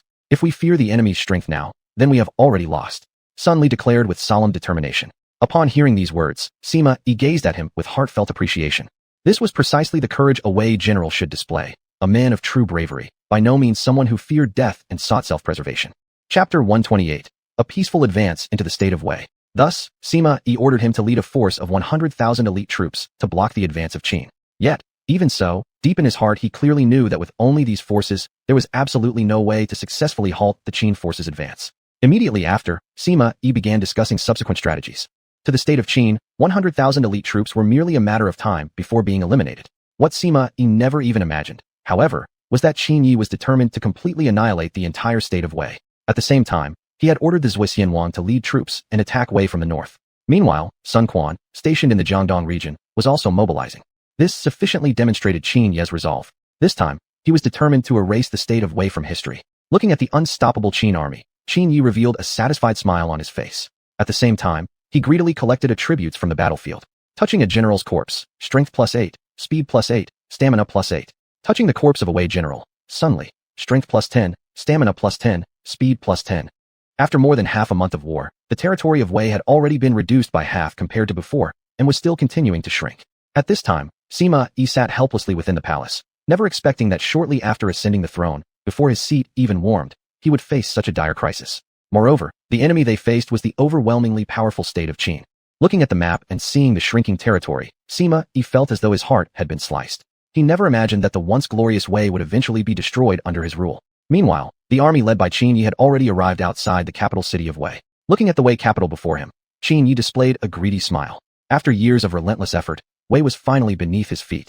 Although he had already had such capabilities several years earlier, at that time he had deliberately allowed Wei to continue existing for a little longer. As for what he had to do next, naturally he needed to handle all domestic affairs first. Once Wei was eliminated, he could then fully focus on expanding overseas territories. His first target would naturally be the Japanese islands. Knowing his time was nearly up, Sima Yi calmly and expressionlessly made his way to the city wall. Gazing at the massive Qin army gathered outside the city walls, Sima Yi had already prepared himself for death. He only wished to see the magnificent rivers and mountains of Wei once more before his passing. Sima Yi, I hope you can understand that the ultimate goal of my Qin is unification of the world. As the current ruler of Wei, you yourself likely harbor similar ambitions, but it seems it is destined for me to fulfill this goal on your behalf. Standing beneath the city wall, Qin Yi raised his head and looked towards Sima Yi above. Hearing these words, Sima Yi looked up to the sky and burst into a long, loud laugh, which carried only bitterness and helplessness. Ha! I, Sima Yi, have served the state of Wei in battle for decades and decades ago witnessed its glorious prosperity. But unfortunately, it was ultimately ruined by my own hands. Had I foreseen such an ending, I probably would never have become the current ruler of Wei. Ah, truly, events are unpredictable and fate cruel. No sooner had these words finished echoing than Sima Yi spat out a mouthful of blood and fell from the city wall, dying on the spot. Qin Yi shook his head helplessly upon witnessing this scene. To realize the dream of unifying the world, he had no other choice. A few days later, the Wei capital fell. From that point onward, the state of Wei became history. At the same time, Qin territory expanded greatly. Facing the now greatly expanded Qin, Zhuge Liang felt jealous and couldn't help but wonder why the state of Shu had not become like Qin. If Shu had possessed Qin's current power, perhaps it would not have fallen into its present condition, and Liu Bei certainly would not have passed away out of excessive grief. In other words, it was ultimately due to weakness that Shu had reached its current situation. Zhuge Liang was also fully aware in his heart that although Qin had given Shu 5 years to develop, even if those 5 years were fully utilized, Shu's power would still never reach Qin's level. Zhuge Liang had known this well before, yet had had no choice but to accept back then. After all, had he refused, Shu likely wouldn't have even survived for 5 days. Though he inherited the late emperor's final wishes, their situation was indeed tragic. On the other side, Qin Yi moved his capital to Luoyang. Zhanglu, how is the steel forging coming along? Do we now have precise figures? Qin Yi asked while looking at Zhanglu before him. Upon hearing this, Zhang Lu hurriedly took out bamboo slips containing records of Qin's current steel reserves. Seeing the current reserves of Qin, a satisfied smile also appeared on Qin Ye's face. Unexpectedly, the iron ore reserves in Wuhuan Mountain were so abundant that within less than half a year, the produced steel was already sufficient to build several warships. At this rate, within half a year he would be able to establish the fleet he had longed for. That night, Qin Yi sat quietly in his room with his eyes closed, resting. Ever since eliminating the state of Wei, the attribute points he had collected were already enough to meet the requirements for a breakthrough. However, due to various matters, he had been too occupied recently to find time for the breakthrough. But now, all the troubles were nearly resolved, and the remaining tasks could be fully entrusted to Zhang Lu. Soon after, he summoned the system. System, Master, please choose whether to proceed with the breakthrough. System, confirm. System, cancel. Qin Yaobingsha confirmed without hesitation. The next moment, he suddenly felt dizzy and collapsed onto the bed. Unknown how much time had passed before he slowly opened his eyes. At this moment, he felt his body filled with energy again, and this sensation was even more pronounced than the last time. In fact, it felt as if he had been completely rebuilt from scratch. Immediately afterward, Qin Yi opened the attribute interface to check the conditions for the next breakthrough. The very next second, he was completely stunned with shock. The next breakthrough required all attributes to reach 500 points, and there was now an additional condition. Before the breakthrough, he must obtain 5 square kilometers of territory overseas. In other words, until this condition was met, even if his attributes reached maximum, he wouldn't be allowed to proceed with the breakthrough. Seeing this, Qin Yi instantly felt extreme frustration. Never had he imagined that another condition would be added for the next breakthrough. Obtaining 5 square kilometers of overseas territory was definitely no easy task. Forget it. No matter what, I've already broken through 3 times in a row. It seems reasonable enough that the next breakthrough adds an additional condition. Qin Yi could only comfort himself this way. But upon thinking further, perhaps this condition wasn't that difficult to fulfill. It would simply require more time, especially considering he still needed half a year to assemble a fleet. Before that happened, there was no point in thinking about breaking through again. Chapter 129, Preparations before sailing out to sea. Faced with the fall of the Wei kingdom, Zhuge Liang sat silently in his chamber, clearly distressed. Wei Yin and others who stood beside him were even more resentful. The previous northern expeditions had already significantly weakened Wei's military forces. Yet now, they were overtaken by Qin Yi, a development they found hard to accept. Nevertheless, they dared not voice any opposition. After all, the matter had already been approved by the Chancellor and the Emperor. Now, the Qin kingdom had become the most powerful nation under heaven, and Shu had no means of countering it, let alone standing a chance of victory should they declare themselves adversaries. Qin controlled all regions except for Sichuan, enjoying the advantages of both timing and geography. Chancellor, perhaps we should negotiate with Qin. No matter what, they ought to grant us some territory. At the very least, they could give us back the lands outside of Yong province. After all, these lands were originally seized by us. Wei Yin spoke directly. Upon hearing these words, Zhuge Liang slightly shook his head. Based on his understanding of Qin Yi, he was certain the latter would never agree. Now that all of Wei was under Qin control, there was absolutely no way Qin would hand over Yong province to Shu. Faced with Zhuge Liang's explanation, Wei Yan's temper quickly flared up. Then allow me to lead an army to attack immediately, while Qin Yi hasn't yet arranged his border defenses. We could take the chance and reclaim Yong province. As he spoke, Wei Yan began preparing to mobilize his troops to attack Yong province. Seeing this, Zhuge Liang hurriedly blocked him. If you attack Yong province now, you would only push the Shu kingdom into a desperate situation. What shall we do if Qin Yi uses this as an excuse to launch an attack on us? Since Qin has granted us 5 years, we should remain quiet during this time. Though the chances are slim, it's still far better than making Qin our enemy right now. Zhuge Liang stared seriously at Wei Yan. He knew Wei Yan's fiery temper all too well and knew it was impossible for him to accept this. But Wei Yan had already lost his temper, rushing out of the tent to gather his troops. At this point, Zhuge Liang hurriedly ordered someone to bring Jiang Wei in. Although Zhuge Liang himself also wanted to act on impulse, reason reminded him that this wasn't the time for tantrums. Initiating a conflict with the Qin kingdom at this moment would be like pushing the Shu kingdom to the brink of destruction. Calm down. If you keep acting recklessly, I will have no choice but to strip you of your military post. Zhuge Liang directly threatened Wei Yan. Faced with the threat of being stripped of his military rank, Wei Yan had no choice but to give in. Deep in his heart, he understood Zhuge Liang's motives. Everything was done for the good of the Shu kingdom. More importantly, Wei Yan didn't necessarily want to provoke a conflict with Qin. He simply wanted to release his anger. He had too much resentment pinned up inside with no way to vent it. Zhuge Liang also fully understood Wei Yan's true nature. Having worked alongside him all these years, he was well aware of his temper. Though his rage rivaled Zhang Fei's, one couldn't deny that Wei Yan was, comparatively speaking, the calmer of the two. Half a year later, Qin Yi stood atop a newly constructed ironclad vessel. After 6 months of relentless effort, the new fleet was finally completed. Gazing at the fleet before him, a satisfied smile appeared on Qin Ye's face. At last, he had the means to travel to overseas nations and was finally able to pursue his goal from a year ago. Over the past half year, many wars had been fought, clearing out many small vassal states around the Qin kingdom, increasing his attributes to the required levels. And now, it was time to pursue another goal, securing a 5 mu, approximately 50,000 square meters, territory abroad. Though it sounded like a large area, in reality, when converted, it was only equivalent to about 7 football fields, actually not that large at all. Zhonglu, 15 days from now, I will set sail with my troops. During my absence, the entire Qin kingdom will be entrusted to you. This voyage will take about half a year. If any domestic issues arise, just handle them as you see fit. Based on my estimation, there should be no one daring to attack us. Qin Yi said solemnly to Zhang Lu beside him. Upon hearing this, Zhang Lu requested to accompany Qin Yi. After all, the conditions overseas were unknown. Who could say what dangers they might encounter? The Qin kingdom had just fully established itself as a dominant power. If anything were to happen to Qin Yi during this time, the entire nation would fall into chaos without leadership. Faced with Zhang Li's plea, Qin Yi smiled and shook his head. Don't worry, apart from the occasional natural disaster, there is no one in this world capable of endangering my life. Moreover, I won't be going alone. There will be a unit of palace guards and Ding Ji accompanying me. You don't have to be concerned. As he spoke, Qin Yi set off and returned to his own quarters. At that moment, upon hearing the news, Jiao Chan entered the room. My lord, I've heard you plan to sail overseas. Won't that be too dangerous? Jiao Chan gazed at Qin Yi with obvious concern. Hearing this, Qin Yi helplessly shook his head. He knew very well that it must have been Zhang Lu who told Jiao Chan about his plans. The purpose was clearly to have Jiao Chan persuade him. Although he usually listened to Jiao Chan the most, he absolutely would not comply with her request this time. Then, he gently and affectionately reached out to stroke Jiao Chan's face. Don't worry, there won't be any danger this time. Although conditions at sea are more dangerous than on land, we have Ding Ji with us. With his ability to observe the stars at night, we are certain to return safely. But Jiao Chan wants to go with you, my lord. Staying in the palace for a long time is simply too boring. Jiao Chan directly expressed her thoughts. In fact, coming here, she had never really expected to convince Qin Yi otherwise, as she knew his personality well enough to understand it would be futile. Rather than trying to persuade him, she preferred to go with him. Besides, accompanying him would allow her to care for his daily needs to some extent. No one knew how long they would drift at sea this time, and poor food or sleep could certainly take a toll on one's health. After hearing Jiao Chan's thoughts, Qin Yi initially wanted to flatly refuse, but ultimately could not resist her persistent pleas. However, Qin Yi asked, how's your progress in music, chess, calligraphy, and painting? I've been so busy lately that I haven't had time to check on you. He looked at Jiao Chan while asking. Hearing this, Jiao Chan looked back at Qin Yi with great confidence. We've made considerable progress already. Learning from Kai Wenji all this time, we've nearly mastered those skills. Although we still have a slight gap compared to Kai Wenji, we're not far behind. After all, with such a great teacher guiding us. Upon hearing this, Qin Yi nodded in satisfaction. Afterwards, he decided to examine their progress during the coming days before his departure. Coincidentally, he had just received a random reward from the system, and this opportunity could also serve as a test to assess how effective the reward was. Chapter 130, Ascending the Throne.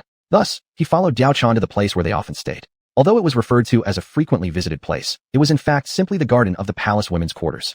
Normally, aside from them, almost no one came here, making it quite a nice location. Even more importantly, the environment here was much better than other places, truly a fine spot. At that moment, Kai Wenji was teaching Sun Shangxiang and several others how to play the guzheng. Seeing Qin Yi's arrival, they quickly stood up to greet him. There's no need for such formalities. Continue with your practice, Qin Yi said. Then he sat down at the side. However, his arrival immediately disrupted Kai Wenji's original teaching plan, causing her to even forget where she had left off teaching. Kai Wenji, why don't I give it a try? It doesn't seem that difficult anyway, Qin Yi said with a smile. Upon hearing this, Kai Wenji and Sun Shangxiang were both slightly stunned. Not difficult? Is that true? If it wasn't difficult, then why hadn't they yet mastered its essence after studying it for such a long time? Truthfully, they couldn't even match up to a third of Kai Wenji's level. Kai Wenji herself was even more surprised. It had taken her years of effort to reach her current proficiency in the guzheng. Even then, she would never dare to claim such effortless mastery. Unlike painting and calligraphy, which were relatively easy to grasp with a little basic training, guzheng was different.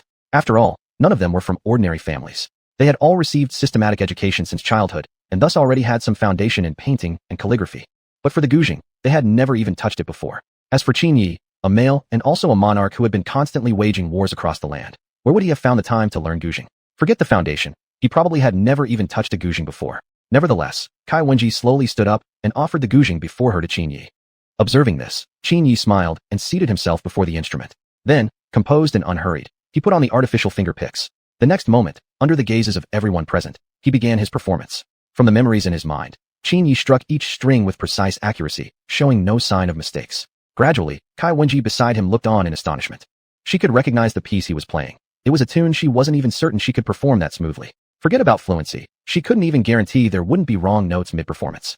Yet here was Qin Yi sitting before her, playing the entire piece flawlessly and appearing completely at ease. Could it be that Qin Yi himself had composed this piece? On the side, Jiao Chan and the other consorts had already been shocked speechless, their minds filled only with the performance they had just witnessed. My lord. At this moment, Kai Wenji was so astonished she couldn't speak. I'm still a bit unfamiliar with this piece. I really haven't practiced enough before. Otherwise, I should have been even more fluent. Qin Yi said somewhat sheepishly. Upon hearing these words, Kai Wenji stood there as if struck by lightning. Still not good enough? This was clearly showing off. If this still wasn't considered good enough, then there probably wasn't anyone in the world who could play this piece perfectly. But come to think of it, the composer of this piece had already passed away, and she herself was merely an interpreter of it. If it were truly as Qin Yi said, then no one might ever play this piece perfectly. As Kai Wenji stood stunned, a loud burst of applause came from beside her. My lord is amazing, truly concealing great skill. If not for this visit of yours today, we wouldn't have known about your talent. It seems we still don't know our lord as well as we thought we did. Jiao Chan said first, taking the lead. Qin Yi felt slightly awkward and scratched his head. Although he seemed bashful on the surface, inside he was already overjoyed. Indeed, men like to show off in front of women. Receiving compliments from girls was what all boys dreamed of. Even more importantly, it was praise from his own wives. Haha, you flatter me. I just know a little about this field. Qin Yi laughed. In response, Jiao Chan couldn't help but look at Qin Yi with even more affection. Sun Shangxiang and the others felt the same. Marrying Qin Yi had truly been a good choice. Although they had married him voluntarily, overall, Qin Yi had indeed given them a sense of security. After all, in terms of character and excellence, there was truly no one in the world comparable to Qin Yi. That night, Qin Yi spent a long night fulfilling the desires of his consorts. Early the next morning, he summoned many court officials for a morning audience. Before setting sail on his overseas journey, there was still one very important matter that needed to be handled. That was, declaring himself emperor. When the many ministers learned of this, they were filled with joy and excitement.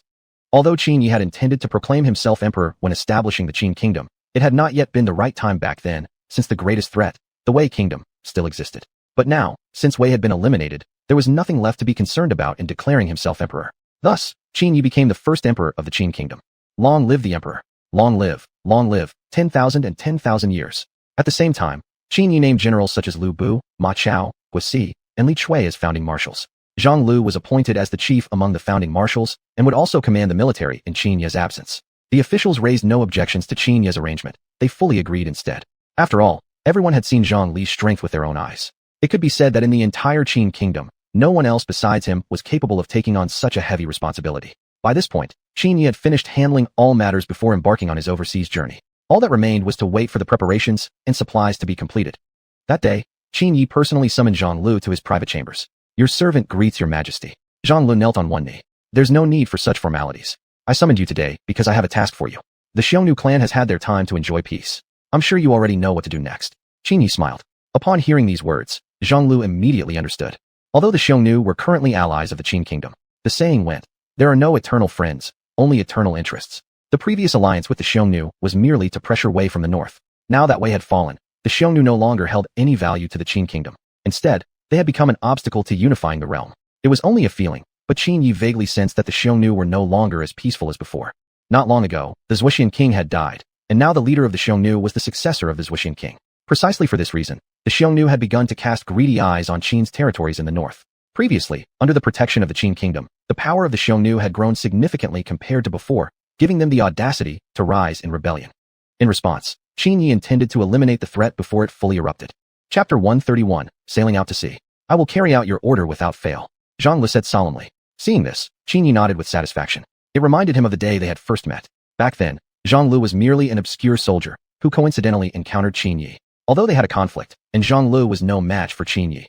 Even after Qin Yi received his first round of system enhancement, he still managed to put up a decent fight. That alone set him apart in Qin Yi's eyes, prompting him to recruit Zhang Lu as his personal guard. In the days that followed, Zhang Li's talent became increasingly apparent, and Qin Yi taught him many things. That was how Zhang Lu achieved his current level. In a word, Qin Yi was Zhang Li's benefactor. Without Qin Yi, there wouldn't be today's Zhang Lu. Exactly because of this, Zhang Lu treated Qin Yi with utmost respect, always obeying every command without question. Having such a loyal general allowed Qin Yi to taste the joy Liu Bei must have felt. After all, Zhang Li's loyalty was certainly not inferior to that of Guan Yu. It's my honor to have a general like you, Qin Yi remarked emotionally. Hearing this, Zhang Lu scratched his head shyly. All of this is due to His Majesty. Without your guidance, there wouldn't be the Zhang Lu today. His Majesty's orders are my only action, Zhang Lu said with a smile. Half a month later, Qin Yi led his fleet out of the Yangtze River and into the open sea. Looking at the vast and boundless ocean before him, Qin Yi was filled with excitement. Beside him, Jiao Chan was equally excited, this being her first time on a seafaring vessel. We should reach our destination in about 15 days. Once we get there, follow my arrangement strictly, don't leave my side for anything. Qin Yi looked seriously at Jiao Chan. Hearing that, Jiao Chan obediently nodded her head. At that moment, a voice suddenly came from behind them. Beloved, you brought Jiao Chan along and didn't even invite me? Upon hearing this, a sense of foreboding surged within Qin Yi as he turned around to face Sun Shangxiang. Seeing Sun Shangxiang standing there, Qin Ye's face immediately displayed a mix of resignation and helplessness. He had never expected that she had sneaked aboard unnoticed. Now that the ship had already set sail, turning back was impossible. He would have no choice but to bring her along to Japan. Yet, this meant he would now have to protect both women's safety. What I just said applies to you as well. Promise me not to leave my sight, or I truly won't be able to ensure your safety anymore. The situation in Japan is quite complicated. Qin Yi warned both of them gravely. Upon hearing this, Sun Shangxiang also nodded obediently. It must be admitted, Sun Shangxiang was cuter than Diao Chan. Perhaps it was a difference in age, but more likely it was simply because Qin Yi personally preferred younger girls. Then, he left with the two women from the deck. This is the room for the two of you. My room is next door. If anything comes up, come find me there. If you don't find me in my room, I'll probably be on the deck. You two should rest for now. I have to go find Ding Ji. With that, Qin Yi turned and left the room. Diao Chan looked at Sun Shangxiang, who was sitting beside her, with a sense of helpless resignation. She hadn't expected that her plan would be spoiled by Sun Shangxiang. As they say, no plan survives contact with reality. Still, it wasn't all bad. At least now there was someone to keep her company and entertain her when Qin Yi was unavailable. Meanwhile, Qin Yi went up to the deck and found Ding Ji, sitting cross-legged on the ground and meditating with his eyes closed. Ding Ji, how's the weather going to be for the next few days? Do you have any suggestions? Qin Yi asked. Hearing this, Ding Ji slowly opened his eyes and stood up respectfully to face Qin Yi. Your Majesty, I have already observed the stars before setting sail. The next few days will be sunny, with no sign of any severe weather. I would say there is at least a 70% certainty of a smooth voyage. Ding Ji replied. Upon hearing this, Qin Yi nodded in relief. This information was consistent with what he had already known, though he had asked again only for confirmation. The system could provide global weather forecasts, a function apparently built into the system itself, which had only expanded worldwide after its third breakthrough. Probably, the system already knew that he would be heading overseas and had thus expanded its range. Thanks to this feature, he would be able to know about local weather conditions anywhere in the world beforehand. A few days later, the fleet sailed safely toward Japan. Back home, Zhang Lu had already led his troops to the border of the Xiongnu tribe. Faced with the invading Qin army, the current leader of the Xiongnu tribe hurriedly led his troops to meet them. Why, it's General Zhang. I wonder what brings you here this time. The tribal leader smiled as he looked at Zhang Lu. Although the man wore a smile, Zhang Lu knew in his heart that it was merely a pretense, a way to placate him, not genuine respect. Understanding this, Zhang Lu had no desire to waste many words on him. If the person before him were his former Left-Hand king, perhaps he would have shown at least a little respect. But now it was only a young boy who didn't even bother to show proper respect toward him. Such a boy wasn't worthy of his deference.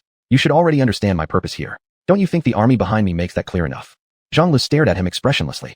Upon hearing these words, the Xiongnu leader momentarily felt panic. He hadn't expected this day to come so soon. However, upon further thought, he remembered that the Xiongnu were still allies of Qin, so it made no sense for them to attack. Moreover, a peace treaty had been signed between the two sides several years earlier. Thus, he angrily rebuked Zhang Lu based on this reasoning. But in response, Zhang Lu merely smiled with disdain. Hee, do you really think we don't know what the Xiongnu have been up to lately? Several days ago, I already received reports from the border. 1 month ago, your tribe secretly expanded your territory hundreds of meters into Qin land. Though only a few hundred meters at a time, altogether, it adds up to quite a lot. The intentions of the Xiongnu are already known to all. Do you really think you can keep us in the dark? Besides, it was your father, the Left-Hand king, who signed the treaty with Qin. What does that have to do with you? Furthermore, you were the ones who broke the agreement first. What else could you possibly expect if we now take action against you? Zhang Lu stared at the other coldly. Hearing these words, the Xiongnu leader was instantly shocked. He hadn't imagined that the actions taken by his tribe recently had already been noticed by the Qin. In that case, perhaps suffering Qin's wrath wasn't entirely unexpected. However, he definitely wouldn't just stand by and await his fate. Chapter 132, Pregnancy. Since Qin wanted to make a move against him, then they might as well fight.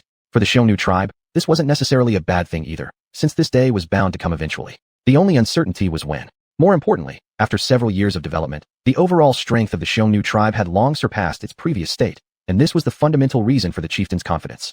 Although he had promised his father long ago that he wouldn't oppose the Qin, it was merely a promise made to soothe his father's concerns. In reality, the ambitious chieftain never truly took his father's words seriously. Facing the Xiongnu leader's attitude, Zhang Lu also had no intention of wasting more words with them. As for how things would turn out, it would depend on whether the Xiongnu could withstand this crisis. Then, Zhang Lu turned and left. If that's the case, then I hope you'll be able to survive this. Zhang Lu said, his back facing them. Hee, then we shall see. The Xiongnu have never feared anyone. Meanwhile, Qin Yi was sitting idly at the bow of the ship. The environment was genuinely pleasant, and the air was incomparably fresher compared to the palace. Thinking about what Japan had done before, Qin Yi felt a surge of fury in his heart. A country like that simply had no right to exist. The ocean was still unpolluted now, living harmoniously with humans. Although people lacked modern environmental awareness, it was only because the environment had yet to suffer pollution. Your Majesty, we have already been at sea for 10 days, and we should reach our destination within, at most, 3 days. This speed is faster than expected, 3 days faster, to be exact. At this moment, Ding Ji stepped forward and spoke. Hearing this, Qin Yi smiled and nodded. Even he hadn't expected the journey to go this smoothly. Even more importantly, not a single person had shown signs of seasickness. Although the Imperial Guards who had accompanied him were all Navy men, he hadn't expected Jiao Chan and Sun Shangxiang to also show no discomfort. So, Qin Yi made his way to Sun Shangxiang's cabin. At that moment, Jiao Chan was playing chess with Sun Shangxiang inside the room, so focused that neither noticed Qin Yi entering. Qin Yi silently stood behind them, watching the board intently before nodding thoughtfully. They were playing xiangqi. From the layout of the board, Sun Shangxiang was clearly at a disadvantage and had no idea what her next move should be. After a moment of thinking, she was about to move her horse to capture Jiao Chan's rook. Seeing this, Qin Yi immediately spoke up. Don't jump. If you capture Jiao Chan's rook like that, your next move will be checkmate, and you won't be able to recover. Qin Yi hurriedly said. His words startled the two women, who were deeply concentrated moments ago. They looked at Qin Yi standing nearby with shock and fear. My lord, you scared us half to death. Why didn't you announce your arrival first?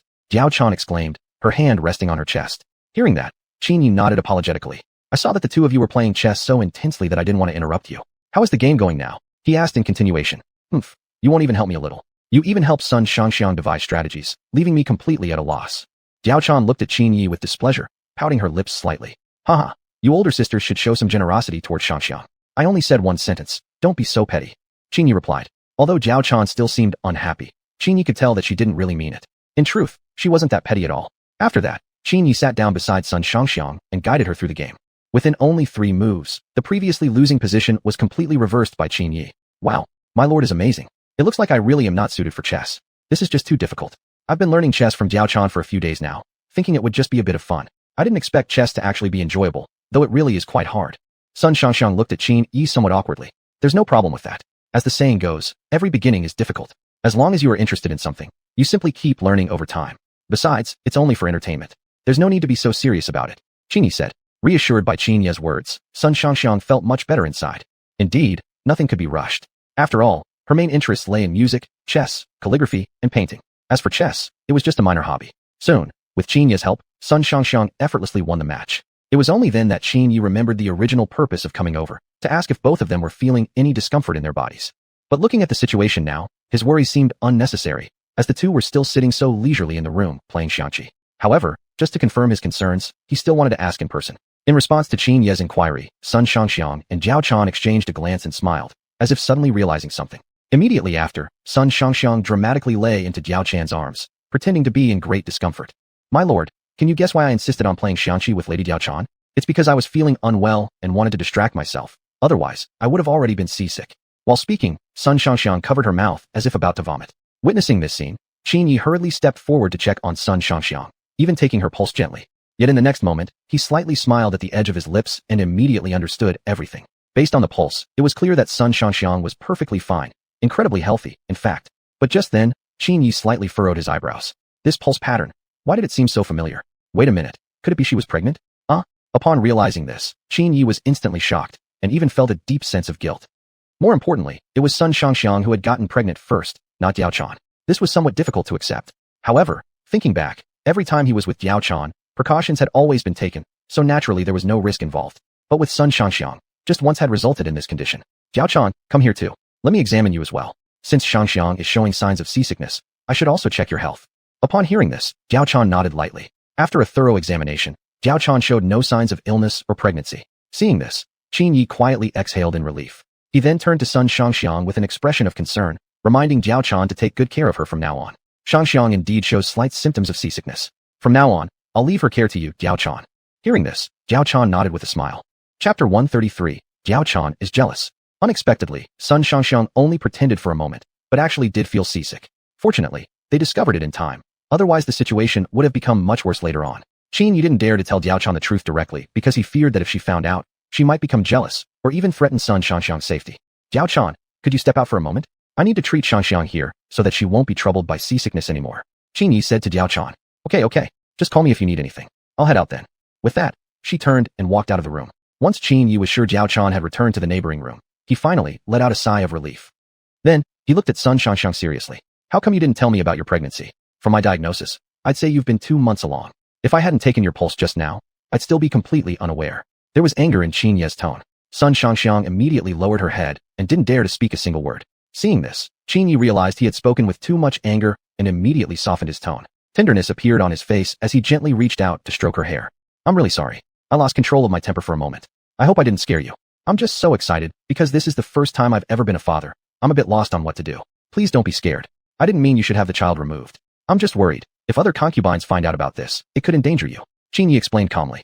Upon hearing this, Sun Xiangxiang quietly exhaled, relieved.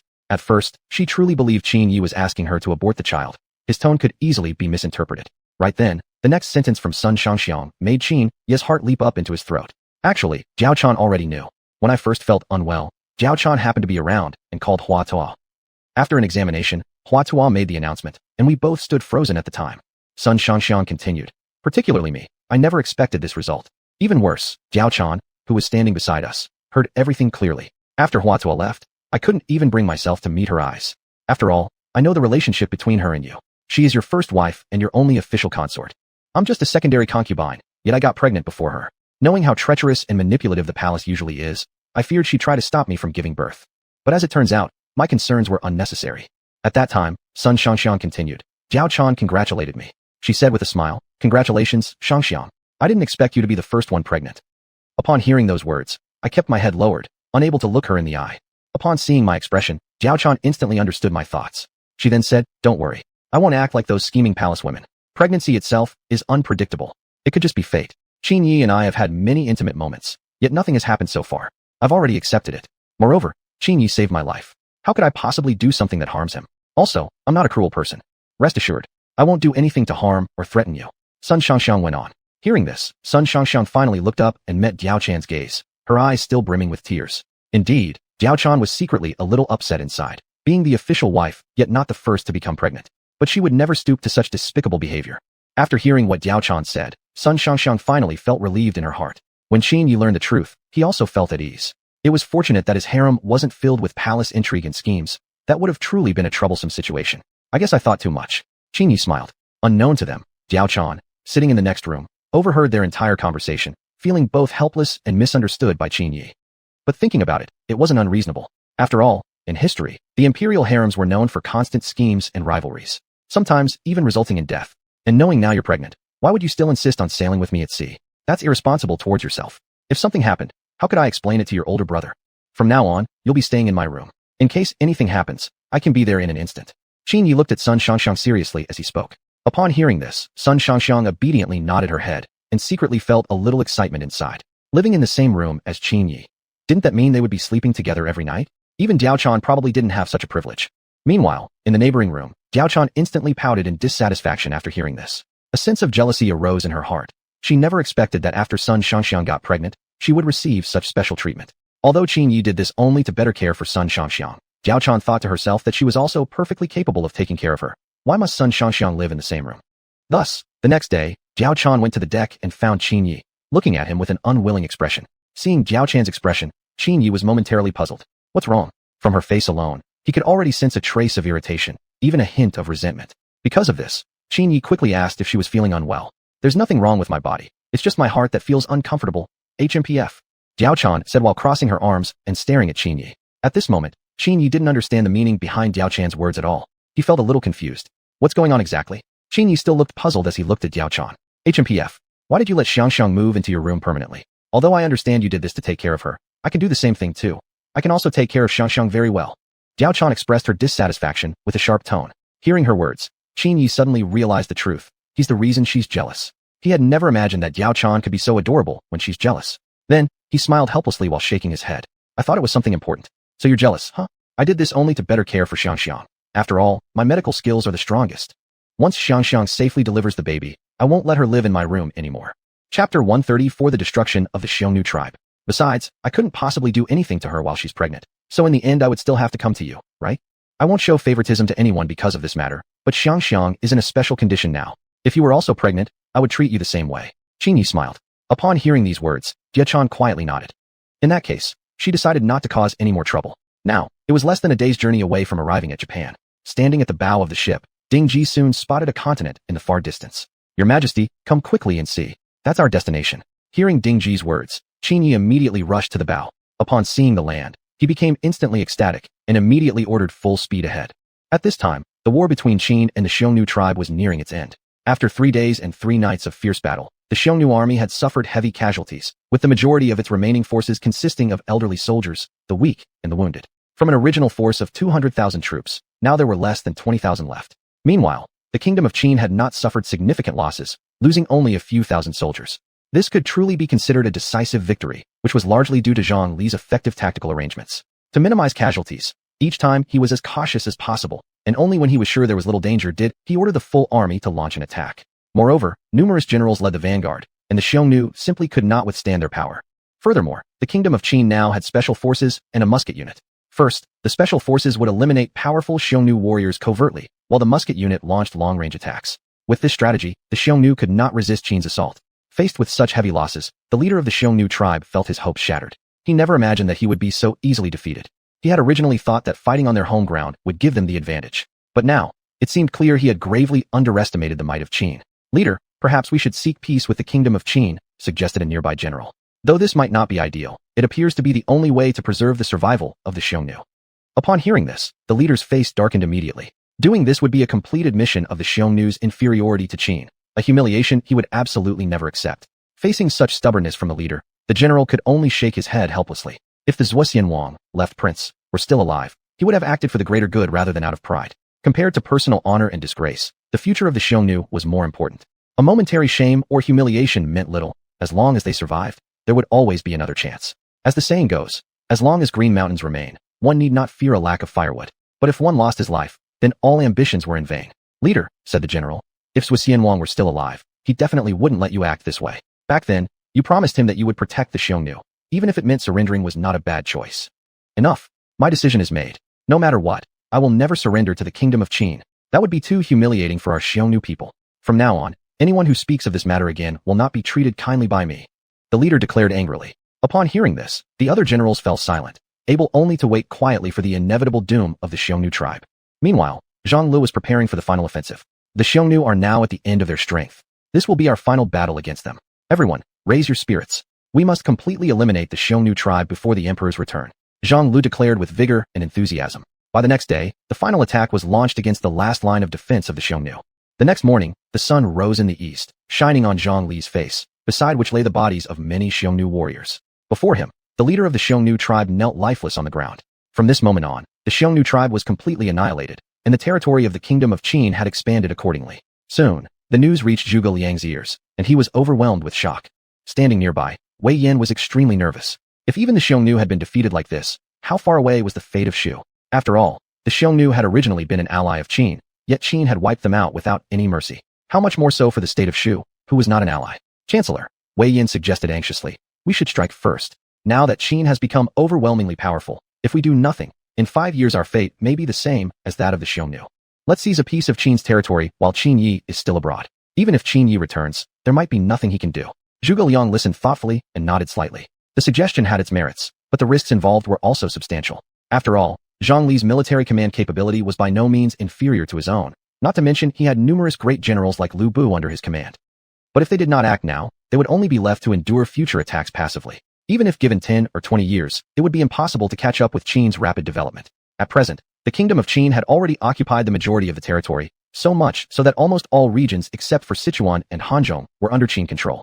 For Shu to develop further, its only option was to look westward toward lands not yet explored. This western direction referred to the current Tibet region, but its harsh climate was barely suitable for human habitation. Even if captured, the strategic value of that region would be practically negligible.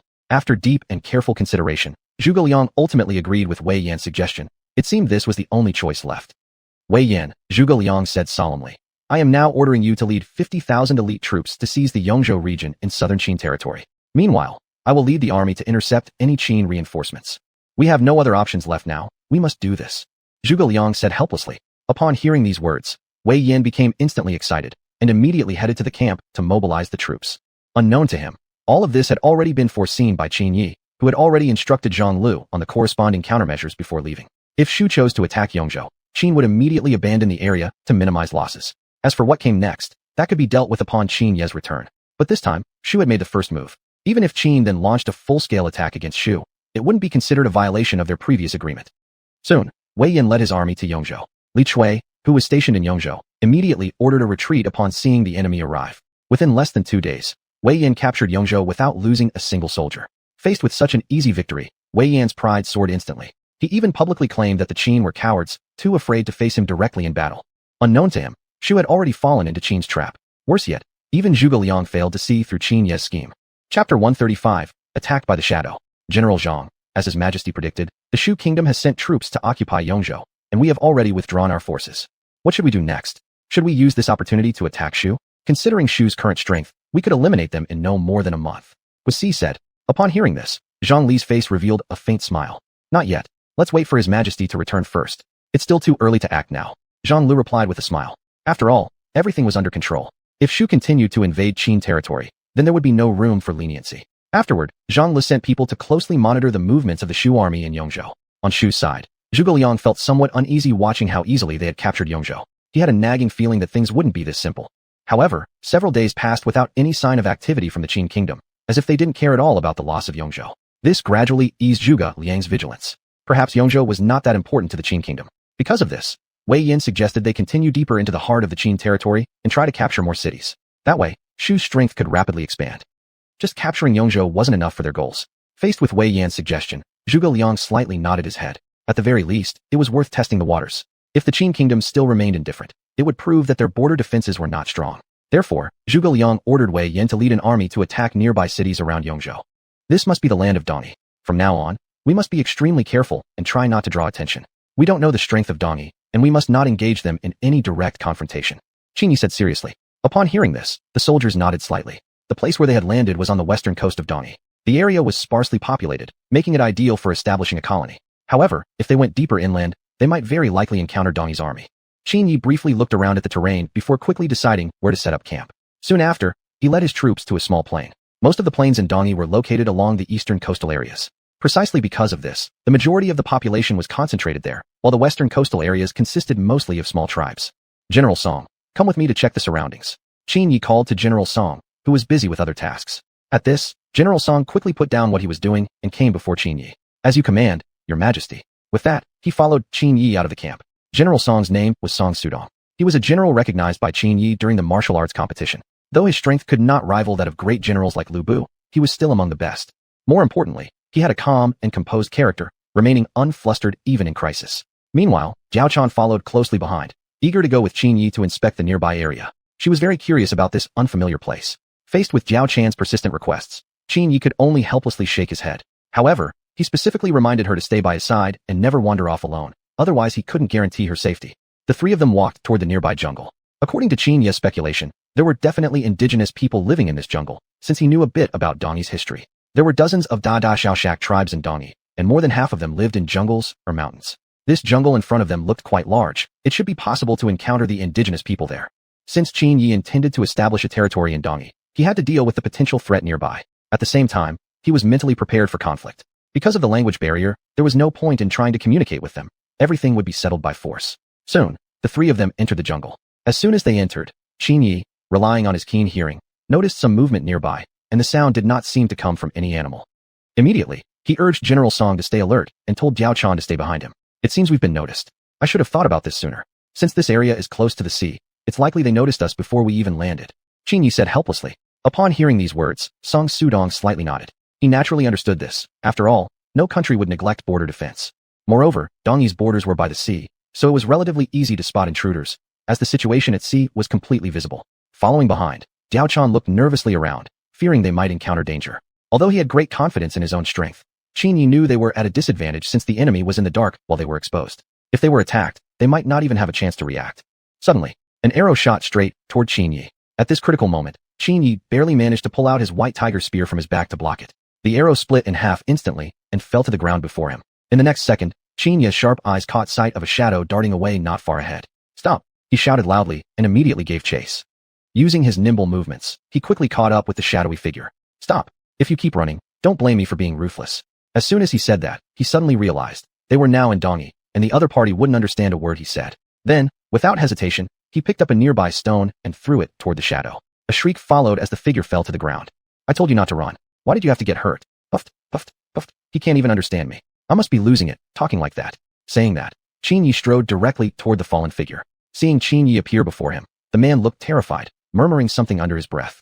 Although Qin Yi couldn't understand what he was saying, he could tell it was nothing good. He really should have learned some Dongyi language beforehand. It would have helped understand what the man was saying. However, it wasn't a big deal. After all, He hadn't come here to communicate with them in the first place. Immediately after, Qin Yi brought the man back to the camp. Seeing the man Qin Yi had brought back, Diao Chan and Song Sudong looked extremely shocked. The man's appearance was incredibly similar to theirs, almost like he was from their own country. Facing their astonishment, Qin Yi helplessly shook his head. Dongyi and the Qin kingdom were both located in Asia, and the facial features of Asians were generally similar, which explained why they looked alike. However, due to the language barrier, they couldn't extract any useful information from the man. Considering this, Qin Yi decided to release the man and let him go. Chapter 136, Fated Encounter. Fated Encounter. Your Majesty, are you really going to let him go just like that? I'm afraid he'll go back and send word to them. They will surely bring an army to attack us. Song Sudong hurriedly said beside him. Upon hearing this, Qin Yi wore a confident smile on his face. Don't worry, I already have a plan. After he leaves, you secretly follow him. We might find where they are stationed, and that will save us the trouble of searching later. My purpose for coming here is to establish a territory and expand the land of Great Qin, Qin Yi said with a smile. Upon hearing these words, Song Sudong nodded in sudden realization. Moreover, Qin Yi was not afraid of them coming to retaliate. After all, the current Japan was surprisingly weak. Against him, they were helpless but to be beaten. Besides, those near here were only some minor tribes of Japan, and their strength wasn't formidable. Even if some large tribe decided to attack him, he was still unafraid. Japan was just too weak. This time, he had brought along a rifle unit, while the Japanese tribes were still in the era of primitive cold weapons. Shortly after, they released the man. Once he disappeared into the jungle, Qin Yi followed directly. Thinking carefully, it was safer for him to go himself. After all, with his abilities, no one could threaten his safety. But if he sent Song Sudong instead, the situation might not be that simple. He ran pretty fast. Qin Yi murmured as he walked. Before long, he spotted the footprints left by the man. Thus, Qin Yi followed the footprints and soon arrived at their end. Looking around at the empty jungle and the eerie silence, a feeling of lurking danger hung over the place. Come out. I know you're nearby, Qin Yi said, glancing around. A few minutes later, more than 10 men armed with bows and arrows stepped out from the woods nearby, glaring angrily at Qin Yi. Seeing this, a slight smile appeared on Qin Yi's lips. He hadn't expected that they could understand his words. Right at this moment, the man who had just escaped emerged from the crowd. Sir, you must be from the state of Qin. I believe my guess is correct based on your language. And judging from your appearance, you should be the emperor of Qin, Qin Yi. The man looked at Qin Yi cautiously as he spoke. Hearing this, Qin Yi was momentarily stunned. He hadn't expected that the other party could recognize his identity. It seemed that this man's identity mustn't be simple. Perhaps he was originally from the state of Qin. Who are you exactly? How is it that you know who I am? Qin Yi looked at the man cautiously. In response, the man only smiled slightly. Your Majesty indeed has the tendency to forget quickly. You exiled me earlier because of the matter between Guisi and Li Chui, forcing me to come to the Japanese province. You're Yang Biao. Upon hearing this, Qin Yi immediately recognized the man's identity. However, he never expected that Yang Biao would appear in Japan. Judging by his current appearance, he should hold a fairly significant status here. Most likely, the men behind him were his subordinates. Yet, Yang Biao expressed his gratitude towards Qin Yi. If it hadn't been for Qin Yi expelling him back then, he wouldn't have impulsively come to Japan and built his own tribe. However, Yang Biao had never imagined that he'd encounter Qin Yi here, nor had he expected that Qin Yi's intentions for coming here wouldn't be so simple. Indeed, fate had a strange way of bringing enemies together. Facing Yang Biao's thanks, Qin Yi slightly smiled. He hadn't imagined that he could meet Yang Biao here. It seemed everything was destined by heaven. If that was the case, he couldn't be blamed for not showing mercy. Back when he had exiled Yang Biao, he had warned him that if they ever met again, he wouldn't hold back. Naturally, Yang Biao understood this point well. Since heaven has allowed me to meet you again, it must mean your time is almost up. Is there anything you wish to say before your death? Saying this, Qin Yi took out the Baihu spear from his space. This entire sequence of actions left Yang Biao completely bewildered. He had no idea how Qin Yi had pulled the spear out. He only saw Qin Yi reach behind his back, and then, the Baihu spear appeared in his hand. What is going on here? Are you not human?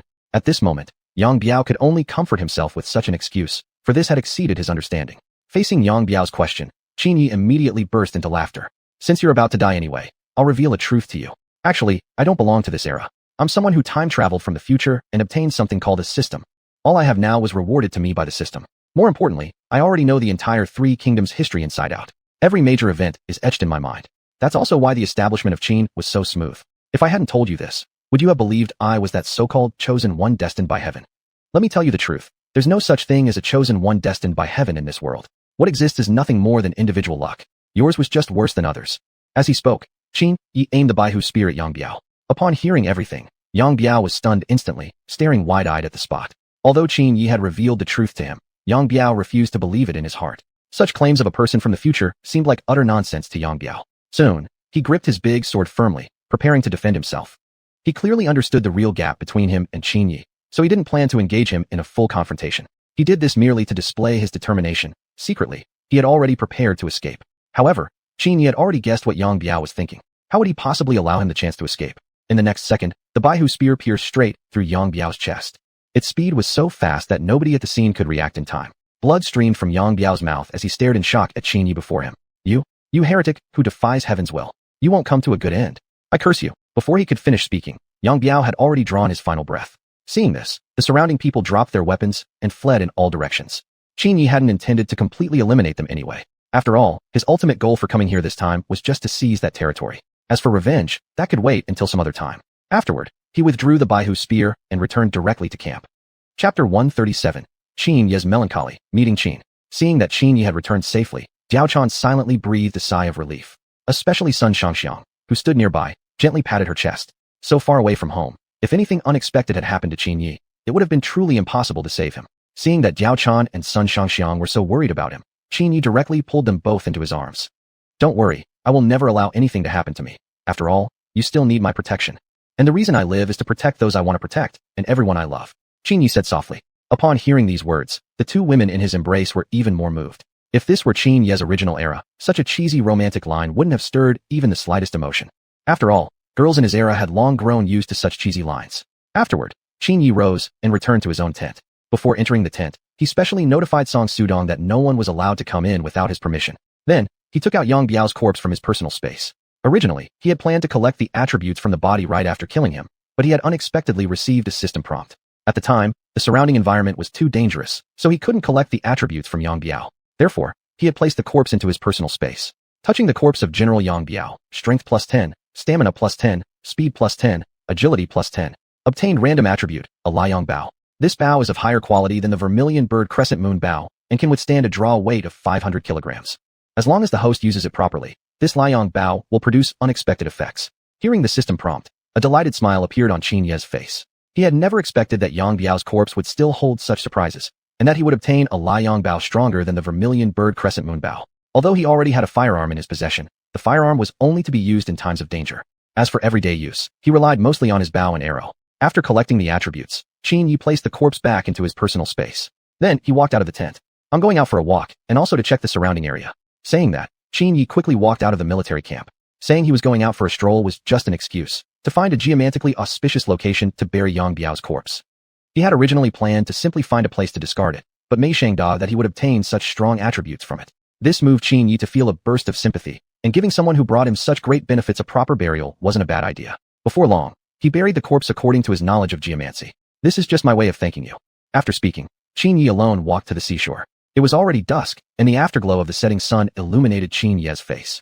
Faced with this scene, he slowly closed his eyes and happily felt the sea breeze on his face. It was unknown how long had passed when Qin Yi opened his eyes again. It was at that moment he noticed that Jiao Chan was already sitting beside him, also appearing deeply immersed in the moment. When did you get here? Qin Yi looked at Jiao Chan and asked. Upon hearing this, Jiao Chan smiled slightly, her gaze fixed on the distant sea. Probably about an hour ago.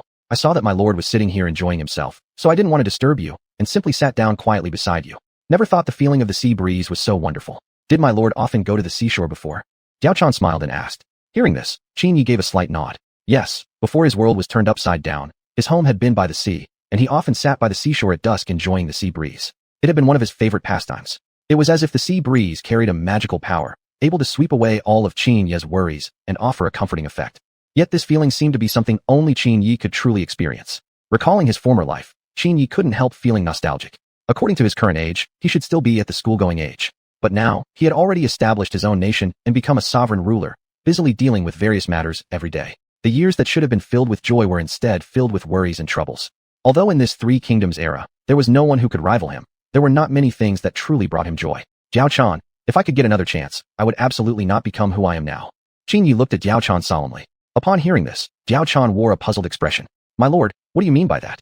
Isn't this current situation exactly what you wished for?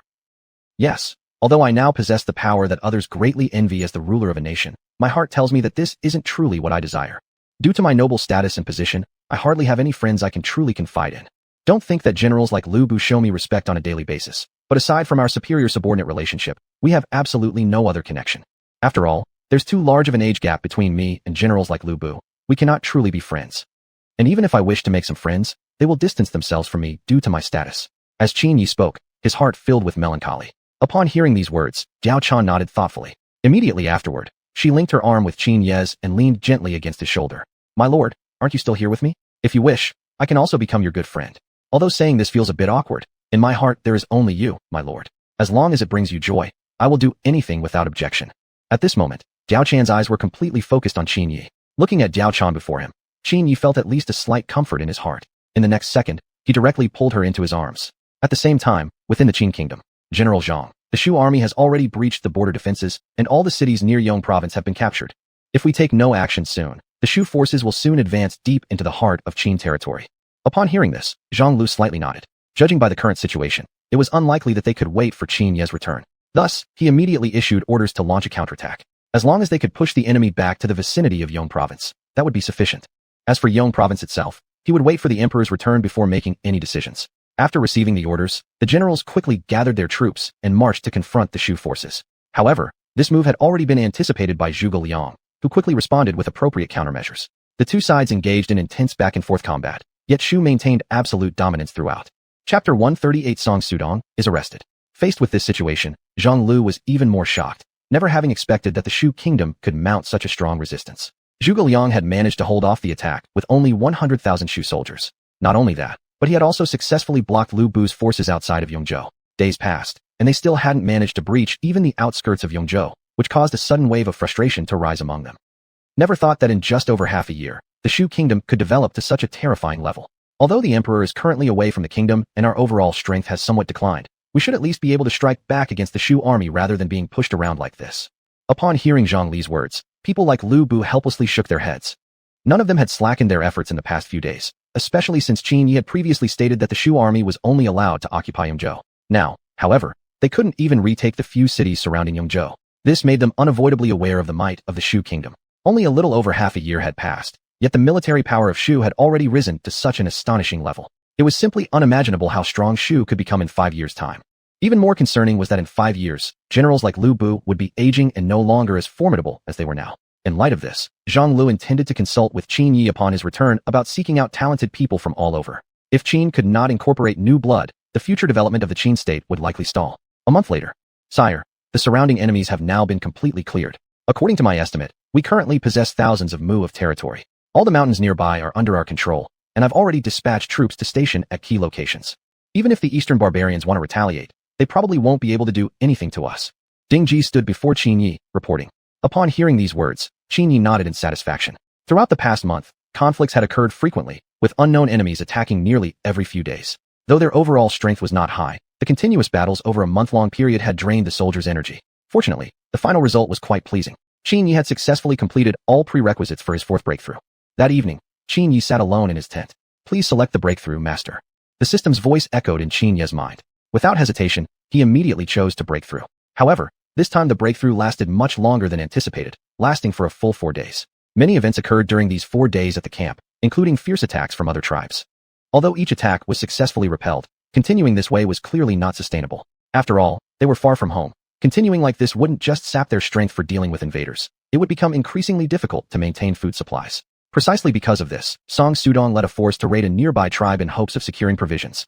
However, during their retreat, misfortune struck, and he was captured by the enemy. Upon hearing the news, Ding Ji became extremely anxious, not knowing what to do next. But right now, Qin Yi was unconscious, and all responsibilities had fallen onto Ding Ji alone, quickly becoming overwhelming. Sire, if you don't awaken soon, General Song might lose his life. Standing outside Qin Ye's tent, Ding Ji anxiously murmured. Perhaps he had heard Ding Ji's plea. Qin Ye's eyes suddenly flew open after having remained unconscious. Originally expecting that the breakthrough may have failed due to the disturbance, unexpectedly Qin felt an immense surge of energy within him. It appeared he had already succeeded in his breakthrough. Just then, a cold mechanical voice once again echoed in his mind. Ding! Congratulations, Master, on a successful breakthrough. A limited time reward has now been obtained. Probability of obtaining random attributes is increased to 10%. Obtained random attribute. Perfect mastery of the Eastern barbarians' language. Upon hearing this reward, Qin Yi was immediately filled with excitement. This random attribute came at the perfect time. Now, he would be able to freely communicate with the Eastern barbarians, which could prevent many unnecessary conflicts. Immediately afterward, Qin Yi sat cross-legged on his bed to assimilate the knowledge. In an instant, a flood of memories surged into his mind. It took him more than 10 minutes to completely digest and master the language of the Eastern barbarians. Afterward, he quickly stepped out of his tent. When he saw the exaggeratedly frantic expression on Ding Ji's face, Qin Yi felt an ominous feeling creeping up. It's terrible, sire. General Song has been captured by the enemy. Upon hearing this, Qin Yi was instantly shocked and hurriedly asked what had happened. After learning the full details, he slightly nodded. Overall, this incident could not really be blamed on them, since Song Sudong had gone there only to obtain some food supplies. Moreover, the remaining food they had could last at most another month. If they didn't find a way to acquire more supplies, they would likely have to leave after a month. Although Qin Yi had already achieved his original purpose for coming here, the current situation around the camp did not yet permit his departure. The most important thing now was to find a way to rescue Song Sudong. You'd better release me quickly, or else when His Majesty arrives, none of you will get to live. Song Sudong roared furiously at a middle-aged man standing in front of him. However, all of this was in vain, as the other party simply couldn't understand what he was saying. Due to the language barrier, the middle-aged man hadn't intended to communicate much further with Song Sudong. Then, he lightly waved his hand. Seeing this, Song Sudong immediately realized the enemy's intention, and his face twisted into a more ferocious expression. In the next moment, a man raised his large cleaver and aimed it at Song Sudong's neck. Then he lifted the blade overhead. Looking at the huge cleaver, Song Sudong involuntarily swallowed hard. I'm sorry, Your Majesty. I'm afraid your servant won't be able to follow you and conquer the lands anymore. If there is a next life, I would certainly follow you again. After saying this, he slowly closed his eyes, waiting for death. At this critical moment, an arrow whistled through the air and struck the cleaver in the attacker's hand. In an instant, the cleaver was split into two halves, and the powerful impact instantly numbed the attacker's hands. Who is it? The middle-aged man immediately looked around, trying to locate the person who had fired that arrow. At this moment, having heard the commotion, Song Sudong slowly raised his head. Chapter 139, Saving Song Sudong. When he saw the arrow falling before him, the tense expression on his face instantly turned into joy. You are finished. My Yishao is here. Today shall be your doom. Song Sudong laughed loudly. The middle-aged man looked at Song Sudong's smiling face and instantly flew into a rage. Then he pulled out the sword at his waist, wanting to behead Song Sudong right there. But he still underestimated the danger of his current situation. Just as the blade was raised over his head, an arrow pierced straight through. At this moment, the middle-aged man never would have imagined he would die like this. Seeing what had just happened, the others around panicked instantly, frantically swinging their sabers. However, all of this was useless. In the eyes of Qin Yi, who was hiding in the shadows, they were just like fish on a chopping block, helpless and awaiting slaughter. In merely a few breaths of time, Song Sudong's vision was filled with corpses. Shortly after, Qin Yi, who had been hiding in the shadows, quietly stepped out. Then, he untied the ropes binding Song Sudong. After being rescued, Song Sudong immediately knelt before Qin Yi. Thank you, Bisha, for saving my life. I cannot express my gratitude for your great kindness. From now on, I will follow you with my life. Song Sudong said with great reverence. Upon hearing this, Qin Yi smiled and nodded, then helped him up. Then, he turned his head toward the only surviving man at the scene. You come here, Qin Yi said expressionlessly. Hearing these words, the man instantly felt his heart lurch in fear, and with trembling legs, he walked to stand before Qin Yi. He clearly understood his current predicament. He must obey the other party's orders to stand any chance of survival. Looking at the man before him, Qin Yi questioned him fluently in Japanese. The man was even more shocked that the other could communicate with him so proficiently in the language. Could this man actually be from Japan? But upon second thought, this seemed unlikely. Otherwise, how could he not have recognized their identities? They were not affiliated with any small tribe, but rather were soldiers of the Imperial Guard. They were essentially the equivalent of the palace guards in the Qin Empire, only sent out on the most important missions. It was only recently that the Emperor of Japan learned about the invasion, and thus dispatched them to eliminate the intruders. Only the Emperor himself hadn't expected that this time. He had kicked a steel plate. The man told Qin Yi the location of the Japanese Imperial Palace, purely in hopes of securing a thread of survival. After obtaining the information he needed, Qin Yi smiled and nodded. You may go. With that, he turned his back to the man. Upon hearing this, the man hurriedly expressed his gratitude and then turned around, fleeing as fast as he could into the distance. Just when he had run about 100 meters away, Qin Yi turned around, drew his bow, and shot an arrow, killing the man at that very distance. Seeing this, Song Sudong couldn't help but be startled. This level of skill was truly peerless under heaven. Even Lu Bu could never possibly have drawn his bow and shot an enemy 100 meters away within just a few seconds. Bisha, I didn't come back empty-handed either. I've now learned the location where the enemy stores their supplies. It is merely 5 li away from our military camp, and their defense here is very weak. If Bisha trusts me, I only need 100 cavalrymen to successfully seize their supplies. I can bring them back within 2 days at most. Song Sudong knelt on one knee and said. At this moment, he was determined to redeem himself and prove his capability to Qin Yi. Of course, Qin Yi saw right through his intentions and agreed directly. All right, I give you only 2 days. In 2 days, I want to see those supplies before me. Upon hearing this, Song Sudong nodded solemnly, then followed Qin Yi back to the military camp. Seeing the two return safely, Ding Ji and the other soldiers silently let out a breath of relief. Then, upon hearing the intelligence Song Sudong brought back, they became even more excited.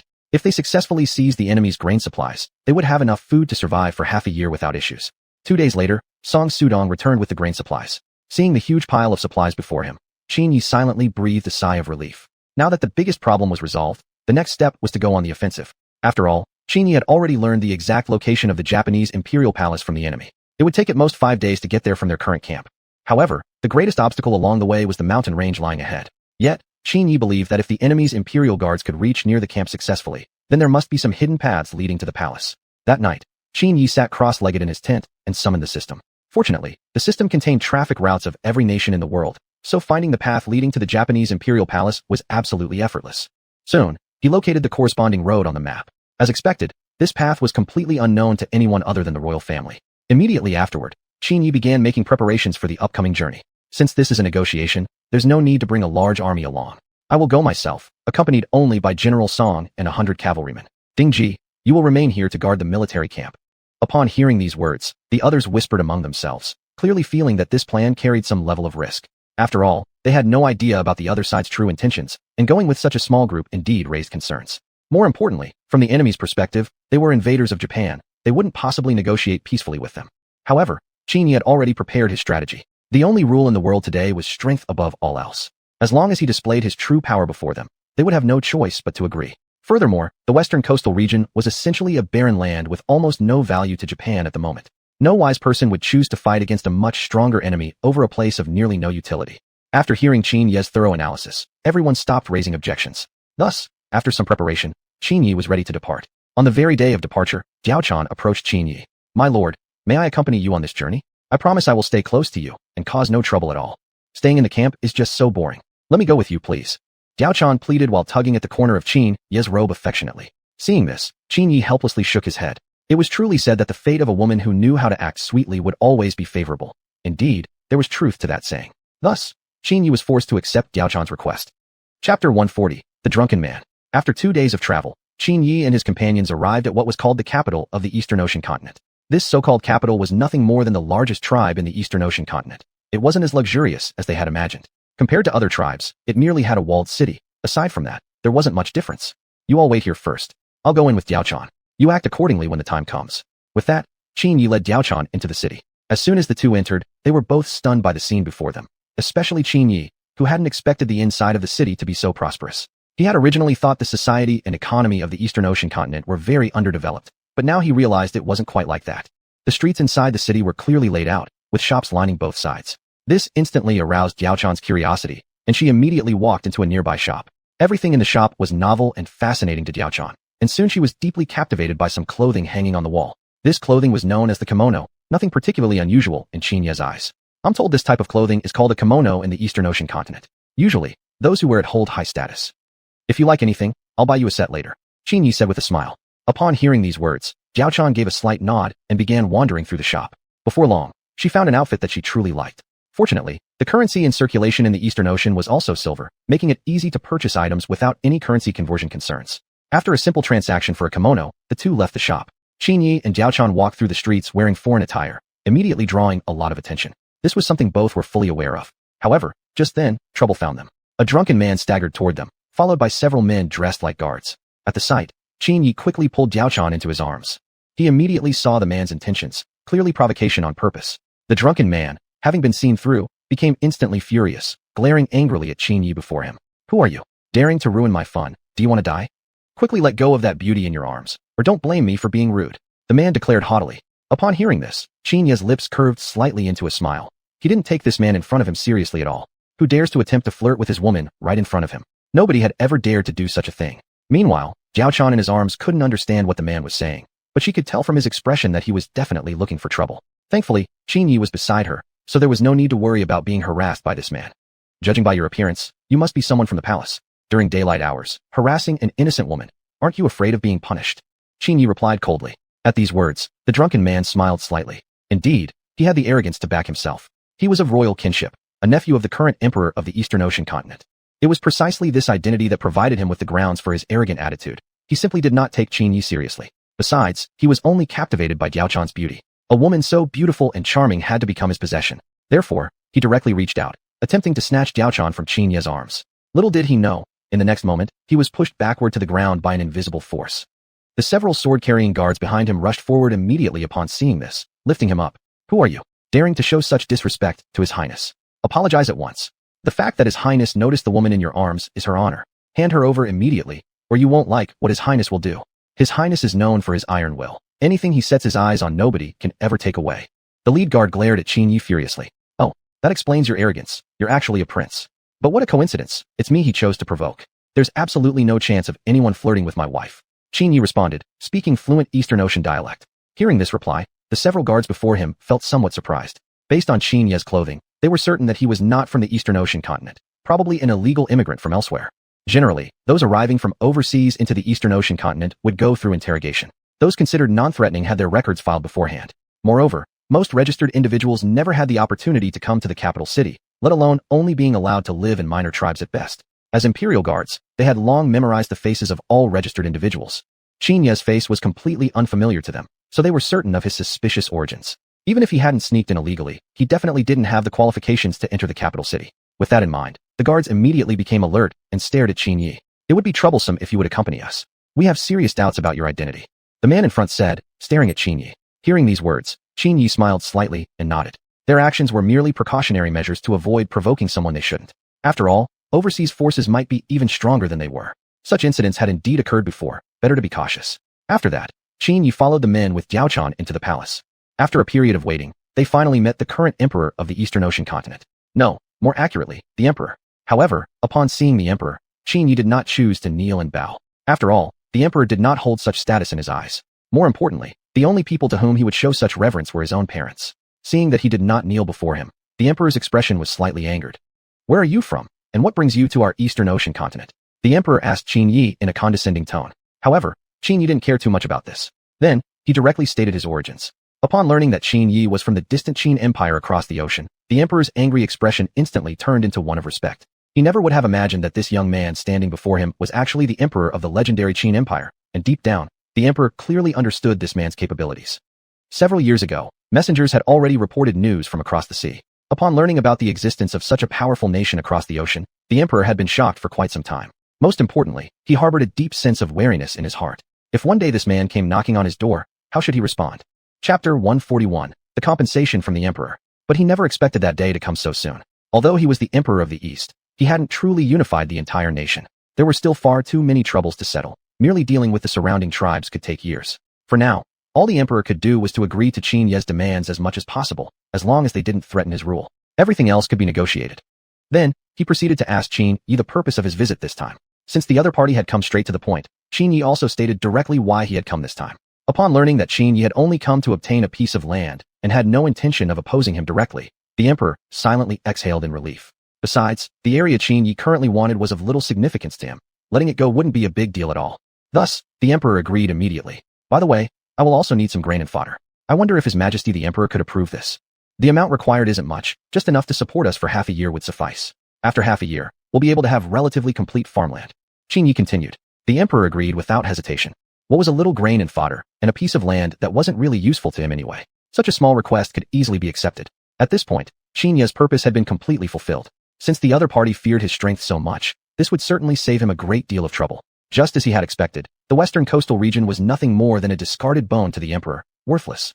Having achieved his goal, Qin Yi was preparing to leave when he suddenly saw the man he had encountered on the street. The man had not yet noticed Qin Yi standing in the palace and clumsily knelt before the emperor. Uncle, you must stand up for me. Earlier on the street, I was insulted by someone. I hadn't done anything, and he directly pushed me to the ground.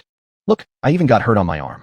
While saying this, the man rolled up his sleeve, showing off a nearly invisible scar on his arm. Upon hearing these words, the emperor became furious at once, never imagining someone would dare act this recklessly within his territory.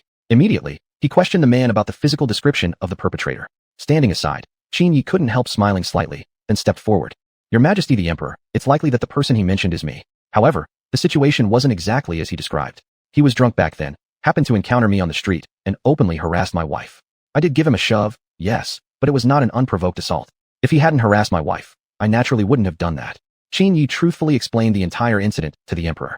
After learning the full context, the emperor glared angrily at the kneeling man. Good. So you actually had the nerve, not recognizing the mountain even when staring at it, daring to harass Lady Qin's wife. Do you think you've lived long enough? Guards, take this ignorant fellow away and punish him with 50 lashes. Hearing these words, the man immediately lifted his head in shock and looked anxiously at the emperor. Uncle, just who is this person exactly? Why are you so respectful toward him? Facing the man's question, the emperor's fury only deepened. Qin His Majesty is the emperor of the Qin Empire. Daring to harass the Empress of Qin, getting 50 lashes is actually being lenient with you. Quickly, take this ignorant fool outside and drag him away. I don't even want to see him again." In the next second, 2 sword-wielding palace guards rushed in and dragged the man out. At this moment, the man undoubtedly felt regret, never imagining he had provoked someone so terrifying. Faced with the current situation, the emperor looked embarrassedly at Qin Yi, assuring him that he would make amends for what had happened. After brief contemplation, he decided to give all the western coastal areas to Qin Yi. After all, his influence hadn't even reached that region yet. Giving it to Qin Yi would allow him to eliminate the surrounding tribes, accomplishing 2 things at once. That way, not only would it show sincerity, but it would also use Qin Yi's strength to eliminate obstacles. Qin Yi fully understood the emperor's intentions. However, this wasn't a bad deal for him either. After all, who would turn down more territory? Moreover, all he needed to do was eliminate the nearby smaller tribes, and those smaller clans were generally very weak. It wouldn't take more than a month to completely wipe them out. A few days later, Qin Yi returned to his own territory. Now his mission here had been entirely accomplished, it was time to think about heading back. It had been nearly half a year since he left, and upon returning, there would surely be bigger matters awaiting his attention. As he had originally anticipated, the Shu kingdom likely hadn't remained quiet during this time. More importantly, Lady Sun was already pregnant and truly unsuitable to stay here for much longer. Besides, she was already 7 months along. It was truly time to return home. After making simple arrangements for all affairs here, Qin Yi set off to return to his homeland. "Your Majesty, you've finally returned. During this time, everything has proceeded exactly as you predicted. The Shu kingdom indeed captured the Yong province. However, when they attempted to advance further into our heartland, I ordered General Lu's army to intercept them. Now, the Shu kingdom has been blocked outside the borders of Yong." Zhang Lu reported the situation of the past months. Upon hearing this, Qin Yi nodded slightly. Fortunately, he had made the appropriate arrangements before his departure. Now, the Shu kingdom had already fallen into the trap he had laid. It was time to close the net. Thus, Qin Yi immediately ordered Zhang Lu to summon Zhuge Liang for a meeting. This matter couldn't possibly be left unresolved. Receiving the command, Zhang Lu hurried to Yong province, and within less than 5 days, the message reached Zhuge Liang's ears. Upon hearing that the other party wanted to meet him, Zhuge Liang was momentarily uncertain whether he should accept or not. He clearly understood Qin Yi's purpose for this meeting. It was undoubtedly about reclaiming the Yong province from his hands. "Chancellor, I believe we must absolutely refuse to return the Yong province to the Qin kingdom. Otherwise, it will bring us no benefits in the future. I've already arranged everything in Yong province. Even if the Qin kingdom attempts to reclaim it, it won't be an easy task. Although I can't be entirely certain about holding on to Yong province, I can at least drain some of their military strength." Wei Yan, standing beside them, spoke his opinion. Chapter 142, The Treaty. Hearing these words, Zhuge Liang gave a slight nod, though deep down he was unwilling to hand Yongzhou back just like that. It had cost the Shu kingdom a great deal to seize Yongzhou. If he were to return Yongzhou to Qin so easily, how could he face the fallen soldiers, and how would he dare to see the late emperor in the afterlife? Therefore, Zhuge Liang agreed with Wei Yan's opinion. Soon after, he dispatched an envoy to deliver a message to Qin Yi. When Qin Yi learned that Zhuge Liang agreed to the meeting, he shook his head helplessly. Zhuge Liang, knowing you're no match for me, why still insist on meeting me? This might be the very moment marking the fall of your Shu kingdom." Qin Yi said with a helpless expression. If Zhuge Liang hadn't agreed to meet, he wouldn't have minded giving Shu the Yongzhou. But now that he did agree, it showed Zhuge Liang was confident in holding Yongzhou and in confronting Qin Yi himself. This had already touched Qin Yi's competitive nature. There was absolutely no way he would allow anyone to surpass him. Before long, the 2 men arrived at the prearranged location. Coincidentally, both Qin Yi and Zhuge Liang had come alone, with no attendants accompanying them. Qin Yi, of course, was unafraid of any hidden moves the other might make. After all, no one had the capability to kill him yet. As for Zhuge Liang, whether this showed arrogance or confidence, nobody could tell. "Prince Qin, no, your majesty now." Zhuge Liang saluted Qin Yi with clasped fists as he spoke. Faced with this gesture, Qin Yi felt 1,000 emotions welling up in his heart. Since he had declared himself emperor, many people had stopped addressing him as they once did, addressing him instead as your majesty. Though he deserved such respect by status, it made Qin Yi feel increasingly distant from those around him. And now Zhuge Liang had chosen to address him this way, indicating he no longer considered them friends. In truth, this was only natural. After all, Qin Yi was the emperor of Qin, while Zhuge Liang served as chancellor of Shu. Just by their positions alone, they could never truly be friends. Just like Zhuge Liang and Sima Yi. At one time, Qin Yi had hoped for a relationship with Zhuge Liang, both friend and foe. But now, such a thought seemed somewhat naive. Looking at the man before him, Zhuge Liang's heart pounded with nervousness. If he had the choice, he would never have wished to be Qin Yi's enemy. Dealing with someone like Qin Yi was just too mentally exhausting. Although Sima Yi wasn't lacking in intelligence either, compared to Qin Yi he was like a mere amateur meeting a master. There was simply no comparison between their minds. Zhuge Liang, I never expected that during the half year I was overseas, you and Shu would dare to make such a bold move. I had assumed you would quietly get through the next 5 years without stirring up trouble, but it seems you're not content with the status quo. Yongzhou was land conquered by our Qin state. How can you Shu just seize it so brazenly? I demand an explanation from you, Zhuge Liang. Qin Yi stared coldly at Zhuge Liang with a serious expression. In response to this, Zhuge Liang looked back calmly and Tongrongbu Po. Before coming here, He had already prepared counterarguments in advance. Judging from Qin's current growth rate, if no such action were taken, Shu would never survive the next 5 years peacefully. Whether it be the state of Qin or Shu, even the now destroyed Wei kingdom, each state's ultimate purpose was to unify the empire. And Qin had even destroyed Wei outright, becoming the most powerful nation in the land. Although Qin had promised Shu 5 years of development time, the odds of Shu prevailing remained slim. After all, while Shu developed, Qin would develop as well, never halting its progress just to allow Shu a chance to catch up. Besides, even if Shu made perfect use of these 5 years, 5 years later its chances still might be slim. Truthfully, Zhuge Liang had a vague feeling that his time was running short. Let alone 5 years, surviving 3 more years might already be pushing it. Precisely for this reason, Zhuge Liang wished to do as much as he could for Shu before his death. Moreover, he had no reason to fully trust Qin in the first place. Now that Qin Yi had recently returned from an overseas voyage, even without thinking, Zhuge Liang could guess the purpose of that journey. Simply territorial expansion. This meant that even the 5-year grace period for Shu might now be shortened. Based on Qin Yi's recent actions, internal affairs would be quickly dealt with first, after which overseas territories would be expanded. After listening to Zhuge Liang's analysis, Qin Yi sighed helplessly. He had never imagined that Zhuge Liang actually thought he would break his word. Zhuge Liang, other matters may be joked about, but my credibility as Qin Yi must never be treated as a joke. The most important thing a person possesses in this world is their own credibility. Without credibility, one cannot survive smoothly in this world. I, Qin Yi, understand this very clearly. I will never do anything that damages my own credibility. And now you actually suspect my credibility. It truly disappoints me. After speaking, a faint look of sorrow appeared on Qin Yi's face. He had lived here for several years already, and had never done anything to damage his reputation. Other matters could perhaps be faked, but on this point, Qin Yi was absolutely certain. Anything he personally guaranteed would never be broken. It was actually Zhuge Liang who had signed the treaty back then, yet now it was Zhuge Liang who first sent troops to attack Qin and seize Yongzhou, which originally belonged to Qin. Even more importantly, during that period, the Qin state had suffered many fallen soldiers. Based solely on these losses, Qin Yi could have used the violation of the treaty as justification to completely annihilate the Shu kingdom. It was you, Zhuge Liang, who first violated the treaty. From this day forward, if I lead my troops to attack Shu, it will no longer be a violation of our treaty. Qin Yi pointed at Zhuge Liang and said. Upon hearing these words, Zhuge Liang laughed heartily. The treaty was written clearly and explicitly. Qin would absolutely not attack Shu within 5 years, but it never said Shu could not attack Qin. If Bisha chooses to attack my Shu kingdom, then it would be Bisha, Danfangman Wei Bei Tao Yue. Zhuge Liang smiled. His move was unavoidable. Otherwise, he wouldn't have chosen to exploit a loophole in the treaty. Faced with such a self-assured Zhuge Liang, a slight smile appeared on Qin Yi's face. Seeing this, Zhuge Liang, for some unknown reason, suddenly felt uneasy inside, as if things wouldn't be this simple. In the next second, Qin Yi took out the previously signed treaty from his pocket and directly threw it in front of Zhuge Liang. Chapter 143, The Fall of Shu and the Unification of the Empire. Please, Master Zhuge, take a careful look at the contents of this contract. There may be some details you have not clearly noticed. After saying this, Qin Yi looked at Zhuge Liang before him with full confidence. Seeing this, Zhuge Liang's heart immediately sensed an ominous premonition. Immediately, he picked up the treaty lying on the table and read it carefully once more. What he saw shocked him. There was a small line in fine print stating that the prerequisite was that Shu would not launch any military campaigns against Qin within 5 years. If violated, Qin had the right to disregard all contents of the treaty. Upon seeing this, Zhuge Liang instantly felt a loss of strength. He never imagined the Heiyuan Institute would include such a clause. However, upon reflection, this contract had been kept by Qin Yi, so it was likely that he had secretly altered it. Thus, Zhuge Liang pulled out the copy of the treaty he had stored himself. But soon, he dropped it on the spot. His own copy contained the same clause, only the text was extremely small, which he had originally overlooked.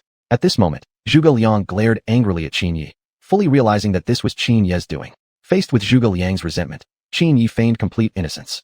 You can't blame me for this. When we signed the treaty, I clearly told you to read through the details carefully. If you yourself failed to notice them, how can you pin this on me? Are you, as Chancellor of Shu, going to violate the treaty? If word gets out, what will the world think of Shu? Qin Yi asked calmly. After hearing these words, Zhuge Liang felt utterly hopeless, realizing he had fallen into Qin Yi's trap. Indeed, he had not noticed that small line earlier and had signed the contract directly. At this moment, he finally saw everything for the cunning scheme it was. Qin Yi had taken advantage of his aging eyesight and written those words in such tiny script. But now that things had come to this, Zhuge Liang deeply felt that there was nothing more he could do. Slowly he stood up. The next moment, a troop of soldiers burst from all sides and completely surrounded the pavilion. Looking at the soldiers surrounding the pavilion, Qin Yi gave a slight smile. This was, of course, Zhuge Liang's arrangement, as he had already decided to eliminate Qin Yi here. However, Zhuge Liang still underestimated him. Qin Yi had seen through this simple trick from the beginning. Then, he pulled a firecracker from his sleeve and shot it into the sky. As the firecracker exploded, Zhang Lu, hiding not far away, quickly led his troops charging toward the pavilion. Noticing the distant clouds of dust approaching, Zhuge Liang was momentarily startled. Your Majesty, what exactly is your intent? It seems you never intended peaceful negotiations with our Shu kingdom. Facing Zhuge Liang's inquiry, Qin Yi smiled gently and slowly stood up. I was also going to ask Master Zhuge the same question. Right now, you have already hidden the Shu army around here, so surely you yourself were never sincerely interested in having a conversation with me either. I am merely returning the favor in kind, Master Zhuge. Please do not accuse me falsely. Qin Yi stared sharply at Zhuge Liang. In response, Zhuge Liang let out a long laugh. Ha ha ha ha. It seems your majesty still isn't completely confident in your own strength. With your unrivaled power, are you actually afraid of me? You must be faking your reputation. Your power must have greatly declined. Otherwise, why would you make such arrangements? With your unparalleled might, could you actually be afraid of some hidden ambushes from me? Zhuge Liang mocked. Upon hearing this, Qin Yi chuckled and shook his head. His strength was, of course, beyond doubt.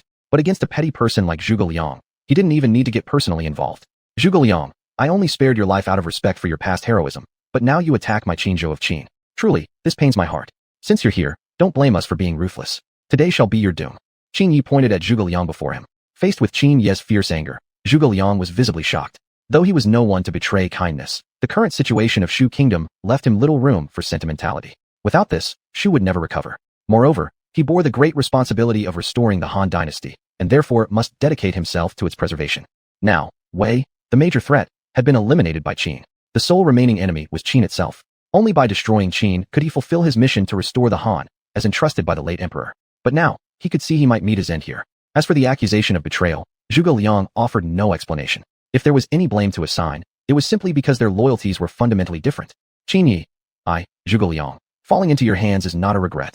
However, you, once a loyal subject of the Han Dynasty, now betraying it, have truly disappointed the late emperor. Since when have I, Qin Yi, ever belonged to the Han Dynasty? From the beginning, I was never a subject of the great Han, merely a wandering civilian. And now, the state of Qin I have built has nothing to do with the Han Dynasty either. How then can I be accused of betrayal? Moreover, isn't the true objective of Shu to unify the world? How is that different from my Qin? It's just that you use the restoration of the Han as an excuse. Qin Yi retorted furiously. Zhuge Liang, hearing these words, was instantly filled with rage. As he was about to speak, he suddenly spat blood and collapsed to the ground, his body going limp. Seeing this, the surrounding officers and soldiers rushed over in alarm. Chancellor, this day, I must surely die here. I still have not completed the late emperor's final request. I hope all the generals can break through the siege and carry on the late emperor's will. As soon as he finished speaking, Zhuge Liang took his final breath. The generals, seeing this, immediately fell to their knees, unable to accept the reality of Zhuge Liang's death. Standing nearby, Qin Yi could only shake his head helplessly before giving orders to withdraw. Now that the greatest threat had been eliminated, the destruction of Shu was merely a matter of time. A few days later, Liu Shan had already learned of Zhuge Liang's death and sat on the imperial throne, deeply troubled. Since Liu Bei's death, Zhuge Liang had been the person Liu Shan trusted most. Now that Zhuge Liang was gone, it meant Liu Shan had lost his last pillar of support. Liu Shan slowly stepped out of the palace and gazed at the lands before him. In his heart, he clearly knew that soon these lands would no longer belong to him. The state of Qin would ultimately unify the empire. The many generals following behind him immediately knelt and begged Liu Shan to issue an order for a decisive battle against Qin. But Liu Shan was now unwilling to fight. He simply shook his head slightly. Generals, listen to my command. Should Qin attack in the future, I command you all to lay down your weapons and surrender. Only in this way can you possibly survive. The fall of Shu is now inevitable. I do not wish for your deaths over this matter. After finishing these words, Liu Shan lifted the wine cup in his hand and drank it in one gulp. The cup had already been poisoned, and with that, Liu Shan died. Chapter 145, The Prince Qinming. 1 month later, the kingdom of Shu fell. Although Liu Shan had issued his final decree before his death, not a single general chose to surrender to the state of Qin. This deeply saddened Qin Yi. With such loyal and righteous generals, the Shu kingdom should never have perished. However, Liu Shan had been far too incompetent. The incompetence of the ruler ultimately led to the downfall of Shu. Now, the entire land was united under Qin, eliminating all threats surrounding the Qin state. Faced with this scene, Qin Yi felt a surge of emotions. Indeed, no era could escape the inevitability of war. Every emperor wished to accomplish the great feat of unification. As Qin Yi was lost in his thoughts, Diao Chan entered the palace. Your Majesty, Xiang Xiang is about to give birth. Diao Chan looked anxiously at Qin Yi, who was seated on the imperial throne. Hearing this news, Qin Yi immediately rushed towards the sleeping quarters where Sun Shangxiang resided. At this moment, Sun Shangxiang was lying on the bed in great pain, murmuring Qin Yi's name softly. Outside the palace chamber, numerous ministers and Sun Quan anxiously waited. It was said that even Hua Tuo, the divine physician, could do nothing regarding Sun Shangxiang's childbirth. This matter was best left to the midwives. He indeed shouldn't enter the birthing chamber. As the cries of pain from within the chamber reached their ears, everyone felt their hearts leap to their throats. Just then, Qin Yi finally arrived. Seeing his approach, everyone hurriedly bowed. Your Majesty, concubine Sun has been inside for over an hour now, Sun Quan said. Hearing this, Qin Yi gave a slight nod. The painful cries of Sun Shangxiang echoed in his ears. He clearly understood that with the current medical technology, Sun Shangxiang was certainly enduring immense suffering. With that thought, he prepared to enter her sleeping chamber. However, the ministers nearby immediately blocked his path, claiming it was inappropriate to do so. But Qin Yi, at this moment, cared little for propriety. Such ideas were simply remnants of feudal thinking. He pushed past the ministers and strode into Sun Shangxiang's quarters. Witnessing this, Hua Tuo and others helplessly shook their heads. Though they knew of Qin Yi's medical expertise, such a situation was bound to be quite complicated. Inside the room, Qin Yi solemnly stared at the painfully struggling Sun Shangxiang lying on the bed. "Let me handle this." Half a watch later, a baby's cry rang out from inside the room. Everyone outside immediately burst into joy and knelt down in celebration. Soon after, Qin Yi stepped out, cradling the infant in his arms. "Congratulations to the emperor on the birth of the royal prince. Long live the emperor, long live, 10,000 long lives. Rise, my honored ministers," Qin Yi said to the crowd. Looking at the infant in his arms, Qin Yi couldn't help but feel a tinge of bewilderment in his heart. He had never expected that he, so young, would become a father. This felt somewhat too soon. He was somewhat puzzled about how to care for the child. At that moment, a voice called out to him from within. Then, Qin Yi entered the room again with the baby in his arms.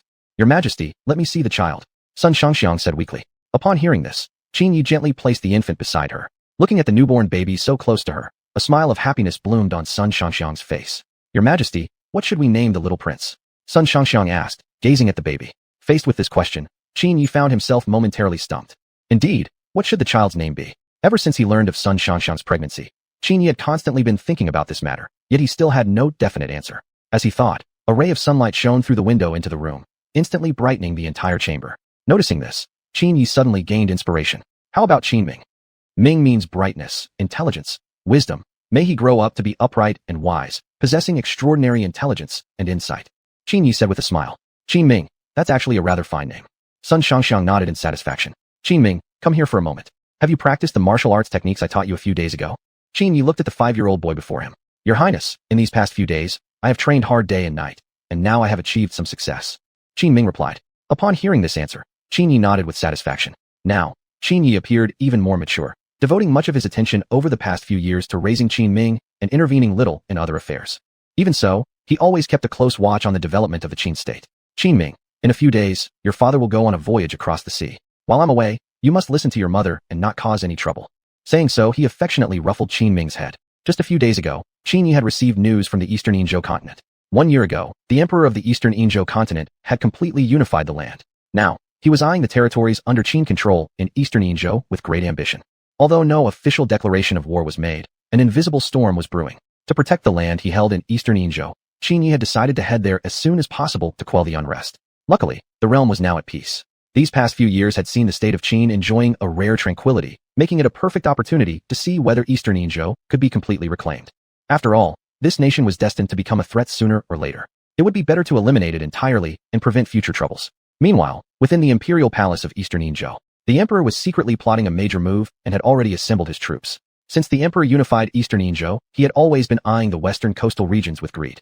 Back then, however, he lacked the strength to challenge the state of Qin. Now, however, he finally had the power to face them. Now that he had unified Eastern Han, he absolutely could not allow any land to remain under enemy control. Although he still feared the power of the Qin state, with his current strength, clearing out the Qin forces in that region would be a small task. Even more importantly, if the Qin were to send reinforcements, it would take at least half a month. Within that time, he would definitely be able to reclaim those lands. If my guess is correct, the emperor of Eastern Han will soon launch an attack on us. When that happens, a bitter battle will be unavoidable. And my order to you is to protect your own safety above all else. You must not engage in a suicidal confrontation. While these territories are extremely valuable to us, your safety comes first. As long as you can hold out until the emperor arrives with reinforcements, those lost lands will eventually be ours again. Song Sudong looked at the officers and soldiers standing before him. Upon hearing these words, the soldiers nodded in agreement one after another. Inside the imperial capital of the state of Qin, Qin Yi was currently assembling the reinforcement troops. He had to guarantee the fastest possible arrival in Eastern Han. With only the forces under Song Sudong's command, half a month would already be the absolute limit they could hold out. Chapter 146, Mobilization. Marching to Danyuan Kingdom. He never expected that the Danyuan province would dare to take such bold action. It seemed that in the past he had shown too much courtesy. Although it had been several years since he last visited Danyuan, that didn't mean his people could be bullied by them. Since the territory had already been occupied, it was absolutely unacceptable to allow Danyuan to reclaim it.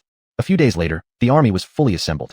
Qin Yi led an army of 150,000 troops, accompanied by numerous generals, including Lu Bu. Over the past few years, the Qin kingdom had successively built over 100 ships, easily capable of transporting 150,000 troops across the ocean to the Danyuan kingdom. On the night before the departure, while Qin Yi was asleep, the system voice suddenly echoed in his mind. Warning, you must be extremely cautious on this trip. The strength of Danyuan has greatly increased compared to the past, and they even possess heavy firearms like muskets. Please don't take this lightly, or it will result in heavy losses. Prior to this, a protective armor is granted to you. This armor can withstand any form of physical attack and protect you from artillery bombardment. This protective armor will only last for 1 month, and will disappear after that. Upon hearing this news, Qin Yi's eyes flew open, and he was somewhat shocked. He never imagined that in just a few short years, Danyuan had managed to acquire muskets. That was truly unexpected. As for the protective armor granted by the system, it caused Qin Yi to mutter complaints involuntarily. It was finally a time when the system actively offered a treasure, but it turned out to be merely a time-limited item. Perhaps to fully possess this armor, he would have to rely on random attribute acquisition. Nevertheless, this was still good news for Qin Yi. At the very least, he wouldn't have to worry about dying on the battlefield. After all, he was well aware of the musket's power. Though his martial arts agility allowed him to dodge arrows, dodging bullets fired by muskets would be difficult. After all, muskets were no longer cold weapons. Their speed was too fast, leaving him with little reaction time. The next day, he led the army toward the Danyuan kingdom. Meanwhile, the Danyuan emperor had already brought his troops to the western coastal region. Looking at what should originally be his territory, the emperor wore a confident smile on his face. In the past, he might have feared the strength of the Qin kingdom, but now he felt no fear at all. With muskets stolen from the Qin kingdom, they definitely had a chance to fight. General Song, scouts report that enemy troops have now arrived at the eastern mountains, less than 50 li away from us. Hearing these words, Song Sudong immediately ordered increased defense. He must hold his position for half a month. After that time, the emperor himself would arrive with reinforcements. However, before the war began, the usual protocol would still require negotiations with the enemy first. In the past 5 years, Song Sudong had also learned the Danyuan language. Although not very fluently, he could still carry on simple conversations. General Song, I hope your forces will voluntarily retreat back to Qin. This western coastal region has always belonged to our Danyuan kingdom. Continued occupation of our territory doesn't seem appropriate. If you refuse to withdraw, then don't blame me for forcefully reclaiming my original land. Any losses you incur will not be my responsibility. The emperor disdainfully looked at Song Sudong. Faced with such threats, Song Sudong naturally was not intimidated. Before Qin Yi departed, he had already signed a treaty with the Danyuan kingdom, promising that the Qin kingdom would not interfere in this region. Yet now, taking advantage of his isolation, Danyuan attacked and violated the agreement. In response, Song Sudong used the previously signed treaty as a counter-threat. Unknown to him, the emperor had already torn the treaty apart and refused to admit having signed any such agreement with the Qin kingdom. Seeing how shamelessly he acted, Song Sudong was already boiling with rage. However, this was enemy territory. What could he do with his anger? With only a few thousand soldiers, it was nearly impossible to challenge an entire nation. Song Sudong couldn't afford to gamble with thousands of lives and had to find an alternative solution. How about this? We willingly give up half the territory and withdraw further north. Would that be acceptable? We don't want to be left with no place to survive, do we? Song Sudong said while looking at the emperor. Haha, naturally not acceptable. Since I have personally led the army here to attack this territory, surely you can already guess my ultimate intention. I won't stop until I completely reclaim all this land. You have occupied this land for 5 years already. Isn't it time to return it? The emperor replied. How dare you? You actually dream of taking back all our land? Have you forgotten the contributions we once made to your kingdom? It was us who eliminated all the small tribes nearby, clearing the obstacles for your unification of the Danyuan kingdom. Are you really going to be so ungrateful? You'd better remember, if the Supreme Emperor learns of this, he will utterly destroy the entire Danyuan kingdom. Song Sudong glared at the emperor with furious eyes. Even so, the other party still sat there calmly, saying nothing about their past favors. In the emperor's opinion, even without their help, he still had the power to eliminate those insignificant tribes. After all, those small tribes were practically nothing. Even with his past strength alone, he could have easily eliminated them. Hearing the enemy's intention to be ungrateful, Song Sudong clenched his fists tightly in rage. Very well then. We will certainly resist to the end. I will inform the capital about this immediately. The Supreme Emperor himself shall make the final decision. Oh, I'm afraid you won't have the chance to deliver this news to the Qin kingdom. I've already dispatched my fleet to intercept your ships in nearby waters.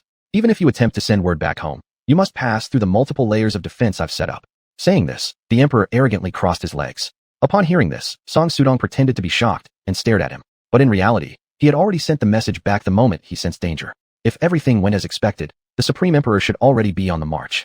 All Song Sudong needed to do was hold his position here for no more than half a month and wait for reinforcements. Thus, he feigned fury and turned away, leaving in anger. Seeing this, the emperor remained seated, laughing arrogantly. At that moment, he truly believed that reclaiming the land was already certain. Little did he know, he would soon pay dearly for his arrogance in just half a month's time. Chapter 147, Retreat into the Mountains and Forests to Engage in Guerrilla Warfare. Qin Yi was also furious inside regarding this matter. He had given far too much face to the Yamato Empire.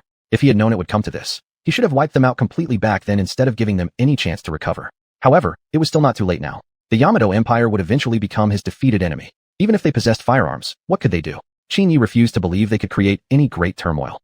At the same time, Song Sudong was leading many soldiers in fierce battle against the Yamato forces. Your Majesty, our kingdom of Qin regarded you as a sovereign ruler years ago, which was why we spared you back then. Otherwise, the Yamato Empire would have been eradicated long ago and could not have survived this long. Now, you dare to repay kindness with hatred. Do you really want to provoke a war with our Qin kingdom? Song Sudong stood at the forefront of the battlefield, angrily pointing at the emperor. Upon hearing these words, the emperor smiled slightly at the corner of his lips, looking at Song Sudong with contempt. Hee, you have forcefully seized our Yamato territory, which has already crossed our red line. In the face of aggressors, I have every reason to wipe you out completely. Moreover, haven't you figured out my intentions before? It was merely due to our inferior strength that I sought peace back then. Now, our Yamato Empire's power is no longer far behind yours. Today, we will definitely drive you out of our Yamato Empire. The emperor's face was filled with confidence. Facing the emperor's sophistry, Song Sudong clenched his fists tightly, never expecting that a monarch of a great nation would say such disgraceful words. He actually chose such a despicable method, attacking them once his strength was sufficient. By now, Song Sudong had already fought with the enemy for several days, and the remaining forces under his command were already few. It was estimated that they could hold out for no more than 3 or 5 days. If Qin Yi could not arrive within this time frame, the territory might be completely retaken by the Yamato Empire. Faced with this situation, Song Sudong had already mentally prepared himself for martyrdom. Even if he sacrificed himself, he would never allow the Yamato Empire to seize their land unchallenged. As long as they resisted fiercely, even if the Yamato forces were stronger, seizing the land would never be an easy task. As the saying goes, even a rabbit will bite when cornered, let alone Song Sudong, who commanded an army. If it must come to this, then we shall never surrender willingly. If you want this land, come and take it. With that, Song Sudong led his army charging forward without hesitation. In an instant, the entire battlefield turned into a living hell. After 2 days of fierce fighting, Song Sudong sat weakly inside his tent. Chief strategist, how many soldiers do we still have? At most, how many more days can we hold out? At this moment, Song Sudong felt utterly exhausted. The past 2 days of intense battle had drained him greatly. Faced with the inquiry, the strategist beside him revealed the truth. Although the enemy had not yet managed to retake the territory during these few days of intense combat, their losses were indeed extremely heavy. From an army of over 1,000 men, they now numbered less than 1,000, with only around 500 soldiers still fit for battle. The rest were mere remnants of their former strength. According to the strategist's estimate, they could barely hold out for another 2 days, if even that long. Facing this dire situation, Song Sudong shook his head helplessly and then stepped out of the tent. Looking up at the vast starry sky, his mood was rather melancholic. He never expected that as a mighty general under Qin Yi, he would end up in such a predicament today. It seemed unlikely he would be able to continue fighting alongside Qin Yi for much longer. Carry my order. Starting from today, every soldier must defend their positions fiercely. Even if we must fight to the last man, we must never let the enemy set foot on our land easily. Follow me to take position. Song Sudong spoke with a majestic voice. He was well aware that what was coming next would be a brutal battle. If they didn't prepare properly, they might not even survive for 2 days. Meanwhile, it had already been half a month since he sent the message back to the Qin kingdom. If nothing unexpected had occurred, Qin Yi should already be on his way. At most, it would take only 2 more days for reinforcements to arrive. In other words, he had to find a way to resist the Yamato forces for these 2 days. But if he wanted to do so, he might first have to give up some territory. With the limited number of troops under his command, trying to defend the current area was simply impossible. After all, their forces were too scattered. As a result, not only would they fail to hold out until the reinforcements arrived, but they might also risk being defeated piecemeal. After a quick analysis, Song Sudong ordered the troops to regroup and retreat as swiftly as possible into the northern primeval forest. This was now the only viable strategy, utilizing the complex terrain of the forest to conduct guerrilla warfare against the Yamato forces, thereby gaining a chance at survival. Although this meant losing a large portion of the land, as long as they could hold out until the reinforcements arrived, the lost territory could certainly be reclaimed. Thus, Song Sudong led his army into the primeval forest. Upon hearing this, the emperor burst into loud laughter and mocked the Qin army's weakness. It seems their strength is no longer sufficient to confront us directly, which is why they've chosen to retreat into the primeval forest and engage us in guerrilla warfare. But if they think this will buy them enough time to survive, then they're terribly mistaken. Pass my command. After our forces occupy the western coastal region, they shall all advance into the primeval forest. Eliminate the remaining enemy forces as quickly as possible. Heavy rewards shall be given to whoever successfully beheads the enemy general. The emperor said arrogantly. Immediately afterward, the Yamato forces swiftly occupied the western coastal area. From his hiding place deep within the mountains and forests, Song Sudong watched helplessly as the western coastal region fell into enemy hands, his heart pierced with pain. Just wait. Once His Majesty arrives, we won't let you remain so arrogant. What we've lost will eventually return to us. Song Sudong's face turned grim. The next day, both sides began guerrilla warfare deep within the forest. Since Song Sudong held the advantageous position within the forest, he caught the Yamato forces completely off guard. For the entire day, the Yamato forces made no progress at all. Instead, they suffered the loss of several hundred soldiers. Facing such losses, the emperor was even more enraged. Pass my command. Send the entire army into the forest. Today we must wipe them out completely. In the next moment, thousands of soldiers poured into the forest. Watching the Yamato forces charge forward fiercely from the shadows, Song Sudong couldn't help but swallow hard. Your Majesty, if I must die today, may I serve you once more in my next life as your loyal general. With that, he led the last remnants of his troops into direct combat. In less than 2 hours, Song Sudong was already leaning exhaustedly against a large tree, with only several dozen bloodstained soldiers standing beside him. At the same time, the emperor slowly approached Song Sudong. TSK, such a capable general perishing here is truly a pity. If you're willing to submit to me, I might spare your life. Chapter 148, The Fall of the Emperor. You actually think I would submit to you? That's nothing but a dreamer's fantasy. Come on then, do whatever you please with me. But if you want my submission, you might as well kill me right now. Soldiers of Qin would rather die than surrender. Song Sudong glared fiercely at the emperor standing before him. Upon hearing these words, the emperor smirked slightly and clapped his hands. Excellent, excellent. Such brave words. Ning Yongsu, Yebu Cheerfu. I wonder how long your stubbornness will last. In the next instant, the emperor drew the blade from his waist and plunged it straight into Song Sudong's shoulder. Immediately, Song's agonizing scream echoed through the heavens. But the emperor had no intention of killing him yet. He still had hopes of bringing him under his command. Meanwhile, Qin Yi had already landed on the western coast with reinforcements. Perhaps due to some unexplainable intuition, Qin Yi's heartbeat suddenly quickened, and his heart inexplicably twitched. At once, an ominous feeling crept over him. He immediately sent Lu Bu with one army to reclaim lost territory, while he himself led the remaining forces toward the northern forest. Something told Qin Yi that Song Sudong was in the northern forest. Wait for me. Your Majesty is coming to save you. He silently repeated in his mind. Inside the forest, the emperor stared at the now extremely weakened Song Sudong with a grim expression. The depth of the bronze sword embedded in his body kept increasing. Yet despite that, Song's heart had never wavered toward submission. I advise you to kill me now. There's absolutely no chance I will ever surrender to you. As long as I draw breath, I shall oppose you with every ounce of strength I have. Song Sudong spoke weakly. His body, battered from long hours of battle and physical torment, was nearly drained of strength. Hearing these words, the emperor smiled and shook his head. People like you are truly not meant to die. But if you insist on continuing down this path of foolishness, don't blame me for being ruthless. I truly admire your talent. Don't you see that following me would give you a better future than serving your emperor of Qin? Haven't you realized by now the strength of my nation, Japan? Not only your Qin. Even if all other nations combined against Japan, I am absolutely confident that we would still emerge victorious. I just don't understand where you get such confidence. My Qin's strength is not something you can ever match. As his final words left his lips, Song Sudong collapsed in complete exhaustion and slipped into unconsciousness. At the sight of this, a slight smile crept across the emperor's face. He immediately ordered his men to take him away, and the dozens of Qin soldiers standing nearby were also ruthlessly slaughtered. As the emperor led his troops out of the forest, he was instantly stunned by what he saw. Before him, the army that had been stationed outside the woods lay strewn across the ground, dead beyond count. The western coastal area below had become an ocean of fire. Seeing this, an ominous premonition surged inside the emperor's heart. Could it be the reinforcements from Qin had arrived? The moment this thought crossed his mind, he quickly shook his head. Impossible. I have already stationed an invincible fleet at sea. No matter how powerful Qin is, there's absolutely no way they could break through our naval defense easily. What's more, even if they did break through, their forces would have suffered heavy losses and couldn't possibly have killed so many soldiers in such a short time. But the facts were right in front of him. His forces stationed along the western coast had been completely annihilated. At that moment, a familiar voice suddenly reached the emperor's ears. I didn't expect you actually had the guts to forcefully seize the territories originally belonging to my Qin. If that's the case, don't blame me for being merciless. Attack. Kill them all today. Avenge our fallen soldiers of Qin. No sooner had the voice stopped than numerous Qin soldiers rushed from all directions, encircling the emperor and his men in a matter of seconds. Looking at this scene, the emperor's heart clenched with fear. He clearly recognized the voice. This was none other than Qin's emperor, Qin Yi. And he hadn't expected that his opponent could actually break through the naval defense, and that his forces didn't seem to have suffered any major losses at all. Could it be that I really am this weak? No. Impossible. The fleet guarding the western seas was the strongest navy of Japan. Even if they could somehow be defeated, it would have definitely been at a great cost. But now the situation appeared more complicated than imagined. Oh, you mean those tiny little ships at sea? Do you really think those broken boats can stop me? What an absurd fantasy. Crossing his arms across his chest, Qin Yi gazed at the emperor with disdain. Broken ships? Just a few old ships? The fleet he had been most proud of was merely described as a few old boats by Qin Yi. Just how powerful was the naval force of Qin? But now was not the time to think about that matter. Right now, he should focus on how to survive and return safely. Since Qin Yi had arrived here unharmed, it was proof enough that his opponent possessed absolute strength, the strength to kill him right here and now. Thus, the emperor immediately decided to use his own active skill, shameless audacity. This is really just a misunderstanding.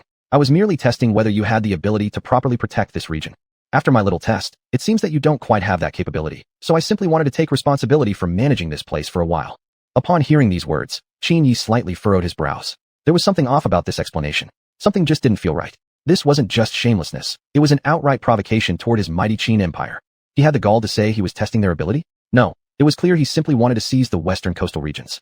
I never expected that the mighty emperor himself could stoop so low. How dare you insult my glorious Qin? Today, I shall show you the true might of my nation. With that, Qin Yi lightly raised his hand. In the next second, the sound of cannon fire echoed from behind.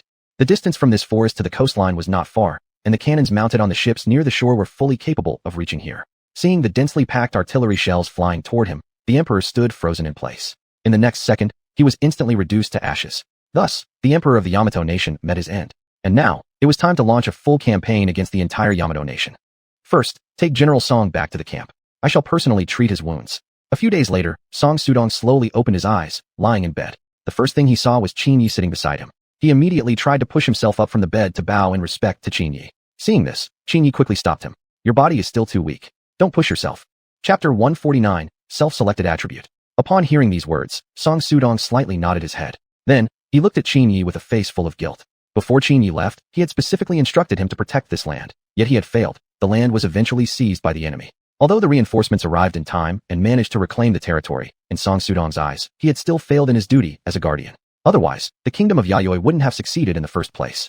Facing such a remorseful Song Sudong, Qin Yi comforted him by saying there was no need for such guilt. After all, even Qin Yi himself hadn't anticipated the kingdom of Yayoi would develop so quickly within just 5 years. This rate of progress was nothing short of miraculous. The Qin kingdom's mastery of gunpowder technology had been entirely dependent on the assistance of the system. Otherwise, using only his own strength, he could never have completed the invention and application of gunpowder in such a short time. Without that help, it would have probably taken many years at least to perfectly produce gunpowder. Yet the Yayoi kingdom had managed it in only 5 years, a growth rate truly astonishing. More importantly, Song Sudong didn't command a large force, and this area had originally belonged to the Yayoi kingdom. Fighting on foreign soil, victory was extremely difficult. But because of me, many of our brave soldiers died. I have failed them. Ever since I took command here, they followed me faithfully for 5 whole years, enduring numerous battles and repelling countless enemies. I truly feel deeply guilty toward them. As he spoke, tears filled the corners of Song Sudong's eyes. Upon hearing this, Qin Yi also felt a deep sense of emotion in his heart. Yet this was not the time for tears. The real battle was yet to come. What are you crying for? A real man may sweat and bleed, but must not shed tears. Wipe your tears right now. If I see another tear from you, don't blame me for getting rough. As a general of the Qin kingdom, you must possess a manly spirit. Weeping like this, how undignified.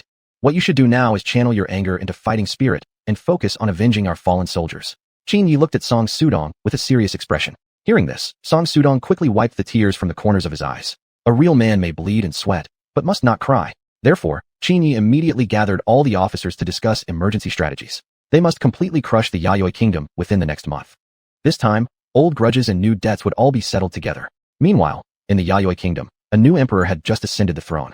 Faced with the invading enemies, the new emperor's heart burned with fury. He had never imagined the enemy would dare kill his predecessor on Yayoi soil. It was absolutely unacceptable.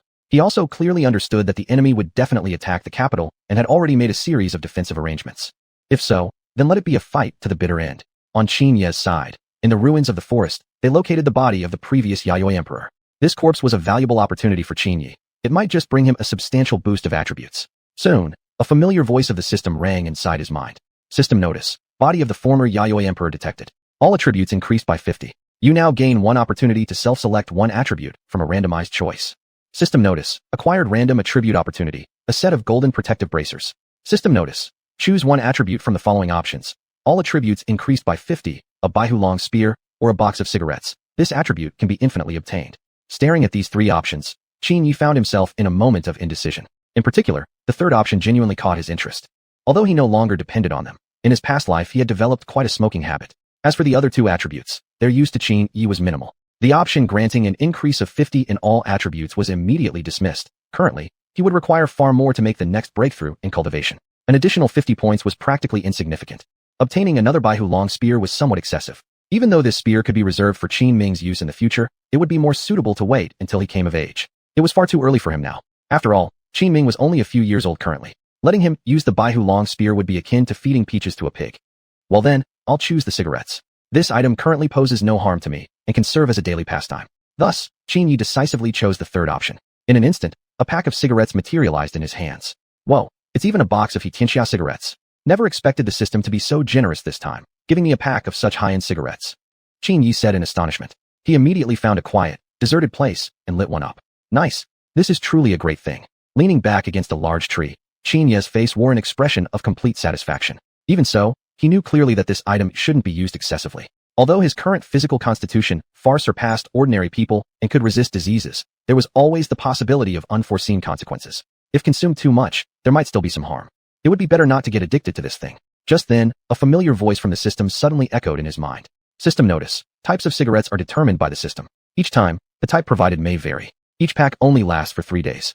After 3 days, regardless of whether it's been used up or not, it will vanish and be replaced by another random pack. Upon hearing this, Qin Yi instantly understood. He had just praised it, and now this starts again. However, upon reflection, it seemed normal. If it was always Hitinxia cigarettes, the system itself might feel Shinkeng reluctant, wouldn't it? After all, this Hitinxia cigarette was worth 100 yuan per pack back in the future. A few days later, Qin Yi led his troops along the western coast straight toward the Yayoi capital. In 1 month, I will reduce the Yayoi kingdom to ruins. This land will become a vassal territory of the Qin kingdom. Qin Yi made up his mind. Destroying the Yayoi kingdom would eliminate one of his greatest concerns. At the same time, the Yayoi kingdom had already prepared its defenses. Following the new emperor's orders, all surrounding forces had been gathered near the capital, ready to engage Qin Yi in a decisive battle. Whether they would survive or perish depended entirely on this fight. Soon, Qin Yi led his large army near the Yayoi capital. Throughout the journey, they hardly encountered any resistance, only minor bandit attacks. There had been no harassment from Yayoi military forces. Regarding this, Qin Yi had already guessed the enemy's intentions. However, to verify the situation, he still planned to enter the Yayoi capital to gather intelligence. After changing into simple clothing, he headed into the Yayoi capital with Lu Bu. Just as expected, they have already gathered all nearby troops here. It looks like the next battle will be a fierce one, Qin Yi said as he walked.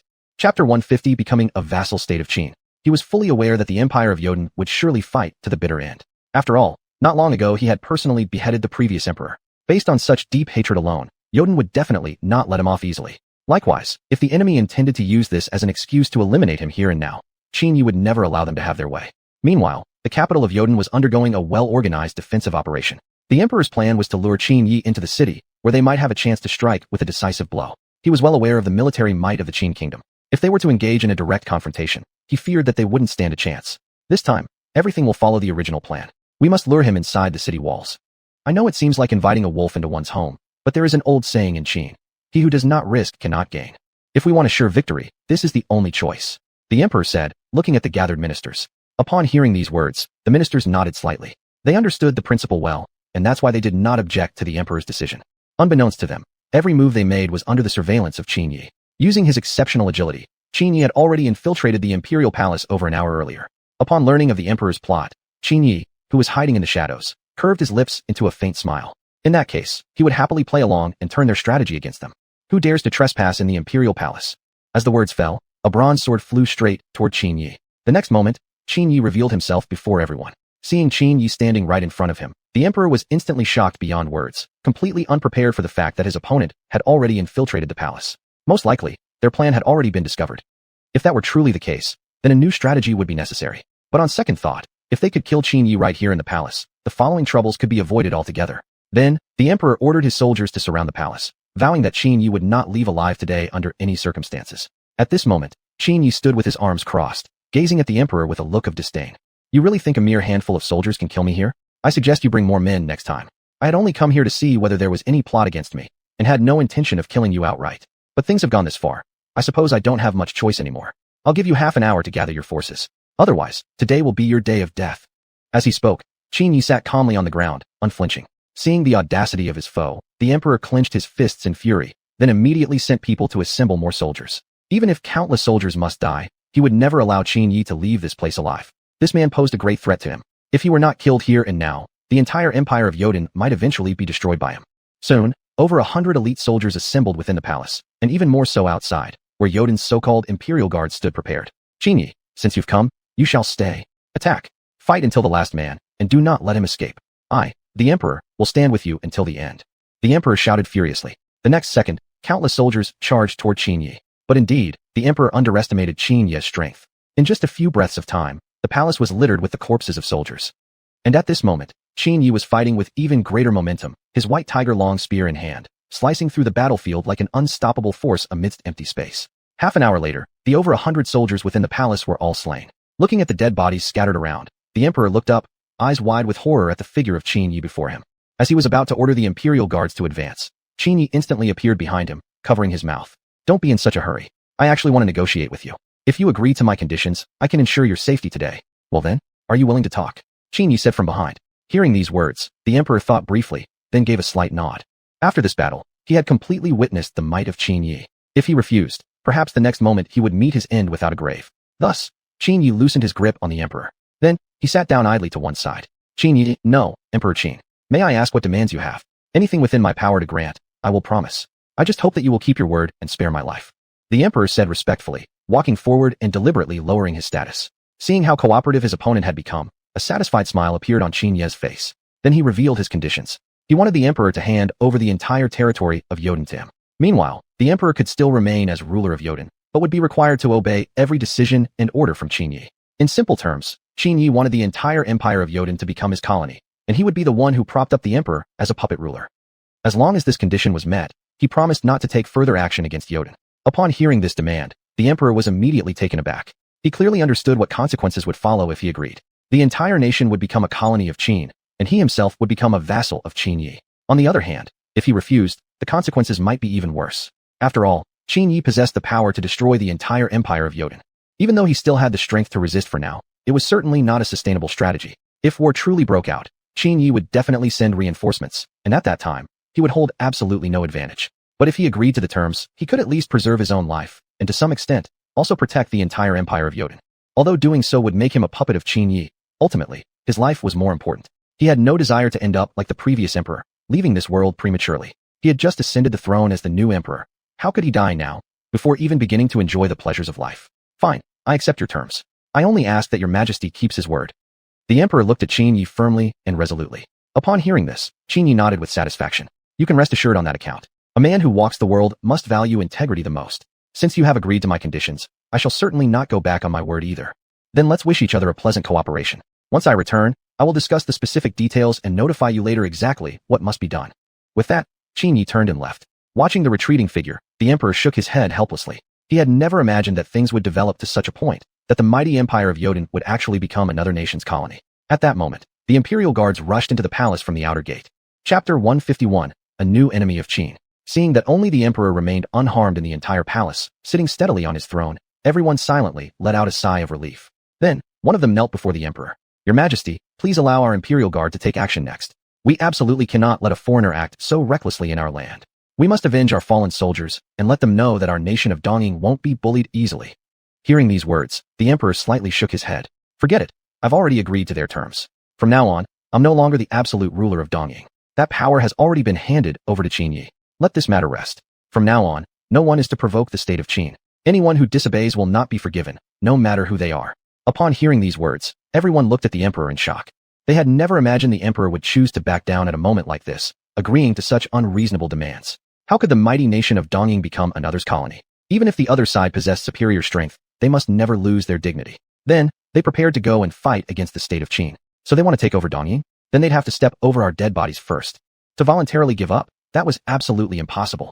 And the fact that the emperor would act so cowardly was the main reason they felt so angry. As the ruler of a nation, committing such a shameful act was truly infuriating. Recalling the previous emperor, even in the face of a powerful enemy, he had resisted fiercely to the death, never choosing peace for the sake of temporary comfort. Moreover, this was essentially an unequal treaty. If Qin truly took control, Dongying would never recover. Qin would spare no effort to seize all developmental resources, leaving Dongying no opportunity to develop for a long time, and thus losing the ability to resist them. In fact, once Dongying no longer had any value to Qin, they would ultimately be wiped out. Rather than enjoying temporary peace, they should fight desperately. Even if facing the danger of annihilation, we absolutely won't allow Qin to act so recklessly on our territory. Faced with such determination from the Imperial Guard General, the Emperor suddenly felt inspired. You're right, it was my mistake. I shouldn't have abandoned my country for personal gain. We must resist Qin to the end. Pass my order. Gather the army, and 5 days later we will launch an attack on the western coastal regions, making Qin pay dearly with blood. I'll make them understand that Dongying is absolutely not an easy target. The Emperor stood up majestically. Upon hearing this, the Imperial Guard General finally revealed a satisfied smile. Although some generals had died during the earlier palace battle, that was only a part of the general corps. Dongying had far more generals at its disposal. Then, the Emperor ordered to summon the generals who had not yet arrived at the palace. So, just hours ago, He had agreed to Qin Ye's demands. But that was just his personal decision. Many ministers had not yet given their consent. At that time, he would simply state that his authority in Dongying wasn't absolute, and that this decision wouldn't pass unless more than half the ministers approved. Though integrity was most important for a person, the emperor thought the country itself was even more important. But what he could never understand was that his integrity as emperor had already affected the country's future. When a nation's leader has no integrity, how could other countries show mercy? Meanwhile, Qin Yi was already prepared for battle. He guessed the other side absolutely wouldn't give up so easily. One must always prepare for the worst. If the other side did decide to start a war, there would be no way to avoid being at a disadvantage without making proper preparations. One must never believe in their promises easily. After all, Dongying was nothing good. More importantly, his goal this time wasn't to subdue them, but to completely eradicate Dongying from existence. Though doing so wouldn't affect history, it definitely felt extremely satisfying. Annihilating a deeply hated country. This was what countless generations of citizens had dreamed of. After returning to the camp, Qin Yi sent messengers back to the country to request reinforcements. When war finally erupted, the forces currently under his command wouldn't stand a chance against the enemy. After all, Dongying was no longer the same as 5 years ago. It had advanced greatly in every aspect. I estimate no more than 5 days. 5 days later, Dongying will surely make a move. If there is no action in 5 days, we can still go to the capital then, Qin Yi said inside his tent.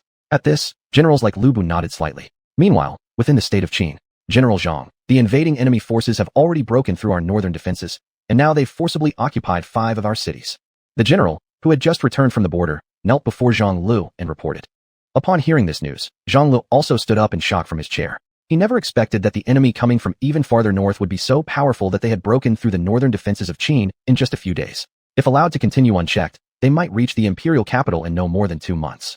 At that time, the entire capital would become a sea of flames. As the sole supreme commander after Qin Ye's departure, he absolutely would not allow such a thing to happen. Pass my order. Immediately assemble the army and head for the northern border to stop the enemy outside the Wushan Mountains at all costs. They must not be allowed to advance further. Zhang Lu commanded seriously. At this moment, however, his heart was extremely anxious, and he even forgot to make tactical arrangements. Faced with such a powerful enemy, he couldn't help but panic. If this were Qin Yi, perhaps he would remain a bit calmer. But right now, the most important thing was to head north for reinforcements immediately and absolutely prevent the enemy from crossing the Wushan Mountains. Behind Wushan lay the most prosperous region of national economic development. If the enemy crossed the Wushan, the entire state of Qin would probably fall. Once the Wushan was crossed, the enemy would be heading directly for the capital of Qin. A few days later, 20,000 troops led by Dian Wei were sent to the northern border to block the invading enemy. Zhang Lu had never expected this enemy to attack at precisely the moment when Qin Yi was away from the country. In fact, he had learned about this threat several days ago, but had not taken it seriously back then, naively believing that the enemy's strength wasn't that great. At this moment, Zhang Lu was deeply regretful that he had not reacted immediately. Otherwise, he wouldn't be facing this current situation. Chapter 152 Xiahou Ba is not dead. The Emperor of Japan is defeated. If I fail to drive them back successfully, it will be impossible to explain to Qin Yi upon his return. Charge forward. Once we capture this city, our next target will be to cross the Wushan Mountains and advance directly toward the Qin imperial capital. A burly general at the forefront of the army roared. But just at that moment, a fierce-looking general suddenly appeared atop the city wall. This man was none other than Dian Wei, who had come to provide reinforcements. Standing atop the wall, he glared furiously at the invading enemy. How dare you actually attack our great Qin nation? It seems you're tired of living. General Xia, don't think I won't recognize you just because you've changed your appearance. I never expected you to have survived that previous disaster. I must admit, that surprises me. But you won't survive today either. Since you've dared to attack our mighty Qin, I, Dian Wei, will make sure none of you leave this place alive. Dian Wei bellowed. The General Xia he referred to was none other than Xiahou Ba, once of the now destroyed state of Wei. When Qin launched its attack against Wei years ago, Xiahou Ba had not directly confronted Qin Yi, instead choosing to evacuate Wei immediately at the earliest opportunity. That was why after Wei fell, Qin Yi never heard word of Xiahou Ba's death. Initially thought that perhaps the sheer number of corpses prevented his body from being identified, no one expected he had already fled the Wei territory even before the war broke out. After Wei's fall, Xiahou Ba led his remaining followers to hide in the mountains beyond Qin borders, barely surviving to find a sliver of hope. During these past few years, Xiahou Ba had become the undisputed ruler of that region. His military strength greatly increased. After 5 full years, the size of his army had grown beyond even the peak military strength of the former Shu kingdom. Although the peak Shu army numbered no more than 500,000 soldiers, the fact that Xiahou Ba could amass such forces through his own efforts within 5 years was enough proof of his remarkable capabilities. Stop wasting words. This time, I must have your blood for blood, to repay the pain of my country's destruction. Die. The next moment, Xiahou Ba ordered his army to launch the assault on the city. Facing Xiahou Ba's 500,000 troops, Dian Wei standing atop the city wall immediately ordered resistance. He understood clearly that his only advantage lay within this wall. There was no way he could engage them in open battle outside the city gates. This time he had arrived with only 200,000 soldiers, clearly insufficient to match Xiaoba's army of 500,000. Besides, Zhang Lu had not given him any detailed strategy beforehand, nor had he any knowledge that the opposing general was actually Xiaoba. Otherwise, certainly some countermeasures would have been provided. Immediately afterward, Dian Wei dispatched a squad of soldiers to return swiftly to the imperial palace and report the situation to Zhang Lu, urging him to send reinforcements without delay. Overseas, in the nation of Dongying, Japan, the emperor of Dongying had now led his army to the western coastal region, finally standing face to face with Qin Yi. Looking upon the vast Dongying army before him, Qin Yi sighed helplessly. As expected, you really did choose to attack us. It seems you will never accept our arrangement. Never imagined the emperor of a nation would be so dishonorable. I'm truly disappointed. A person like you simply does not deserve to be the sovereign of a country. I advise you to surrender now, before unnecessary suffering. Otherwise, I will force you to witness your own soldiers perish one by one. Qin Yi glared at the emperor and declared. Hearing these words, the emperor displayed a slightly arrogant smile, clearly unimpressed. Reasonably, it should be he who felt anger. How absurd that they had dared to demand the Dongying emperor become Qin's vassal. Moreover, the Qin had brazenly seized Dongying territory and were thus considered invading aggressors. Now, they expected Dongying to kneel and surrender? How could that ever happen? Furious, Qin Yi tightened his fists. The previous Dongying emperor had already agreed to grant the western coastal regions to Qin, so their subsequent aggression and killing of Qin soldiers was an act of provocation. Fundamentally, the Dongying side was in the wrong. Back then, the western coastal region had been nothing but barren land until Qin arrived and developed it into what it was today. When the region finally prospered, Dongying attempted to take it back with just one sentence. Wasn't that nothing more than robbing someone else's rightful possession? Attempting to profit when it serves your interest? Isn't that nothing more than reaping benefits from another's labor? Although Qin Yi himself had done similar things before, he would absolutely not tolerate such injustice being imposed upon himself. Letting others reap such benefits, he would never allow it. If Dongying wishes to fight, then so be it. The mighty Qin had never feared anyone. Moreover, he had already sent people back to the homeland to request reinforcements, and it wouldn't be long before the Bunjin arrived. By then, it would be the complete destruction of the Dongying nation. It seems Qinghua has no intention of leaving our Dongying territory, and to stand here and argue with such twisted reasoning, it's truly beyond our tolerance. Carry my order. Prepare for attack. All soldiers, listen. Today we will completely annihilate the invading enemy and show this so-called Dongying nation the might of our Qin. The very next second, a massive battle erupted between both sides. Qin Yi led the charge at the forefront together with Lu Bu and other generals, breaking through the enemy ranks as if unchallenged with unstoppable momentum. Although Lu Bu and others did not possess the same level of strength as Qin Yi, they were still extraordinarily brave and fierce. At this moment, Qin Yi charged toward the Dongying emperor with the fastest speed.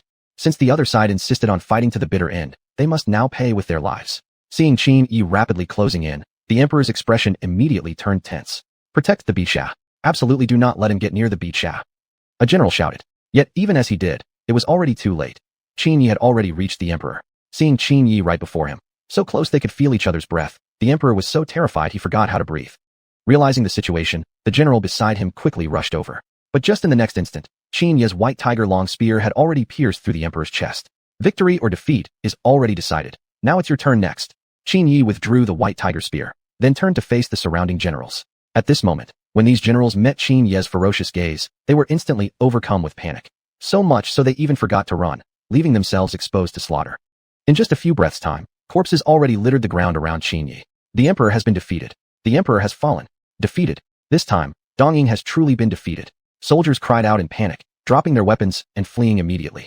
The emperor had been their spiritual pillar. With his death, they had no reason left to fight. Their existence was solely for protecting the emperor. Now, they had completely lost their will to fight. Looking at the retreating and disorganized Dongying forces, a faint smile appeared on Qin Yi's face. Chapter 153. Fire attack on the city, forcing the enemy to come out and fight. This battle has finally ended, Qin Yi said as he looked up to the sky. Little did he know, a much bigger problem was waiting for him back in the country. In the following days, Qin Yi led his troops to clear out the remaining forces of the Dongying kingdom and occupied its imperial capital. Looking at the seized capital before him, a slight smile appeared on Qin Yi's face. At last, he had fulfilled one of his wishes. Now, there would finally be some peace for a while. However, at that very moment, Lu Bu arrived with Ding Ji. Your Majesty, the Grand Strategist has arrived with reinforcements. Good. You may step down first. Qin Yi nodded. With reinforcements, he could eliminate the Dongying forces more quickly and return to his homeland sooner. Your Majesty, this time I have not only brought reinforcements to aid you, but I also bear an important message. Half a month ago, a sudden attack was launched on our northern border by an unknown force. Within just a few days, they have captured 5 of our cities. General Zhang Lu has dispatched General Dian to lead 200,000 troops to resist them. They should already be in battle by now. Ding Ji looked at Qin Yi with evident anxiety. Hearing this news, Qin Yi felt a sudden tension. He sensed that this enemy was no ordinary foe. After all, to To the north of the future borders of the Qin kingdom, there was only one nation, known as the Nation of Warriors. This nation was extremely powerful and proudly proclaimed that they were born for battle. However, Qin Yi hoped his intuition was wrong. If it really was this nation they were up against, then things would truly be dire. They would not only have to contend with 200,000 troops, but even if 50,000 were sent along with Lu Bu and the other generals, they might still not be a match. But at this moment, Qin Yi could not yet leave, as there were still matters here that remained unsettled. If he didn't return soon, however, the enemy might take the opportunity to invade his homeland. Lu Bu, I will leave the remaining tasks here to you and Song Sudong. I must return to the country at the earliest possible speed. You may return as soon as you finish your tasks here. I trust you both to handle things well. Qin Yi looked at Lu Bu as he spoke. Upon hearing this, Lu Bu accepted his orders. Your Majesty, I will obey. Once our tasks are complete, we will return immediately. With such a formidable enemy before us, Your Majesty must proceed with caution. Qin Yi simply gave a slight nod in response. To him personally, this enemy posed no real threat. But for the entire Qin kingdom, it might be a completely different matter. After all, this enemy was incredibly powerful. If they were able to capture 5 cities on the northern border of the Qin kingdom within just a few days, it was evident just how strong they were. Without the right strategy, they might truly be unable to resist the invading enemy. Immediately afterward, Qin Yi set off on his return journey.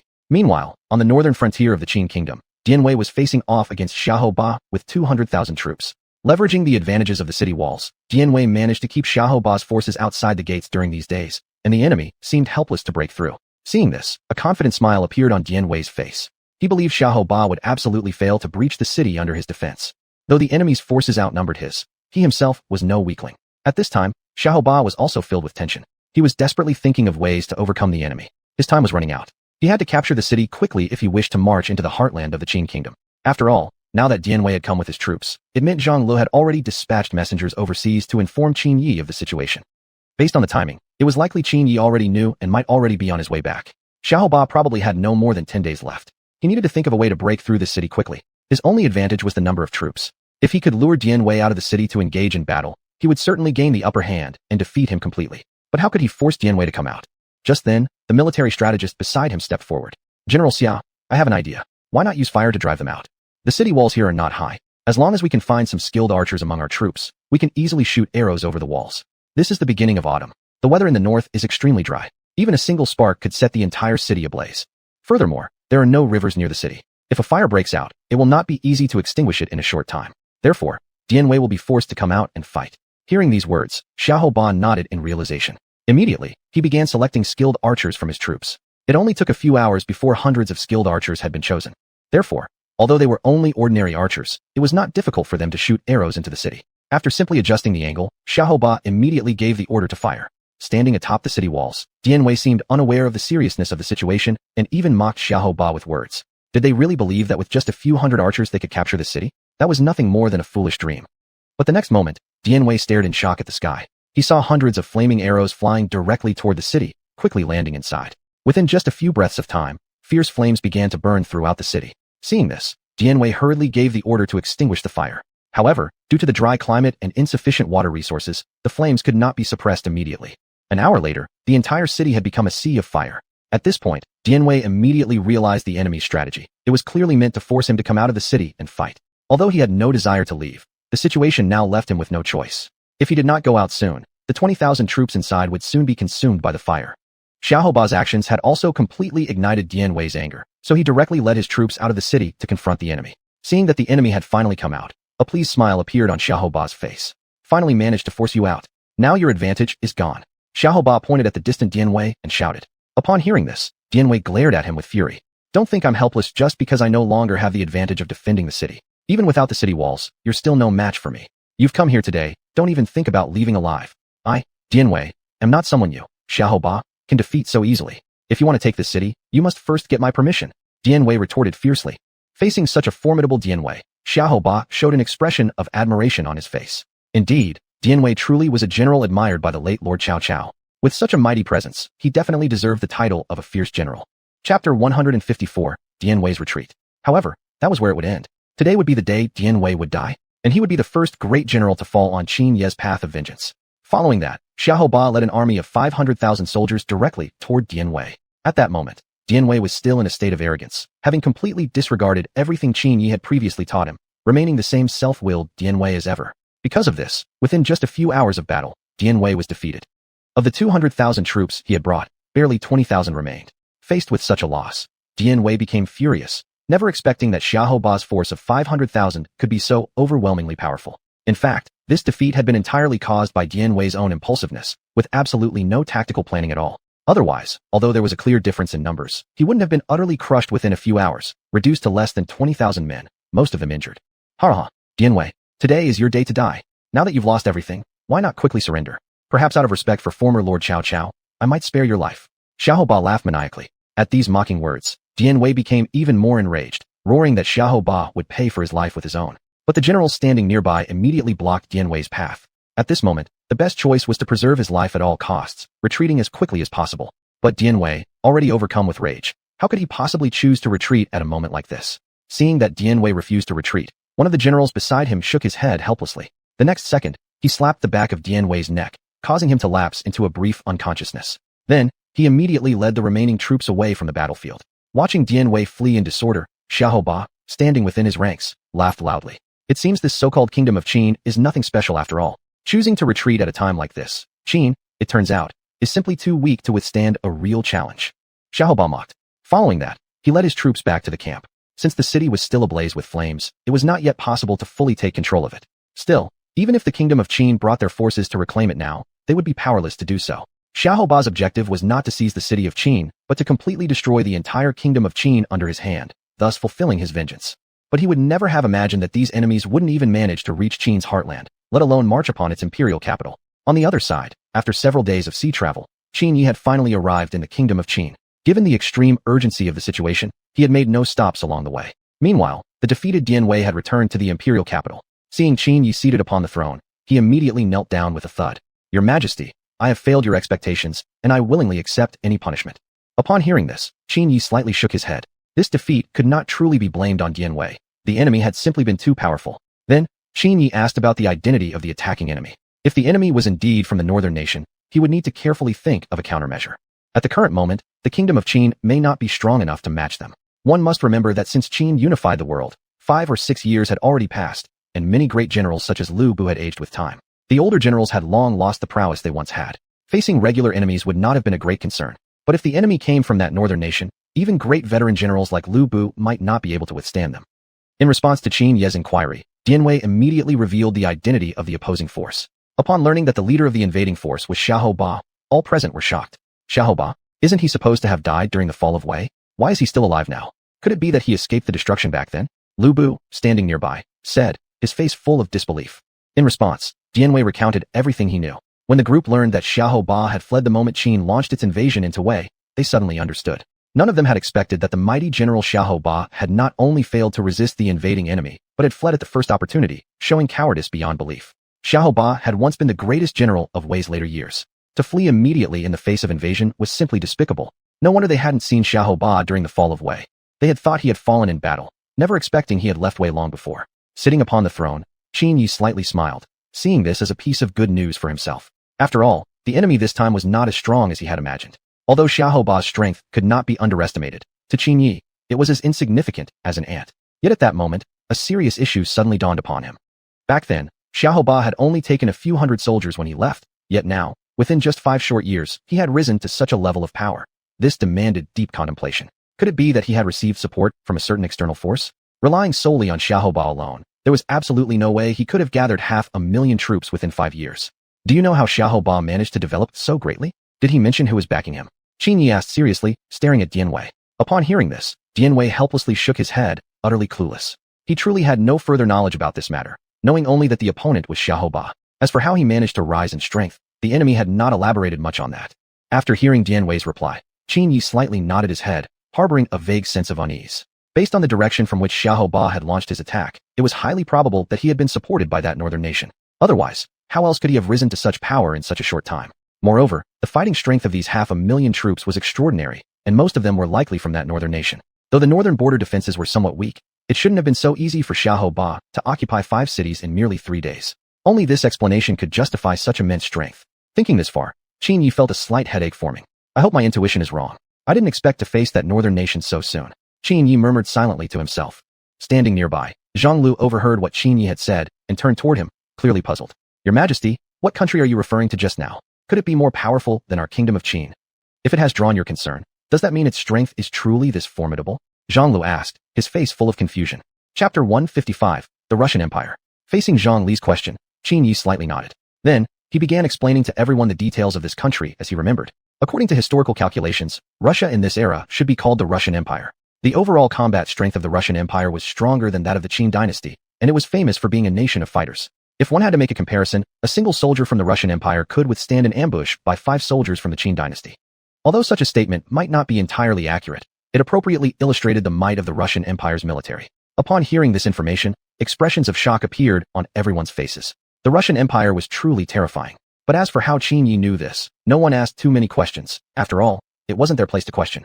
It was enough for them to know that the overall power of the Russian Empire surpassed that of the Qin dynasty. If they were to confront it head-on, they might not stand a chance. Even though Qin Yi himself possessed extraordinary abilities, that was merely his individual strength, which couldn't represent the might of the entire country. Therefore, I say you all must prepare to face a powerful enemy. Although the Russian Empire's overall military strength surpasses ours, it is not unconquerable. They practically lack any tactics of formation or strategy and rely solely on brute force. Therefore, I require all of you to study ice magic and formations more thoroughly. Zhang Lu, you must immediately go and assemble an army of 300,000 troops. You must stop Xiaoba before he reaches the Wushan Mountains. Yes, Your Majesty. Xiaoba looked at the already conquered northern territories of the Qin dynasty, and a confident smile appeared on his face. After this period of warfare, most of the northern territory of the Qin dynasty had already fallen beneath his feet.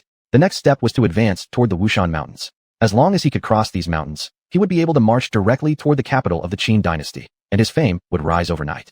I will let the Qin dynasty see what it means to be a rising star. Although this time my revenge relies on the assistance of the Russian Empire, once we conquer the entire Qin dynasty, this place will be ours. General, we cannot forget the condition we promised to the Russian Empire. We must hand over half of the land to them later.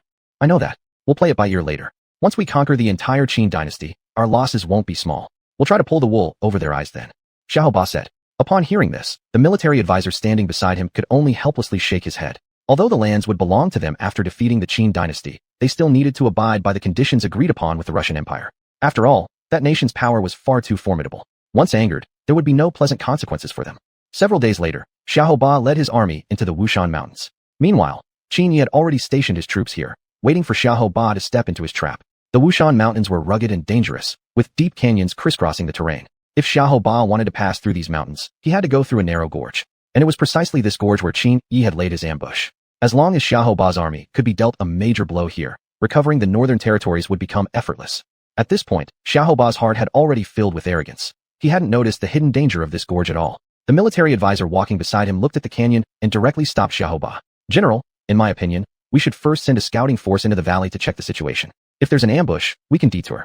The strategist said, looking at Xiaoba. Hearing this, Xiaoba thought for a moment and stroked his beard. He didn't believe that the Qin dynasty would actually station an ambush force in this valley. After all, the distance from the capital to this place wasn't close. In Xiaoba's view, except for Qin Yi, the rest of the Qin dynasty were all clumsy people who would certainly not have anticipated such a situation and prepared an ambush in advance.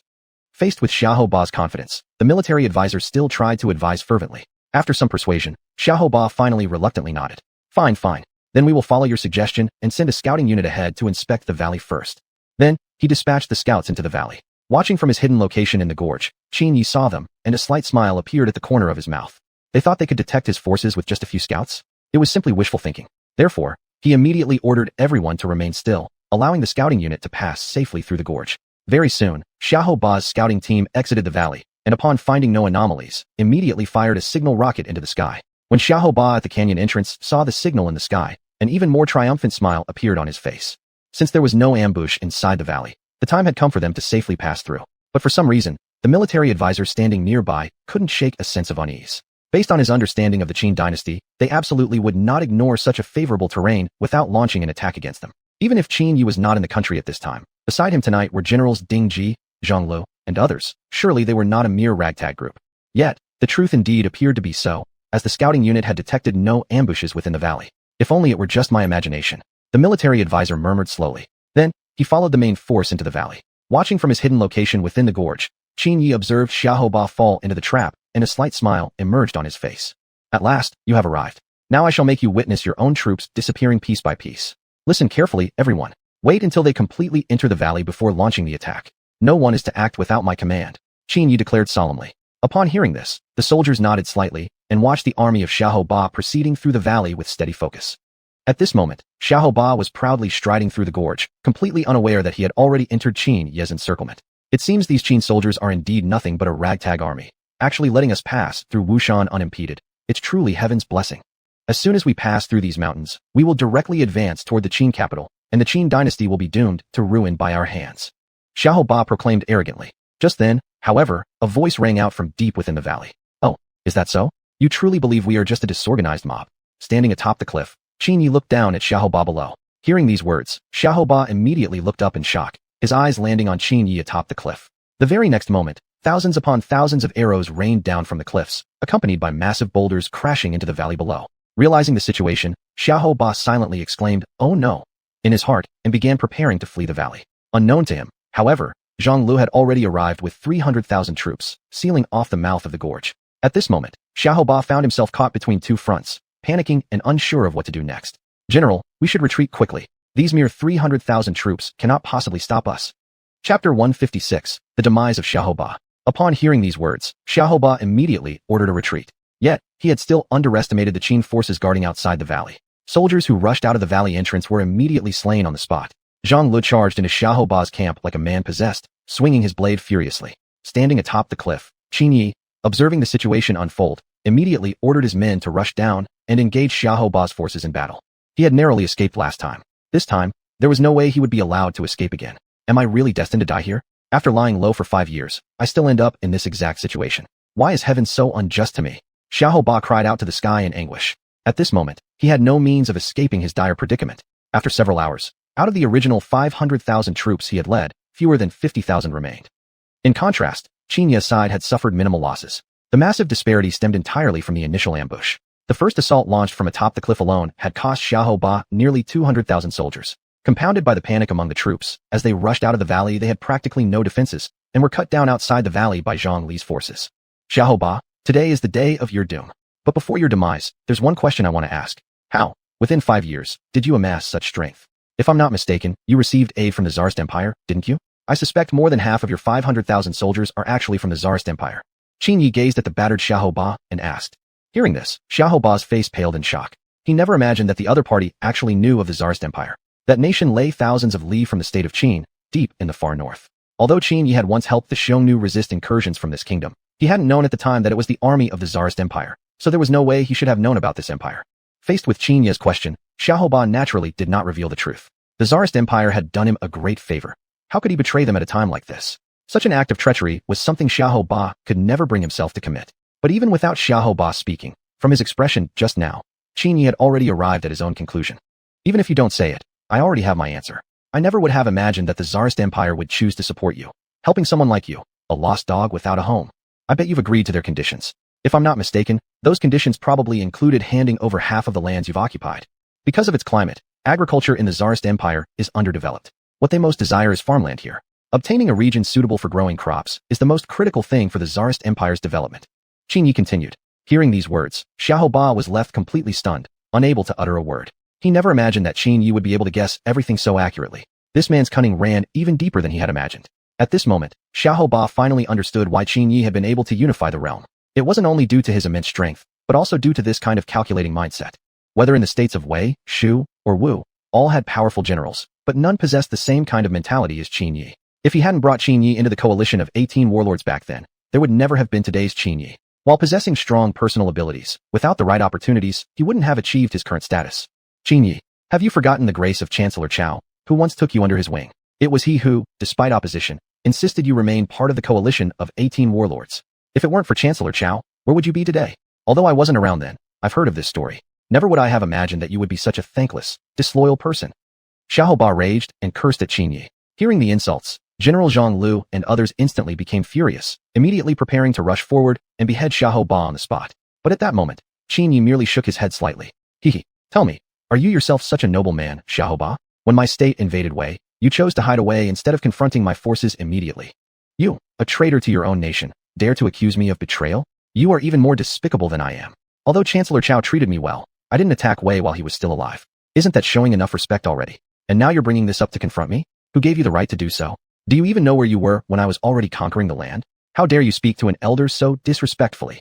Qin Yi glared furiously at Xiaoba. An elder? Haha, where is your demeanor of an elder? However, I must say I'm truly astonished. After so many years, you still appear so youthful. Could it be that you are someone chosen by heaven? Xiaoba voiced his doubts directly. Upon hearing this, Zhang Lu and others also looked at Qin Yi with puzzled expressions. Indeed, after several years had passed, although their own aging was barely noticeable, they had already shown signs of old age. In contrast, Qin Yi looked exactly the same, still youthful in appearance. Faced with the puzzled gazes of generals like Zhang Lu, Qin Yi momentarily didn't know how to respond. But then he thought, when he had just founded the Qin state, he had been only 18 years old. Only 5 or 6 years had passed, so he was barely 23 or 24. Naturally, there was no sign of aging on him. Compared to generals like Zhang Lu, he was far younger. Among them, the youngest, Zhang Lu himself, was already 36 years old. After hearing Qin Yi's explanation, Zhang Lu and the others immediately nodded in sudden realization. Ah, that's right, the emperor's age spoke for itself. He was over a decade younger than them, so it was no wonder his face showed no signs of aging. However, Xiaoba, I can tell you this. I am indeed the one chosen by heaven. All that I have done has merely followed the will of heaven. The fall of the Wei kingdom was already destined long ago. Today, I shall personally behead you, the descendant of Wei. The next moment, Qin Yi drew the vermilion bird crescent moon bow from his back. In an instant, the arrow pierced through Xiaoba's chest. Thus, Xiaoba's conspiracy finally came to an end. In the following days, Qin Yi reclaimed the lost territories and strengthened the defenses along the northern border. Since the Tsarist Empire in the north had now become aware of the Qin kingdom's existence, he must be well prepared to guard against this nation. More importantly, Qin Yi needed to rapidly develop the military strength of Qin to better confront the Tsarist Empire. Meanwhile, within the territory of the Tsarist Empire, unexpectedly, this so-called Qin kingdom actually possesses such strength. It seems I'll have to pay them a visit soon. Chapter 157. The Crown Prince is kidnapped. That day, Qin Yi brought Qin Ming to the Jiangdong region, which was the finest tourist destination in the entire Qin Empire. Recently, due to various affairs, Qin Yi had not had enough time to spend with Qin Ming, so he took the opportunity of having nothing pressing to do and brought him to Jiangdong to broaden his horizons. Jiangdong was located in a coastal area filled with ships from all over the world. It was the most economically developed region in the entire country. Looking around at Jiangdong, a place he had never visited before, Qin Ming felt extremely curious about everything. Although Qin Yi was the emperor of the Qin Empire, he hadn't visited Jiangdong much since the empire's establishment and didn't know the region very well. This visit gave him a chance to conduct an incognito investigation. As the most economically prosperous region in the Qin Empire, Qin Yi would never allow any problems to exist here. After all, Jiangdong represented the face of the Qin Empire. Any issues might cause shame and could even spread to foreign countries. Father, I heard from General Zhang that you once captured the Jiangdong region from a very powerful enemy. Is that really true? Qin Ming asked curiously, sitting beside Qin Yi. Hearing this, Qin Yi smiled slightly. That Zhang Lu must be talking nonsense again. Actually, he hadn't exerted much effort in taking over Jiangdong, because Sun Quan had already surrendered to him back then. After Sun Quan's death, the Jiangdong region officially came under his control. Unbeknownst to them, someone was secretly watching their every move. As I expected, that father and son pair must be Qin Yi and Qin Ming. In a moment, you go find an opportunity to draw Qin Yi away. Leave Qin Ming to me. We must take this opportunity to make the court pay a heavy price. He was never fit to be the emperor of Qin. A man dressed in black stared at the two as he spoke. Upon hearing this, the man beside him nodded slightly, and then slowly approached Qin Yi. Just at that moment, someone nearby happened to take out a silver coin. Seeing this, the man snatched the coin and fled from the tavern as fast as he could. The person who had been robbed was stunned for a moment before rushing out in pursuit. Stop the thief. Hearing the commotion, Qin Yi ordered his men to stop the carriage. Daring to commit theft in my Jiangdong region of Qin Empire, this thief must really be tired of living. I shall see for myself just who this petty thief dares to be. Zhang Lu, protect the young prince. I will go catch the thief. With that, Qin Yi leaped down from the carriage and chased rapidly in the direction the thief had fled. At this time, Zhang Lu sat beside Qin Ming, a faint smile appearing on his face, even commenting that he felt slightly sorry for the thief. Since the thief had run into the emperor while committing the crime, didn't that already mean his life was forfeit? Zhang Lu knew full well how much Qin Yi despised thieves. In just a few moments at most, your father will capture this thief. His luck is terrible, actually running into the emperor. I really feel sorry for this person. Zhang Lu chuckled. Upon hearing this, Qin Ming fixed a serious gaze on Zhang Lu. Uncle Zhang, I think you are wrong. A thief doesn't deserve our sympathy. Such people are pests of society, deserving of their punishment when caught. Do you think such a person should not be apprehended, Uncle Zhang? Qin Ming's words were sharp, and for a moment, Zhang Lu wasn't sure how to respond. Zhang Lu was astonished by the prince's mindset. At such a young age, being able to say such words was truly remarkable. As they were speaking, several minutes had already passed, yet Qin Yi still had not returned. This naturally caused Zhang Lu and Qin Ming some concern. Could it be that the emperor had encountered some accident? Just as both were distracted, a needle coated with anesthetic shot toward Zhang Lu. In that instant, Zhang Lu reacted in time and only suffered a slight graze. However, due to the anesthetic, he lost consciousness several moments later, collapsing on the carriage.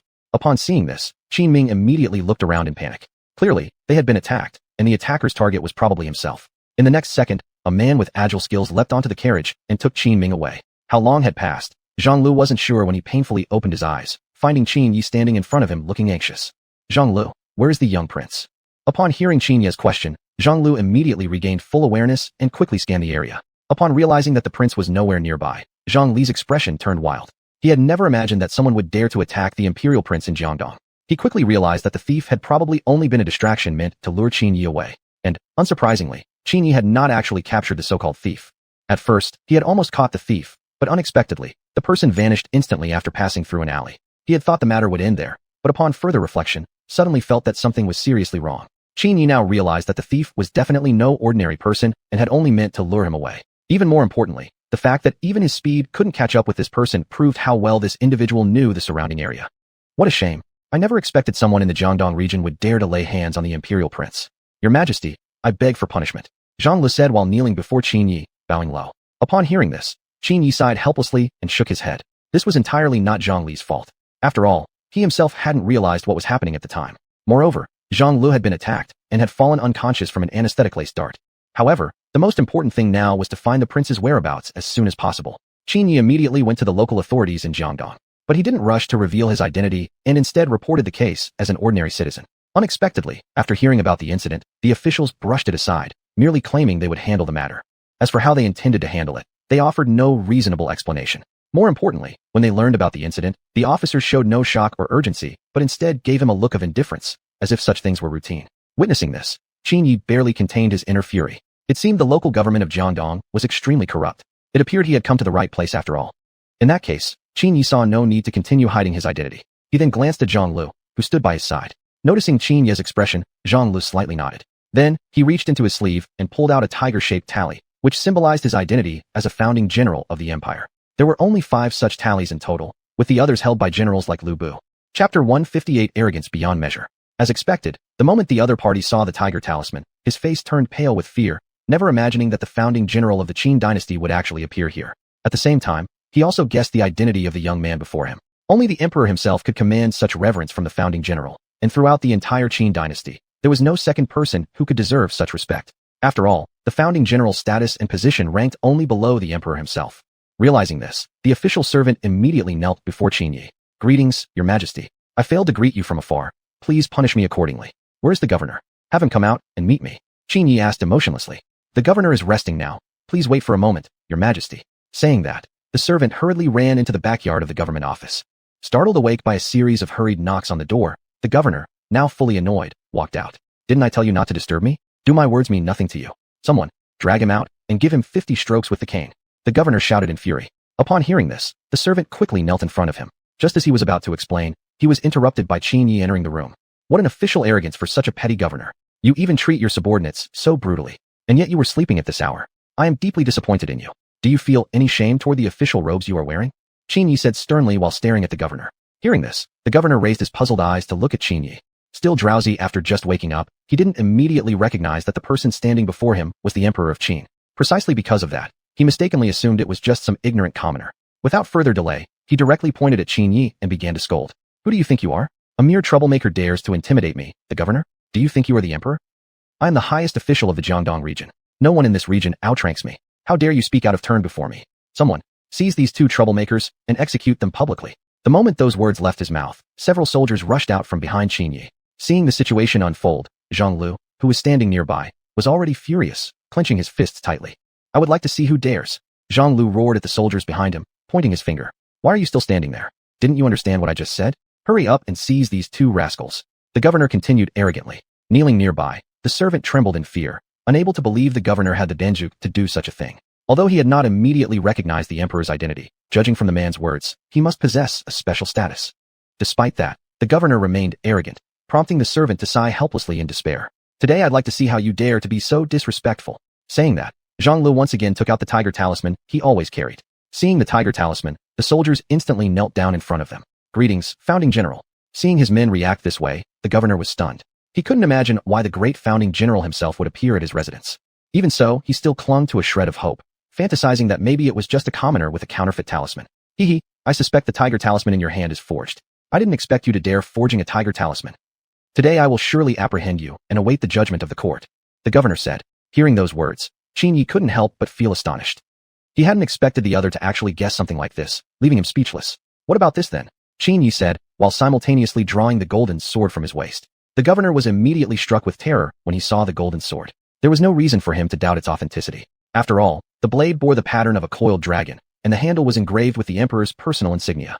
The next second, the governor's legs went weak and he dropped flat onto the ground, his last ounce of hope vanishing in an instant. "I didn't expect you, a mere little governor, to display such arrogance, thinking yourself beyond the reach of authority in the Jiangdong region. And yet as a governor, you are so corrupt, punishing your subordinates mercilessly, even choosing to rest when duty demands you work. You have disappointed me deeply. From this day forth, you are hereby stripped of your position as governor, and after I settle my affairs, you will return to the imperial court with me to await further judgment," Qin Yi said, while staring at the governor with anger on his face. Hearing these words, the governor was so terrified that his face turned dark. But before that, Qin Yi still needed to ask about the local bandits in the nearby region. Qin Yi suspected that the person who had abducted Qin Ming was probably a local bandit nearby. Faced with the inquiry, the governor stammered and revealed everything he knew. Just 2 years ago, a group of bandits suddenly appeared in the Jiangdong region, committing acts of arson, murder, and robbery without restraint, causing chaos and suffering throughout Jiangdong. According to the governor, their goal was to oppose the imperial rule and establish a new dynasty to replace Qin Yi. Hearing this, Qin Yi was deeply shocked. He never imagined that someone would oppose his reign. Could it be that he had failed in some way as a ruler? Or perhaps it was just this Jiangdong region that had lost faith in him. At this thought, Qin Yi gazed thoughtfully at the governor before him. This matter was clearly not that simple. Although he was the emperor of Qin, he had always strived to bring convenience and relief to the people, never ruling with tyranny. Moreover, the Jiangdong region was the most prosperous area in the nation in terms of economic development, and the policies implemented there were even more lenient. Could it be that the governor is lying? I suspect the truth isn't so simple. Perhaps the emergence of these bandits serves as a warning to us. I never imagined that Jiangdong was more unstable than I thought. It truly disappoints me. Qin Yi silently mused. However, these were only guesses, with no actual evidence to support them. But the next moment, he suddenly noticed something unusual about the governor's expression. The peculiar detail was that, right after Qin Yi nodded, the governor's face displayed a look of relief, as if secretly rejoicing that Qin Yi had believed his words. It seems he has chosen not to tell the truth. But it doesn't matter, it merely adds to his guilt. I ask you, do you know where these bandits are currently hiding? Why didn't you act to eliminate them immediately? Your Majesty, they are unlike ordinary bandits. They are highly disciplined and well-organized. Their leader is a young man named Lu Hong, the governor replied. Chapter 159, The Truth Behind Everything. Lu Hong had only recently become the leader of bandits in the Jiangdong region. Under his command, the bandits burned and looted, committed murders and atrocities, causing chaos and fear throughout Jiangdong, leaving no household undisturbed. If that's the case, why haven't you sent troops to eliminate them? Even if you couldn't defeat them, why didn't you report this to the imperial court? Qin Yi stared seriously at the local governor sitting in front of him. Faced with these questions, the governor's face immediately turned anxious, at a loss as to how to respond. He indeed had not taken action against these bandits. Truthfully, the gang was terrifyingly strong. To preserve his own position, the governor chose not to report the situation to the imperial court. Although the bandits constantly harassed Jiangdong, it hadn't directly affected him personally, so he preferred not to interfere. Even though citizens often came to report their grievances, he ignored them. When he couldn't avoid them any longer, he dealt with them superficially and never sent troops to suppress the bandits. Lu Hong knew this very well, and felt helpless about it. Meanwhile, in the bandits' hideout, Qin Ming, who had been kidnapped, sat anxiously in the room, feeling extremely confused and scared about his current predicament. Who would have thought that at such a young age he'd experience something like this? This was a childhood nightmare, really. Just then, a young man walked in. Seeing Qin Ming sitting in the room, he wore a wide smile on his face. There's no need to fear, Your Highness. Although we brought you here, we don't have ill intentions. We merely wish to attract the Emperor's attention. Nothing inappropriate will happen to you. And the reason I did this is simply to make the Emperor realize how corrupt this region's governor really is. The man knelt halfway before Qin Ming as he spoke. Hearing these words, Qin Ming looked at the man doubtfully. This man was none other than Lu Hong himself. Though Qin Ming was only 8 years old, his character surpassed children of the same age by far. In fact, he was even more mature than many teenagers. That's probably what he had inherited entirely from Qin Yi. Nonetheless, Qin Ming did not fully trust Lu Hong's words. It's better to stay cautious after all. But judging from the expression on the man's face, maybe this story wasn't entirely unbelievable. If you, Your Highness, refuse to believe me, perhaps you can come with me and take a look for yourself. Although we are bandits, we have never done anything that betrays the people. Even when we rob, it's only the local bullies and corrupt officials we target. On the way, Lu Hong recounted to Qin Ming everything he had done over the past few years. After hearing the real reasons, Qin Ming slightly nodded his head. Soon, the two arrived at a nearby village. Outside the village sat an elderly man who immediately smiled and came over to greet them the moment he saw Lu Hong. Young Lu, it's been a while since I last saw you. What have you been up to lately? Are you off to fight against some bandits from outside the region again? How's your health lately, elder? Have you been feeling any better? Lu Hong asked, smiling. Hearing this, the elder nodded happily.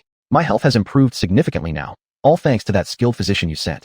Without him, my body condition would have likely given me only a few more months to live. The old man replied, smiling. Watching this, Qin Ming, standing to the side, felt astonished. And from the elder's expression, he could clearly tell this wasn't feigned. So it seemed that Lu Hong had genuinely helped the common people. Although there were indeed blemishes regarding his status, these were trivial. As long as one was genuinely helping the commoners, that wasn't such a big deal. At this moment, the old man just noticed Qin Ming standing beside Lu Hong.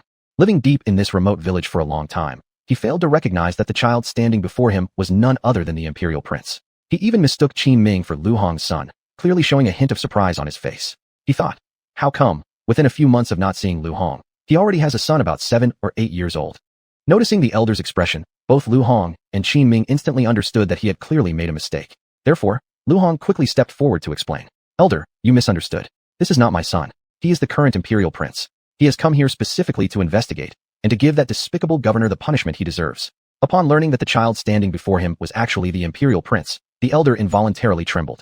In the next second, he directly knelt before him. I was too blind to recognize the mountain, wrongly assuming the prince was young Lu's son. Please forgive me, your highness. Hearing this, Qin Ming smiled and shook his head. Elder, please get up. You shouldn't blame yourself for this, since you originally didn't know my true identity. Anyone else in your position would probably make the same assumption, so there's really no need for such an apology. So saying, Qin Ming hurriedly helped the elder to his feet. At this moment, Qin Ming was completely convinced of Lu Hong's sincerity. Who would have thought that, despite being a bandit leader, Lu Hong possessed such a heart full of care for the people? He was truly far better than certain individuals. Some officials, entrusted with important duties, had long indulged in power without doing anything for the people. Such officials were better off removed. After further investigation, every villager showed great respect toward Lu Hong, and they spoke highly of him in front of Qin Ming. Learning this, Qin Ming became even more satisfied. It seemed that Lu Hong, the very person who had abducted him, wasn't entirely a bad man after all. As for that so-called governor, he definitely wasn't a good person or a decent official. Meanwhile, after gathering information, Qin Yi quickly learned the location of Lu Hong's base and immediately set off with Zhang Lo. Your Majesty, I always feel that it might be somewhat dangerous for just the two of us to go alone. If Lu Hong isn't really the kind of person you imagine, wouldn't that place you in danger? I think we should first request reinforcements. Preparing more thoroughly isn't necessarily a bad idea. Zhang Lu, sitting beside him, said with evident concern. Hearing this, Qin Yi smiled and shook his head. He remained firm in his belief.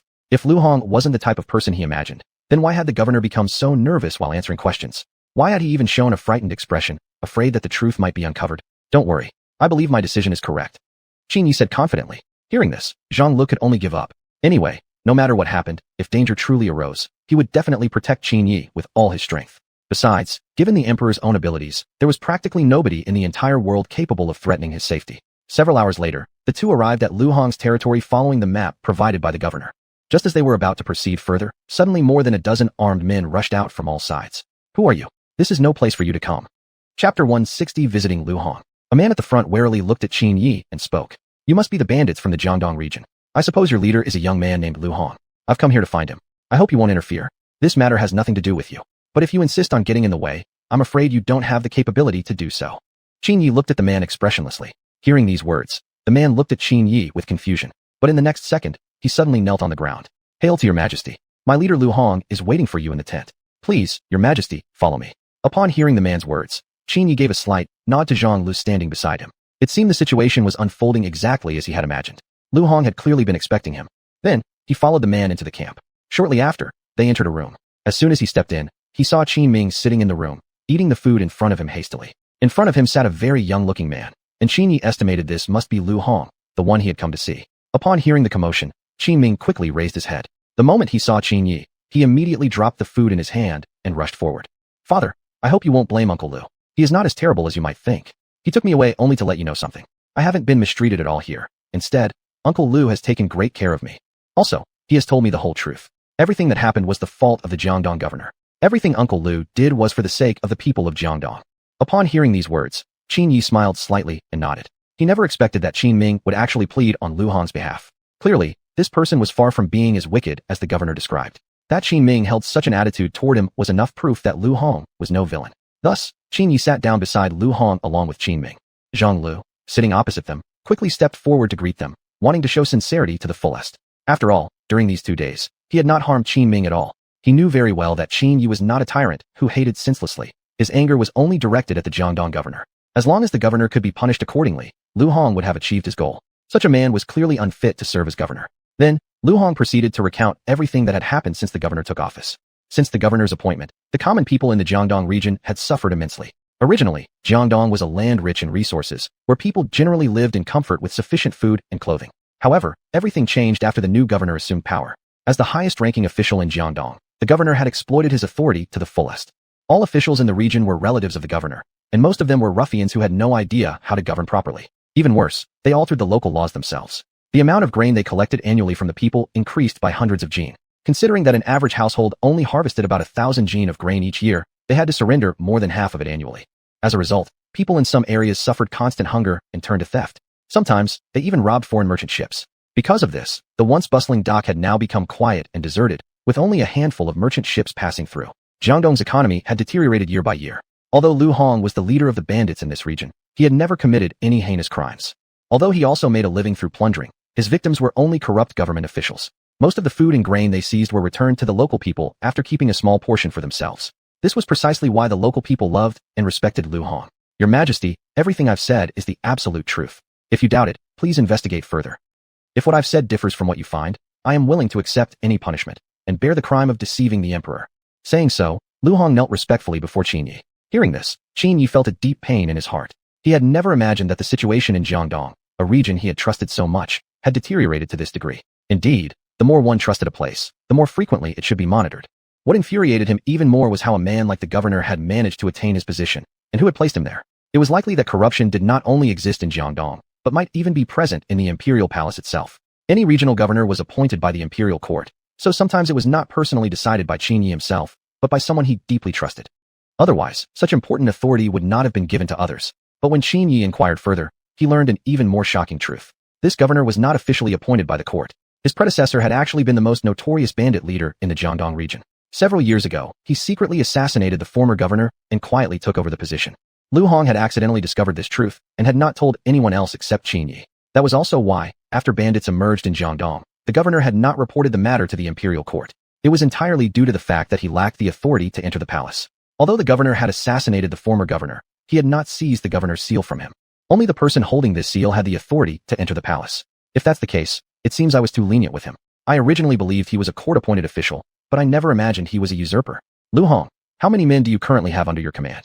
Are you willing to join me and storm the governor's mansion? A man like him deserves no mercy.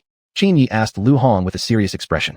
After hearing these words, Lu Hong pondered slightly. Given the developments so far, he had at least 1,000 men under his command. Although the governor's mansion was guarded by at least 4,000 or 5,000 soldiers, with proper tactics, they would not necessarily lose.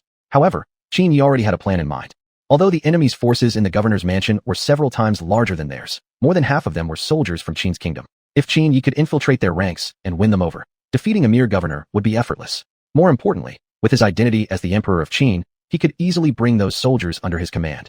With a plan in place, Qin Yi acted immediately. The next night, he secretly infiltrated the Jiangdong military camp along with Zhang Lu. Chapter 161, Waiting for the Rabbit. But then, something else caught Qin Yi's attention and surprised him greatly. The original troop belonging to the Jiangdong military camp had now been pushed to a corner of the barracks. The officers and soldiers here had clearly suffered serious oppression. Stop! Who are you people? Isn't your oppression enough already? Do you want to push us to death? A soldier outside the camp glared furiously at Qin Yi.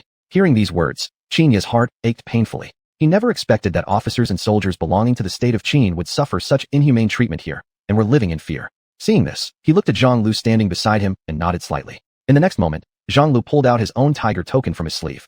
At the sight of the tiger token, the soldier's angry expression instantly changed to one of grievance, and he immediately knelt before Zhang Lu. General, you finally arrived. Now that you're here, we officers and soldiers have hope of salvation. Tears filled the soldier's eyes. Witnessing this scene, both Qin Yi and Zhang Lu felt anguish in their hearts. They followed the soldier and walked into the barracks. Soon, the two arrived at the general's tent in Jiangdong. General Zhang has come. Upon hearing these words, the general didn't realize immediately who General Zhang was. He thought it might be one of the two Zhang generals under the command of the prefect. Why is he coming again? Isn't this season's grain ration already delivered? Do they want to oppress us further? If so, don't blame me for being ruthless.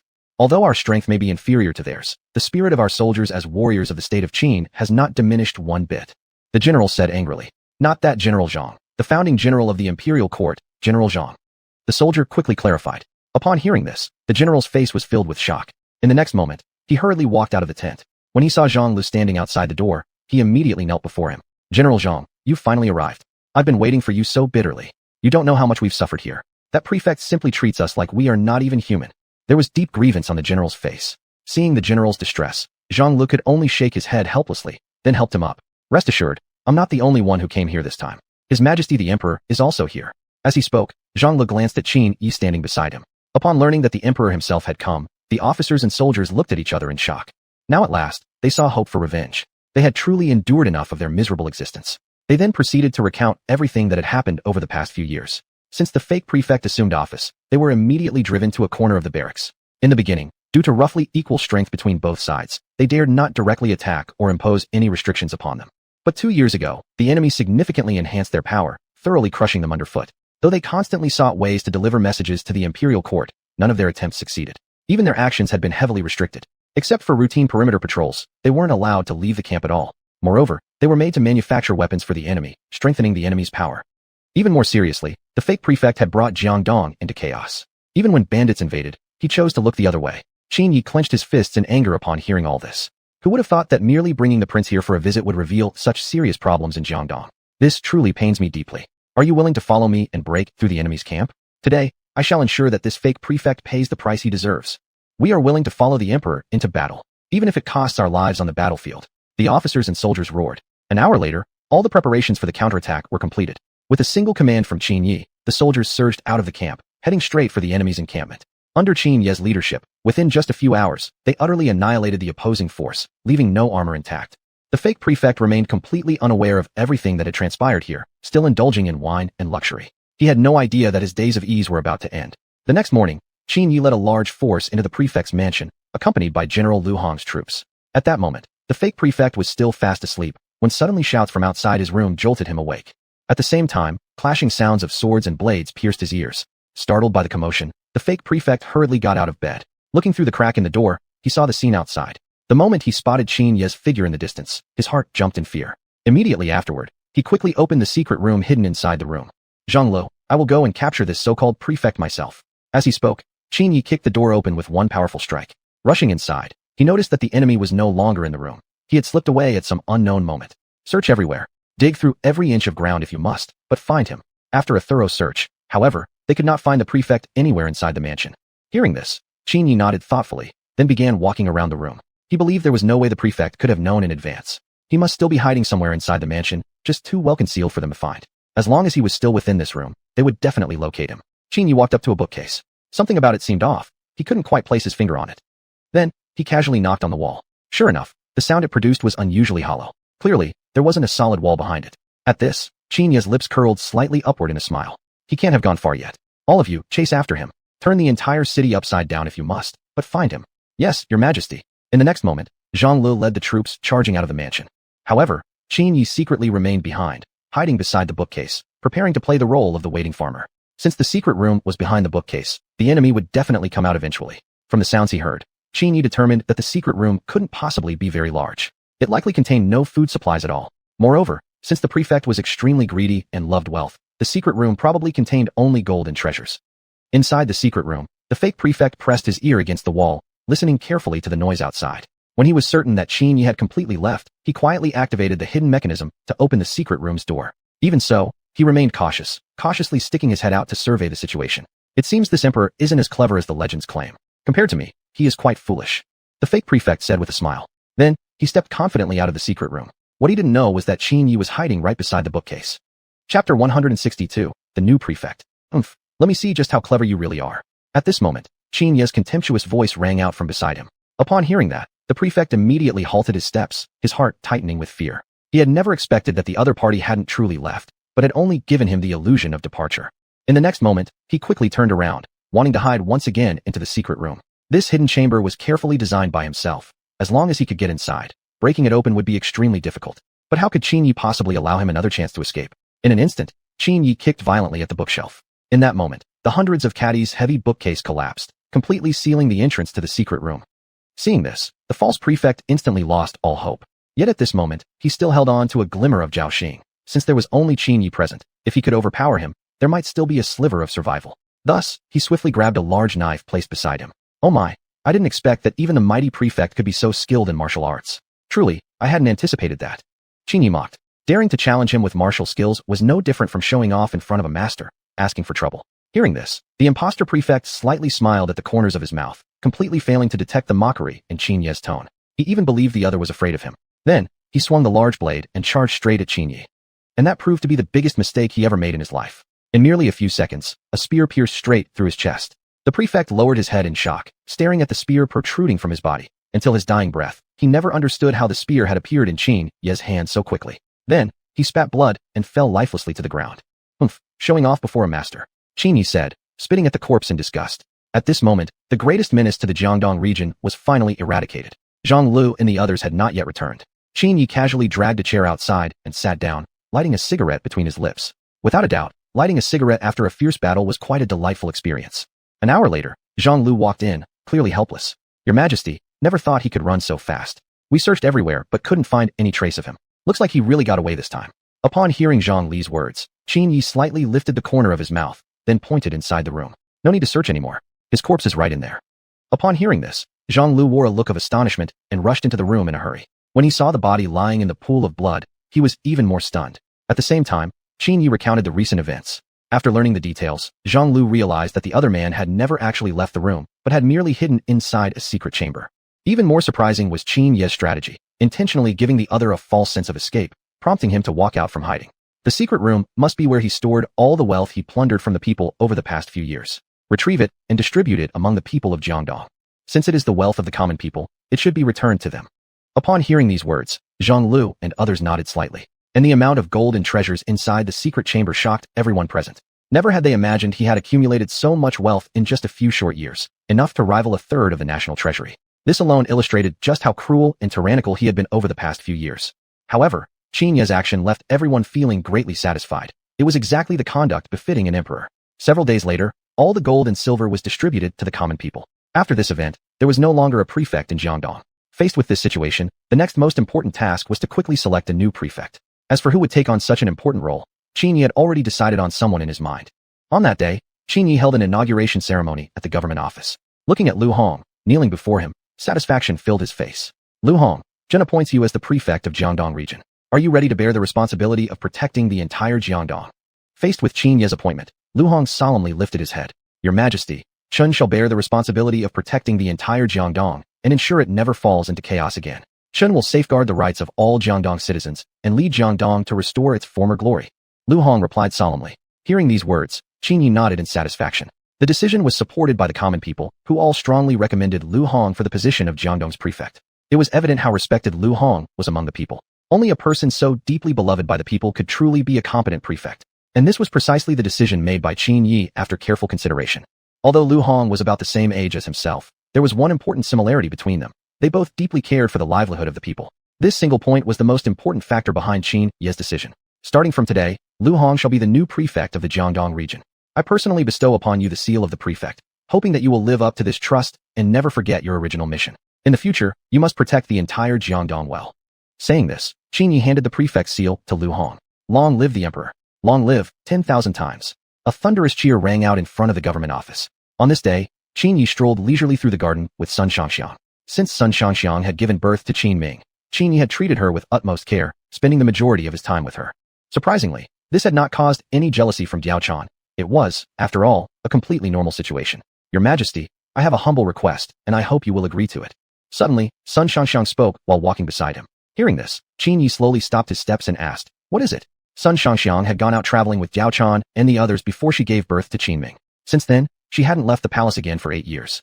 During this time, Diao Chan and the others occasionally discussed traveling outside the palace with her. At the time, since Qin Ming was very young, Sun Shangxiang had used this as an excuse to refuse. But now, Qin Ming was already 8 years old. A short absence on her part wouldn't be a problem. Just a few days ago, they had once again mentioned this plan, which finally made Sun Shangxiang decide to make the request. After learning this, Qin Ye smiled slightly and nodded. Of course you may go. If you wish to travel outside the palace, I shall grant you permission. But you must take Zhang Lu with you. As the Emperor of Qin, I cannot simply leave the palace whenever I want. Moreover, this trip isn't related to any official duty, so I can't just leave freely. Letting Zhang Lu accompany you will certainly put my mind at ease. Chapter 163, A Warning from the System. Upon hearing Qin Ye agree to this, Lady Sun gave him a big hug directly.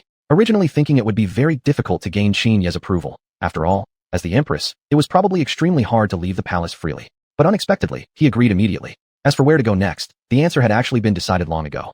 A few days later, Zhang Lu led a group of soldiers and followed Lady Sun out of the palace.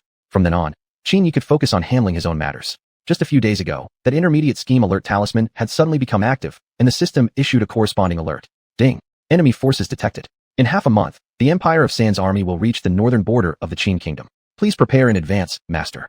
The enemy forces in this invasion are the elite troops of the Empire of Sand.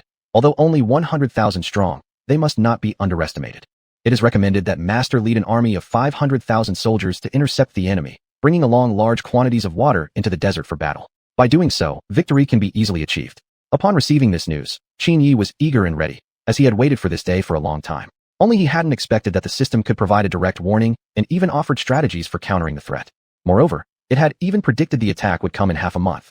Apparently, the function of this intermediate scheme alert talisman was not to be underestimated and far more useful than the two basic talismans he had acquired previously. Since that was the case, he could now fully concentrate on handling this matter. Just at that moment, Lu Bu suddenly appeared in front of him. Sire, this servant has returned, Lu Bu said, half kneeling on the ground. General Lu, your return couldn't be more timely. I was just worried about not having enough great generals by my side, and now you're back. I have received intelligence that the Empire of Sand in the north has already dispatched troops, which will arrive at our great Qin Kingdom's northern border in half a month. I will give you 3 days. 3 days from now, assemble 500,000 soldiers and follow me into the northern desert. Combat in the desert is our only chance for victory, Qin Yi said, his face filled with seriousness. Hearing this news, Lu Bu immediately rose and hurried to start gathering troops. He too had been waiting for this day for quite a while, curious to see what this Empire of Sand that even Qin Yi called formidable was truly like. 3 days later, Qin Yi led 500,000 soldiers toward the northern desert. Lu Bu felt some confusion about this desert warfare plan and couldn't understand why Qin Yi had chosen this location. After all, while the desert presented many uncertain and dangerous conditions for the invading enemy forces, those very same conditions applied equally to them. If they weren't careful even slightly, their entire army might vanish within moments in the desert. Facing Lu Bu's doubts, Qin Yi patiently gave explanations. The invading forces of the Empire of Sand were certain to have already traveled a long distance. In order to arrive at their destination as quickly as possible, they would not have brought excessive amounts of survival supplies. Even if they did carry supplies, they would be just enough for the journey. Among all survival necessities, water was the most critical. Without food, people could still survive for a week, but without water, they would last at most only 3 days. Even more importantly, the desert area had an extremely dry climate, which would drastically reduce their survival time. Another key factor was that the Empire of Sand was originally situated in a cold region. Meanwhile, the desert climate at this time was exceptionally dry and hot, so their army would definitely be unable to adapt to this new environment quickly. The desert area was on the border of the Qin Kingdom, and its summer climate was extremely hot, so the Qin forces could adapt to the harsh desert heat more easily. Moreover, they even had more experience and ways to endure the heat. On the other hand, the Empire of Sand simply lacked effective methods to resist such high temperatures. That was also why the system had advised Qin Yi to engage in desert combat. Upon hearing this explanation, Lu Bu nodded thoughtfully. Sire truly plans far ahead. You even considered the climatic factors of the Empire of Sand to make such a tactical arrangement. After this battle, I must definitely study harder. This would greatly benefit generals like myself. Facing different enemies, we would be able to devise different responses faster. Upon hearing Lu Bu's words, Qin Yi nodded in satisfaction. A few days later, Qin Yi led the army to arrive in the desert region. There were still 5 days left until the Empire of Sand's arrival, which provided a perfect opportunity for thorough preparation. It was not only to resist the invasion of the Empire of Sand more effectively, but also to better defend against sandstorms and the scorching heat. Combat in the desert can only be effectively carried out between 5 to 7 in the afternoon. During this time, the climate conditions are relatively normal. The nights are extremely cold, and during the other hours of the day, the climate turns intensely hot. These two extremes are highly disadvantageous for conducting operations. In other words, we must seize the opportunity and defeat the enemy thoroughly before they fully adapt to the climate here. Lu Bu, at that time, everything must follow my command. Qin Yi looked at Lu Bu and the other generals as he spoke.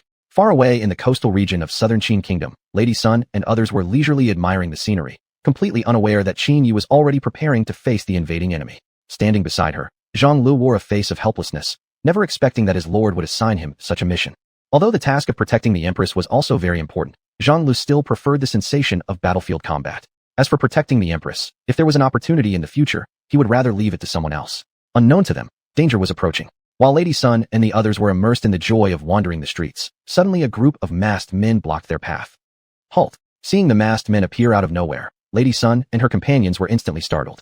Zhang Lu, who was secretly protecting them, immediately reacted by leading his soldiers forward, placing themselves in front of Lady Sun and the others to shield them. Who are you? You've ruined my good plan. I suggest you guys step aside, or else don't blame me for being impolite. The leader of the masked men said arrogantly. Upon hearing these words, A look of disdain crossed Zhang Li's face. He never would have imagined that the others had failed to recognize who he was. Judging by this, they should probably just be local bandits from this area. But their luck didn't seem too good, provoking someone like him. Just feeling frustrated and angry inside without a proper outlet. This was now the perfect chance to release his inner grievances. The next moment, Zhang Lu directly charged forward, sword in hand. In merely a few seconds, he directly beheaded the leader of the masked men. The other masked men behind saw this and were instantly frightened, dropping their weapons instantly. You're finished. You actually killed the third lieutenant. Just wait. Don't blame us if you won't be able to swallow what's coming next. Chapter 164. Let this matter end here. Another masked man spoke boldly. Upon hearing these words, Zhang Lu smirked disdainfully. He had encountered many arrogant people like him before. Yet, they all shared one thing in common. They usually met tragic ends. Fine then, I'll just wait here. I'd love to see what kind of power your leader possesses to allow you to boast so recklessly. Zhang Lu glared at the masked man, full of contempt. Upon hearing this, the man hastily retreated. After the man had gone, Zhang Lu turned to Jiao Chan and the others. Your Majesty, we must leave quickly before they return. Zhang Lu urged. Earlier, he had merely spoken to scare the men away and had no intention of provoking a major conflict, for his mission here was solely to protect the Empress. If not for this mission, he would have loved to see how strong this leader everyone mentioned truly was.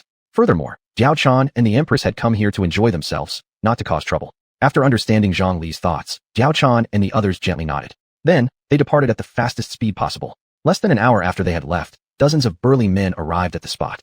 Where are they? You said they were waiting here for us. Why isn't there even a single soul around now? Are you playing me, huh? The leader, furious, glared at another man while shouting. Seeing the leader's anger, the man hastily tried to explain himself. Initially, the other side indeed promised to wait here, but unexpectedly, it turned out they were just trying to get him out of the way, certainly not waiting for the arrival of the leader. But upon reflection, why would they stand there foolishly? Yet truth be told, the women he had seen were absolutely mesmerizing, which was why he took such action. The leader had already tightened his fists in anger. Not only hadn't they found the targets, but he had also lost a brother. It was absolutely intolerable. Listen up. My order is to immediately close every exit of this city, and don't let them escape. Also, send people to investigate their identities. They must be outsiders to dare harm my brother. Yes, boss. After the order was given, within 2 hours, all exits of the city were locked down. Zhang Lu, however, had not yet left the city with Jiao Chan and the others. Instead, he followed them to a tavern. As they were enjoying their meal, suddenly several men stormed into the tavern, wildly inquiring whether any women had passed by here.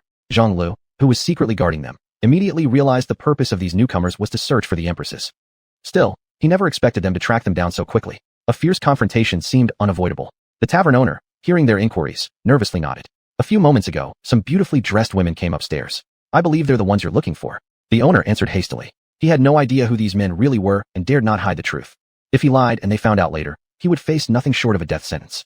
After hearing the owner's response, the gang leader furiously strode upstairs. Soon, they arrived at the private room where Jiao Chan and her companions were dining. The masked man instantly recognized Sun Shangxiang at first glance. Boss, it's them. See? I told you they are absolutely stunning.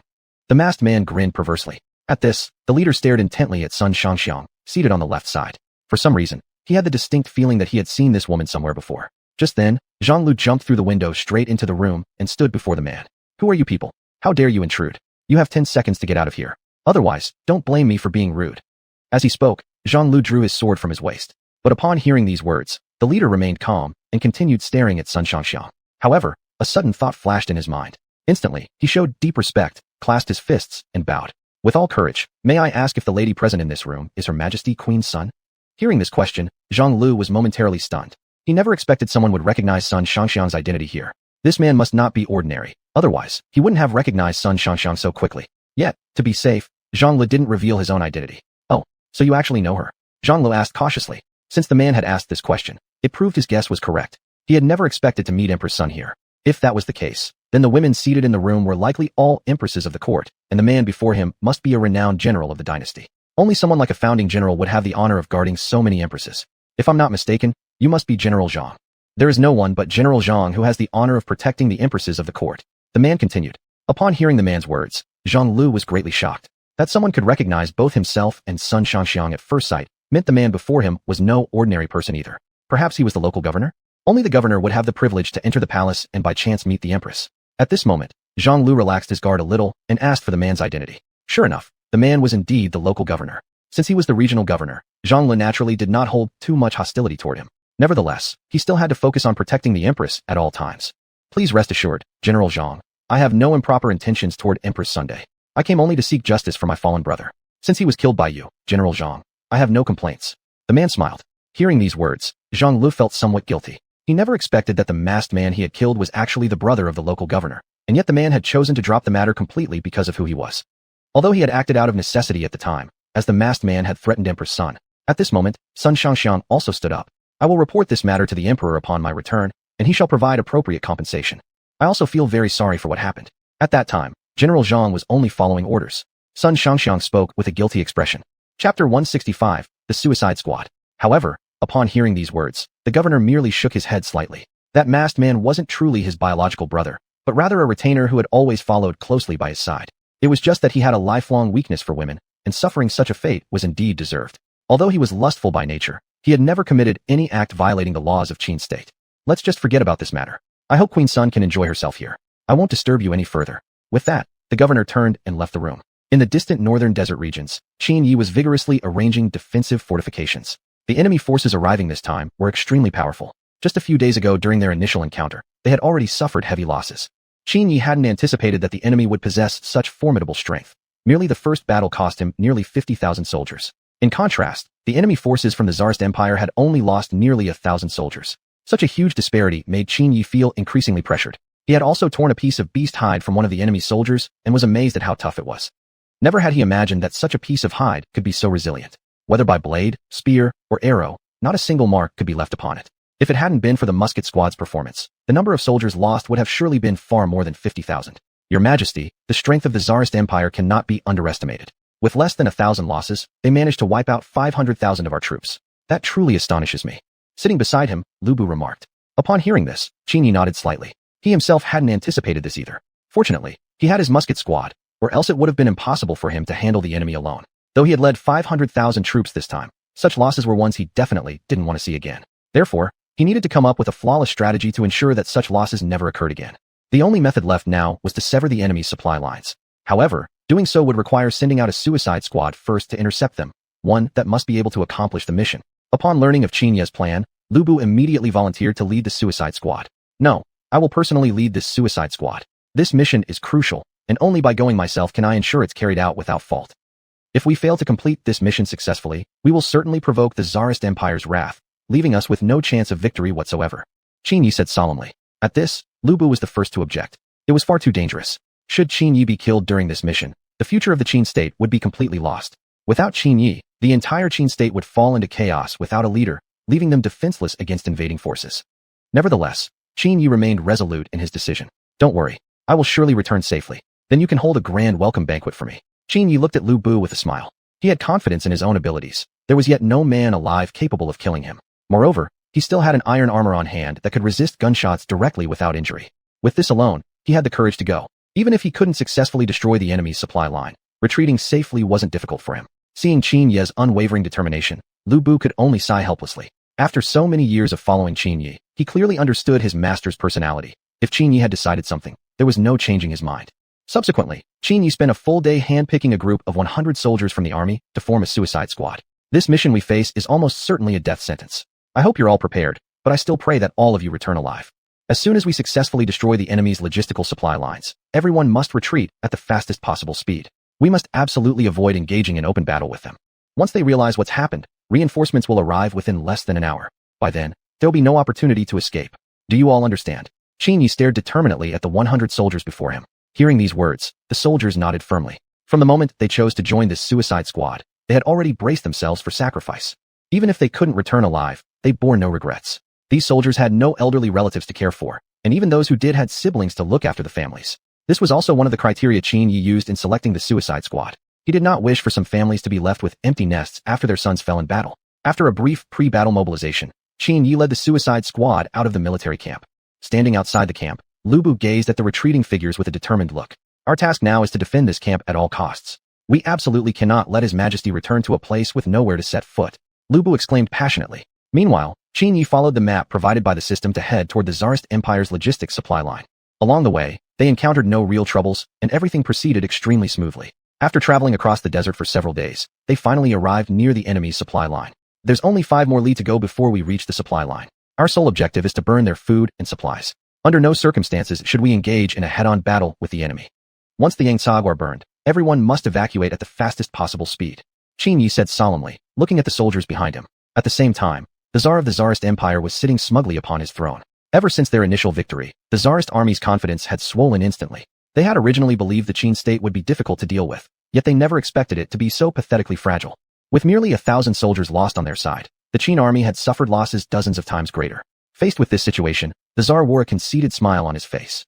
Your Majesty, I believe now is the time to dispatch some troops to protect the Langzhak. If I'm not mistaken, the Qin state will definitely send forces to destroy our Langzhak. If our Langzhak are lost, it will be impossible to continue the conquest of Qin smoothly. A nearby advisor suggested. But at this moment, the Tsar was filled with arrogance and refused to believe the advisor's opinion.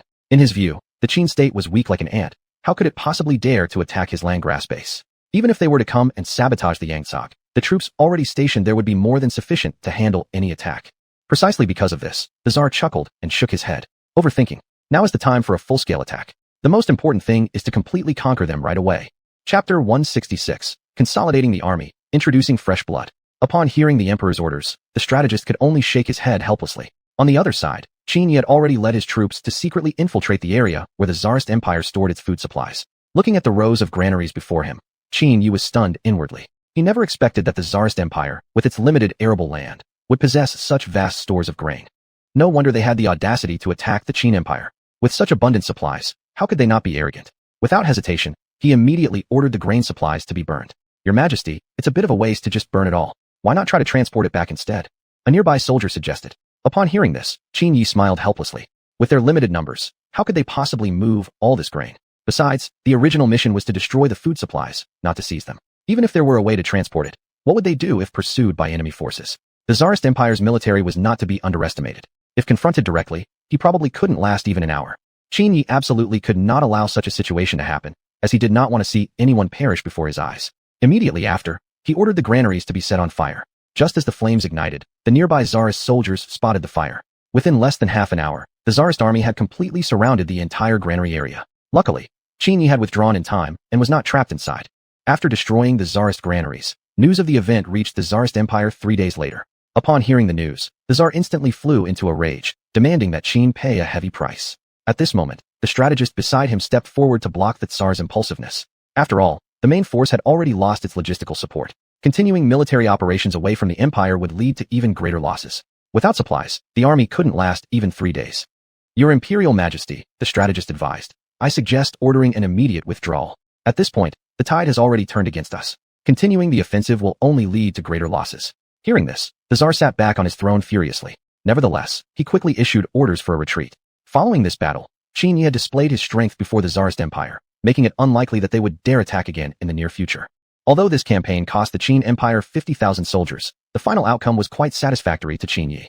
This event also made Qin Yi realize the importance of strengthening his military forces. More importantly, it revealed the stark gap between the Qin Empire and the Tsarist Empire.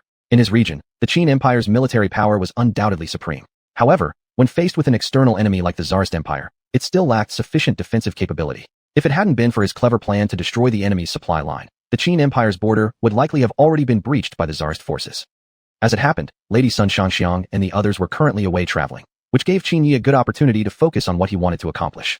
His first priority was to consolidate all the armies within the nation. Your Majesty, based on my calculations, our empire now has over 1 million soldiers. While we have numerical superiority, nearly half of them are already aging veterans. In the next 5 years, nearly half the troops will retire from service, said Lu Bu, who stood nearby. After hearing this, Qin Yi nodded slightly. This was indeed the current problem the Qin military faced. Although new recruits joined each year, their numbers were not substantial. In other words, it was now urgent to introduce a fresh influx of new soldiers. Meanwhile, at Zhang Li's location, after several days of sightseeing, Sun Shangxiang and others were visibly exhausted. General Zhang, we've been out for several days already. It's about time we returned, lest His Majesty grow worried about us, said Sun Shangxiang, looking at Zhang Lo. Upon hearing this, Zhang Lu smiled and nodded. He was actually eager to return as well. These few days of leisure had bored him to no end. 1 year later, the problem of aging in the Qin military had improved significantly, bringing more peace of mind to Qin Yi. Although the newly recruited soldiers were not yet fully capable, their readiness would be resolved within half a year. It was simply a matter of time. At the same time, news arrived from the Eastern Island nation. Ever since Qin Yi had taken full control of the Eastern Island kingdom, its initial development had proceeded smoothly as expected. However, 1 month ago, the island was suddenly attacked by an unknown force. Within just 1 month, the entire southern coastal region had been lost. Upon learning of this, Qin Yi immediately dispatched Lu Bu to lead reinforcements to the front lines. According to the intelligence transmitted by Song Sudong, the enemy's overall strength wasn't particularly formidable. They had only managed to seize the southern coastal regions through a sudden attack. This somewhat eased Qin Ye's concerns. At the very least, this opponent wasn't as powerful as the Tsarist Empire. Just on this day, while Qin Yi was asleep, a voice from the system suddenly echoed within his mind. Warning. Since the host's attributes have not improved at all over the past year, you are hereby urged to collect attributes as soon as possible. If there is still no improvement in the host's attributes within the next month, the system will automatically reduce the number of breakthrough layers, reverting the host's strength back to the level achieved after the third breakthrough. Before this occurs, the host may choose to launch an attack on the border of the Tsarist Empire. Currently, the Tsarist Empire has recognized the might of the Qin Empire. Launching an offensive now may force them to sign a treaty with the Qin Empire. Upon hearing the system's announcement, Qin Yi immediately sat upright on his bed. He never imagined that failing to collect attributes would carry such consequences. Thinking it over, he realized that in the past year, there had indeed been no major incidents around the Qin Empire, and he had somewhat fallen into a state of indulgence and comfort. This reminder from the system was indeed a wake-up call. That's right. His ultimate goal was to leave this place as soon as possible. Looking back, the past year had been somewhat of a waste. Now that the system had offered a suggestion, attacking the Tsarist Empire's border didn't seem like a bad idea. In doing so, the Qin Empire could fully demonstrate its military might before the Tsarist Empire. Over this past year, the size of the musket unit had increased dozens of times. No, it should now be officially named the Artillery Corps. Currently, the Artillery Corps numbered over 10,000 troops. Such forces would serve as an excellent asset for attacking the Tsarist Empire. I've been itching to teach them a lesson for a long time. The last war in the desert last year was particularly frustrating. This time, we must let them see the true might of the great Qin Empire. Upon hearing this, Lu Bu clenched his fists eagerly. Standing nearby, Zhang Lu looked at Qin Yi seated on the imperial throne, a puzzled expression on his face. Chapter 167. Arrogance. He didn't quite understand what Lu Bu meant by the word humiliated, so he asked, does that mean there was some sort of conflict with the Sha Emperor state 1 year ago? Seeing Zhang Li's confusion, Qin Yi and Lu Bu exchanged a knowing smile. Then, they told Zhang Lu the entire story from beginning to end. At the time, Zhang Lu had been personally assigned to protect the safety of Lady Sun Shangxiang and others, and when he returned, the war had already ended. No one had ever brought the matter up in front of Zhang Lu, which was why he was now filled with doubts. After hearing the full truth, Zhang Lu stared at Lu Bu in shock. General Lu, you've never mentioned this to me before. If the emperor hadn't suddenly decided to attack the Shaj Emperor state, were you planning to keep me in the dark forever? Now that I think about it, I really regret missing it. If only the emperor hadn't ordered me to protect the empress first, I would have joined the emperor on the battlefield. This time, no matter what, I will not miss the opportunity. General Zhang, you shouldn't say that. Protecting the empress is also an important duty. Although we generals are primarily tasked with fighting enemies on the battlefield, safeguarding the empress's safety is also our responsibility. How could you say such a thing? Upon hearing these words, Lu Bu immediately corrected Zhang Lu. Realizing his mistake, Zhang Lu quickly glanced nervously at Qin Yi, who was seated on the imperial throne. Seeing the situation unfold, Qin Yi couldn't help but smile helplessly. It wasn't like they had intentionally kept him in the dark. After all, no one had mentioned the matter again after the war ended. By the time Zhang Lu had returned, half a month after the war ended, everything had already cooled down, so naturally no one would have brought it up anymore. As for Zhang Li's words just now, Qin Yi found them a bit frustrating in his heart. If it weren't for having urgent matters to attend to himself, he would have gone personally instead of assigning Zhang Lu to protect Sun Shangxiang and others. Enough now. All generals, go and assemble the troops immediately. We will begin our march toward the Shaj Emperor state 10 days from today. There's no time to waste. Now is the perfect time to strike against the Shaj Emperor state. Hearing this, Zhang Lu and the others quickly left the palace. At this time, it was summer, and the climate in the Shah Emperor state wasn't too cold at the moment. However, the summer season in the Shah Emperor state typically lasted no more than a month. Qin Yi had to complete everything within this month. If they delayed further, the temperatures on the Shaj Emperor state side would plummet sharply, and the troops wouldn't be able to adapt to the cold climate. Upon learning that his father intended to lead the troops to attack the Shaj Emperor state, Qin Ming expressed his desire to join the campaign. Father, may I go with you? I also wish to see what people from beyond the Qin state are like. Please don't worry, father. I promise I won't interfere with your affairs. I will follow closely by your side and never allow you to worry about me. Qin Ming knelt before Qin Yi and pleaded. Upon hearing Qin Ming's request, Qin Yi gave a slight nod. This could also serve as a good opportunity to train and educate Qin Ming about the outside world. Although Qin Yi wasn't sure exactly when he himself would be leaving, before that time came, letting Qin Ming gain some experience wouldn't be a bad idea. Once he left, the entire nation would ultimately be entrusted to Qin Ming. Giving him some early training would certainly benefit him without any drawbacks. When Qin Ming saw that his father had agreed to his request, he couldn't contain his excitement. That very night, he went to inform Sun Shangxiang. Sun Shangxiang was deeply shocked when she learned of this and immediately went to Qin Ye's private quarters. Your Majesty, this time you are leading a military campaign against the Shah Emperor state, and battlefields are ever-changing and dangerous places. How could you agree to let Qin Ming accompany you? He's still a child. You absolutely cannot allow him to act so recklessly. Sun Shangxiang looked at Qin Yi with deep concern. In her opinion, Qin Ming was simply throwing a childish tantrum. If Qin Yi didn't approve, he wouldn't dare say much more. Sun Shangxiang knew very well how dangerous the battlefield was, and she truly didn't want Qin Yi to bring Qin Ming along. Besides, if that happened, Qin Yi wouldn't be able to focus fully on commanding the army, as he'd have to also look after Qin Ming. In that case, how could he fully concentrate on fighting the Sai Emperor state? Facing Sun Shangxiang's concerns, Qin Yi smiled gently and patted her hair. Don't worry. This time, I'll take Qin Ming with me, but I promise he won't come to any harm. Traveling with me will broaden his horizons. Unless something unexpected occurs, he'll surely be the next emperor of Qin. Getting training from a young age will only benefit him. Moreover, I'll personally be there for him, and I'll never let anything happen to him. Upon hearing these words, Sun Shangxiang could only give a slight nod. Since everyone was so certain, Sun Shangxiang knew deep down that no matter what she said, she wouldn't be able to change Qin Ye's decision. All she could do was silently pray in her heart that nothing unexpected would happen. Meanwhile, the Shaj Emperor state remained completely unaware of the situation, even congratulating themselves that the state of Qin was not particularly powerful. Your Majesty, now that our Shaj Emperor state has grown increasingly powerful, I recommend we launch an attack on Qin as soon as possible. According to our spies' reports, over the past year, the state of Qin has not seen significant improvement in strength and remains essentially unchanged compared to before. At present, our nation's power has reached its peak. Launching an attack on Qin is sure to result in a decisive victory, the advisor beside the emperor stated. Upon hearing these words, the Sai Emperor's heart swelled with excitement. This matter has been handled well. I never expected that you would have paid such close attention to Qin over the past year. I am truly pleased. In that case, we shall launch our attack on Qin in 6 months. This time, we must make them witness the might of the Shaj Emperor state. However, what happened previously must never occur again, the Shaj Emperor said sternly. Immediately afterward, he ordered someone to begin mobilizing the army. Due to the vast territory of the Shaj Emperor state, it would inevitably take a significant amount of time to assemble all the troops across the nation. What they did not realize was that, at this very moment, Qin was already watching the Shaj Emperor state with hungry eyes. 10 days later, after gathering 10,000 troops, Qin Yi led his army toward the Shaj Emperor state at the earliest opportunity. This time, we must act swiftly and decisively. Within a month, we must capture the border cities of the Shaj Emperor state. Qin Yi looked at the generals seated beside him. Upon hearing this, Zhang Lu and the others solemnly nodded their heads. This time, they were determined to teach the Shaj Emperor state a lesson. They would show them once and for all that the state of Qin was truly invincible. At this moment, the hearts of all the generals were already filled with anger toward the Shaj Emperor state, and this fury drove them to march forward bravely. Zhang Lu especially felt deep regret over not having participated when the Sai Emperor state had invaded before. This time, he was determined to vent all his frustrations fully. Chapter 168 Marching into the Sand Emperor's Empire. The only strategy for us this time is to charge forward with full force. We must capture the enemy's cities in the shortest possible time. This will demonstrate the might of our great Qin Empire. Only in this way will the Sand Emperor's empire fear us, and only then can we ensure that our great Qin Empire remains free from foreign invasion. Qin Yi said solemnly. Understood, Your Majesty. The generals responded unanimously. Time passed quickly, and soon Qin Yi led his army to the border of the Sand Emperor's empire. At this time, the majority of the Sand Empire's troops had already gathered elsewhere. The forces remaining at the border were practically few and far between. Qin Yi, using his nimble martial arts skills, stealthily infiltrated the enemy city under the cover of night. Looking at how nearly empty the city was, Qin Yi felt puzzled inside. He had originally assumed the city's defenders would be numerous, but instead, it was surprisingly vacant. Just then, he suddenly noticed some movement from behind and quickly took shelter inside an alley nearby. A moment later, a patrol unit passed right before Qin Yi's eyes. Several soldiers among them appeared to be talking about something. System, quickly translate what they are saying.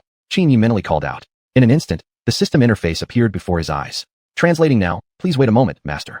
A few seconds later, the translated text appeared. Did you hear? This mobilization of troops by the Sand Emperor is for attacking the state of Qin that we failed to conquer last year. Who could have imagined that the state of Qin would be so terrifyingly strong? Even with 10 million troops sent, we still couldn't do anything against them. It seems that the Qin Empire isn't that weak after all. It's just the Qin Empire. To us Sand Emperor's empire, they're as weak as ants. Upon understanding the meaning behind those words, a slight smile appeared on Qin Yi's lips. The Sand Emperor's empire still dreamed of invading the Qin Empire. It was nothing short of delusional. What enraged Qin Yi even more was their arrogance towards the Qin Empire. They certainly deserved a lesson. Afterward, Qin Yi returned to his army. When the generals like Zhang Lu learned that the city had few defenders, a satisfied smile appeared on their faces. In that case, capturing this city would be easy. Perhaps even neighboring cities could be conquered without much difficulty. With this, Qin Yi made his next arrangements. Generals like Zhang Lu split into 6 columns, each targeting one of 6 surrounding cities. In just 5 days' time, all 6 nearby cities had been occupied. Soon after, the news reached the imperial capital of the Sand Emperor's empire. Hearing of Qin's invasion, the Sand Emperor, sitting on his throne, couldn't contain his anger. He never expected the state of Qin to dare attack him first. Even more shocking was the speed, conquering 6 cities in just 5 days. Although each city had only a garrison of a few thousand soldiers, altogether, they totaled no less than 20,000 troops. The fact that Qin managed to defeat such a force in merely 5 days stunned the Sand Emperor. He immediately summoned his strategist. You were the one who said that the Qin Empire hadn't significantly improved in strength over the past year. How is it possible that they captured 6 of our cities in such a short time? Such capability clearly shows how much the Qin army has improved in just a year. I now question how reliable your information truly is. I expect a proper explanation from you. Otherwise, this matter won't be resolved peacefully today. The Sand Emperor glared furiously at the kneeling strategist before him. Upon hearing the news, the strategist turned pale and panicked. Indeed, he had personally infiltrated the state of Qin for nearly a year, including 6 months spent in its imperial capital. During that time, he truly hadn't noticed any major enhancement in the Qin military strength. He knew only that the Qin Empire was actively recruiting soldiers, but these newly added troops were mostly inexperienced and couldn't possibly be this strong. That was why he told the Sand Emperor that Qin's strength had not significantly improved. But now, it was clear that this assumption was mistaken. At that moment, the strategist finally realized that he hadn't truly grasped what was happening within the inner workings of the Qin Empire. But that wasn't entirely his fault either. Although he successfully infiltrated the Qin capital, actually entering the palace was extremely difficult. First, one needed legitimate credentials, and second, the palace was off limits to common people. Even local officials found it difficult to gain access to the palace, let alone himself. Your Majesty, please, I beg you to forgive me this once. Think of the year I spent hiding in Qin. This is truly beyond my expectation. My understanding was limited. I didn't mean to deceive you. The strategist begged nervously. But at this moment, the Sand Emperor was too furious to even listen to the strategist's explanation. Moreover, if the strategist hadn't grasped the true situation, why had he spoken so confidently in the first place? Why had he shared his conclusions with the emperor? Knowing his estimation was likely inaccurate, he had still chosen to present it as fact. Without further ado, the Sand Emperor ordered the strategist to be thrown into prison. Immediately afterward, he hurriedly dispatched troops to reclaim the lost cities. He believed that at this point, the Qin Empire probably hadn't yet made full preparations. If they struck early enough, they might catch them off guard and retake the cities. Little did he know, this very move had already been calculated by Qin Yi. In fact, Qin Yi had already made thorough preparations, waiting patiently for the Sand Emperor's army to walk straight into his trap. Furthermore, the captured cities were not far from each other. Once the enemy's troops arrived, they would be immediately surrounded. Escaping unscathed would certainly not be easy. Father, when the time comes, will you allow me to join you on the battlefield? I'd like to see firsthand how you command your troops. At that moment, Qin Ming, who had been sitting quietly nearby, suddenly spoke. Upon hearing these words, Qin Yi rubbed his chin thoughtfully. Although it wasn't necessarily a bad idea for Qin Ming to experience things firsthand, the battlefield was far too dangerous. If they were caught off guard, there was no guarantee that Qin Ming could be properly protected. Thus, he rejected the request. Faced with his father's refusal, Qin Ming merely nodded slightly and pretended to be indifferent. Yet in his heart, he had already decided to go to the battlefield. A few days later, the Sand Emperor arrived with his army as expected. Looking at his once-owned cities now flying the banners of the Qin Empire, the Sand Emperor was filled with fury. Still, for the sake of peace, he chose to invite Qin Yi for negotiations. If the other side were willing to withdraw their troops, he would prefer not to resort to war. Upon hearing this, Qin Yi revealed a faint smile on his face. Then, he agreed to meet the opposing side for talks. Chapter 169. The Battle Against the Sand Emperor Empire.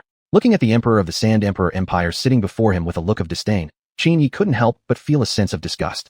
He had encountered many people like this before, and none of them had ended up well. They were either conquered by Qin Yi or killed by him. It seemed that the current Emperor of the Sand Emperor Empire would probably share the same fate. However, in an effort to maintain peaceful relations, Qin Yi forced himself to suppress his inner displeasure and enter negotiations. At the very beginning, the other side directly stated their conditions. As long as the Qin Empire voluntarily withdrew its troops, the Sand Emperor Empire would not seek retaliation and would never do anything to harm the Qin Empire. At the same time, they also guaranteed that they would not launch an attack on the Qin Empire for the next 2 years. But beyond that time frame, all bets were off. Upon hearing these demands, a faint smile appeared on the corner of Qin Ye's lips. This wasn't a negotiation at all, it was clearly one-sided pressure. Thinking that he would just retreat without gaining anything was simply a foolish dream. Shortly afterward, Qin Yi directly rejected the opposing side's demands. It seems impossible for me to withdraw just like that. Since I've come here, I must gain something. Otherwise, wouldn't I have come all this way for nothing? Moreover, these cities already belong to me now. Returning them directly to you wouldn't be quite appropriate, would it? I even suffered the loss of over 100 soldiers to capture these cities. And yet, you haven't even mentioned compensation for such losses. While speaking, Qin Yi casually lit a cigarette in a dismissive manner. Seeing this, the Emperor of the Sand Emperor Empire stared intently at the cigarette in Qin Ye's hand, completely forgetting the words that had just been spoken. What was that thing in his hand? Why was it capable of producing smoke? As he stood lost in thought, one of the military generals standing by gently nudged the Emperor. However, the Emperor's attention was already completely captured by the cigarette in Qin Ye's hand. Dare I ask what exactly that thing is in your hand? With a puzzled expression, the Emperor of the Sand Emperor Empire asked Qin Yi. Hearing the question, Qin Yi extended the cigarette in his hand toward him. This is called a cigarette. For me, it's just a way to pass the time. If you're curious, you can try it yourself. Qin Yi said with a smile. He hadn't expected that the other party would be drawn in by a simple cigarette, seemingly something unheard of in this era. With a confused expression, the Emperor of the Sand Emperor Empire accepted the cigarette. Following Qin Ye's instructions, he took a deep puff. In the next moment, the Emperor of the Sand Emperor Empire began coughing violently. Cough, cough, cough. What exactly is this? Why does it make me feel so unwell? Yet you seem unaffected, even enjoying it. Why is that? The Emperor of the Sand Emperor Empire looked at Qin Yi in confusion. Seeing his reaction, Qin Yi couldn't help but laugh loudly, and then patiently explained further. After learning about the effects of the cigarette, the Sand Emperor's emperor quickly lost interest again. It turned out he just couldn't get used to such a thing. Although it seemed that Qin Yi enjoyed it greatly, perhaps he had just gotten used to it. After this small incident, the Emperor of the Sand Emperor Empire became even more intrigued by Qin Yi. A person capable of adapting to unusual things was certainly no ordinary individual. However, upon further thought, it did seem natural. How else could someone so young establish such a powerful Qin Empire? Moreover, in just a short year, the strength of the Qin Empire had nearly equaled that of the Sand Emperor Empire. Although there remained slight differences, such minor gaps were negligible in Qin Ye's eyes. Although the Sand Emperor Empire's military strength was formidable, they lacked tactical knowledge entirely, charging headlong into battle like brutes in every war. This was precisely why Qin Yi remained so calm. Based on his expertise in battle strategy, there was truly nobody in the entire world who could match him in combat. Because of this alone, in Qin Ye's eyes, there was no real disparity in power between the two nations. Furthermore, in the past year, the military might of the Qin Empire had risen to an entirely new level, far surpassing what the Sand Emperor Empire could handle. With merely his artillery forces, he possessed sufficient power to annihilate the entire Sand Emperor Empire. Seizing multiple enemy cities within just a few days was more than enough to prove that the Qin Empire of today was no longer the same as it once was. The Emperor of the Sand Emperor Empire was painfully aware of this. How about we discuss the conditions moving forward? I will repeat what I said before. There is absolutely no chance of us withdrawing without gaining anything in return. And for this negotiation, I have only one demand. Please allow us to keep the cities I have already occupied. Consider it a way to avoid disaster through wealth. Otherwise, we can settle this only on the battlefield. Qin Yi stared solemnly at the Emperor of the Sand Emperor Empire. Hearing these words, the Sand Emperor nodded thoughtfully. Deep inside, he had no intention of simply handing over those cities to the Qin Empire. If he did that, wouldn't it mean he was afraid of the Qin Empire? After a brief moment of contemplation, the Sand Emperor directly rejected the request. If they wanted those cities, then they should fight for them. As long as he was defeated, then not only those few cities, but even the surrounding territories could be given to the Qin Empire. Upon understanding the other side's final decision, Qin Yi slightly nodded. In that case, there was no need to continue the negotiations. Then I wish you success. From now on, I will no longer hold back. The great Qin Empire fears neither you nor your Sand Emperor Empire. Having said that, Qin Yi stood up and left. Watching the retreating figure, the Sand Emperor wore a look of contempt on his face. To think that he would willingly hand over those cities, what a fantasy.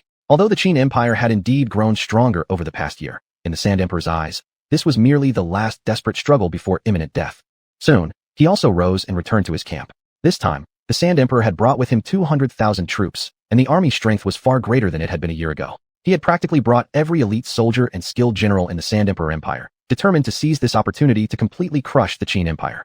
Meanwhile, after returning to the city, Qin Yi immediately began making tactical preparations for the upcoming battle. The only variable that would determine victory in this war was strategy itself. As long as proper tactics were employed, defeating the Sand Emperor Empire would be as easy as turning one's hand. Lu Bu, once the battle begins, you will lead 50,000 troops out of the city. Remember, do not let the enemy discover your movements. Your sole mission is to lead the troops around the enemy's rear and do your best to harass them. Chapter 170, Slaying the Enemy General. Zhang Lu, you lead half of the artillery troops around to the enemy's right flank and try your best to deplete their combat effectiveness. I will give you more than half of the gunpowder. Whether we can win this war depends on you. Moreover, I have upgraded the muskets of the artillery unit. Their power now is sufficient to easily pierce through the armor worn by the enemy, so you needn't worry excessively. Qin Yi said solemnly to the many generals. After receiving the relevant orders, Zhang Lu and others quickly sprang into action. Qin Yi himself led the remaining main forces to engage the enemy head-on. The purpose was simply to buy time for Lu Bu and Zhang Lu. If they were to truly fight toe-to-toe, they probably wouldn't last very long. After all, Lu Bu and Zhang Lu had already led nearly half the army away, leaving him with only the remaining half. A few days later, the climactic battle between the two sides was about to begin. Qin Yi led many soldiers out of the city to meet the enemy. The two sides' generals stood at the front of their armies, glaring at each other fiercely. At this moment, a tall and powerfully built man stepped out from the ranks of the Tsarist Empire's army. Where is Qin Yi? Let Qin Yi come out and fight me. I want to see what kind of strength your so-called emperor possesses. He dares to send troops to attack our Tsarist Empire. I want to see how much strength he really has. The man stood at the front row, provoking continuously. Upon hearing these words, Qin Yi, seated on his chariot, slightly smiled at the corner of his mouth. Then, holding the white tiger long spear in hand, he rode his horse forward out of his ranks. Looking at the Qin Yi before him, the muscular man burst into laughter. I thought your emperor would be someone extremely powerful and formidable, but who knew he'd be so weak and frail-looking? His strength doesn't seem impressive at all. With such a young age, becoming the emperor of your Qin state, has your nation really run out of capable men? Today, I'll act on behalf of your elders and teach you a lesson, letting you know that arrogance at a young age isn't a good thing. Having spoken, the muscular man immediately rode his horse straight toward Qin Yi. Seeing the opponent coming fiercely, Qin Yi remained calm and still at his place. As the saying goes, villains die due to excessive talking, and the current muscular man is just like this. This was precisely what Qin Yi wished for. He clearly understood that the position of this strong man in the Tsarist Empire must be no small one. Otherwise, the Tsar wouldn't have sent him out to fight against himself directly. Perhaps his strength is among the elite within the Tsarist Empire. Most likely, the Tsar had arranged for this confrontation to intimidate Qin Yi and boost their military's morale. Unfortunately, his opponent was Qin Yi. If it were someone like Lu Bu, perhaps the battle might have been somewhat challenging. While Qin Yi was contemplating, the muscular man had already approached within 5 meters. Take this slash. The next second, the enormous blade lunged directly at Qin Yi. Seeing this situation, Qin Yi unhurriedly raised the white tiger long spear in his hand and blocked the full-force strike from the powerful man. At that very instant, an expression of disbelief appeared on the muscular man's face. He originally thought that his full-force strike would be enough to slay the opponent right there, but he hadn't anticipated that the opponent would actually manage to block it. And furthermore, the muscular man himself had gained no advantage at all. Seeing this, the burly man exerted himself repeatedly, attempting to knock Qin Yi off his horse. Yet what shocked him even more was that, no matter how hard he tried, Qin Yi remained completely still atop his mount, with an expression of extreme ease. If you only possess this much strength, then you're still not qualified to be my opponent. After saying this, Qin Yi lightly applied force and deflected the huge sword from the opponent's hands. When he saw this, the burly man's heart immediately filled with panic, never having imagined that Qin Yi's strength could be so formidable. But at this moment, Qin Yi would definitely not give him any chance to react, instantly delivering a killing blow. When the Tsar witnessed this, he clenched his fists tightly, helpless at the result. He originally believed that by sending his strongest general to confront Qin Yi, successfully slaying him would certainly boost the morale of his own troops. However, he had never anticipated that Qin Yi would defeat and kill their strongest general so effortlessly. Indeed, the general hadn't even had the slightest chance to resist. This allowed him to truly see Qin Yi's might, leaving him too afraid to act recklessly for the moment. But at this very moment, Qin Yi, holding the white tiger long spear, stood at the front lines. Who dares to challenge me now? Could it be that the mighty Tsarist Empire has no generals capable of rivaling me? Faced with Qin Yi's provocation, the Tsar was instantly filled with rage. Then, he rose from his chariot. I advise you not to be so arrogant. The grudge of slaying one of my great generals, I will definitely repay, said the Tsar, his face filled with fury. Hearing this, Qin Yi's face revealed a contemptuous smile. Hee, if I'm not mistaken, that person just now must have been the strongest soldier in your Tsarist Empire's army. And the purpose of your doing this was simply to show off your strength, but you never expected that he would be so easily slain by me on horseback. Moreover, this was the general you sent to fight against me. Sacrifices are naturally inevitable, so why regard it as a grudge? At the beginning, it was he who stood in front of my army provoking me. I merely gave him a slight lesson.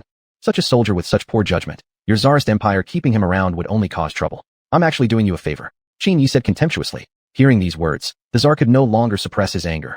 Immediately afterward, he dispatched 2 soldiers to fight against Qin Yi. However, the final result was the same as before. The 2 soldiers sent out couldn't even last a single round against Qin Yi before being slain. Facing consecutive defeats, the morale of the Tsarist Empire's troops was already severely affected. In contrast, Qin Yi's side was brimming with high morale, and the next phase was the perfect opportunity for a full-scale assault. Thus, as soon as Qin Yi issued the order, all the soldiers charged forward. Meanwhile, the Tsarist Empire's army had low morale and faced the fierce attack of Qin's forces almost without any resistance. In merely a few hours, the losses of the Tsarist Empire had already reached several 10,000. Faced with such losses, the Tsar hastily ordered a retreat. However, just as they were preparing to withdraw, they suddenly discovered that an unknown army had appeared behind them. Now caught in a pincer movement, the Tsar was momentarily at a loss for a countermeasure. As the saying goes, misfortunes never come singly. The next second, they noticed yet another army unexpectedly appearing from the right.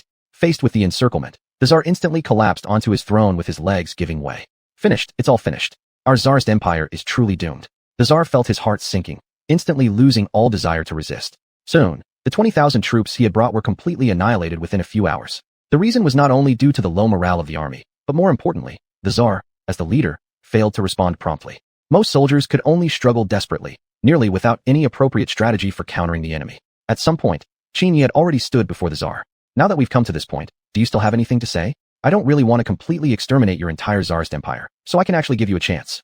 My intention in coming here was merely to demonstrate the strength of my Qin state and occupy a few of your cities. I just didn't expect you to be so shameless, so I cannot blame you for my harsh treatment. As long as you agree not to invade my great Qin state again, we can still coexist peacefully. Don't worry, the loss of the 20,000 troops you brought wasn't too severe. They are only injured and unconscious. Before the battle began, I already told my soldiers not to kill them, and I can also overlook what happened previously," Qin Yi said to the Tsar seated before him. Hearing these words, the Tsar, whose expression had been dim, suddenly showed surprise. He never imagined that Qin Yi wouldn't kill him directly, let alone have no intention of exterminating the Tsarist Empire from the very beginning. What the Tsar would never know was that Qin Yi spared them for the sake of future Russia. In the future, Russia would be on the same side as his country and help resist many foreign enemies. Precisely for this reason, Qin Yi chose to show mercy. "As long as you agree to this, today I shall ensure your safe departure, and in the future, my Qin state and your Tsarist empire can coexist peacefully," Qin Yi continued. Hearing this, the Tsar understood clearly in his heart that he had no choice. Then, he nodded firmly. Although it seemed somewhat humiliating, it was enough as long as it could ensure the survival of his nation. And he, as a monarch of a country, must take responsibility for the entire nation. "After signing this treaty today, from now on let our two countries coexist peacefully, and the treaty shall be the binding principle between us. Rest assured, as long as you don't violate the treaty first, I shall never take action against you." As he said this, Qin Yi extended his left hand. Upon seeing this, the Tsar quickly stretched out his left hand as well. Thus, the conflict between the two countries finally came to an end, destined to live peacefully in the future. After experiencing this war, Qin Yi also gained many attributes. Since the war was still ongoing at that time, the system didn't issue any reminders regarding the attribute gains. After returning to his tent, Qin Yi finally opened the system interface. After this battle, strength plus 132, speed plus 132, agility plus 140, stamina plus 135. Gained random attributes. 1 high-level conspiracy warning talisman, 1 oil field in the Middle East, 1 Boeing 747. Note: the location of this airplane is known only to the host, and its fuel will never run out. Looking at these random attributes he had obtained, Qin Yi was instantly filled with excitement. He never expected that this time, the random attributes would give him an airplane, and one that didn't even require fuel. Even more importantly, he had obtained an oil field, located in the Middle East region. But at this moment, Qin Yi didn't yet know what use this oil field would serve him, considering that the current Qin state didn't have anything that required the use of oil. But no matter what, having it was still better than having nothing at all. A few days later, Qin Yi led his army and departed from the Tsarist Empire. Meanwhile, the Tsar was sitting on his throne with a gloomy expression, still pondering why he had lost this war. "Greetings to His Majesty's triumphant return. News of our great victory has already reached the palace," the ministers said one after another. Upon hearing these words, Qin Yi smiled and nodded. After this battle against the Tsarist Empire, the territory of Qin had once again expanded greatly. Although the land possessed by the Tsarist Empire wasn't particularly vast, this still marked a good beginning. And the distance between the Tsarist Empire and Qin could now be occupied. However, all of that was for the future. Right now, Qin Yi was focused solely on his own Boeing 747. The system had also placed certain restrictions on this matter. Only Qin Yi himself could know about the existence of the airplane. Once others discovered it, the airplane would disappear immediately. That very night, Qin Yi brought Qin Ming to Lady Sun Shangxiang's palace.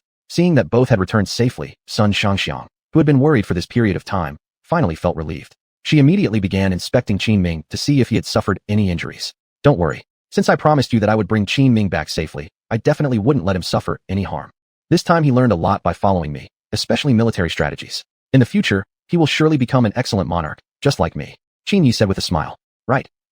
I wonder if your majesty is praising yourself or praising Qin Ming." Sun Shangxiang couldn't help but roll her eyes. Upon hearing these words, Qin Yi scratched his head slightly with a hint of embarrassment. Then he rose and returned to his own palace. Just as he was about to rest, suddenly a knock came at the door. Upon hearing the sound, Qin Yi walked over and opened the door, discovering Jiao Chan standing outside, looking shy. Seeing her state, Qin Yi instantly understood her intentions. So he pulled her into his arms and closed the door behind them. "My lord is indeed eager. I actually have a good item I wish for your majesty to see. But first, my lord must close his eyes for a moment." Sitting in his arms, Jiao Chan said shyly. Hearing this, Qin Yi gave a slight nod and closed his eyes. After a few moments, Jiao Chan slowly stepped in front of Qin Yi. "My lord, you may open your eyes now." Hearing the movement, Qin Yi slowly opened his eyes. The next moment, he was stunned by the sight of Jiao Chan. "This is black stockings," Qin Yi said in astonishment. Upon hearing his words, Jiao Chan was somewhat shocked herself. "How does my lord know the name of this item? Have you seen it before? This was only created by Princess Qin Ruru a few days ago, and I originally intended to please my lord. I never expected my lord had already seen something like this before." As she spoke, disappointment flickered briefly across Jiao Chan's face. No, I just guessed," Qin Yi hurried to reply. Chapter 171, The Empire That Never Sleeps. He never expected that something he had been plotting for such a long time would come true so soon. What's even more surprising is that he had never mentioned this to anyone before, yet Qin Rongrong had directly produced the item. But truth be told, a Jiao Chan wearing black stockings had her own unique charm, perhaps even more seductive than usual. Reflecting on it, wasn't the purpose of this invention exactly for such an effect? At this moment, Qin Yi could no longer suppress the wildness inside him and blew out a row of candles. Instantly, the entire room plunged into darkness. "Oh, your majesty, take it slow, be gentle." The next morning, Qin Yi stepped out of the room refreshed and invigorated. For the first time in a long time, He'd had a truly comfortable sleep last night. Although he felt slightly tired, this was the first time in recent days that he experienced such satisfaction, feeling completely free of exhaustion. Thanks to a few days of adjustment, the fatigue accumulated over the past period finally seemed to have vanished. What awaited next, however, was a trip to the Middle East. I will need to travel for a while. During this time, you'll be responsible for matters in Qin territory. Most likely, the Russian Empire will soon send representatives to continue negotiating the contract. They probably won't accept its terms easily. Remain firm then. There must be no changes to the contents of the contract. Qin Yi looked serious as he spoke to Zhang Lu standing before him. After hearing this, Zhang Lu smiled and nodded. Don't worry, Bisha. I won't let them have their way. As for you, please take extra care while you're away. I understand. Then I'm off now. With that, Qin Yi rode away on horseback. Following the map provided by the system, he soon located the plane assigned by the system in the desert. Looking at the aircraft before him, Qin Yi's face lit up in a smile. Now, traveling anywhere would become extremely convenient, eliminating the hardships of a long journey. Soon, he boarded the plane. This trip lasted less than a day before Qin Yi arrived at his destination. However, the climate in the Middle East caught him off guard, and he momentarily felt uncomfortable. The heat here was indeed unbearable. Unprepared for such conditions, Qin Yi returned to the plane after just a few minutes. Ding! You are now less than 100 li away from the oil field. Host, you must take control of this oil field within 2 days and firmly establish your authority over it. Failure to do so within the time limit will result in the revocation of the oil field. Upon hearing the system notification, a myriad of curses raced through Qin Yi's mind. There was actually a time limit, and according to the prompt, the oil field didn't even belong to him yet. Otherwise, why did the message say to take control of it? It was only now that Qin Yi realized he'd been tricked by the system again. It appeared that capturing this oil field might take some effort after all. But now that he'd come all this way, how could he return empty-handed? Then, he ordered the plane to take off. 10 minutes later, the plane approached the oil field. Please pick up the parachute beside you and prepare to jump. The plane cannot land here. What? I have to parachute in? Is this system trying to mess with me? Qin Yi couldn't help but complain. Just then, the system's cold tone rang in his mind again. Don't worry, host. This parachute jump will not pose any threat to your life. The system will ensure your safety. Parachuting techniques have now been uploaded to your mind. Please jump as soon as possible. The system will automatically recall you in half a shurchen. Hearing this, Qin Yi shook his head helplessly. Within just 1 shurchen, he had already been tricked twice by the system. Yet, with no choice in the matter, he had to comply. He put on the parachute and opened the aircraft door. Staring out at the vast sky below, his heart pounded nervously. After a deep breath, he closed his eyes and jumped. During the descent, he focused on recalling the parachute techniques the system had provided. Before long, he successfully deployed the parachute. Half a shurchen later, he landed safely. System, please don't pull another stunt like this ever again. He roared silently in his mind.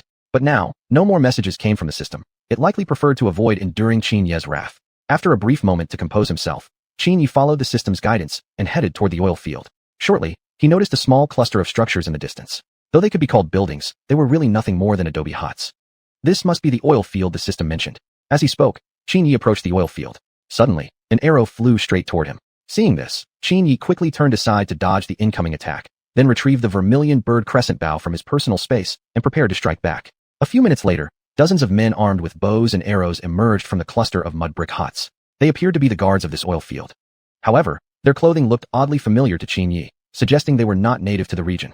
Looking closer, he realized their attire resembled Western-style uniforms. Perhaps this place had already become a Western colony. Upon further thought, it made sense too, since only Western nations would have the technology to exploit an oil field. Warning, the soldiers before you belong to a Western European nation. Today's Western European countries possess highly advanced technology, rivaling or even surpassing that of the Qin Empire. Unlike historical records, today's Western Europe is far from weak. Upon hearing the system's warning, Qin Yi inhaled sharply. He never imagined that, although he was in a Three Kingdoms era, Western European nations would have technological advancement far beyond its corresponding historical time period. Looking closely at their uniforms, Qin Yi realized that the Western European powers here were likely centuries ahead of their historical timeline. This revelation made him feel uneasy. Who are you? I advise you to leave immediately, or we won't show mercy. This land belongs to the empire that never sets. All intruders will be executed without mercy. One of the men shouted at Qin Yi. Since Qin Yi had previously learned English, he could understand their words. The empire that never sets. That's essentially Britain from the future. Though at this time, the empire's technological advancement hadn't yet reached its peak. Moreover, the group before him were just a few dozen men armed with bows and arrows. In Qin Yi's eyes, they were no different from unarmed civilians. He then retrieved the white tiger long spear from his personal space. In the next second, with a speed too fast to be seen, he dashed in front of his enemies. Within mere heartbeats, Qin Yi stood amidst a field of fallen corpses. According to the system's prompt, there were only a few dozen guards protecting this oil field after all. Chapter 172 Modifying the Contract. More importantly, this oil field did not hold much significance for the empire of the undying sun. Precisely because of that, the system chose this oil field as its target. However, before proceeding further, Qin Yi wanted to collect some attributes from the corpses lying on the ground, but to his great shock, he found that he could not collect any attributes from these bodies at all. This puzzled Qin Yi, and he immediately summoned the system interface. After some inquiry, he learned that these people couldn't be targets for a tribute collection because they were too far from the state of Qin. In other words, he could only collect their attributes if he were near the state of Qin. Upon hearing this explanation, Qin Yi nodded slightly. If that's the case, then he might as well let them go for now. After all, they were just ordinary soldiers. He could only collect some mundane attributes from them. Then, Qin Yi strode forward into the oil field. Wait a minute, now that I'm already here, why not take some time to learn more about the surroundings? Perhaps I might even find something valuable and establish a colony here for myself, Qin Yi said with a sly smile. Immediately after, he opened the system interface again. As it turned out, the Empire of the Undying Sun overlooked this oil field simply because it was too far from the coast, and the extracted oil couldn't be smoothly transported to the seaside. And this oil field was still in the early stage of development. They had originally planned to exploit it fully when the conditions improved. The Empire of the Undying Sun never expected that Qin Yi would find this loophole.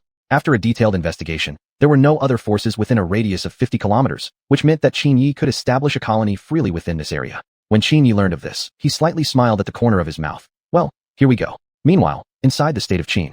Just as Qin Yi had predicted before he left, 2 days ago the Russian Empire had already sent envoys to visit the state of Qin.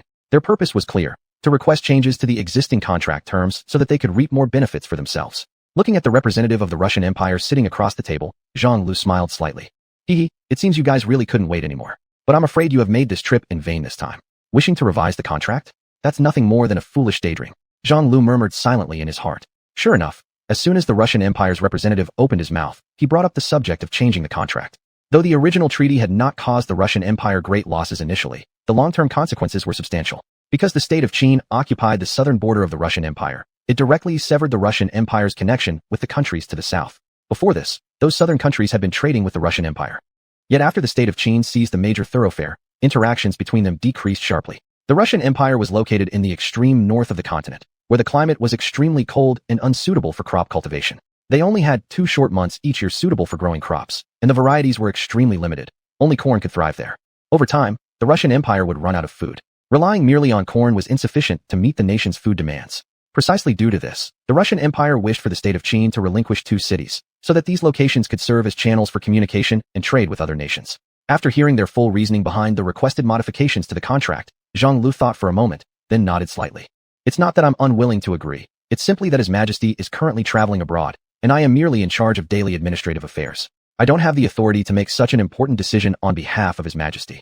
But please rest assured, once His Majesty returns, I will immediately report everything to him truthfully. Please allow us some time until then.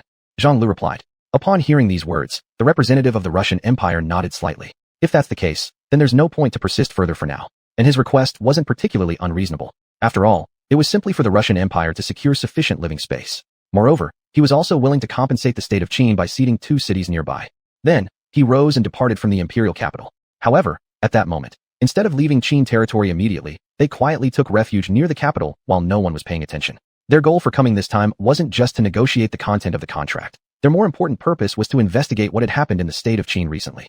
The Russian Empire had no intention of genuinely maintaining peace with the state of Qin. They had only reluctantly signed the treaty due to the pressure from the situation back then. Given the right opportunity, the Russian Empire would surely strike back again. However, this was something Qin Yi had not yet realized. A month later, Qin Yi finally returned home. After being busy in the Middle East for some time, Qin Yi had finally established his own colony.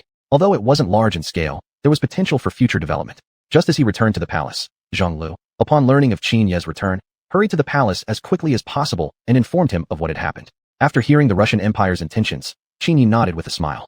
In a couple of days, come with me on a personal visit to the Russian Empire. I should give them an answer regarding this matter. And besides, this isn't something unacceptable. It's true that those cities rightfully belong to us, but we can't completely cut off their means of survival either. The Russian Empire's climate is indeed far too cold, and arable land is also very limited. Qin Yi said with a smile. Upon hearing these words, Zhang Lu nodded slightly, and then prepared to arrange the next steps. However, just as he was about to leave, the Russian Empire's representative suddenly appeared before them. Seeing the sudden appearance of the representative inside the palace, Zhang Lu was momentarily shocked. It seems we came at just the right time. Your Majesty has indeed returned. Your Majesty, General Zhang should have already told you of our request. May I ask what your thoughts are? If you agree, our country is willing to cede 3 nearby cities as compensation for you. The Russian Empire's representative looked at Qin Yi and said. Hearing these words, Qin Yi nodded slightly. What concerned him wasn't so much the compensation being offered, but rather how the representative had arrived so promptly. He had just returned less than 2 hours ago, and already the Russian Empire's representative was visiting. Something felt off, suspecting that the other side hadn't actually left the state of Qin in this past month. With this guess in mind, Qin Yi looked seriously at the representative. If I'm not mistaken, it's likely that you didn't actually leave the state of Qin after your last visit, but instead remained somewhere within our territory all along. Chapter 173 Reinforcements to the Eastern Barbarian Continent. Hearing these words from Qin Yi, the representative of the Tsarist Empire showed a brief flicker of nervousness on his face. Although this sense of tension disappeared almost instantly, Qin Yi keenly noticed it. A slight smile then appeared on the corner of his mouth. Unexpectedly, just a casual remark from himself had managed to make the other party this anxious. It seemed his initial suspicion was not wrong after all. If the other side had not shown any nervousness, Qin Yi wouldn't have felt this way. After all, it was merely a guess on his part, and he had absolutely no evidence to suspect them. However, at this moment, Qin Yi had no intention of directly exposing them. He wanted to play along and see exactly what the Tsarist Empire was planning. Since the other side was trying to gather intelligence, there must be some kind of plot hidden from him. Only, what puzzled Qin Yi slightly was why his advanced conspiracy detecting guard uniform didn't seem to take effect this time. Now that a conspiracy was emerging, the system had given no alerts at all. Could it be he had guessed wrong? Perhaps the Tsarist Empire really had no ill intentions. Regarding this matter, Qin Yi momentarily didn't know how to respond. Just at this moment, the cold voice of the system echoed in his mind. After analysis based on the master's request, the system has detected no signs of conspiracy. The Tsarist Empire indeed has no intention of striking against the Qin kingdom. Although the Tsarist Empire's representatives didn't leave a month ago, they have committed no actions harmful to the Qin kingdom. The reason they stayed in the Qin kingdom was merely to look for certain grains suitable for cultivation in the Tsarist Empire, in hopes of alleviating the food shortage in both nations. Hearing these words from the system, everything suddenly became clear to Qin Yi. It truly seemed he had been too alert and had misunderstood them. Still, I have a question. Was your staying in the Qin kingdom to investigate something? Or were you deliberately waiting here for my return? Qin Yi asked. Upon hearing this question, the two representatives of the Tsarist Empire exchanged glances, and they both clearly understood that Qin Yi's question meant he must have guessed something. As the ruler of a nation, what frightened one most was when someone harbored ulterior motives toward one's own country, attempting to endanger its safety. Precisely because of this, one of the representatives slightly nodded. Then, the other representative stepped forward voluntarily to explain. Sure enough, their purpose of staying in the Qin kingdom matched exactly what the system had just described. It was simply to search for a grain suitable for cultivation in the Tsarist Empire, with no intent of harming the Qin kingdom in any way. As for the request to amend the treaty terms 1 month ago, it had also been solely for meeting the grain demands of the Tsarist Empire. They had never intended to cause any harm to the interests of the Qin kingdom. Upon hearing this, Qin Yi smiled awkwardly. I will accept your conditions. However, I hope you will soon hand over the 3 surrounding cities after returning. I will issue the orders to my garrison commanders as quickly as possible. As for finding a grain suitable for cultivation in your country, leave this matter to me. I will do my best to find suitable seeds for you. Qin Yi said while looking at them. Hearing these words, satisfaction instantly appeared on the faces of the two representatives. This result made their month-long stay in the Qin kingdom worthwhile. At this time, the Tsar himself greatly desired to befriend the Qin kingdom and would never even think of harming its interests. At least, not until a suitable grain was successfully grown. After they left, Qin Yi found this issue quite troubling. After all, he wasn't exactly an agricultural expert. How could he possibly research and discover a grain suitable for cultivation in such a cold region as the Tsarist Empire? Moreover, the main crops cultivated on a large scale in the Qin kingdom were only wheat and rice. Although wheat had relatively flexible growing conditions, its maturation period was far too long, while the winter season in the Tsarist Empire was excessively long and extremely cold. Even wheat would struggle to survive in such harsh conditions. This greatly troubled Qin Yi. But at this very moment, Zhang Lu suddenly rushed into the palace in a panic. Your Majesty, urgent military intelligence has arrived. This intelligence just arrived from Song Sudong. The situation there is quite grave. Although they have managed to resist the invading enemy for now, they cannot sustain the battle for much longer. According to the report, Song Sudong can hold out for at most another month. While the attacking enemy forces are not particularly strong, their total numbers still surpass those of Song Sudong's. Worse still, the enemy's forces continue to grow. If reinforcements are not sent in time, the territory in the Eastern Barbarian province will fall into enemy hands in a month's time. Zhang Lu said, looking at Qin Yi seated on his imperial throne. Upon hearing these words, Qin Yi immediately stood up from his imperial throne. He never expected that the enemy forces had not yet been eliminated, nor had he anticipated that the reinforcements he had previously dispatched had also failed to completely wipe them out. Therefore, Qin Yi quickly ordered Zhang Lu to assemble an army. This time, he would likely have to personally travel to the Eastern Barbarian continent to eliminate the invading forces as soon as possible. After receiving the orders, Zhang Lu acted swiftly and managed to gather an army of 100,000 soldiers within 2 days. Immediately afterward, Qin Yi led his troops and set sail for the Eastern Barbarian continent. Meanwhile, on the Eastern Barbarian continent, the situation for Song Sudong was dire. Seeing the overwhelming strength of the advancing enemy, he was momentarily at a loss for a proper countermeasure. General, after resisting for this long, our forces have dwindled to less than 30,000 soldiers, while the enemy still has at least 200,000 troops. One of the officers beside him reported. Upon hearing this news, Song Sudong could only shake his head in frustration. He had never imagined that, after such a long period of time, the enemy still possessed such a massive force. He had originally believed that they would have been able to eliminate the enemy within a month, but even after 3 months of fighting, they still hadn't completely defeated them. In fact, the enemy's military strength remained superior to his own. Faced with this situation, Song Sudong felt utterly helpless. General, I recommend we retreat to the second defensive line, where we can utilize the terrain advantage and engage them in guerrilla warfare. I believe His Majesty must have already received our distress signal and is likely on his way right now. While this retreat will mean we lose control of the southern coastal regions, as long as we can hold out until the reinforcements arrive, we will eventually reclaim these territories. The most important thing now is to prevent them from advancing further inland. Otherwise, the entire eastern barbarian continent will fall into their hands. Another officer continued. After hearing these words, Song Sudong could only sigh helplessly. At this point, he had no other choice but to issue the order for his troops to withdraw from the southern coastal regions. Chapter 174, The Origin of the Enemy. Song Sudong was especially puzzled regarding the origin of the current enemy. Although the enemy commander wasn't originally from the Qin state, he had conversed fluently with Song Sudong. This led Song to suspect the true identity of the man. Could he have been a former general of Qin? But upon reflection, this didn't seem likely. He had never heard of any Qin general being expelled from the state. Even those generals who had made mistakes were at worst demoted, not exiled. Thus, this enemy must not have been from Qin originally. Could he have been a general from Wei, Shu, or Wu, fleeing overseas after his country fell? Song Sudong murmured to himself. Of course, it was only a guess. A few days later, he led his troops to withdraw into mountainous regions near the southern coastal area. Meanwhile, Qin Yi led reinforcements, landing in the western coastal region. All of this was spotted by the enemy scouts, who immediately reported back to their camp. Upon hearing the news, the corpulent leader of the enemy forces couldn't help but smile smugly. It seems Qin's strength over these past years hasn't been as impressive as I imagined, sending reinforcements not once, but twice. I had thought that Qin might have grown so strong in these years to become a real threat, but now I see I overestimated them.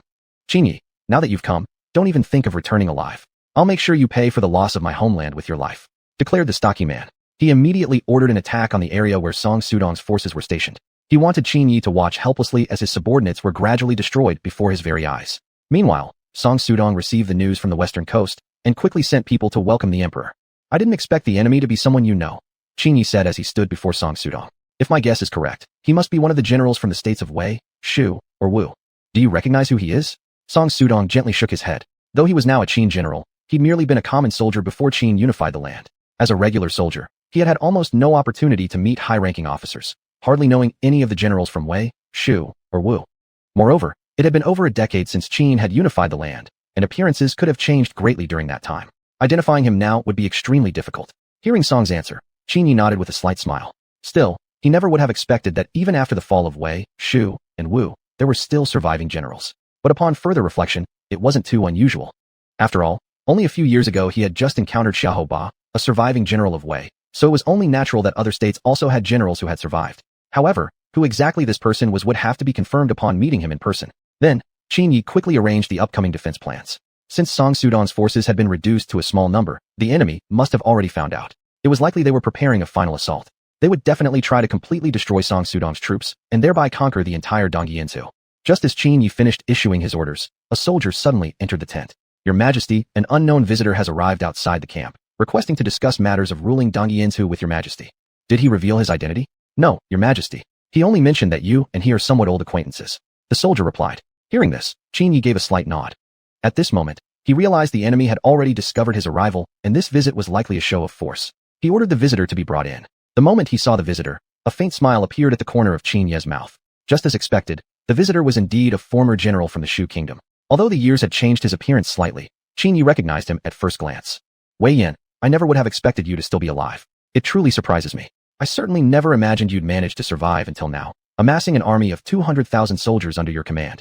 Truly, I hadn't expected this at all. Still, I'm quite curious. Where exactly did you go after the fall of Shu? Qin Yi smiled as he spoke. In response, Wei Yan calmly recounted the events of the past dozen years. Before Zhuge Liang's death, he had personally summoned Wei Yan to a private room. He had instructed Wei Yan to lead a few thousand troops out of Shu and seek development overseas. At that time, the people of China knew deep in their hearts that Qin would eventually make a move against Shu, and in this way, Shu still had hope for revival. Chancellor, you should lead the troops to retreat instead. I swear on my life that I will share the fate of Shu to the very end. As long as you are still alive, Shu will never perish. Wei Yan knelt before Zhuge Liang, speaking with tears in his eyes. However, Zhuge Liang only smiled and shook his head. There is absolutely no way I can leave Shu. How could the Chancellor of Shu ever consider fleeing from the battlefield? Moreover, the power of the entire nation rests in my hands. If I retreat, then who else could possibly halt the advance of Qin's army? You are the only suitable candidate. Your strength and life-linked force are the most remarkable among all our generals. Long ago, I've already prepared an escape route for you. After you set sail to sea, keep heading south. Within at most a month, you will see a new land. On that land, you can build a second Shu, and within no more than 20 years, you will be able to stage a powerful comeback. The future survival and revival of Shu rests entirely upon your shoulders. Zhuge Liang patted Wei Yan's shoulder and said. Faced with Zhuge Liang's earnest request, Wei Yan had no choice but to reluctantly agree. Thus, dozens of days later, he led 5,000 soldiers out of Shu. As Zhuge Liang had instructed, after a month at sea, he indeed encountered a vast stretch of new land. Initially, with no knowledge of the land or its people, developing his own power was extremely difficult. However, relying on his outstanding leadership skills and the combat effectiveness of his troops, Wei Yan quickly occupied a territory of his own. Moreover, with his formidable strength, he conquered the local native tribes and integrated them into his army, which eventually grew into the current force of 200,000 soldiers. Over the past dozen years, Wei Yan had established a second Shu on this land. Once his power had grown sufficient, he secretly infiltrated Qin just a year ago and learned everything about what Qin had done during these past years. Chapter 175. Killing one is not a loss. Killing two is a huge profit. As soon as Wei Yan learned that the Qin kingdom had conquered the entire Dongying continent several years ago, he set his first target for revenge right here. Hearing the full story, Qin Yi also exhaled a long sigh of relief. He had never imagined that Wei Yan possessed such capabilities, establishing his own Shu kingdom over the past decade, with a military strength no worse than the former Shu kingdom. Never would have thought it. Truly, human plans can't match the unexpected turns of fate. No wonder I didn't see your figure during the campaign against the Shu kingdom back then. You and Xiahou Ba are really the same. You probably don't know about the war between me and Xiahou Ba from a few years ago, do you? He, just like you, chose to endure humiliation and leave when his nation was destroyed, and only after gaining some strength did he return in full force. Qin Yi said, looking at Wei Yan who was sitting in front of him. Upon hearing that Xiahou Ba was still alive and had actually launched another offensive against the Qin kingdom, Wei Yan felt somewhat comforted. He then asked how Xiahou Ba had fared. How did he fare? Naturally, I wiped him out. Do you think I'd let someone who was supposed to perish continue his arrogance for so long? If I had let him grow unchecked, it would have posed a significant threat to the Qin kingdom. By the same token, you're no different. Your fate will be no better than Xiahou Ba's. Dream on if you think you can stage a comeback. Qin Yi pointed at the Wei Yan before him. Upon hearing this, Wei Yan let out a cold chuckle. At this moment, he felt he might not necessarily be inferior to Qin Yi. Although Qin Yi had brought 10,000 reinforcements this time, even adding Song Sudong's surviving 2,000 troops, it only amounted to 12,000. But he himself commanded a mighty force of 20,000 troops. With his military advantage, he was confident of winning this war. Seeing how self-assured Wei Yan was, Qin Yi could only shake his head helplessly. I truly admire a saying from Cao Cao. Victory doesn't come from the number of soldiers, but their quality. It doesn't come from a general's bravery, but his strategy. We both understand the meaning behind this proverb. You wish to crush me with a numerical superiority in troops. Forget about it. You'll never realize such a dream. Besides, your army is merely 8,000 more than mine. Not a huge difference. Even more importantly, I've brought with me some entirely new weapons you've never seen before. I'm afraid you'll end up losing more than you gain. My advice to you is to surrender quickly with your entire army. Then, I might consider showing some leniency. Otherwise, don't blame me for being ruthless. Qin Yi continued with harsh words. However, Wei Yan said he wasn't the slightest bit afraid. After all, he was a great general who had fought battles across the land, not easily intimidated. As for these so-called new weapons, Wei Yan believed they were probably nothing more than fancy charts. Then, he slowly rose to his feet. I originally thought you might be willing to give up this land in Dongjing. Since you refused to yield voluntarily, then don't blame me for seizing it by force. Furthermore, my objective in attacking the Dongying continent isn't merely to occupy this territory. It's even more crucial to draw you out, saving me the trouble of another trip to the Qin kingdom. My words are here. If you want my head, come and take it. I won't waste more time here. Having said that, Wei Yan turned and left. Looking at the figure retreating into the distance, Qin Yi smiled slightly and shook his head. Indeed, even after more than 10 years, Wei Yan had changed only in appearance and form. His mindset remained as impulsive as before. He clearly couldn't perceive the current situation correctly, but Qin Yi didn't dwell on it much. After all, he was merely a dying man. No need to show him much mercy. Immediately after, Qin Yi made the necessary battle arrangements. As the saying goes, the best defense is a strong offense. Qin Yi would absolutely not give Wei Yan any chance to react. He would strike before that could happen. Thus, he immediately issued orders to assemble the army, planning to launch an attack in 2 days' time. At that moment, Wei Yan hadn't the slightest thought that Qin Yi would attack first. He was still calmly contemplating his next strategy. He clearly understood that Qin Yi was no ordinary person. A suitable plan was essential for victory. Even more so, he knew that Qin Yi's words weren't lies.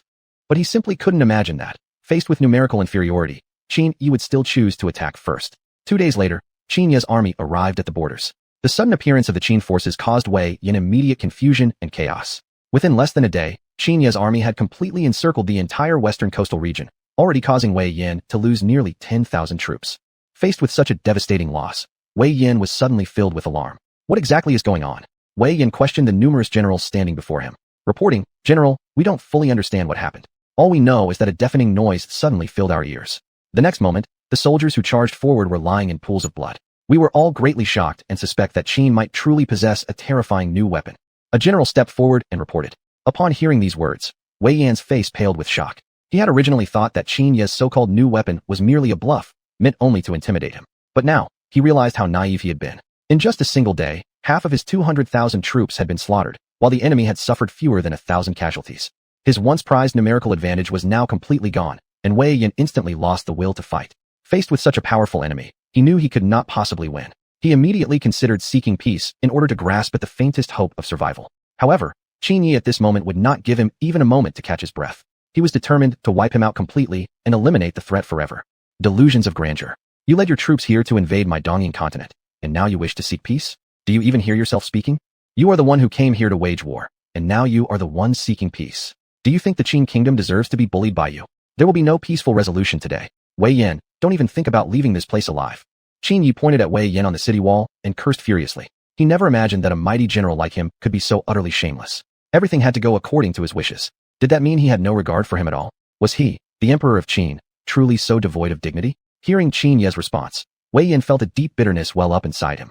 But now he was also filled with rage. Although he was no match for Qin Ye, if they wanted his life, he would not go down without a fight. If they wanted his head, they would have to come and take it. Even if he could not escape death in the end, he would make sure to take a few more with him. Killing one was no loss. Killing two was a huge profit. Thus, Wei Yan directly ordered a full-scale assault, preparing for a final act of resistance. Chapter 176, Decapitation Plan? Seeing Wei Yan's action, Qin Ye wasn't surprised at all. He immediately started mobilizing various troops and preparing for battle. Meanwhile, Wei Yan led his personal guards charging toward Qin's camp. During the battle, Wei Yan directly aimed for the general's banner of Qin Ye, clearly attempting to decapitate him.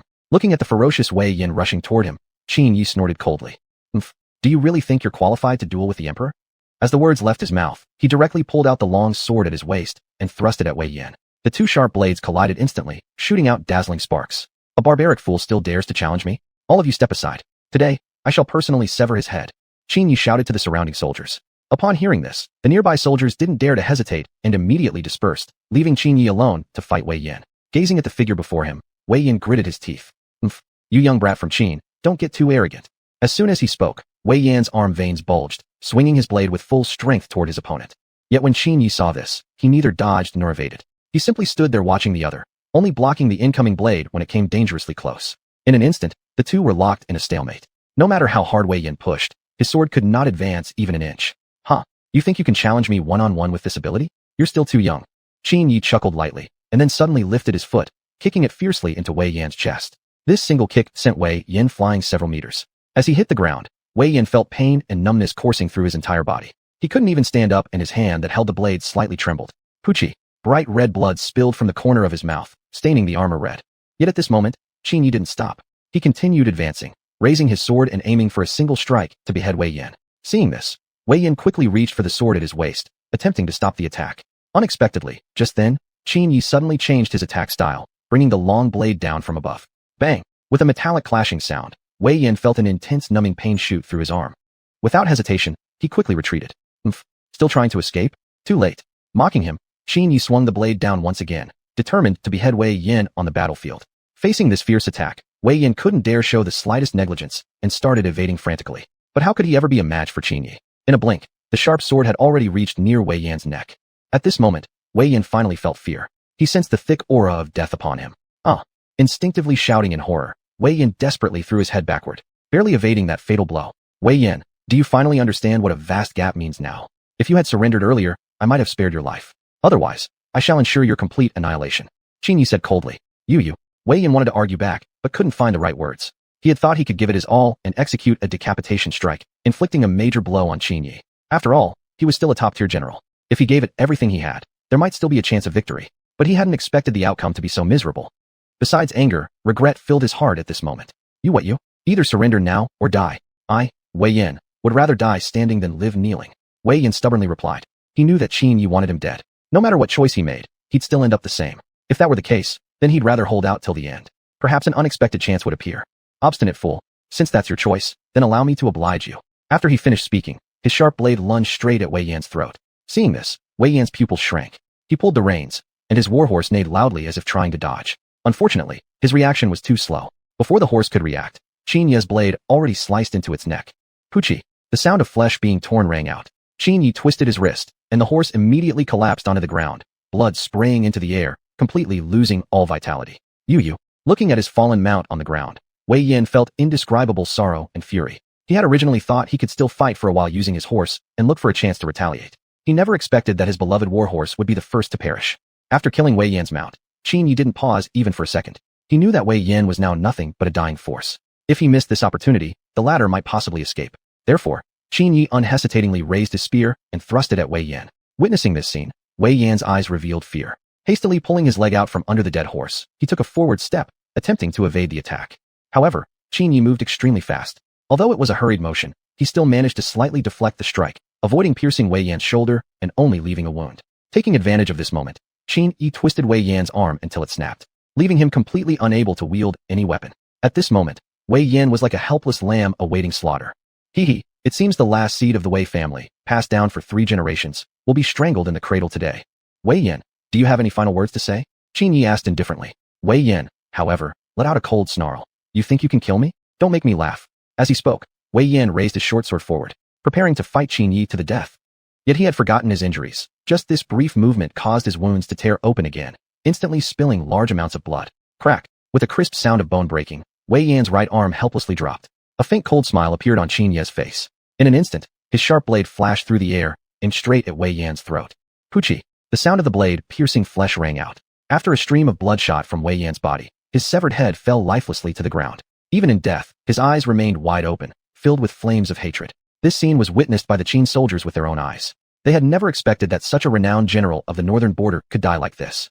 And just as everyone was stunned, the Qin forces seized the opportunity to launch a charge. Under low enemy morale and vastly superior equipment, the battle ended in less than 10 minutes. Ding! Persist until the Lord defeats the General Wei Yan. All attributes increased by 15 points. Random reward, 10,000 gene of special wheat seeds, already stored in the national treasury. Hearing the system notification in his mind, Qin Ye's eyes lit up and a slight smile appeared at the corner of his mouth. Although gaining 15 points to all attributes was quite good, for Qin Ye, those 10,000 gene of special wheat seeds were the most important thing.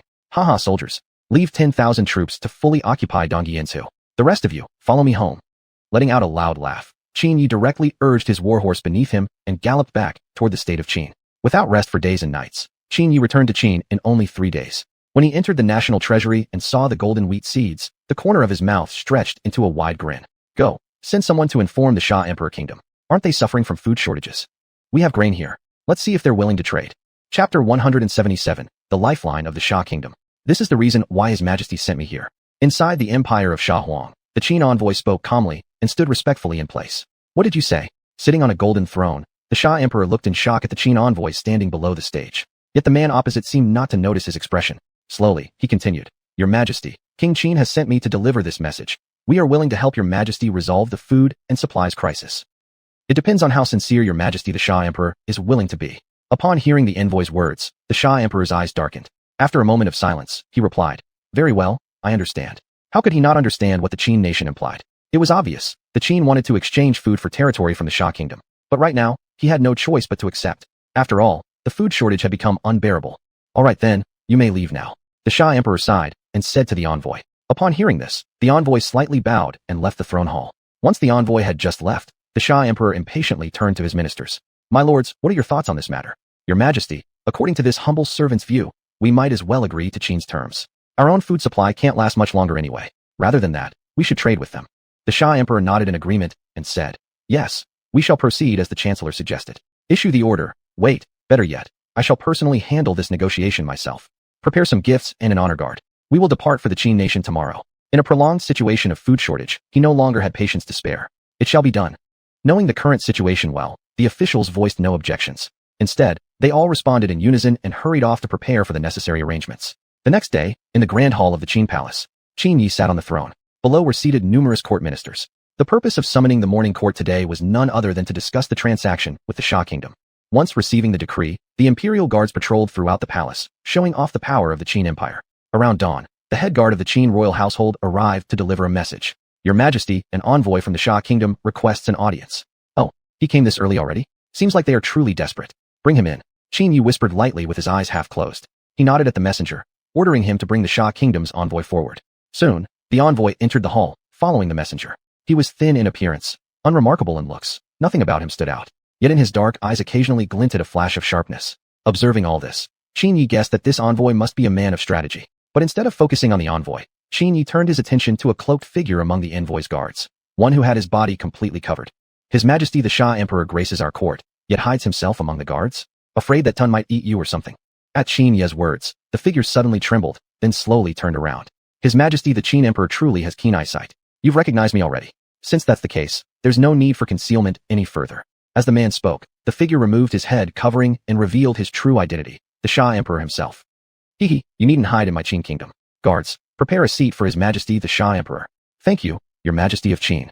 Bowing his hands together, the Xia Emperor seated himself at the lower side to Qin Yi, facing the entire hall in silence. Looking at the Xia Emperor, Qin Yi spoke calmly. I've heard the Xia Empire is suffering a food shortage. Today, I happen to have acquired some rare goods that can resolve your urgent need.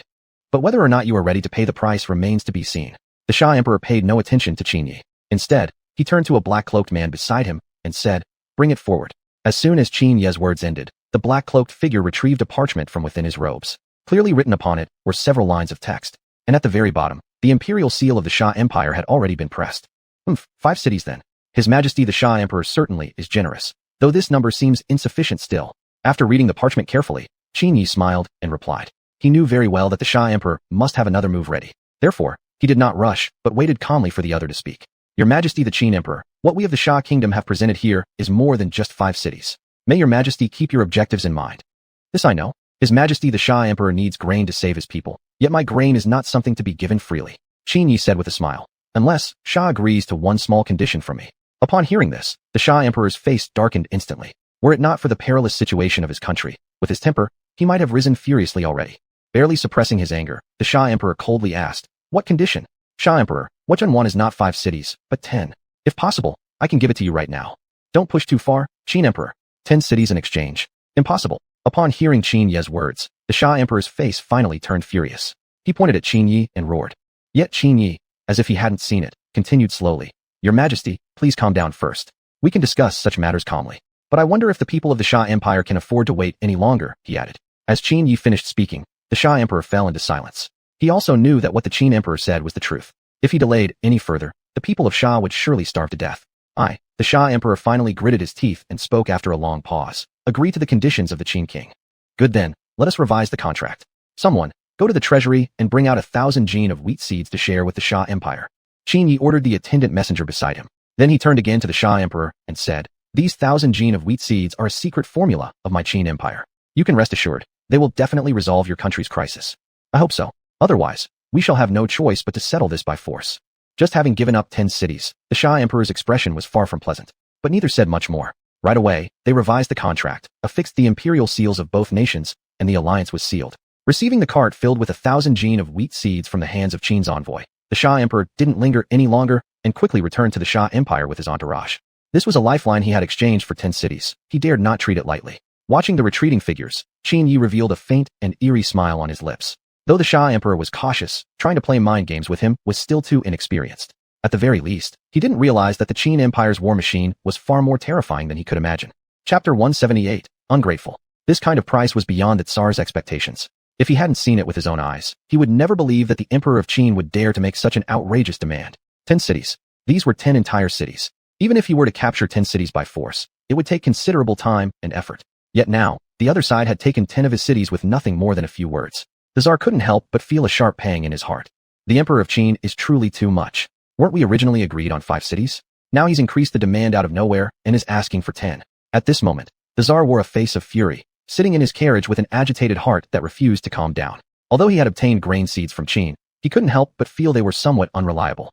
After all, whether these seeds could successfully grow within the Tsar's empire was still unknown. If the results didn't meet his expectations, there was no way those 10 cities would be allowed to be taken away so easily by Qin. Meanwhile, Qin Yi was returning to his palace with a satisfied expression.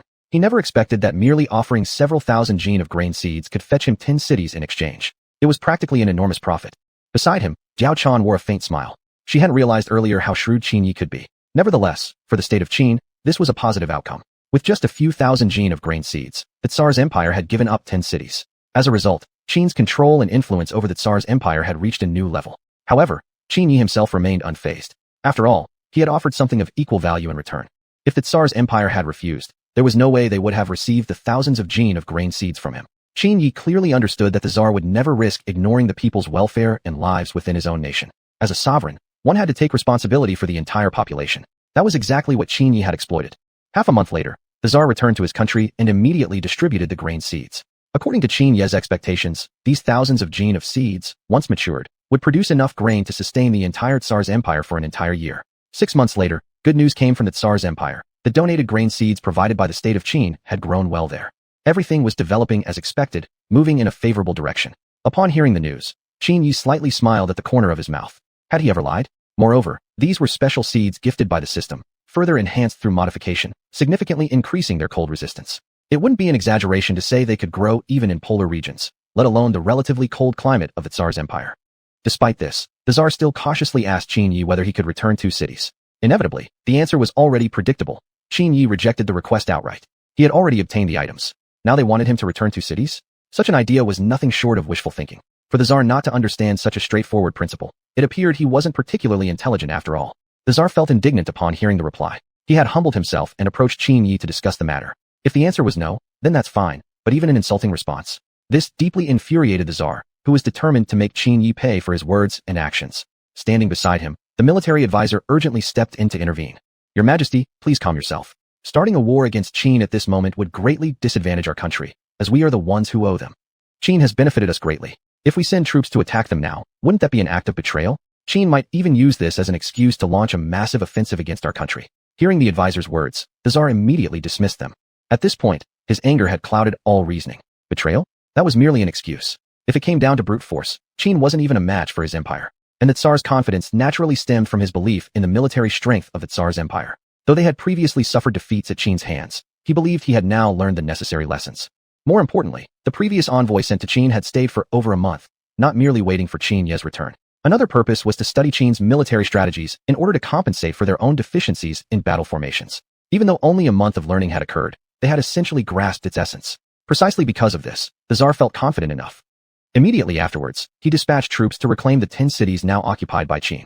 Faced with the sudden military offensive from the Tsar's empire, the Qin generals stationed at those cities had no time to respond. In less than half a month, all the cities had been seized back by the Tsar's empire. Facing this situation, the general guarding the cities stormed angrily into the capital of the Tsar's empire. Looking at the Tsar sitting on his throne with a look of disdain, the Qin general could no longer control his inner fury. You people from the Tsar's empire are nothing but petty villains. These cities had already been handed over to us, so why did you take them back? Do you actually intend to repay kindness with enmity? Without the state of Qin, could your Tsar's empire have achieved such a harvest of grain?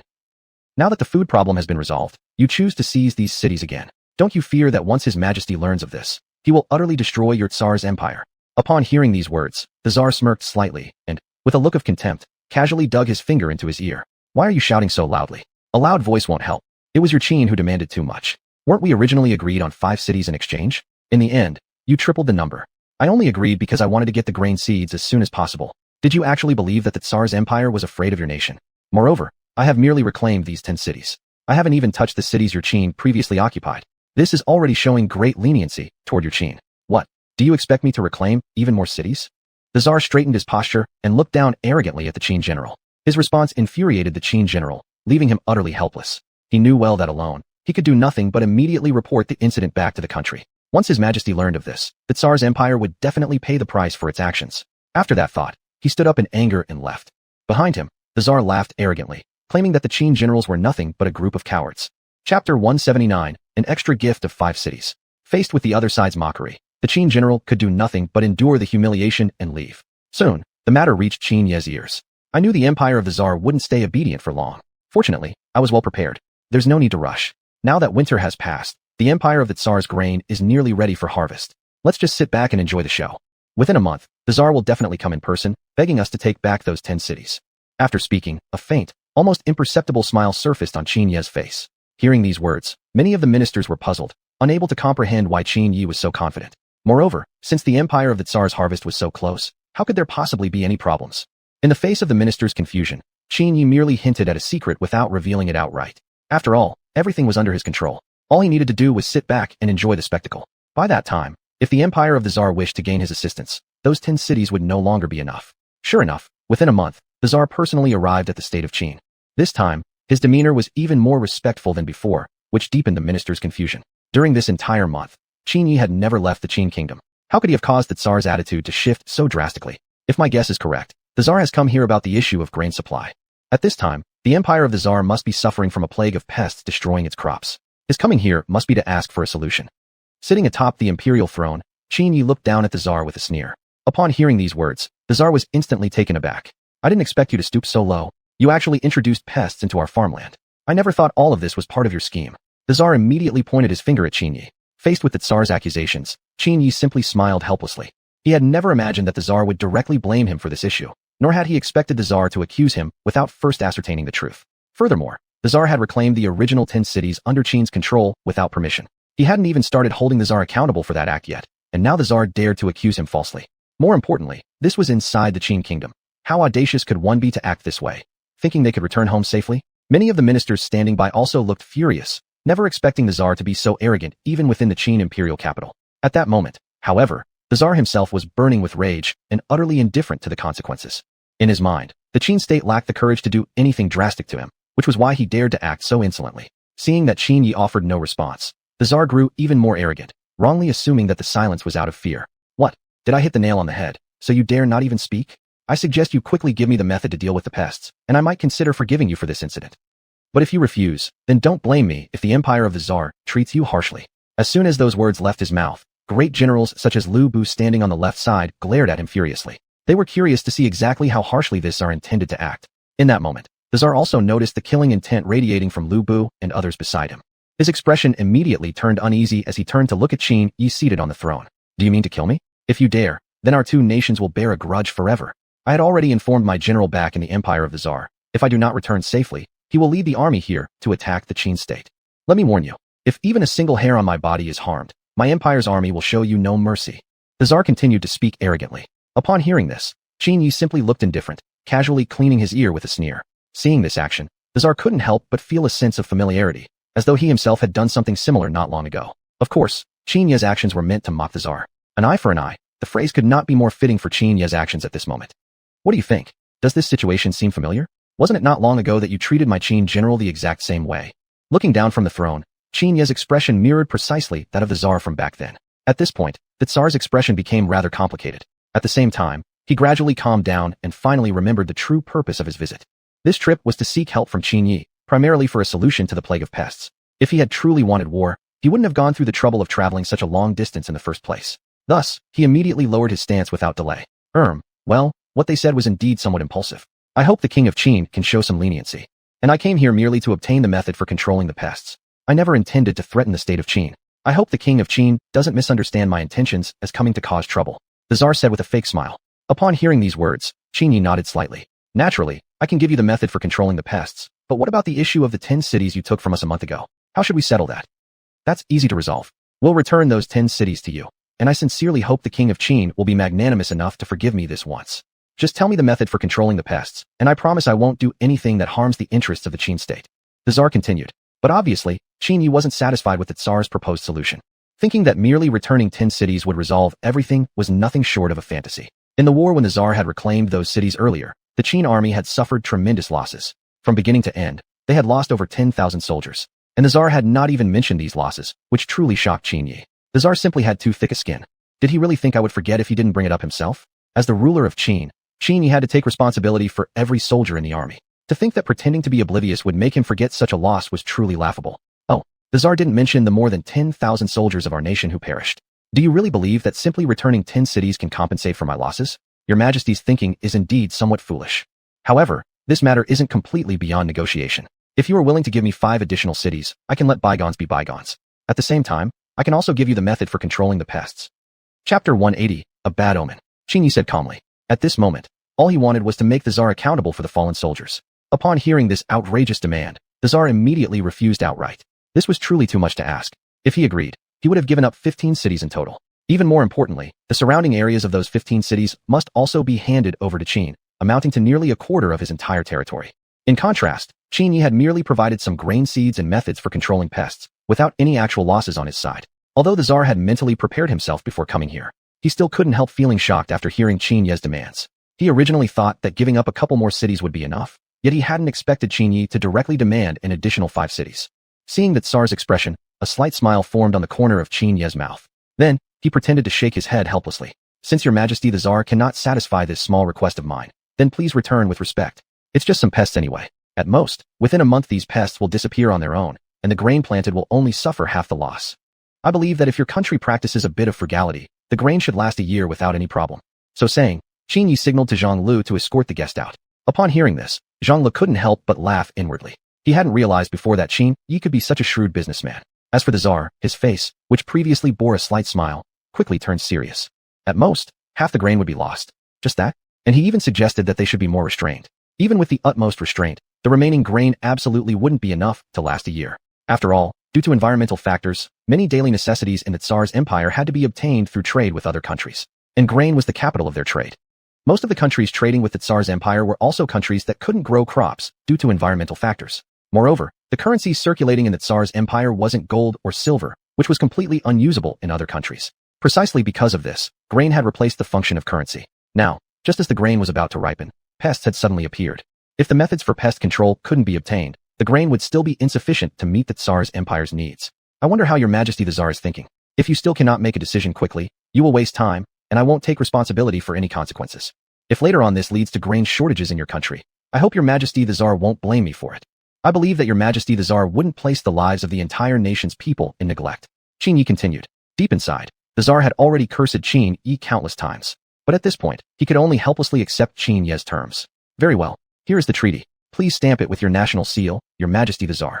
I hope Your Majesty won't ever do anything harmful to the interests of both nations again. Otherwise, I won't be as calm talking to you as I am now.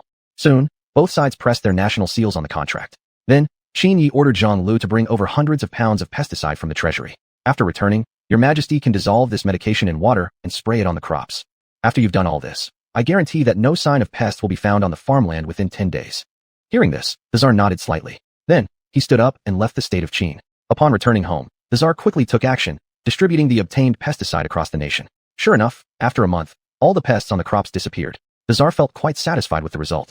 However, to obtain this harvest, the price he paid was truly too high. In total, he had handed over 15 cities to Qin. Faced with such losses, the Tsar silently resolved to recover them all one day. Meanwhile, Qin Yi also obtained the corresponding 5 cities. Thus, the territory of Qin state further expanded into the Tsar's empire. Just as the Tsar had said, these 15 cities, together with the surrounding lands, had already exceeded 1/5 of the Tsar's empire. One day, Qin Yi took Lady Sun Shangxiang and Diaochan for a walk in the garden of the palace. Recently, life had been extremely pleasant. Every day, after handling some domestic affairs, he spent his time strolling in the palace garden with Sun Shangxiang and the other queens. Although life was peaceful and pleasant, Qin Yi couldn't shake a bad feeling in his heart. As the saying goes, extreme prosperity leads to reversal. Good days eventually lead to hardships. Because of this, Qin Yi felt somewhat worried inside. Sun Shangxiang, who was sitting beside him, noticed something was wrong and gently asked, "Is something the matter, Your Majesty? You seem unhappy today. Have you encountered any troubling matters? Perhaps you should share it with us, so we may share the burden with you."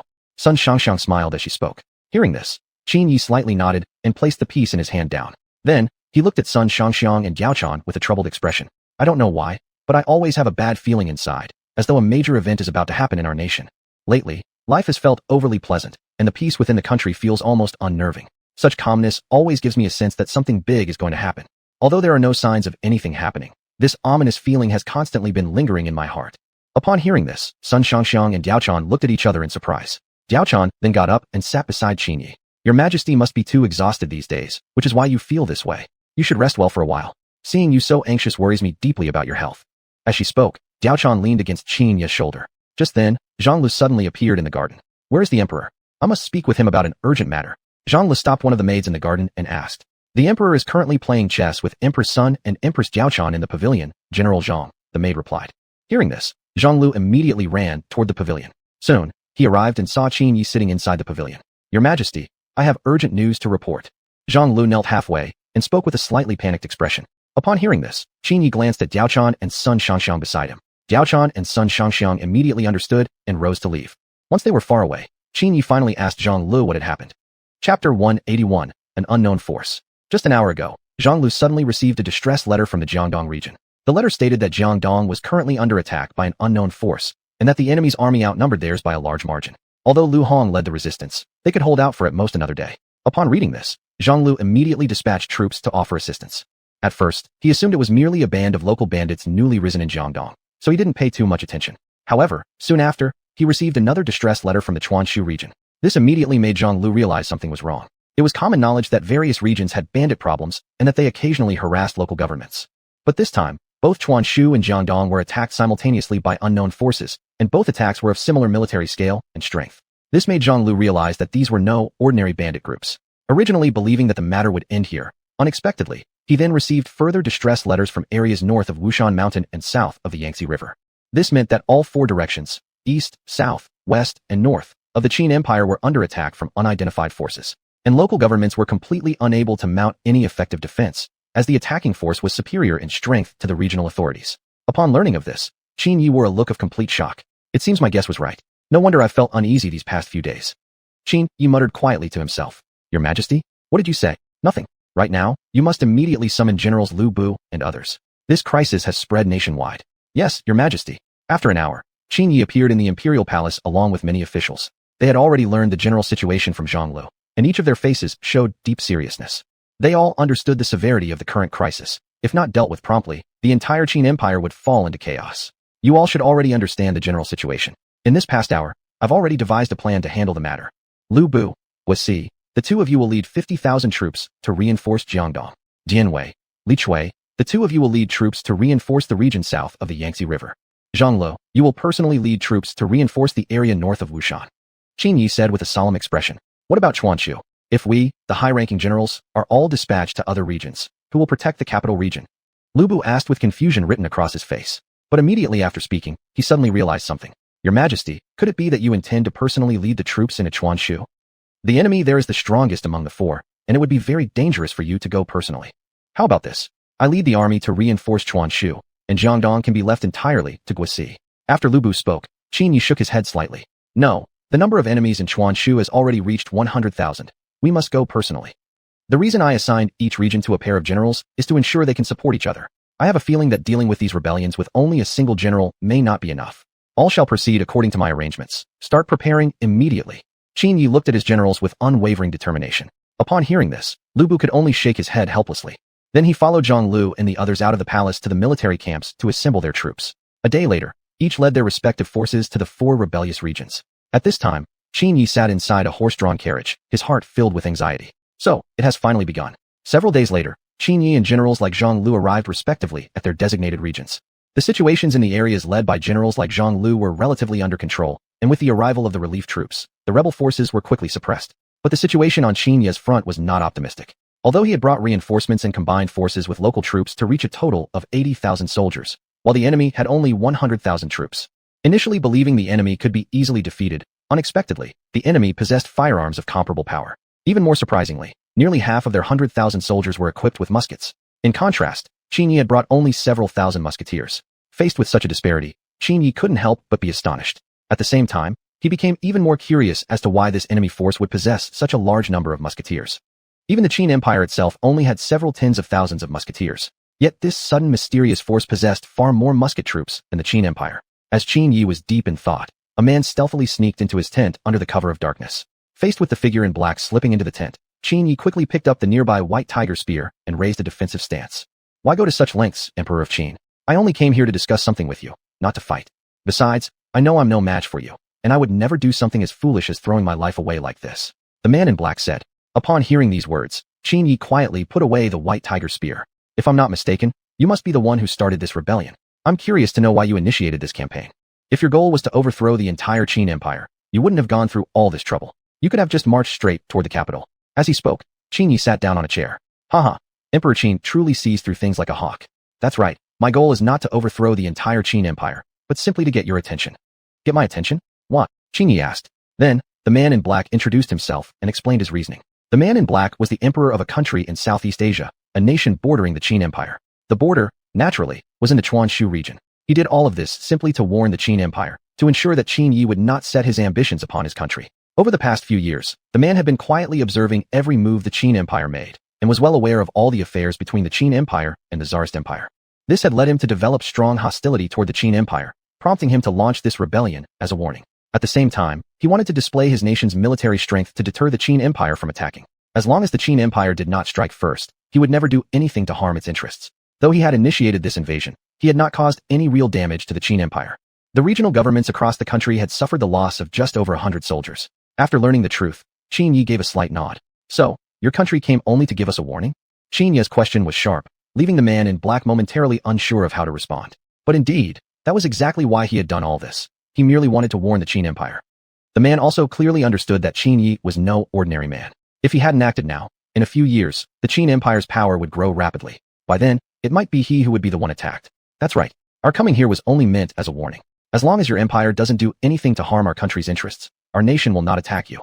The man in black answered firmly. Upon hearing this, Qin Yi gave another slight nod. In that case, there was no need to be so tense. All right, then please have your troops withdraw as quickly as possible, or else the Qin Empire will fight to the very end. Qin Yi looked seriously at the man.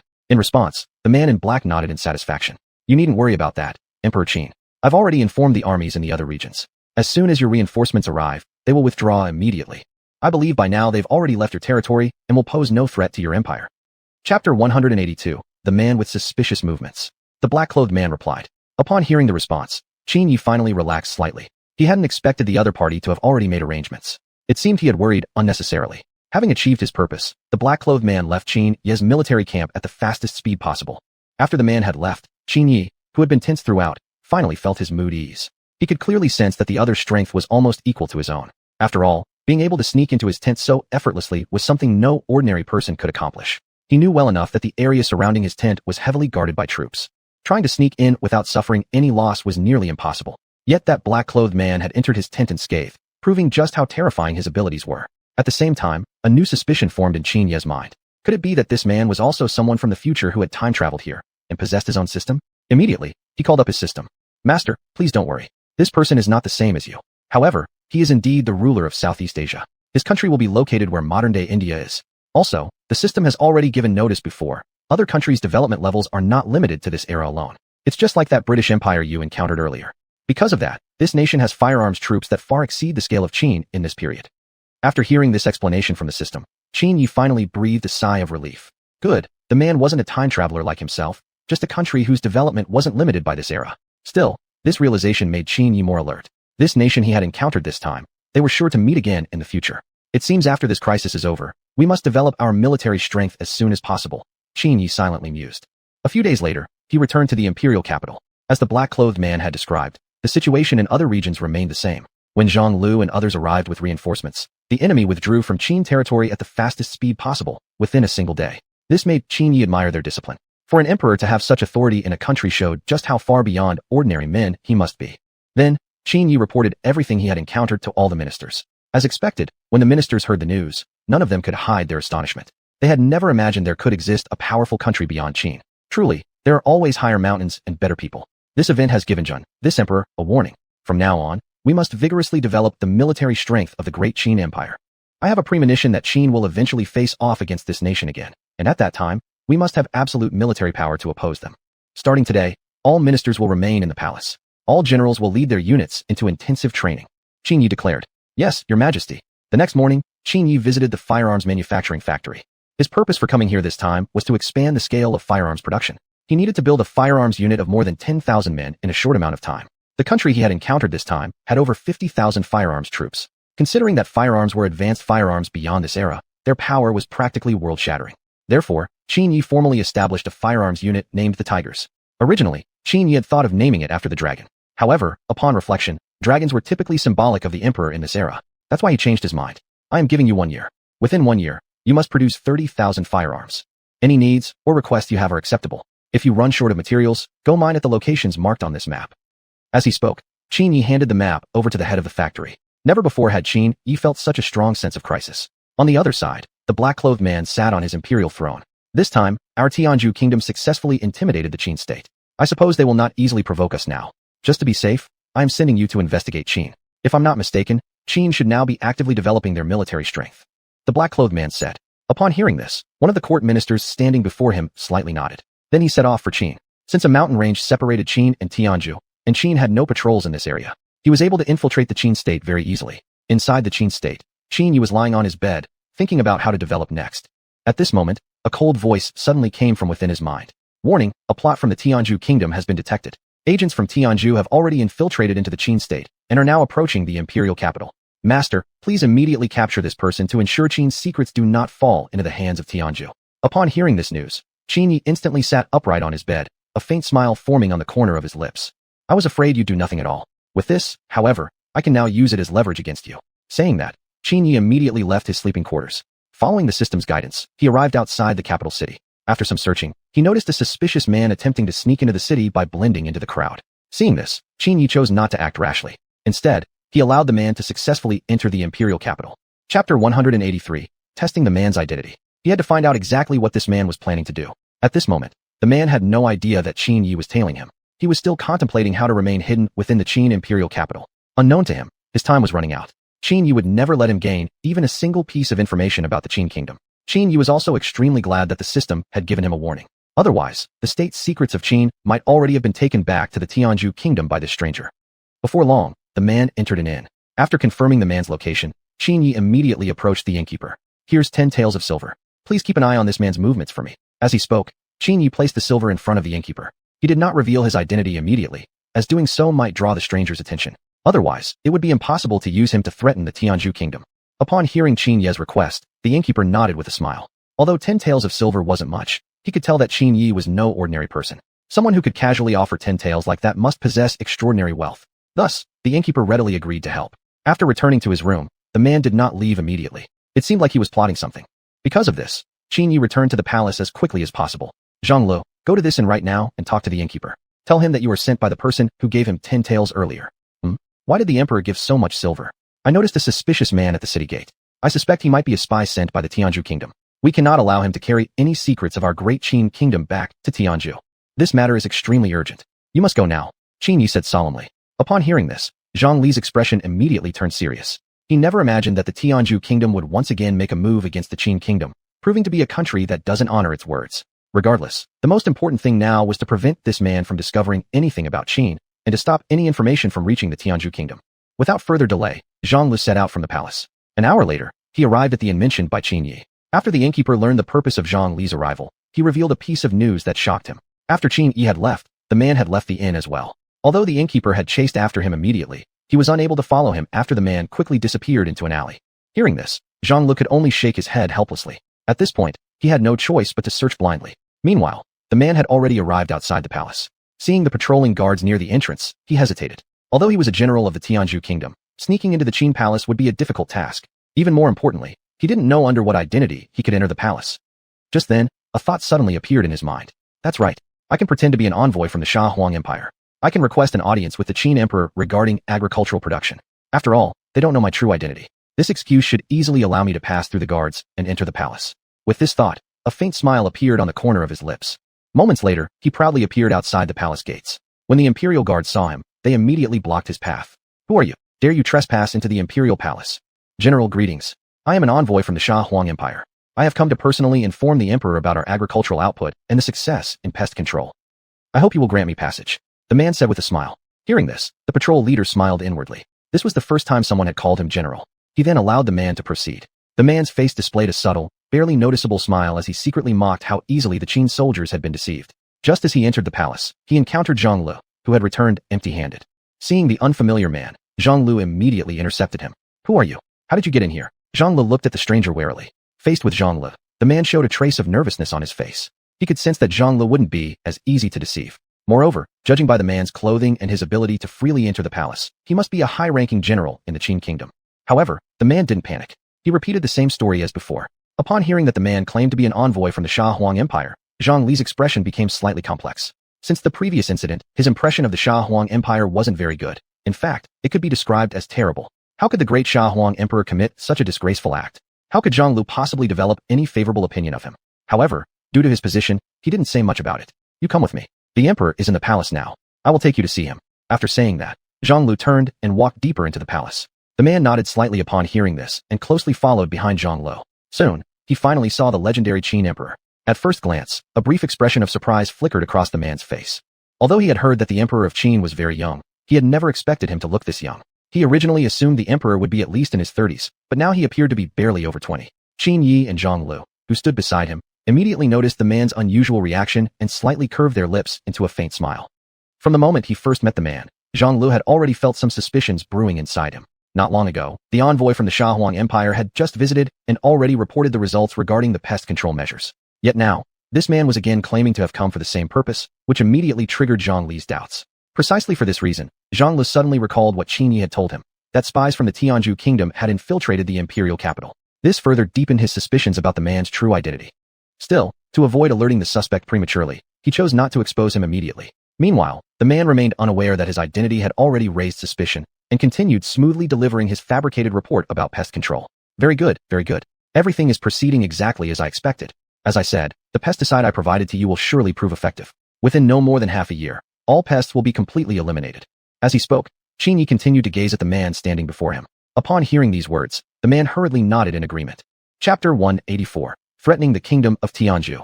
Little did he know, this was a trap set by Qin Yi for himself. As long as he accepted this matter, Qin Yi could be certain that he was definitely not an envoy sent by the Sha Emperor Kingdom. Earlier, he had said it would be within a month, but now intentionally saying 6 months was solely to probe the man's true identity. At this moment, the man hadn't realized this at all and continued to speak highly of how brilliant Qin Yi was. Hearing the man's response, Qin Yi cast a meaningful glance toward Zhang Li standing beside him. Then, he made an excuse about having important matters to attend to and turned to leave. Seeing this, the man also left immediately. However, he didn't leave the palace. Instead, he found a relatively secluded place to continue lurking. He clearly understood that if he wanted to learn everything about the kingdom of Qin, he had no choice but to remain inside the palace. Although this act was extremely dangerous, only within the palace could one learn all of Qin's important secrets. Yet, he never would have imagined that every one of his actions was already under Qin Yi's surveillance. Your Majesty, since you already know his true identity, why not directly arrest him? Why allow him to stay within the palace and gather intelligence? Zhang Lu, standing nearby, asked with a puzzled expression. He hasn't obtained any secrets of our great kingdom of Qin yet, and we still lack sufficient evidence to prove that he is a spy. And my doing this is precisely to let him obtain some intelligence, so that we can gather evidence, right? Upon hearing Qin Yi's explanation, Zhang Lu nodded with sudden understanding. Indeed, they didn't currently have enough evidence to arrest him. Even though they knew the man was a spy sent by the Tianzhu kingdom, he hadn't taken any intelligence related to Qin, so Qin Yi couldn't directly threaten the kingdom of Tianzhu. By allowing the man to acquire some crucial intelligence, it would not be too late to capture him right away. This way, they could use it as an excuse to threaten the kingdom of Tianzhu. After all, they had already uncovered the man's true identity. All they needed was to allow him to complete the purpose of his visit. Then, Qin Yi instructed Zhang Lu to continue monitoring the man's movements. Sure enough, that very night the man sneaked into the national treasury of Qin, hoping to collect crucial intelligence. Noticing this, a slight smile appeared on Zhang Li's lips as he waited patiently for the net to be cast. Meanwhile, the imperial guards had already completely surrounded the treasury, and there was no way the man could escape from their grasp now. The man rummaged freely through the treasury and quickly found some bamboo scrolls.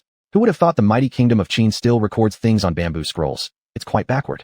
Our kingdom of Tianzhu has already switched to paper. The man mocked. Then, he proceeded to copy down the contents written on the bamboo scrolls. However, these scrolls had been specially placed here by Qin Yi himself, and most of their content was fabricated information. What few true details there were held no significance at all.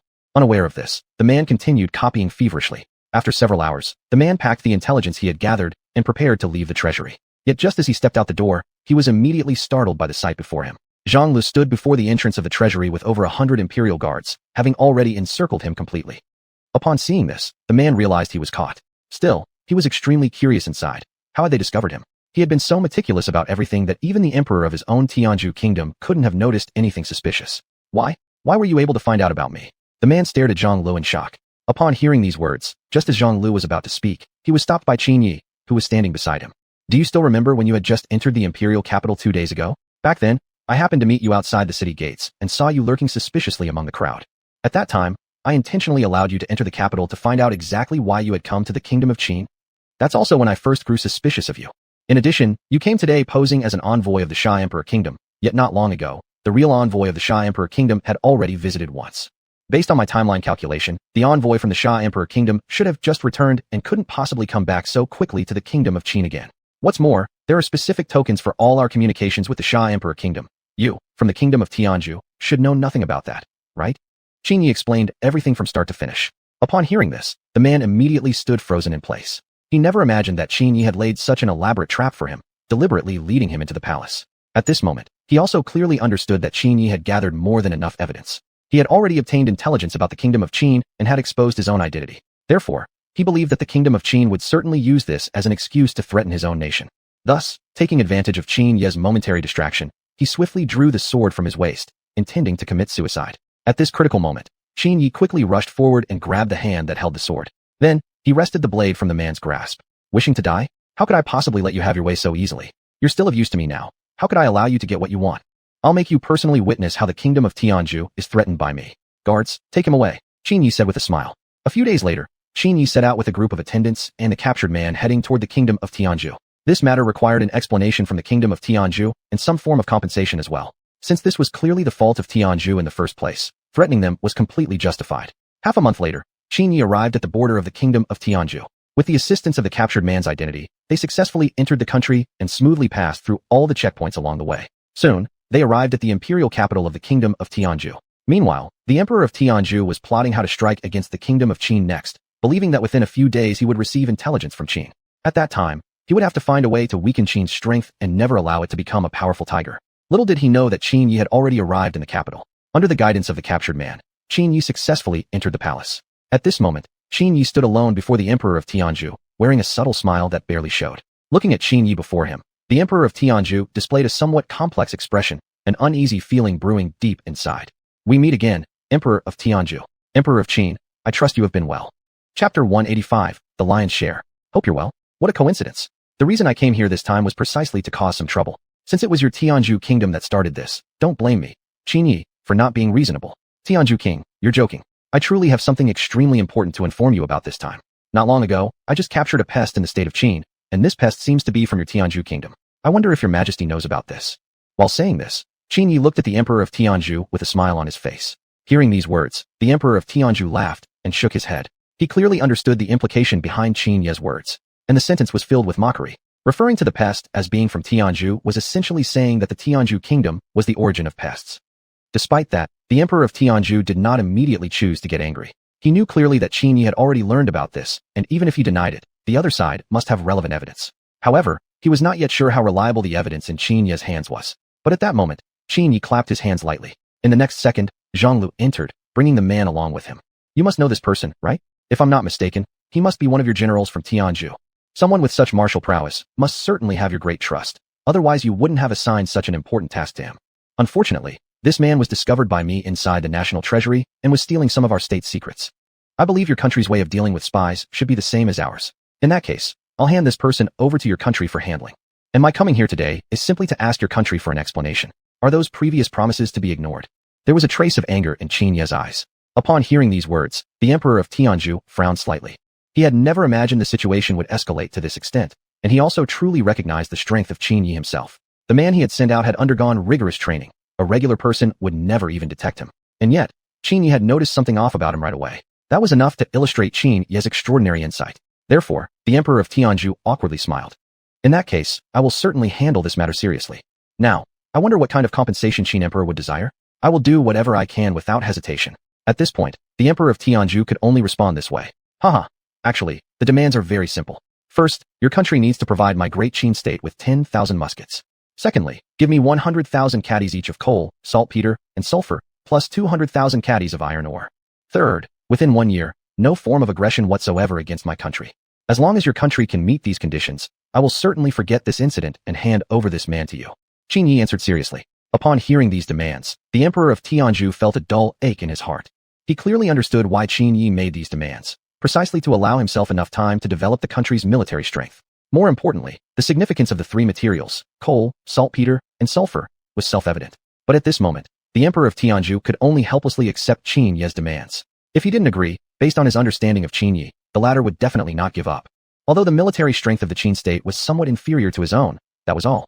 The territory of the Tianzhu kingdom was not as vast as that of Qin. Moreover, affected by the climate, food supply wasn't particularly abundant. If a war were to break out, the disadvantaged side would only be their own Tianzhu kingdom. The grain reserves of the Tianzhu kingdom could at most support 1 month of warfare. And within that 1 month, there was absolutely no possibility of completely eliminating the Qin state, since Tianzhu's military strength didn't possess a so-called overwhelming superiority. Seeing that the emperor of Tianzhu had agreed to his demands, Qin Yi's face showed a satisfied smile. Emperor of Tianzhu is indeed just and noble-hearted.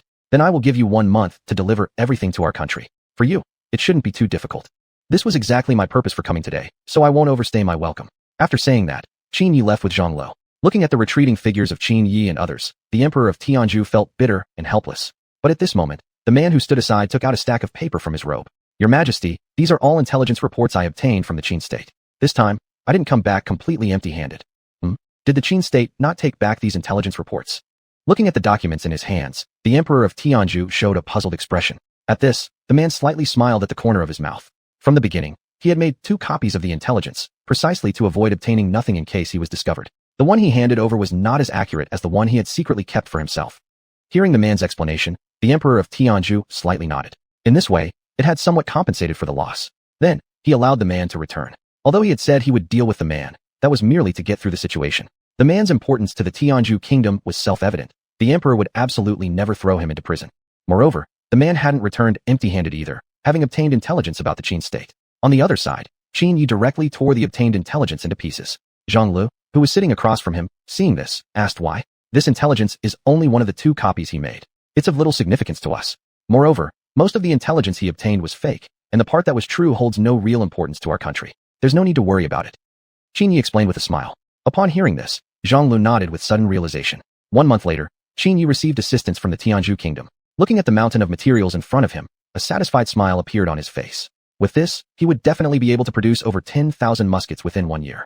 Moreover, with the additional 10,000 muskets provided by Tianzhu, combined with production, after 1 year the Great Qin state would have nearly 50,000 musketeers.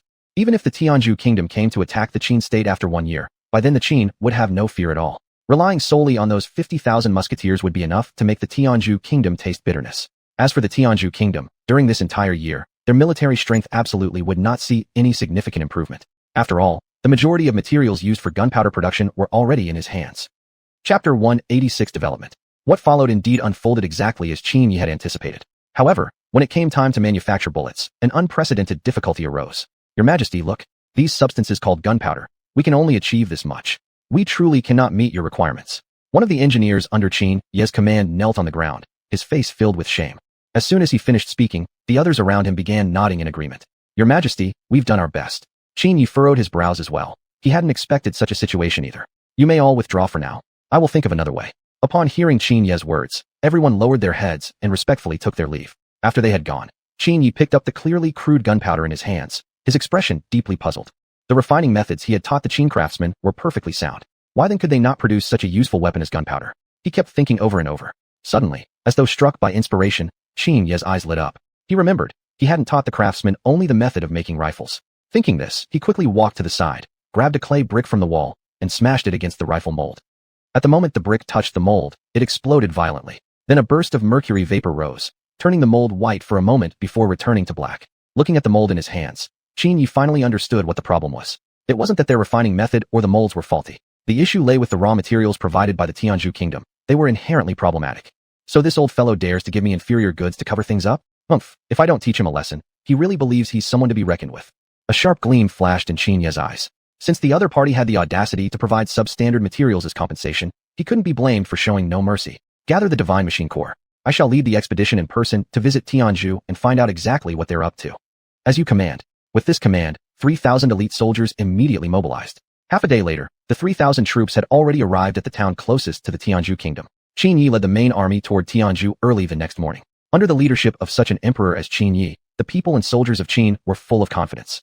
Moreover, they all knew the Tianzhu kingdom was their enemy, not an ally, so their marching speed was extremely swift. In only 7 days they had reached the borders of Tianzhu. Across the territory of Tianzhu, one could see the traces of Tianzhu people working in the fields. However, in contrast to this peace, the areas where Qin troops were stationed were filled with tension and hostility.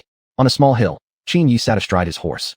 Beside him were hundreds of soldiers. The remaining troops were scattered throughout the area, maintaining vigilance. Report, Your Majesty. Our scouts report that the Tianzhu kingdom has sent envoys, requesting communication with us. Soon, a messenger hurriedly approached and respectfully reported to Qin Yi. Communication? Communicate about what? Qin Yi paused, unable to help but ask. They wish to know why we have brought our troops to the border of Tianzhu. Upon hearing this, Qin Yi gave a cold laugh. Why have I come? They actually dare to ask me. Were we not promised compensation? And yet they use inferior goods to try to fool us. Perhaps they think the Qin army can be easily pushed around. Qin Yi's expression was icy. If it wasn't for his reluctance to involve innocent civilians, he would have already led the charge long ago. Even so, The atmosphere remained extremely tense. The messenger couldn't help but shudder slightly upon hearing these words. The Emperor, what should we do now? Humph. If they have the audacity to send envoys, let's see what excuses they might still have. If they don't give me a satisfactory explanation, then if they really believe they can defeat the Qin kingdom, we might as well teach them a hard lesson today. Qin Yi said coldly. Before the messenger could even respond, Qin Yi had already ridden off. The soldiers of Qin followed close behind. Meanwhile, the Tianzhu envoy was pacing anxiously inside the military tent. Judging from Qin's attitude, it was certain that things would not end peacefully. What should we do now? The envoy murmured to himself. Just then, a loud commotion from outside startled him from his thoughts. What's going on out there? He stood up and asked. Reporting, sir, the Qin army has arrived. What? They're already here. The envoy cried out in alarm, panic flashing across his face. Though he was honored as a royal envoy of the Tianzhu kingdom, he had always lived in luxury and comfort before. Yet such a scene was utterly beyond his experience. In an instant, he was at a complete loss. However, just as he was lost in anxious thoughts, a sudden commotion arose from outside the tent. Then a loud voice followed closely. Where is the Tianzhu envoy? Come out at once. They're really here. Upon hearing these words, the envoy was immediately startled. He wasted no time, rushing out of the tent with his men. Before his eyes appeared a sea of Qin soldiers, row upon row. At the very front sat Qin Yi astride a powerful warhorse, fully armored. Humble servant pays respect to the Emperor of Qin. At this moment, disregarding anything else, the envoy hurriedly bowed. Humph. Hearing the voice, Qin Yi gave a cold nod. Are you the Tianzhu envoy? Qin Yi asked frostily, gazing at the man before him. Why yes, your majesty. The envoy dared not hesitate, quickly replying. And at this moment, Qin Yi showed no mercy as he directly roared in anger.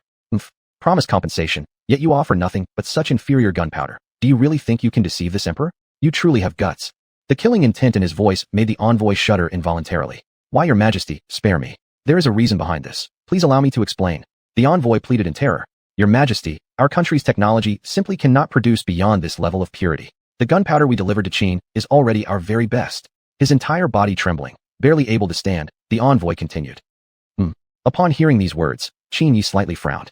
He hadn't expected this to be the case. Our country truly has no intention to deceive the Emperor of Qin. Please, your majesty, investigate this thoroughly. But now we beg of you, retreat your troops, lest countless innocent civilians be left homeless beneath the iron hooves of war. Hearing these words, a flicker of understanding flashed through Qin Yi's eyes. Fine. I am not one who takes pleasure in unnecessary bloodshed. Since the envoy has clarified things today, I shall give you the benefit of the doubt, just this once. Withdraw the troops. We're going back. Qin Yi waved his hand and ordered. In an instant, the uniform battle cries came to an abrupt halt. Chapter 188, We've been fooled. Then came a dull horn sound. The 3,000 cavalry soldiers of the Divine Strategy camp immediately turned and retreated in unison. Thank you, your majesty. As the Qin army disappeared, the envoy from Tianshu finally exhaled in relief. He had truly been terrified just now. The bloodthirsty aura of soldiers who had emerged from a mountain of corpses and sea of blood was not something just anyone could endure. Putting aside the current state of the Tianshu envoy, after the sounding of the retreat, Qin Yi's cavalry army neatly turned back and started returning to the Qin state. Though there were countless troops, along the way they caused no damage to any rice paddies or wheat fields, which caused Qin Yi to marvel at the strength of the Han Dynasty. Even more importantly, the cavalry had perfectly executed his military orders. The return journey went smoothly, without any enemy ambushes encountered. Just as the Qin army arrived back in Qin territory, Qin Yi wasted no time and proceeded directly to where gunpowder was being manufactured. Greetings to your majesty. Long live the emperor. May he live 10,000 years. As soon as Qin Yi entered, the craftsmen working inside immediately stopped their work and knelt down to the ground in salute. Qin Yi slowly said, Rise, bring out our finished product and let the army test it. At once, your majesty, please wait a moment. Upon hearing Qin Yi's voice, a craftsman quickly replied. Then, he turned and walked away. The others resumed their work upon Qin Yi's gesture. Within a short time, dozens of wooden boxes were placed before Qin Yi. Each lid was tightly nailed shut to prevent moisture from getting into the gunpowder inside. These materials had been specially prepared by Qin Yi himself. He was confident that with the scientific refining and processing methods he possessed, the explosive power of Qin's gunpowder could be increased several times over. In the past, the impurity of the gunpowder was not your fault. It was already like this when the raw materials were delivered. Now, don't worry about loss. Refine it thoroughly. Looking at the several large crates before him, Qin Yi gave the order directly. Previously, he hadn't known how inferior Tianshu's refining technology was. Now that he did, he could proceed with his original plan. It would only be a slight loss, an acceptable price. Right after Qin Yi had finished issuing his order, dozens of craftsmen gathered around the boxes and began working with the utmost care. The smelting workshop of Qin City was extremely large. All kinds of refining materials were readily available, as were the numerous and varied tools required. At this moment, the craftsmen began looking for the necessary items for refining the gunpowder. Soon, bits of debris began falling to the ground from the wooden boxes. Still, the craftsmen remained busy. Sire, these raw materials are of such poor quality. I'm afraid they won't be sufficient. At that moment, An elderly craftsman stepped forward respectfully and told Qin Yi. Upon hearing this, Qin Yi couldn't help but frown. How could this be? How could there be not enough? Their refining techniques may be primitive, but at least they refined it once before. We're just doing a second refinement. How could there be not enough? He asked in confusion. Sire, this. The elderly craftsman's eyes flickered with hesitation, but he still spoke cautiously. My emperor, these materials don't look like they've undergone any prior refining in Tianshu. Upon hearing this, Qin Yi's face grew cold, but after thinking for a moment, he said nothing further and simply waved his hand. It doesn't matter. Continue refining as planned. As I said before, don't worry about the loss. The purity must meet the standard. I will not allow our soldiers to die on the battlefield due to inferior equipment. Hearing Qin Yi's voice, the elderly craftsman respectfully replied. Understood, Your Majesty. With that, he led the others back into their work with renewed determination. As for Qin Yi, he returned to his palace to rest and recover. These past days had truly exhausted him. Although he had commanded the army from behind, it hadn't kept him idle. Every day had been filled with official matters. Even with his robust physique, he was feeling drained from the heavy workload. Time passed slowly. In the blink of an eye, 7 days had passed. The gunpowder had finally been fully refined. What did you say? The final loss amounted to 40,000 jin. Qin Yi exclaimed in astonishment as he looked at the old craftsman. You must understand, regular gunpowder would usually require no more than about 3,000 jin. The refined ratio Qin Yi had given was over 4 times that amount. Such an enormous loss beyond expectations naturally shocked him. Yes, Your Majesty, and this was already us trying our best to control it. Otherwise, the loss would have been even higher.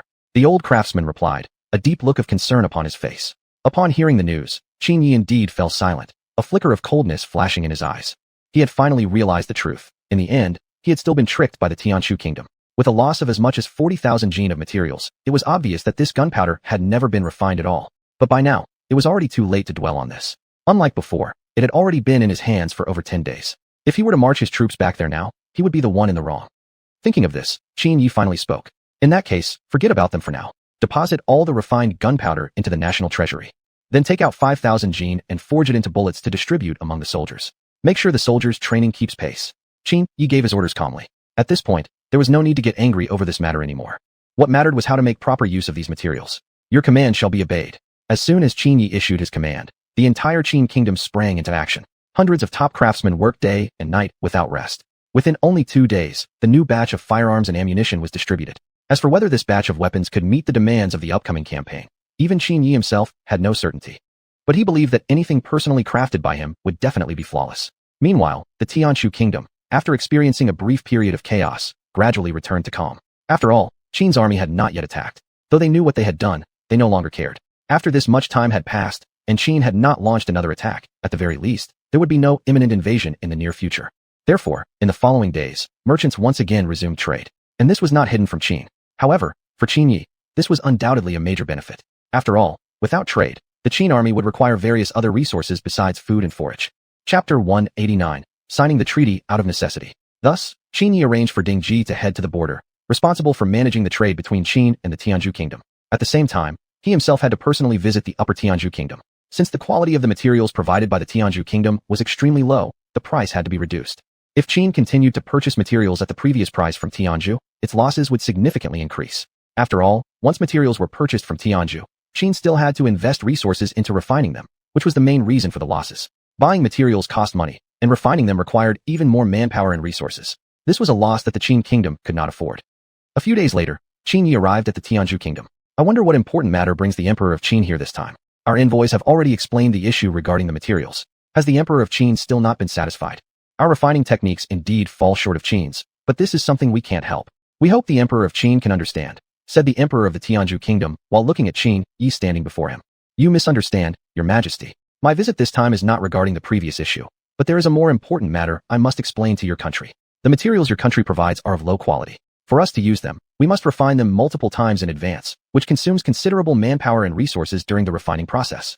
This will cause tremendous losses to our nation. Therefore, I hope your country can appropriately lower the price of the materials, which could also reduce our losses. After all, materials of such low quality aren't worth paying such a high price for. Qin Yi looked at the Emperor of the Tianzhu kingdom solemnly. Hearing this, the other party shook his head with a smile. Obviously, the Emperor of the Tianzhu kingdom did not accept what Qin Yi said. How could he possibly allow Qin Yi to change their stance with just a few words? That was indeed wishful thinking. Seeing the reaction from the other side, Qin Yi already had his answer in mind. But that didn't mean he could just let the matter drop. Do not mistake my presence here as if Qin kingdom is in need of you. And what I have said is not to negotiate with your country, but to inform you of the facts. Qin can always choose to trade with other countries and cut off all trade with your country. Certainly, Your country suffers from food shortages and needs to purchase a large amount of grain from us every year. If all trade with my great Qin kingdom were severed, who knows how much impact it would have on your country?"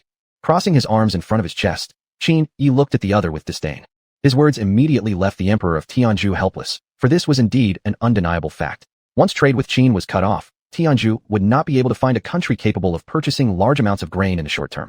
The situations of surrounding countries were no better than Tianzhu's, and their grain reserves were limited as well. Purchasing grain from other countries was clearly not possible. Because of this very reason, Qin Yi could afford to be so arrogant. If Tianzhu was unwilling to lower the price of the materials, he could simply refuse all trade with Tianzhu. If that happened, Tianzhu could try to find another way to get enough grain. "I'll give your country one day to think it over. I expect a clear answer from your country one day from now. But before that, your country should provide me with a place to stay. After all, I can't possibly roam the streets for a day." Qin Yi continued. Upon hearing these words, the Emperor of the Tianzhu kingdom nodded slightly, and then ordered someone to arrange a residence for Qin Yi. After Qin Yi was led away, the Emperor of Tianzhu was filled with frustration. At that moment, one of his ministers stepped forward and knelt before the Emperor. "Sire, the words of the Emperor of Qin are reasonable. In my opinion, we must accept this. If trade with Qin is cut off, our country indeed won't be able to find another country from which we can purchase large amounts of grain in the short term. Even if we aim for self-sufficiency, we're at least half a year away from harvesting. Not to mention, the grain we grow is insufficient to meet daily needs. Self-sufficiency is not a sustainable solution." The minister analyzed the current situation of the Tianzhu kingdom. The Emperor of Tianzhu heard these words and felt a mixture of anger and helplessness in his heart. He was angry at Qin Yi's arrogance in front of him, but even more helpless knowing the reality of the Tianzhu kingdom was exactly as the minister described. Therefore, the decision was made to agree to Qin Yi's conditions. The next morning, after learning the final decision, Qin Yi smiled and nodded in approval. He clearly knew in his heart that the Tianzhu kingdom would ultimately agree to his conditions no matter what. After all, he would not risk the safety of the common people. Immediately after that, Qin Yi stated the price he desired. All material prices were to be cut in half directly, which meant the Qin kingdom would suffer a huge loss. And this price was appropriate for the quality of the materials, not at all an unreasonable demand. However, the Emperor of the Tianzhu kingdom immediately rejected this price. It was too low. Although the quality of the materials was inferior, it didn't warrant cutting the price by half. If materials were sold at such a price, the Tianzhu kingdom would suffer a significant loss. On the contrary, the price of grain purchased from Qin would not decrease, and would even increase at certain times. When calculating this, the expenditure of the Tianzhu kingdom far exceeded its income. Continuing like this in the long run would cause the Tianzhu kingdom to face a financial shortage. Precisely because of this reason, they directly rejected such a price. "Oh, you seem dissatisfied with this price. If that's the case, then I suppose there's no need for us to continue negotiating. As I mentioned before, Qin will sever all trade relations with the Tianzhu kingdom." Qin Yi left no room for compromise for the Tianzhu kingdom. Upon hearing these words, the Emperor of Tianzhu instantly became furious. In the next moment, hundreds of well-trained soldiers stormed into the palace, surrounding Qin Yi in an instant. Looking at the scene before him, Qin Yi pretended to be shocked and stared at the Emperor of the Tianzhu kingdom. "What is going on? Are you planning to confront me personally? Never would I have thought that you would dare to do this. I should have come with an army." Saying that, Qin Yi pretended to rub his forehead in frustration. Upon hearing this, the Emperor of the Tianzhu kingdom was immediately overjoyed, never expecting that Qin Yi had come alone. "Ha! To dare come alone to my Tianzhu kingdom." Chapter 190 Leading Troops to the Middle East. The Emperor of Tianzhu country smiled. Unknown to him, this was merely an act carefully put on by Qin Yi. Although indeed he had arrived without bringing even a single soldier, Tianzhu still harbored delusions if they thought they could eliminate him with just these people surrounding him. Even alone, escaping alive would not be difficult. "I didn't expect the great Emperor of Tianzhu to be such a despicable person. Truly, I'm extremely disappointed. However, your country's attempt to keep me here will not be easy either. I suggest you bring more people next time. Otherwise, these people really aren't enough to stop me." As he spoke, the white tiger spear silently appeared in Qin Yi's hand. The surrounding soldiers looked on in shock at the white tiger spear in Qin Yi's grasp. They had absolutely no idea how the white tiger spear had suddenly appeared in his hand. When he came, he wasn't carrying any weapons at all. Yet now, the white tiger spear had appeared out of nowhere right in front of them. The Emperor of Tianzhu, witnessing this, also showed great shock on his face. "You? When did you bring that weapon in here?" "Hee. Sorry, I can't disclose that information. But what I said is true. Thinking these people can stop me really shows too much confidence in yourselves. Today, if I want to leave peacefully, Tianzhu still doesn't possess the capability to stop me. Why don't we lower our weapons and talk properly? I believe your country wouldn't really want to completely cut off trade with my Qin kingdom either. But let me warn you, this isn't me showing fear towards you, but giving you one more chance to choose." As he spoke, Qin Yi remained vigilant, observing the surroundings. Upon hearing these words, the Emperor of Tianzhu was momentarily stunned in place, unsure what to do. He could tell that what Qin Yi said wasn't bluffing. Keeping him here wouldn't be simple. After briefly thinking, the Emperor of Tianzhu slightly waved his hand, and the soldiers surrounding Qin Yi immediately left the palace. Seeing this, Qin Yi's lips curved into a faint smile. He had never feared Tianzhu making a move against him in the first place. Putting aside whether they were his match or not, doing so would cause Tianzhu to completely sever trade ties with Qin Kingdom. For 2 to 5 years, Tianzhu would face food shortages. Without sufficient food supply, there wouldn't even be room to think about developing their military. Then, Qin Yi pulled out a pre-prepared treaty from his pocket. Since the other party had already agreed to his conditions, having them sign would secure everything. Looking at the treaty in his hand, the Emperor of Tianzhu wore an unpleasant expression. He clearly understood what signing this treaty meant. Yet if he didn't sign, Tianzhu would face very limited development opportunities over the next 5 years. No, not completely non-existent, just extremely slim. Even more importantly, Qin Kingdom was now obtaining the same resources at a lower cost, accelerating its development in the years to come. Perhaps even before 5 years had passed, Qin's military strength would surpass Tianzhu's. At that time, Qin might look for opportunities to attack, placing Tianzhu still in danger. Very soon, both sides stamped the treaty with their national seals. Looking at the treaty with the official seals stamped on it, Qin Yi wore a satisfied smile. This trip had truly been worthwhile. Now that your country has signed the treaty, I also hope your country will strictly abide by its contents. Please be assured, His Majesty the Emperor of Qin is not someone who breaks his word. The Qin Kingdom will also strictly abide by what is stated in the contract. If there's nothing else, I'll take my leave first. I've already sent people to the border between your Tianzhu and our Qin Kingdom, waiting to purchase your materials. After speaking, Qin Yi turned and walked away. As the figure moved farther away, the Emperor of Tianzhu felt a sour discomfort in his heart. Several days later, an envoy from Tianzhu brought large amounts of materials to the Qin border. Zhang Lu had already been waiting for a long time, receiving the materials from Tianzhu with a smiling face. According to the price stipulated in the treaty, the corresponding amount of gold and silver was handed over to the envoys from Tianzhu. Looking at the treasures now have before them, the Tianzhu envoys could only wear a bitter expression. However, now that the treaty was signed, it was impossible to go back on one's word. They then returned to Tianzhu. At the same time, Qin Yi sat leisurely in the palace, contemplating how to further develop the military strength of Qin Kingdom. Now, with losses in trade with Tianzhu greatly reduced, a large surplus had been created in the state treasury. In that case, we might as well use this extra money to build oil tankers and transport petroleum from the Southeast Asian oil fields back to our homeland. Qin Yi said with a smile. After discussing the matter for some time, the decision was finalized. Soon, the construction of oil tankers was added to the agenda. According to Qin Yi's expectations, within a year, the Qin Kingdom would possess 5 large oil tankers capable of transporting vast amounts of petroleum back home all at once. And next came the question of how to use this petroleum. But before that, Qin Yi needed to lead troops on a trip to the Middle East. Although he already controlled an oil field there, Manhwa was quite far from the coast, making transportation inconvenient to some extent. If they could occupy some coastal oil fields, it would solve the existing difficulties. Thus, Qin Yi immediately sent Zhang Lu to assemble the army. At this moment, he was well aware that the European countries which had established colonies in the Middle East were very powerful, so thorough preparation was necessary. Zhang Lu, I'm ordering you to assemble 5,000 musketeers and have them arrive at the coastal areas of Jiangdong within 10 days. Upon hearing this, Zhang Lu slightly nodded, then immediately sprang into action. 10 days later, 5,000 musketeers had assembled in the Jiangdong region. By then, Qin Yi had already arranged the ships for departure. What followed would be a long sea voyage. According to the calculations, this journey to the Middle East would take at least a month, so it was essential to prepare sufficient provisions. This did not concern Qin Yi. After all, when designing the ships initially, he had specifically reserved a large cabin solely for storing supplies. Once everything was ready, he gave the order to set sail.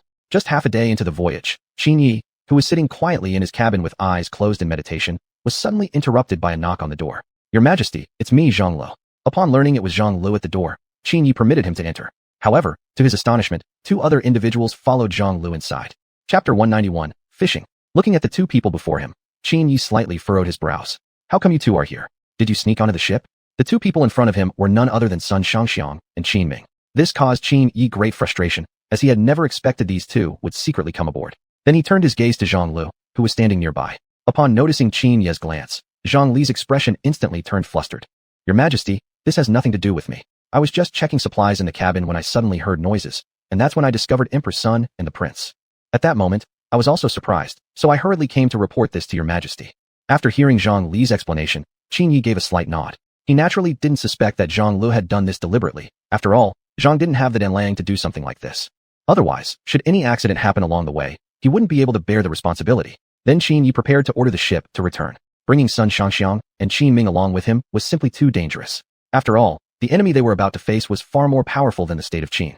The reason he had even considered going to seize colonies at this time was only because the initial battlegrounds had been colonies of Western European countries, and their overall strength was relatively weaker.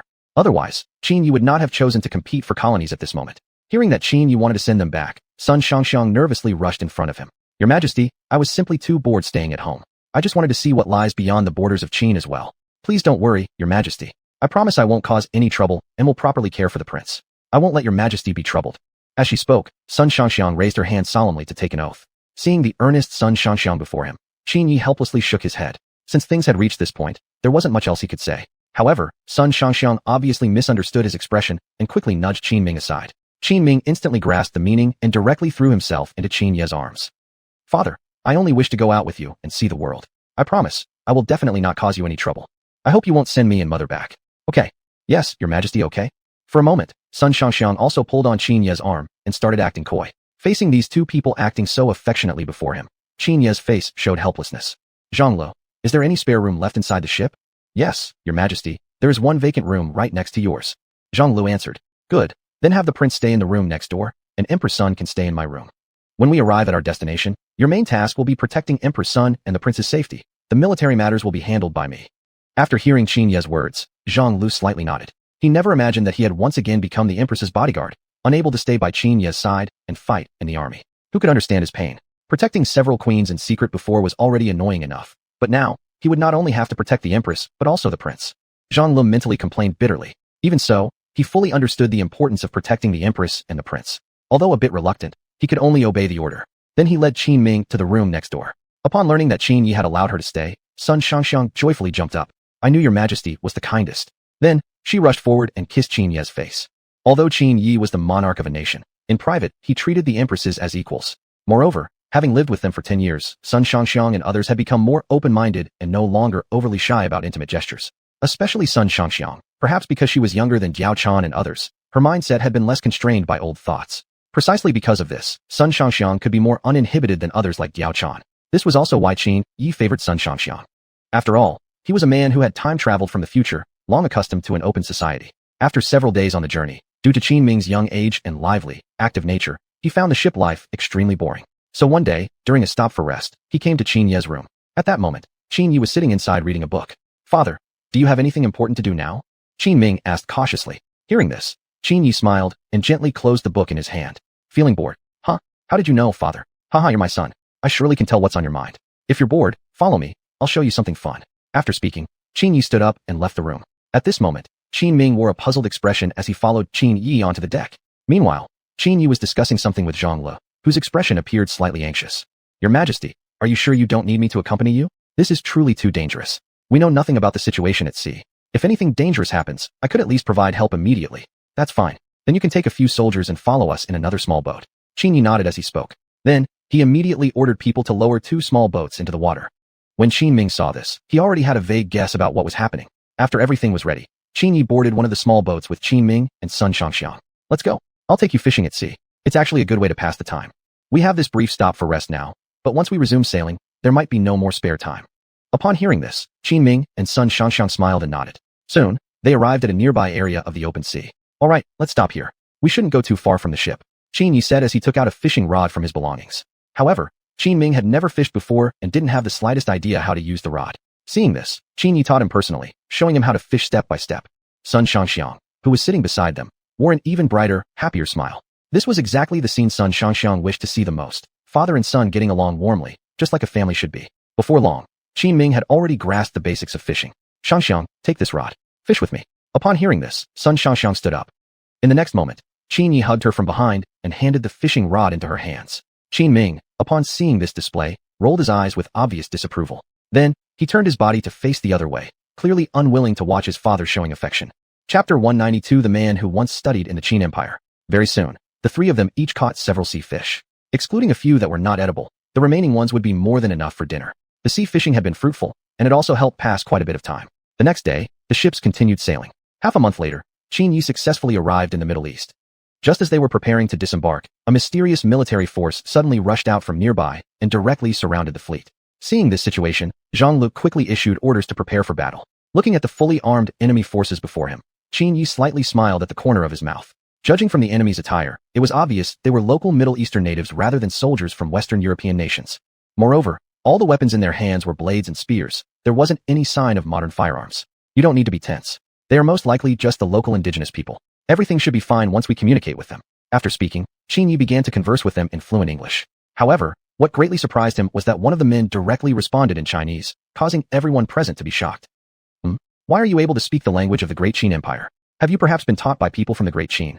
Qin Yi asked with great curiosity. In response, the man slightly shook his head. He wasn't a citizen of the Qin Empire. Rather, he had traveled to Qin to study a few years ago, and thus had mastered the language of the empire.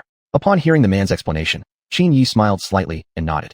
Since he had personally visited the Qin Empire, this also indicated that there might be some form of contact between the Qin Empire and the man's country. Otherwise, how else would they know that a powerful Qin Empire exists on the other side of Earth? After discovering that Qin Yi was actually the emperor of the Qin Empire, the man became increasingly respectful.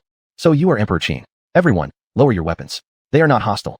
With that, the man gently waved his hand toward the troops standing behind him. The next moment, Qin Yi stepped off the ship. After further communication, Qin Yi learned that the man had initially mistaken these ships as belonging to a Western European nation. Indeed, Western European nations held a poor reputation in the Middle East, as they had established dozens upon dozens of colonies in the region.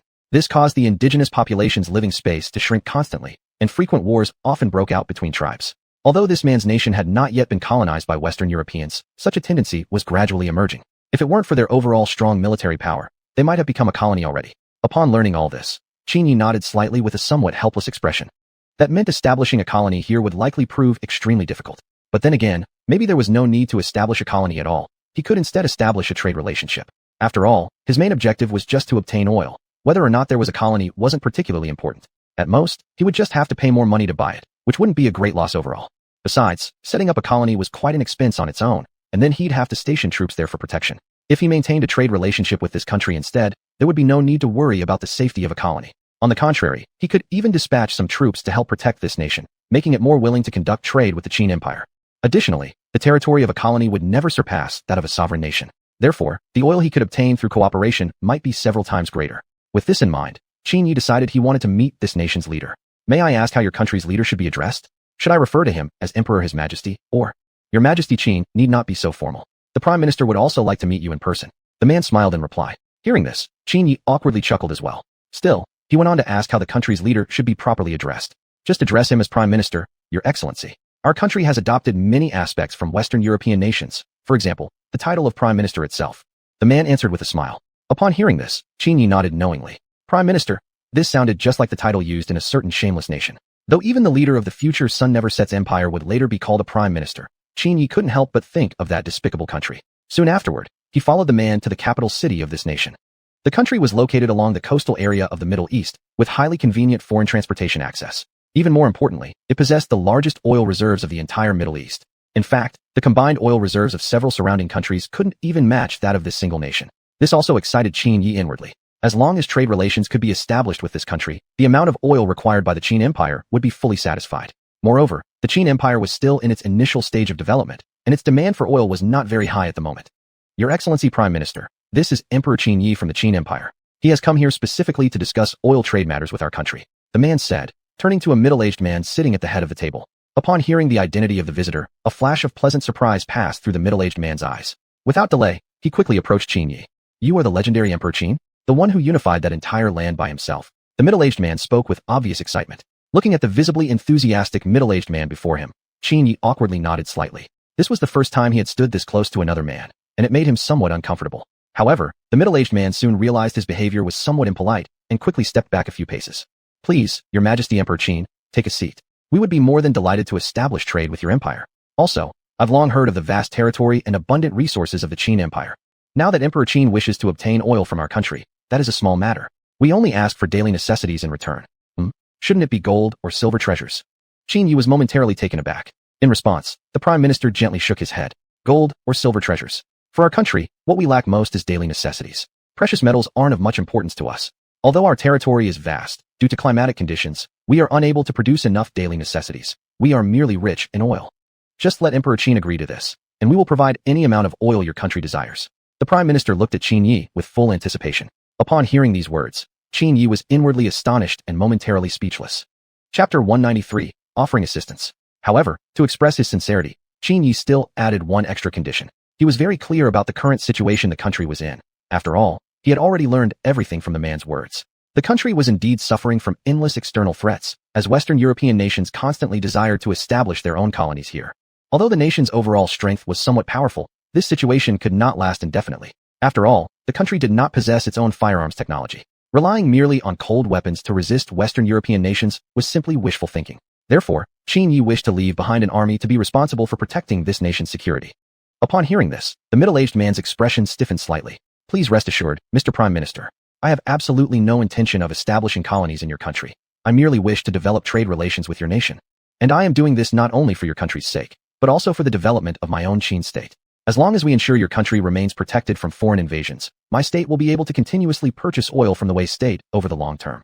All these plans are made with future considerations in mind. We definitely will not establish any colonies in your country. Qin Yi gazed steadily at the middle-aged man with a firm expression. Seeing Qin Yi so determined, the man finally exhaled in relief. Then, he suddenly knelt directly before Qin Yi. Witnessing this sudden action, Qin Yi was instantly startled and quickly stepped forward to pull the man up. Mr. Prime Minister, why would you do this? I cannot possibly accept such treatment. You and I are both leaders of our own nations. There is no hierarchy in our status, so please do not do this. I must do this to fully express my gratitude. I have never seen a national leader like Your Majesty the King of Qin. Someone who not only plans for their own nation but also thinks for others truly deserves this respect. The middle-aged man said, his face filled with emotion. Hearing these words, Qin Yi smiled and gently shook his head. A few days later, both parties confirmed the future trade cooperation and pressed the official state seal onto the treaty. Looking at the signed treaty in his hands, Qin Yi's face displayed a satisfied smile. However, just at that moment, an unexpected visitor suddenly barged in. Mr. Prime Minister, may I ask whether you have made your decision? Our Prime Minister is still waiting for your response.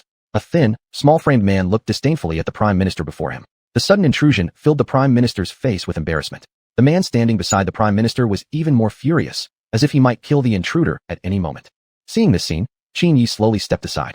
Who is he, and why does he dare to act so recklessly here? Qin Yi asked with a puzzled expression. Your Majesty, this person is named James. He is from the Western European Empire that boasts never-setting sun, and he has come here today to negotiate setting up a colony within our nation. They came previously not long ago, but the Prime Minister immediately rejected them outright, preventing them from succeeding. We originally thought they would give up, but we never expected them to dare come back again. The man explained. After understanding the entire context, Qin Yi nodded slightly. Since things were like this, perhaps it was time for him to showcase his power. After all, he already intended to protect the nation's security. He could take advantage of this opportunity to deal a heavy blow to the Empire of the Eternal Sun, teaching them a good lesson. It might even enhance their favorability toward the Qin Kingdom and lower the price of oil. But for now, it wasn't yet the time for him to make his appearance directly. The answer I gave earlier has already been very clear. Establishing a colony in our country is absolutely not permitted. I suggest you seek cooperation from other countries. There is absolutely no way I will ever consent to this. The middle-aged man said firmly. Upon hearing this reply, James gave a contemptuous laugh. Don't forget, with your country's current power, it's absolutely impossible to challenge the Empire of the Eternal Sun. Agreeing to this is the only way out for your country. Don't you dare think that our empire is helpless against you. If we want to, it's effortless for us to eliminate a nation within a short time. James threatened openly. Yet in response, no trace of fear appeared on the middle-aged man's face. Instead, his resolve strengthened even more. He absolutely would not allow the Empire of the Eternal Sun even an inch of room to negotiate on this matter. Even if he admitted his country was no match for the Eternal Empire, he would never abandon the dignity and backbone a national leader must have. Even if it meant dying on the battlefield, he would never allow the Empire of the Eternal Sun to easily get their way.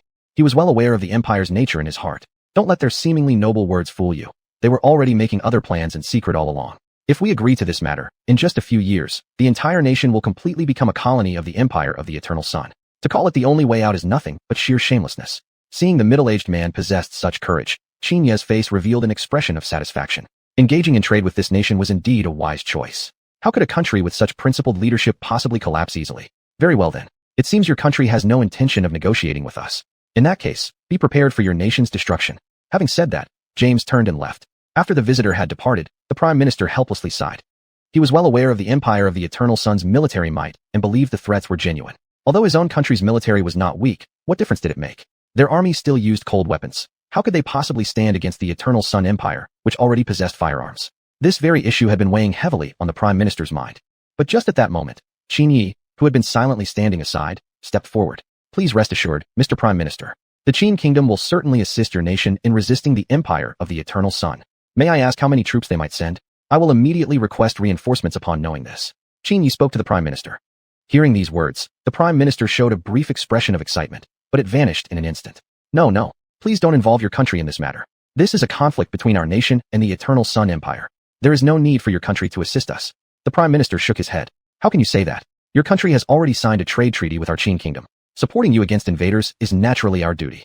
Moreover, if your country becomes a colony of the Eternal Sun Empire, wouldn't that violate the treaty you've signed? If the Eternal Sun Empire occupies your nation, there will absolutely be no possibility for trade with our country. Our nation would never obtain the oil resources we desire. Chapter 194. Have they finally arrived? Seeing Qin Ye's upright and resolute attitude, the Prime Minister's face showed a satisfied smile. This is truly a nation worthy of establishing trade relations with, he thought, and then slightly nodded his head. At the moment, the top priority was still to help his own country overcome the current crisis. It was absolutely vital to prevent the Empire of the Eternal Sun from succeeding. Once the Empire of the Eternal Sun built a colony in his country, he would no longer be able to fulfill the trade agreements between his nation and the Qin Empire. If that happened, wouldn't he be breaching the contract? Although the current situation was certainly not something his country wished for, nonetheless, it was still inextricably linked to his nation. Soon after, Qin Yi immediately returned to the military camp and began arranging the emergency plan. According to what James had said, the Empire of the Eternal Sun's army would arrive at the coastal area of this country in half a month. Before they could land, Qin Yi had to exhaust the Empire's combat forces at sea as much as possible, ideally, not allowing them to land at all. With the cannons installed on the warships, Qin Yi had full confidence. Moreover, each ship was made entirely of iron and steel. Though not completely indestructible, it would not be easy to destroy them either. At this moment, the Prime Minister gazed in shock at the Qin Empire's fleet anchored by the sea. Your Majesty, this is your country's fleet? It's so imposing and majestic. The Empire of the Eternal Sun does possess formidable military strength, but its naval combat capability is not much to speak of. Perhaps your Majesty could easily stop them overseas. As he spoke, the Prime Minister looked at Qin Yi in awe. Upon hearing this, a faint smile appeared on Qin Yi's face. If that was truly the case, then the Empire of the Eternal Sun's current plan would probably be ruined. Their enemy possessed formidable land forces, but were not skilled in naval combat. At this moment, Qin Yi couldn't help but feel a surge of confidence. Helping this nation resist the Empire of the Eternal Sun would certainly bring many benefits to the Qin Empire. Perhaps they could even obtain oil for free? Soon, Qin Yi finalized his battle strategy. The sole objective was to eliminate the Empire of the Eternal Sun's army at sea and absolutely prevent them from reaching land. Once they landed, the situation could change unpredictably at any moment, possibly leading to rapid invasion inland, and then it would not be so easy to wipe them out. At this time, the Empire of the Eternal Sun had yet to notice the presence of the Qin Empire and had dispatched a very powerful fleet heading toward the Middle East. Little did they know, this fleet would never return. Time flew by quickly and half a month passed in an instant. That day, Qin Yi was standing at the bow of the ship, gazing into the distant horizon. The next moment, he noticed a large fleet emerging from afar on the ocean. Have they finally arrived? Qin Yi muttered to himself. Immediately afterward, he ordered Zhang Lu, who was standing beside him, to ring the battle alarm. Within less than an hour, all Qin soldiers and officers gathered on the deck, and the cannons were ready for combat. Qin Yi was determined to make the Empire of the Eternal Sun pay dearly and never return. This time, he would settle both old and new accounts together. During a certain period in the future, Great Britain, the present-day Empire of the Eternal Sun, had once followed the Eight-Nation Alliance in invading his country. They had committed countless atrocities and looted a vast amount of treasures belonging to his homeland. For that alone, Qin Yi was determined to show the Empire of the Eternal Sun the might of the Great Qin Empire. This was not only to protect the trade agreement between the Great Qin and country Jia, but also to vent his inner anger. Very soon, the fleets of both sides met at sea. Looking at the unexpected fleet before him, the captain of the Empire fleet felt puzzled. What's going on here? When did country Jia obtain such a powerful fleet? Could it be that the intelligence provided by the Prime Minister was incorrect? The captain said with deep confusion. Hearing this, the nearby soldiers helplessly shook their heads, equally puzzled. But despite this, the captain felt no fear. He was confident that this fleet was merely impressive in appearance, nothing more. Appearing powerful and sturdy, but possessing no other advantages. It was precisely this arrogance that caused the captain to order the fleet to accelerate forward. Yet, just a moment later, his ship suddenly shook violently. After a few minutes, a sailor rushed into the bridge in a panic. Captain, the hull has been struck by the enemy's cannon fire and has suffered a huge hole. There's no way we can fix it now. The sailor shouted, clearly terrified. Upon hearing this, the captain's face turned from confusion to shock in an instant, and then he raised his head to gaze at the enemy fleet ahead. He saw that several windows had appeared on the hulls of the enemy ships, and each window housed a powerful cannon. Seeing this, the captain's heart could not help but panic. He had never imagined that this unknown fleet would possess such strength. In just the initial encounter, he had already suffered massive losses. Moreover, the other ships in his fleet also sustained various degrees of damage. This made him fully aware of the enemy's might. Thinking back to his earlier assumptions, he couldn't help but slap himself twice in frustration. If only he hadn't been so arrogant. How could the enemy have succeeded so easily? But now that things had come to this, the captain could only feel helpless. Carry my order, speed up and advance. We must land before our ships sink, or else we will all die here. Upon hearing the captain's command, all ships immediately accelerated toward the coast of country Jia. This move actually had some effect, as they quickly broke free from the enemy fleet's encirclement. Standing on the deck, Qin Yi observed this and slightly smiled. At this moment, he was confident and completely calm. After all, he had already arranged for Zhang Lu to wait by the shore to ambush the Empire of the Eternal Sun's forces upon their landing. As soon as the enemy didn't pursue, the captain inwardly relaxed. He had no idea that his real doom awaited him once he came ashore. Very soon, the fleet anchored by the shore of country Jia. Now, land as quickly as possible. We must leave the coast before they catch up, the captain ordered sternly. After that, countless soldiers quickly disembarked. Seeing the unusually quiet shoreline, the vice captain standing nearby felt uneasy in his heart. Captain, in my opinion, we should first send a scouting force to investigate the area. I have a feeling that country Jia might have troops lying in ambush here. Chapter 195 Eliminate the invading enemy. It was merely a well-intentioned warning. However, upon hearing it, the captain instantly flew into a rage. In his opinion, most of Nation Jia's troops must have been aboard the ships. Otherwise, how could they have inflicted such heavy losses on him in such a short time? If that was the case, there definitely couldn't be many troops left along the coastline. With the forces remaining in his hand alone, there was absolutely no way they could successfully stop him from advancing into the heartland of Nation Jia. Moreover, there was simply no time now to wait for the scouting unit to return, as the enemy at sea might turn back at any moment. By then, it would be too late to retreat. Upon hearing the captain's response, the vice captain could only silently sigh. The next moment, the captain led his troops and prepared to advance deeper into Nation Jia's territory. Little did he know that every move he made was clearly visible to Zhang Lu, who was hiding in the shadows. Everyone, load your bullets. Do not fire until I give the order. We must wait until they are completely inside the encirclement before taking action. Zhang Lu stared intently and seriously at the troops of the Empire of the Setting Sun. On the other side, Qin Yi, standing on the deck, watched every move happening on shore. At this moment, he had no intention of steering the ship toward the shore immediately, choosing instead to watch the spectacle unfold. Minute by minute passed. The Empire of the Setting Sun's troops had already moved far from the shore, and within a few more minutes, they would be completely within Zhang Li's encirclement. Watching the approaching soldiers of the Empire of the Setting Sun, Zhang Li couldn't help but feel a rising tension inside. His mission was to completely annihilate them here. Absolutely no one must be allowed to escape. Although the Qin naval fleet was already at sea, which could prevent their escape by boarding ships, Zhang Li still wanted to wipe them out completely in one fell swoop. That would eliminate many future troubles. Very soon, the army of the Empire of the Setting Sun entered the encircled area. The timing appeared perfect. Suddenly, Zhang Lu jumped up and fired a shot into the sky. Upon hearing the gunshot, the Empire of the Setting Sun's captain was instantly startled, immediately noticing Zhang Lu standing not far away. The next second, the Qin forces hidden around the area revealed themselves and pulled their triggers. It was only at this moment that the captain realized he had fallen into an ambush. At the same time, he regretted deeply why he hadn't listened to the vice captain's advice from the beginning. In less than half an hour, over 1,000 soldiers from the Empire of the Setting Sun lay dead in pools of blood. The entire coastline was covered with corpses. Seeing this scene, Qin Yi, standing on the deck, revealed a proud smile. It seems the army of the Empire of the Setting Sun isn't all that impressive. They couldn't even detect such an obvious scheme. How greatly disappointing. I thought they would at least provide a decent game to play, but Mei Shangdao the battle ended so quickly. Qin Yi mocked with words. Soon after, he issued orders immediately for the fleet to approach the shore. Every detail of this battle was clearly visible to the Prime Minister sitting in the control room, leaving him astonished at Qin Ye's commanding ability. Only then did he realize that Qin Ye's rise to becoming the Emperor of Qin wasn't solely due to his broad-mindedness. More importantly, it was his outstanding leadership skills. If it had been him in that situation, he probably wouldn't have devised such a clever counter-strategy. Unknown to him, however, everything had been clearly witnessed by some escaping soldiers of the Empire of the Setting Sun who had fled in advance.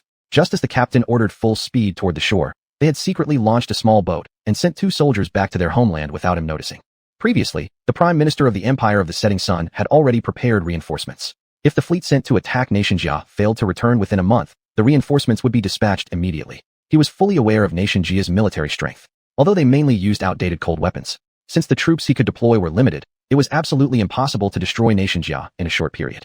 Meanwhile, along the coast of Nation Jia, Qin Yi looked at the numerous corpses before him and sighed quietly in his heart.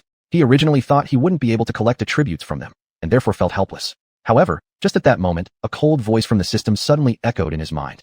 The host may now collect attributes from their corpses, and there will be no reduction in the number of attributes obtained. Previously, the host arrived alone in the Middle East, and there was no territory of his own here, so he previously could not collect attributes in this region. Now, having established a colony in the Middle East, the host may naturally collect attributes from the corpses of the soldiers of the Empire of the Setting Sun. Hearing the system's prompt, Qin Yi couldn't help but feel a surge of excitement in his heart. He immediately ordered his men to check one by one whether any of the soldiers from the Empire of the Setting Sun had survived by sheer luck. Ding. Contact with the captain's corpse. Strength plus 15, speed plus 15, agility plus 15, stamina plus 15. Contact with the vice captain's corpse.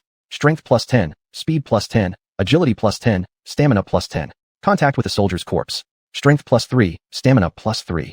Random attribute obtained. A petroleum pipeline will arrive at the border of Qin's Chuanshu region in 2 days. The endpoint of this pipeline is the Middle East. Note, the host does not need to worry about the pipeline arriving too suddenly. In 2 days, everyone will treat the pipeline's appearance as completely normal. Learning that he had unintentionally gained an oil pipeline, Qin Yi felt even more exhilarated. With this, he wouldn't have to spend much time transporting oil anymore. However, the oil tankers they had built couldn't be left idle. The more oil reserves the Empire of Qin possessed, the better. The next day, inside the imperial capital of Nation Jia, the Prime Minister looked joyfully at Qin Yi, who was seated in front of him. Thank you, Emperor Qin, for coming to our aid. Without your assistance, the Empire of the Setting Sun might have eventually succeeded. Prime Minister, you're too kind. My actions were also for the sake of my nation's development. Please, there's no need to be so courteous. Qin Yi smiled. Upon hearing these words, the Prime Minister nodded happily. At the same time, he voluntarily offered 10,000 caddies of oil to the Empire of Qin as a token of gratitude. In response, Qin Yi hurriedly declined with polite words.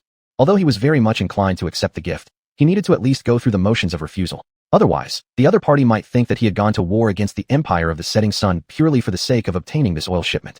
Please, Emperor Qin, do accept this. It is only a small token of gratitude from our nation for your assistance.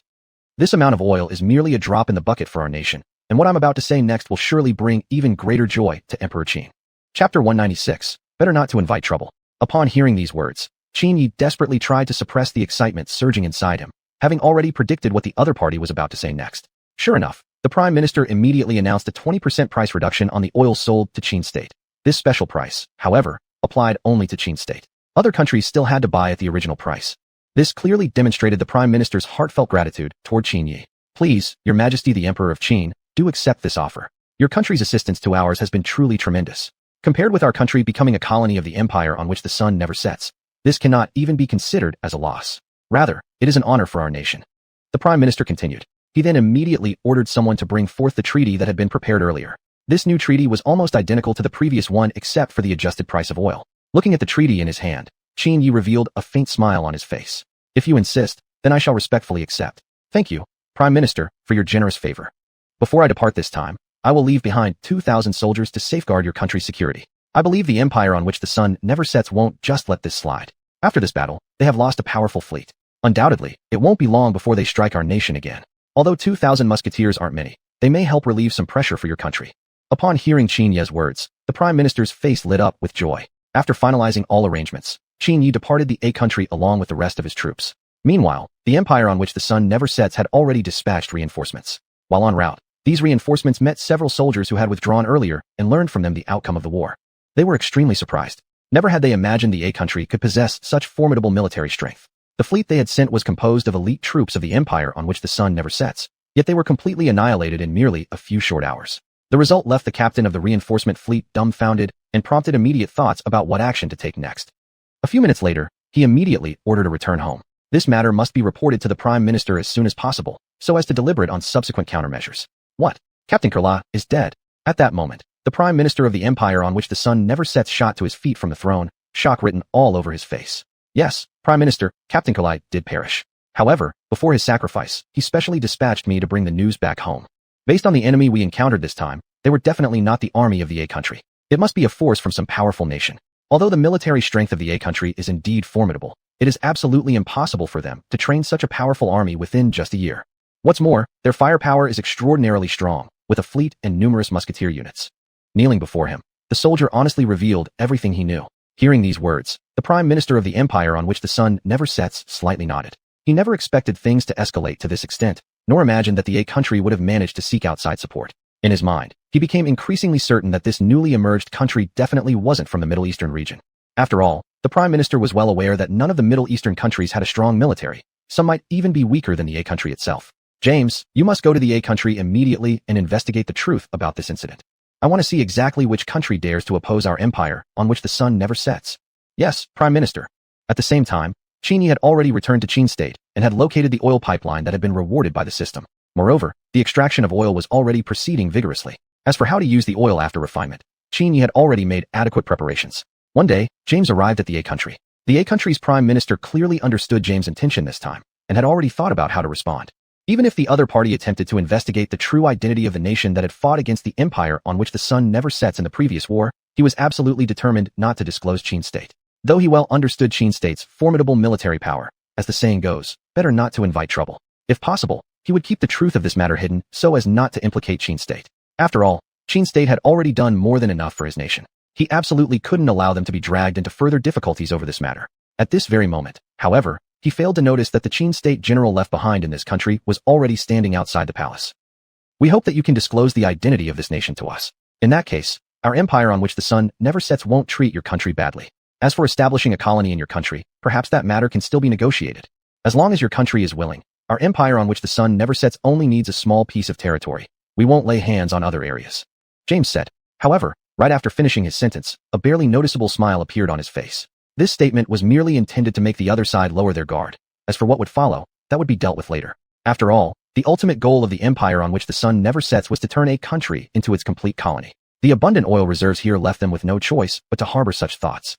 This intention was crystal clear in the Prime Minister's mind, and he shook his head immediately afterward. I'm sorry. Please tell the Prime Minister of the empire on which the sun never sets that I absolutely cannot agree to your demands. This country has been kind to me. I will never commit such an act of betrayal. Even if the final price is the destruction of my entire country, I will never go against my conscience. All you want is to make our country your colony. If you wish to accomplish that, by all means try your best. I will surely see it through to the end. The Prime Minister gazed calmly at James. Upon hearing these words, James smiled and nodded. Very well, since you insist on this stance, then there is indeed nothing more to say. Just wait for the retaliation from our empire, on which the sun never sets. With that, he began to rise and prepare to leave. At that moment, Li Kong, the Qin general who had been standing outside all along, walked in. Wait a minute. You just wanted to know who the country was that fought against the empire on which the sun never sets before, right? Now I can clearly tell you. That was our great Qin state. If you want revenge, I can tell you the exact location of our great Qin state. We will certainly see it through to the end. General Li Kong glared at James with furious eyes. Seeing the sudden appearance of Li Kong, James turned his head in confusion toward the Prime Minister of a country. Generally, this matter absolutely cannot proceed this way. You must not reveal the location of Qin state to them. Although our country may not be a match for the empire on which the sun never sets, we absolutely cannot drag Qin state into this incident again. Please, General Li, stop insisting on this. The Prime Minister of a country said. Chapter 197 The Visit of the British Empire to the Qin Kingdom. Li Kong, however, shook his head slightly. The next moment, he marked the location of the Qin Kingdom on the world map. This is where my Qin Kingdom stands. If you desire revenge, feel free to come. If there's nothing else, please leave soon. I have other matters to discuss with the Prime Minister of country Jia. Saying this, Li Kong immediately turned around. Looking at the map in his hands, James's face revealed a faint smile. Then, he turned and left. Seeing Li Kong standing before him with a determined look, the Prime Minister of country Jia helplessly shook his head. General Li, why would you do something like this? The Prime Minister wore a face of complete bewilderment. Please rest assured, I had already informed this matter before the Emperor left. The Emperor already knew that the British Empire would not let this matter drop easily, so he ordered me to remain in your country. And before he left, he instructed me to shift the hostility towards the Qin Kingdom, ensuring it wouldn't threaten your nation's safety. The Emperor already has a plan, so please don't worry too much. Li Kong replied calmly. In response, the Prime Minister sighed helplessly. He never expected that the Qin Emperor had made preparations beforehand. It was a huge favor he now owed. Nevertheless, deep down he remained very worried, as the British Empire's military strength was no simple matter. It was precisely because its colonies were spread all over the world that it was called the empire on which the sun never sets. Its military might was indeed extremely formidable.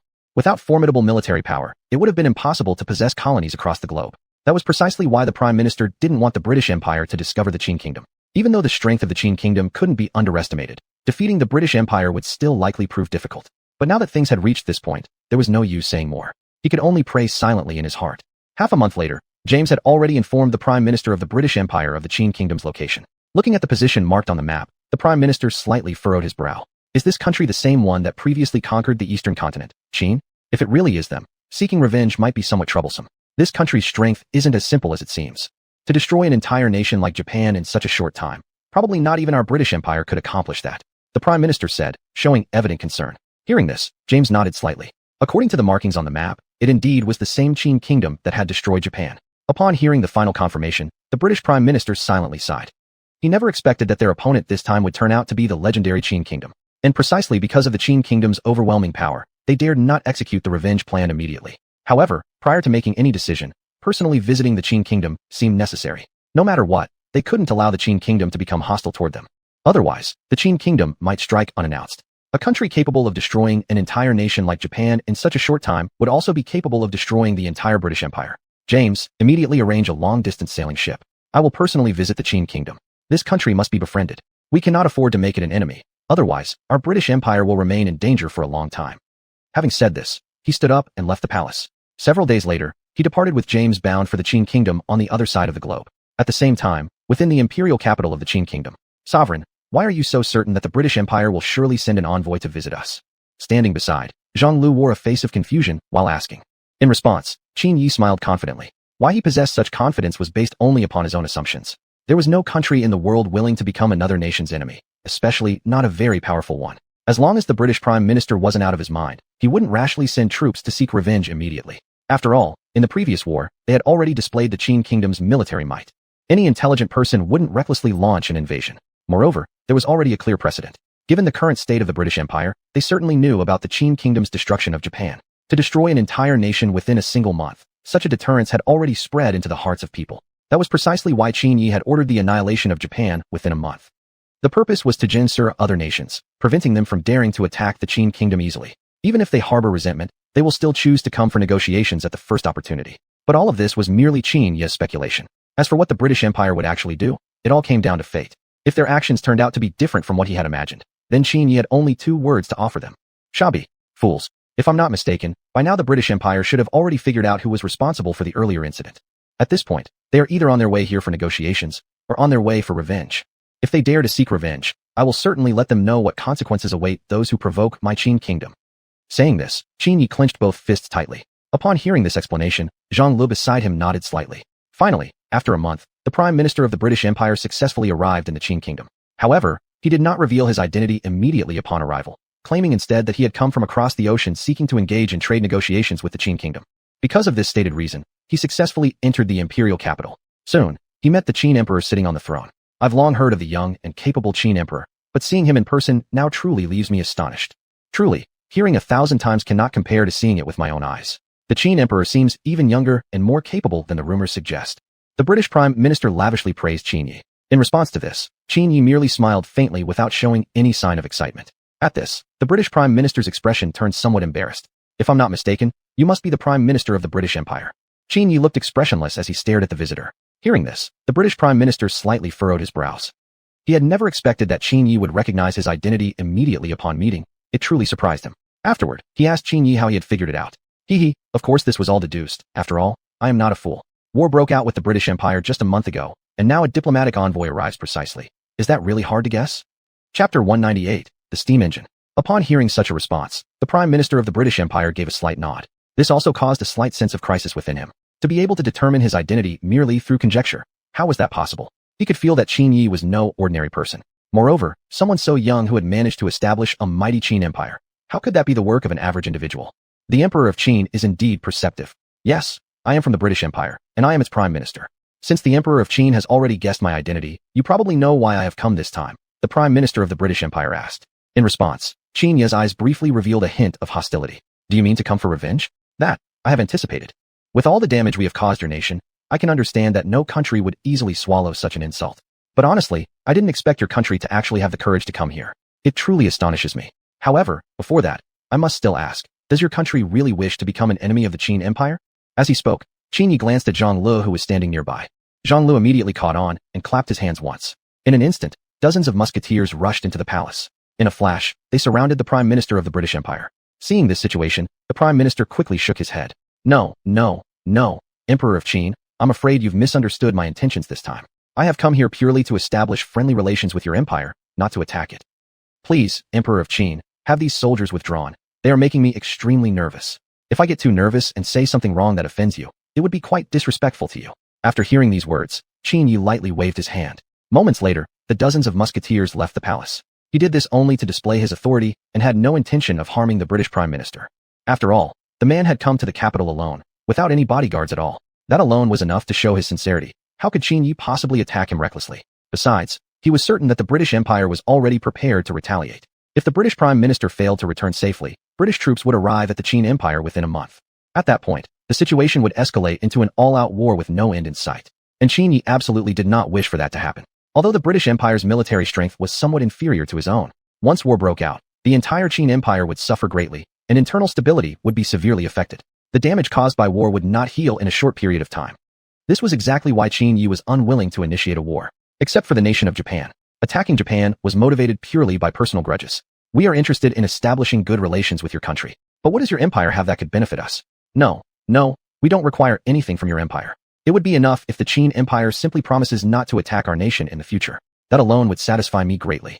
As for seeking anything from the Qin Empire, that is not part of my expectations. the British Prime Minister replied quickly. Hearing these words, Qin Yi felt quite pleased. However, since Britain had asked for something in return, they must also give something in exchange. To gain a concession without offering anything in return would clearly be a disadvantage. Then, Qin Yi smiled and looked at the British Prime Minister. For some reason, the Prime Minister felt a bit uneasy at the sight of Qin Yi's smile and inwardly prepared himself for being exploited. Subsequently, Qin Yi slowly stood up and walked beside him. I heard that your country mastered a certain technology a few years ago. If I'm not mistaken, the product of this technology is called a steam engine. I hope your country is willing to share the methods of manufacturing the steam engine with the Qin Empire. In return, I will certainly agree to your country's request and promise to never harbor any ill intentions toward the British Empire again. Qin Yi whispered beside the British Prime Minister's ear. Upon hearing the word steam engine, the British Prime Minister was immediately startled. He was greatly puzzled about how Qin Yi had come to know of this. The steam engine had been invented only a few years ago and remains a top secret within the British Empire. Only key personnel in the country were aware of its existence. And yet, now Qin Yi somehow knew about it. Looking at the man's reaction, a faint smile curled the corners of Qin Yi's lips. What do you think? One thing for another, doesn't that sound quite fair? With that, Qin Yi returned once again to his imperial throne. At this moment, the British Prime Minister was deeply conflicted, unsure whether he should agree to the proposal. If he agreed, the secret of his nation would be revealed to the Qin Empire. But if he refused, the British Empire might face attacks from the Qin Empire in the next few years. By that time, even if they used the steam engine to rapidly advance their technology, wouldn't the Qin Empire also progress? It was possible that even with the help of the steam engine, the military strength of the British Empire still couldn't match the Qin Empire. In that case, the biggest loser would still be himself. More importantly, if the British Empire was completely conquered by Qin, the loss wouldn't be limited to just the secret of the steam engine. All of Britain's national secrets would be exposed to the Qin Empire, and might even be announced to the entire world. Considering this point, the British Prime Minister finally made his decision. Then, he looked up at Qin Yi, who was sitting on the imperial throne. I can certainly agree to your request, Emperor of Qin. However, I would like to ask for one thing in return. The matter of the steam engine must remain between our two nations. The Qin Empire absolutely must not disclose it to any other country. If any other nation learns of it, even if it costs me my entire country's strength, I will ensure the Qin Empire pays a heavy price. The British Prime Minister's expression was extremely serious. After hearing these words, Qin Yi nodded naturally. After all, he had no intention of telling any other country about this matter anyway. Even if the British Empire hadn't mentioned it, he would never have done so. Receiving a definite answer, the British Prime Minister finally let out a quiet sigh of relief. Then it settled between us. 1 month from now, our nation will present the steam engine and its manufacturing method to your empire. I only hope your country will strictly honor the agreement between our two nations. As for what happened previously, the British Empire is willing to forgive and forget. Naturally, I am not the kind of person who goes back on my word. Otherwise, my Qin Empire would have long since acquired numerous enemies and would never have grown to what it is today. Chapter 199, Strike First and Report Later. After hearing Qin Yi's words, the Prime Minister of the British Empire nodded. Of course. A month later, the British Empire secretly transported a steam engine along with its design principles to the state of Qin. Looking at the steam engine before him, Qin Yi wore a satisfied smile on his face. However, Zhang Lu and others standing nearby wore confused expressions, not having the slightest idea what purpose this iron block could possibly serve. To obtain this machine, Qin Yi had promised the British Empire not to launch any form of attack against them, which felt a bit like a loss. However, in Qin Yi's eyes, he had just made an incredible gain. The steam engine was a product of the 18th century, while the current time was merely over 200 years after that era. Possessing a steam engine at this point was truly an immense fortune. Shortly after, Qin Yi proceeded to explain to everyone the function of the steam engine. With the steam engine now available, Qin Yi could later establish several railway lines within the state of Qin, making it possible to truly travel 1,000 miles in a single day. Upon hearing this, the ministers rejoiced and were delighted, completely unprepared for such an object to possess such a powerful capability. Meanwhile, inside the capital city of the British Empire, the Prime Minister sat in his room, looking dejected. He felt he had made a very unfavorable deal, but he also felt completely helpless about the situation. If he hadn't agreed to the request from Qin, he couldn't imagine what rash actions that side might have taken. Your Excellency, said a minister. In my opinion, perhaps we should immediately send troops to attack the state of Qin before they have a chance to develop further, crushing them entirely. Though our nation and Qin have signed a treaty, there's no guarantee they will honor it. After all, once they have absolute power, their confidence will surely grow immensely. They might still come to attack us eventually, the British Empire. Therefore, we should act first. Even if we cannot fully suppress them, at least we can display our might. Otherwise, Qin will become a major obstacle to the future development of the British Empire. Hearing these words, the Prime Minister of the British Empire nodded slightly. He had been considering the same thing during these past few days, but hesitated due to hesitation in his heart. After all, he had already signed a treaty with the state of Qin, and it had only been over a month since then. Launching an offensive against Qin at this stage would seem inappropriate and may result in accusations against the British Empire for breaking the agreement. Upon hearing this, the minister simply shook his head and smiled. There's no need to worry, Your Excellency, he said. We can accuse Qin of leaking the steam engine technology to other nations and use that as justification for attacking them.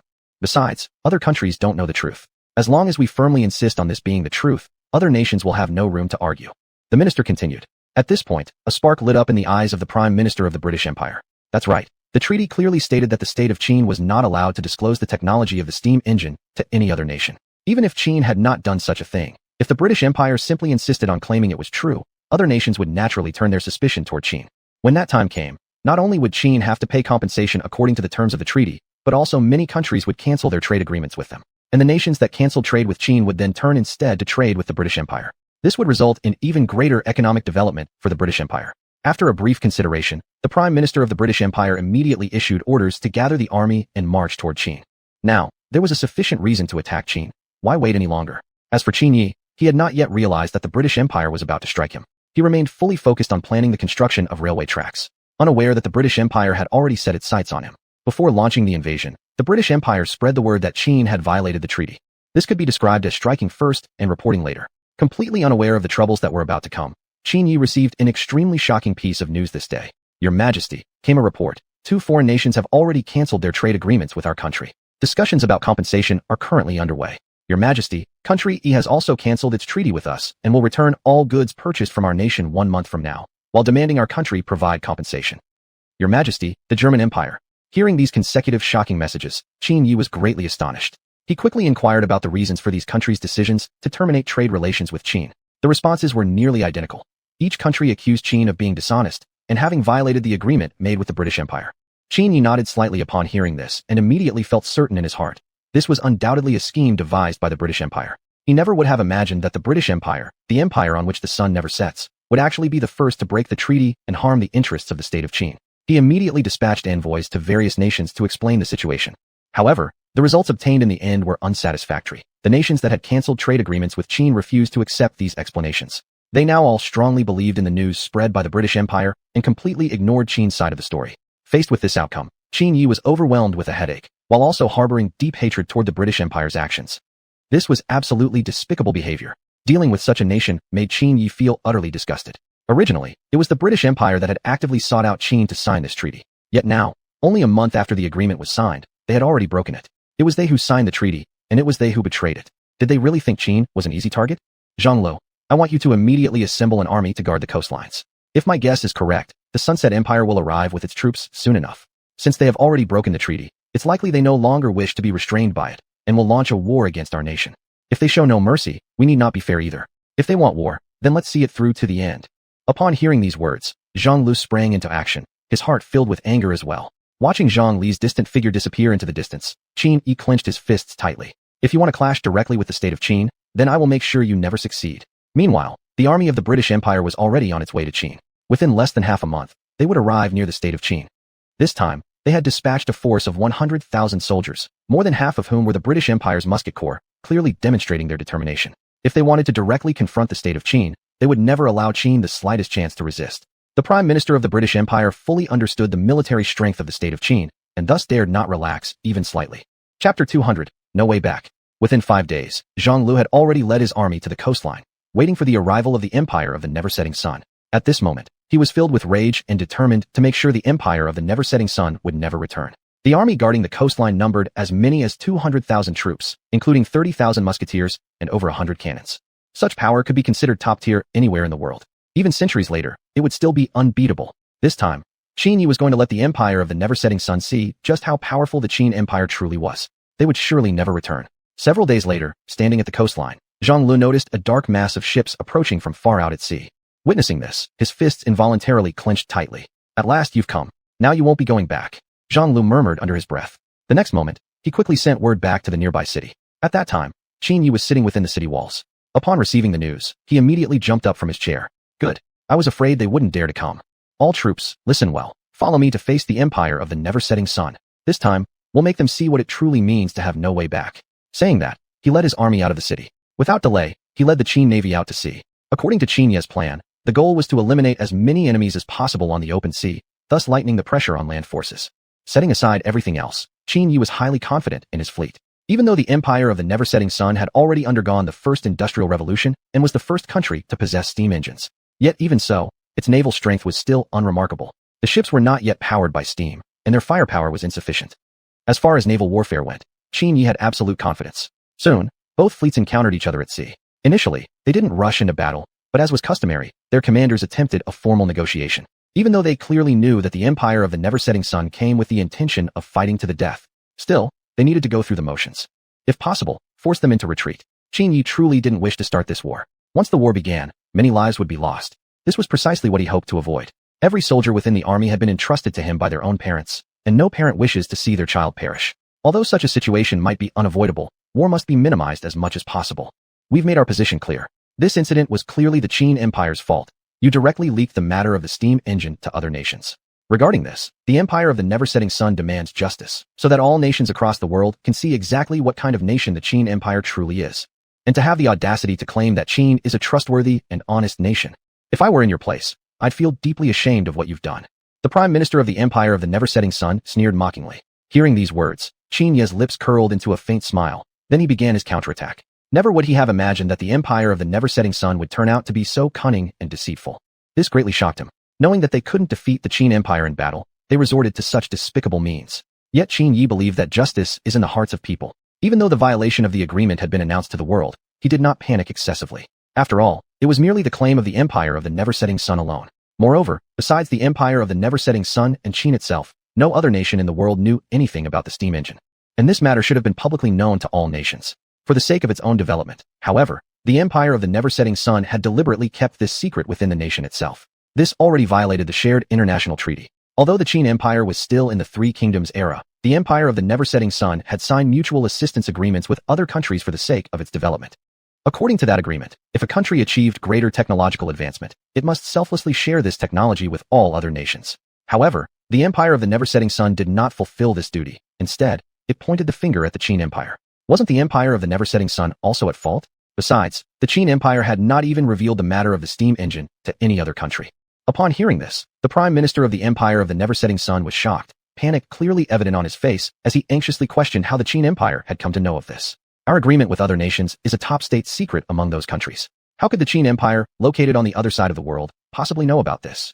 Could it be that Qin has stolen the secret of the Empire of the Never-Setting Sun? If that's truly the case, your Qin Empire will become the enemy of all nations. I believe every country in the world deals with spies the same way, don't they? The Prime Minister of the Empire of the Never-Setting Sun looked at Qin Yi while speaking. Hearing this, Qin Yi smiled and shook his head.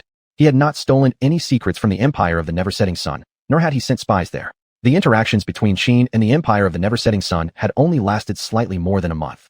How could such a thing have happened? Even if spies were sent, it would take at least a month to reach the Empire of the Never-Setting Sun. Bringing the information back would take another month. Moreover, how could a spy learn such crucial information so quickly? Thus, the argument made by the Prime Minister of the Empire of the Never-Setting Sun was simply invalid. Upon realizing this, the Prime Minister felt a surge of panic deep inside. Even if our Empire of the Never-Setting Sun signed a treaty with other nations, what of it? Our research on steam engines isn't even complete yet. We haven't even further developed its applications. Our country was simply planning to inform the other nations once it was fully perfected. What's wrong with that? In contrast, your Qin Empire has already revealed this information to other countries. This act has already violated the treaty between our two nations. Do you really think the emperors of those nations will believe only one side of the story? A high-ranking official from the Empire of the Never-Setting Sun said solemnly. Upon hearing this, Qin Yi smiled again and shook his head. It seems there's absolutely no room for negotiation here. If that's the case, why waste so much breath? If you want Qin to apologize and pay the price for this matter, you'll just have to see whether your Empire of the Never-Setting Sun has the strength to do so. Don't beg for mercy when it's too late. I don't have the patience to continue this charade with you. Saying that, Qin Yi rose and left the ship of the Empire of the Never-Setting Sun. Watching the distant figure of Qin Yi leaving in a small boat, the Emperor of the Empire of the Never-Setting Sun felt an inexplicable sense of unease in his heart. Chapter 201. Why don't you kneel upon seeing the Emperor? He always had a bad premonition. Thus, he decided it was essential to silence the Qin kingdom as soon as possible. Once the countries that had signed the contract learned about this incident, the British Empire would likely face an even greater disaster. Then, he ordered the entire army to launch an attack. Facing the overwhelming British fleet, Qin Yi stood on the deck and revealed a disdainful smile. To think that those ships, without any defense, could break through his defenses was nothing more than a pipe dream. In an instant, the entire sea surface was ablaze with cannon fire. The naval battle between the Qin kingdom and the British Empire lasted for several days, yet no decisive victory had been achieved. Even worse, the British army had used the chaos of war to approach the shores of Qin and would land on Qin territory in a few hours. In the face of this situation, Qin Yi remained completely calm. He had already sent Zhang Lu with 200,000 troops to defend the surrounding areas and intercept the landing forces of the British Empire. As for the number of British troops that could be deployed on land, it wouldn't exceed 80,000. The rest were still engaged in naval combat. Although nearly 40,000 musket troops had been dispatched, they were absolutely no match for the Qin army. With thousands of cannons and tens of thousands of musket troops, intercepting the British army was more than sufficient. Soon enough, the British forces landed in Qin. Just as they began preparing their next move, the distant sounds of cannon fire suddenly echoed. The next second, the entire force was bombarded by Qin artillery. Within just a few hours, the British troops had already suffered losses of more than half. Faced with such devastation, the British commander hurriedly issued orders. At the same time, the fleet situation wasn't optimistic either. Mr. Prime Minister, after these days of intense battle, our fleet has suffered heavy losses, with over 100 ships already sunk. Don't tell me about losses. Just tell me how many warships we have left now. Roughly estimated, we have no more than 50 warships remaining, and nearly half of them have lost their combat capabilities. A worried minister replied from the side. Upon hearing this, the British Prime Minister was shocked beyond measure. Immediately, he inquired about the situation in the Qin kingdom. In contrast, the Qin side had only suffered damage to dozens of warships, which were still fully capable of fierce combat. Moreover, the number of undamaged warships was several times that of the British fleet. Upon learning of such a gap, the British Prime Minister was once again left speechless in astonishment. He had never imagined that such a huge actual disparity existed between his mighty British Empire and the Qin kingdom. Whether in terms of military strength or the sturdiness of their warships, the British couldn't even compare with the Qin. Precisely because of this, he finally realized the terrifying level of military might the Qin kingdom had achieved. To cause the British Empire such a devastating loss was unprecedented since its founding. Previously, they always held the initiative in warfare, yet now they were beaten so badly that they couldn't even retaliate. At that moment, news also arrived from the land forces. Hearing that the landing troops had suffered losses of over half their numbers, the British Prime Minister stood frozen in place. Why? How could this happen? Have I truly made a mistake? The British Prime Minister's eyes were vacant. Standing beside him, the minister could only shake his head helplessly. This time, they had truly run into an immovable object. And he felt ashamed of his own earlier calculations. Had he not strongly advocated for this campaign, the British Empire would never have suffered such massive losses. Furthermore, the reason for attacking the Qin kingdom in the first place had been fabricated by himself. Perhaps it wouldn't be long before the truth was revealed to the world. At that point, the British Empire would be despised by all the nations of the world. Perhaps even completely wiped off the face of the earth. Mr. Prime Minister, I believe we should apologize to the Qin kingdom as soon as possible. Judging by the Emperor of Qin's personality, he probably won't seek to completely annihilate us. There is a saying in Qin, as long as the Green Mountains remain, one need not fear a lack of firewood. As long as we survive this and return home, we will have the opportunity to rise again in the future. The minister said. Hearing this, the British Prime Minister slowly nodded. Then, he quickly sent an envoy to convey his message to Qin Yi. An hour later, Qin Yi received the British envoy. Upon hearing the British Empire's desire to end the war, Qin Yi let out a contemptuous smile. Isn't your British Empire supposed to be invincible? Then why are you seeking peace now? Do you really think the Qin kingdom is easy to bully? You started the war, and now you're seeking peace again. It's exactly like before. Those who demanded a treaty were you, and those who broke the treaty were you again. What an impressive face you have. Go back and tell your Prime Minister that there's absolutely no way this matter will end here. Saying this, Qin Yi made a gesture signaling the envoy to leave. Hearing these words, the envoy's expression involuntarily tensed. He clearly understood in his heart that under no circumstances could he return now. If he went back like this, he would certainly face the Prime Minister's blame, and might even have this failure attributed entirely to him. He knew the Prime Minister's temper well. If he returned now, he was as good as dead. Your Majesty, Emperor Qin, our Prime Minister has already realized his own mistake. As long as Emperor Qin is willing to show mercy, upon returning our Prime Minister will announce the truth of this matter to the entire world. I believe this is exactly what Emperor Qin desires the most. Surely you don't wish for all the nations under the heavens to become enemies of Qin. And the reason you hold such a grudge against our country is because we violated the previously signed treaty. We sincerely hope Emperor Qin can grant our nation an opportunity to reform and atone, and we will surely restore justice to Emperor Qin in the future. While speaking, the envoy begged Qin Yi to accept their plea. Upon hearing these words, Qin Yi chuckled coldly, with no intention whatsoever of letting the matter drop so easily.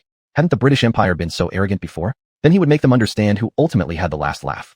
Thus, Qin Yi immediately ordered directly to drag the envoy outside and execute him. The news of the envoy's execution quickly reached the British Empire, and the Prime Minister instantly flew into a rage. What exactly does the Qin Empire mean by this? I have already admitted my mistake on my own accord, so why insist on holding on to this matter? Prepare a ship for me. I will personally go and ask Emperor Qin exactly what it is he wants. The Prime Minister said furiously. In the blink of an eye, he arrived before Qin Yi. Looking at the British Prime Minister standing before him, Qin Yi displayed an air of lofty superiority. Why don't you kneel upon seeing the Emperor? Is this the attitude of someone who comes seeking peace? Qin Yi said, his face filled with fury. Upon hearing this, the British Prime Minister's lips slightly trembled. Chapter 202, Vanquished Foes. He hadn't expected Qin Yi to go so far. There was no inherent hierarchy between them, yet the other had the audacity to demand a voluntary kneel. So he declared plainly, "I will absolutely not kneel."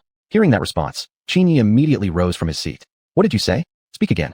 My hearing hasn't been good lately, and I didn't catch that clearly." No sooner had he spoken than bursts of mocking laughter came from the Qin generals present in the room. The Prime Minister of the Empire of the Never-Setting Sun felt deeply embarrassed.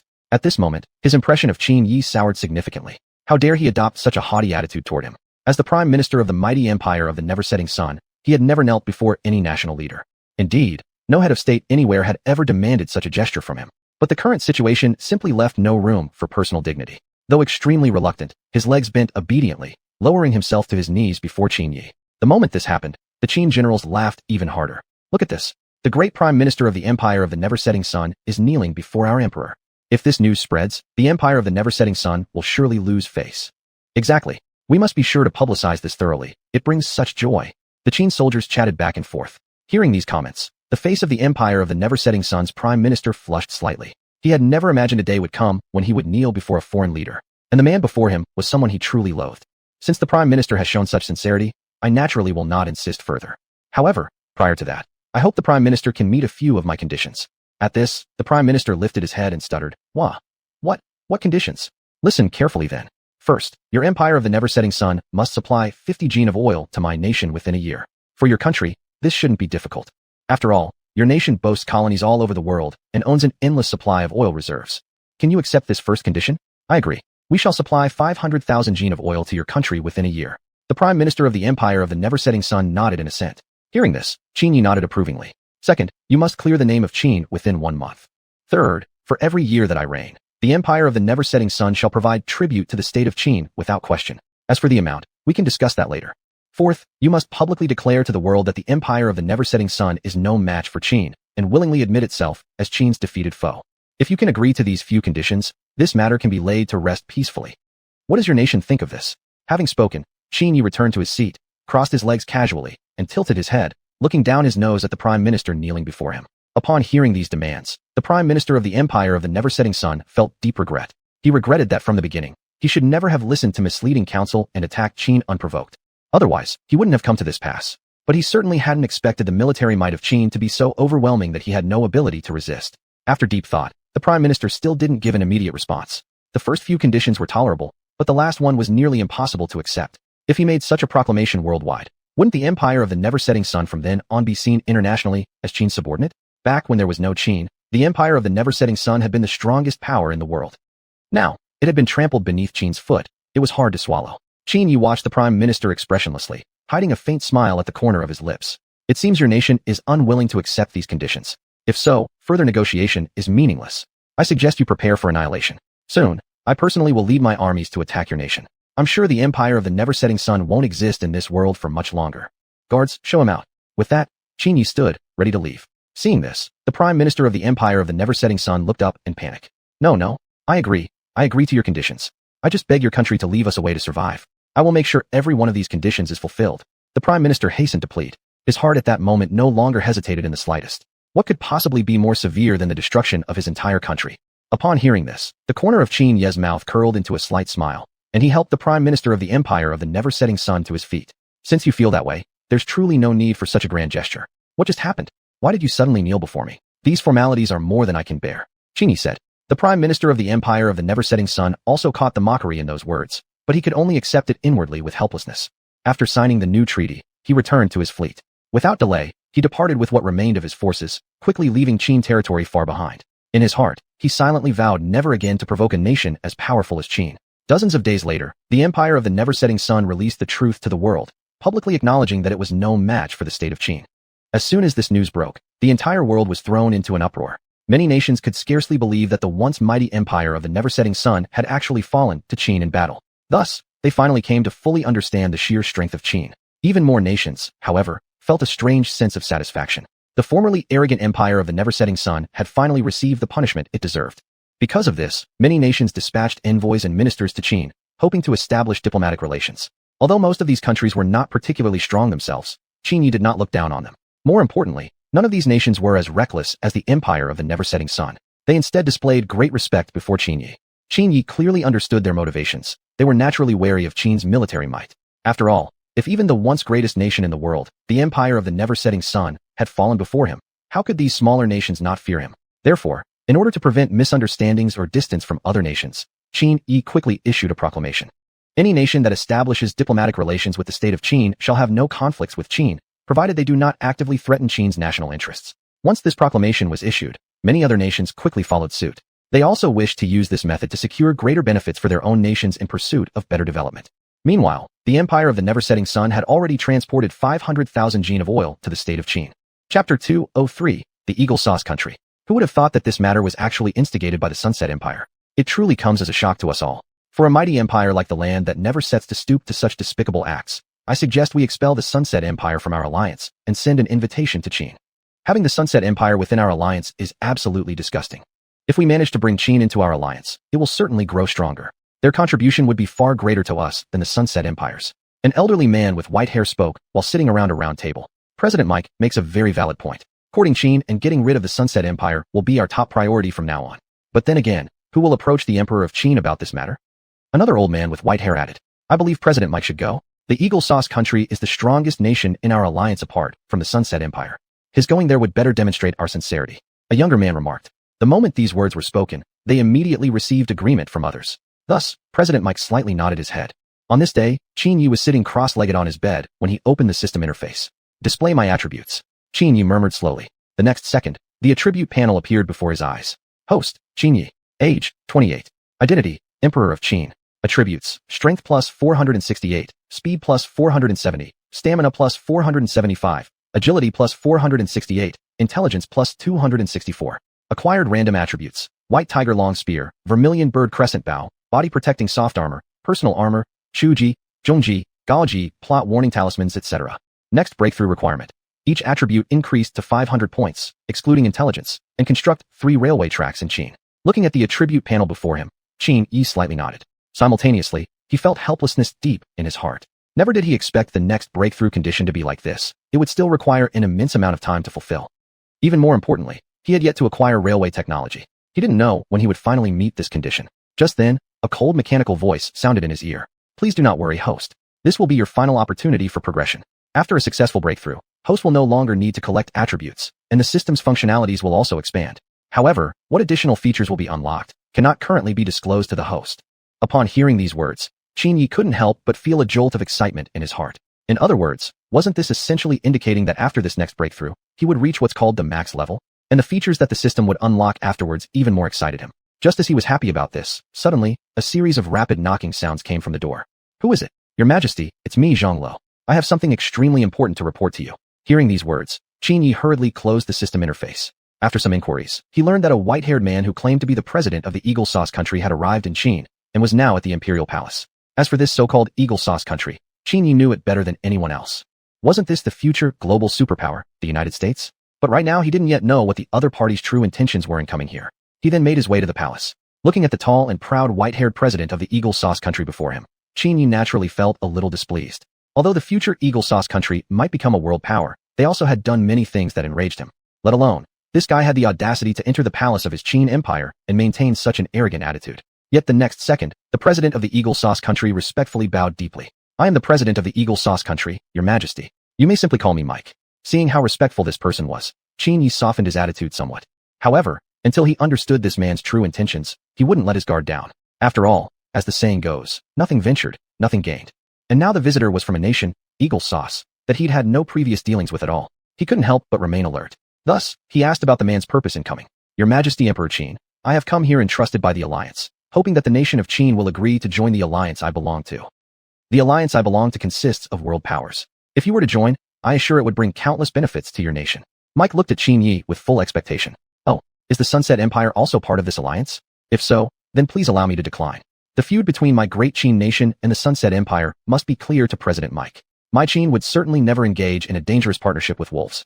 Upon hearing Qin Ye's words, Mike hastily shook his head. Your Majesty Emperor Qin, please rest assured. Within a few days, the Sunset Empire will be expelled from the alliance. That kind of nation no longer deserves to remain within the alliance. This matter has already gained agreement from the other countries. Please don't worry, Your Majesty. Upon hearing these words, Qin Yi slightly nodded. However, regarding this so-called alliance, Qin Yi truly felt no interest at all. Moreover, it was obvious that this alliance had been formed by those Western European countries. The nation of Qin was located in Asia, separated by thousands of miles from Europe. Joining this alliance would likely mean that many important developments could no longer reach him in a timely manner. If they wanted to carry out something detrimental to Qin, how would they ever allow him to find out?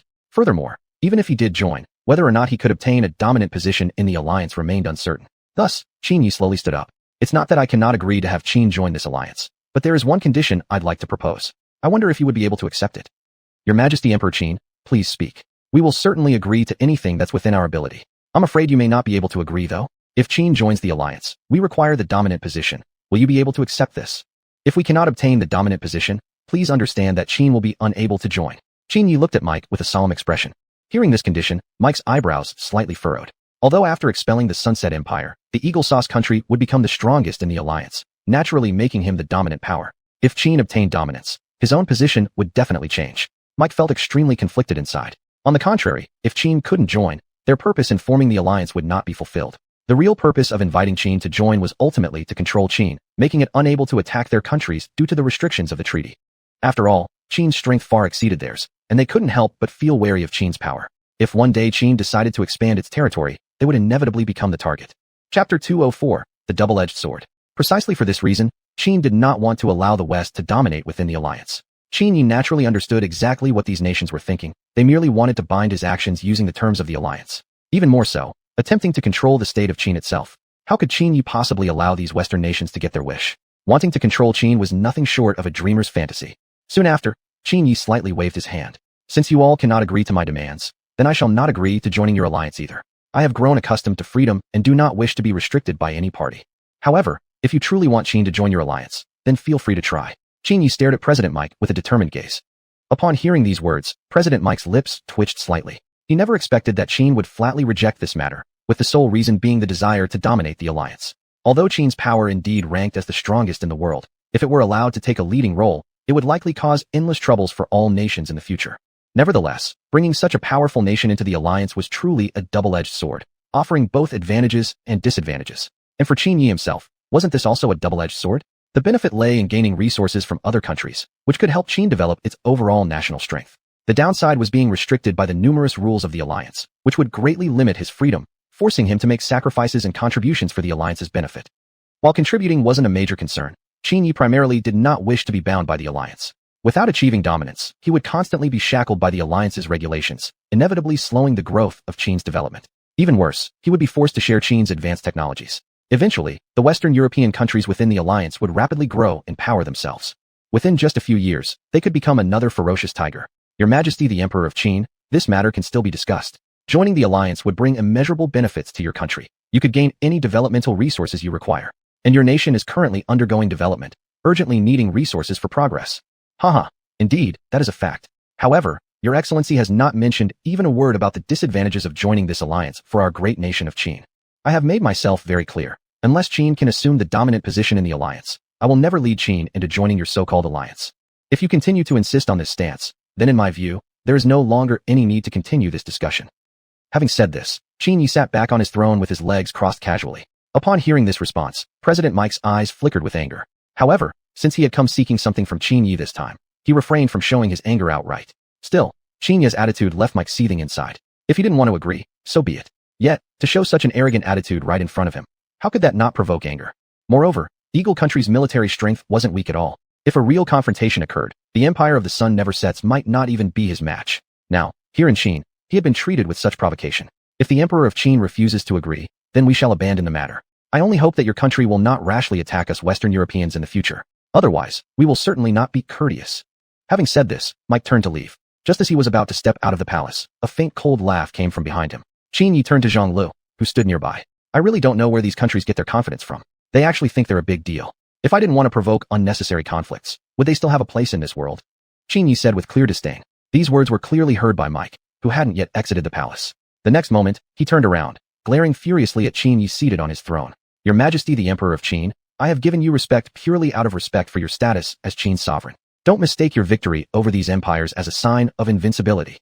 If I wished, destroying your Qin nation would be as easy as flipping my hand. I don't blame you for not joining the alliance, but to mock us is where your Majesty has erred. I advise you to be more cautious with your words. Otherwise, don't blame us for harsh retribution. As he spoke, Mike pointed his finger directly at Qin Yi. Seeing this situation, Qin Yi instantly stood up from his throne. I absolutely detest being pointed at by others, and I will not tolerate it. It seems you came here with the intention of provoking a war between our two nations. If that's the case, why bother talking about courtesy? The great empire of Qin can defeat the empire of the sun never sets without even breaking a sweat. What difficulty could there be in defeating your nation? I really don't understand where you get this confidence from. Oh really? You don't respect my empire of Qin? Then go ahead and try. I can tell you with absolute certainty that in this entire world, there isn't a single person the great empire of Qin has ever feared. As Qin Yi spoke, he walked straight up to President Mike. If you don't believe me, you're welcome to give it a try. If I show even the slightest sign of fear, then I will admit defeat. After saying this, Qin Yi walked away with a smile on his face. Watching Qin Ye's retreating figure, President Mike felt extremely uneasy. Although Qin Ye's attitude irritated him greatly, if a real war were to break out with the empire of Qin, he knew he would only end up losing. Even if other countries in the alliance were willing to join forces with the Eagle country against Qin, the Eagle country would still have to offer them satisfactory conditions. That condition would inevitably be to give up the alliance's dominant position. This was exactly what other nations within the alliance most desired. As for treasures and developmental resources, how could these other nations possibly be lacking in such things?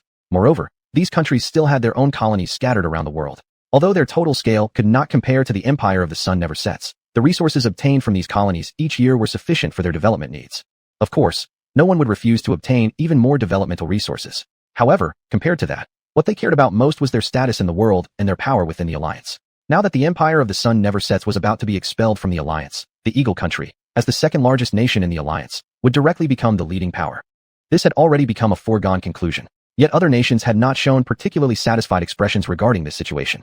There might even be some discontent. After all, the Eagle country's strength was not significantly superior compared to other countries in the alliance. Chapter 205 Requesting Reinforcements. They were nowhere near as powerful as the Empire of the Eternal Sun, possessing absolutely overwhelming strength. However, this matter still needed to be discussed with other countries. At the very least, their approval had to be obtained. As a member of the alliance, Uncle Sam's country had to always consider the interests of the alliance before taking any action. Choosing to go to war with the Qin Empire would certainly lead to a sharp decline in the alliance's reputation.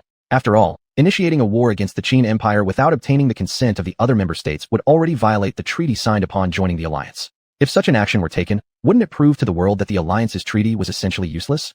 In that case, the alliance's members would strongly resist them. By then, not only would they fail to become the dominant power in the alliance, they might even be expelled. At present, Uncle Sam's country wasn't that powerful overall. There were still many areas where it required the support of the alliance. Once it left the alliance, its development would be significantly hindered. Precisely because of this, President Mike returned home in evident frustration and convened an alliance meeting in his own name.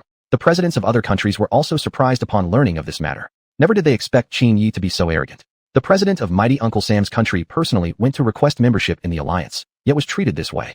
Upon hearing this, the president of the Austro-Hungarian Empire suggested declaring war against the Qin Empire. If peaceful negotiations were not possible, then they would settle it with force. I refuse to believe that all of us combined can't defeat such a small country as Qin. What does a tiny Qin empire possess to dare stand against our entire alliance? That's right. It's time Qin tasted the bitterness of defeat. We absolutely cannot allow Qin to continue its arrogance any longer. I'll return to my country right away to mobilize the troops. Let's then march on Qin together and demand justice. Such arrogance toward the president of Uncle Sam's country must not go unpunished. He must pay dearly for his actions. All the presidents of the allied nations expressed firm agreement. Observing how unwilling they were to vent his anger for him, President Mike's face revealed a satisfied smile. He had originally thought they would refuse to go to war with Qin, yet they brought it up directly instead. Looks like his standing in the alliance was indeed high. At the same time, Qin Yi also received an alert from the system. Upon learning that the Western European alliance was planning to unite against him, Qin Yi felt quite shocked. It seems none of the countries in this alliance are worthy or just. They are nothing but a group of people incapable of distinguishing right from wrong. If that's the case, I absolutely won't let them act so arrogantly. Subsequently, Qin Yi immediately dispatched two envoys, one to the Russian Empire and the other to the Indian Empire. He knew clearly that relying solely on his own country's strength would not suffice to confront this Western European alliance. One must understand, Uncle Sam's country was the leading power in the alliance, and its strength was nearly on par with that of the Empire of the Eternal Sun. More importantly, if many nations united, he might not necessarily be their match. Dealing with just Uncle Sam's country alone was manageable, but now he would be facing the entire Western European alliance. This caused Qin Yi to feel naturally tense. This was the first time he encountered such a formidable opponent.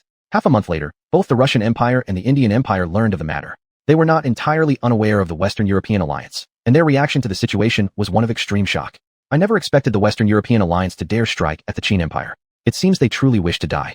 Although the Qin Empire isn't strong enough to handle the entire alliance on its own, destroying it completely will not be an easy task either. The Emperor of the Indian Empire said with a smile. Immediately afterwards, they agreed to dispatch troops to assist the Qin Empire. This decision was not merely to protect Qin from foreign invasion, but more importantly because the terms offered by Qin were simply too tempting to refuse. In exchange for successfully defending against the Western European alliance, Qin would provide the Indian Empire with 500,000 jin of oil. Additionally, they would share the refining methods of oil with India, further enhancing its national strength. Faced with such favorable conditions, the emperor of the Indian Empire naturally could not refuse. As for the Russian Empire, Qin Yi offered the same condition when requesting assistance. However, the Russian Empire showed no interest in oil resources. Please inform the Emperor of Qin to take note. We have no need for those oil resources. If Qin wants our aid, then it must offer grain instead. Our nation requires 1 million jin of grain from Qin. Once the Emperor of Qin agrees, I will immediately dispatch troops to assist. The Tsar looked at the Qin envoy before him and spoke. Hearing this, the Qin envoy smiled and nodded. There is no need to worry about this, O Tsar. Before setting off, His Majesty had already granted me full authority to make such decisions. As long as the Tsar's request isn't unreasonable, I am authorized to decide this matter. As such, if the Russian Empire wishes to receive 1 million jin of grain from our country, this matter I shall certainly approve. It is also hoped that Your Majesty would dispatch troops at the earliest opportunity. Once I return, His Majesty will surely send 500,000 jin of grain as a deposit to your country first. The envoy said.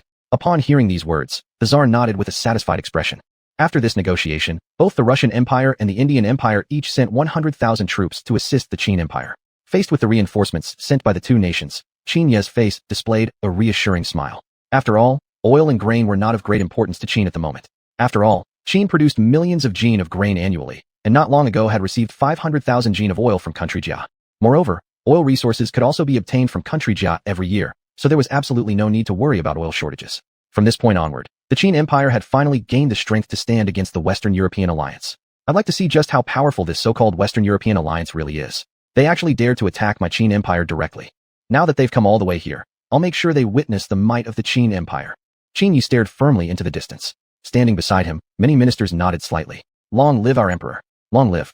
Long live. 1 month later, the Western European alliance's armies arrived as expected. However, they did not immediately choose to wage war against Qin, but instead intended to hold some discussions first.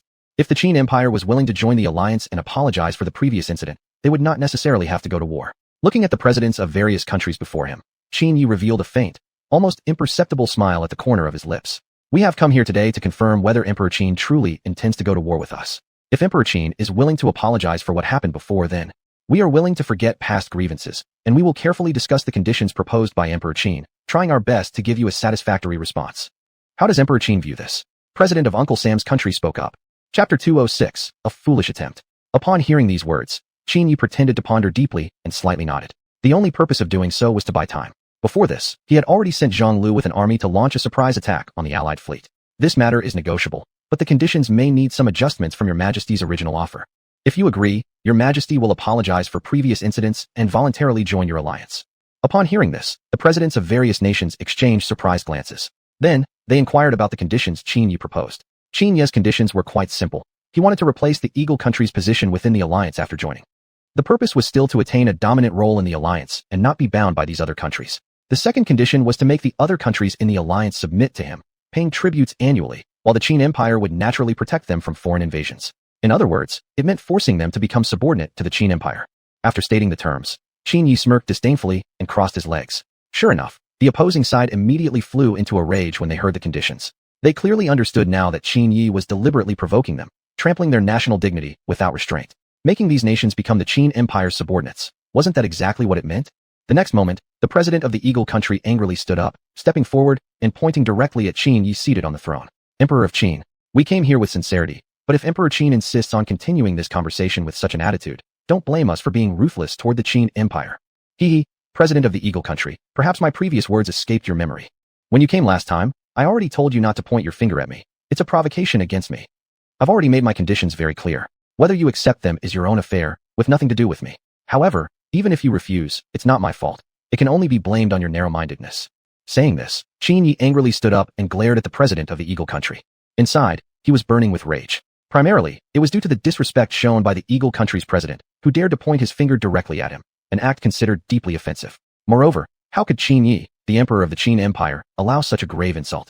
The anger among the presidents of various nations ignited instantly upon hearing these words. Thus, they all began to accuse Qin Yi of acting recklessly and arrogantly. Some even claimed their actions were only for the sake of better development of the Qin Empire. Spit! What nonsense! Having the audacity to claim it's only for the development of the Qin Empire? Why don't you ask yourselves whether this truly is your reason? I really don't understand how, as heads of state, you could be so shameless. Now I finally understand why you could all form an alliance together. Your characters truly resemble each other, equally shameless. Faced with Qin Ye's sarcasm, the president of the Eagle country could no longer suppress his rage. Immediately, he turned around and walked away. Seeing this, the leaders of other countries also glared at Qin Yi in anger. Then, they followed the president of the Eagle country and left. Watching them depart, Qin Yi couldn't help but mock them. Look at that. Aren't they just like obedient followers? Clinging tightly behind their leader and willing to play the role of subordinates. Truly pitiable and lamentable. As he spoke, Qin Yi shook his head helplessly. When the ministers heard the mocking remarks from behind, they also joined in with ridicule. Hearing the mockery behind them, the presidents of these countries hurriedly quickened their pace. Soon, they arrived at the shore. Just as they were preparing to return to their fleet, suddenly the scene before them shocked them. Their respective fleets had already been attacked by the Qin Empire's navy. Within a few minutes, dozens of ships were already severely damaged. Seeing this, the president of the Eagle country stood furiously by the seashore. He never expected the Qin Empire to attack his fleet right during negotiations. It was truly dishonorable. However, the generals of each nation reacted immediately, launching counterattacks without hesitation. After several hours, the surviving fleets rushed toward the shore at maximum speed. Although attacked by the Qin Empire, the damage was not significant. The remaining military strength of all nations combined still exceeded at least 500,000 troops. An hour later, armies from each nation had successfully landed in the Qin Empire. Now it's our turn to strike back. We must make the Qin Empire pay dearly for its actions.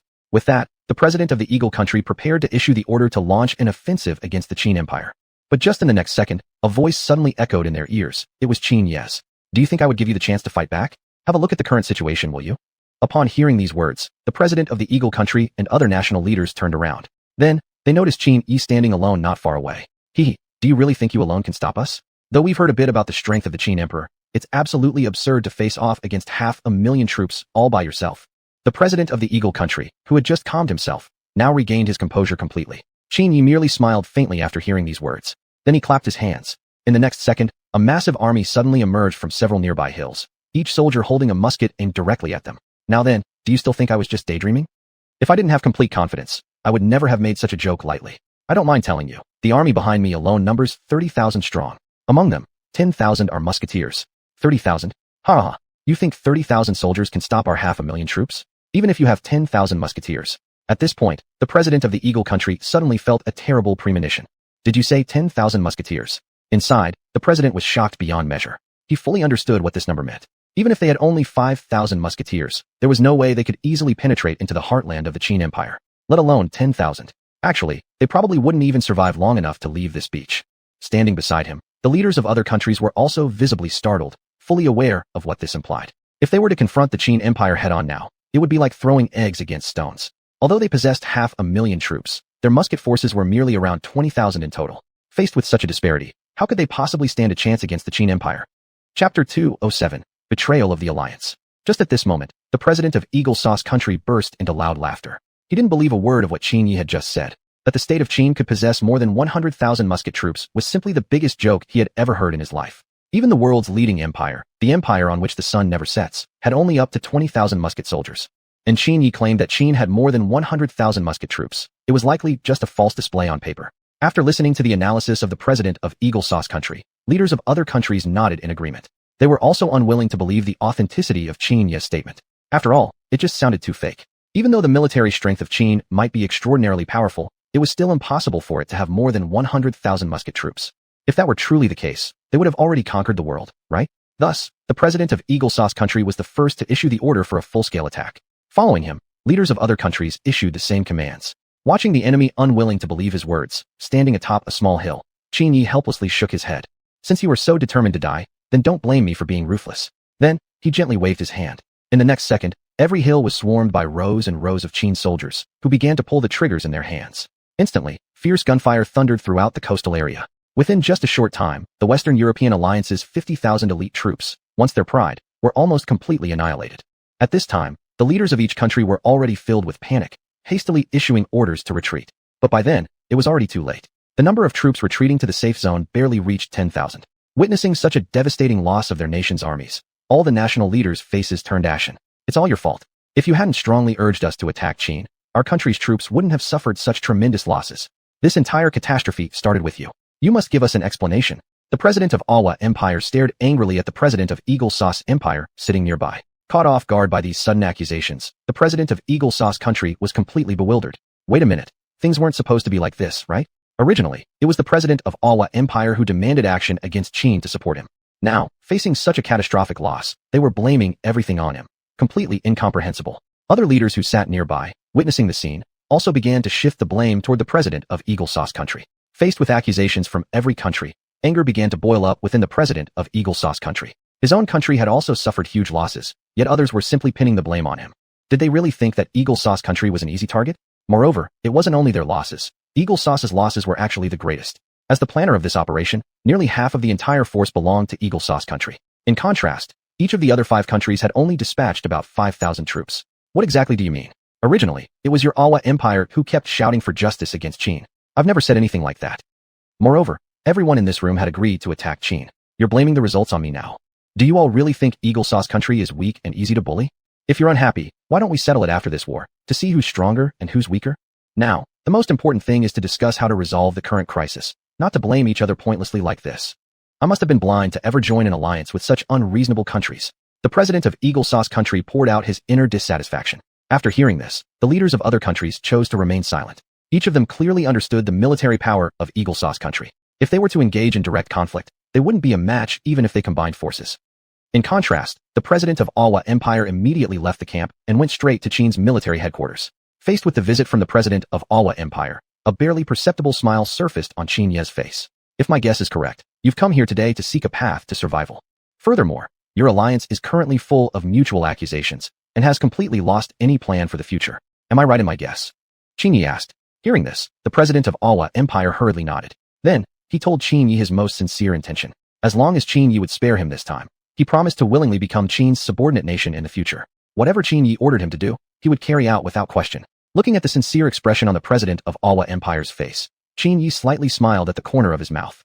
He didn't believe that the president of Awa Empire would genuinely bow and submit, suspecting this was merely a temporary act to secure a path to survival. If he were allowed to return alive, he might break his promise anytime in the future. Therefore, Qin Yi pretended to test him a bit. Oh, you really mean it? If that's the case, I'd like to see some real sincerity from your nation. Upon hearing Qin Ye's words, the president of Awa Empire excitedly nodded his head. As long as Qin allowed him to live, he promised to hand over half of Awa Empire's colonies to Qin as a token of goodwill. At the same time, his nation would pay annual tribute to Qin, expressing deep gratitude for sparing his life. Hearing such benefits, Qin Yi slightly nodded. Since you're so sincere, I'm certainly not a person who enjoys unnecessary killing. Fine, I'll let you go. However, I'm giving you half a year to fulfill all your promises. Otherwise, I will definitely lead my troops to your doorstep for an explanation. Qin Yi looked seriously at the president of Awa Empire. In response, the president quickly spoke with sincere gratitude. Then, he returned to his camp at the fastest possible speed. The next morning, he planned to lead his troops to withdraw from Qin territory. Upon hearing this news, the leaders of other nations were greatly shocked. They had never imagined that the president of Awa Empire would actually betray the alliance like this. But upon second thought, it wasn't completely unforgivable. After all, this action was done merely for the sake of his own country. At the core, people's hearts are selfish. Nobody would sacrifice their own interests for the collective good. Everyone in the world knows this very well. Meanwhile, the president of Eagle Sauce Country sitting aside had already clenched his fists tightly, barely containing his inner anger. Is there anyone else among you who also wants to leave? If so, please decide early, and I won't hold any grudges in the future because of this matter. The president of Eagle Sauce Country said, keeping his head lowered. Upon hearing these words, the other national leaders exchanged glances with each other. Chapter 208 Forming Friendly Relations with the Eagle Country. Immediately afterwards, the countries in front and behind chose to withdraw from the war. At this point, their army had already suffered severe losses and absolutely couldn't afford any further delays. If the entire army were wiped out, there would be no way to explain to their people. That afternoon, only the president of the Eagle Country remained sitting alone in his tent. Looking at the empty tent before him, Mike's face revealed a hint of loneliness. No matter what happened, he certainly wouldn't let the matter rest. However, just at that moment, a soldier suddenly entered to report that Qin Yi had arrived for a visit. The Emperor of Qin? What does he want? Has he come to mock me? He didn't specify, sir. The Emperor of Qin merely said he has important matters needing discussion with President Mike. The soldier replied. Hearing this, Mike gave a slight nod. Soon, Qin Yi walked in alone. Seeing the disheartened Mike before him, Qin Yi helplessly shook his head. He could fully understand Mike's current mood, the heavy losses suffered by his troops and betrayal from his allies. If he had experienced the same, he probably would also feel disheartened like Mike. But this visit was not about those issues. It was to ask about Mike's plans moving forward. Now, Mike only controlled an army of several 10,000 troops, lacking the strength to fight the Qin kingdom to the bitter end. This visit was only meant to persuade him to withdraw his troops. Before long, Mike slowly recovered from his gloom. lifting his head to look at Qin Yi, who had been sitting opposite him the whole time. Your Imperial Majesty probably already knows the current situation. Other countries in the alliance don't want to suffer heavier losses, and so have decided to retreat. If you want to kill me, the Emperor of Qin doesn't need to go through all this trouble. Just do it directly. I wouldn't allow my subordinates to threaten your Imperial Majesty's safety either. Everything happened because I brought it upon myself, Mike said helplessly. Upon hearing these words, Qin Yi smiled and shook his head. No, I haven't come here for that. On the contrary, I've come specifically to give your country a suggestion, to help your country mitigate the damage from this incident. Upon hearing this, a glint of excitement flickered across Mike's eyes, but it quickly vanished. Enough said, a loss is a loss. I won't make excuses for it. Please let me finish, President Mike. I'm not here with any intention against your country, the Eagle Nation. Didn't you notice? Your country's losses aren't that severe compared to other countries. If you don't believe me, President Mike, please come out of the tent with me. As he spoke, Qin Yi stood up and gestured as if to invite him. At this, President Mike promptly followed Qin Yi outside the tent. The next moment, he was stunned by what he saw. Before his very eyes stood at least 100,000 Eagle soldiers. Though many were injured, their lives weren't in danger, and they would recover after a period of recuperation. This was the outcome of arrangements made earlier by Qin Yi. Although the army that had attacked him consisted of forces from the Eagle Nation and 5 other countries, the coalition troops wore uniforms from their respective countries rather than standardized uniforms. Because of this, Qin Yi immediately ordered his men to avoid killing the Eagle soldiers where possible, while the soldiers from other nations weren't treated the same. Therefore, though the Eagle soldiers were shot, most sustained injuries to their legs or shoulders, temporarily preventing them from fighting. Hence, a false impression of serious losses was created. Now, Qin Yi had already returned the injured Eagle troops. With a short period of rest, they would regain their fighting strength within a month. Standing nearby, Qin Yi explained the situation. Upon learning the truth, President Mike of the Eagle Nation had already become tearful. Why? Why did the Emperor of Qin do this? Please enlighten me, Emperor of Qin. Mike asked inquisitively. Haha, I did this naturally to build friendly relations with the Eagle Nation and to maintain good relations with your country. Your country's military strength is, besides the everlasting Empire and Qin Empire, surely the strongest nation in the world. Naturally, I wouldn't want to miss such a great opportunity. Moreover, at no time did I ever harbor any hostility towards your country. I did this merely to put on a performance for the other nations. I hope your country sees the sincerity I've shown and, in the future, maintains good relations with my Qin Empire. Furthermore, I understand that your country will choose to withdraw from its current alliance following this incident. I hope your nation will consider joining the alliance being formed by my great Qin Empire, to work together for better development. Qin Yi continued explaining. Upon hearing this, Mike slowly stroked his beard in deep thought. He naturally could feel the sincerity of the Qin kingdom, but he was uncertain about how his country should interact with other nations in the future.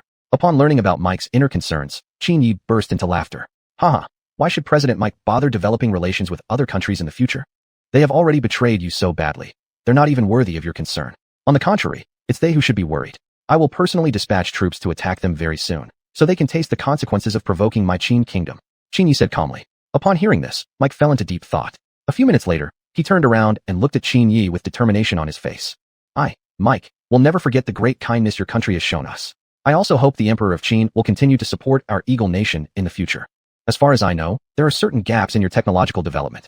Since that's the case, I would like to send some of our scientists to your country, and we will share our technology with you as a gesture of gratitude. Hearing Mike's words, Qin Yi nodded with satisfaction.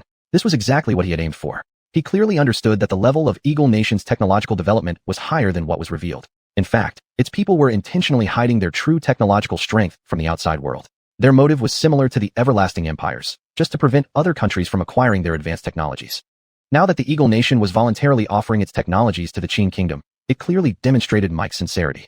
This satisfied Qin Yi completely. At the same time, another idea formed in his mind. Since the Western European nations had their own alliance, why shouldn't he establish one too? With the Qin kingdom's current influence, creating an alliance would be a piece of cake. Moreover, given the current power of the Qin kingdom, no nation would dare oppose its leadership within the alliance. As for which countries he would build an alliance with, Qin Yi already had a clear plan in mind. Chapter 209, discussing the matter of forming an alliance. In this defense against the invasion of the Western European Union, Qin Yi had enlisted the support of the Russian Empire and the Indian Empire. Precisely for this reason, an alliance among these 3 countries was established first. As for the United States of America, Qin Yi was naturally willing to accept its participation in the alliance, since its military power was by no means weak. Moreover, as a long-established global superpower, its influence and reputation in the international community definitely surpassed that of the Qin Empire. The Qin Empire had only existed for less than 20 years since its founding, so its global influence could not yet rival that of the USA. Upon learning that Qin Yi intended to form his own alliance, Mike's eyes gleamed with interest. May I ask whether the United States can join this alliance? Please rest assured, Emperor Qin. I will not compete with you for leadership of the alliance. I do know my own place. Mike asked earnestly. Actually, he had no other choice but to try to join Qin Yi's alliance. After all, It would not be long before the USA officially withdrew from its current alliance with the Western European Union, leaving the country isolated in its development path. Without the support of a major alliance, its future growth rate would inevitably slow down. The key benefit of joining an alliance was access to shared resources from other nations, which would greatly accelerate a country's development. Qin Yi fully understood what President Mike had in mind. Even if the other party had not approached him, Qin Yi had already planned to extend an invitation to the United States to join this new alliance. That was precisely my intention. However, merely relying on our two nations may not be enough to establish such an alliance. We would need your assistance. With your nation's international influence, I am confident you could help attract many countries to join our alliance. I have no special requirements for these new members, as long as they do not disturb the harmony within the alliance. Even smaller nations with less power are welcome to become part of this alliance. Qin Yi smiled. Upon hearing these words, President Mike nodded with a smile. Of course that made sense. If he wished to receive Qin Yi's approval to join this alliance, he naturally needed to make a meaningful contribution to its development. Besides, he only needed to help recruit more countries into the alliance, which was not a difficult task for Mike. The United States had numerous cooperating nations during its long development. Even without including other Western European countries like the USA itself, the combined power of the remaining potential allies was still formidable. Moreover, a large portion of these nations were from Africa and the Middle East. These countries shared a common trait: rich natural resources. If they could be brought into the alliance, resource shortages would no longer be a concern, thus significantly accelerating the alliance's overall development. This was exactly why Qin Yi had said what he did. As the saying goes, everyone has strengths. It was the same for countries. Although they may lack strong military capabilities, their countries were abundant in natural resources. Besides, the alliance already had four major powers: Qin Empire, the USA, the Russian Empire, and the Indian Empire, making the alliance's overall strength anything but weak. Soon after, the agreement with the United States was finalized. What remained was for Qin Yi to visit the Russian Empire and India to discuss the alliance formation with each nation. On that day, Qin Yi arrived at the Russian Empire and brought along the promised food supplies. Your Majesty the Tsar, these are the food supplies that our Qin Empire has promised to your nation. Please check the quantity. Ha ha ha, Emperor Qin jokes. How could I not trust you? If I couldn't trust anyone, I must be able to trust you. The Tsar laughed. Upon hearing this, Qin Yi smiled slightly while shaking his head. He could feel that the Tsar had already regarded him as a friend, or he wouldn't have placed such trust in him. Qin Yi felt genuinely gratified. This also meant that his previous efforts had not been in vain. Then, he turned serious and looked straight at the Tsar. Your Majesty, I have come today to discuss a matter of utmost importance, one that will significantly affect your nation's development in the coming decades. Oh, please, Emperor Qin, speak freely. The Tsar gazed at Qin Yi with visible excitement. Qin Yi then explained his plan of forming the alliance. When the Tsar learned that Qin Yi intended to establish his own alliance as a counterbalance to the Western European Union, his brows slightly furrowed. He was fully aware of the Western European Union's global influence and military strength. It was a coalition formed by Western European nations, whose combined military power could not be underestimated. Thus, no nation in the world would dare underestimate the Western European Union. Well, except for the Qin Empire. Only the Qin Empire dared to confront the Western European Union under the watchful eyes of the entire world. May I ask what the Emperor of Qin's purpose is in establishing this alliance? The Tsar asked with a puzzled expression. The reason he posed this question was to see what Qin Yi had in mind. If the sole intention was to control other nations globally, he would absolutely not join the alliance. Faced with this question, Qin Yi already had his answer firmly in mind. The primary goal of establishing this alliance was to counter the Western European Union and create a bipolar global structure. But it wasn't just about the Qin Empire's development. It was also about creating better growth opportunities for all nations in the world. People are inherently self-serving. No one would act without personal interest involved. The foundation of any decision always begins with what benefits one's own country. But Qin Yi solemnly assured him that he absolutely had no intention of using the alliance to dominate other nations. Hearing this answer, the Tsar was deeply satisfied. In that case, he naturally agreed to lead the Russian Empire into joining the alliance. He also agreed to let the Qin Empire take the leading role within the alliance. After all, it was the Qin Empire that had proposed this idea, so it was only natural for them to hold the dominant position. Moreover, the Qin Empire's power was universally acknowledged across the world. No other nation, regardless of its ambitions, had the qualifications to assume such a role. Yet, to everyone's surprise, Qin Yi shook his head with a smile. There is still one matter I would like to discuss with the Tsar, regarding the issue of the alliance's leadership. If the Qin Empire were to take the sole leading position, such a status would be rather uncomfortable for me to bear. Therefore, I would like to share this role with the Russian Empire. In other words, the Russian Empire and the Qin Empire shall hold equal status within the alliance, and each shall have veto power. Qin Yi stared firmly at the Tsar. Chapter 210, Permanent Member States. This is equivalent to the permanent member states of the future United Nations, who jointly hold the decision-making power within the alliance.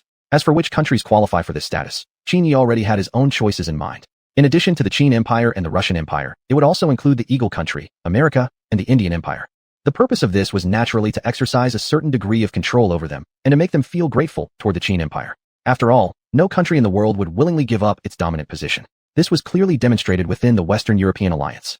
Upon hearing these words, the Tsar looked at Qin Yi in astonishment. He never expected Qin Yi to put forth such an idea. How could a nation this fair and selfless possibly perish easily? Unknown to him, he completely failed to perceive Qin Yi's true intentions. Inside, he was filled with excitement about this. Then it settled. I'm going to visit the Indian Empire now. This matter also needs to be discussed with the Indian Emperor. As long as the Indian Empire agrees to this, we can then discuss the specific details of the alliance. Farewell. With that, Qin Yi turned and walked out of the palace. Watching Qin Yi's retreating figure, the Tsar's face revealed a faint smile. At this moment, his heart was filled with reverence toward Qin Yi. A person this fair and selfless naturally deserved his respect. Soon after, this proposal also gained the approval of the Indian Emperor. The only thing left was to wait for a response from the Eagle country. Upon returning home, Qin Yi immediately opened his attribute panel. Looking at the attributes that had now been fully accumulated, a satisfied smile appeared on his face. Next step is to build 3 railway tracks domestically. As he spoke, Qin Yi slowly closed his eyes. The next day, he announced this to the ministers. The ministers were stunned upon hearing it. They simply had no idea what these railway tracks were for at the moment. More importantly, building these railways would consume nearly half of the Qin Empire's total steel production. This rate of consumption caused much resistance from the ministers. Facing their objections, Qin Yi smiled and shook his head. Actually, he couldn't blame them. After all, he hadn't yet explained what the railways were for. Once they learned their purpose, he imagined that the ministers would be extremely excited. The benefits to the Qin Empire would be immense. Although the Qin Empire had now unified the land, the roads and economic links in the 4 directions, east, south, west, and north, were underdeveloped. Transporting supplies to other regions would take at least a month. In fact, half a year was not out of the question. Especially in the Sichuan and Shu regions, surrounded by mountains on all sides, the terrain had limited the flow of communication with other regions. It wasn't just about the underdeveloped transportation system of the Qin Empire. Constructing these railways was also a prerequisite for Qin Yi's next breakthrough. Now that he was approaching his final breakthrough, completing it as soon as possible would remove this concern from his mind. That way, he would have more time to develop other areas. After several days of discussions, the locations for the railway construction were roughly determined. The first railway would run from Jiangdong to Sichuan and Shu.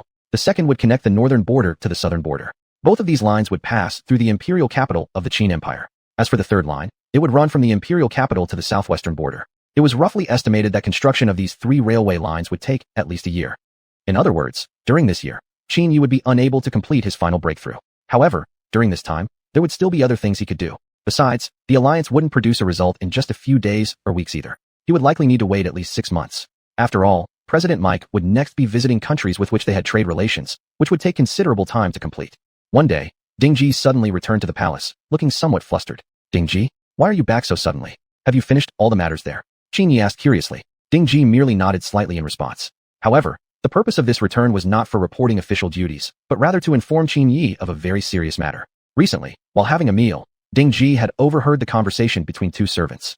The price of coarse salt has risen rapidly. I expect that coarse salt will soon become a luxury. We common folk probably won't get to taste coarse salt much longer. One servant said with a worried expression. The man standing opposite nodded slightly, agreeing with what he'd just heard. Upon hearing this, Ding Ji quickly stepped forward to ask them further. What he heard surprised him greatly. Although the Qin Empire no longer needed to worry about a shortage of food, the supply of coarse salt had become a serious issue. Due to technological limitations, the production of coarse salt had also encountered major obstacles. Even more concerning was that the quality of the salt being produced was extremely poor, containing some toxic substances that should not originally have been present. Upon learning of this, Ding Ji hurried back to the imperial capital to ask Qin Yi if there was any solution. As soon as he heard that the problem was related to edible salt, Qin Yi laughed out loud. This was definitely the right question for the right person. After all, he had once studied methods of salt extraction. It was nothing complicated, just crushing the coarse salt and soaking it in water, then evaporating the water to obtain crystallized refined salt. However, the salt produced through this method couldn't be consumed directly and still required a series of purification steps. Regarding this, Qin Yi was very confident, claiming he had the solution. Soon after, he ordered Ding Ji to summon all the salt merchants in the palace. Since the empire now faced a shortage of edible salt, this was the perfect opportunity to reveal the method of producing refined salt to them. Before long, the common people of the Qin Empire would no longer need to consume low-quality coarse salt. In fact, coarse salt was nothing more than salt that had been minimally processed after being mined, leaving it filled with harmful substances. Long-term consumption could easily cause physical harm to those eating it. The next morning, all the salt merchants in the entire imperial capital gathered inside the palace. There is a matter I would like to ask all of you about, Qin Yi said with a serious expression. I have heard that the price of coarse salt in the Qin Empire has sharply increased recently. Do you know why? I would like an explanation from you all. Why has this situation occurred? Based on the current reserves of coarse salt the Qin Empire possesses, it seems unreasonable for such a sudden spike in price to happen. If you cannot give me a reasonable explanation, once I personally investigate and uncover the truth, those involved will certainly face my punishment. Qin Yi stared seriously at the crowd gathered before him. Chapter 2:11 The Arrogant Salt Official. Hearing these words, the salt merchants also began to look worried. Then, one person stood up voluntarily and explained the entire situation to Qin Yi. Regarding the management of coarse salt, the state of Qin had appointed special salt officials to handle its sale and distribution.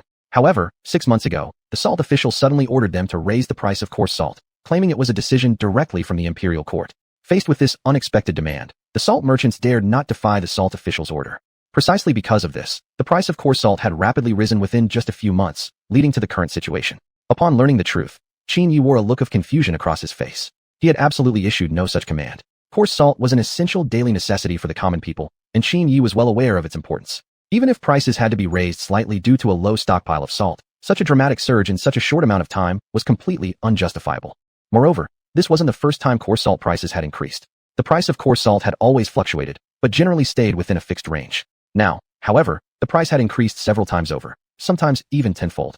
Particularly in Sichuan, where Dingji was located, the price was even higher than in other regions. Zhang Lo, come with me. I'd like to see how much Danlang this salt official truly possesses. If he dares to impersonate me and issue decrees in the name of the imperial court, does he really think I will never find out about this? Saying this, Qin Yi left the palace accompanied by Zhang Lo. But before setting out, they needed to slightly disguise themselves. Only in this way could they truly witness the salt official's genuine demeanor. Soon, the two arrived at the department responsible for managing coarse salt.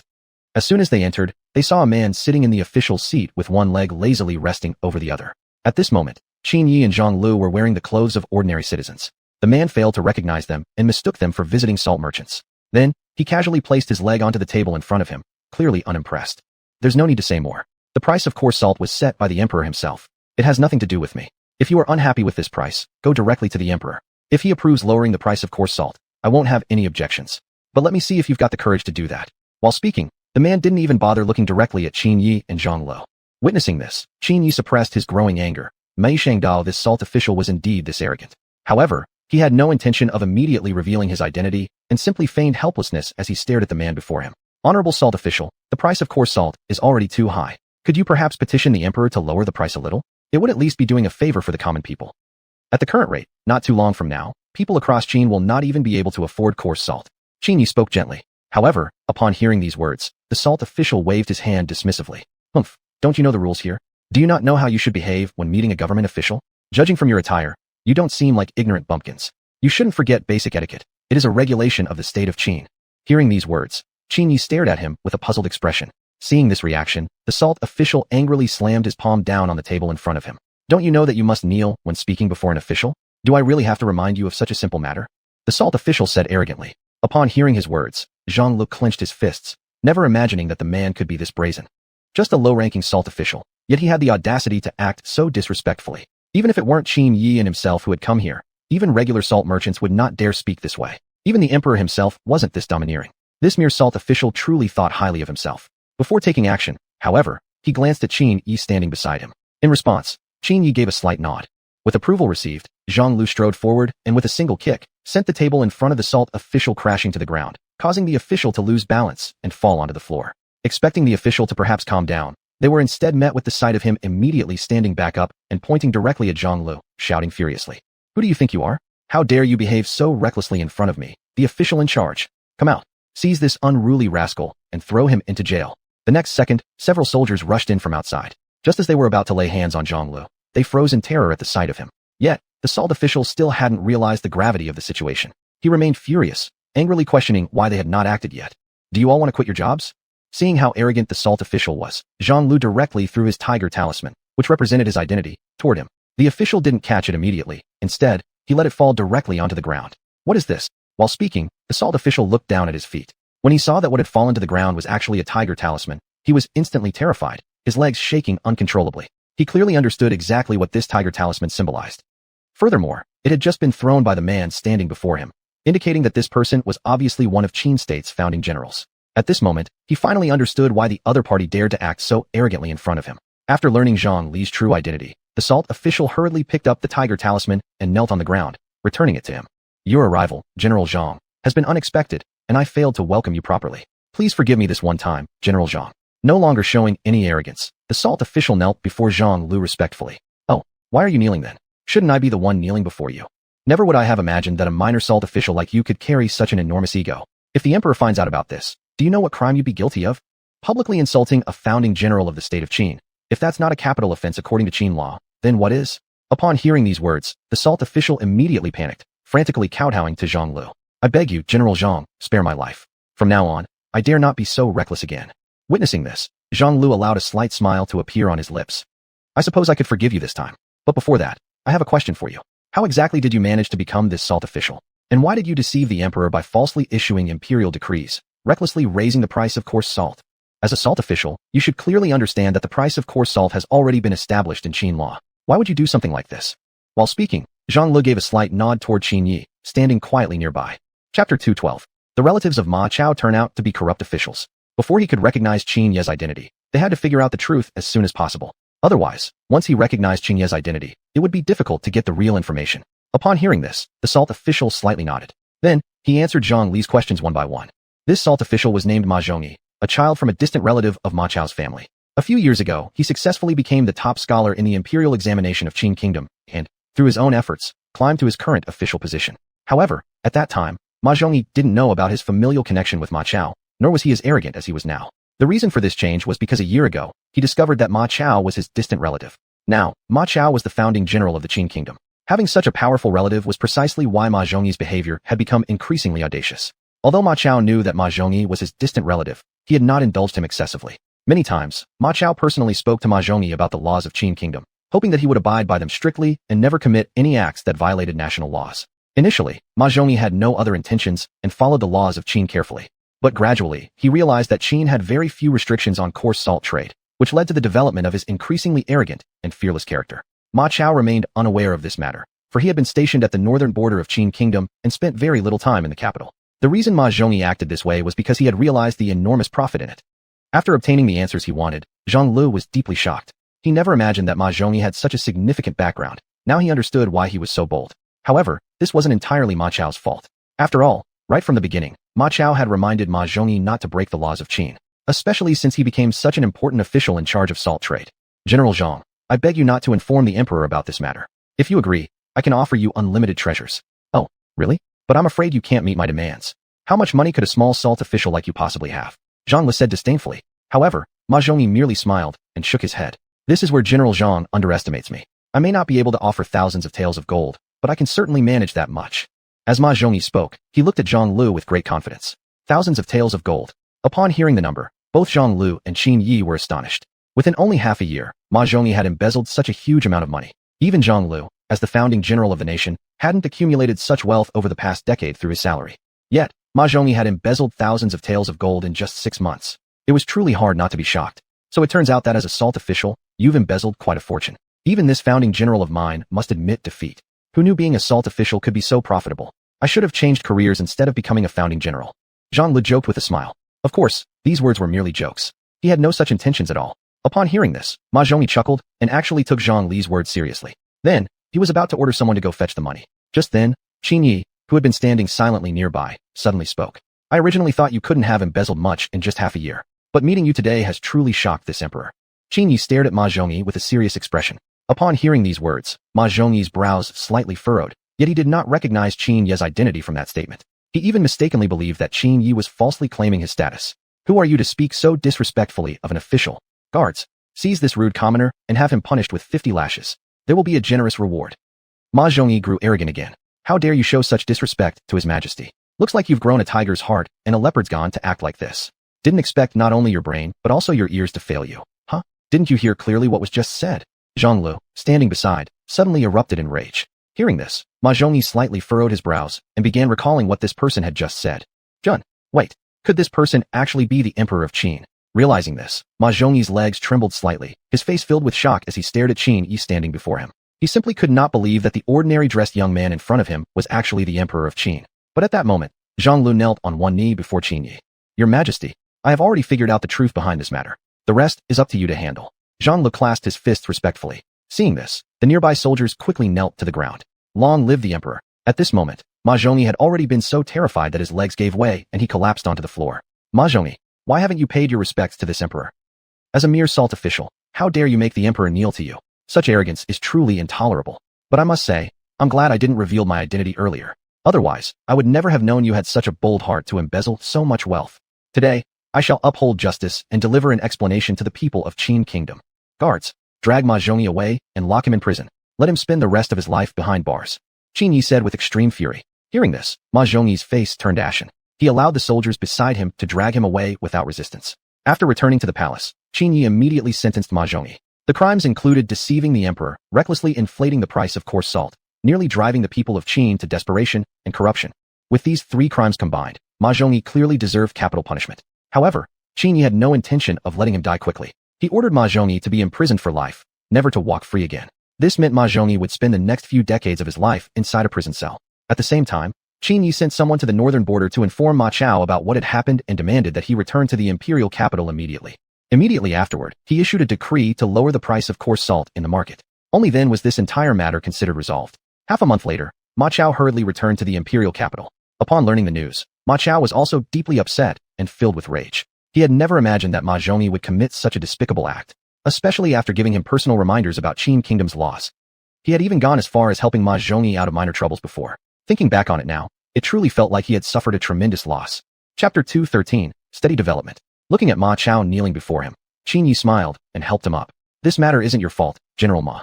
The truth of the incident has become clear to me, and it has absolutely nothing to do with you. It's only natural for you to help your relatives resolve some troubles, and the reason I summoned you this time isn't about that at all. The main purpose is to ask about the situation at the border. Has anything unusual happened at the northern border recently? While asking, Qin Yi returned to his imperial throne. Hearing this, Ma Chao inwardly breathed a sigh of relief and then slightly shook his head. Since the Qin Empire established diplomatic relations with the Russian Empire, the northern border had been peaceful. Apart from some merchants from the Russian Empire passing through the border, no enemies had been spotted. This was exactly what Qin Yi had anticipated. After all, to the north of the Qin Empire, there was no other country besides the Russian Empire. The real reason for calling Ma Chao back was to let him rest and recuperate properly. Although the northern border was tranquil, during his daily patrols, Ma Chao had been diligent and conscientious, personally leading his troops on every patrol. Qin Yi had already heard about this and was extremely satisfied with Ma Chao's performance. It wasn't only Ma Chao. Lu Bu, who guarded the eastern border, Dian Wei at the southern border, and the duo Li Chui and Guisi at the western border, all were diligent in their duties. This was another point that brought great satisfaction to Qin Yi. Appointing them as the founding marshals was truly a wise decision. Moreover, Lu Bu and the others were more than worthy of being founding marshals. On this day, Qin Yi looked happily at the people before him. I have already explained the method of producing fine salt to you all. Now you must quickly master it and spread this method throughout the entire empire. Based on my expectations, within no more than half a year, the common people throughout all regions will be able to enjoy fine salt. After more than a month of learning, the 100 or so people before him had already mastered the method of producing fine salt. They were all salt producers from various regions of the Qin Empire, making them perfectly suited to quickly grasp the technique of producing fine salt. Yes, Your Majesty, we shall surely fulfill this mission. They responded in unison. Then, they quickly departed the imperial capital to return to their respective regions. Meanwhile, Qin Yi also inquired about the progress of the railway construction. In the past month and a half, the construction of the railway tracks had begun to take initial shape. A month ago, construction on the railways had already begun. In these past month and a half, it was roughly estimated that over 100 kilometers of railway had already been completed. At this rate, the 3 planned railway lines could definitely be completed within a year. Moreover, at this stage the project had just begun, and the workers weren't yet familiar with railway construction. Undoubtedly, after some time when the workers became fully skilled, the construction speed would definitely increase. Upon hearing this, Qin Yi nodded satisfactorily. If so, then I should begin considering the construction of locomotives. Qin Yi muttered to himself.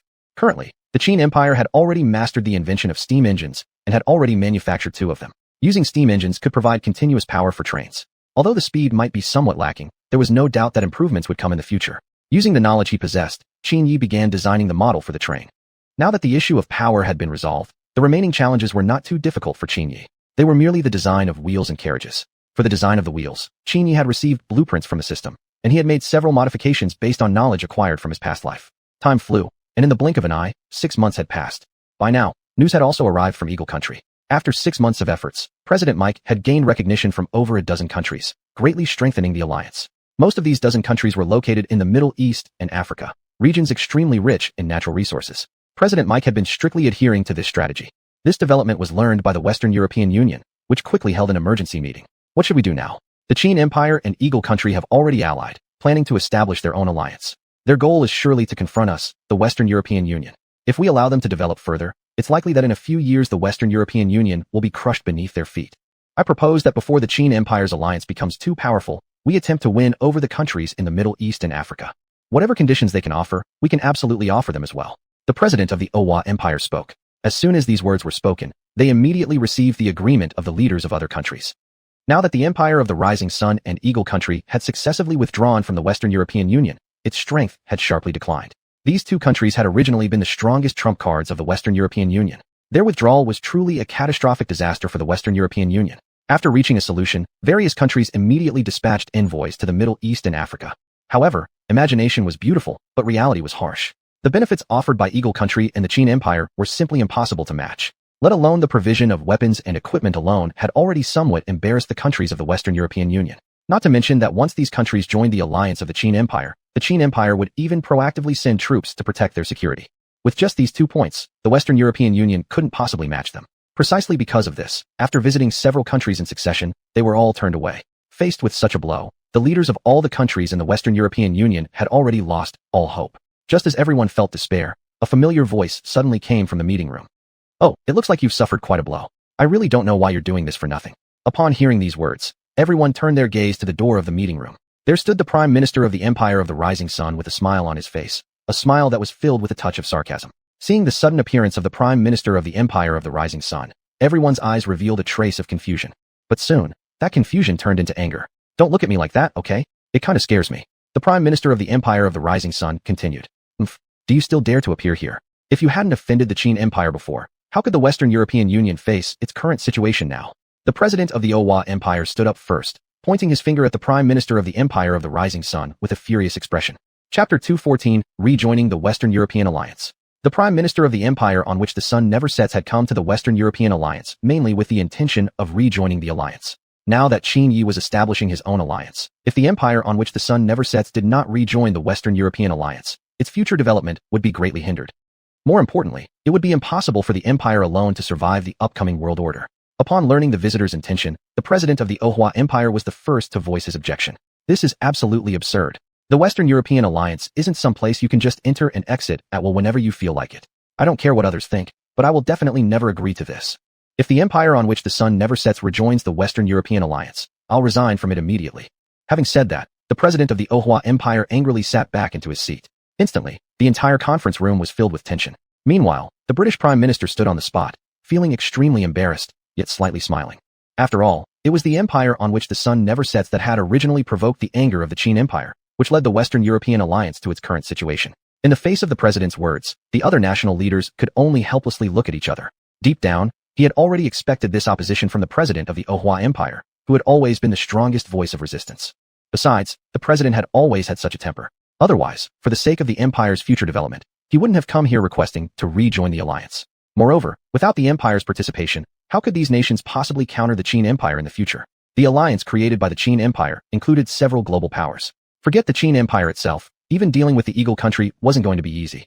Refusing the empire's re-entry into the Western European Alliance would, at most, ensure the alliance would be completely crushed by the Qin Empire's coalition within a decade. And by then, nobody would have an easy time.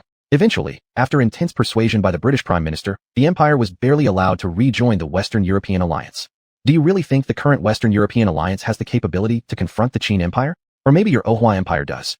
I'm thinking about the bigger picture. Our nations are all geographically adjacent and used to support each other. Although the empire on which the sun never sets did provoke the Qin Empire recently, if the same situation happened to you, wouldn't you have done the same? When facing someone threatening your country's interests, which one of you here would choose to swallow your pride and do nothing? There's no one, right? Then why continue to exclude the empire on which the sun never sets because of that one mistake? While saying this, the British Prime Minister walked closer to the Owa president. "And as for you, Mr. President of the Owa Empire, I'm not saying I disagree with your opinion, but I cannot let your personal grievances jeopardize the overall interests of the Western European Alliance. If I recall correctly, we've established many treaties within the alliance. One of them states that any nation committing actions against the interests of the alliance should be expelled." The British Prime Minister continued, his expression unchanged. Upon hearing these words, everyone in the room lowered their heads in shame. That was indeed one of the clauses they had previously agreed to. Nations that did not strictly follow the rules would be expelled immediately. On the contrary, allowing the empire on which the sun never sets to rejoin was nothing but beneficial. To refuse now was essentially acting against the alliance's interests. After finishing his speech, the British Prime Minister gently placed his hands on the shoulders of the Owa president. The Owa president clearly understood the intent behind these words was directly targeting him. However, there was little he could do now. The Owa Empire could never afford to leave the Western European Alliance, despite his earlier words, which had been said merely in the heat of anger. After all, the Owa Empire's overall strength wasn't high. To develop, it still relied heavily on the Western European Alliance. Otherwise, its development would suffer greatly. Well, Just now I was only joking around. How could I really refuse your nation's request to join the Western European alliance? Plus, your country's strength ranks among the top in the world. Compared to the Qin Empire, you could even be said to surpass it. How would I ever refuse? The president of the Ohua Empire said with a smile. Hearing these words, the British Prime Minister smiled and nodded.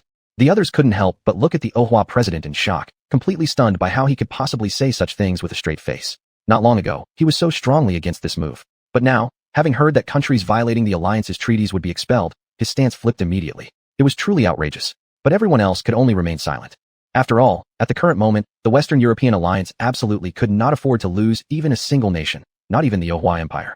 Then, the Prime Minister of the empire on which the sun never set smiled and sat down at the seat that originally belonged to him. Since none of you here have any objections, my empire on which the sun never sets may naturally be considered as having rejoined the Western European alliance.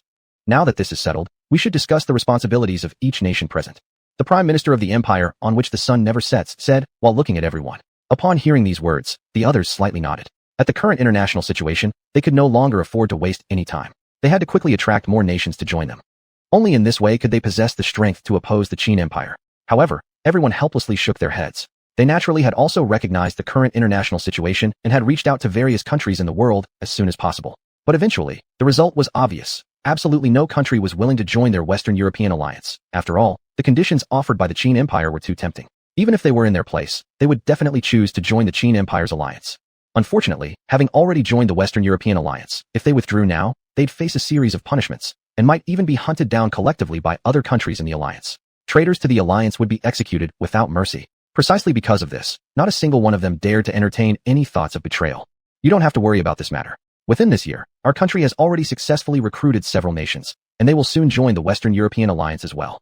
But before that, I would like to restore the empire on which the sun never sets to its previous position within the alliance, and once again hold the dominant authority. Does anyone here have any objections to this? Saying this, the Prime Minister of the empire on which the sun never sets swept his gaze across everyone present.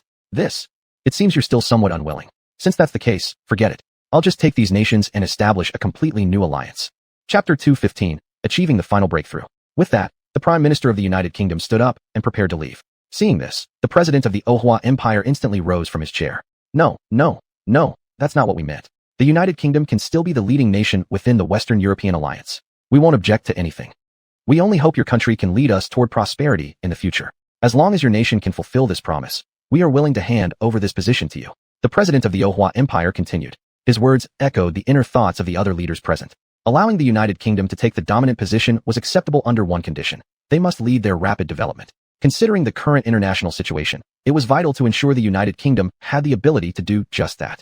Otherwise, without sufficient strength, there was no way they could oppose the Qin Empire. Upon hearing this, the British Prime Minister smiled and nodded. Don't worry, everyone. Since I've dared to make such a request, I naturally have the confidence. The natural resources of the countries joining the alliance are extremely rich and sufficient to meet the developmental needs of every nation in the alliance.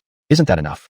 Furthermore, our United Kingdom is also willing to selflessly share the steam engine technology, which, combined with these rich natural resources, will allow all nations to rapidly develop within a short period. I, as the Prime Minister of the United Kingdom, assure you on my honor that I will not let you down. The Prime Minister said firmly. Hearing his words, those present exchanged glances, and then smiles of satisfaction gradually appeared on their faces. Thus, the United Kingdom rejoined the Western European alliance with a dominant position once again.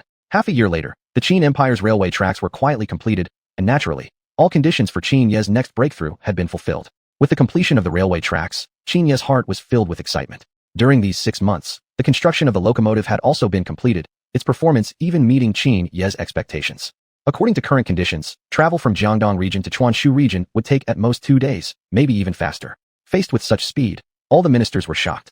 They had never imagined that a journey of thousands of miles could be completed in merely 2 days. Qin Yi slightly smiled.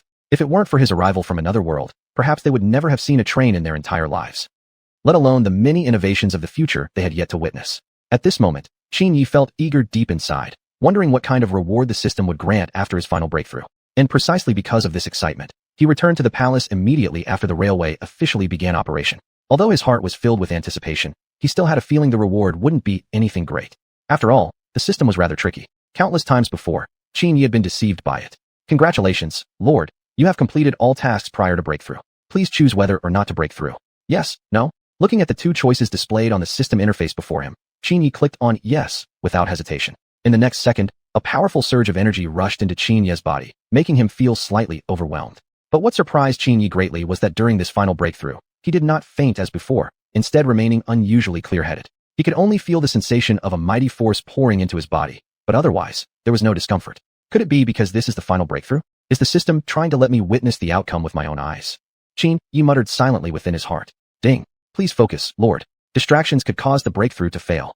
It's not that the system wants you to personally witness the results of this breakthrough. It's simply that this breakthrough will not take much time, and you will not fall unconscious because of it. Breakthrough progress, 20%, 30%, 40%. The minutes ticked by as the breakthrough approached its final phase. As the progress reached 99%, the progress bar on the system interface suddenly stopped. This situation lasted for half an hour continuously, with no advancement at all. Damn it, this is just like that annoying final 1% before loading into a game. How much patience can it possibly require? Qin Ye inwardly complained.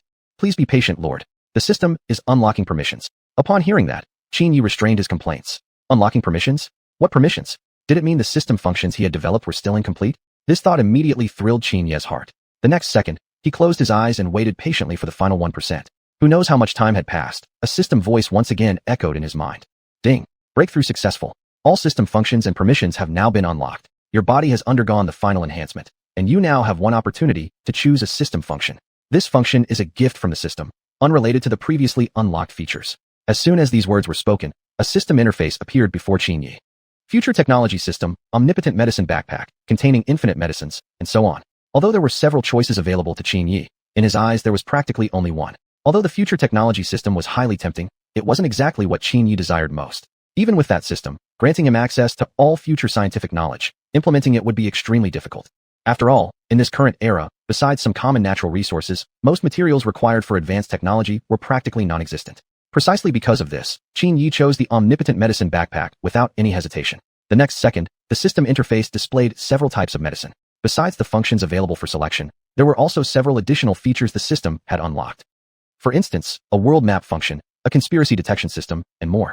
Although Qin Ye had given up on the future technology system, he felt no regret within his heart. After all, what could be more important than life itself? With this omnipotent medicine backpack, from now on Qin, you wouldn't have to worry about any illnesses, and these medicines could naturally be used on others as well. In this way, he could ensure the citizens of the Qin Empire would never suffer from diseases. Just at this moment, the system suddenly delivered news that excited Qin Ye beyond measure. Now that Qin Ye had completed the final breakthrough, it meant he no longer needed to collect any attributes. Does this mean, as long as I destroy the Western European alliance completely and develop the military strength of the Qin Empire to a certain level, I will be able to return home? Qin Ye said, his face filled with excitement. Exactly. However, Lord, you must not rush. You must ensure the task is completed thoroughly. Chapter 216, Everyone supports Qin Ye. Upon hearing the system's response, Qin Ye's heart was filled with excitement. After more than a decade of development, he had finally learned the conditions required to return to the future. And hadn't all his efforts been for this very moment? Although it was truly difficult for Qin Ye, through his own hard work, to bring the state of Qin to its current state, this wouldn't alter history. This was merely a parallel space detached from history. But if he were to leave like this, Qin Ye felt a slight sense of reluctance. That day, Qin Ye arrived at the president's mansion of the Eagle Country. Also present at the scene were the emperors of the Sand Empire and the Kingdom of Tianzhu, as well as leaders from various other nations. The purpose of their gathering today was to discuss the establishment of an alliance. More than dozens of people were present. The president of the Eagle Country looked around and gently clapped his hands. Everyone, please quiet down. Now that everyone has arrived, we can begin the meeting. At his words, the previously noisy venue instantly fell silent. All eyes turned to the president sitting on the stage. But the true leader of this meeting wasn't him. It was Qin Ye. Under everyone's watchful eyes, Qin Ye walked onto the podium. Looking at the many national leaders below, Qin Ye felt slightly nervous. This was the first time he faced so many national leaders alone. Although the state of Qin was the strongest among all these nations and held absolute authority, there was no way one could feel completely calm. After all, Qin Ye knew clearly that he represented the dignity of his country. A careless remark could bring shame to the state of Qin. After taking a deep breath, Qin Ye adjusted his state and fixed his gaze steadily on the audience. I'm sure everyone here understands the purpose of this meeting. First of all, thank you all for coming to attend this conference.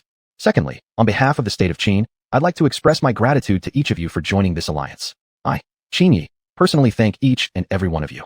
As he spoke, Qin Ye deeply bowed. Seeing this, those present smiled in obvious satisfaction.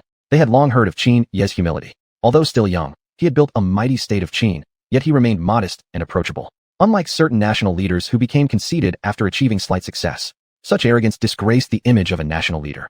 Qin Ye's conduct was worthy of admiration. That was what a true national leader should be like. There's no need for His Majesty the Emperor of Qin to be so humble. We've all witnessed the strength and potential of your nation. You don't need to be so courteous. We already knew of this beforehand and deeply trust in both your majesty's character and capabilities. Otherwise, we wouldn't have gathered here today, a middle-aged man said. At his words, the others nodded in agreement. They were very willing to join the alliance initiated by Qin Yi. In their eyes, this alliance was far more appealing than the Western European alliance. It wasn't only because the alliance was led by a mighty nation like Qin, but more because they recognized Qin Yi's temperament.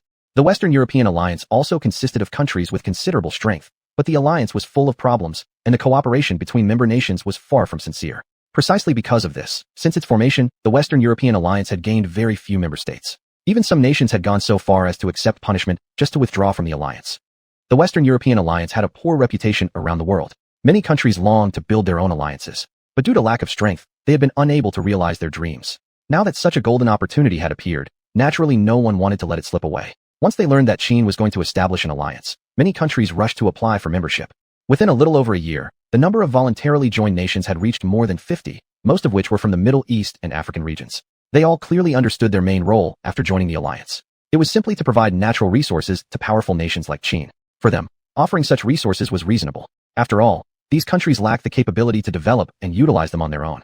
Rather than being forced to relinquish them as colonies of Western European countries, it was better to contribute them willingly. In doing so, they could receive fair compensation in return from countries like Qin. Additionally, there is another matter I would like to discuss with everyone present today. Our country does not wish to dominate this alliance alone. Qin Yi said solemnly. Upon hearing these words, murmurs rippled through the crowd, especially the leaders of the Eagle Country, the Sand Empire, and the Kingdom of Tianzhu. They were also greatly shocked by this matter, since it had originally been agreed that the state of Qin would hold the dominant position in the alliance. But now Qin Yi had spoken like this, which obviously indicated a desire to make some changes. Then, President Mike directly asked Qin Yi to clarify further. Thus, Qin Yi revealed his true plan. Besides the state of Qin, the Eagle Country, the Sand Empire, and the Kingdom of Tianzhu would become the 4 permanent members of the alliance. This would divide the alliance's power into 4 parts, each controlled by one of the 4 countries. Permanent members would each have 3 veto rights annually, along with a series of preferential treatments. After all, these 4 countries were the strongest in the alliance, and also the initiators of this alliance. Upon hearing Qin Yi's real intention, Mike nodded thoughtfully. After a moment of contemplation, he stood up and looked at Qin Yi seriously. Emperor Qin, I believe there's one point in this arrangement that is extremely unreasonable, and that is that your power has been made far too limited. This alliance was built by you, and as its founder, you should naturally hold absolute status and rights within it. Therefore, I propose that the state of Qin possess an absolute veto right with no restrictions on the number of uses. In this way, the state of Qin would still hold the dominant position within the alliance, which is deserved for your nation's contribution to the alliance's establishment. Without your nation, this alliance wouldn't even have been possible. As these words echoed, enthusiastic applause broke out across the venue. They saw no fault in Mike's proposal, for indeed, this was the rightful way to treat the state of Qin. As the founder of the alliance, how could it be acceptable not to hold absolute authority, let alone the fact that the state of Qin indeed possessed the strength to deserve such status and power? Faced with everyone's enthusiastic support, Qin Yi smiled helplessly and shook his head.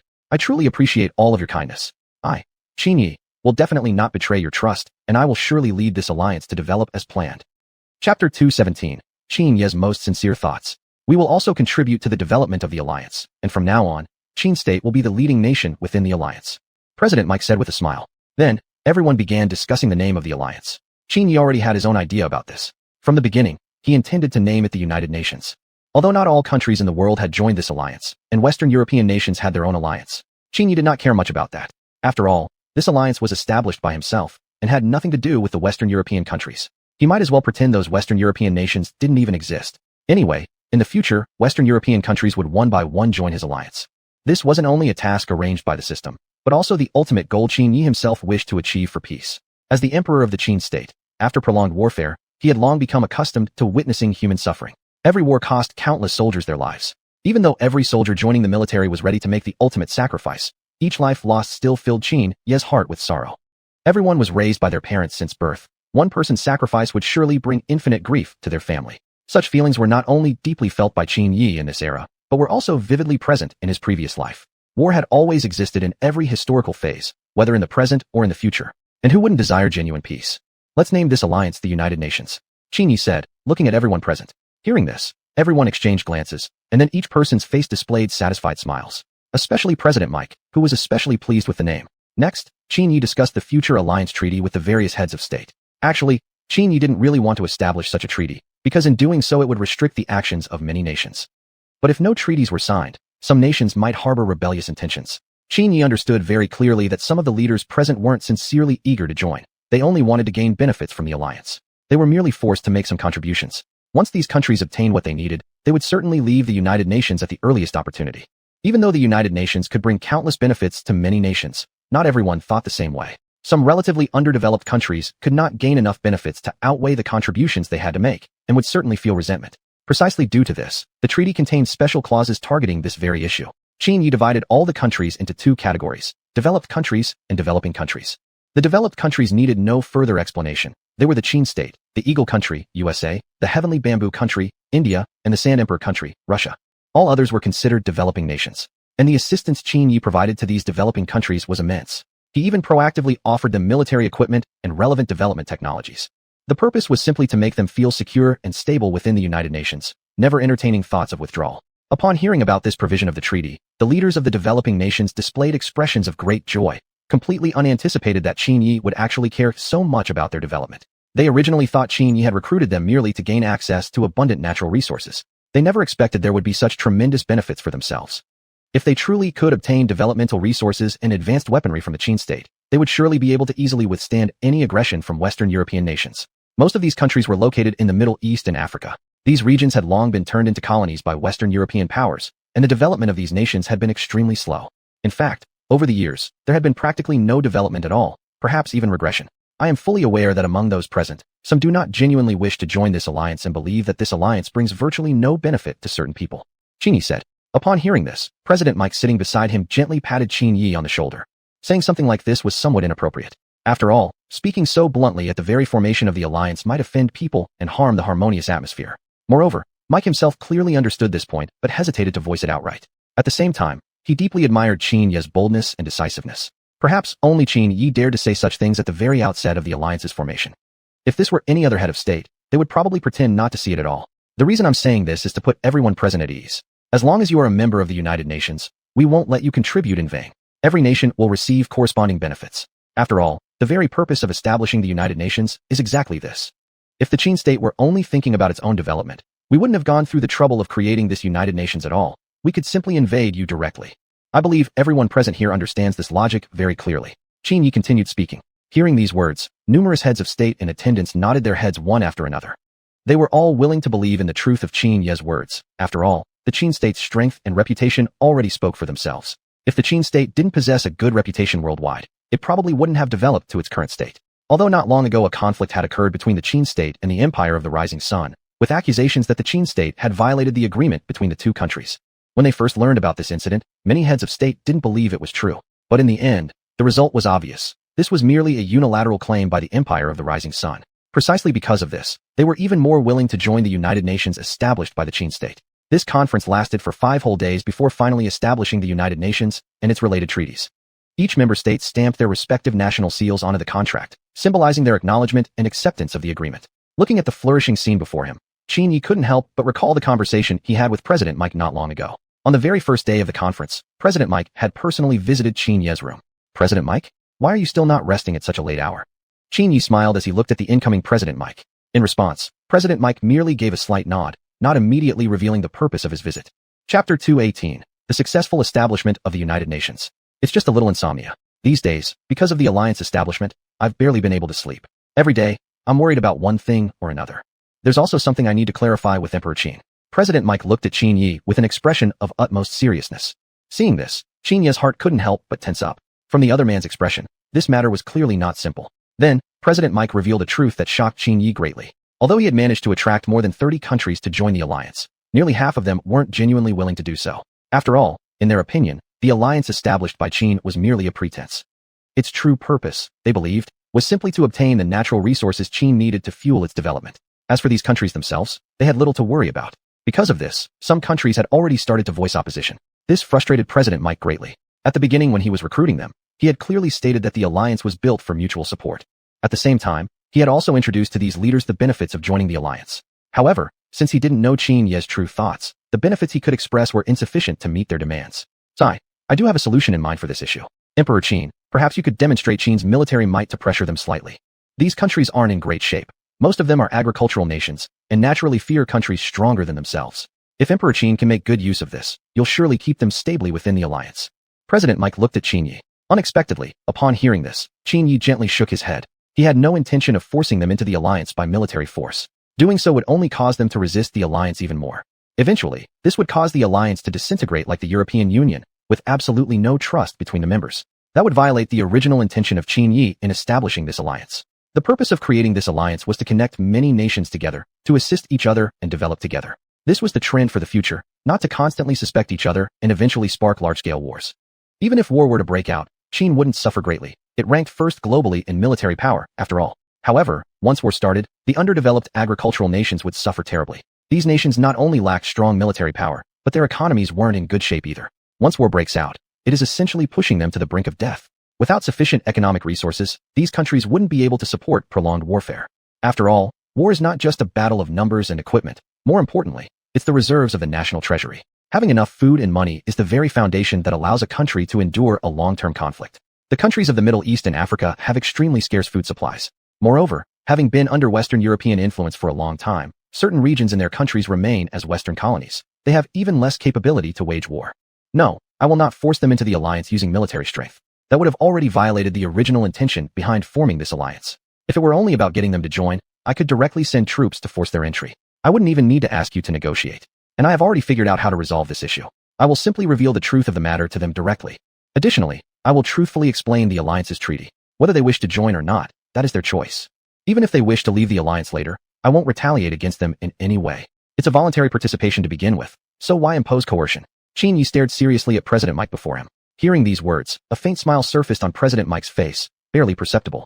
His words had only one intention, to test what was in Qin Yi's heart, and to see whether he truly deserved to lead the alliance. After all, once people gain enough power, they tend to become arrogant and conceited, like the prime minister of the empire on which the sun never sets. However, the final result left President Mike extremely satisfied, and the worries in his heart dissipated. The scene shifted, and Qin Yi returned to the real world. I hope things will develop as I expect. Qin Yi murmured quietly. The news of the United Nations' successful establishment had already reached the Western European alliance. How dare they call it the United Nations before we, the Western European nations, have even joined? Haven't they realized this fact yet? The donlang of Qin is simply too great. How dare they rename the alliance to the United Nations without even consulting us on everything? Does Emperor Qin really consider us Western European nations as nothing in his eyes? President Manhwa expressed great anger. Other national leaders who heard these words shook their heads, feeling equally helpless about this matter. They had never expected that Qin Yi would actually establish a United Nations, and they, the Western European nations, had not even joined it. He claimed himself to be part of the Western European alliance, but no matter what, this matter should have at least consulted their opinions. When the Western European alliance was originally formed, similar considerations had been discussed. However, at that time, only these Western European countries existed within the alliance, so they had not used this name. After all, such a name had always seemed somewhat inappropriate. The so-called United Nations naturally meant an alliance established by all countries around the world. Yet now, they hadn't even joined it. Yet Qin Yi had already named his newly formed alliance the United Nations. This truly made them feel extremely furious. However, everyone present felt helpless about the matter, as they simply lacked the power to confront Qin at present. Sitting at one side, the prime minister of the empire on which the sun never sets lightly knocked on the table and then looked at the others with a serious expression. Qin has certainly gone too far with this matter. However, I believe we could use this opportunity to strongly pressure them to establish a United Nations without our consent. It's no longer just a question of reasonableness, but rather whether Qin even acknowledges our existence as Western European nations at all. This has already crossed our bottom line. It's likely that in Qin Yi's eyes, we Western European nations are simply worthless. Therefore, we can use this as justification to demand some form of compensation from Qin. Chapter 219, Survive through hardship, perish in comfort. As soon as these words were spoken, everyone reached an agreement and immediately decided to head to Qin to seek justice for themselves. Meanwhile, Qin Yi had long returned to the country and was contemplating how to further develop Qin's technology. With the establishment of the United Nations, Qin could now purchase the natural resources it needed from the member states, which greatly accelerated its development. Now that we no longer have to worry about resource shortages, maybe it's time to focus on strengthening our military power. West European Union is surely planning something. They won't allow our Qin to firmly claim the title of the world's strongest superpower. Qin Yi said, looking at his ministers. Hearing these words, the ministers nodded excitedly. As for the last sentence, they showed some contempt. In their eyes, the Western European nations had already been defeated by Qin. No matter how much they developed, they would never be Qin's match. While they were developing, Qin was also progressing. And currently, Qin's military strength already surpassed theirs. Even if Western Europe developed faster, could they ever surpass Qin? Absolutely absurd. Facing the minister's confidence, Qin Yi gently clapped his hands. Silence, my loyal subjects. I'm not trying to undermine you, but you shouldn't be too confident. As the saying goes, survive through hardship, perish in comfort. No matter how strong Qin becomes, we must never be overly confident, nor repeat the mistakes of the ancient Qin dynasty. As he spoke, Qin Ye's expression became serious. He also knew clearly that the West European Union wouldn't give up easily. They would surely attempt various forms of suppression in the near future. If this United Nations were to be fully established, it would pose a huge threat to them. Even if it were himself in their place, he would definitely do the same. Just then, a cold voice suddenly echoed in his mind. Ding! Detected the West European Union's conspiracy. The Western European nations will arrive in Qin within half a month, using some pretext to demand compensation from Qin. Please prepare accordingly, my lord. Upon hearing the system's warning, a faint smile formed on Qin Ye's lips. He had already suspected this would happen, although he hadn't expected it so soon. At the same time, he was also slightly surprised by the suggestion from the system. Not long ago, he had just achieved the final breakthrough and unlocked the conspiracy warning system, and now it was already useful so quickly. Thankfully he had this system, otherwise he wouldn't have known until the enemy arrived, and by then, it would certainly be difficult to come up with countermeasures in a short period. After the court session ended, Qin Yi continued dealing with domestic affairs. By the time he returned to his private quarters, it was already getting dark. Then he activated the system and learned more about the West European Union's plot.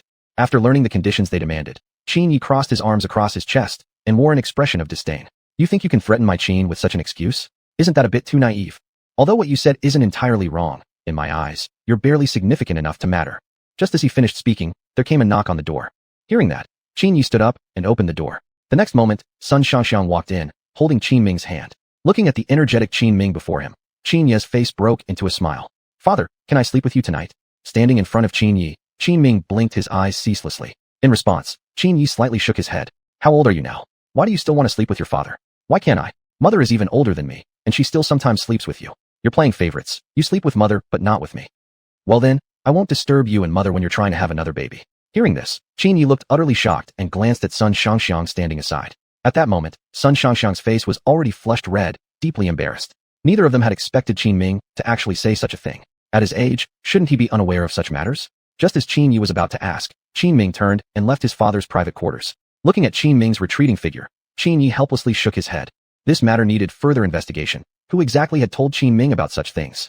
Though he would inevitably learn about these matters someday, speaking like this at such a young age was simply disgraceful for the royal image. At this time, Sun Shangxiang looked at Qin Yi with a shy expression.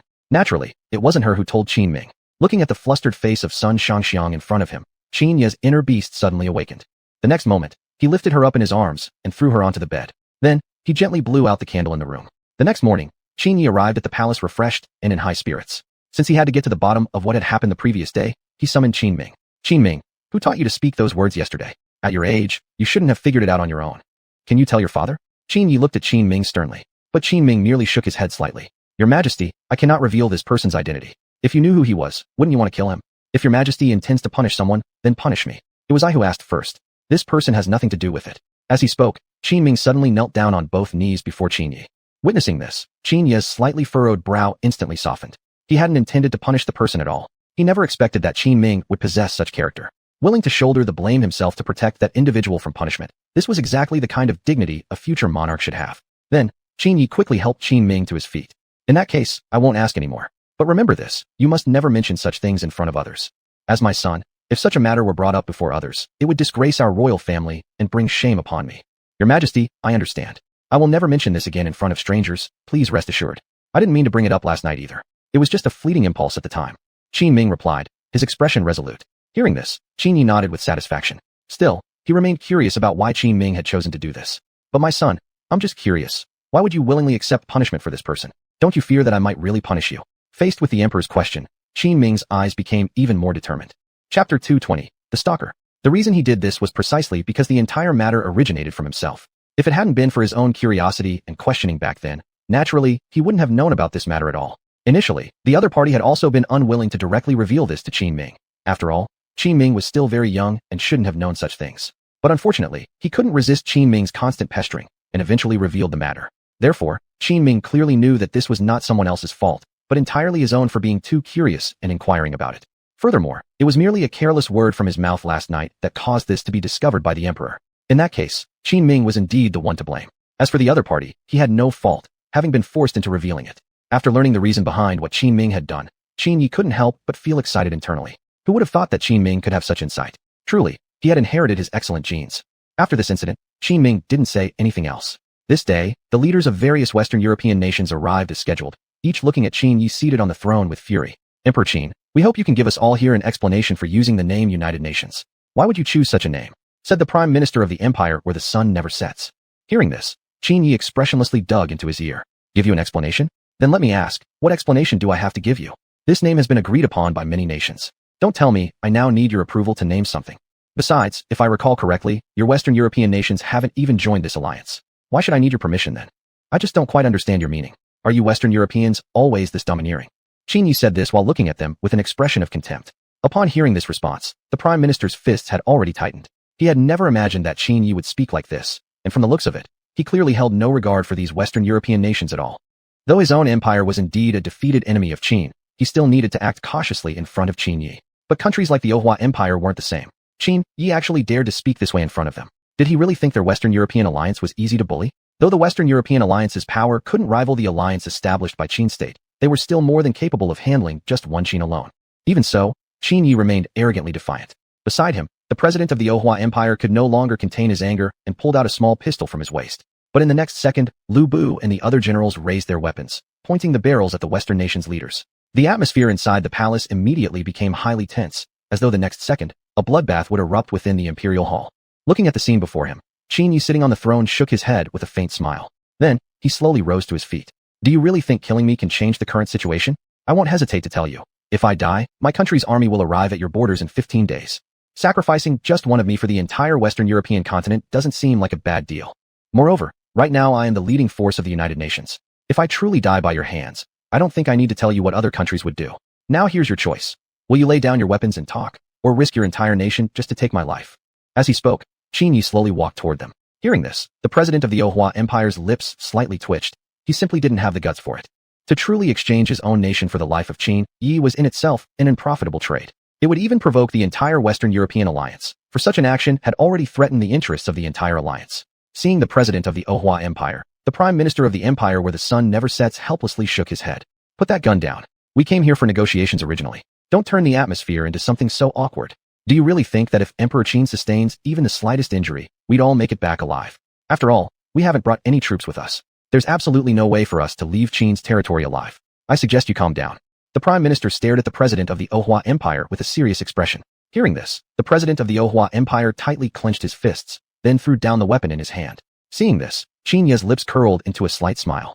President of the Ohua Empire, you're truly being too impulsive. Don't you know that such actions bring no benefit to any of you? If I were to spread word of this incident, I'm sure you all understand what consequences would follow. Assassinating the Emperor of Qin in public? No, even more so, the leader of the United Nations. Such an act alone would be enough to wipe your Ohua Empire off the map entirely. Not to mention you dared threaten me over the matter of the United Nations. You've already crossed my limits. Now then, I no longer have any interest in holding friendly discussions with you all. I advise you to leave as soon as possible. The United Nations will not change its name nor retreat from its stance. If anyone among you still objects, feel free to step forward. Having said that, Qin Yi yawned exaggeratedly, feigning tiredness. Then he turned his back slightly and waved his hand dismissively. Zhang Lu, please show them the door. I'm feeling a bit exhausted. Upon hearing this, Zhang Lu couldn't help but smirk contemptuously.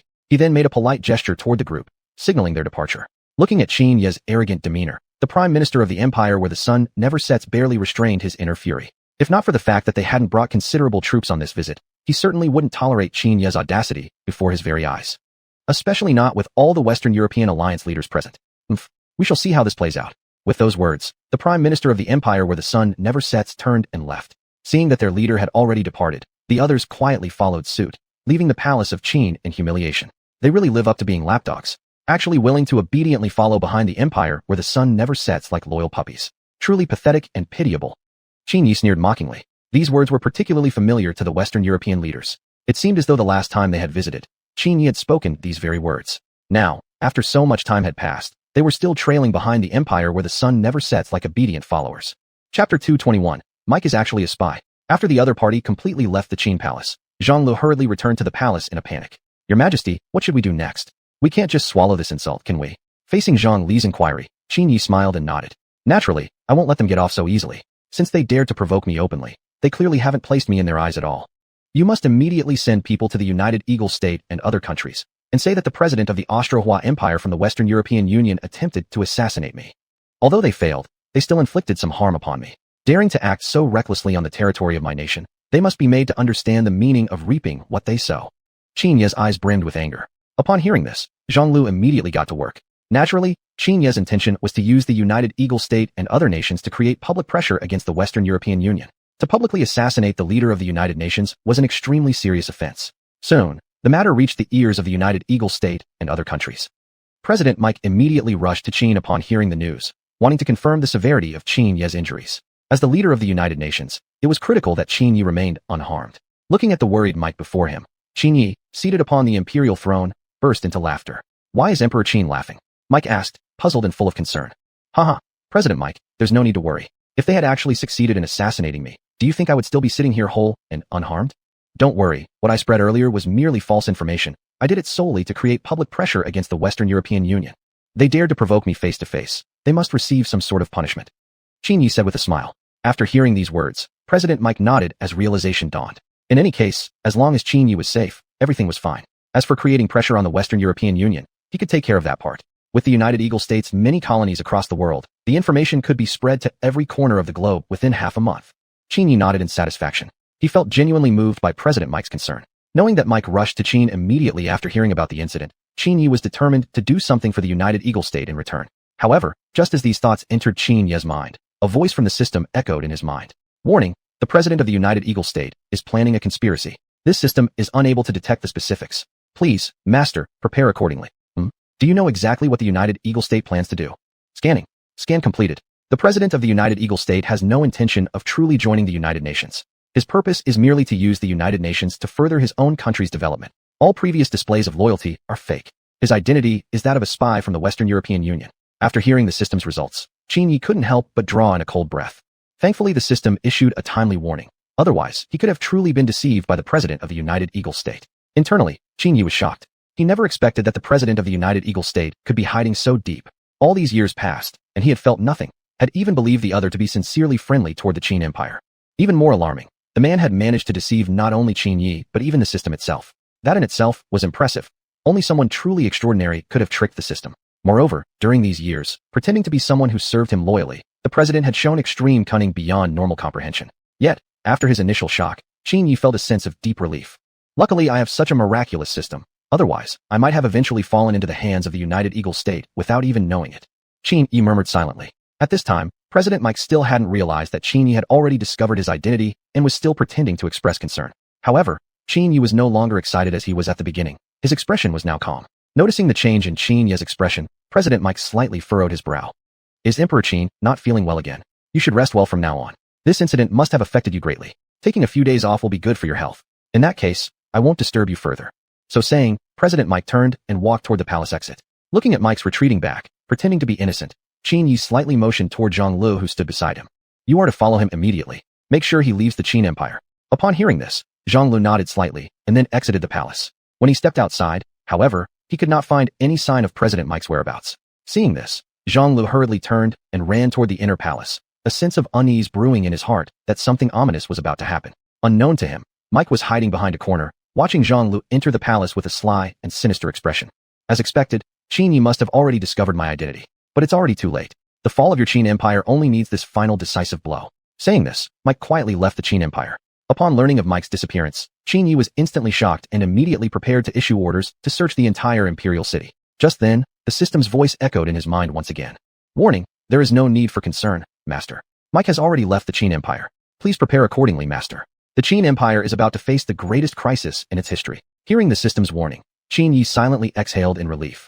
As for the upcoming crisis, Qin Ye wasn't particularly surprised. A few days later, Mike arrived at the Western European Union. At that moment, numerous national leaders of the Western European Union sat inside the conference room, smiling as Mike walked in. President Mike, how did your investigation on the situation in Qin go? The president of the Austro-Hua Empire asked while looking at Mike. Upon hearing this question, a confident smile appeared on Mike's face. Through his investigation over the past period, he had already gained deep understanding of Qin's military strength. Although the Qin Empire possessed the strongest military force in the world, it relied merely on superior equipment. If it came down to numbers, it was no match for the Western European Union. The combined military strength of the Western European Union's nations already exceeded 1 million. Even if the Qin Empire sought aid from the Russian Empire and the Indian Kingdom, their forces would only amount to a maximum of 500,000 troops. Although Qin Ye was the leader of the United Nations, in reality, most nations in the United Nations were under the control of the United Eagle State. After all, more than half of the member countries had been brought in by the United Eagle State and had established some sort of mutual interest arrangement with them. Chapter 222. killing with a borrowed knife. I have now told you everything about the situation within the state of Qin. From this day forward, I will have no further connection with your Western European alliance. President Mike looked serious as he addressed the people in the room. Upon hearing these words, Queen Elizabeth slightly nodded her head, a sly smile spreading across her face. She believed what President Mike had done was not enough. Although they now knew the military strength of the state of Qin, there was still no guarantee they could completely destroy it. With this in mind, Queen Elizabeth rose to her feet with a smile. I hope President Mike will do one final thing for the Western European alliance. I need you to personally go to the state of Qin to apologize and regain their trust. In doing so, the state of Qin will certainly let down its guard. This would allow us Western European nations to launch a decisive strike before they can prepare. So long as you agree to this request, those of us here today will not use it as leverage against your country in the future. I can personally guarantee this. With the position I currently hold within the Western European alliance, surely you trust my words? Queen Elizabeth said. Upon hearing this demand, President Mike felt rage rise within him. He had never imagined they could make such an unreasonable request, asking him to expose himself to the state of Qin and admit his mistake. This was practically throwing himself into the tiger's den. If he went to Qin Yi would surely not let him off easily. President Mike was well aware of Qin Yi's temper. Those who betrayed him never had good ends. And moreover, the way all nations treat spies is surprisingly the same. Once captured, spies are doomed to death, no matter if they are the president of a powerful nation. But President Mike was fully aware that he had no choice. If he refused, his fate would still be sealed. Although he might also die by going to Qin, it would at least only cost his life.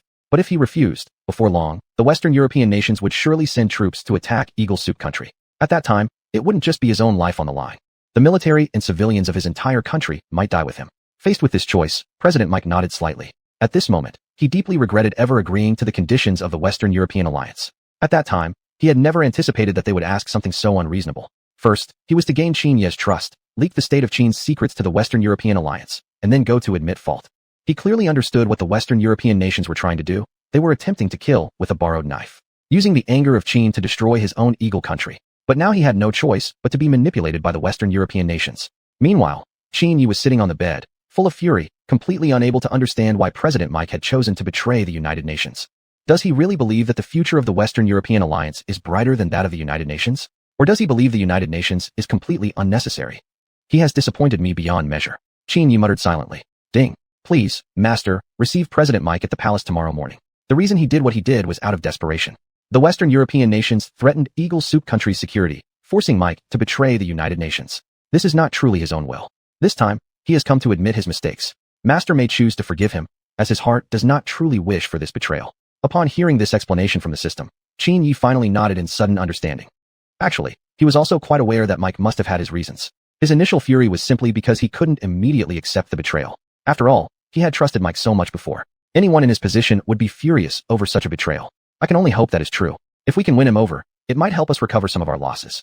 Qin Yi said helplessly with a sigh. The next morning, President Mike arrived at the palace of the state of Qin. Facing Qin Yi seated on the imperial throne, President Mike looked nervous and uneasy. He still wasn't sure whether Qin Yi had already discovered his identity. After all, previously it was only his own speculation. If he exposed himself now, and Qin Yi hadn't known before, wouldn't it appear even more arrogant? However, in any case, admitting guilt voluntarily would still be better than being discovered. Thus, President Mike knelt down with a loud thud in front of Qin Yi. Seeing this scene, Qin Yi did not appear overly alarmed. Instead, he calmly remained seated on the throne. Rise. I already know everything you've done. I also clearly understand the purpose of your visit today. Daring to appear before me so openly, I must say you indeed have enough courage, but that's all there is to it. Come, drag him down and execute him, Qin Yi said, expressionless. Upon hearing these words, President Mike's face immediately turned panic-stricken. Even the many ministers standing by Fin pleaded for mercy. If they executed the president of Eagle Soup country just like this, it would bring nothing but harm to the current situation. Although the actions of the other party had brought great damage to the state of Qin, in the eyes of the ministers, the president must have his own reasons. More importantly, killing him would mean opposing countries related to the United Nations, which would greatly affect the harmony within the United Nations. And since the state of Qin was the leader of the United Nations, such recklessness in executing a national leader would make other countries think what? They might see Qin Yi as a cruel and unrestrained monarch who would never be loyal to the state of Qin in the future. In fact, several countries that have been very friendly with the state of Qin might even sever ties with it. Facing opposition from the ministers, Qin Yi angrily stood up from behind. Have you all gone mad? Are you trying to rebel? How dare you oppose my order?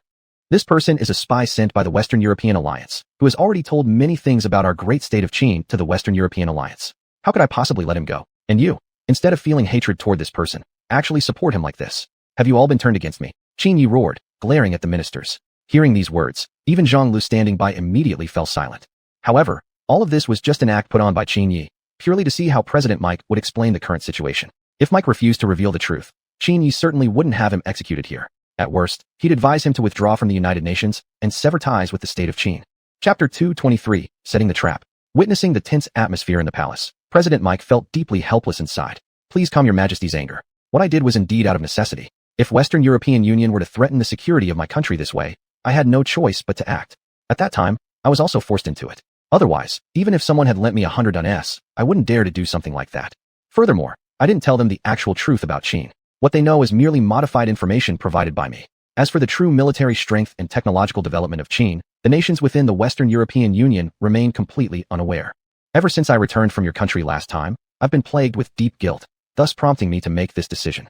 Mike spoke in a flustered manner while looking at Qin Yi. After hearing this, Qin Yi nodded thoughtfully, outwardly showing no change, but in reality, he had already summoned the system internally. System, please help me verify whether what he said is true or not. Ding. Request received from the host. Please wait a moment while the verification proceeds. A few minutes later, the system delivered its final judgment. Rest assured, host, everything spoken by the leader of the Eagle Nation is truthful. Host may proceed with full trust. Reassured by the system's response, Qin Yi relaxed inside. Never had he imagined that this person not only deceived himself, but also chose to deceive all the nations within the Western European Union. But now it seemed clear, President Mike still remained loyal to the United Nations, harboring no genuine intent to harm Qin's interests. Jun will tentatively believe you for now, though your future actions will determine my final decision. These words are accepted only provisionally.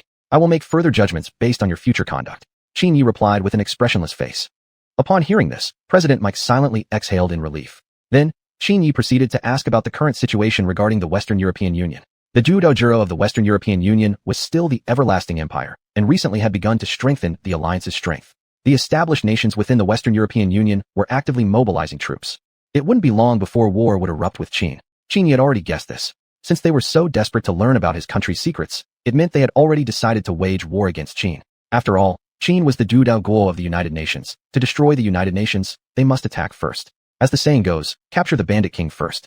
Once Qin was taken down, dismantling the United Nations would become imminent. At this point, Qin Yi nodded slightly, and then stared seriously at President Mike. It would be troubling if President Mike could stay in Qin for some time. I currently have an excellent plan.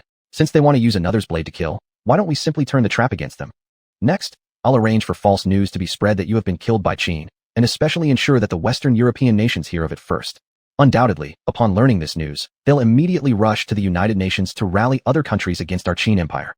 At that moment, you will appear with me, exposing the ambitions of various Western European countries right in front of everyone. After that, attempting to confront us in the United Nations would become extremely difficult. If this plan succeeds, the world will witness the ambition and arrogance of the Western European Union, prompting numerous nations to oppose it. Hearing this detailed plan, President Mike was greatly astonished internally. Never had he expected that Qin Yi could devise such a meticulous plan so quickly, even without visible deliberation. If it had been himself in Qin Ye's place, he couldn't possibly reach such brilliance. This made him truly recognize the terrifying intellect of Qin Yi. No matter what happened in the future, he could never become Qin's enemy. At the very least, during the several decades that Qin Yi remained alive, he couldn't afford to entertain even a slightest ill intention toward Qin. Otherwise, it would invite disaster upon his own nation. Soon after, the fabricated news of President Mike being assassinated in Qin was spread. According to Qin Ye's plan, the first to hear about this were the Western European countries, starting with the everlasting empire. Excellent. Queen Elizabeth's application of this strategy to use a borrowed knife to kill is truly remarkable. Not only have we removed the big problem of the Eagle Nation, but also severely damaged Qin's reputation globally. Undoubtedly, soon enough, this so-called United Nations will collapse completely due to Qin's actions, allowing us to move forward with our next steps. President of the Ohua Empire laughed. Upon hearing these words, Queen Elizabeth's face revealed a confident smile. She was extremely confident in the strategy she had employed. What came next was to head to the United Nations as soon as possible to completely dissolve it, and, at the earliest opportunity, pull as many nations as possible into the Western European Union. But unknowingly, she had already fallen into the trap set by Qin Yi. Half a month later, Qin Yi smilingly arrived at the room where President Mike was staying. Let's go. It's time to close the net. Next, we must show these Western European nations our true power and let them know exactly who controls this world. Hearing these words, President Mike nodded with a smile. Then, the two of them rushed to the United Nations headquarters at the fastest possible speed. At that moment, Queen Elizabeth, accompanied by leaders from other countries within the Western European Union, had also arrived at the United Nations headquarters. Confronted with the sudden appearance of Queen Elizabeth, the gathered representatives present expressed confused expressions. They had long heard rumors about the alleged assassination of President Mike by Qin, and had gathered specifically to discuss the truth of the matter. The sudden arrival of Queen Elizabeth had completely disrupted the ongoing meeting. Are you Queen Elizabeth? This is no place for Western European countries to enter. Please leave immediately. Otherwise, don't blame us for being impolite. The Tsar stared angrily at Queen Elizabeth. Upon hearing these words, the Queen merely sneered with contempt. How disappointing. I never imagined that the mighty Emperor of Qin would stoop so low. And you, as members of the United Nations, do nothing in response. I truly feel pity for the Eagle Nation. Let me tell you the truth. The president of the Eagle Nation has already been assassinated by Qin Yi. This photo here is proof. As she spoke, the Queen threw the photograph she held onto the table. The next second, the Tsar stared at the photo in his hands in shock. In the image, the president of the Eagle Nation lay in a pool of blood, while Qin Yi stood beside him, smiling brightly. Chapter 224 Exposing the Ambition of the Western European Union. Looking at the evidence before him, the Tsar suddenly lifted his head and stared at Queen Elizabeth who stood before him. At that moment, he didn't know what to say. He could only silently pass the photo to the Emperor of India, who sat beside him. When the Emperor of India saw the photo, his reaction was exactly the same as the Tsar's. Though reluctant to believe, he knew the photo couldn't possibly be fake. Even though he couldn't figure out how Queen Elizabeth had obtained this photo, deep inside, he had already accepted this truth. Observing their reactions, Queen Elizabeth's face revealed a faint, almost imperceptible smile. Of course, this photo was forged by herself, only meant to convince them completely. Well, still don't believe it. Now that Qin has committed such a despicable act, can you still support Qin? And if I remember correctly, the president of the Eagle country was a member of your United Nations so-called Permanent Council, and his position was only second to Qin in your United Nations. Qin publicly killed the president of the Eagle country. I believe everyone here understands why Qin did it. It was simply for gaining greater power. As far as Qin is concerned, all of you here are nothing but disposable resources. They have absolutely no feelings for you. All the high-minded rhetoric was nothing but deception. Queen Elizabeth turned around and addressed everyone. Upon hearing these words, chaos instantly erupted in the room. Especially among the leaders of smaller and weaker nations, panic was clearly visible on their faces. They couldn't even begin to doubt the authenticity of this, because it was better to believe it might be true than to risk ignoring it. If Qin really was this kind of person, then these countries were in the most danger. Remaining in the United Nations would bring them nothing but harm. Thus, some national leaders immediately proposed to withdraw from the United Nations. Faced with this situation, the Tsar and the Emperor of India looked at each other helplessly. At this point, they didn't know what to do anymore, and could only allow other leaders to request to withdraw from the United Nations. But just as the situation in the room was about to spiral out of control, a sudden voice rang out. Qin, yes. Queen Elizabeth, I never expected you to be such a despicable person. You actually dare to use fake photos to frame me. Simply outrageous. Qin Yi said as he walked up to the stage, under everyone's watchful eyes. The Tsar and the Emperor of India, sitting aside, let out a silent sigh of relief, but at this moment, they hadn't fully trusted Qin Yi's words. Although deep in their hearts they didn't believe the evidence held by Queen Elizabeth, they weren't completely convinced by Qin Yi either. They couldn't be sure whether Qin Yi's previous behavior had been an act, whether it had been merely a deception. Looking at the man standing before her, Queen Elizabeth scoffed with disdain. Unexpectedly, Emperor Qin, you truly have a thick skin. After committing such a heinous act, you still dare to show your face here. Don't you fear not being able to return alive? I advise you to just admit it. At least you'll give an explanation to the world, and save some dignity for your Qin Empire. Queen Elizabeth spoke arrogantly. Hearing this, Qin Yi coldly snorted. How audacious. Daring to frame him using forged evidence, and speaking so recklessly even in his own territory. Oh, then may I ask Queen Elizabeth if this photo is true or fake? Dare you to admit it? Hee. What am I afraid of admitting? Do you think there was an opportunity for me to fake this photo? Do you think people here will believe only your side of the story? Besides, now that the president of the Eagle country has already been killed by you, Qin Yi, can you bring him back to life? I advise you to behave properly and avoid making a fool of yourself in the end. Queen Elizabeth remained arrogantly defiant. Seeing how self-assured she appeared, Qin Yi couldn't help but feel slightly concerned. Fine. Since Queen Elizabeth is so confident, I shall stop being polite.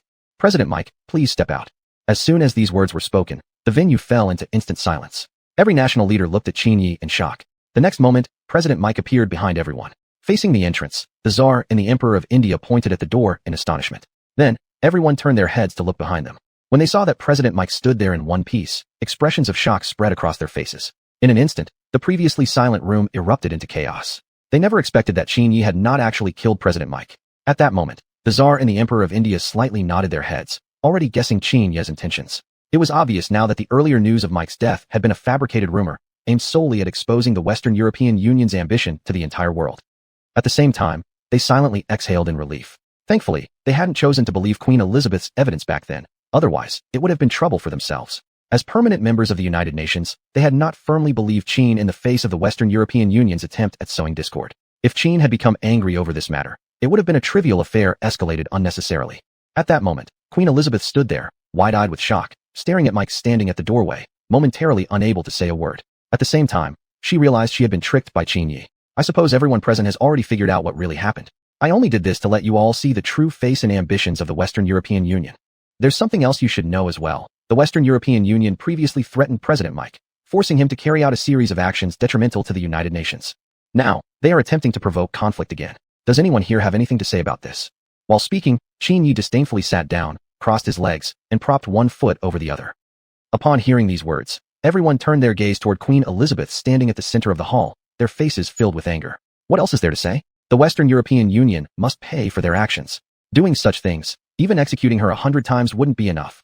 My suggestion is, the chairman should immediately dispatch troops to attack the Western European nations and make them pay for their wrongdoing. Facing the suggestions from the various national leaders, Qin Yi raised his leg and pointed toward Queen Elizabeth. Your Majesty, I wonder what your opinion is. Perhaps the Western European Union would like to test its strength against our United Nations. Chapter 225, The Truth Unveiled. Seeing Qin Yi's audacity, Queen Elizabeth standing before the crowd wore a look of deep embarrassment on her face. She clearly knew in her heart that the Western European alliance was no match for the Qin Empire at this point, let alone the current situation already being unfavorable for the Western European alliance. The truth of this matter had already come to light, and the Western European alliance now had no reason to go to war with the Qin Empire. If Queen Elizabeth openly provoked the Qin Empire at this moment, she would certainly face opposition from many nations and unite forces against the entire Western European alliance. And this would definitely be a disadvantageous move for the Western European alliance. Even a fool could clearly see the current situation. Afterward, Queen Elizabeth immediately turned around and left, determined to ensure her own safety and leave this treacherous place as soon as possible. However, just then, the arriving president of the Ohwa Empire blocked Queen Elizabeth's path. What's going on? Has everything been resolved? The president of the Ohwa Empire had no idea what the final outcome had been and mistakenly believed that the Qin Empire had already become the enemy of the entire world. Seeing the president of the Ohwa Empire suddenly appear before her, Queen Elizabeth gently shook her head. Upon seeing this, the president of the Ohwa Empire completely failed to understand her implication. He arrogantly strode into the conference room.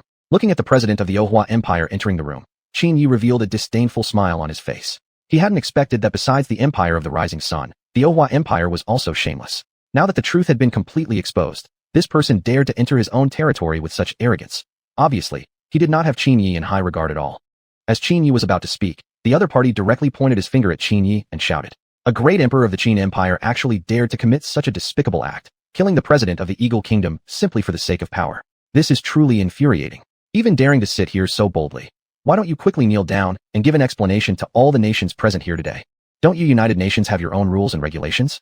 The president of the Ohwa Empire said arrogantly. Hearing these words, the corner of Qin Yi's mouth curled into a slight smile. At this moment, he didn't intend to reveal the truth directly, as he wanted to see what else the president of the Ohwa Empire would attempt to do. The president also failed to notice that Mike was still sitting unharmed in the meeting room. Everyone in the venue remained silent, and had already prepared to watch the Ohwa Empire's embarrassing spectacle. They had originally thought this was simply the act of Queen Elizabeth alone, unrelated to the so-called Western European alliance. But unexpectedly, the president of the Ohwa Empire had clearly known about this matter and seemingly agreed with Queen Elizabeth's decision. Although the Empire of the Rising Sun was the leading power in the Western European alliance, any actions taken still needed approval from the Western European alliance. Now that the president of the Ohwa Empire ignored the situation so blatantly, it had become obvious even to an average person what was going on. At this moment, Queen Elizabeth stood at the main entrance, watching the arrogant president of the Ohwa Empire with a faint smile. Now there's going to be an entertaining scene. You, president of the Ohwa Empire, cannot blame everything on me, considering I've already made my response very clear. If you are willing to act so shamelessly, don't blame me for simply standing by and watching. Queen Elizabeth murmured quietly. Qin Emperor, didn't you hear what I said clearly, did you? Hurry and kneel down to explain yourself to everyone here. The president of the Ohwa Empire continued to act arrogantly, without restraint. Faced with this, Qin Yi shook his head with a smile. An explanation? What explanation do you expect me to give? Your countries in the Western European alliance have entered this meeting room without our permission. Isn't that already your mistake? You want me to explain myself to you? That's absolutely impossible. Your ambitions have long been exposed for all to see, yet you dare to bark loudly here. Are all the other nations in the Western European alliance as shameless as you? Qin Yi replied powerfully. Faced with such scathing words, the president of the Ohwa Empire furrowed his eyebrows slightly. He had never imagined that Qin Yi would dare to be so audacious in front of him. But thinking about it again, the situation seemed far more complicated than he had originally thought. If Queen Elizabeth had truly handled the matter properly, how could Qin Yi still remain unharmed here? In an instant, he suddenly recalled the subtle meaning behind Queen Elizabeth's earlier small headshake. Therefore, he slowly turned around and looked toward Queen Elizabeth behind him. Looking at the president of the Ohwa Empire in such an awkward state, Queen Elizabeth merely slightly shrugged her shoulders. I thought I made myself clear to you earlier, but it turns out you're just that dull-minded. Now I finally believe that you, the president of the Ohwa Empire, are nothing more than a muscular simpleton who couldn't grasp even the simplest of implications. Sigh, truly pitiful and lamentable. After speaking, Queen Elizabeth slightly shook her head and turned to leave. Hearing these words, the president of the Ohwa Empire stood frozen on the spot, instantly regretting every word he had just spoken. The next second, he stiffly turned his body around. At this moment, he no longer had the courage to face Qin Yi directly.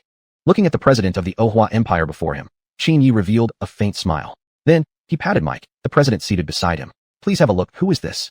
President Mike is sitting right here beside me, unharmed. How could he possibly be killed by me, as you falsely claimed? And now that the ambitions of the Western European Alliance have been fully exposed, what will your Ohwa Empire, as a member nation of the Western European Alliance, choose to do? You must already see the current situation clearly. The Empire of the Rising Sun has already abandoned you. As he spoke, Qin Yi slowly approached the president of the Ohwa Empire. Looking directly at Qin Yi just inches away, the president couldn't help but break into beads of sweat the size of soybeans on his forehead. At this moment, all he could think about was surviving and getting back alive. Everything else no longer mattered.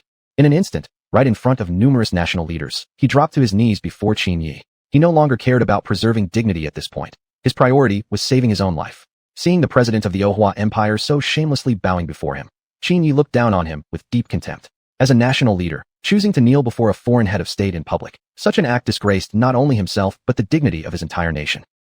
I truly look down on you now. A leader must never disgrace their nation anywhere, at any time. That is the responsibility of a national leader. And yet you knelt before me in public, which makes me despise you even further. Get up. Do you really plan to return to your country like this? Chapter 226, Courting the Austro-Hua Empire. Seeing Qin Yi standing so majestically before them, everyone present was momentarily at a loss. The president of the Austro-Hua Empire knelt on the ground, looking at Qin Yi with an expression full of vegetative. Rongdui doesn't have a perfect equivalent in English. Here I use it as a loanword for lack of a better option. His servile display born purely out of necessity. Anyone else in his situation would have done exactly the same thing. But right now, none of that mattered to Qin Yi. As a national leader, the most important thing was to preserve the dignity of one's country. Stand up. Haven't you heard what I said clearly enough? Qin Yi roared angrily at the president of the Austro-Hua Empire.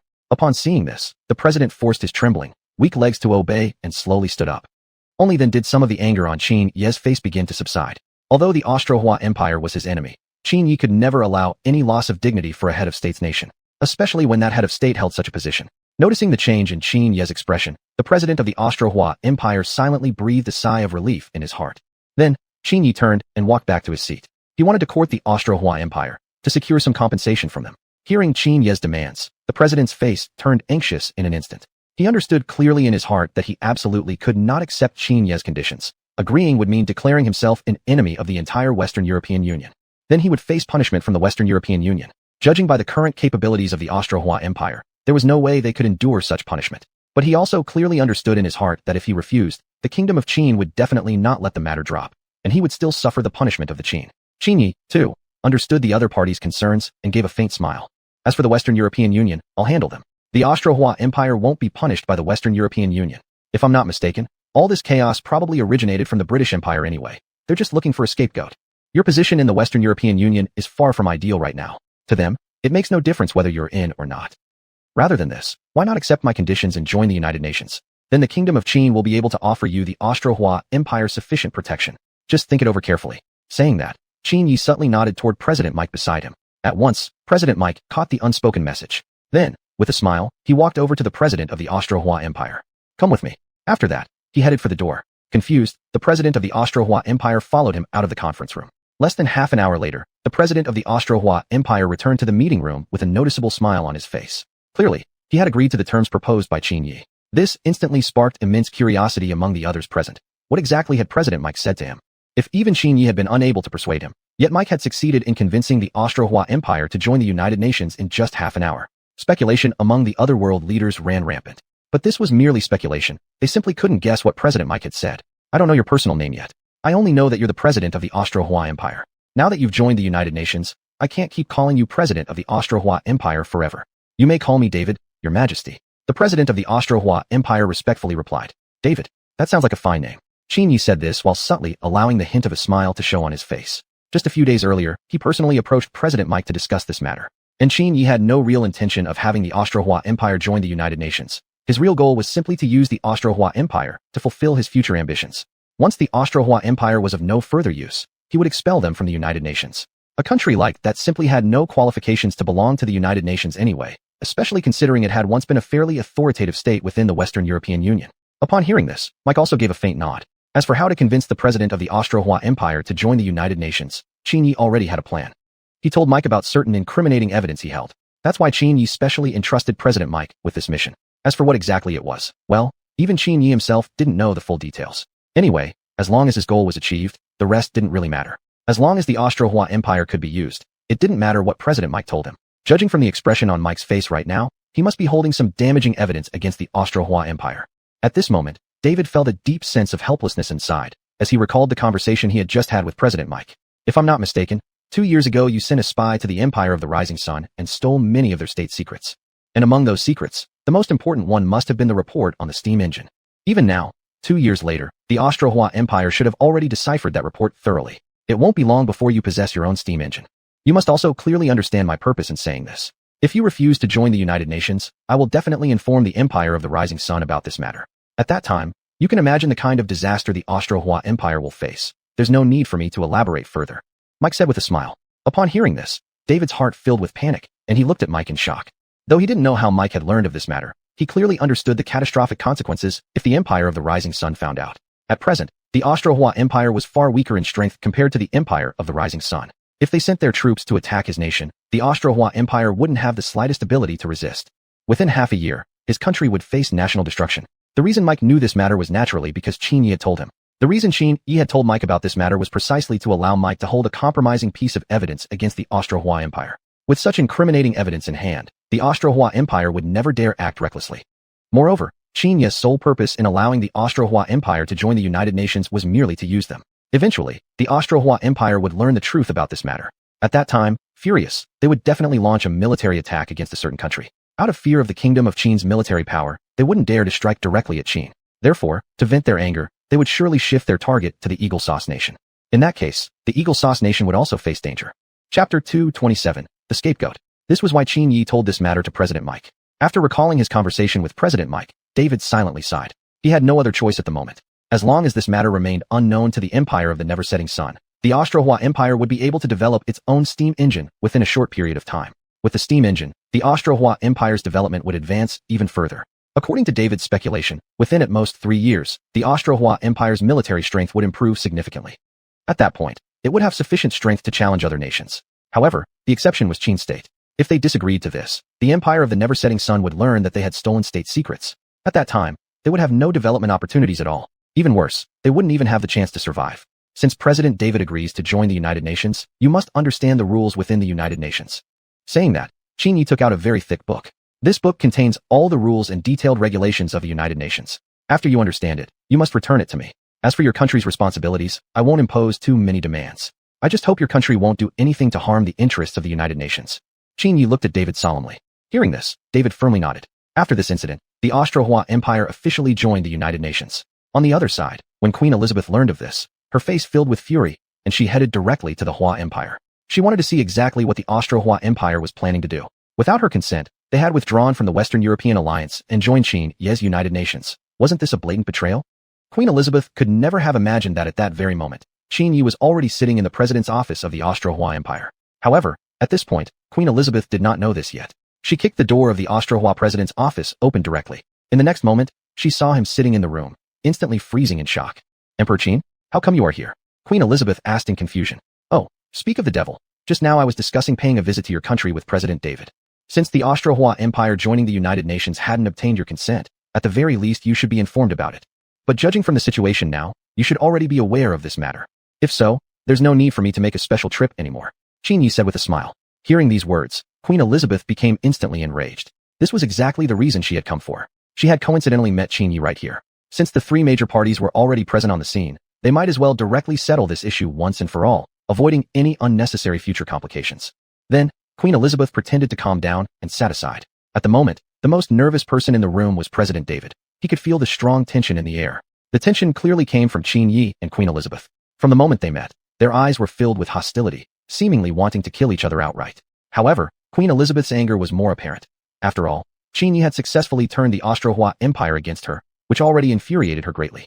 Qin Yi smiled as he looked at Queen Elizabeth sitting nearby. Queen Elizabeth, His Majesty hadn't intended for you to approve this matter. After all, isn't this precisely the outcome your Empire of the Never-Setting Sun wanted most? In this way, the Austro-Hua Empire has become a shield for your empire and has taken upon itself the hatred from countries worldwide. Now that the Austro-Hua Empire has been widely resented, I merely helped it join the United Nations. For your empire of the never-setting sun, there is absolutely no loss. Why then is Queen Elizabeth so angry?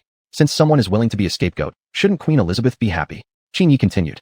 Hearing this, Queen Elizabeth smiled slightly, revealing no other expressions on her face. Seeing her so calm, Qin Yi couldn't help but internally comment sarcastically.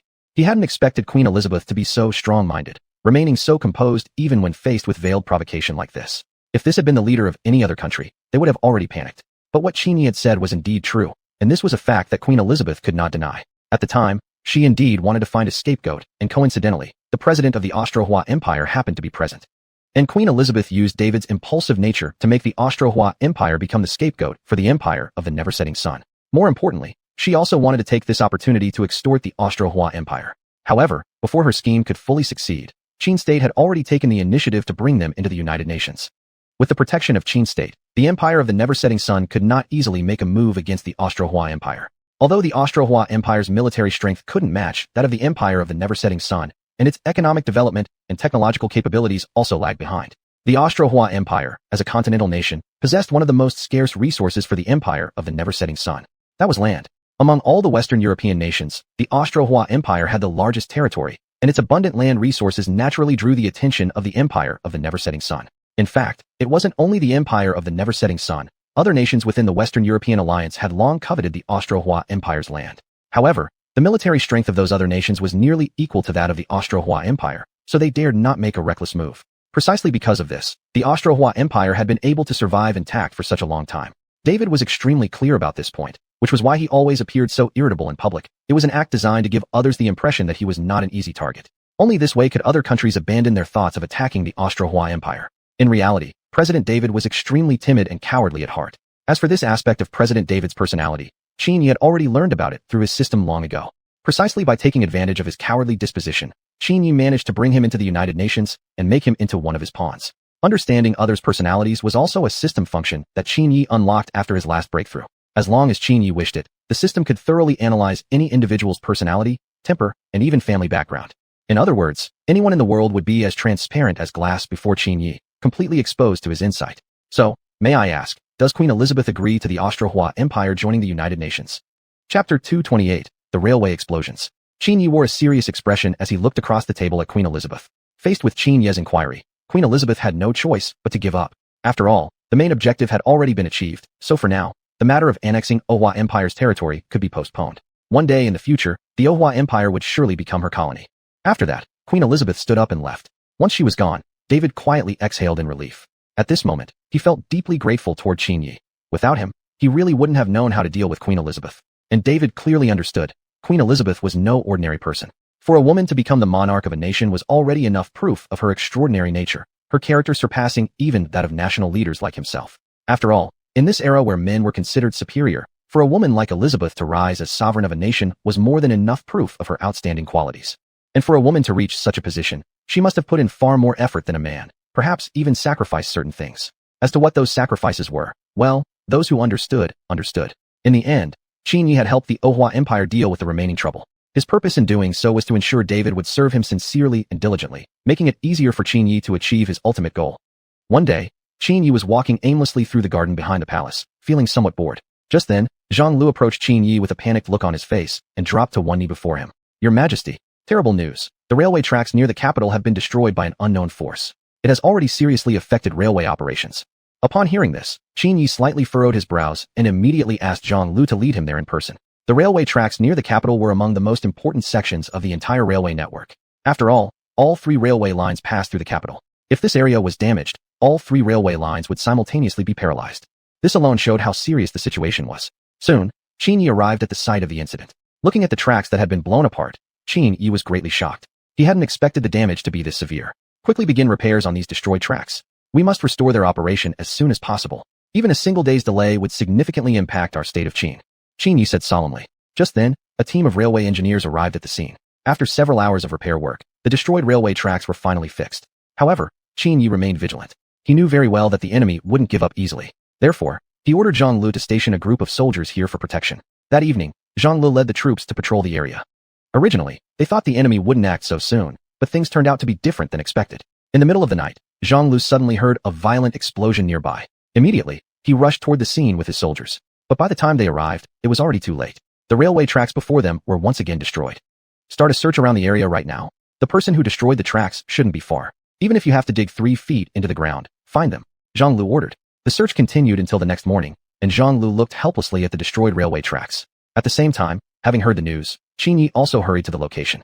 Any progress? Have you caught the culprit yet? Qin Yi asked immediately. Zhang Lu, however, simply shook his head.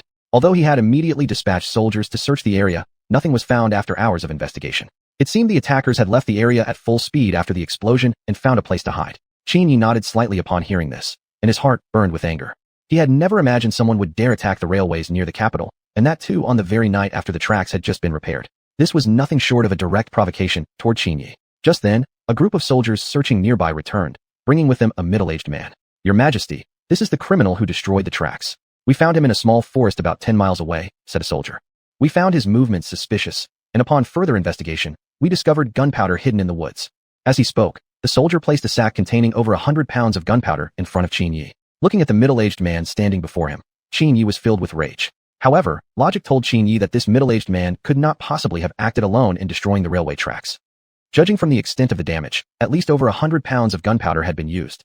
It was absolutely impossible for a single man to transport that much gunpowder here by himself, and then escape 10 miles away into the small forest carrying hundreds of pounds of explosives on his back. Speak. Where are your accomplices? And why have you done something that harms the interests of our nation? If you tell the truth, His Majesty might show you mercy. Otherwise, don't blame me for being ruthless. Standing beside him, Zhang Lu glared angrily at the middle-aged man. Yet the middle-aged man completely ignored Zhang Li's words and merely closed his eyes slightly. Seeing this, Zhang Lu clenched his fists tightly. Then he stepped aside quietly. He clearly understood his own task was only to capture the person who had destroyed the railway. As for interrogation, that would be left to Qin Yi. After all, during the previous struggles between the 3 states, Zhang Lu had witnessed many of Qin Yi's interrogation techniques, methods far superior to his own. They were much harsher, even involving torture devices that Zhang Lu himself had never seen before. Seeing Zhang Lu so well aware of his place, Qin Yi felt a deep sense of satisfaction inside. But now was not the time to feel satisfied. He needed to extract useful information from this middle-aged man as soon as possible. And if Qin Yi wasn't mistaken, the third attack would likely happen soon. The railway tracks near the capital could no longer withstand a third explosion. If another blast occurred, it would take a significant amount of time to fully repair them. Thus, he looked at the middle-aged man before him with a calm smile. I'm very curious. Why would you choose to do this? If you had any complaints, you could have reported them to the imperial court. Your actions truly pain me. Besides, I know clearly that you are not someone who deliberately does evil. Just tell me the reason, and I will not hold this crime against you. Chapter 229, Official Position Purchased with Money. Upon hearing these words, the middle-aged man's lips twitched slightly. Seeing this, Qin Yi quickly intensified his persuasion. Finally, after a series of persistent urging, the middle-aged man revealed the truth. The man was a merchant from a small city nearby, and blowing up the railway had truly been an unavoidable act. The construction of the railway had significantly enhanced exchanges between merchants like him and other cities. Relying on the superior quality of his goods, the man had soon grown wealthy thanks to the convenience of railway transportation. He had originally thought everything would remain peaceful and prosperous. But half a year ago, a problem arose. According to Qin Yi's arrangements, there were fixed officials monitoring freight transportation every 500 miles along the railway. Half a year ago, the inspector responsible for the section passing through the man's city retired, and soon after, a new railway inspector arrived. At first, they hadn't thought this would significantly affect them. But unexpectedly, this newly arrived official began demanding fees and strictly restricting their transportation of goods using his authority. Within only 6 months, the man's previously accumulated fortune had rapidly diminished. And he wasn't the only one suffering. All merchants in the city had suffered various degrees of losses. The reason for this situation was none other than the new railway inspector. Why didn't you report this matter directly to the imperial court? The distance from your city to the capital isn't far, only a day's journey. We wanted to do exactly that, but we are merely small merchants. We simply don't have the qualifications or the proper status to enter the palace and have no way to directly report the matter to the emperor. This is why we resorted to desperate measures hoping to catch the emperor's attention. We didn't really intend to destroy the railway. No one would commit such an illegal act unless truly forced to. The middle-aged man replied helplessly. Hearing this response, Qin Yi nodded slightly. At this moment, he felt not only anger but also a deep sense of guilt. The occurrence of this incident was not only due to that official, but also because he himself hadn't found a better way to easily understand the people's appeals. Then, under the man's guidance, Qin Yi arrived at the city. He immediately proceeded to the government office where the railway inspector worked. Upon arrival, it was a complete shock. From an insider, he learned that the railway inspector had already fled a few days earlier. It appeared that he had known this matter couldn't be concealed forever and had chosen to run away. Zhang Lu, go investigate this person's identity immediately and bring him before me within 2 days. Qin Yi ordered. Thereafter, Zhang Lu immediately accepted the mission and set out to capture the man. Meanwhile, Qin Yi led all the merchants from the city back to the imperial palace. Looking at the merchants with a face full of guilt, he was filled with sincere regret inside. Due to my negligence, you have suffered various economic losses. Just a moment later, I will send people to take all of you to the imperial treasury and personally compensate each of you for the losses you suffered during these 6 months. This is my failure in duty. Now, I offer my sincere apologies to all of you merchants in front of the entire imperial court. Saying this, Qin Yi slightly bowed. Upon seeing this, the gathered merchants immediately knelt to the ground. Your Majesty, please do not act like this. As a sovereign of the nation and we mere commoners, we truly cannot accept such a gesture. His Majesty already possesses such loving concern for his people, and as common citizens, we are already very satisfied. We are fortunate to have a sovereign like you. Compared to the people of previous generations, we are truly fortunate to have encountered a wise ruler like your Majesty. The middle-aged man hurriedly said. Upon hearing this, Qin Yi smiled slightly and nodded. Then, immediately, he announced the construction of several suggestion mailboxes outside the walls of the imperial palace. These mailboxes were naturally established for the convenience of ordinary citizens who lacked the status to enter the palace, so they could now express their concerns directly to Qin Yi. When the imperial officials learned of this, they exchanged smiles and praised Qin Yi as a wise and enlightened ruler. Meanwhile, Zhang Lu spent only half a day to clarify the railway inspector's identity and found out he was currently hiding in a certain city. Immediately afterward, he led an army to capture the official. The next afternoon, Zhang Lu returned to the palace with the captured railway inspector. Your Majesty, this is the railway inspector who ran away. My men caught him indulging himself at a pleasure house. Zhang Lu looked at Qin Yi, his face full of seriousness. Qin Yi was even more surprised by the railway inspector's age. He had originally assumed this person would be a middle-aged man in his 30s or 40s, yet it turned out to be merely a young man in his mid-20s. Faced with this, Qin Yi's eyebrows furrowed slightly. According to common sense, high-ranking officials should be relatively stable middle-aged men. How could such a young person hold such an important position? Faced with Qin Yi's confusion, Zhang Lu quickly provided an explanation. This young man came from a wealthy and influential family, and the reason he was able to obtain this official position was naturally by purchasing it with money. At the time when the previous railway inspector retired, the young man's family approached him and bought the position with a large sum of money. Moreover, they used money to ensure the former inspector would not report the matter to the imperial court. Since the court would not send investigators to verify this kind of position, the wealthy family dared to act so audaciously. If it were any other official post, they certainly would not have dared to do such a thing. After hearing the explanation, Qin Yi nodded thoughtfully. Since the act of purchasing official positions had occurred here, it was possible that similar incidents might be happening in other places as well. Therefore, Qin Yi immediately dispatched dozens of censors to various regions to investigate whether similar incidents had occurred. After making all these arrangements, Qin Yi looked at the young man before him. He clearly understood the young man's mindset. His youth had caused him to make such a foolish decision. At the age of 20-something, one is usually preoccupied with indulging in drinking and entertainment. Otherwise, he wouldn't have been caught at a pleasure house. Even so, Qin Yi wouldn't forgive him so easily. He immediately sentenced the young man according to the laws of the state of Qin. This matter was finally resolved, and after several days of repairs, the railway lines near the capital resumed normal operation.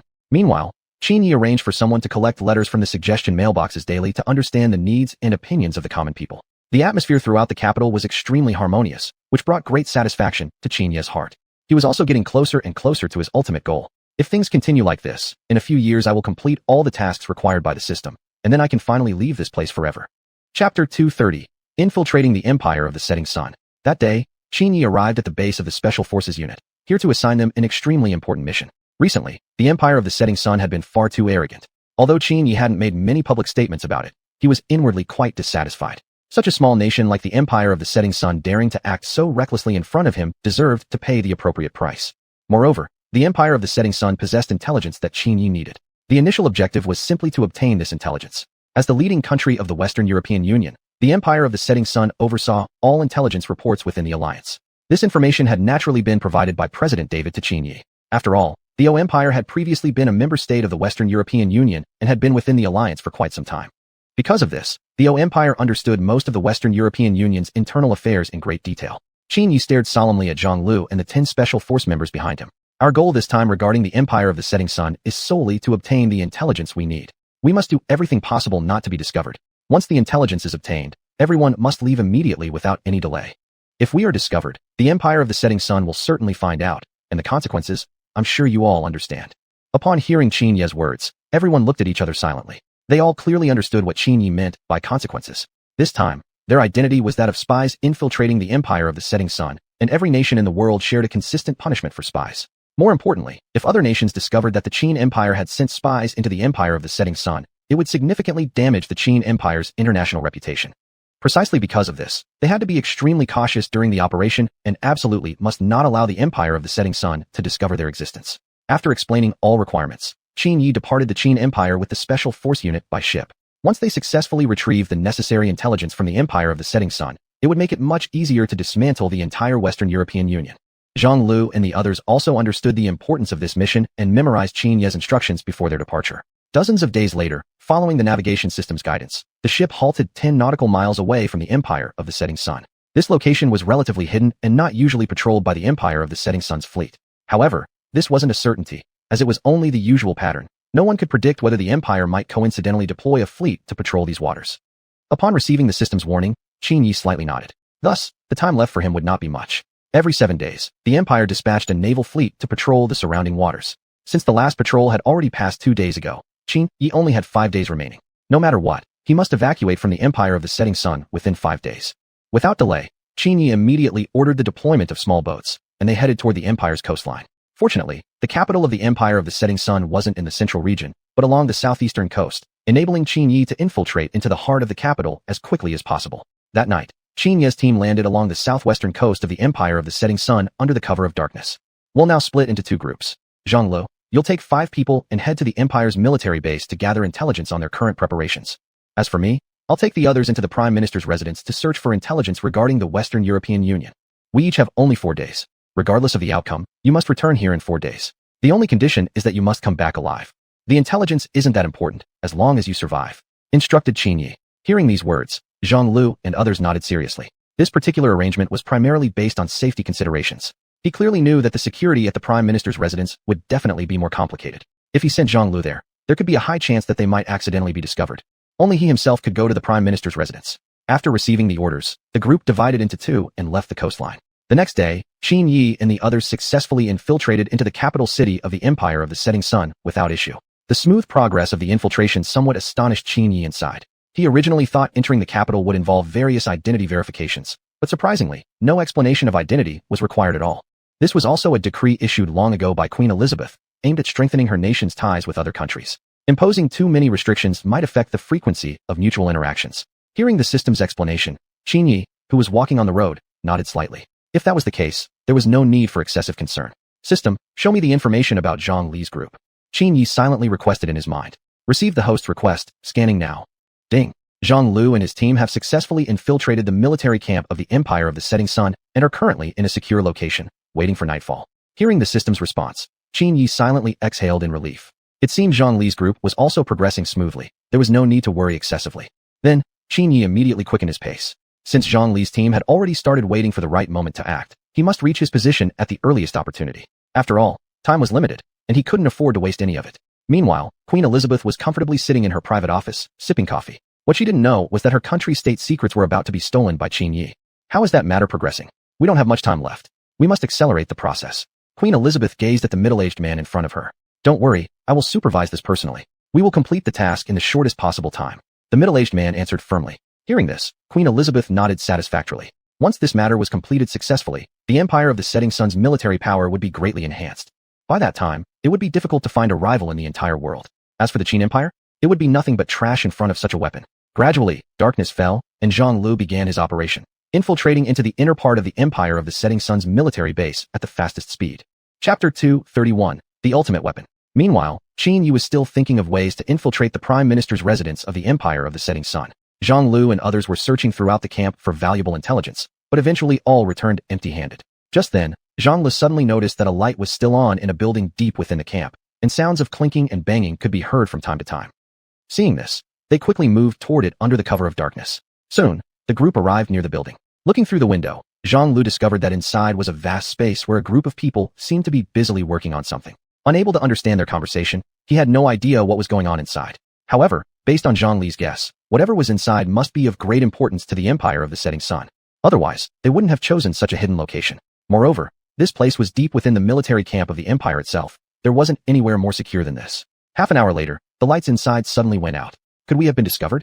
Quick, hide, Zhang Lu said nervously. Immediately, the group hid quickly behind a nearby corner. Moments later, a group of people walked out of the building. Leading them was the middle-aged man who had appeared at the Prime Minister's residence earlier that day. It was this man who was overseeing the construction of the Empire of the Setting Sun's ultimate weapon inside the building. Research on this weapon had begun several years ago, but it was only recently that a major breakthrough had been achieved. Because of this breakthrough, Queen Elizabeth had ordered them to accelerate the development of the weapon at the earliest opportunity. It wasn't only due to the tense international situation that the Empire could not afford to waste time.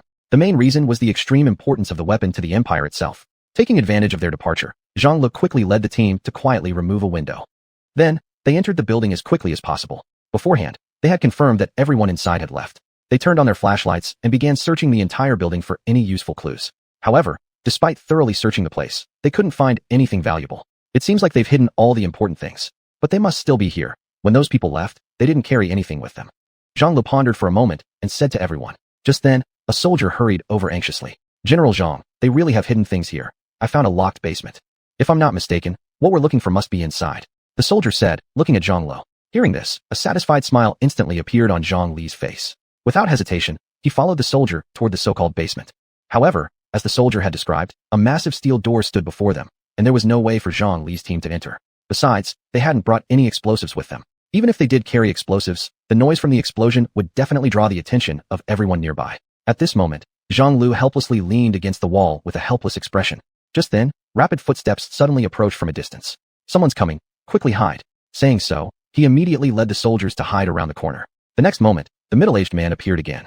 Arriving in front of the steel door, the man nervously searched his pockets for the key. Seeing this situation, a faint smile surfaced on Zhang Li's face.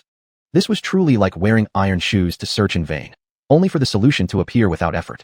As long as the middle-aged man opened the iron door, they could immediately subdue him and enter the basement.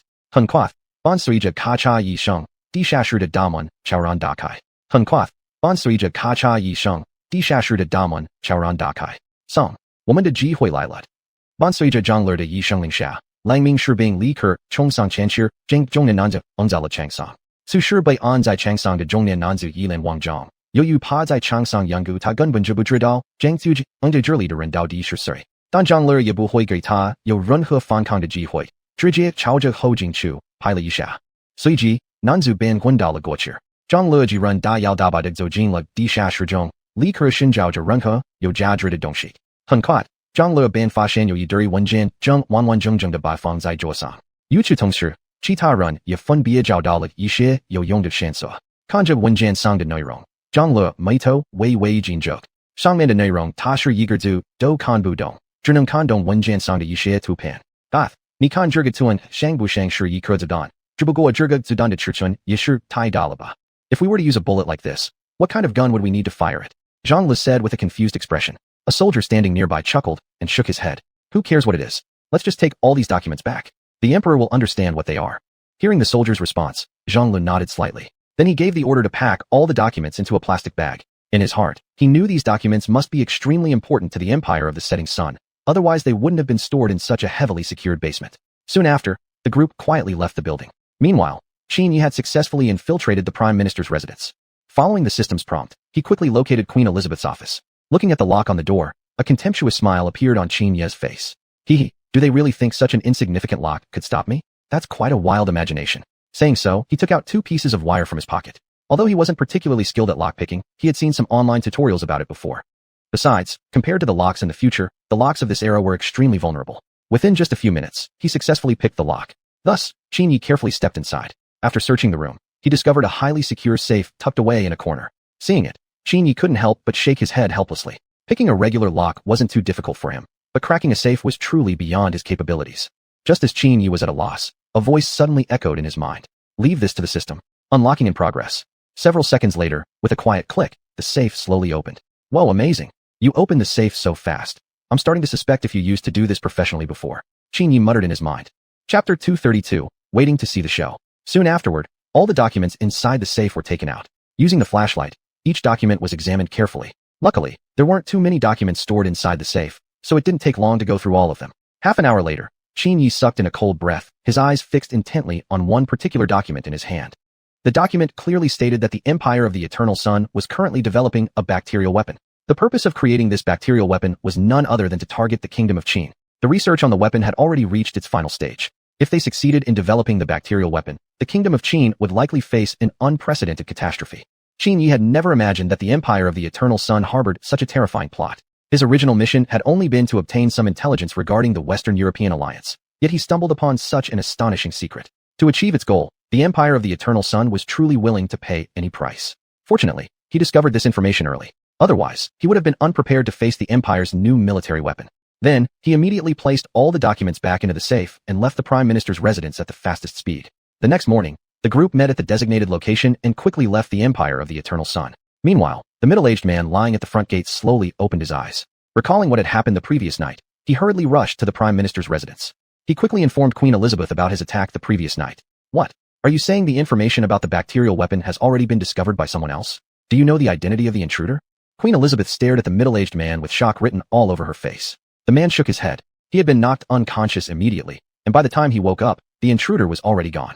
Upon hearing this, Queen Elizabeth angrily slammed her hand on the table. She never imagined something like this could happen. Even more surprising was the fact that someone had sneaked into her country. If I'm not mistaken, this should be the work of the Kingdom of Qin. Only they would dare to do something like this. Your Majesty, we currently don't have direct evidence to prove the Kingdom of Qin is behind this. If we were to directly accuse them, they probably wouldn't admit it. Furthermore, the Kingdom of Qin might retaliate by accusing us of framing them, which would place our nation in even greater danger. The middle-aged man advised. Upon hearing this, Queen Elizabeth closed her eyes, trying her best to calm herself. At this moment, she clearly understood that a solution must be devised as soon as possible. After Qin Yi safely returned to the Kingdom of Qin, he carefully examined the documents brought back by Zhang Lo. He now felt certain that the Empire of the Eternal Sun was developing its own bacterial weapon, and he hadn't expected their progress to have reached such an advanced stage. If not for his timely discovery, the Kingdom of Qin would have faced an enormous disaster. He immediately summoned the ministers to discuss the issue and demanded a resolution to be formulated at the earliest opportunity. Absolutely no chance should be given to the Empire of the Eternal Sun to complete the development of their bacterial weapon. Upon hearing this news, the ministers exchanged puzzled glances. None of them understood exactly what kind of weapon Qin Yi meant by bacterial weapon. To put it simply, it is a virus. If the Empire of the Eternal Sun succeeds in its full development, it would bring catastrophic consequences to our kingdom. And the concept of a virus shouldn't be unfamiliar to everyone present. If the Empire of the Eternal Sun releases this virus onto our territory, within days, we could lose millions of lives, Qin Yi said gravely. Upon hearing his explanation, all the ministers in the hall were stunned. At the same time, they were at a loss on how to respond. Just when everyone was clueless about what to do, Zhang Lu suddenly pulled out a document from his pocket. Oh, right. I picked this one up from a pile of discarded papers. Although I couldn't understand it, I had a feeling it must be extremely important to our country. As Zhang Lu spoke, he handed the document to Qin Yi. After reading the document, Qin Yi smiled as he looked at Zhang Lu standing beside him. Excellent. You did a fantastic job. With this information, I have absolute confidence that the Empire of the Eternal Sun will completely abandon their bacterial weapon research. Qin Yi said with a smile. The document in question was a fragment of a treaty signed within the Western European Alliance. Surprisingly, the Empire of the Eternal Sun had thrown such an important treaty into a pile of discarded papers. It seemed they had no intention of honoring it at all. The writing on the document was crystal clear. The manufacture of any weapon by a nation within the Western European Alliance must never violate human ethics. The research on bacterial weapons had completely violated human ethics. Qin Yi could fully use this point to force the Empire of the Eternal Sun to abandon its research on bacterial weapons. After all, this was a contract signed between the Empire of the Eternal Sun and the Western European Alliance. If the Empire refused to abandon the research, it would be a blatant rejection of the treaty they had signed. Once this information was spread, it would bring considerable trouble to the Empire of the Eternal Sun. How could a country that fails to honor its treaties gain recognition from other nations? After hearing Qin Yi's explanation, all the ministers present silently exhaled in relief. Standing beside them, Zhang Lu wore a proud and delighted smile on his face. He never imagined that his intuition would play such a significant role in a critical moment. Shortly afterward, Qin Yi dispatched someone to summon an emergency United Nations meeting. He wanted to reveal this matter to the entire world. At the same time, he sent a notification to the Empire of the Eternal Sun to send representatives to the United Nations. He wanted to see what the Empire of the Eternal Sun would say in front of everyone. Half a month later, Qin Yi arrived at the United Nations headquarters. By then, leaders from numerous countries had already gathered, looking confused as they glanced at Qin Yi seated on the stage. Emperor Qin, what's so urgent? We rushed here as soon as we received the message. President Mike, seated nearby, asked with deep curiosity. In response, a faint smile appeared on Qin Yi's face. Don't be impatient. The most important person hasn't arrived yet. Just sit back and enjoy the show. After this incident, perhaps you'll no longer doubt my intentions toward the United Nations, and we'll be safe from now on. Qin Yi intentionally teased them. President Mike remained puzzled, yet he seemed to grasp something from the hint. If the Empire of the Eternal Sun would no longer target the United Nations, it must be because Qin Yi had caught them in some compromising situation. Though he didn't know exactly what it was, President Mike clearly understood that he needed to align himself with Qin Yi for now. Chapter 233, The Secret Between Us. Soon, the main protagonist of this drama arrived at the scene. Queen Elizabeth looked at Qin Yi sitting on the stage, her face filled with anger. She was well aware that the person who had stolen her nation's secrets must be Qin Yi. Otherwise, how would she have been allowed to come directly to the United Nations? The people on site looked puzzled at the sudden appearance of Queen Elizabeth, not understanding why she had come here. In response, Qin Yi stood up with a smile on his face. Queen Elizabeth, it's been a while. I trust you have been well. You must already know why I summoned you here. Please explain to us, what exactly is going on with the bacteriological weapon your empire is currently researching? As he spoke, Qin Yi sent down the intelligence he had obtained. After everyone finished reading the intelligence, they all cast furious glances at Queen Elizabeth. At this moment, however, Queen Elizabeth showed no signs of panic and stared at Qin Yi with an air of arrogance. Hee, how about this? How do you explain the fact that your Qin kingdom stole our empire's secrets? Sending spies secretly into our empire, isn't that already a violation of the UN treaty? I never would have imagined that you, the emperor of the Qin kingdom, would be such a despicable person, fabricating such a lie just to frame my mighty British Empire. Queen Elizabeth spoke arrogantly. Upon hearing these words, Qin Yi chuckled. What a shameless woman. I've met many shameless people in my life, but never have I met someone as shameless as you. Queen Elizabeth, do you have any evidence proving that our nation sent spies into your empire, instead of a traitor existing within your own British Empire? As the Queen of the British Empire, if you can't even manage the people around you, how can you manage the entire Starlight Alliance? Why not just step down and let someone more capable take the position? With that, Qin Yi publicly revealed the name of this so-called traitor. Of course, the traitor was none other than the middle-aged man that Zhang Lu had knocked unconscious that night. And this middle-aged man happened to be the only person with the key to the underground lab, as Zhang Lu had accidentally discovered in some documents. That's exactly why Qin Yi was so confident. As long as he kept insisting that the British Empire itself had a traitor, the blame would never fall on his own nation. Queen Elizabeth was greatly shocked at this revelation, and in her heart, she already had a strong suspicion about the identity of the traitor. Only one man, her most trusted advisor, had the ability to enter the underground lab.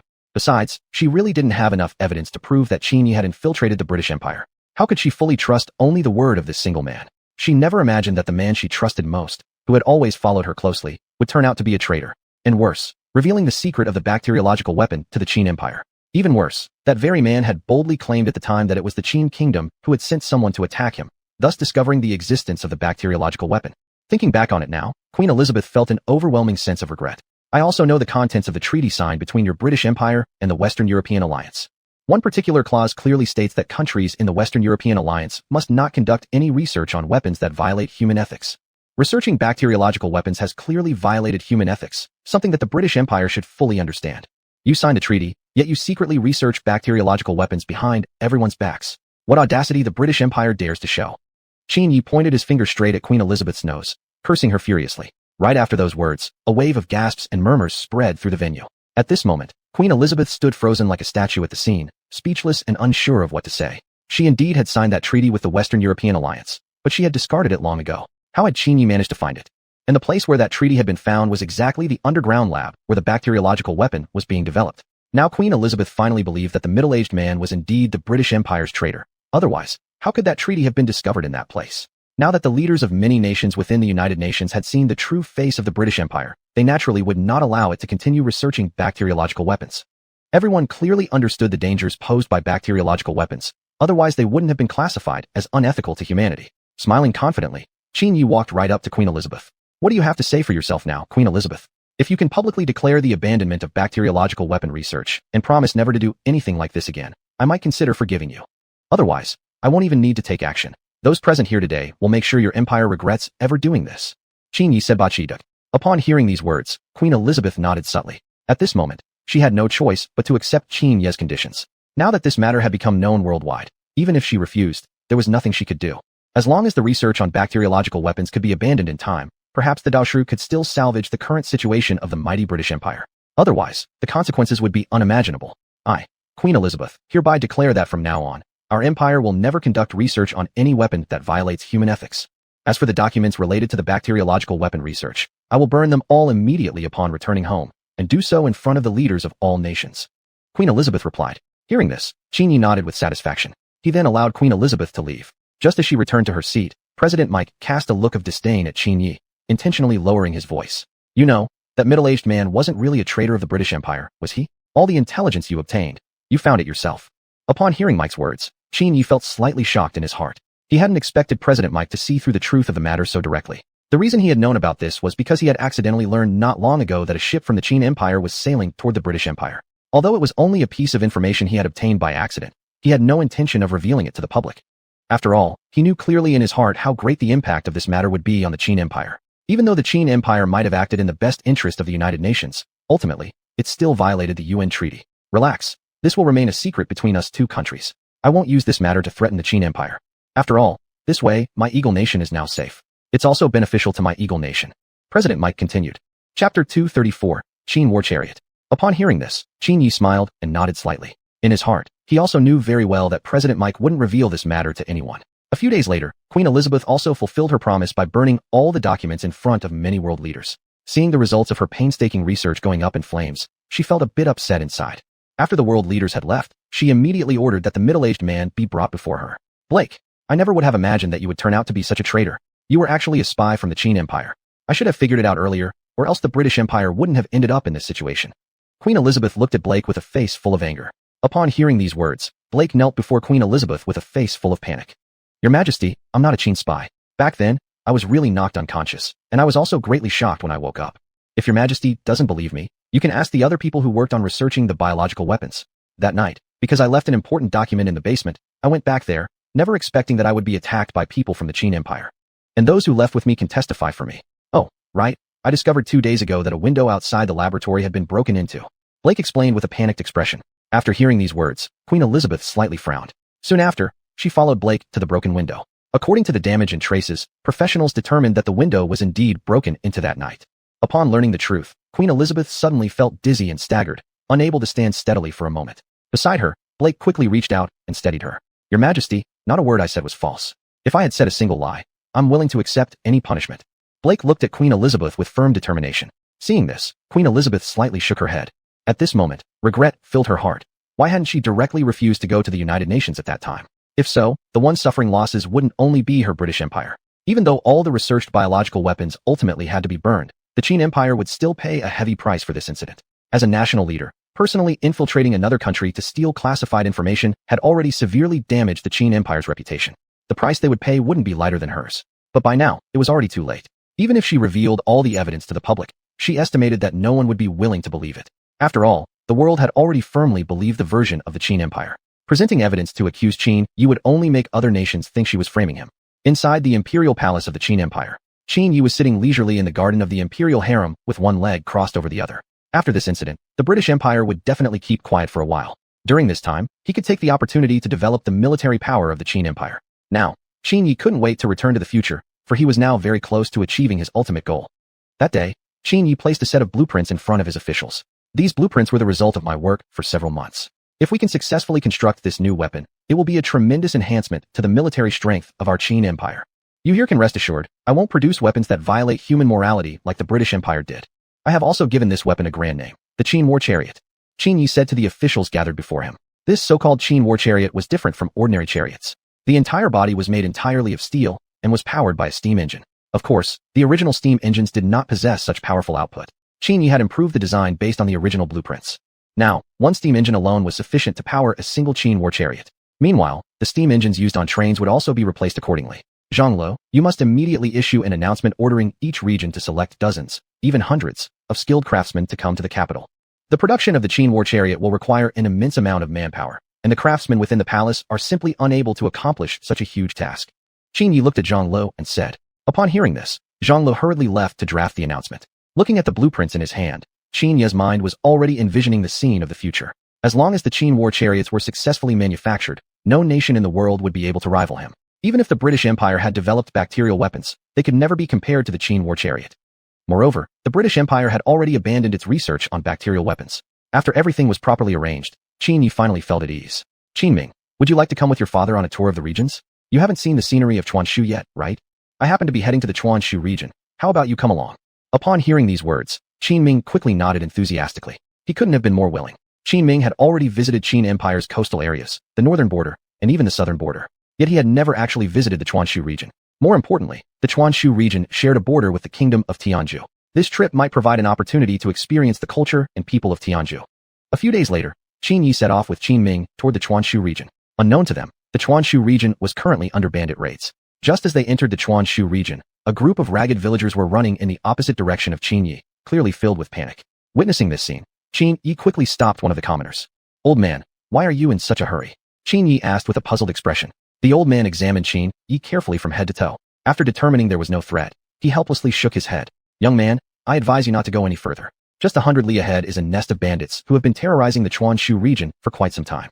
Oh, I heard this area is still guarded by a founding general. Isn't he leading a campaign to eliminate these bandits despite his illness? General Liu did send troops to wipe out the bandits, but their strength is terrifying. Even General Lu is powerless against them. Hearing the old man's reply, Qin Yi slightly nodded. He never imagined that these bandits possessed such strength that even Lu Bu was helpless against them. Chapter 235. The Two's Speculation. At the same time, Lu Bu was sitting helplessly in his tent. He had never expected that the enemy this time would be so persistent. He had dispatched thousands of troops and spent half a month without managing to completely eliminate them. In fact, Lu Bu felt as though the enemy grew stronger the more he attacked. Furthermore, he had no intention of reporting the matter to the imperial court, considering it was his own failure not to have repelled the invasion. As a founding general of the Qin dynasty and the regional governor of the Sichuan province, should news of this matter reach the capital, he would surely be ridiculed by officials across the court. Because of this, Lu Bu decided to conceal the matter entirely. However, he never expected that at this moment, Emperor Qin Yi had already arrived in the Sichuan region and learned about the situation. Currently, Qin Yi was inside a carriage, constantly contemplating how to deal with the issue. Originally, this journey had been meant to let Qin Ming experience the scenic beauty of the Sichuan region. But now, it seemed necessary to deal with this band of outlaws first. Qin Ming, when we arrive, you just quietly stay put for a few days. Father has matters to handle first. I'm sorry in advance, son. It was my failure to bring you here before fully understanding the situation. Qin Yi looked at Qin Ming with visible guilt. Hearing this, Qin Ming smiled slightly and shook his head. He knew this wasn't his father's fault at all. After all, no one could have predicted such an unexpected situation or imagined the audacity and strength of these bandits. To cause chaos in the Sichuan territory, which was guarded by Lu Bu, there were probably very few people in the entire nation who dared to do such a thing. Thereupon, Qin Yi gave the order to accelerate their pace. Now, they must arrive at the destination as quickly as possible and resolve the matter swiftly. According to the intelligence he had received, these were no ordinary bandits. To have engaged Lu Bu's army in a stalemate for half a month, their strength was undeniably formidable. Qin Yi even suspected that this gang of bandits might not be local to Sichuan. It was possible that they were infiltrators from another nation. But this was only a hypothesis. Qin Yi truly hoped his suspicion was wrong. If indeed the case, the incident would escalate to a national level and could even threaten the relationship between Qin and other countries. And the only country bordering Qin was the kingdom of Tianzhu. Although relations between Tianzhu and Qin were amicable, there was no way to ensure Tianzhu completely respected Qin. Father, I believe this matter has nothing to do with Tianzhu. Their emperor isn't that foolish. They don't yet have the power to confront our Qin empire, nor would they do anything that seriously threatens our interests. They wouldn't be so reckless. If I'm not mistaken, Tianzhu might not even know about these people's presence in Qin. It's likely they slipped across our borders secretly into the Sichuan area. After all, since they are able to rival General Lu Bu, they must hold the rank of a military general even within Tianzhu itself. Qin Ming reasoned from the side. Listening to his son's words, Qin Yi nodded thoughtfully. It was exactly what he himself had considered moments ago. These were merely conjectures without concrete evidence of the true identity of the enemy. Yet if the enemy was truly from Tianzhu, this matter needed to be handled with the utmost care.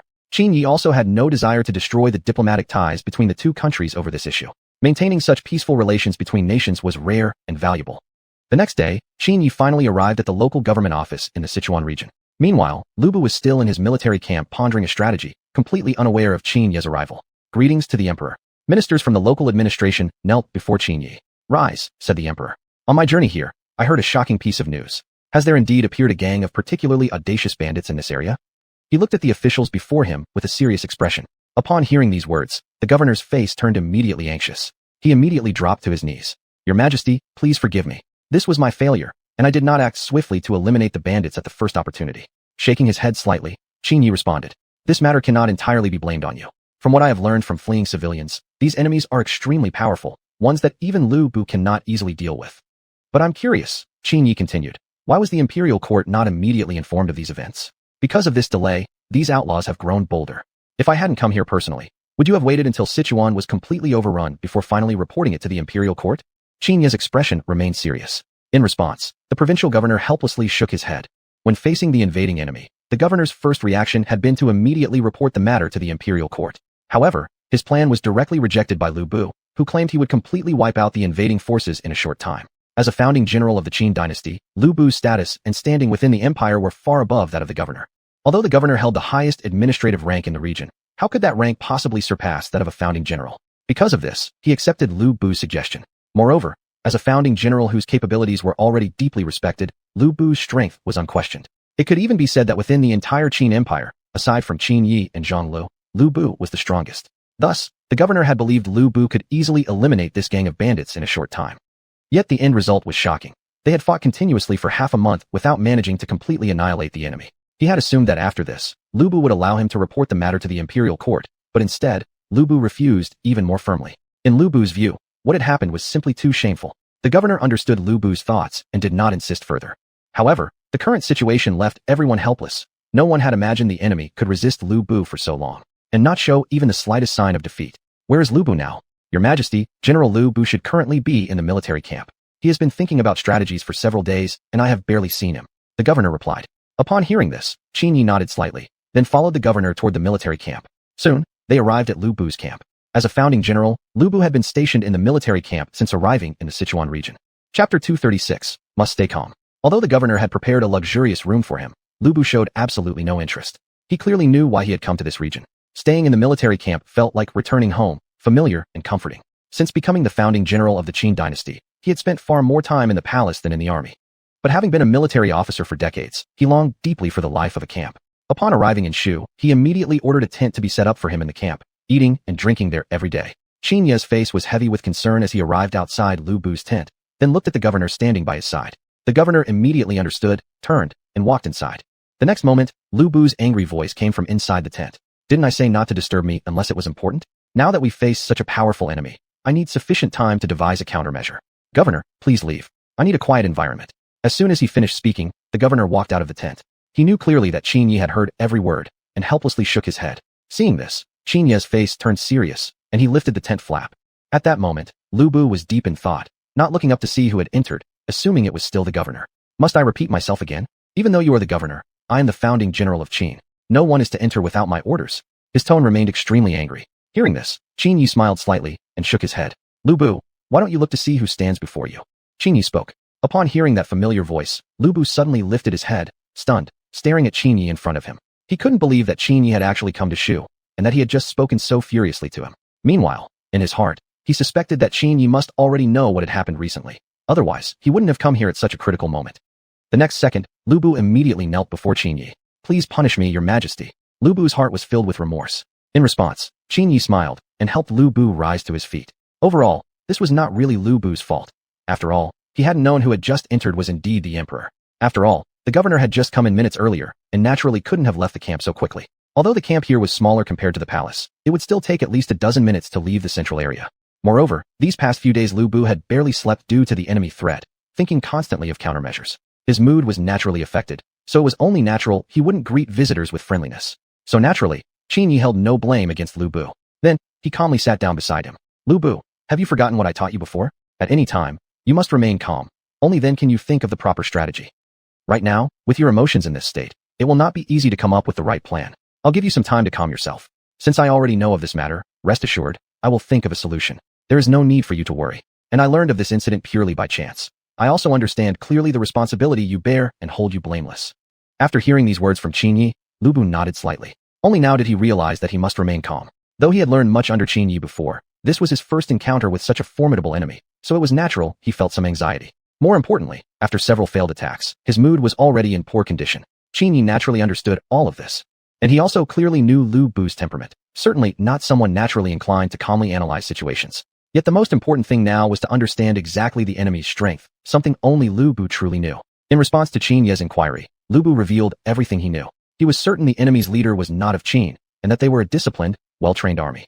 According to Lu Bu's judgment, it was highly likely that the enemy was a force from the Tianzhu kingdom. If they were just ordinary bandits, Lu Bu never would have been locked in battle with them for half a month. Moreover, the enemy even possessed a certain number of firearms, absolutely not the kind of weaponry ordinary bandits should have. All the muskets in the Qin kingdom were stored within the capital city, and only the musketeer corps had the authority to possess them. Although some private groups in civilian regions had been secretly manufacturing muskets, the quality and firepower of these weapons were significantly inferior, making it absolutely impossible for them to match such tremendous power. Precisely because of this, Lu Bu arrived at such a judgment. Upon hearing this, Qin Yi, seated across from him, nodded thoughtfully. This matches almost exactly with what I had speculated. Since you have said so, the enemy is most likely a military force from the Tianzhu kingdom. Furthermore, according to my deduction, the Tianzhu kingdom probably does not even know that this army has come to Qin territory. It might have secretly infiltrated into our country. Perhaps even more specifically, this could be a rebel faction within Tianzhu opposing certain policies or events within their own country, thus seeking to cause us trouble. However, what is their motive for doing this? If they are indeed rebels from Tianzhu, shouldn't they be targeting Tianzhu itself instead of us? I suspect, Qin Yi explained calmly, that they are attempting to use our nation as a tool, fabricating an excuse to instigate hostility from Qin toward Tianzhu. In doing so, they achieve their goal through indirect means, what we call killing with a borrowed knife. After listening to this analysis, everyone present could not help but take a sharp breath. If things were truly as he said, then the leader of this army would certainly not be simple-minded. This person not only managed to build a relatively strong military force within the borders of Tianzhu, but also demonstrated a formidable strategic mindset. Comparing him to someone of similar intellect, it could be said his mind was nearly on par with Qin Ye's. After piecing together the entire situation, Qin Yi immediately considered traveling to the Tianzhu kingdom, hoping to obtain full information about this mysterious army from the Tianzhu side. If his speculation proved accurate, the question of whether or not to annihilate this force would involve further considerations. After all, these invaders were from Tianzhu, and their destruction could only be carried out with the permission of the Emperor of Tianzhu. Chapter 237. Another transmigrated being. Thus, Qin Yi immediately arranged a carriage and prepared to head to Tianzhu kingdom. Just as they were about to set off, Qin Ming arrived beside the carriage. "Father, I wish to accompany you on this journey." Qin Ming looked at Qin Yi with earnest pleading. After brief consideration, Qin Yi nodded slightly. That afternoon, he set off towards Tianzhu kingdom with Qin Ming.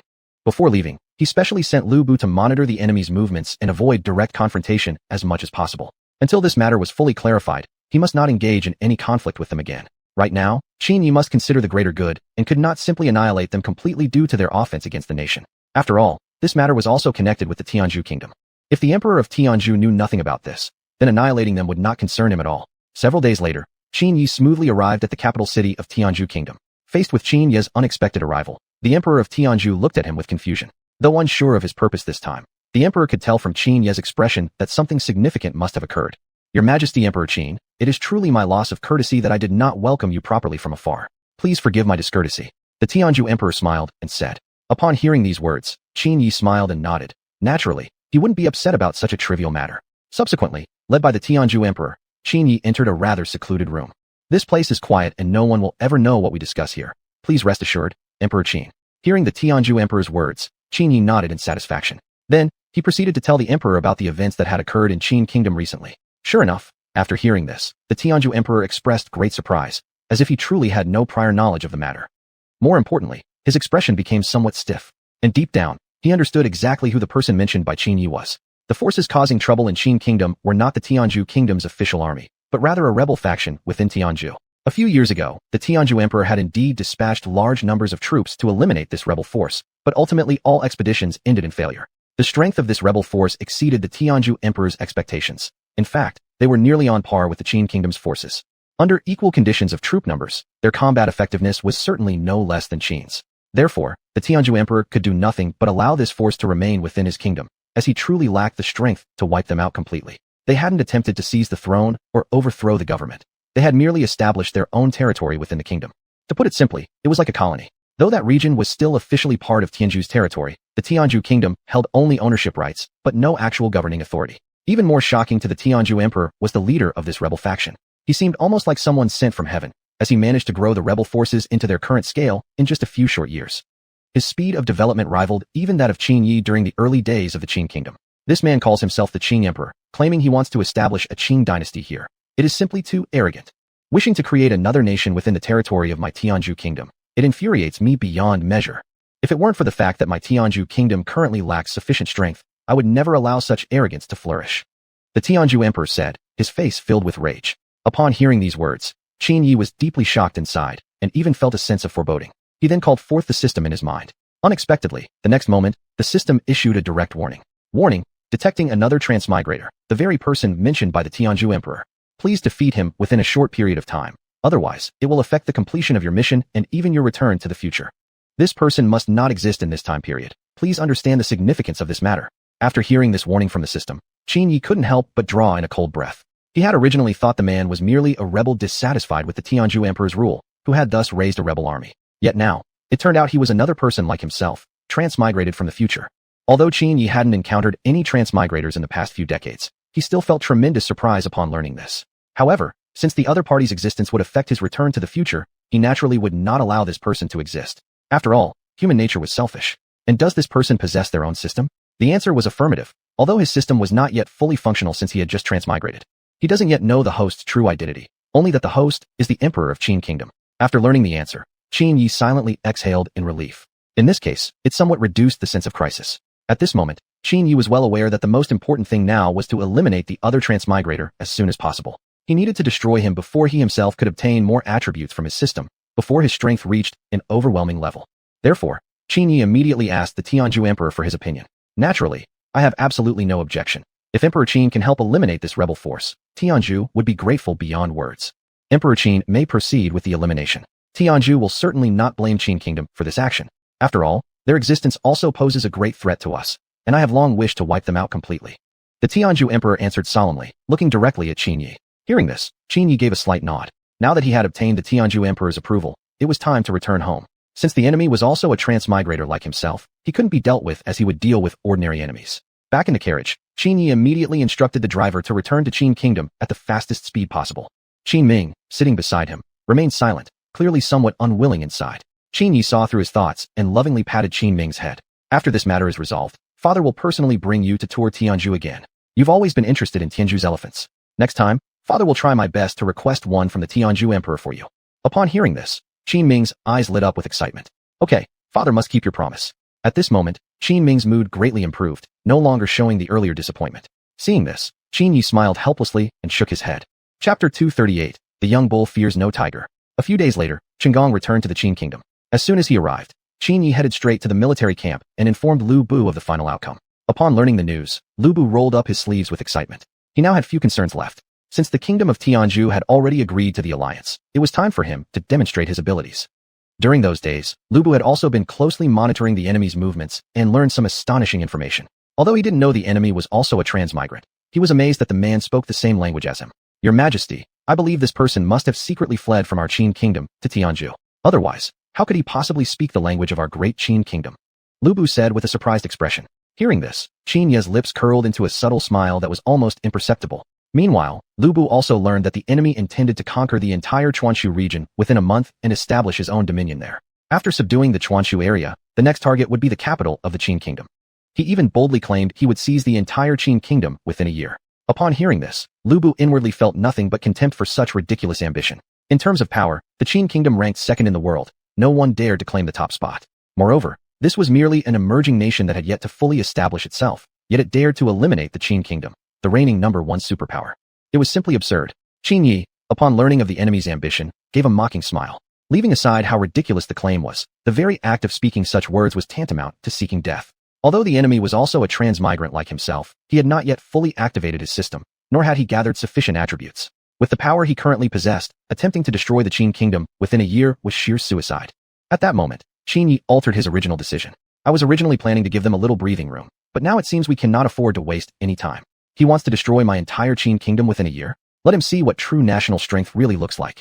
Qin Yi declared fiercely. Upon hearing those words, everyone present felt exhilarated. They had truly never encountered someone this audacious before. Whether it was the three kingdoms of Wei, Shu, and Wu from decades ago, or the present-day empires like the Song, Tsarist Empire, and the empire on which the sun never sets, no nation had ever dared to make such a declaration directly to the Qin Kingdom. This truly validated the saying, the young bull fears no tiger. This had deeply crossed Qin Ye's bottom line. Anyone who dared to challenge the Qin Kingdom would pay a heavy price. Shortly afterward, Qin Yi took a train back to the capital the next day. This enemy has been incredibly arrogant, daring to claim that he can destroy our entire Qin Kingdom within a year. I really don't understand where he gets the nerve. Indeed, Your Majesty, I recommend sending our troops to strike immediately. We must not allow him to behave so outrageously on our Qin territory. The ministers all voiced their suggestions. Qin Yi firmly nodded in agreement. His main purpose in returning was naturally to mobilize the army and march to the Chuanshu region. With only the small number of forces the enemy had, they would likely not be sufficient to eliminate him completely. Since the decision had been made to launch a military attack, he would not allow the enemy to leave Qin territory alive. A few days later, 100,000 troops marched triumphantly aboard trains bound for the Chuanshu region. However, Qin Yi never could have imagined that he had already fallen into the enemy's deceive the enemy by making a feint to the east strategy. Since the enemy also possessed the same system as Qin Yi, he had received an advance warning through system prompts about Qin Ye's plans. The man sitting in his room smirked slightly, but he did not know that Qin Yi was also a transmigrant, and that his own system was far inferior to Qin Ye's. As Qin Yi was preparing to march with the army, a cold voice suddenly rang inside his mind. Host, please remain in the capital city. The enemy already knows all of your actions and is preparing to carry out the deceive the enemy by making a feint to the east tactic. The number of enemy troops that can possibly come to attack the capital city will not exceed 50,000, while the number remaining in the designated area will be no more than 30,000. Host, you can turn the tables and launch a trap, conduct a perfect encirclement. Upon hearing this system prompt, Qin Yi felt a jolt of shock deep within. He had never imagined that the enemy would learn of his plan so quickly. Had he not activated all of his system's functions, he likely would have fallen into the enemy's trap. Thus, Qin Yi decided to remain at the capital. At the same time, The enemy had already dispatched troops to secretly leave the Chuanshu region and head directly for the Qin capital. What they did not realize was that Qin Yi had already begun planning his next move. Leave only a portion of the defending forces on the city walls. All others must retreat into the mountainous regions surrounding the capital city. Zhang Lu, you must now immediately lead people to evacuate all the civilians in the city to other nearby cities. Qin Yi looked at his ministers with a serious expression and said. Soon, everyone quickly took action. Within 2 days, the entire capital city was completely empty. At this time, Qin Yi had already led his army to the mountains 5 miles outside the capital city. Inside the city, only a few thousand defending troops were left behind. Now, all that remained was to wait for the signal. Your Majesty, will they really bring their troops to attack the capital? Zhang Lu asked with a puzzled expression. In response, Qin Yi slightly smiled at the corner of his mouth. If it were you, would you easily give up such a rare opportunity to capture the enemy's capital in one move? And the enemy is definitely not ordinary. He will surely take this chance. Everything will proceed as planned. No one shall act before my orders are given, Qin Yi said solemnly. Upon hearing these words, Zhang Lu slightly nodded, naturally understanding the logic behind them. Time passed day by day. Nearly half a month had passed before the enemy finally arrived near the capital city. Every move the enemy made had already been under Qin Yi's surveillance. Report. As expected by your Majesty, the enemy has arrived at the plains 2 miles outside the capital city and is preparing to attack. A scout knelt on one knee before Qin Yi and reported. Upon hearing this, Qin Yi slightly smiled, then immediately stood up from his chair. Excellent. Proceed as planned. Wait for the signal for the general attack from the army inside the city. Yes, your Majesty. With that, the scout exited Qin Yi's tent. Zhang Xiao, so you've finally come. You've kept me waiting for a long time. Qin Yi murmured silently. This was the name of the transmigrant, revealed to Qin Yi by the system. At the same time, Zhang Xiao sat comfortably inside his carriage, wearing a confident smile on his face. Chapter 239. History is always astonishingly similar. After waiting for the army to be fully prepared, Zhang Xiao gave the order to attack the capital city of Qin. It took less than a day for his forces to breach the defenses of the capital, and the army had already entered the city. Seeing this, Zhang Xiao sneered with disdain and burst into laughter. He never expected that the mighty state of Qin would turn out to be so pathetically weak. He had assumed there would be at least 10,000 defending soldiers stationed in the capital, but now there were barely a few thousand. It was beyond his expectations. At this moment, he felt that bringing 50,000 troops might have been somewhat excessive. Immediately after, he issued the order to seize the capital city. Then, leading his troops into the city, the next moment he was struck with shock by what he saw. The entire imperial palace of Qin was completely empty. Not a single soldier appeared to resist them, and this sudden emptiness gave Zhang Qiao an uneasy feeling deep in his heart. Although Qin had sent 100,000 troops to attack him, it should not have left the capital entirely unguarded. Moreover, logically speaking, there should be the emperor's personal imperial guards within the palace itself, yet not even a trace of these elite troops could be seen. My lord, I suspect that the emperor of Qin has already seen our strength and fled the city before we arrived, said the arrogant general beside him. Hearing this, Zhang Qiao shook his head slightly. He didn't think that was the case. Even if Qin's emperor had fled immediately, there was no way all the city's civilians could have disappeared so quickly. Besides, his army had surrounded all 4 gates of the city, and not a single person had been seen exiting. This was what puzzled Zhang Qiao the most. Just as he was deeply pondering this, a sudden explosion roared from behind. Immediately after, a firework burst into the sky. Upon seeing this, Zhang Qiao turned pale, and now he finally understood why the entire capital city had been empty. He quickly issued the order to retreat from the city. However, it was already too late. Qin Yi had already led his forces from all directions, encircling the entire city. At the same time, the hidden enemy troops stationed within the capital suddenly burst forth. After a brutal night of fierce battle, the army that Zhang Qiao had brought had been almost entirely wiped out. Although he managed to break through the encirclement, Qin forces were still in relentless pursuit behind him. How many soldiers do we have left? Your Majesty, there are about 500 men remaining. A nearby general answered. Hearing this, Zhang Qiao nodded slightly, feeling a little comforted in his heart. With a disdainful grin, he continued. It seems the Qin army isn't that formidable after all. Even after breaking through the encirclement, I still have 500 men left. Zhang Qiao said with a smile. But the next moment, a unit of soldiers suddenly burst out from the nearby woods. Halt! We have been ordered by the Emperor of Qin to wait for you here. Prepare to die, Dian Wei roared, wielding a large saber. Seeing the towering and muscular figure of Dian Wei before him, Zhang Qiao's face turned pale with panic. He immediately turned to flee in another direction. Several hours passed. Seeing no pursuing soldiers behind them, Zhang Qiao finally exhaled with relief. However, he then suddenly burst into laughter. Why are you laughing, Your Majesty? I laugh at the foolishness of the Qin Emperor. Look at this terrain. It looks exactly like the mouth of a gourd. If I were a mercenary general, I'd surely station a light cavalry unit here.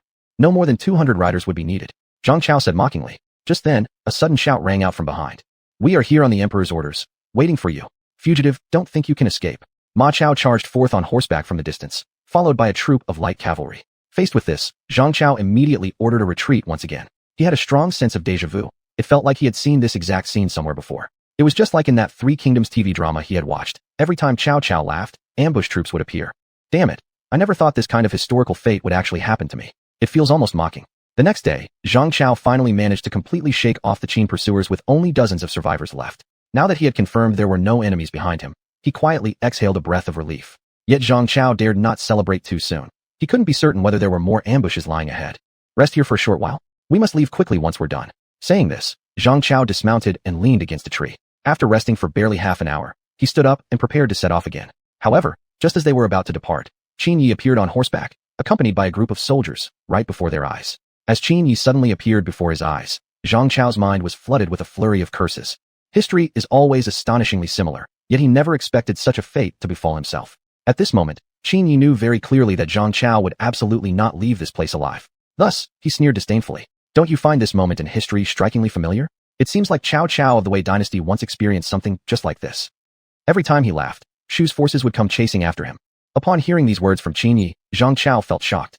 Yet he did not suspect for a moment that Qin Yi might be someone who had crossed over from the future. After all, the powerful Qin Empire that now ruled the land had once been an enemy of Wei. Moreover, during the founding of the Qin dynasty, Cao Cao had still been alive. So knowing about that piece of history seemed completely natural. But soon afterward, he suddenly realized that things weren't quite that simple. Although Zhang Chao understood how Qin Yi could know that historical tale, he wondered why Qin Yi seemed so certain that he himself was also familiar with it. Logically speaking, Qin Yi should still believe that he, Zhang Chao, was merely a foreigner from the Tianzhu kingdom. And as someone from Tianzhu, how could he possibly know about events from several decades ago concerning Cao Cao? Then, Zhang Chao slightly furrowed his brows as he looked at Qin Yi. Haha, let's not dwell on that for now. Today, I assure you, I will not let you leave unharmed. Those who dare to harm our Qin Empire will be hunted down no matter how far they flee. Qin Yi stared at Zhang Chao with a stern expression. Hearing this, Zhang Chao frowned deeply. Those who dare to harm our Qin Empire will be hunted down no matter how far they flee. This phrase sounded so familiar. In the future, an almost identical saying was known to everyone across the lands of China. Those who dare to harm China will be pursued to the ends of the earth. Zhang Chao murmured silently in his heart. But now was not the time for such reflections. He had to think quickly and find a way to survive and escape from here. He clearly knew that Qin Yi would not let him leave alive. I will offer you one final choice. A one-on-one duel between you and me.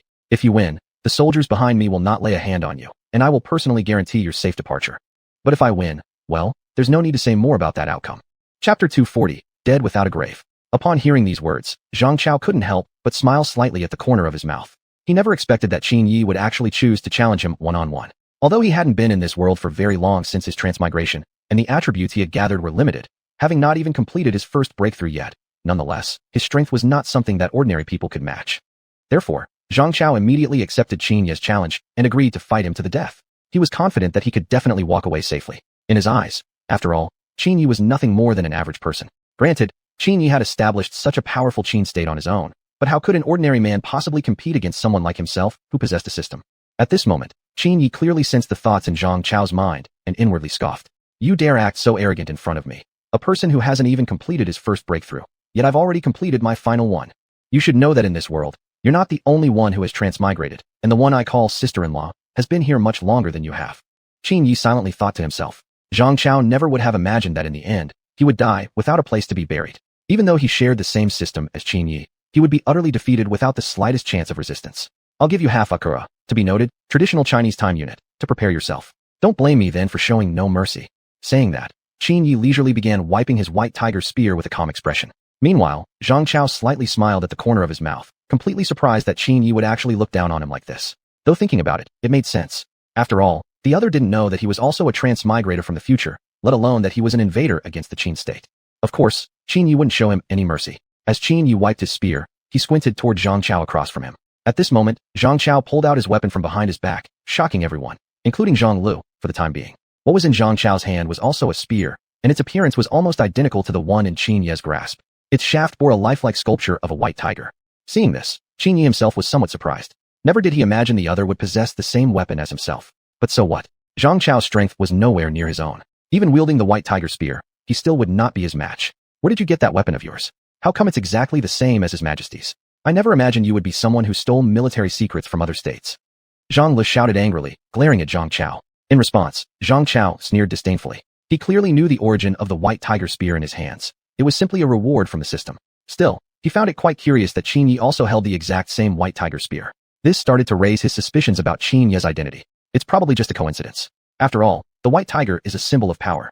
Zhang Chao could only console himself with such an explanation. Half an hour quickly passed. Qin Yi jumped down from his horse with the white tiger spear in hand and directly pointed its tip at Zhang Chao, who still sat astride his mount. For fairness, we shall not continue the battle on horseback.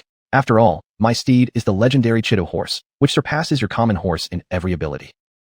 What nonsense. Since His Majesty the King of Qin wishes for this, how could I possibly refuse his generous offer? Then, allow me to proceed. As the last word left his mouth, Zhang Chao swiftly leaped from his horse and rushed toward Qin Yi at an extremely fast pace. Upon seeing this, Zhang Lu inhaled sharply, shocked by how fast the opponent moved.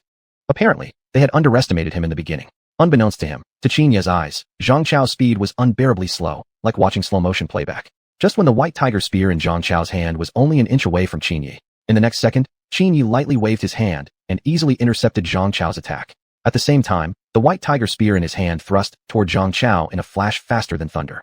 Seeing this, Zhang Chao reacted quickly, barely dodging the blow, though he couldn't entirely avoid it. The white tiger spear had already slashed across his face. Gently wiping his cheek, Zhang Chao stared in shock at the blood on his hand. Never did he expect that in just one move, he had already been wounded. It made him suddenly realize that he must take Qin Yi's strength seriously. From this first exchange, Zhang Chao clearly knew he likely stood no chance against Qin Yi. His body, enhanced by the system, seemed utterly powerless before Qin Yi, as if he couldn't even retaliate. Qin Yi withdrew his white tiger spear and slammed the shaft heavily onto the ground. It seems your strength is nothing more than this. If you choose to submit to me, I shall certainly forget all about this incident. I greatly admire your strength. Rather than dying by my hand, you'd be better off becoming my subordinate. That way, I can spare your life. What do you think? If you refuse, don't even think about leaving this place alive today. Qin Yi stared at Zhang Chao with overwhelming arrogance. However, this completely ignited Zhang Chao's fury. He refused to believe that with his system, he would lose to an ordinary man. No matter how powerful the opponent was, there must be a flaw. With the system, he was surely invincible. Then, Zhang Chao roared furiously and, gripping the white tiger spear tightly, launched a fierce attack toward Qin Yi. Yet no matter how hard he tried, Qin Yi always seemed to anticipate his moves and evaded each attack effortlessly. Again and again, Zhang Chao's rage built up to its peak. Just as he prepared to unleash his full strength, Qin Yi raised his spear and with a single blow, severed Zhang Chao's weapon. Beautiful, Zhang Lu, watching the battle, exclaimed excitedly. Immediately afterward, Qin Yi swiftly approached from behind using a subtle footwork. The next second, with a crisp cracking sound, Zhang Chao let out a painful scream. Qin Yi had twisted Zhang Chao's arm clean off, completely rendering him defenseless. At the same time, Qin Yi kicked Zhang Chao's ankle, forcing him to his knees. The dozens of enemy soldiers standing behind him were instantly terrified beyond their wits. They never imagined Zhang Chao wouldn't even have the chance to fight back against Qin Yi. Was this still the same emperor they remembered? When had he become so weak? Smiling gently, Qin Yi leaned against Zhang Chao's shoulder, his lips tightly pressed to Zhang Chao's ear. I'll tell you the truth. I'm also a transmigrator just like you, and I even possess the exact same system as you. Only, I've been here far longer than you have. Right now, I've already completed my final breakthrough. Chapter 241. The Gratitude of the Emperor of Tianzhu Kingdom. You are not my match at all, precisely because of this. Qin Yi softly said. Zhang Chao, who heard this, was shocked, his eyes widening as he slowly turned his head to look at Qin Yi standing behind him. Why? Why do you know my identity? You might not know that after completing the final breakthrough, the system unlocks certain functions. One of those functions allows detection of whether there are any other transmigrators in this world. At first, I was naturally excited about this information. After all, encountering someone like me who also transmigrated from the future is quite rare. But unfortunately, to return to the future, I must eliminate all the other transmigrators here. Only this way can I ensure that my country remains safe after I leave. Qin Yi answered. After learning the truth, Zhang Chao slightly nodded. At first, he indeed sensed something odd about Qin Yi, but he never truly suspected that Qin Yi was also a transmigrator. After all, his system hadn't alerted him. Because of that, he directly dismissed the thought.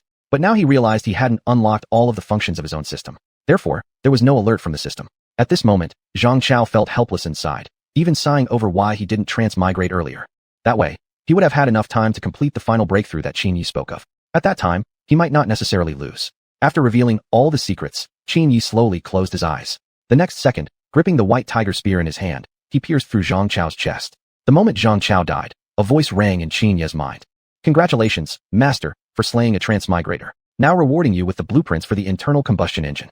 Additionally, the system will assist you in eliminating a randomly selected country within the Western European Alliance, and no suspicion will be cast upon anyone regarding this event. After listening to the system's message, Qin Yi slightly nodded. What about Zhang Chao? Will his death here impact his future self? There's no need for you to worry about this, Master. At this moment, Zhang Chao has already returned to the future and knows nothing about his transmigration. Seconds before his death here, all memories associated with this world have already been erased from him. Receiving the system's answer, Qin Yi finally felt a sense of relief deep in his heart. Thankfully, this would cause no harm to Zhang Chao. Though killing Zhang Chao was necessary for his return to the future, In reality, Qin Yi felt deeply pained by this incident. Killing a comrade in arms himself would always bring a sense of guilt. I am not one for unnecessary bloodshed. I give you 10 days to leave my kingdom of Qin, or do not blame me for not sparing you. Qin Yi sternly stared at the remaining soldiers of Zhang Chao before him. Upon hearing this, the soldiers hastily fled as quickly as possible. Your Majesty, why let them go? I fear that if they stage a comeback in the future, they might come for revenge against our country, Zhang Li said with concern. Hearing this, Qin Yi smiled and shook his head. This concern was unnecessary. He had already displayed his true power in front of them. There was no doubt they wouldn't dare to scheme against the Qin kingdom anymore. Moreover, their current leader, Zhang Chao, was already dead at his hands, and their army was practically annihilated. Even if they desired a resurgence, it would probably take several decades at the very least. Furthermore, since the biggest threat was now eliminated, the Tianzhu kingdom definitely wouldn't allow another nation to establish itself within their borders. Then, Qin Yi returned to the capital with his army. Meanwhile, one of the countries in the Western European alliance was suffering a great disaster. This disaster was just a common natural one, only of slightly larger scale than usual. Naturally, all of this was orchestrated by the system. With the united efforts of our many generals who helped our Qin kingdom repel the invasion, I specially award General Lu Bu. As the general stationed in the Sichuan region, he has wholeheartedly focused on the safety of that area and has not shown any fear when confronting powerful enemies. This attitude deserves my commendation. Therefore, I award General Lu Bu 1 pureblood horse and 10,000 taels of gold and silver. His Majesty is wise. Long live the Emperor, long live, 10,000 long lives. This is all really thanks to the Emperor of Qin. If you hadn't killed this Zhang Chao, my Tianzhu kingdom would have faced an enormous disaster. The Emperor of Tianzhu expressed his gratitude with a full face of appreciation toward Qin Yi. Haha, it was all I should do. Their existence was seriously threatening the safety of my Qin kingdom too. Qin Yi replied with a smile. In response, the Emperor of the Tianzhu kingdom became even more respectful toward Qin Yi. After all, this man had saved the entire Tianzhu kingdom. How could he dare to show any disrespect? Oh, there's one matter I hope the Emperor of Tianzhu could assist me with. Please, speak freely, Your Majesty of Qin. Whatever is within my ability, I will certainly do without hesitation. Upon hearing this, Qin Yi nodded with relief. Then, he mentioned the matter he had promised to Qin Ming earlier. When the Emperor of Tianzhu learned that Qin Yi wanted to take an elephant back to his country, he secretly breathed a sigh of relief. Fortunately, this was not a difficult request. Since it was for the prince, naturally, the Tianzhu kingdom could present the elephant as a gift to the Qin kingdom. Of course, even if the request had been different, the Emperor of Tianzhu still wouldn't have had any reason to refuse. Thus, he led Qin Yi toward the elephant breeding grounds. These elephants here are the finest selected from over 10,000 elephants in our country. They have been trained since childhood and possess extremely gentle temperaments. Your Majesty of Qin, feel free to choose.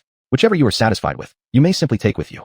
The Emperor of Tianzhu said with a smile. Upon hearing this, Qin Yi slightly nodded before walking into the breeding grounds. Although all the elephants here were indeed very gentle, they were already fully grown. If he were to bring one back, why not choose a young one instead? That way, Qin Ming could experience the joy of raising an elephant, while also having something to occupy his time. Accordingly, Qin Yi expressed his thoughts. However, to his surprise, upon hearing this, the Emperor of Tianzhu slightly shook his head, appearing somewhat hesitant. It wasn't that there were no baby elephants in the breeding grounds, but rather that the calves had not yet undergone training and still retained wild instincts in their nature. If Qin Yi were to take one back for the prince, it might pose a danger. Upon learning of the Emperor's concern, Qin Yi smiled and shook his head. There is no need to worry about that. I will personally ensure the prince's safety. I hope the Emperor of Tianzhu will agree to this and grant me this favor. Qin Yi gazed at the Emperor of Tianzhu with firm determination. Chapter 242, Destruction Caused by Natural Disaster. After hearing this, the Emperor of Tianzhu pondered for a while before finally agreeing to the matter. At the same time, he arranged for 2 trainers to go along with Qin Yi to the kingdom of Qin, in order to provide better assistance in training the young elephant. Moreover, as the ruler of a nation, Qin Yi had endless matters to deal with every day, leaving him with very little time to spend with the young prince. Just then, a soldier suddenly approached the Emperor of Tianzhu and whispered something into his ear. The next second, the Emperor slightly furrowed his brows and looked at the soldier with a shocked expression. Is what you said really true? It's absolutely true, my lord. I just learned the news from the messenger.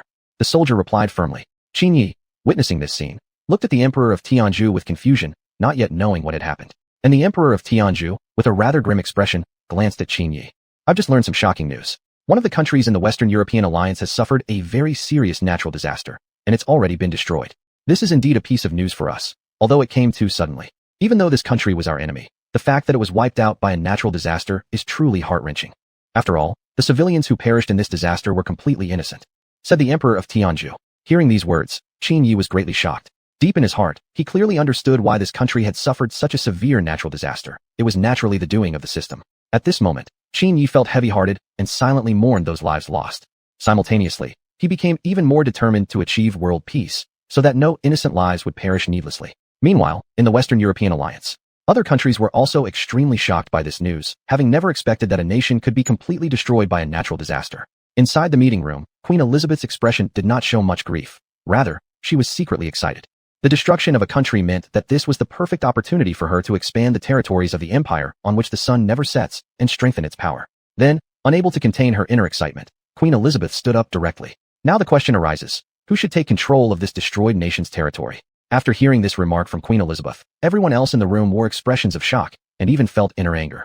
This country was a member of the Western European Alliance, and its destruction was already deeply saddening. But Queen Elizabeth not only failed to show any grief, she even raised the issue of dividing up its territories as soon as possible. This made everyone realize that in Queen Elizabeth's eyes, these member nations were not worth mourning at all. Even more so, in her eyes, they were simply temporary lands occupied by others. Queen Elizabeth, your behavior is going too far. This country has barely just been destroyed, and you are already thinking about dividing up its territories. How can you feel no sorrow in your heart? Although this country didn't contribute much to the Western European Alliance, it was still our ally. Your heartlessness truly angers me deeply. The German emperor glared at Queen Elizabeth with great anger. Hearing these words, Queen Elizabeth smirked with disdain. German emperor, save your hypocrisy for someone else. Don't think I don't know that your German empire has long had ambitions for this territory. Daring to accuse me with such reasoning. Are you not afraid that my empire on which the sun never sets will wage war against your German empire?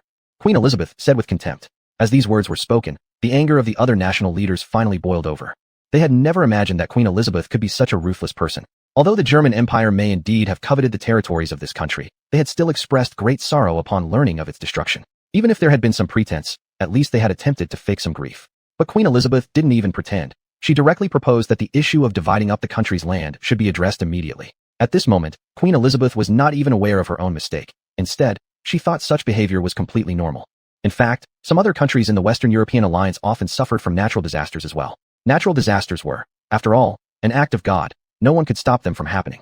In Queen Elizabeth's eyes, instead of lingering in grief, it would be more practical to quickly divide up the territory of this ruined nation. If Qin Yi were to learn about this matter, he would likely send troops immediately to seize the territory, and the strength of the kingdom of Qin would surely skyrocket soon afterward. Once that happened, it would become even more impossible to deal with the kingdom of Qin. Faced with Queen Elizabeth's insistence, many of the national leaders firmly rejected the proposal. They didn't want to become traitors in the eyes of history. Seeing that the other leaders were unwilling to go along with it, Queen Elizabeth slightly nodded. In that case, all the territory of this destroyed nation shall belong to my empire on which the sun never sets. I hope everyone present will not attempt to claim it later.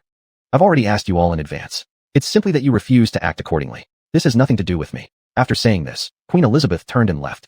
Watching her retreating figure, everyone clenched their fists in fury. Queen Elizabeth is indeed ruthless. It was a mistake to allow the Japanese Empire to rejoin the alliance. With such a cold and vicious woman, it's clear that she has no sincere intentions of cooperating with our nations. She only seeks to gain benefits from the Western European Alliance. The president of the German Empire angrily said, "Sigh, but what can we do? The empire on which the sun never sets is by far the strongest nation among us. Besides, the empire on which the sun never sets is currently the leading power in our Western European Alliance. Even if we disagree, it won't make a difference. The empire on which the sun never sets will never listen to us, and we are powerless against them. There's nothing left to do now but turn a blind eye." Another national leader said helplessly. At this moment, the president of the German Empire had completely lost faith in the Western European Alliance, and it was all started by the empire on which the sun never sets. He then also rose and left. Half a month later, the president of the German Empire quietly arrived in the kingdom of Qin. At this time, Qin Yi had not yet recognized his identity, mistaking him for an envoy sent by one of the member nations of the United Nations. He bore no hostility toward him at all. Chapter 243, the 33rd member state. Your Majesty Qin, I'm afraid you've misunderstood my identity. Our nation is not a member of the United Nations, but rather part of the Western European Union.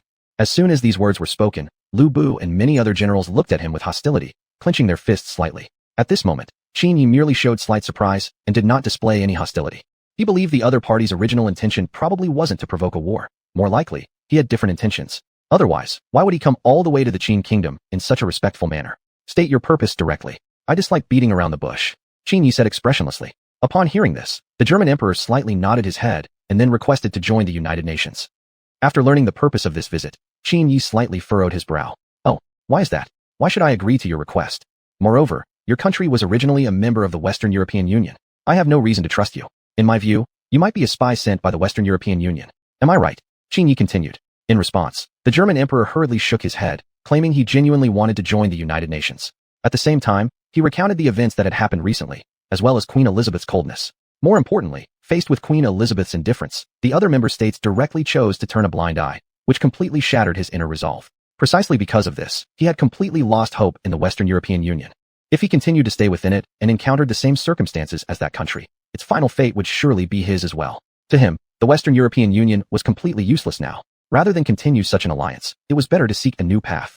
Although joining the United Nations under his current status might provoke hostility, nevertheless, the Qin state would not, like the British Empire, ignore any member nation. Even if the other side still suspected he was a spy from the Western European Union. Seeing the German emperor's determined expression, Qin Yi slightly nodded his head. He could see that the other's words were not false. However, just to be safe, he still inquired of the system. The other party's words are truthful and has completely lost confidence in the Western European Union. Although the German emperor is forced into joining the United Nations, his heart is firm. Host, you can approve this matter. Receiving the system's affirmative reply, Qin Yi finally relaxed his vigilance. Moreover, many of the officials present were extremely angered by Queen Elizabeth's behavior. As the leading power of the Western European Union, Queen Elizabeth showed no sympathy for the destruction of that nation. Such callousness would provoke outrage in anyone. I approve this. I will hold a United Nations meeting in a few days, during which your country will be invited to participate. Although the Qin Kingdom holds a leading position within the United Nations, all decisions must gain approval from at least half the member nations, so I hope you are prepared. If more than half the nations reject this, even if I agree, it won't make a difference. Qin Yi stared seriously at the German emperor. Hearing this explanation, the other slightly nodded his head, becoming even more curious about the United Nations. The Qin Kingdom, as the leading nation, did not hold absolute authority in the United Nations, maintaining democracy on every issue. Compared to the Western European Union, it was much better in every way. This further solidified the German emperor's determination to join the United Nations. No matter how much effort it would take, he was determined to become a member. This was the kind of alliance that many nations dreamed of, where every nation had a certain degree of rights. Unlike the Western European Union, where power was concentrated in the British Empire, leaving other members practically powerless. Soon, Qin Yi summoned a United Nations meeting. I have already explained the situation to all present. Now I'd like to hear your opinions. But let me make one thing clear. The German Empire genuinely wants to join the United Nations and is not a spy sent by the News Alliance. That's all I have to say. Let's now proceed to voting. Having said that, Qin Yi had Zhang Lu carry in a voting box. The leaders of various nations began murmuring amongst themselves, each expressing different opinions regarding this matter. Yet they all shared one thing in common: anger at the British Empire's actions. At the same time, they felt sympathy for the nation that had been destroyed by natural disasters. Those present looked at the German emperor standing on the stage, and then placed their slips of paper into the ballot box. After an hour of voting, all the national leaders had completed their votes. What followed was the moment everyone was eagerly awaiting, the time to reveal the final result. In front of everyone present, Qin Yi poured out the ballots from the box. Then, as he read them aloud, Zhang Lu beside him took notes. 2 hours later, the final result was tightly clutched in Qin Yi's hand. Slowly, he unfolded the slip of paper. I hereby announce. The final result regarding whether the German Empire will be allowed to join the United Nations is... Wait a moment. At this crucial moment, the German emperor suddenly spoke up. Everyone present looked at him with confusion.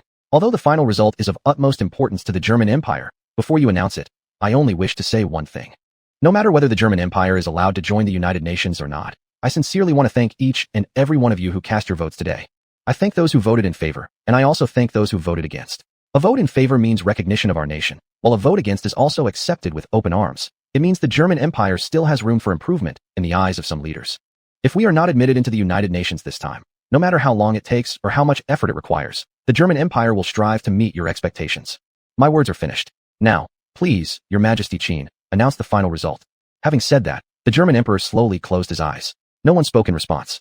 Qin Yi merely nodded with a pleased expression. Then, he once again turned serious, looking at everyone gathered. 32 votes in favor, 0 votes against, and 0 abstentions. Let us welcome the German Empire as the 33rd member state of the United Nations.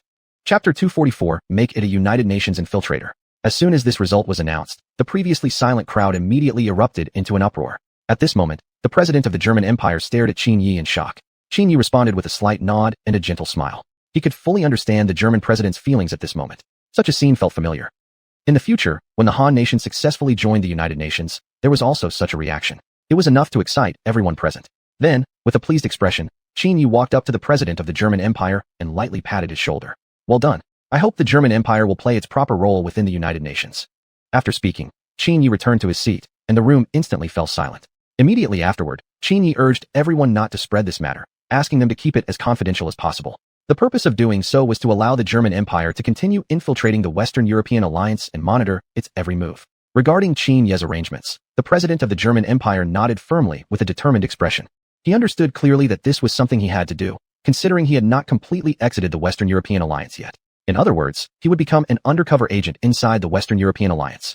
However, This arrangement was also agreed upon by the leaders of other countries.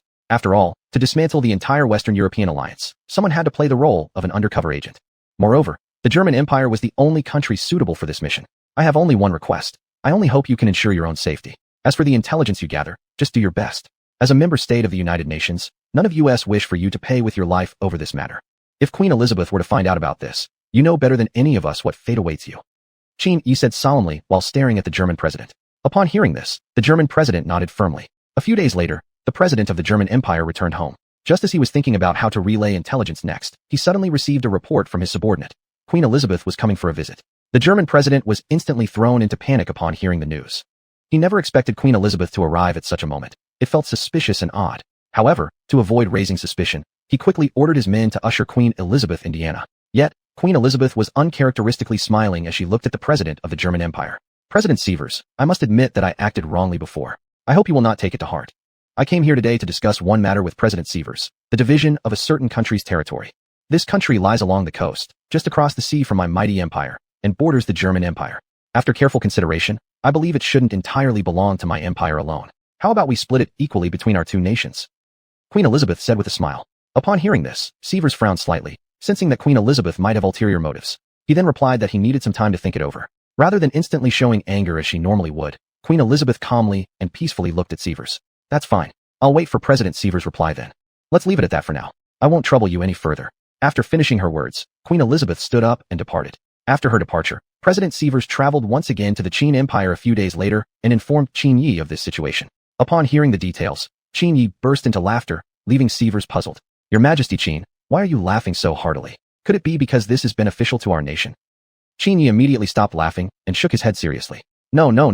I just didn't expect Queen Elizabeth to be so clever as to come to you directly and suggest dividing the territory together. It seems Queen Elizabeth is far from the fool we imagined. She truly can be quite intelligent at times. This only left Sievers even more confused, as he still couldn't grasp the meaning behind Qin Yi's words. Seeing his confusion, Qin Yi patiently explained the situation. He clearly understood why Queen Elizabeth had taken this action and could see exactly what she was plotting. The sole purpose was to turn the Western European alliance countries against the German Empire. If Germany were to accept this proposition, it would lead other countries in the News Alliance to view Germany as a treacherous scoundrel. Previously grieving deeply over the downfall of that nation, and not even much time had passed before they were dividing the territory with the sun-setting empire. It was truly a case of wearing one face in public and another in private. Her words and actions were completely mismatched.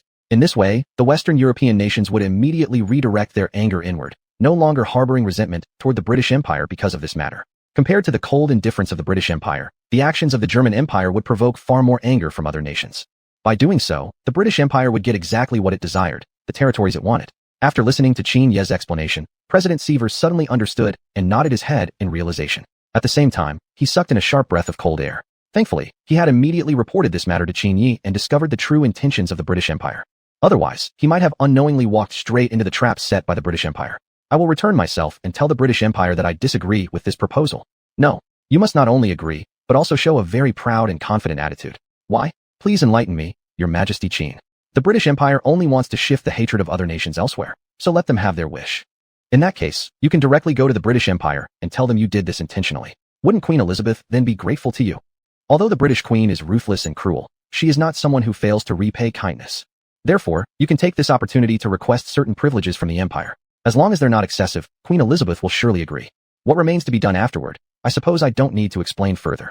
Qin Yi said with a smile. Upon hearing this, President Sievers instantly grasped the full picture, amazed at how intelligent and clever Qin Yi was.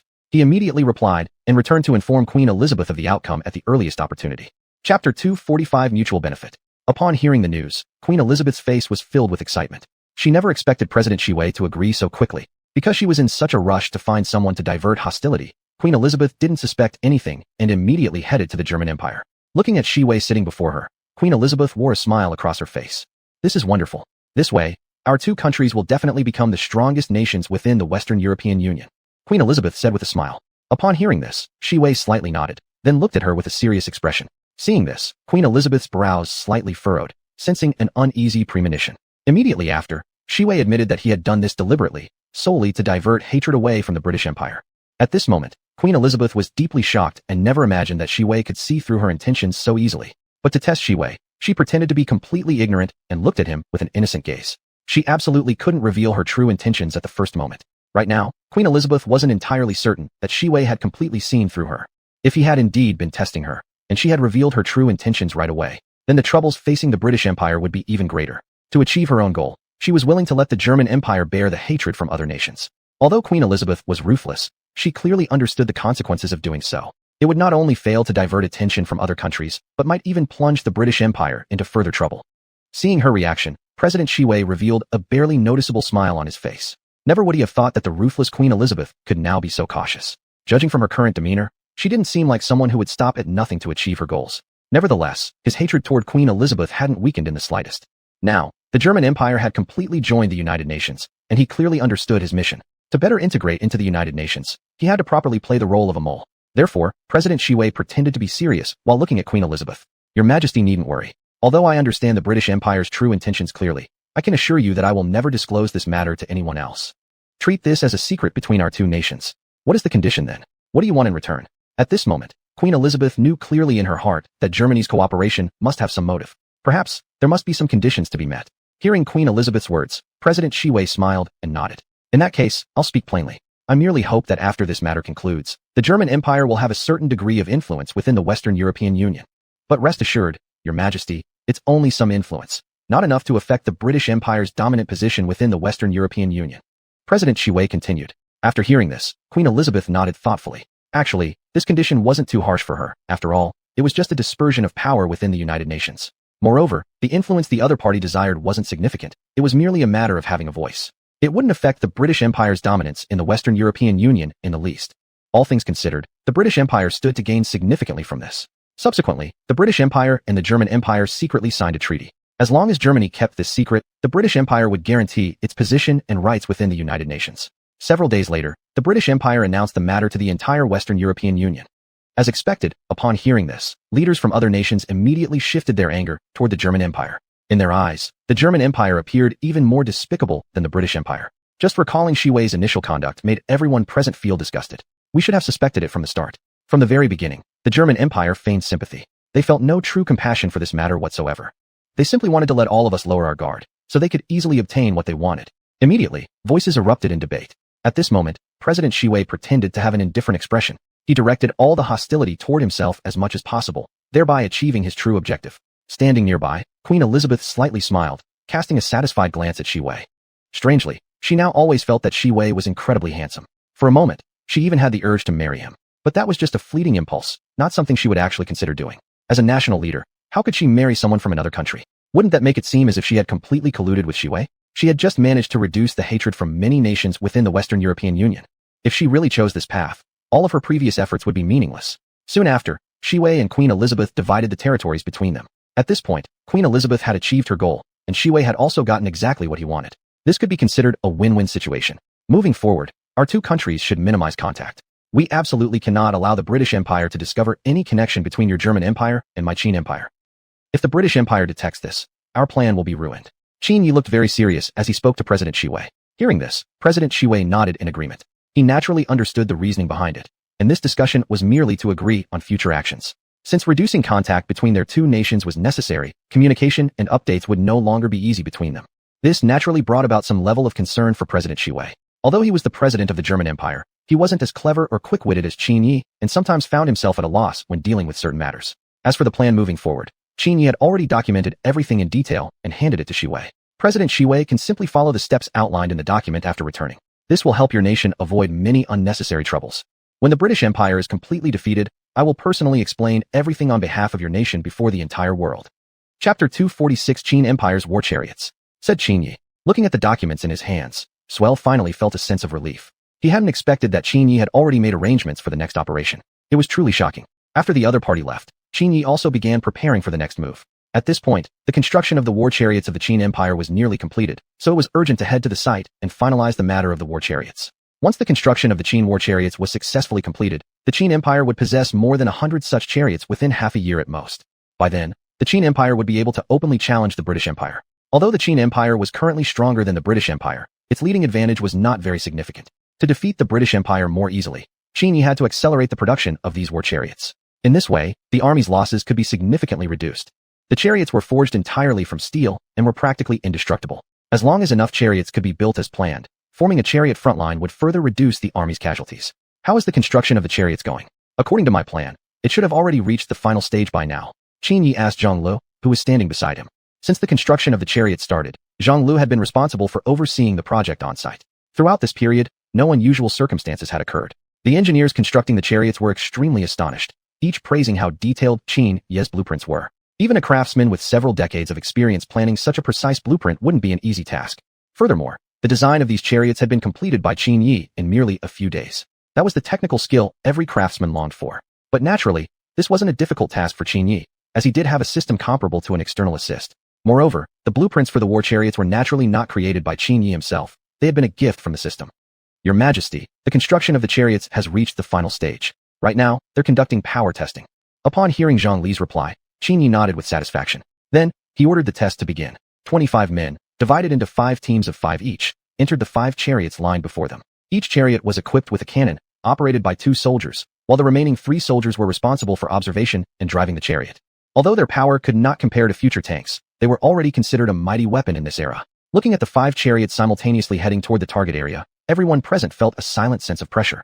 The next second, all 5 cannons fired together. Instantly, a boulder over 100 meters away exploded, shocking everyone on sight. Your Majesty, we did it. We succeeded. Everyone burst into cheers. Standing among the crowd, Qin Yi revealed a gratified smile. Finally, he had completed the final step needed to challenge the British Empire.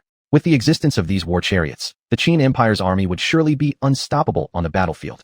Elsewhere, sitting in his office, Swell opened the document given by Qin Yi. After seeing the content, his brows slightly furrowed. The large sheet of paper only bore 4 words: seize the moment. In response, Swell quickly flipped through the rest of the pages, but found them completely blank.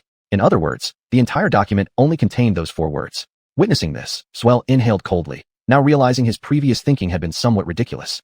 In the first place, he realized the purpose behind Qin Yi's action. It was probably meant to exercise his ability to think independently. As the president of the German Empire, he couldn't rely on anyone for everything. Doing this for too long would lead to the loss of self-thinking capability. Realizing this point, Swell slightly smiled, helplessly shaking his head. Never would I have thought that Qin Yi would consider me so carefully. I must not let down his expectations.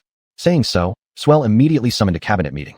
The other cabinet members, upon learning the matter, nodded appreciatively, then began discussing the plans for the next steps. Since Qin Yi had told him to act as the situation demands, all decisions must now be made through discussions among them. At the same time, within the British Empire, Queen Elizabeth was now immersed in the joy of achieving her goal, contemplating how to utilize the newly acquired territories. Although this country didn't play a major role in the Western European alliance, it provided massive amounts of natural resources to all the nations within the alliance. This was also Queen Elizabeth's next plan, to exploit as much of the needed natural resources from this land as possible. She clearly understood in her heart that before long, the Qin Empire would surely confront her openly. Before that happened, she had to ensure the British Empire would possess the strength to resist Qin. Now, the gap in strength between the British Empire and the Qin Empire was growing larger, and this caused Queen Elizabeth a strong sense of crisis. In recent years, the British Empire's technological development had practically seen no substantial progress. Even its military strength had barely improved. The reason for this situation was that Queen Elizabeth had devoted all her energy previously to the development of biological weapons. Originally believing the research on biological weapons could proceed smoothly, she had not expected that in the end it would be discovered by the Qin Empire. Eventually, all research achievements were completely destroyed. Immediately after, Queen Elizabeth summoned a meeting. Starting today, research on biological weapons will resume. This matter shall only be known to this queen and those of you present. Queen Elizabeth solemnly declared to the few high-ranking officials before her. Upon hearing these words, several officials slightly furrowed their brows. Your Majesty, perhaps this matter should be reconsidered? After all, not long ago we publicly assured the entire world that we would never develop any weapons that violate human morality. And even if we disregard this, continuing the research on biological weapons would be like starting from scratch.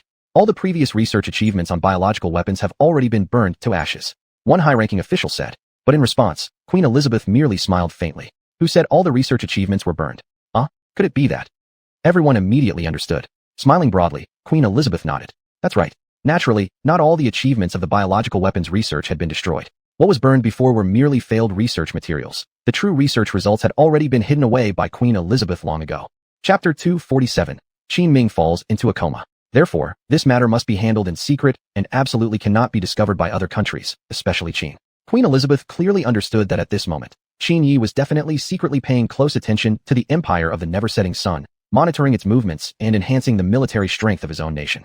Judging from the current situation, the Western European alliance and the United Nations are in a state of hostility.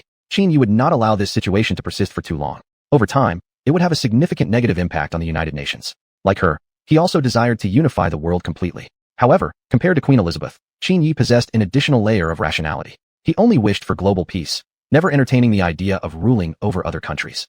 In contrast, Queen Elizabeth aimed to make other nations her vassals, turning them into slaves of the empire of the never-setting sun. This intention was well understood by countries across the world today, yet none dared to openly challenge the empire of the never-setting sun. After all, the military might of the empire of the never-setting sun was enough to intimidate all other nations, who were afraid to oppose it openly. Although some nations had already joined the United Nations and were under the protection of the Qin Empire, even so, their underlying fear never truly dissipated. This was also the reason why Qin Yi did not seek assistance from other nations. Moreover, he did not wish for other countries to suffer significant losses because of this matter. At present, the military strength of the Qin Empire alone was sufficient to rival the empire of the never-setting sun, but the same could not be said for other countries.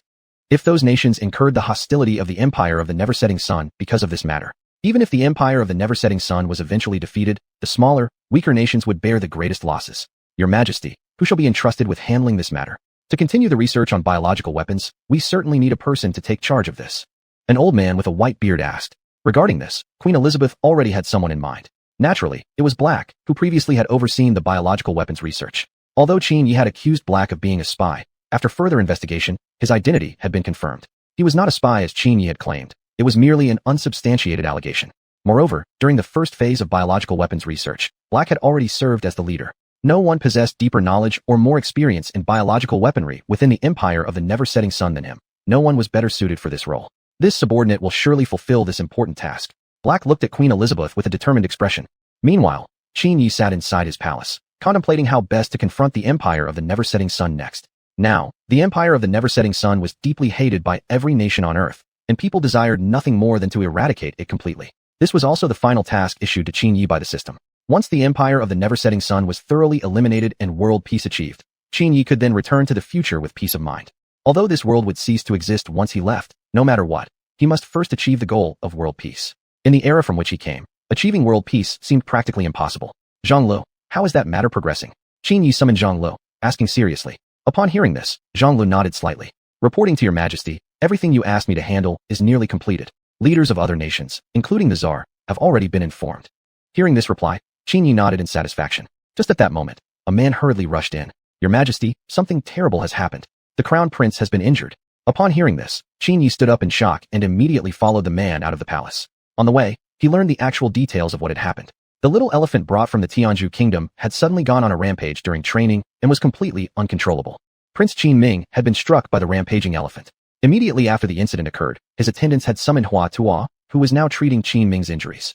Although it was just a baby elephant, the force it unleashed was sufficient to kill a grown man.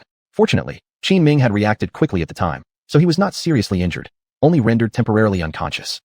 Upon learning the cause, Qin Ye's lips twitched slightly. He never imagined that the baby elephant brought from the Tianzhu kingdom would suddenly become uncontrollable. The trainers who had followed and arrived afterward were also extremely shocked by the unexpected incident. When the little elephant first arrived in the Qin Empire, its mood had remained very stable, and after this period of training, logically speaking, its temperament should have become extremely gentle and docile.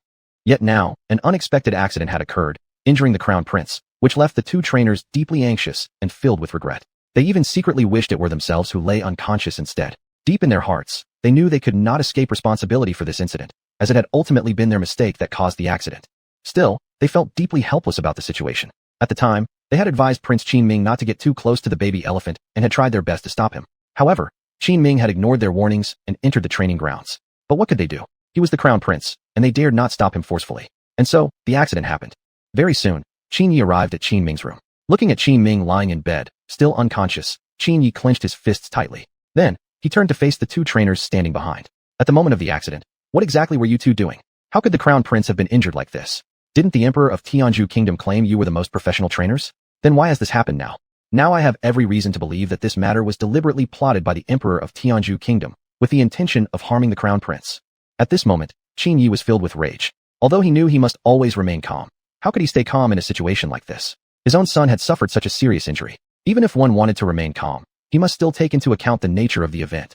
Faced with Qin Ye's fierce questioning, the two trainers immediately knelt on the ground in panic. Please, your Majesty, spare our lives. We are deeply remorseful over the crown prince's injury, and we ourselves cannot understand why the young elephant suddenly went out of control. The training had been proceeding smoothly without any sign of instability. Please, your Majesty, believe our innocence. We beg you, if punishment must be given, punish only the two of us. Please do not allow this unfortunate incident to damage the harmony between our two nations. Chapter 248. I don't want to be the one who is always protected. One of the trainers exclaimed in panic. You. Just as Qin Yi was about to get angry again, suddenly a voice from behind interrupted. Qin Ming's voice. Right away, Qin Yi turned around and knelt beside the bed, gazing at Qin Ming on the bed with deep affection. Qin Ming, now treated by Hua Tuo, had regained consciousness. He hadn't actually suffered anything serious, just briefly fainted at the time. Father, this isn't their fault. I was the one who insisted on approaching and touching the little elephant up close. It was all my doing, and they were injured trying to protect me. Please, father, don't doubt the sincerity of the Tianju kingdom. This was all an accident. Qin Ming said weakly. Upon hearing this, Qin Yi hurriedly nodded in agreement. In truth, he already understood that these two trainers weren't to blame. He'd only wanted someone to vent his anger on momentarily. He never really intended to blame the Tianju kingdom for this. At that moment, a voice suddenly came from outside the door. I am the emperor of Tianju kingdom. Is the emperor of Qin here? The Tianju emperor looked at the guards outside. Knowing the man was the emperor of Tianju, the guards quickly let him in. Seeing the Tianju emperor arrive, Qin Yi slightly furrowed his brow. But the two trainers were already deeply frightened. Since the Tianju emperor had come personally, it meant he must already know what had happened. The Tianju emperor's eyes immediately landed on Qin Ming, lying on the bed, clearly very weak. In the next second, he slapped each of the kneeling trainers. What exactly do you two do for a living? How could you let the prince suffer such severe harm? You better give me a good explanation for this. Otherwise, just wait until we return home. I'll deal with you then. The Tianju emperor glared furiously at the two trainers. Hearing this, the two silently lowered their heads. Seeing this situation, Qin Yi smiled and stepped forward, recounting the entire incident to the Tianju emperor. The fact was, this wasn't their fault. Qin Ming had insisted on entering the training grounds despite warnings. The training of the little elephant hadn't yet concluded, and naturally, it would feel nervous upon encountering a sudden stranger. Moreover, Qin Ming, just a teenage boy, looked easily intimidated to the elephant, ultimately causing the accident. In fact, both trainers had been injured themselves while trying to protect Qin Ming. Fortunately, the two trainers had acted quickly enough, stopping the elephant in time before the situation got even worse. After hearing the full story, the Tianju emperor nodded slightly, now noticing for the first time that both trainers had bruises on their faces. One even had a bloodstain on his pants. This eased the Tianju emperor's anger somewhat. After all, the incident clearly wasn't their fault. Still, the Tianju emperor felt a sense of guilt. This event occurred because of lax supervision on his people's part. It was somewhat the trainer's fault, too. Therefore, the Tianju emperor immediately dropped to one knee, kneeling before Qin Yi. Seeing this, Qin Yi hurriedly stepped forward and pulled him up. Both were heads of state. There was no difference in their status or rank. To perform such a bowing ceremony toward him, Qin Yi simply could not accept it. On the whole, this is indeed the fault of our Tianju kingdom. If the trainers had been able to intervene more quickly, the prince wouldn't have fallen unconscious. Nor would I have disturbed your majesty Qin's peace of mind. The Tianju emperor said, clearly filled with guilt. Upon hearing this, Qin Yi chuckled and shook his head. Now that the cause of the incident was clear, there was no need to blame these two trainers from Tianju. They're not at fault. They were injured themselves while trying to protect Qin Ming. Qin Yi replied. Even as he spoke, he secretly exhaled with relief. Thankfully, Qin Ming hadn't suffered any real harm. More importantly, the accident hadn't truly been caused by the Tianju kingdom. If this matter had, in fact, involved the Tianju kingdom, Qin Yi was determined to demand justice from them. At the same time, the stone in the Tianju emperor's heart had finally lifted. Since Qin Ming was safe, Qin Yi led the others away from here. Soon, the group returned to the palace. Qin Yi well understood that the Tianju emperor's visit was not just about this incident. After all, he himself had only learned about it a few hours ago. There was no way word of it could have reached the Tianju emperor within such a short time. Thus, Qin Yi directly asked the emperor of the Tianju kingdom about the purpose of his visit. The purpose of his visit, naturally, was to discuss how to deal with the British Empire next. Although Qin Yi planned to take on the entire British Empire by himself, the emperor of Tianju didn't want to be someone who was always protected by the Qin Empire. He also wanted to contribute his own share of effort. Even though the current Tianju kingdom was no match for the British Empire. Upon hearing the request from the Tianju emperor, Qin Yi's face showed a look of appreciation and he smiled. Deep down, Qin Yi never truly wanted to fight the entire British Empire all by himself. His reason for doing so was merely to test which countries were genuinely willing to assist the Qin Empire and to see the determination of each country's leader. However, even if some national leaders were unwilling to join the fight against the British Empire, Qin Yi wouldn't hold any resentment towards them. After all, he had made his own position clear from the beginning. Other countries naturally had their own choices. If the emperor of Tianju has spoken thus, how can this emperor refuse your kind offer? However, I do hope the emperor of Tianju can act within his own capabilities and not push yourself beyond limits to fight the British Empire. This emperor does not mean to look down upon your nation by saying this, but only hopes that your country does not exhaust its national strength over such matters. Qin Yi said while looking at the Tianju emperor. Hearing these words, the other party nodded with a smile. He naturally understood this principle in his heart, and didn't feel that Qin Yi was looking down on the Tianju kingdom. Besides, it was indeed an undeniable fact. The British Empire's military power was far beyond that of the Tianju kingdom, a fact the Tianzhu Emperor was well aware of. At the same time, Queen Elizabeth had once again arrived at the German Empire. The purpose of her visit this time was to inform President Sievers about the matter regarding the bacterial weapon. When Sievers learned of this, he looked at Queen Elizabeth with an expression full of shock. Chapter 249, Two Grasshoppers on the Same String. Yet at this moment, Queen Elizabeth appeared completely calm, showing not a hint of guilt regarding the matter. Seeing this, Silber finally suppressed the surprise in his heart. This is why, Silber said solemnly. The research on bacterial weapons goes against human ethics. Are you really going to persist on this path without hesitation? Although the military strength of Qin might be slightly superior to that of the British Empire, the gap is not that significant. With proper military deployment, we can definitely defeat Qin in future wars. There's absolutely no need to research bacterial weapons. President Silber spoke with a serious expression. Upon hearing this, Queen Elizabeth's lips curled slightly upward, while her eyes stared sharply at Silber. Oh, are you worried about Qin now? President Silber, your country and my British Empire are two grasshoppers on the same string. If we fail to win the war against Qin, do you think the rest of the world will easily forgive the German Empire? Your country is already under hostility from other nations in the Western European alliance. Once we fail, you and I will both become infamous traitors. To prevent such a scenario, I have no choice but to take this action. I hope President Silber can support me. Upon hearing Queen Elizabeth's words, Silber clenched his fists tightly beneath the table. He never expected that, for future victories, the British Empire would stoop so low, even becoming the common enemy of the entire world to resume research on bacterial weapons. Even more shocking was that the destroyed documents earlier were just failed records, and the real research documents had already been hidden away by Queen Elizabeth. This made President Silber realize the Queen's true treachery. A person like her shouldn't be involved with closely. Who knows when she might betray him? Yet at this moment, he was well aware that he must pretend to support this action. Rejection would definitely raise suspicion, possibly exposing his true identity even before the war started. Then, fierce retaliation from the British Empire was inevitable. Since the British Empire has resumed the research on bacterial weapons, I naturally won't object. Just as Your Majesty said, we are two grasshoppers on the same string. Opposition would bring no benefit to my German Empire. After speaking, President Silber silently sighed. Queen Elizabeth, hearing his words, nodded with great satisfaction. She then stood up, patted President Silber's shoulder, and left. President Silber sat alone in the room, thinking about how to handle this whole matter. Under no circumstances could he allow the British Empire to complete its research on bacterial weapons. He immediately picked up his pen and wrote a letter, then dispatched a messenger to Qin. Now, it was imperative to inform Qin of this matter immediately and plan an appropriate countermeasure. Yet unknown to him, Queen Elizabeth had already assigned people to monitor Silber's every move. From the beginning, she had never truly trusted Silber, treating him merely as a chess piece. Her reason for telling Silber about the bacterial weapons was naturally to inform Qin about it. This way, faced with the threat of biological weapons, Qin would definitely panic and try to figure out ways to stop her research. Moreover, they might even launch a military attack against her preemptively. Half a month later, Your Majesty, Silber has dispatched a messenger to Qin. Everything is going according to your prediction. Upon hearing this, a faint smile appeared on Queen Elizabeth's lips. Just as expected, he took the bait. Proceed according to the original plan. Meanwhile, the messenger Silber had dispatched had successfully arrived in Qin and delivered the letter into Qin Ye's hands. Reading the contents of the letter, Qin Ye's eyebrows furrowed tightly. He never expected the British Empire to stoop so low as to resume research on bacterial weapons just to win the war, no matter the cost. The research had already sparked opposition from nations around the world.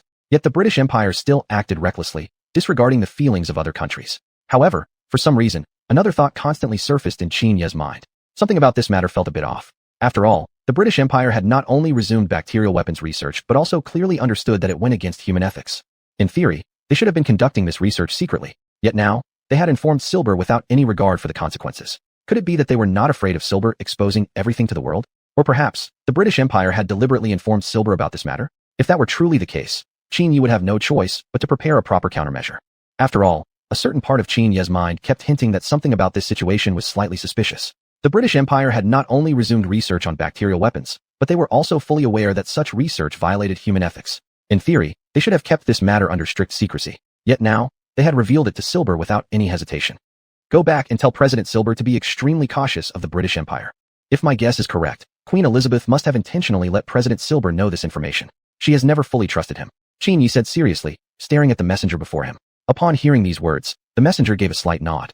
At this moment, deep down, Qin Ye truly hoped his suspicions were wrong, because for the German Empire, this situation had become too dangerous. He understood Queen Elizabeth's personality well. If she was indeed testing Silber's loyalty, then she had probably already uncovered Silber's true identity. Meanwhile, Queen Elizabeth sat in her office with a faint smile on her face. My guess was indeed correct. Silber has always maintained a close connection with Qin. Qin, you must have already learned about the bacterial weapons by now. The next step is to use this as an excuse to make the German Empire pay the price. There is another purpose to this war, to test the effectiveness of the bacterial weapons, Queen Elizabeth said calmly. Shortly after, several high-ranking naval officers left the room. Several days later, over 100 warships set sail from the British Empire toward the German Empire. At the same time, President Silber received the warning from Qin Yi, and his heart was filled with astonishment. At that time, he had indeed suspected as much, though he had not been completely certain. But now that Qin Yi had said the same thing, he could no longer afford to be careless. I never imagined Queen Elizabeth had already developed suspicions about me. From now on, I must proceed with extreme caution.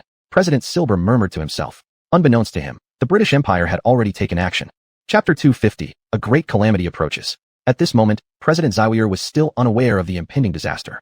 Sitting in his office, he pondered over how to dispel Queen Elizabeth's suspicions toward him. Just 2 days later, President Zawier was once again seated in his office, handling domestic affairs as usual. At that moment, one of his admirals rushed in anxiously. Mr. President, something terrible has happened. The Empire of the Eternal Sun has dispatched a large fleet intending to attack our nation. Right now, they are lingering near our territorial waters. The admiral looked tense as he stared at President Zawier. Hearing this news, Zawier immediately stood up in shock. Unlike his usual composure, he could hardly maintain his calmness now, his mind racing on what he should do. Even if he sought help from the Qin Empire immediately, it would be too late. It would take at least a month for the Qin reinforcements to arrive. In just 1 month, his country would have already been destroyed. Given the overwhelming power of the Empire of the Eternal Sun, annihilating his German Empire would be effortless. President Zawier sat back in his chair, feeling utterly hopeless. Mr. President, let's fight the Empire of the Eternal Sun to the bitter end. If Queen Elizabeth has never truly trusted us, we no longer need to hide anything. Although our military might does not match theirs, making us disappear won't be a simple task. With our current military reserves, we can surely hold out for a month. I'll immediately send someone to the Qin Empire and ask them to dispatch reinforcements at once. Hearing the words of the naval admiral, President Zawier gave a slight nod. At this moment, his fighting spirit was rekindled. Even if they were to perish, they would ensure the Empire of the Eternal Sun paid dearly. Shortly after, a cabinet meeting was held. Meanwhile, in the Qin Empire, Sire, why are you so certain that the Empire of the Eternal Sun will launch an attack on the German Empire?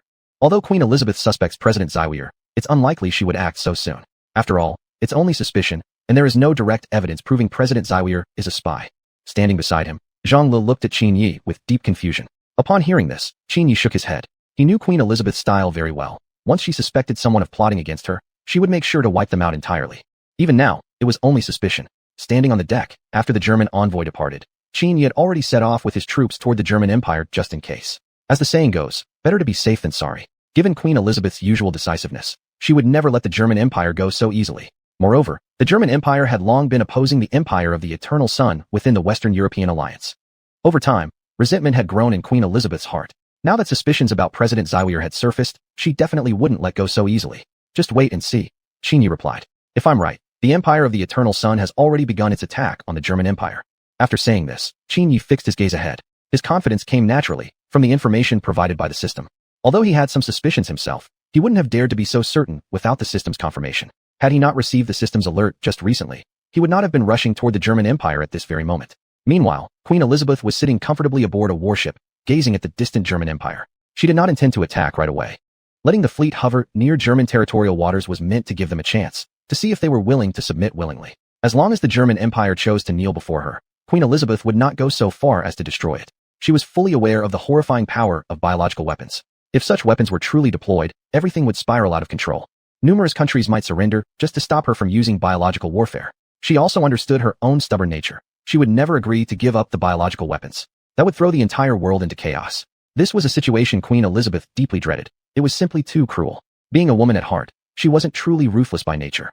Her cruelty was merely a facade, a necessary mask for the Empire of the Eternal Sun to achieve global supremacy. In truth, she never wanted to do any of this. Several days later, President Zawier appeared on the sea surface with the fleet of the German Empire. Looking at the vast fleet of the Empire of the Eternal Sun before him, he couldn't help but feel some apprehension. Soon, he met with Queen Elizabeth, who had come to negotiate. I never expected the Empire of the Eternal Sun to openly declare war on our nation. It's truly something I hadn't anticipated. President Zawier spoke to Queen Elizabeth before him. Hearing this, Queen Elizabeth smiled and shook her head. Actually, I don't wish to do this either. However, President Zawier, what you've said has deeply wounded me. How could you choose to collude with the Qin Empire? And as the German Empire is a member of the Western European alliance, President Zawier, are you not fully aware of your responsibilities? By doing this, you have completely violated the most important rule of the Western European alliance. That is, at any time, no member country shall betray the alliance. This act alone constitutes betrayal of the Western European alliance. As the leading nation of the Western European alliance, the Empire of the Eternal Sun must seek justice. Queen Elizabeth said solemnly. Upon hearing this, Zawier snorted coldly. He didn't believe his actions constituted betrayal of the Western European alliance. Moreover, The reasons behind his actions all originated from the empire of the Eternal Sun itself. If Queen Elizabeth had shown sympathy for the disaster of that particular member state back then, he wouldn't have developed such resentment against the empire of the Eternal Sun. Added to that, the empire of the Eternal Sun was secretly conducting research on bacterial weapons, which alone had already disappointed Zyweir. As the leading nation within the Western European alliance, how could it earn the respect of other countries by committing such inhumane acts? In contrast, despite being the world's most powerful nation, the Qin Empire had never committed any act that violated human morality. Moreover, it had never threatened other countries because of its superior status. Chapter 251, Saves Me Another Trip. Upon hearing President Xiu'er's words, Queen Yishanad immediately rose to her feet. At the same time, she fixed President Xiu'er with an angry stare. In that case, the German Empire is determined to oppose my everlasting empire to the end. I advise you not to do this. The military power between our two sides is vastly different. Doing so will only lead to the destruction of the German Empire. As the president of the German Empire, aren't you concerned about the people of the entire country? Do you really wish to drag the whole nation down with you? Queen Elisabeth said in anger. Upon hearing these words, President Xiu'er felt a tremor deep inside. Indeed, as the president of the nation, he must be responsible for the people. If the people of the entire country were to suffer because of his own stubbornness, he would never be able to live with himself. After all, the people were innocent. Noticing the change in Xiu'er's expression, Queen Yishabai revealed a faint and almost imperceptible smile on her face. She saw that her persuasion was working. As a leader of a nation, how could he possibly ignore the fate of his people? Such a responsibility was inescapable for Xiu'er. Faced with this, Xiu'er suddenly lifted his head, staring directly at Queen Yishabai, who was standing before him. If I agree to your terms, will you withdraw your troops? President Xiu'er tested cautiously. Upon hearing these words, Queen Yisha's lips curled slightly into a smile, and she then sat back down. Of course, as long as President Xiu'er promises not to do anything that would harm my everlasting empire, I shall immediately withdraw my troops. After all, our two countries are on the same rope, like grasshoppers tied together. My heart does not truly desire attacking the German Empire either. Doing so would also bring significant consequences to my own everlasting empire. At that time, other members of the Western European alliance will surely oppose my empire. Queen Elisabeth smiled. After hearing these words, President Xiu'er nodded slightly. He did not notice the change in Queen Yishaba's expression due to his own inner turmoil. Precisely because of this, he did not doubt the truthfulness of her words. After carefully thinking it over, Xiu'er agreed to her conditions and promised never to harm the interests of the everlasting empire in the future. But just at that moment, Qi's voice came from outside the door. President Xiu'er, haven't you realized the ambitions of Queen Elisabeth yet? She's deceiving you. She pretends she'll withdraw her troops, but secretly, she has already made preparations to destroy the entire German Empire. Although not yet the right time, the everlasting empire will eventually strike at the German Empire. As a member of the Western European alliance, you should already understand the character of Queen Elisabeth. She will not let anyone or even any country survive if they are no longer of use to her. Qing had said as he walked steadily toward Xiu'er. Upon hearing this, President Xiu'er suddenly came to his senses and looked at Queen Elisabeth with anger across his face. Never had he imagined that her words were merely meant to deceive him. And being one of the longest-standing members in the Western European alliance, he naturally knew Queen Elisabeth's character well. It was only because Elisabeth had just mentioned the people that President Xiu'er changed his mind. At this moment, Queen Elisabeth glared angrily at Qing. She had already succeeded in convincing Xiu'er when unexpectedly Qing had appeared at this critical moment, completely ruining her carefully laid plans.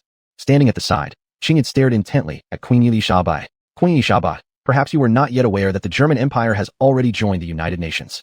And I can tell you with certainty that it was I who persuaded President Xiu'er to become our eyes and ears in the Western European alliance. Queen Elisabeth stared at Qing in shock, almost unable to believe what he had just said.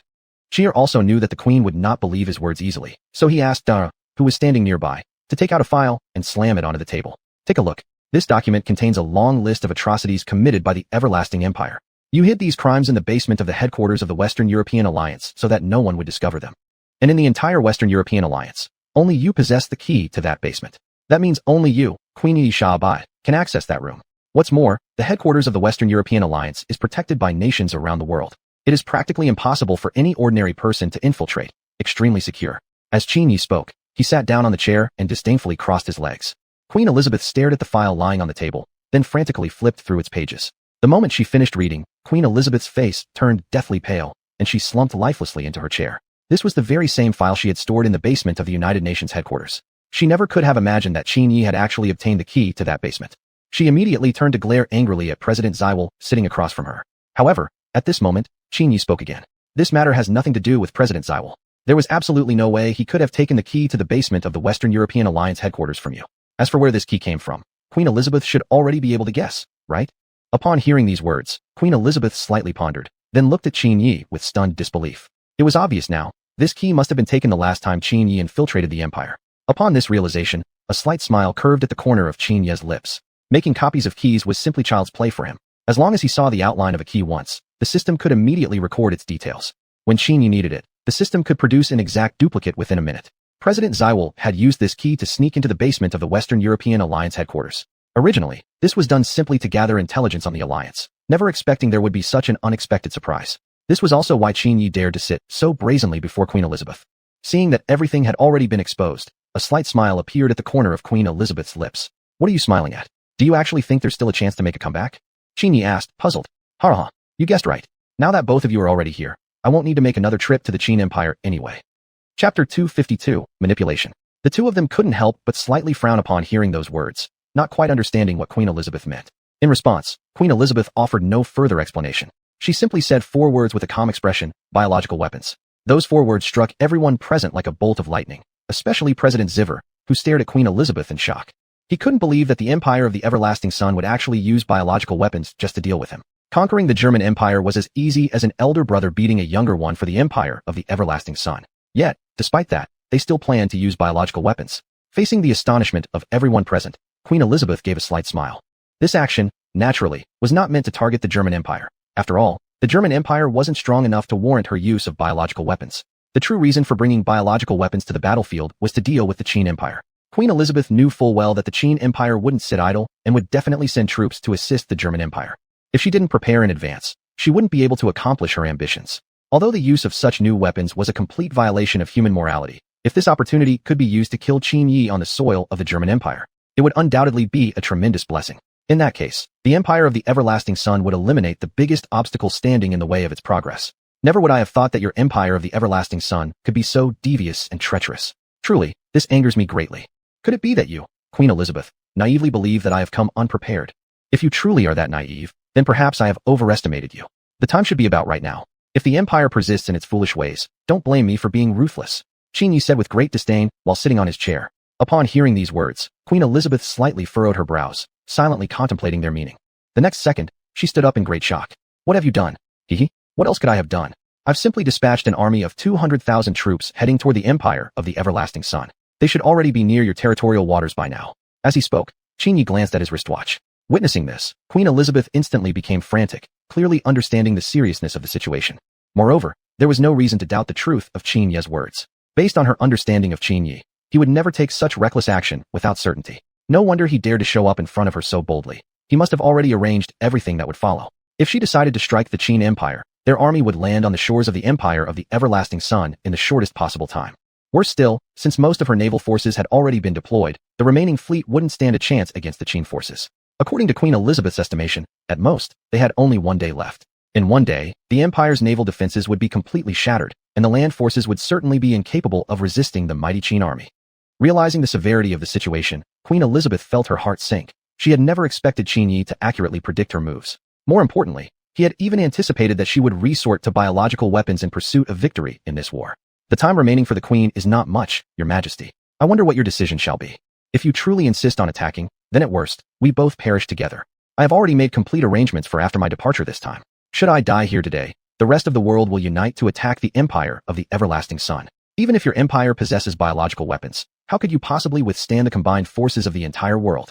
And furthermore, if I'm not mistaken, your empire currently only possesses a limited number of biological weapons, far too few to create any major impact. Crossing his legs, Qin Yi looked at Queen Elizabeth standing before him. After hearing those words, Queen Elizabeth's face turned deathly pale.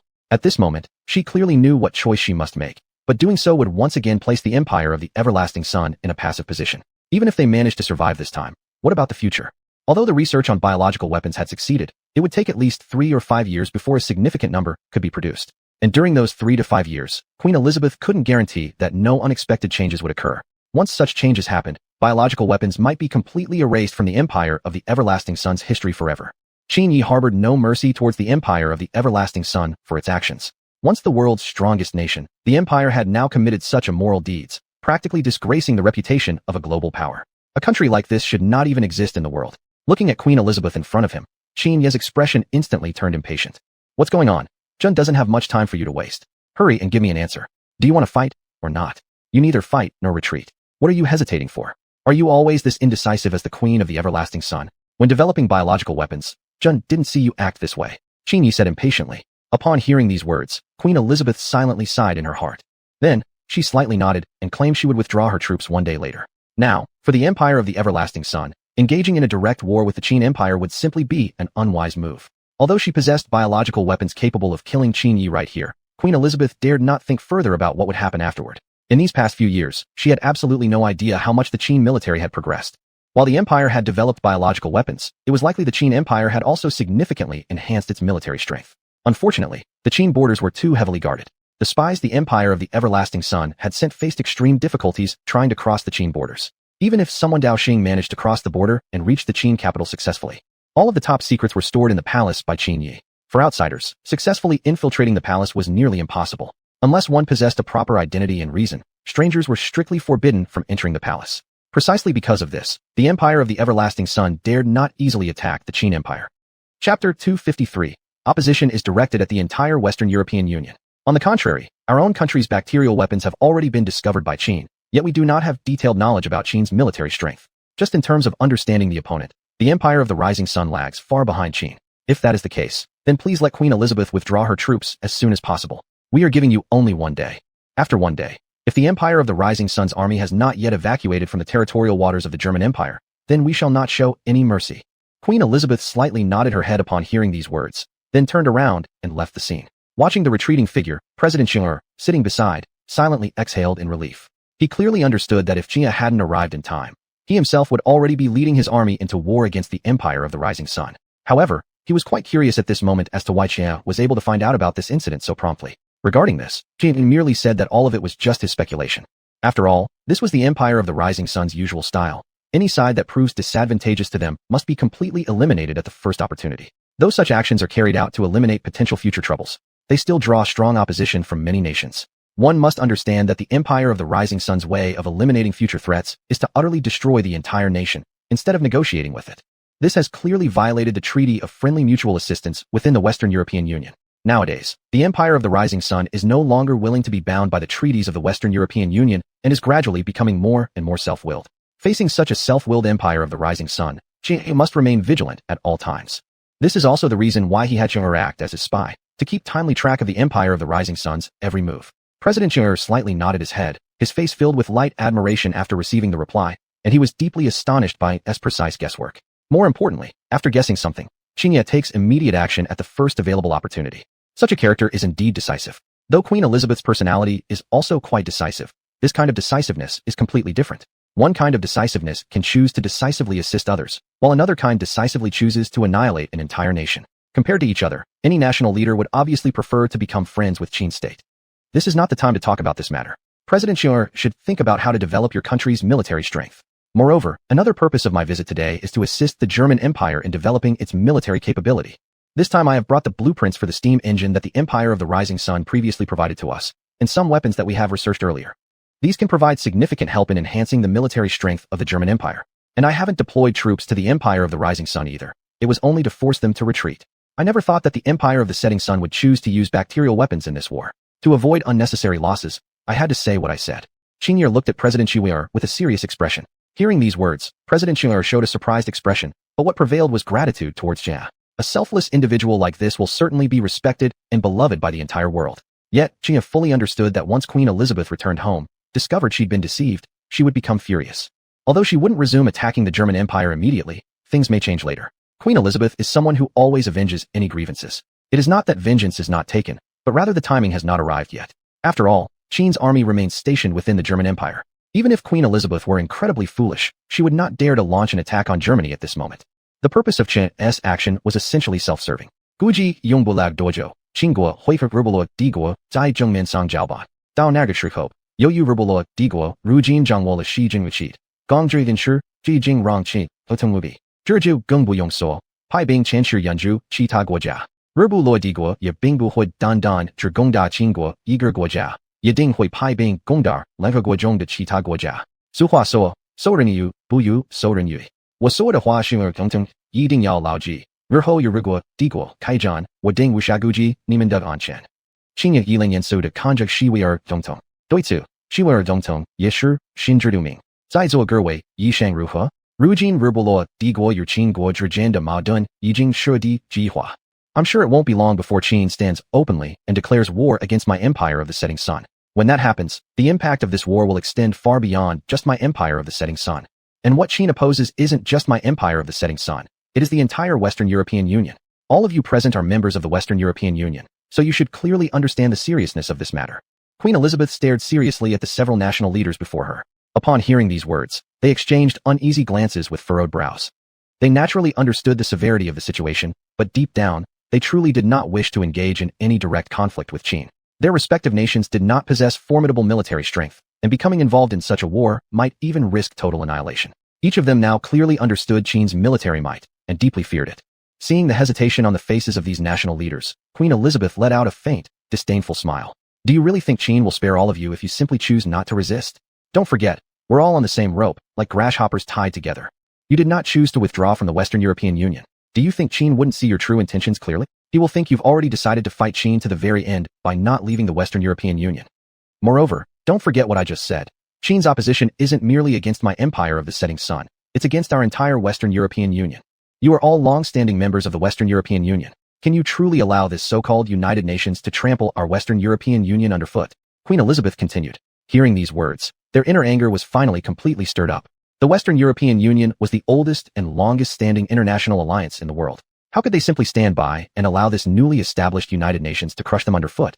Chapter 254, The First World War. As a result, many countries chose to support the empire on which the sun never sets. After receiving the support of these national leaders, Queen Elizabeth's face revealed a faint smile barely noticeable. So far, the entire Western European alliance could be considered as her vassal. With the joining of these countries, the United Nations now had a certain level of confidence in confronting Qin Empire. At the same time, inside the United Nations, Qin Yi had already informed all the member states of the United Nations about his future plans, and had contributed all the weaponry, equipment, and supplies within the Qin Palace. The purpose of doing this was simply to help these member states protect themselves during the upcoming war. Qin Yi couldn't afford to be distracted and assist other nations.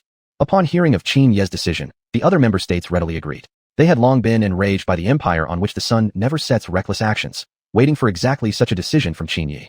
However, what they didn't know was that Qin Ye's decision was also a reluctant choice. If not for this being the system-assigned final mission given to him, Qin Yi would not have initiated this world war. If it were simply a war between the Qin Empire and the empire on which the sun never sets, that would be acceptable. However, now it was clearly impossible. The empire on which the sun never sets had long harbored resentment toward the existence of the United Nations, and was certain to destroy the entire United Nations while eliminating the Qin Empire. Although it was practically impossible to eliminate all the member states of the United Nations, if it could make them behave, then it might still be a feasible objective. I have compiled some of the weaponry production details from the Qin Empire into a document, which you should all find on your tables right now. Although the weapons listed on the document do not represent all of Qin's military capabilities, this is all that Qin can do for now. It is not difficult to mass-produce some of these weapons and equipment within a short period of time, which is precisely the reason I did this.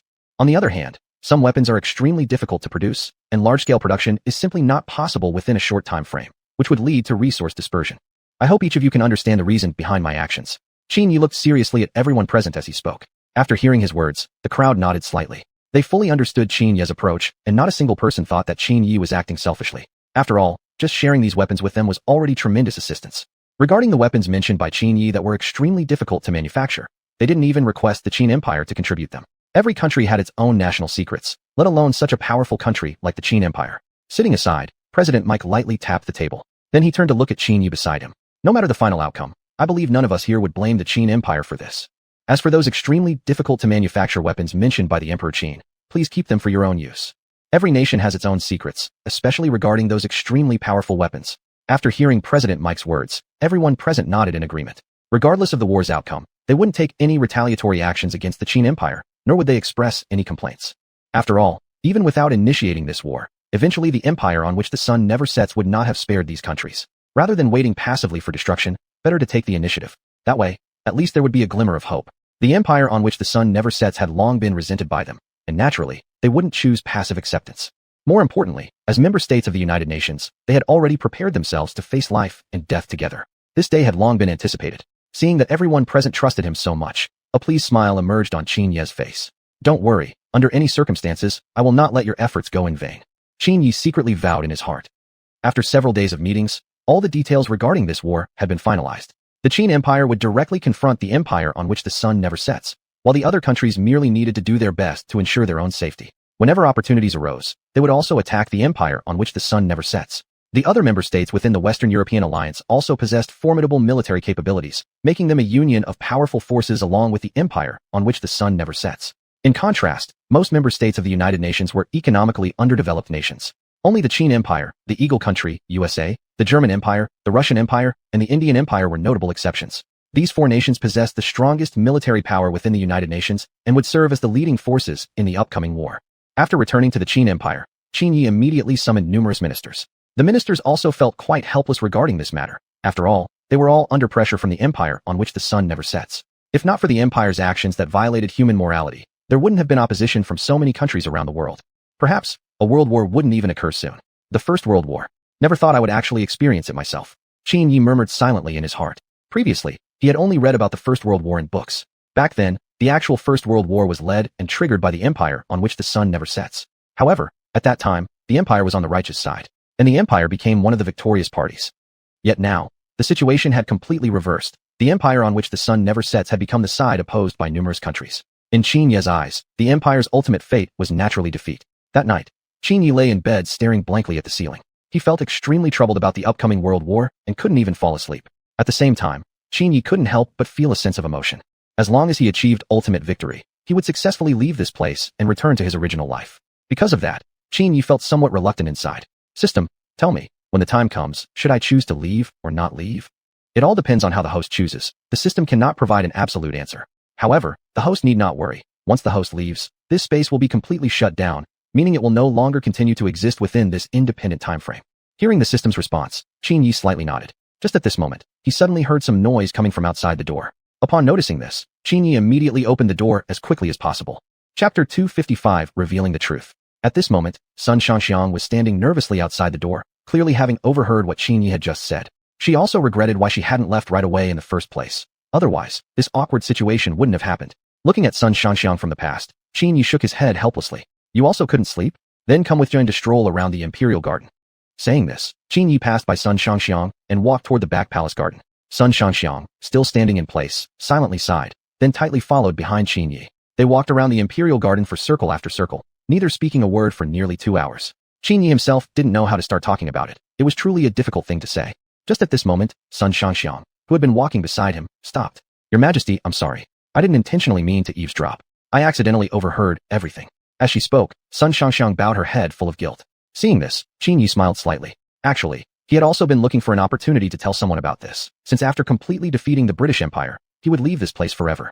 Though the people existing in this historical timeline would completely lose this memory, and all events would return to the Three Kingdoms era as it was when he first time-traveled, continuing history as it originally had. But Qin Yi also clearly understood that if others learned of this, it might bring significant danger to him, let alone whether anyone would even believe it or not. Even if they did believe, then what? Would they agree to let Qin Yi just leave like this? Now, Qin Yi had become an indispensable part of the entire Qin Empire, and the first monarch in history to be loved by all the people. No one would agree to let Qin Yi simply leave. What ruler, possessing such talent and compassion for the people, would anyone be willing to part with? Moreover, Qin Yi had always been a man of deep emotions and strong sense of loyalty. Facing the desperate pleas of his people in the future, he might even change his final decision. More importantly, here in this world, Qin Yi had already fathered descendants, and there were people he loved. I've actually wanted to tell you all this for a long time, but I just never found a suitable opportunity. And I didn't expect you to be the first one to find out, but I also don't blame you for it. To be honest, I've been thinking lately whether I should go or not. I was never from this world to begin with. Qin Yi said, looking at Sun Shangxiang before him. Hearing these words, Sun Shangxiang slightly nodded. Though internally shocked, she truly understood how Qin Yi felt. If he didn't belong here, why insist on keeping him? Your Majesty can certainly choose to leave after the war ends. The conversation you had just now with that person in the room, I heard it all clearly. After Your Majesty leaves, it won't have much effect on us, as all memories related to you will be erased. Moreover, Your Majesty's parents must be deeply concerned about your safety. Surely, your family is very anxious after such a long disappearance. As Sun Shangxiang spoke, tears began to well up in her eyes. To be honest, she also didn't wish for Qin Yi to leave like this. But deep down, Sun Shangxiang knew keeping Qin Yi here was not the best choice. After all, everything Qin Yi had done was ultimately for this one goal. There was no reason worth making Qin Yi decide to stay here. Sun Shangxiang wasn't a selfish person. After hearing Sun Shangxiang's words, Qin Yi silently nodded. I still hope you can keep this secret. I now intend not to tell anyone else about this. After the war ends, I will quietly leave here. And you should return to your original destiny as well. At this moment, Sun Shangxiang also understood the meaning behind Qin Yi's words. In other words, if Qin Yi hadn't suddenly appeared in this historical event, her ultimate fate would naturally have been to marry Liu Bei. Although initially Sun Shangxiang did hold a certain amount of affection for Liu Bei, it had never gone beyond a superficial level. More importantly, Sun Shangxiang had only married Liu Bei because of Sun Quan's command. Deep inside, she hadn't truly been willing to marry so soon. After all, back then, Sun Shangxiang was only 17 years old. Marrying someone 20 years older than her like Liu Bei, no one could possibly feel willing to do that. Even though this marriage was for the benefit of the entire Wu kingdom, deep in her heart, Sun Shangxiang had never truly agreed. She had only done it to avoid hurting Sun Quan's feelings. After all, back then during the war-torn era, a woman's position in society was extremely low. If it weren't for Lady Sun's status as a princess of the Wu kingdom, she might have already become someone's wife. And now, Sun Shangxiang had encountered the person she truly loved in her heart, Qin Yi. Precisely because of this, deep down, she was extremely unwilling for Qin Yi to leave like this, even though she knew he had already made his decision to go. Shangxiang, Jun is not an emotionless man either. Otherwise, I wouldn't have asked that question to the system in the first place. At the beginning, yes, I had always planned to leave this place as soon as possible, because back then I had no emotional ties to this world whatsoever. But now is different. There is the Qin Empire which I have built with my own hands, as well as my descendants and the people I love. It's precisely because of this that I hesitate and wonder whether I should truly leave. As he spoke, Qin Yi slowly closed his eyes. Your Majesty, what exactly is this system you mentioned? Is it another person? Sun Shangxiang asked, her face filled with confusion.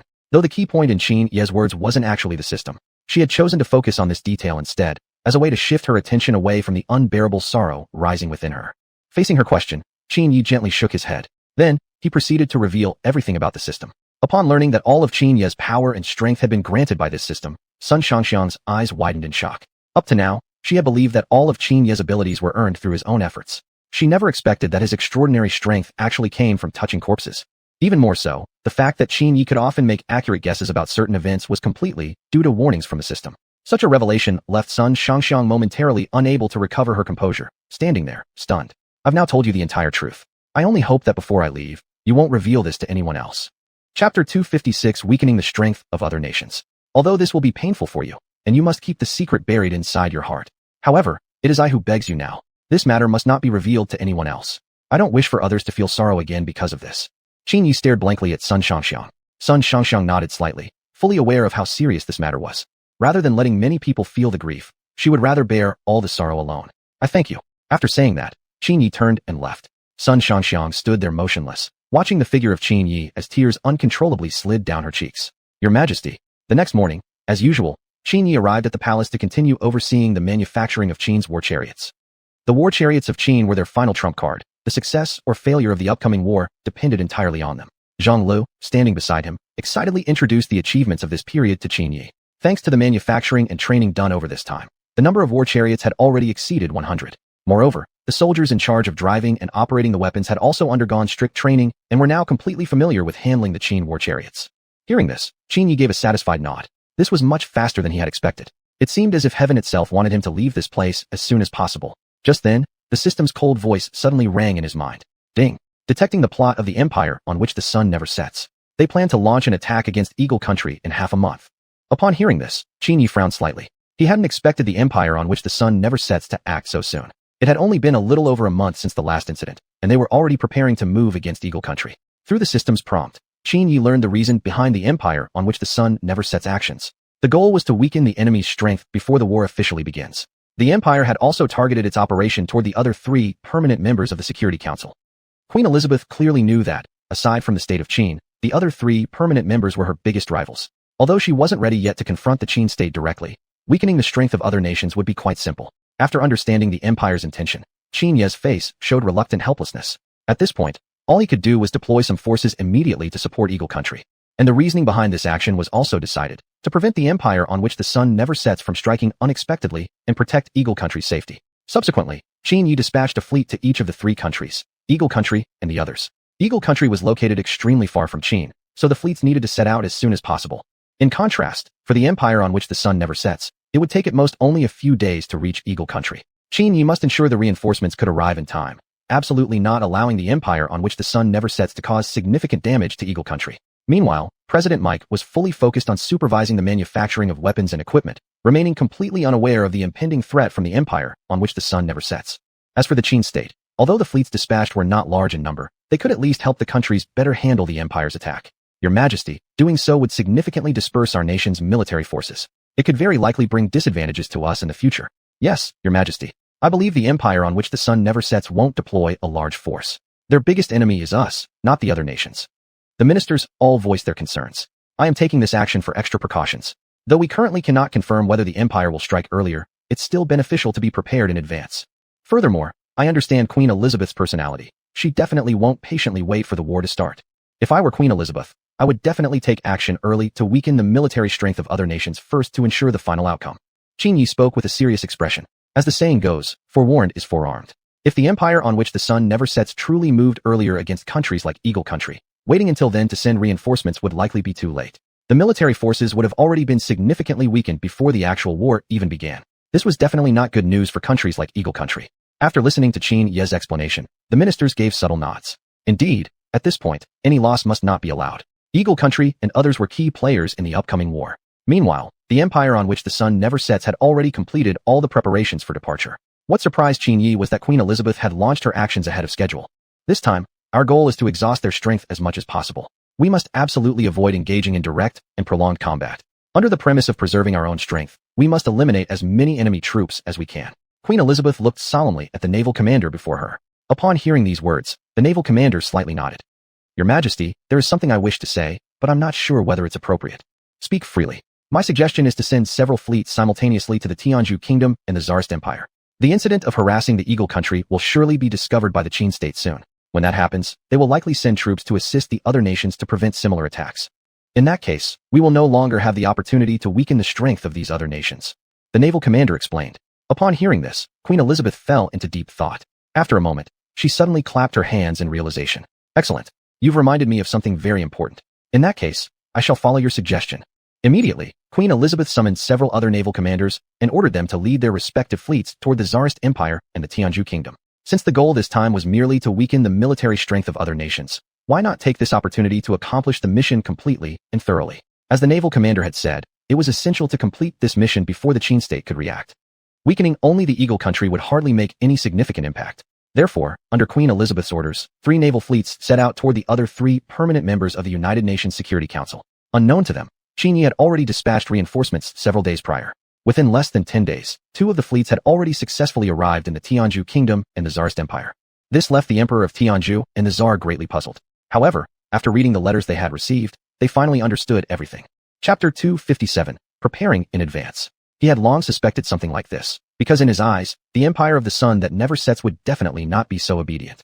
To secure ultimate victory in the war, the empire of the sun that never sets was sure to look for ways to drain the strength of other nations before the war even began. This was a war between 2 alliances, not a small-scale conflict between 2 individual countries. Although the reinforcements sent by the Qin Empire were not numerous, they could at least help their countries ease the pressure coming from the empire of the sun that never sets. Moreover, the empire's aim was merely to weaken the others a bit, not to engage in an all-out decisive battle. For this very reason, the troops they could dispatch were also limited. With the Qin reinforcements and the military reserves of various countries, they could easily deal with the harassment from the Sunset Empire. At the same time, the empire of the sun that never sets had already begun its moves. Queen Elizabeth placed her focus on the Eagle Sauce country, which, aside from the Qin Empire, was the strongest nation in the entire United Nations.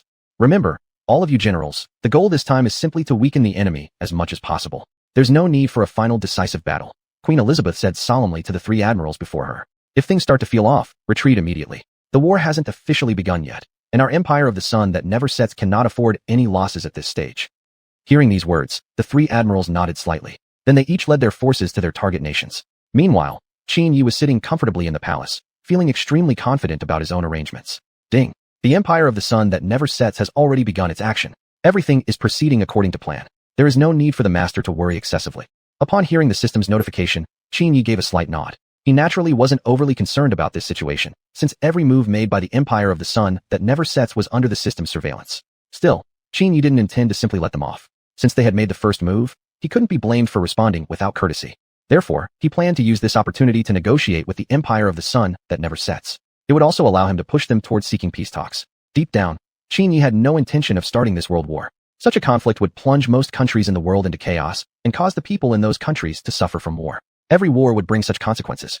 Although this phenomenon was unavoidable, Qin Yi still wanted to do his best to reduce its occurrence. As long as the empire of the sun that never sets agreed to peace talks, he would naturally hold no resentment against their actions. After all, people change. Qin Yi believed that Queen Elizabeth herself was not inherently evil.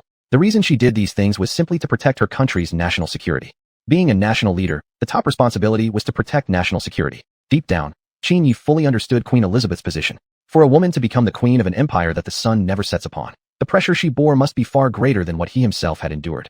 After all, the status of women in this era was not high. To become the leader of a nation, she must have faced a great deal of public pressure behind the scenes. It was precisely due to these multifaceted pressures that Queen Elizabeth had developed such a ruthless personality. 1 month later, the plans of the Empire of the Sun that never sets ended in failure. Upon learning the final result, Queen Elizabeth was greatly shocked, completely unprepared for such an outcome. She had meticulously planned everything to perfection, so why did failure still occur? Your Majesty, we only realized once we arrived in the respective countries that the Qin Empire had already dispatched reinforcements. Although the number of reinforcements from Qin wasn't large, this itself was beyond our expectations. What's more, the forces we brought along weren't numerous either. These countries successfully resisted our harassment with their own strong military power and assistance from Qin. We suspect that Qin must have somehow learned of our plan in advance. A Navy admiral said solemnly, looking at Queen Elizabeth. Upon hearing this, Queen Elizabeth gave a slight nod. At this moment, she thought of the same thing as well. It must have been that Qin had known about their plans beforehand. Otherwise, Qin reinforcements could not have possibly arrived in those countries before them. Precisely because of this, Queen Elizabeth began to suspect there was a Qin spy within their ranks. However, this was just a suspicion. There was no solid evidence to back it up. Your Majesty, the first thing to consider is using this incident to accuse Qin. The Qin Empire must have sent a mole into our country to learn about this matter. Although we currently lack solid evidence, I firmly believe I'm not mistaken. What's more, even if the Qin Empire didn't send a spy, there's no way they could explain this matter clearly. The naval admiral continued. Upon hearing this, Queen Elizabeth finally nodded with sudden realization. For a moment, she even forgot her previous lesson. Meanwhile, Qin Yi had also received the system's warning, learning that Queen Elizabeth was preparing to accuse him of sending spies into the Empire of the Sun that never sets. Faced with this, Qin Yi could only shake his head helplessly. He never expected Queen Elizabeth to be so naive as to actually consider making such an accusation. It seemed she hadn't learned from the previous lesson at all. However, this situation worked out well. It saved Qin Yi the trouble of having to notify other countries to convene a meeting. A few days later, the news spread to many other countries. Many people were skeptical about the matter and had no intention of believing the claims made by the Empire of the Sun that never sets at all. Soon after, leaders from countries all over the world gathered together. This meeting had another purpose as well, to discuss whether the upcoming war was truly necessary. In reality, many national leaders inwardly did not wish to start this war. Emperor Qin, I hope you can give us all here a proper explanation regarding this matter. Queen Elizabeth glared angrily at Qin Yi, who was sitting quietly on the side. Hearing this, Qin Yi widened his eyes in feigned surprise. I'm truly curious what explanation you are asking me for, Queen Elizabeth? Are you implying that this matter is somehow related to me? Even an ordinary person would understand what happened. I'm sure most of those present here don't really believe that your Empire of the Sun that never sets would simply wait obediently for the final battlefield. What I did was simply preparing in advance, just to guard against your Empire of the Sun that never sets. Chapter 258, Inevitable War. If anyone here doesn't believe me, President Mike can certainly produce the envelope I previously gave him. I did this purely for precautionary purposes. It's not like what you said, that I sent spies to the Empire of the Eternal Sun. I, Qin Yi, act with integrity and am not afraid of your investigations at all. On the contrary, you Empire of the Eternal Sun started this war, yet still refused to play fair, resorting to underhanded tactics behind our backs. Don't you have even a shred of dignity left? Qin Yi shouted fiercely, pointing directly at Queen Elizabeth. Queen Elizabeth was instantly enraged upon hearing these words. She never expected that Qin Yi would still be this audacious. Many of the other world leaders present, however, strongly supported what Qin Yi had said. As the saying goes, better safe than sorry. Qin Yi's actions were perfectly reasonable. Moreover, the Empire of the Eternal Sun was indeed the kind of nation that preferred to launch sneak attacks. Qin Yi was simply using a conventional approach to counter them.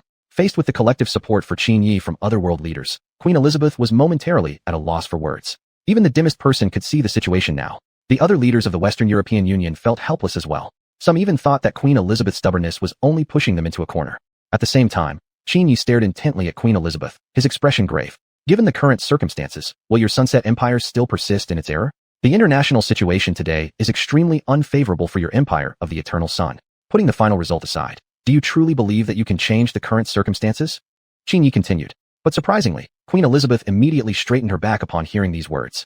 Of course, this war is absolutely inevitable. Furthermore, I can assure you the Western European Union will achieve ultimate victory. No matter how mighty Qin may be, it cannot stand against the entire Western European Union. That is the source of my confidence. If Emperor Qin is trying to convince me to abandon this war, then you're wasting your breath.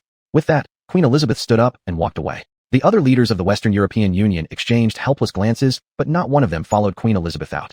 Unlike the Queen, they were not blinded by stubbornness. They had already clearly seen how dire the current situation had become.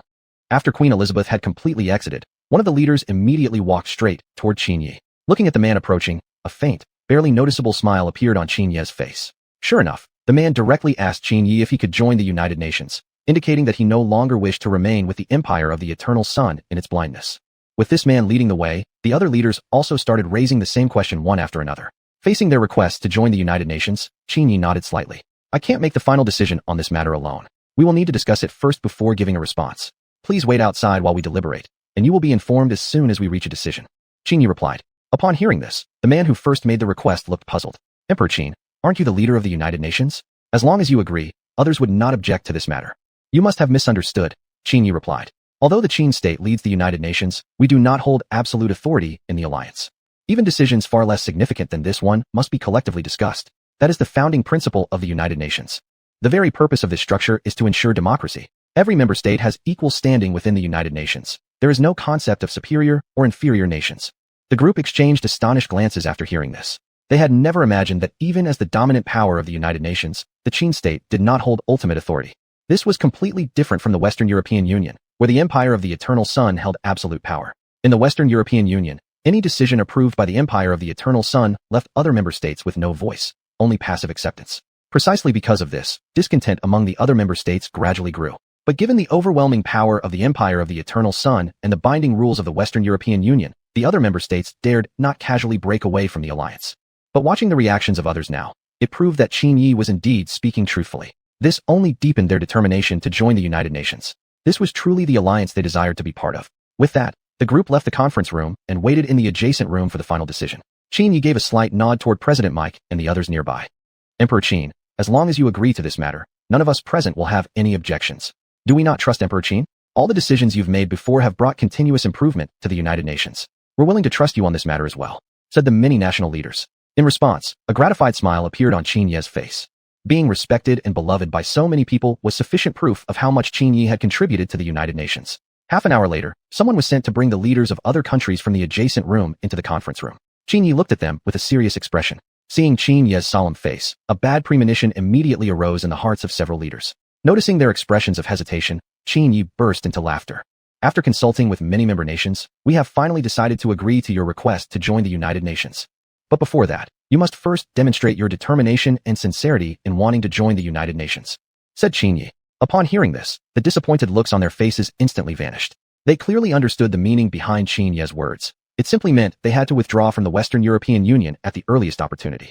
Although leaving the Western European Union would require them to pay some price, providing a large amount of natural resources, gold, and treasures to the Empire of the Eternal Sun, it wasn't considered a major difficulty to them. After all, the benefits gained from joining the United Nations would far outweigh such compensation. Therefore, they readily promised to immediately withdraw from the Western European Union upon returning home. That won't be necessary. There is still another very important thing you must accomplish. I require that you all withdraw from the Western European Union after the war begins. I believe you all clearly understand the reason for doing it this way. Chapter 259 Commencement of War. The system grants the little boy. After saying that, a faint smile appeared on the corner of Qin Yi's mouth. The people present quickly understood the reason behind Qin Yi's actions. The purpose was to allow the British Empire to gain sufficient strength in order to successfully challenge the Qin Empire. Then, once the war had begun, these countries would withdraw from the Western European alliance. In this way, the blow dealt to the British Empire would be far greater than if they had withdrawn from the alliance right now. Everyone was quite surprised by Qin Yi's plan. They never expected him to come up with such a ruthless and shrewd move, but it was what the British Empire truly deserved. After learning of their assigned missions, the leaders of the Western European alliance nations promptly left the United Nations headquarters. At this moment, Qin Yi gave a faint, contemptuous smile. President Mike, who was sitting beside him, saw this and asked in confusion. Did you actually think I would let them join the United Nations? All of this was merely part of the British Empire's scheme. Their intent was simply to lower our vigilance. Oh, why is that? President Mike still hadn't fully grasped the meaning behind Qin Yi's words. Of course, this statement by Qin Yi came after a notification from the system. When the leaders of those Western European alliance nations requested to join the United Nations, the system had promptly warned Qin Yi. These nations did not genuinely want to join the United Nations, but instead wanted to deceive everyone here. In doing so, it would give the other world leaders the impression that victory was certain without having to deploy a single soldier. This would lead to a reduction in weapons and equipment production. Thus, the military pressure on the British Empire across other fronts could be greatly alleviated. One powerful country is not a major issue, but if all nations within the United Nations became powerful, this would be a catastrophe for the British Empire. In that case, there would be practically no hope for victory. Upon hearing Qin Yi's explanation, the leaders present nodded in understanding. No wonder back then Qin Yi had not made an immediate decision, but instead let the others leave the conference room first. Everyone inwardly breathed a sigh of relief. Thankfully, Qin Yi had seen through the plot. Otherwise, the British Empire would have succeeded. Currently, the British Empire's ambitions are clearly visible. We cannot allow the British Empire to achieve its desires. Your task is to do your best to protect the security of your own countries. The majority of the British Empire's forces will be dealt with by my Qin Empire. We simply do not have enough resources to dispatch troops to protect each of your countries. This is the plan moving forward. Does anyone here have anything to say? Qin Yi looked at the crowd with a serious expression. In response, many of the national leaders shook their heads firmly. They naturally understood clearly that the Qin Empire did not have the extra resources to protect them. Moreover, with the military preparations these nations had made recently, their respective military capabilities had significantly improved. Dealing with forces sent by the British Empire was certainly not a difficult task. Emperor Qin, please ensure your personal safety. Regardless of the final outcome, we will feel no disappointment, for you have already given so much for the development of our nations. On behalf of my entire nation, I express my heartfelt gratitude to you. The Emperor of the Tianshu Kingdom stood up, his face filled with gratitude, then deeply bowed to Qin Yi. Seeing this, the other leaders followed suit. Qin Yi couldn't help but smile slightly. What are you all doing? It feels as if I'm about to lose. Rest assured, the United Nations will surely emerge victorious in this war. Although the British Empire's military might is formidable, it's nowhere near enough to match our Qin Empire. Qin Yi said confidently as he looked at the gathered leaders. Hearing these words, everyone burst into laughter. It was quite strange indeed that, in the face of an imminent world war, not a single person displayed any sense of nervousness. 1 month later, the war began as expected. Just as Qin Yi had predicted, the Western European alliance had deployed the majority of its forces against the Qin Empire's battlefield. The enemy forces attacking other countries were limited and could be easily dealt with. With that in mind, Qin Yi could now fully focus his attention on confronting the British Empire. Your Majesty, the Western European alliance has already deployed over 1 million troops into our nation, yet none have managed to break through our coastal defenses so far. My suggestion is to dispatch a force secretly to attack the British Empire, striking while their rear is vulnerable and eliminating the entire British Empire. Zhang Lu suggested beside him. After hearing these words, Qin Yi nodded slightly. He had been planning precisely that all along. The British Empire would need at least some time to break through the naval defenses. Even if they successfully landed, thousands of Qin war chariots awaited them on land. With just these thousands of Qin war chariots, the British Empire would find it impossible to advance deeper into Qin territory. However, Qin Yi had decided to go alone. The host is now allowed to reveal the existence of the airplane to others. The system has prepared a little boy on the airplane for the host. Upon hearing the system's message, Qin Yi couldn't help but feel a jolt of shock. He had never imagined that the system would grant him such a huge surprise. At the same time, he clearly understood what exactly the little boy was. Wasn't that the thing the United States dropped on Japan during World War II? Although such a weapon violated human morality, at this moment, Qin Yi had no choice but to use it. An eye for an eye, a tooth for a tooth. Thus, he brought Zhang Lu to a jungle near the capital city and showed him the airplane hidden within. At the same time, he explained the purpose and function of this airplane to Zhang Lu. Upon learning that this massive object could reach the British Empire in just 1 day, Zhang Lu naturally felt astonished. However, he soon accepted the idea. After all, it was only normal that Qin Yi could invent something like this. After making the necessary arrangements, Qin Yi boarded the airplane alone. Does the host not want to say goodbye to everyone? The moment the little boy explodes, the host will be transported back to the future along with the explosion. Without a farewell, the host will have no further opportunity. In response to the system's prompt, Qin Yi smiled and shook his head. He had already made his final decision. No one would know his true identity. As the plane took off, Qin Yi looked down at the gradually shrinking city. At the moment the aircraft completely pierced through the clouds, Qin Yi slowly closed his eyes. For a moment, all the events he had experienced surfaced in his mind. Chapter 260. Everything has come to an end. From the very beginning, he had unknowingly entered this world and unknowingly obtained the system. As he recalled everything he had done over these past dozen years, a slow smile appeared on Qin Yi's face. After all, at the very least, he had ensured the common people of this continent lived a happy life. Although it had only lasted a short decade or so, for them, it had already been enough. Gradually, Qin Yi recalled everyone he had met. Zhang Lu, Lu Bu, Dian Wei, Sun Shangxiang, Diao Chan, Tsar, President Michael, the Emperor of Tianzhu. Qin Yi recited all the names of those he had met, as a form of gratitude toward them. Without them, the Qin kingdom would never have reached its current state. Meanwhile, within the Qin kingdom, Zhang Lu was sitting in the imperial palace arranging war strategies, when suddenly Sun Shangxiang rushed in anxiously. Seeing Sun Shangxiang's worried expression, Zhang Li's heart involuntarily tensed. He quickly asked what had happened. Where is the emperor? I've searched the entire palace but couldn't find a trace of him. Oh, the emperor is currently on his way to the empire of the never-setting sun. If Empress Sun has anything urgent, she can wait until the emperor returns. Upon hearing Zhang Li's answer, Sun Shangxiang stood frozen in place. She understood in her heart what this meant. After all, she alone knew about Qin Yi's true identity. After thinking carefully, Sun Shangxiang revealed the truth about Qin Yi's identity to Zhang Lu. At first, Zhang Lu thought Sun Shangxiang's claim was absurd, but as he carefully recollected all of Qin Yi's past actions, his eyebrows slightly furrowed. Although each time Qin Yi had given perfect explanations for everything, precisely because of that, Zhang Lu had never questioned him. He had always believed it was just Qin Yi's extraordinary wisdom. Perhaps this time, His Majesty will never return. The reason for doing so is simply to spare us from sorrow. If the Emperor successfully defeats the Empire of the Never-Setting Sun, he will be able to return to his original life. We, on the other hand, will have all our memories wiped clean, returning to the time when the Emperor first arrived here. All of this is due to what the Emperor called the system. It's the reason he could foresee everything and possess such immense power. Sun Shangxiang revealed everything she knew to Zhang Lu. After hearing this, Zhang Lu inhaled deeply. Then he immediately informed all the officials in the palace about what had happened. Zhang Lu knew clearly in his heart that he had no power to change the Emperor's decision. Moreover, there was no possibility of meeting the Emperor ever again.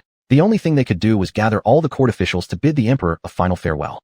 Qin Yi on the airplane stared blankly at the ceiling, practically in a state of emptiness. Just then, the system's voice suddenly appeared in his mind.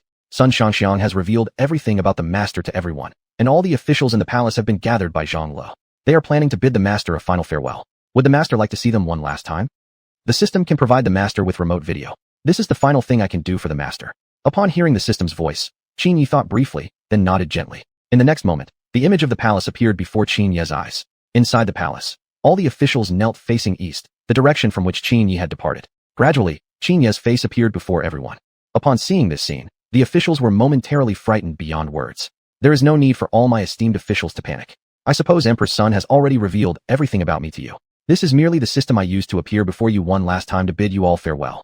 I already feel blessed to have officials like you by my side. Without you, the Qin kingdom could never have become the world's strongest nation. I thank you all. At the same time, I must apologize. I have concealed this truth from you for more than a decade. But due to various restrictions, I was unable to inform you about this earlier. Please, do not blame your emperor. As he spoke, tears glistened in the corner of Qin Yi's eyes. Upon hearing these words, the officials wept bitterly, especially Emperor Sun and the other consorts, who cried so much they couldn't speak. Looking at all his officials before him, a satisfied smile appeared on Qin Yi's face. No matter what, at least in the end, he had made a final farewell to them. Thank you all for everything you've done. It has been my greatest honor to have such loyal ministers serving under me. Dismiss the court.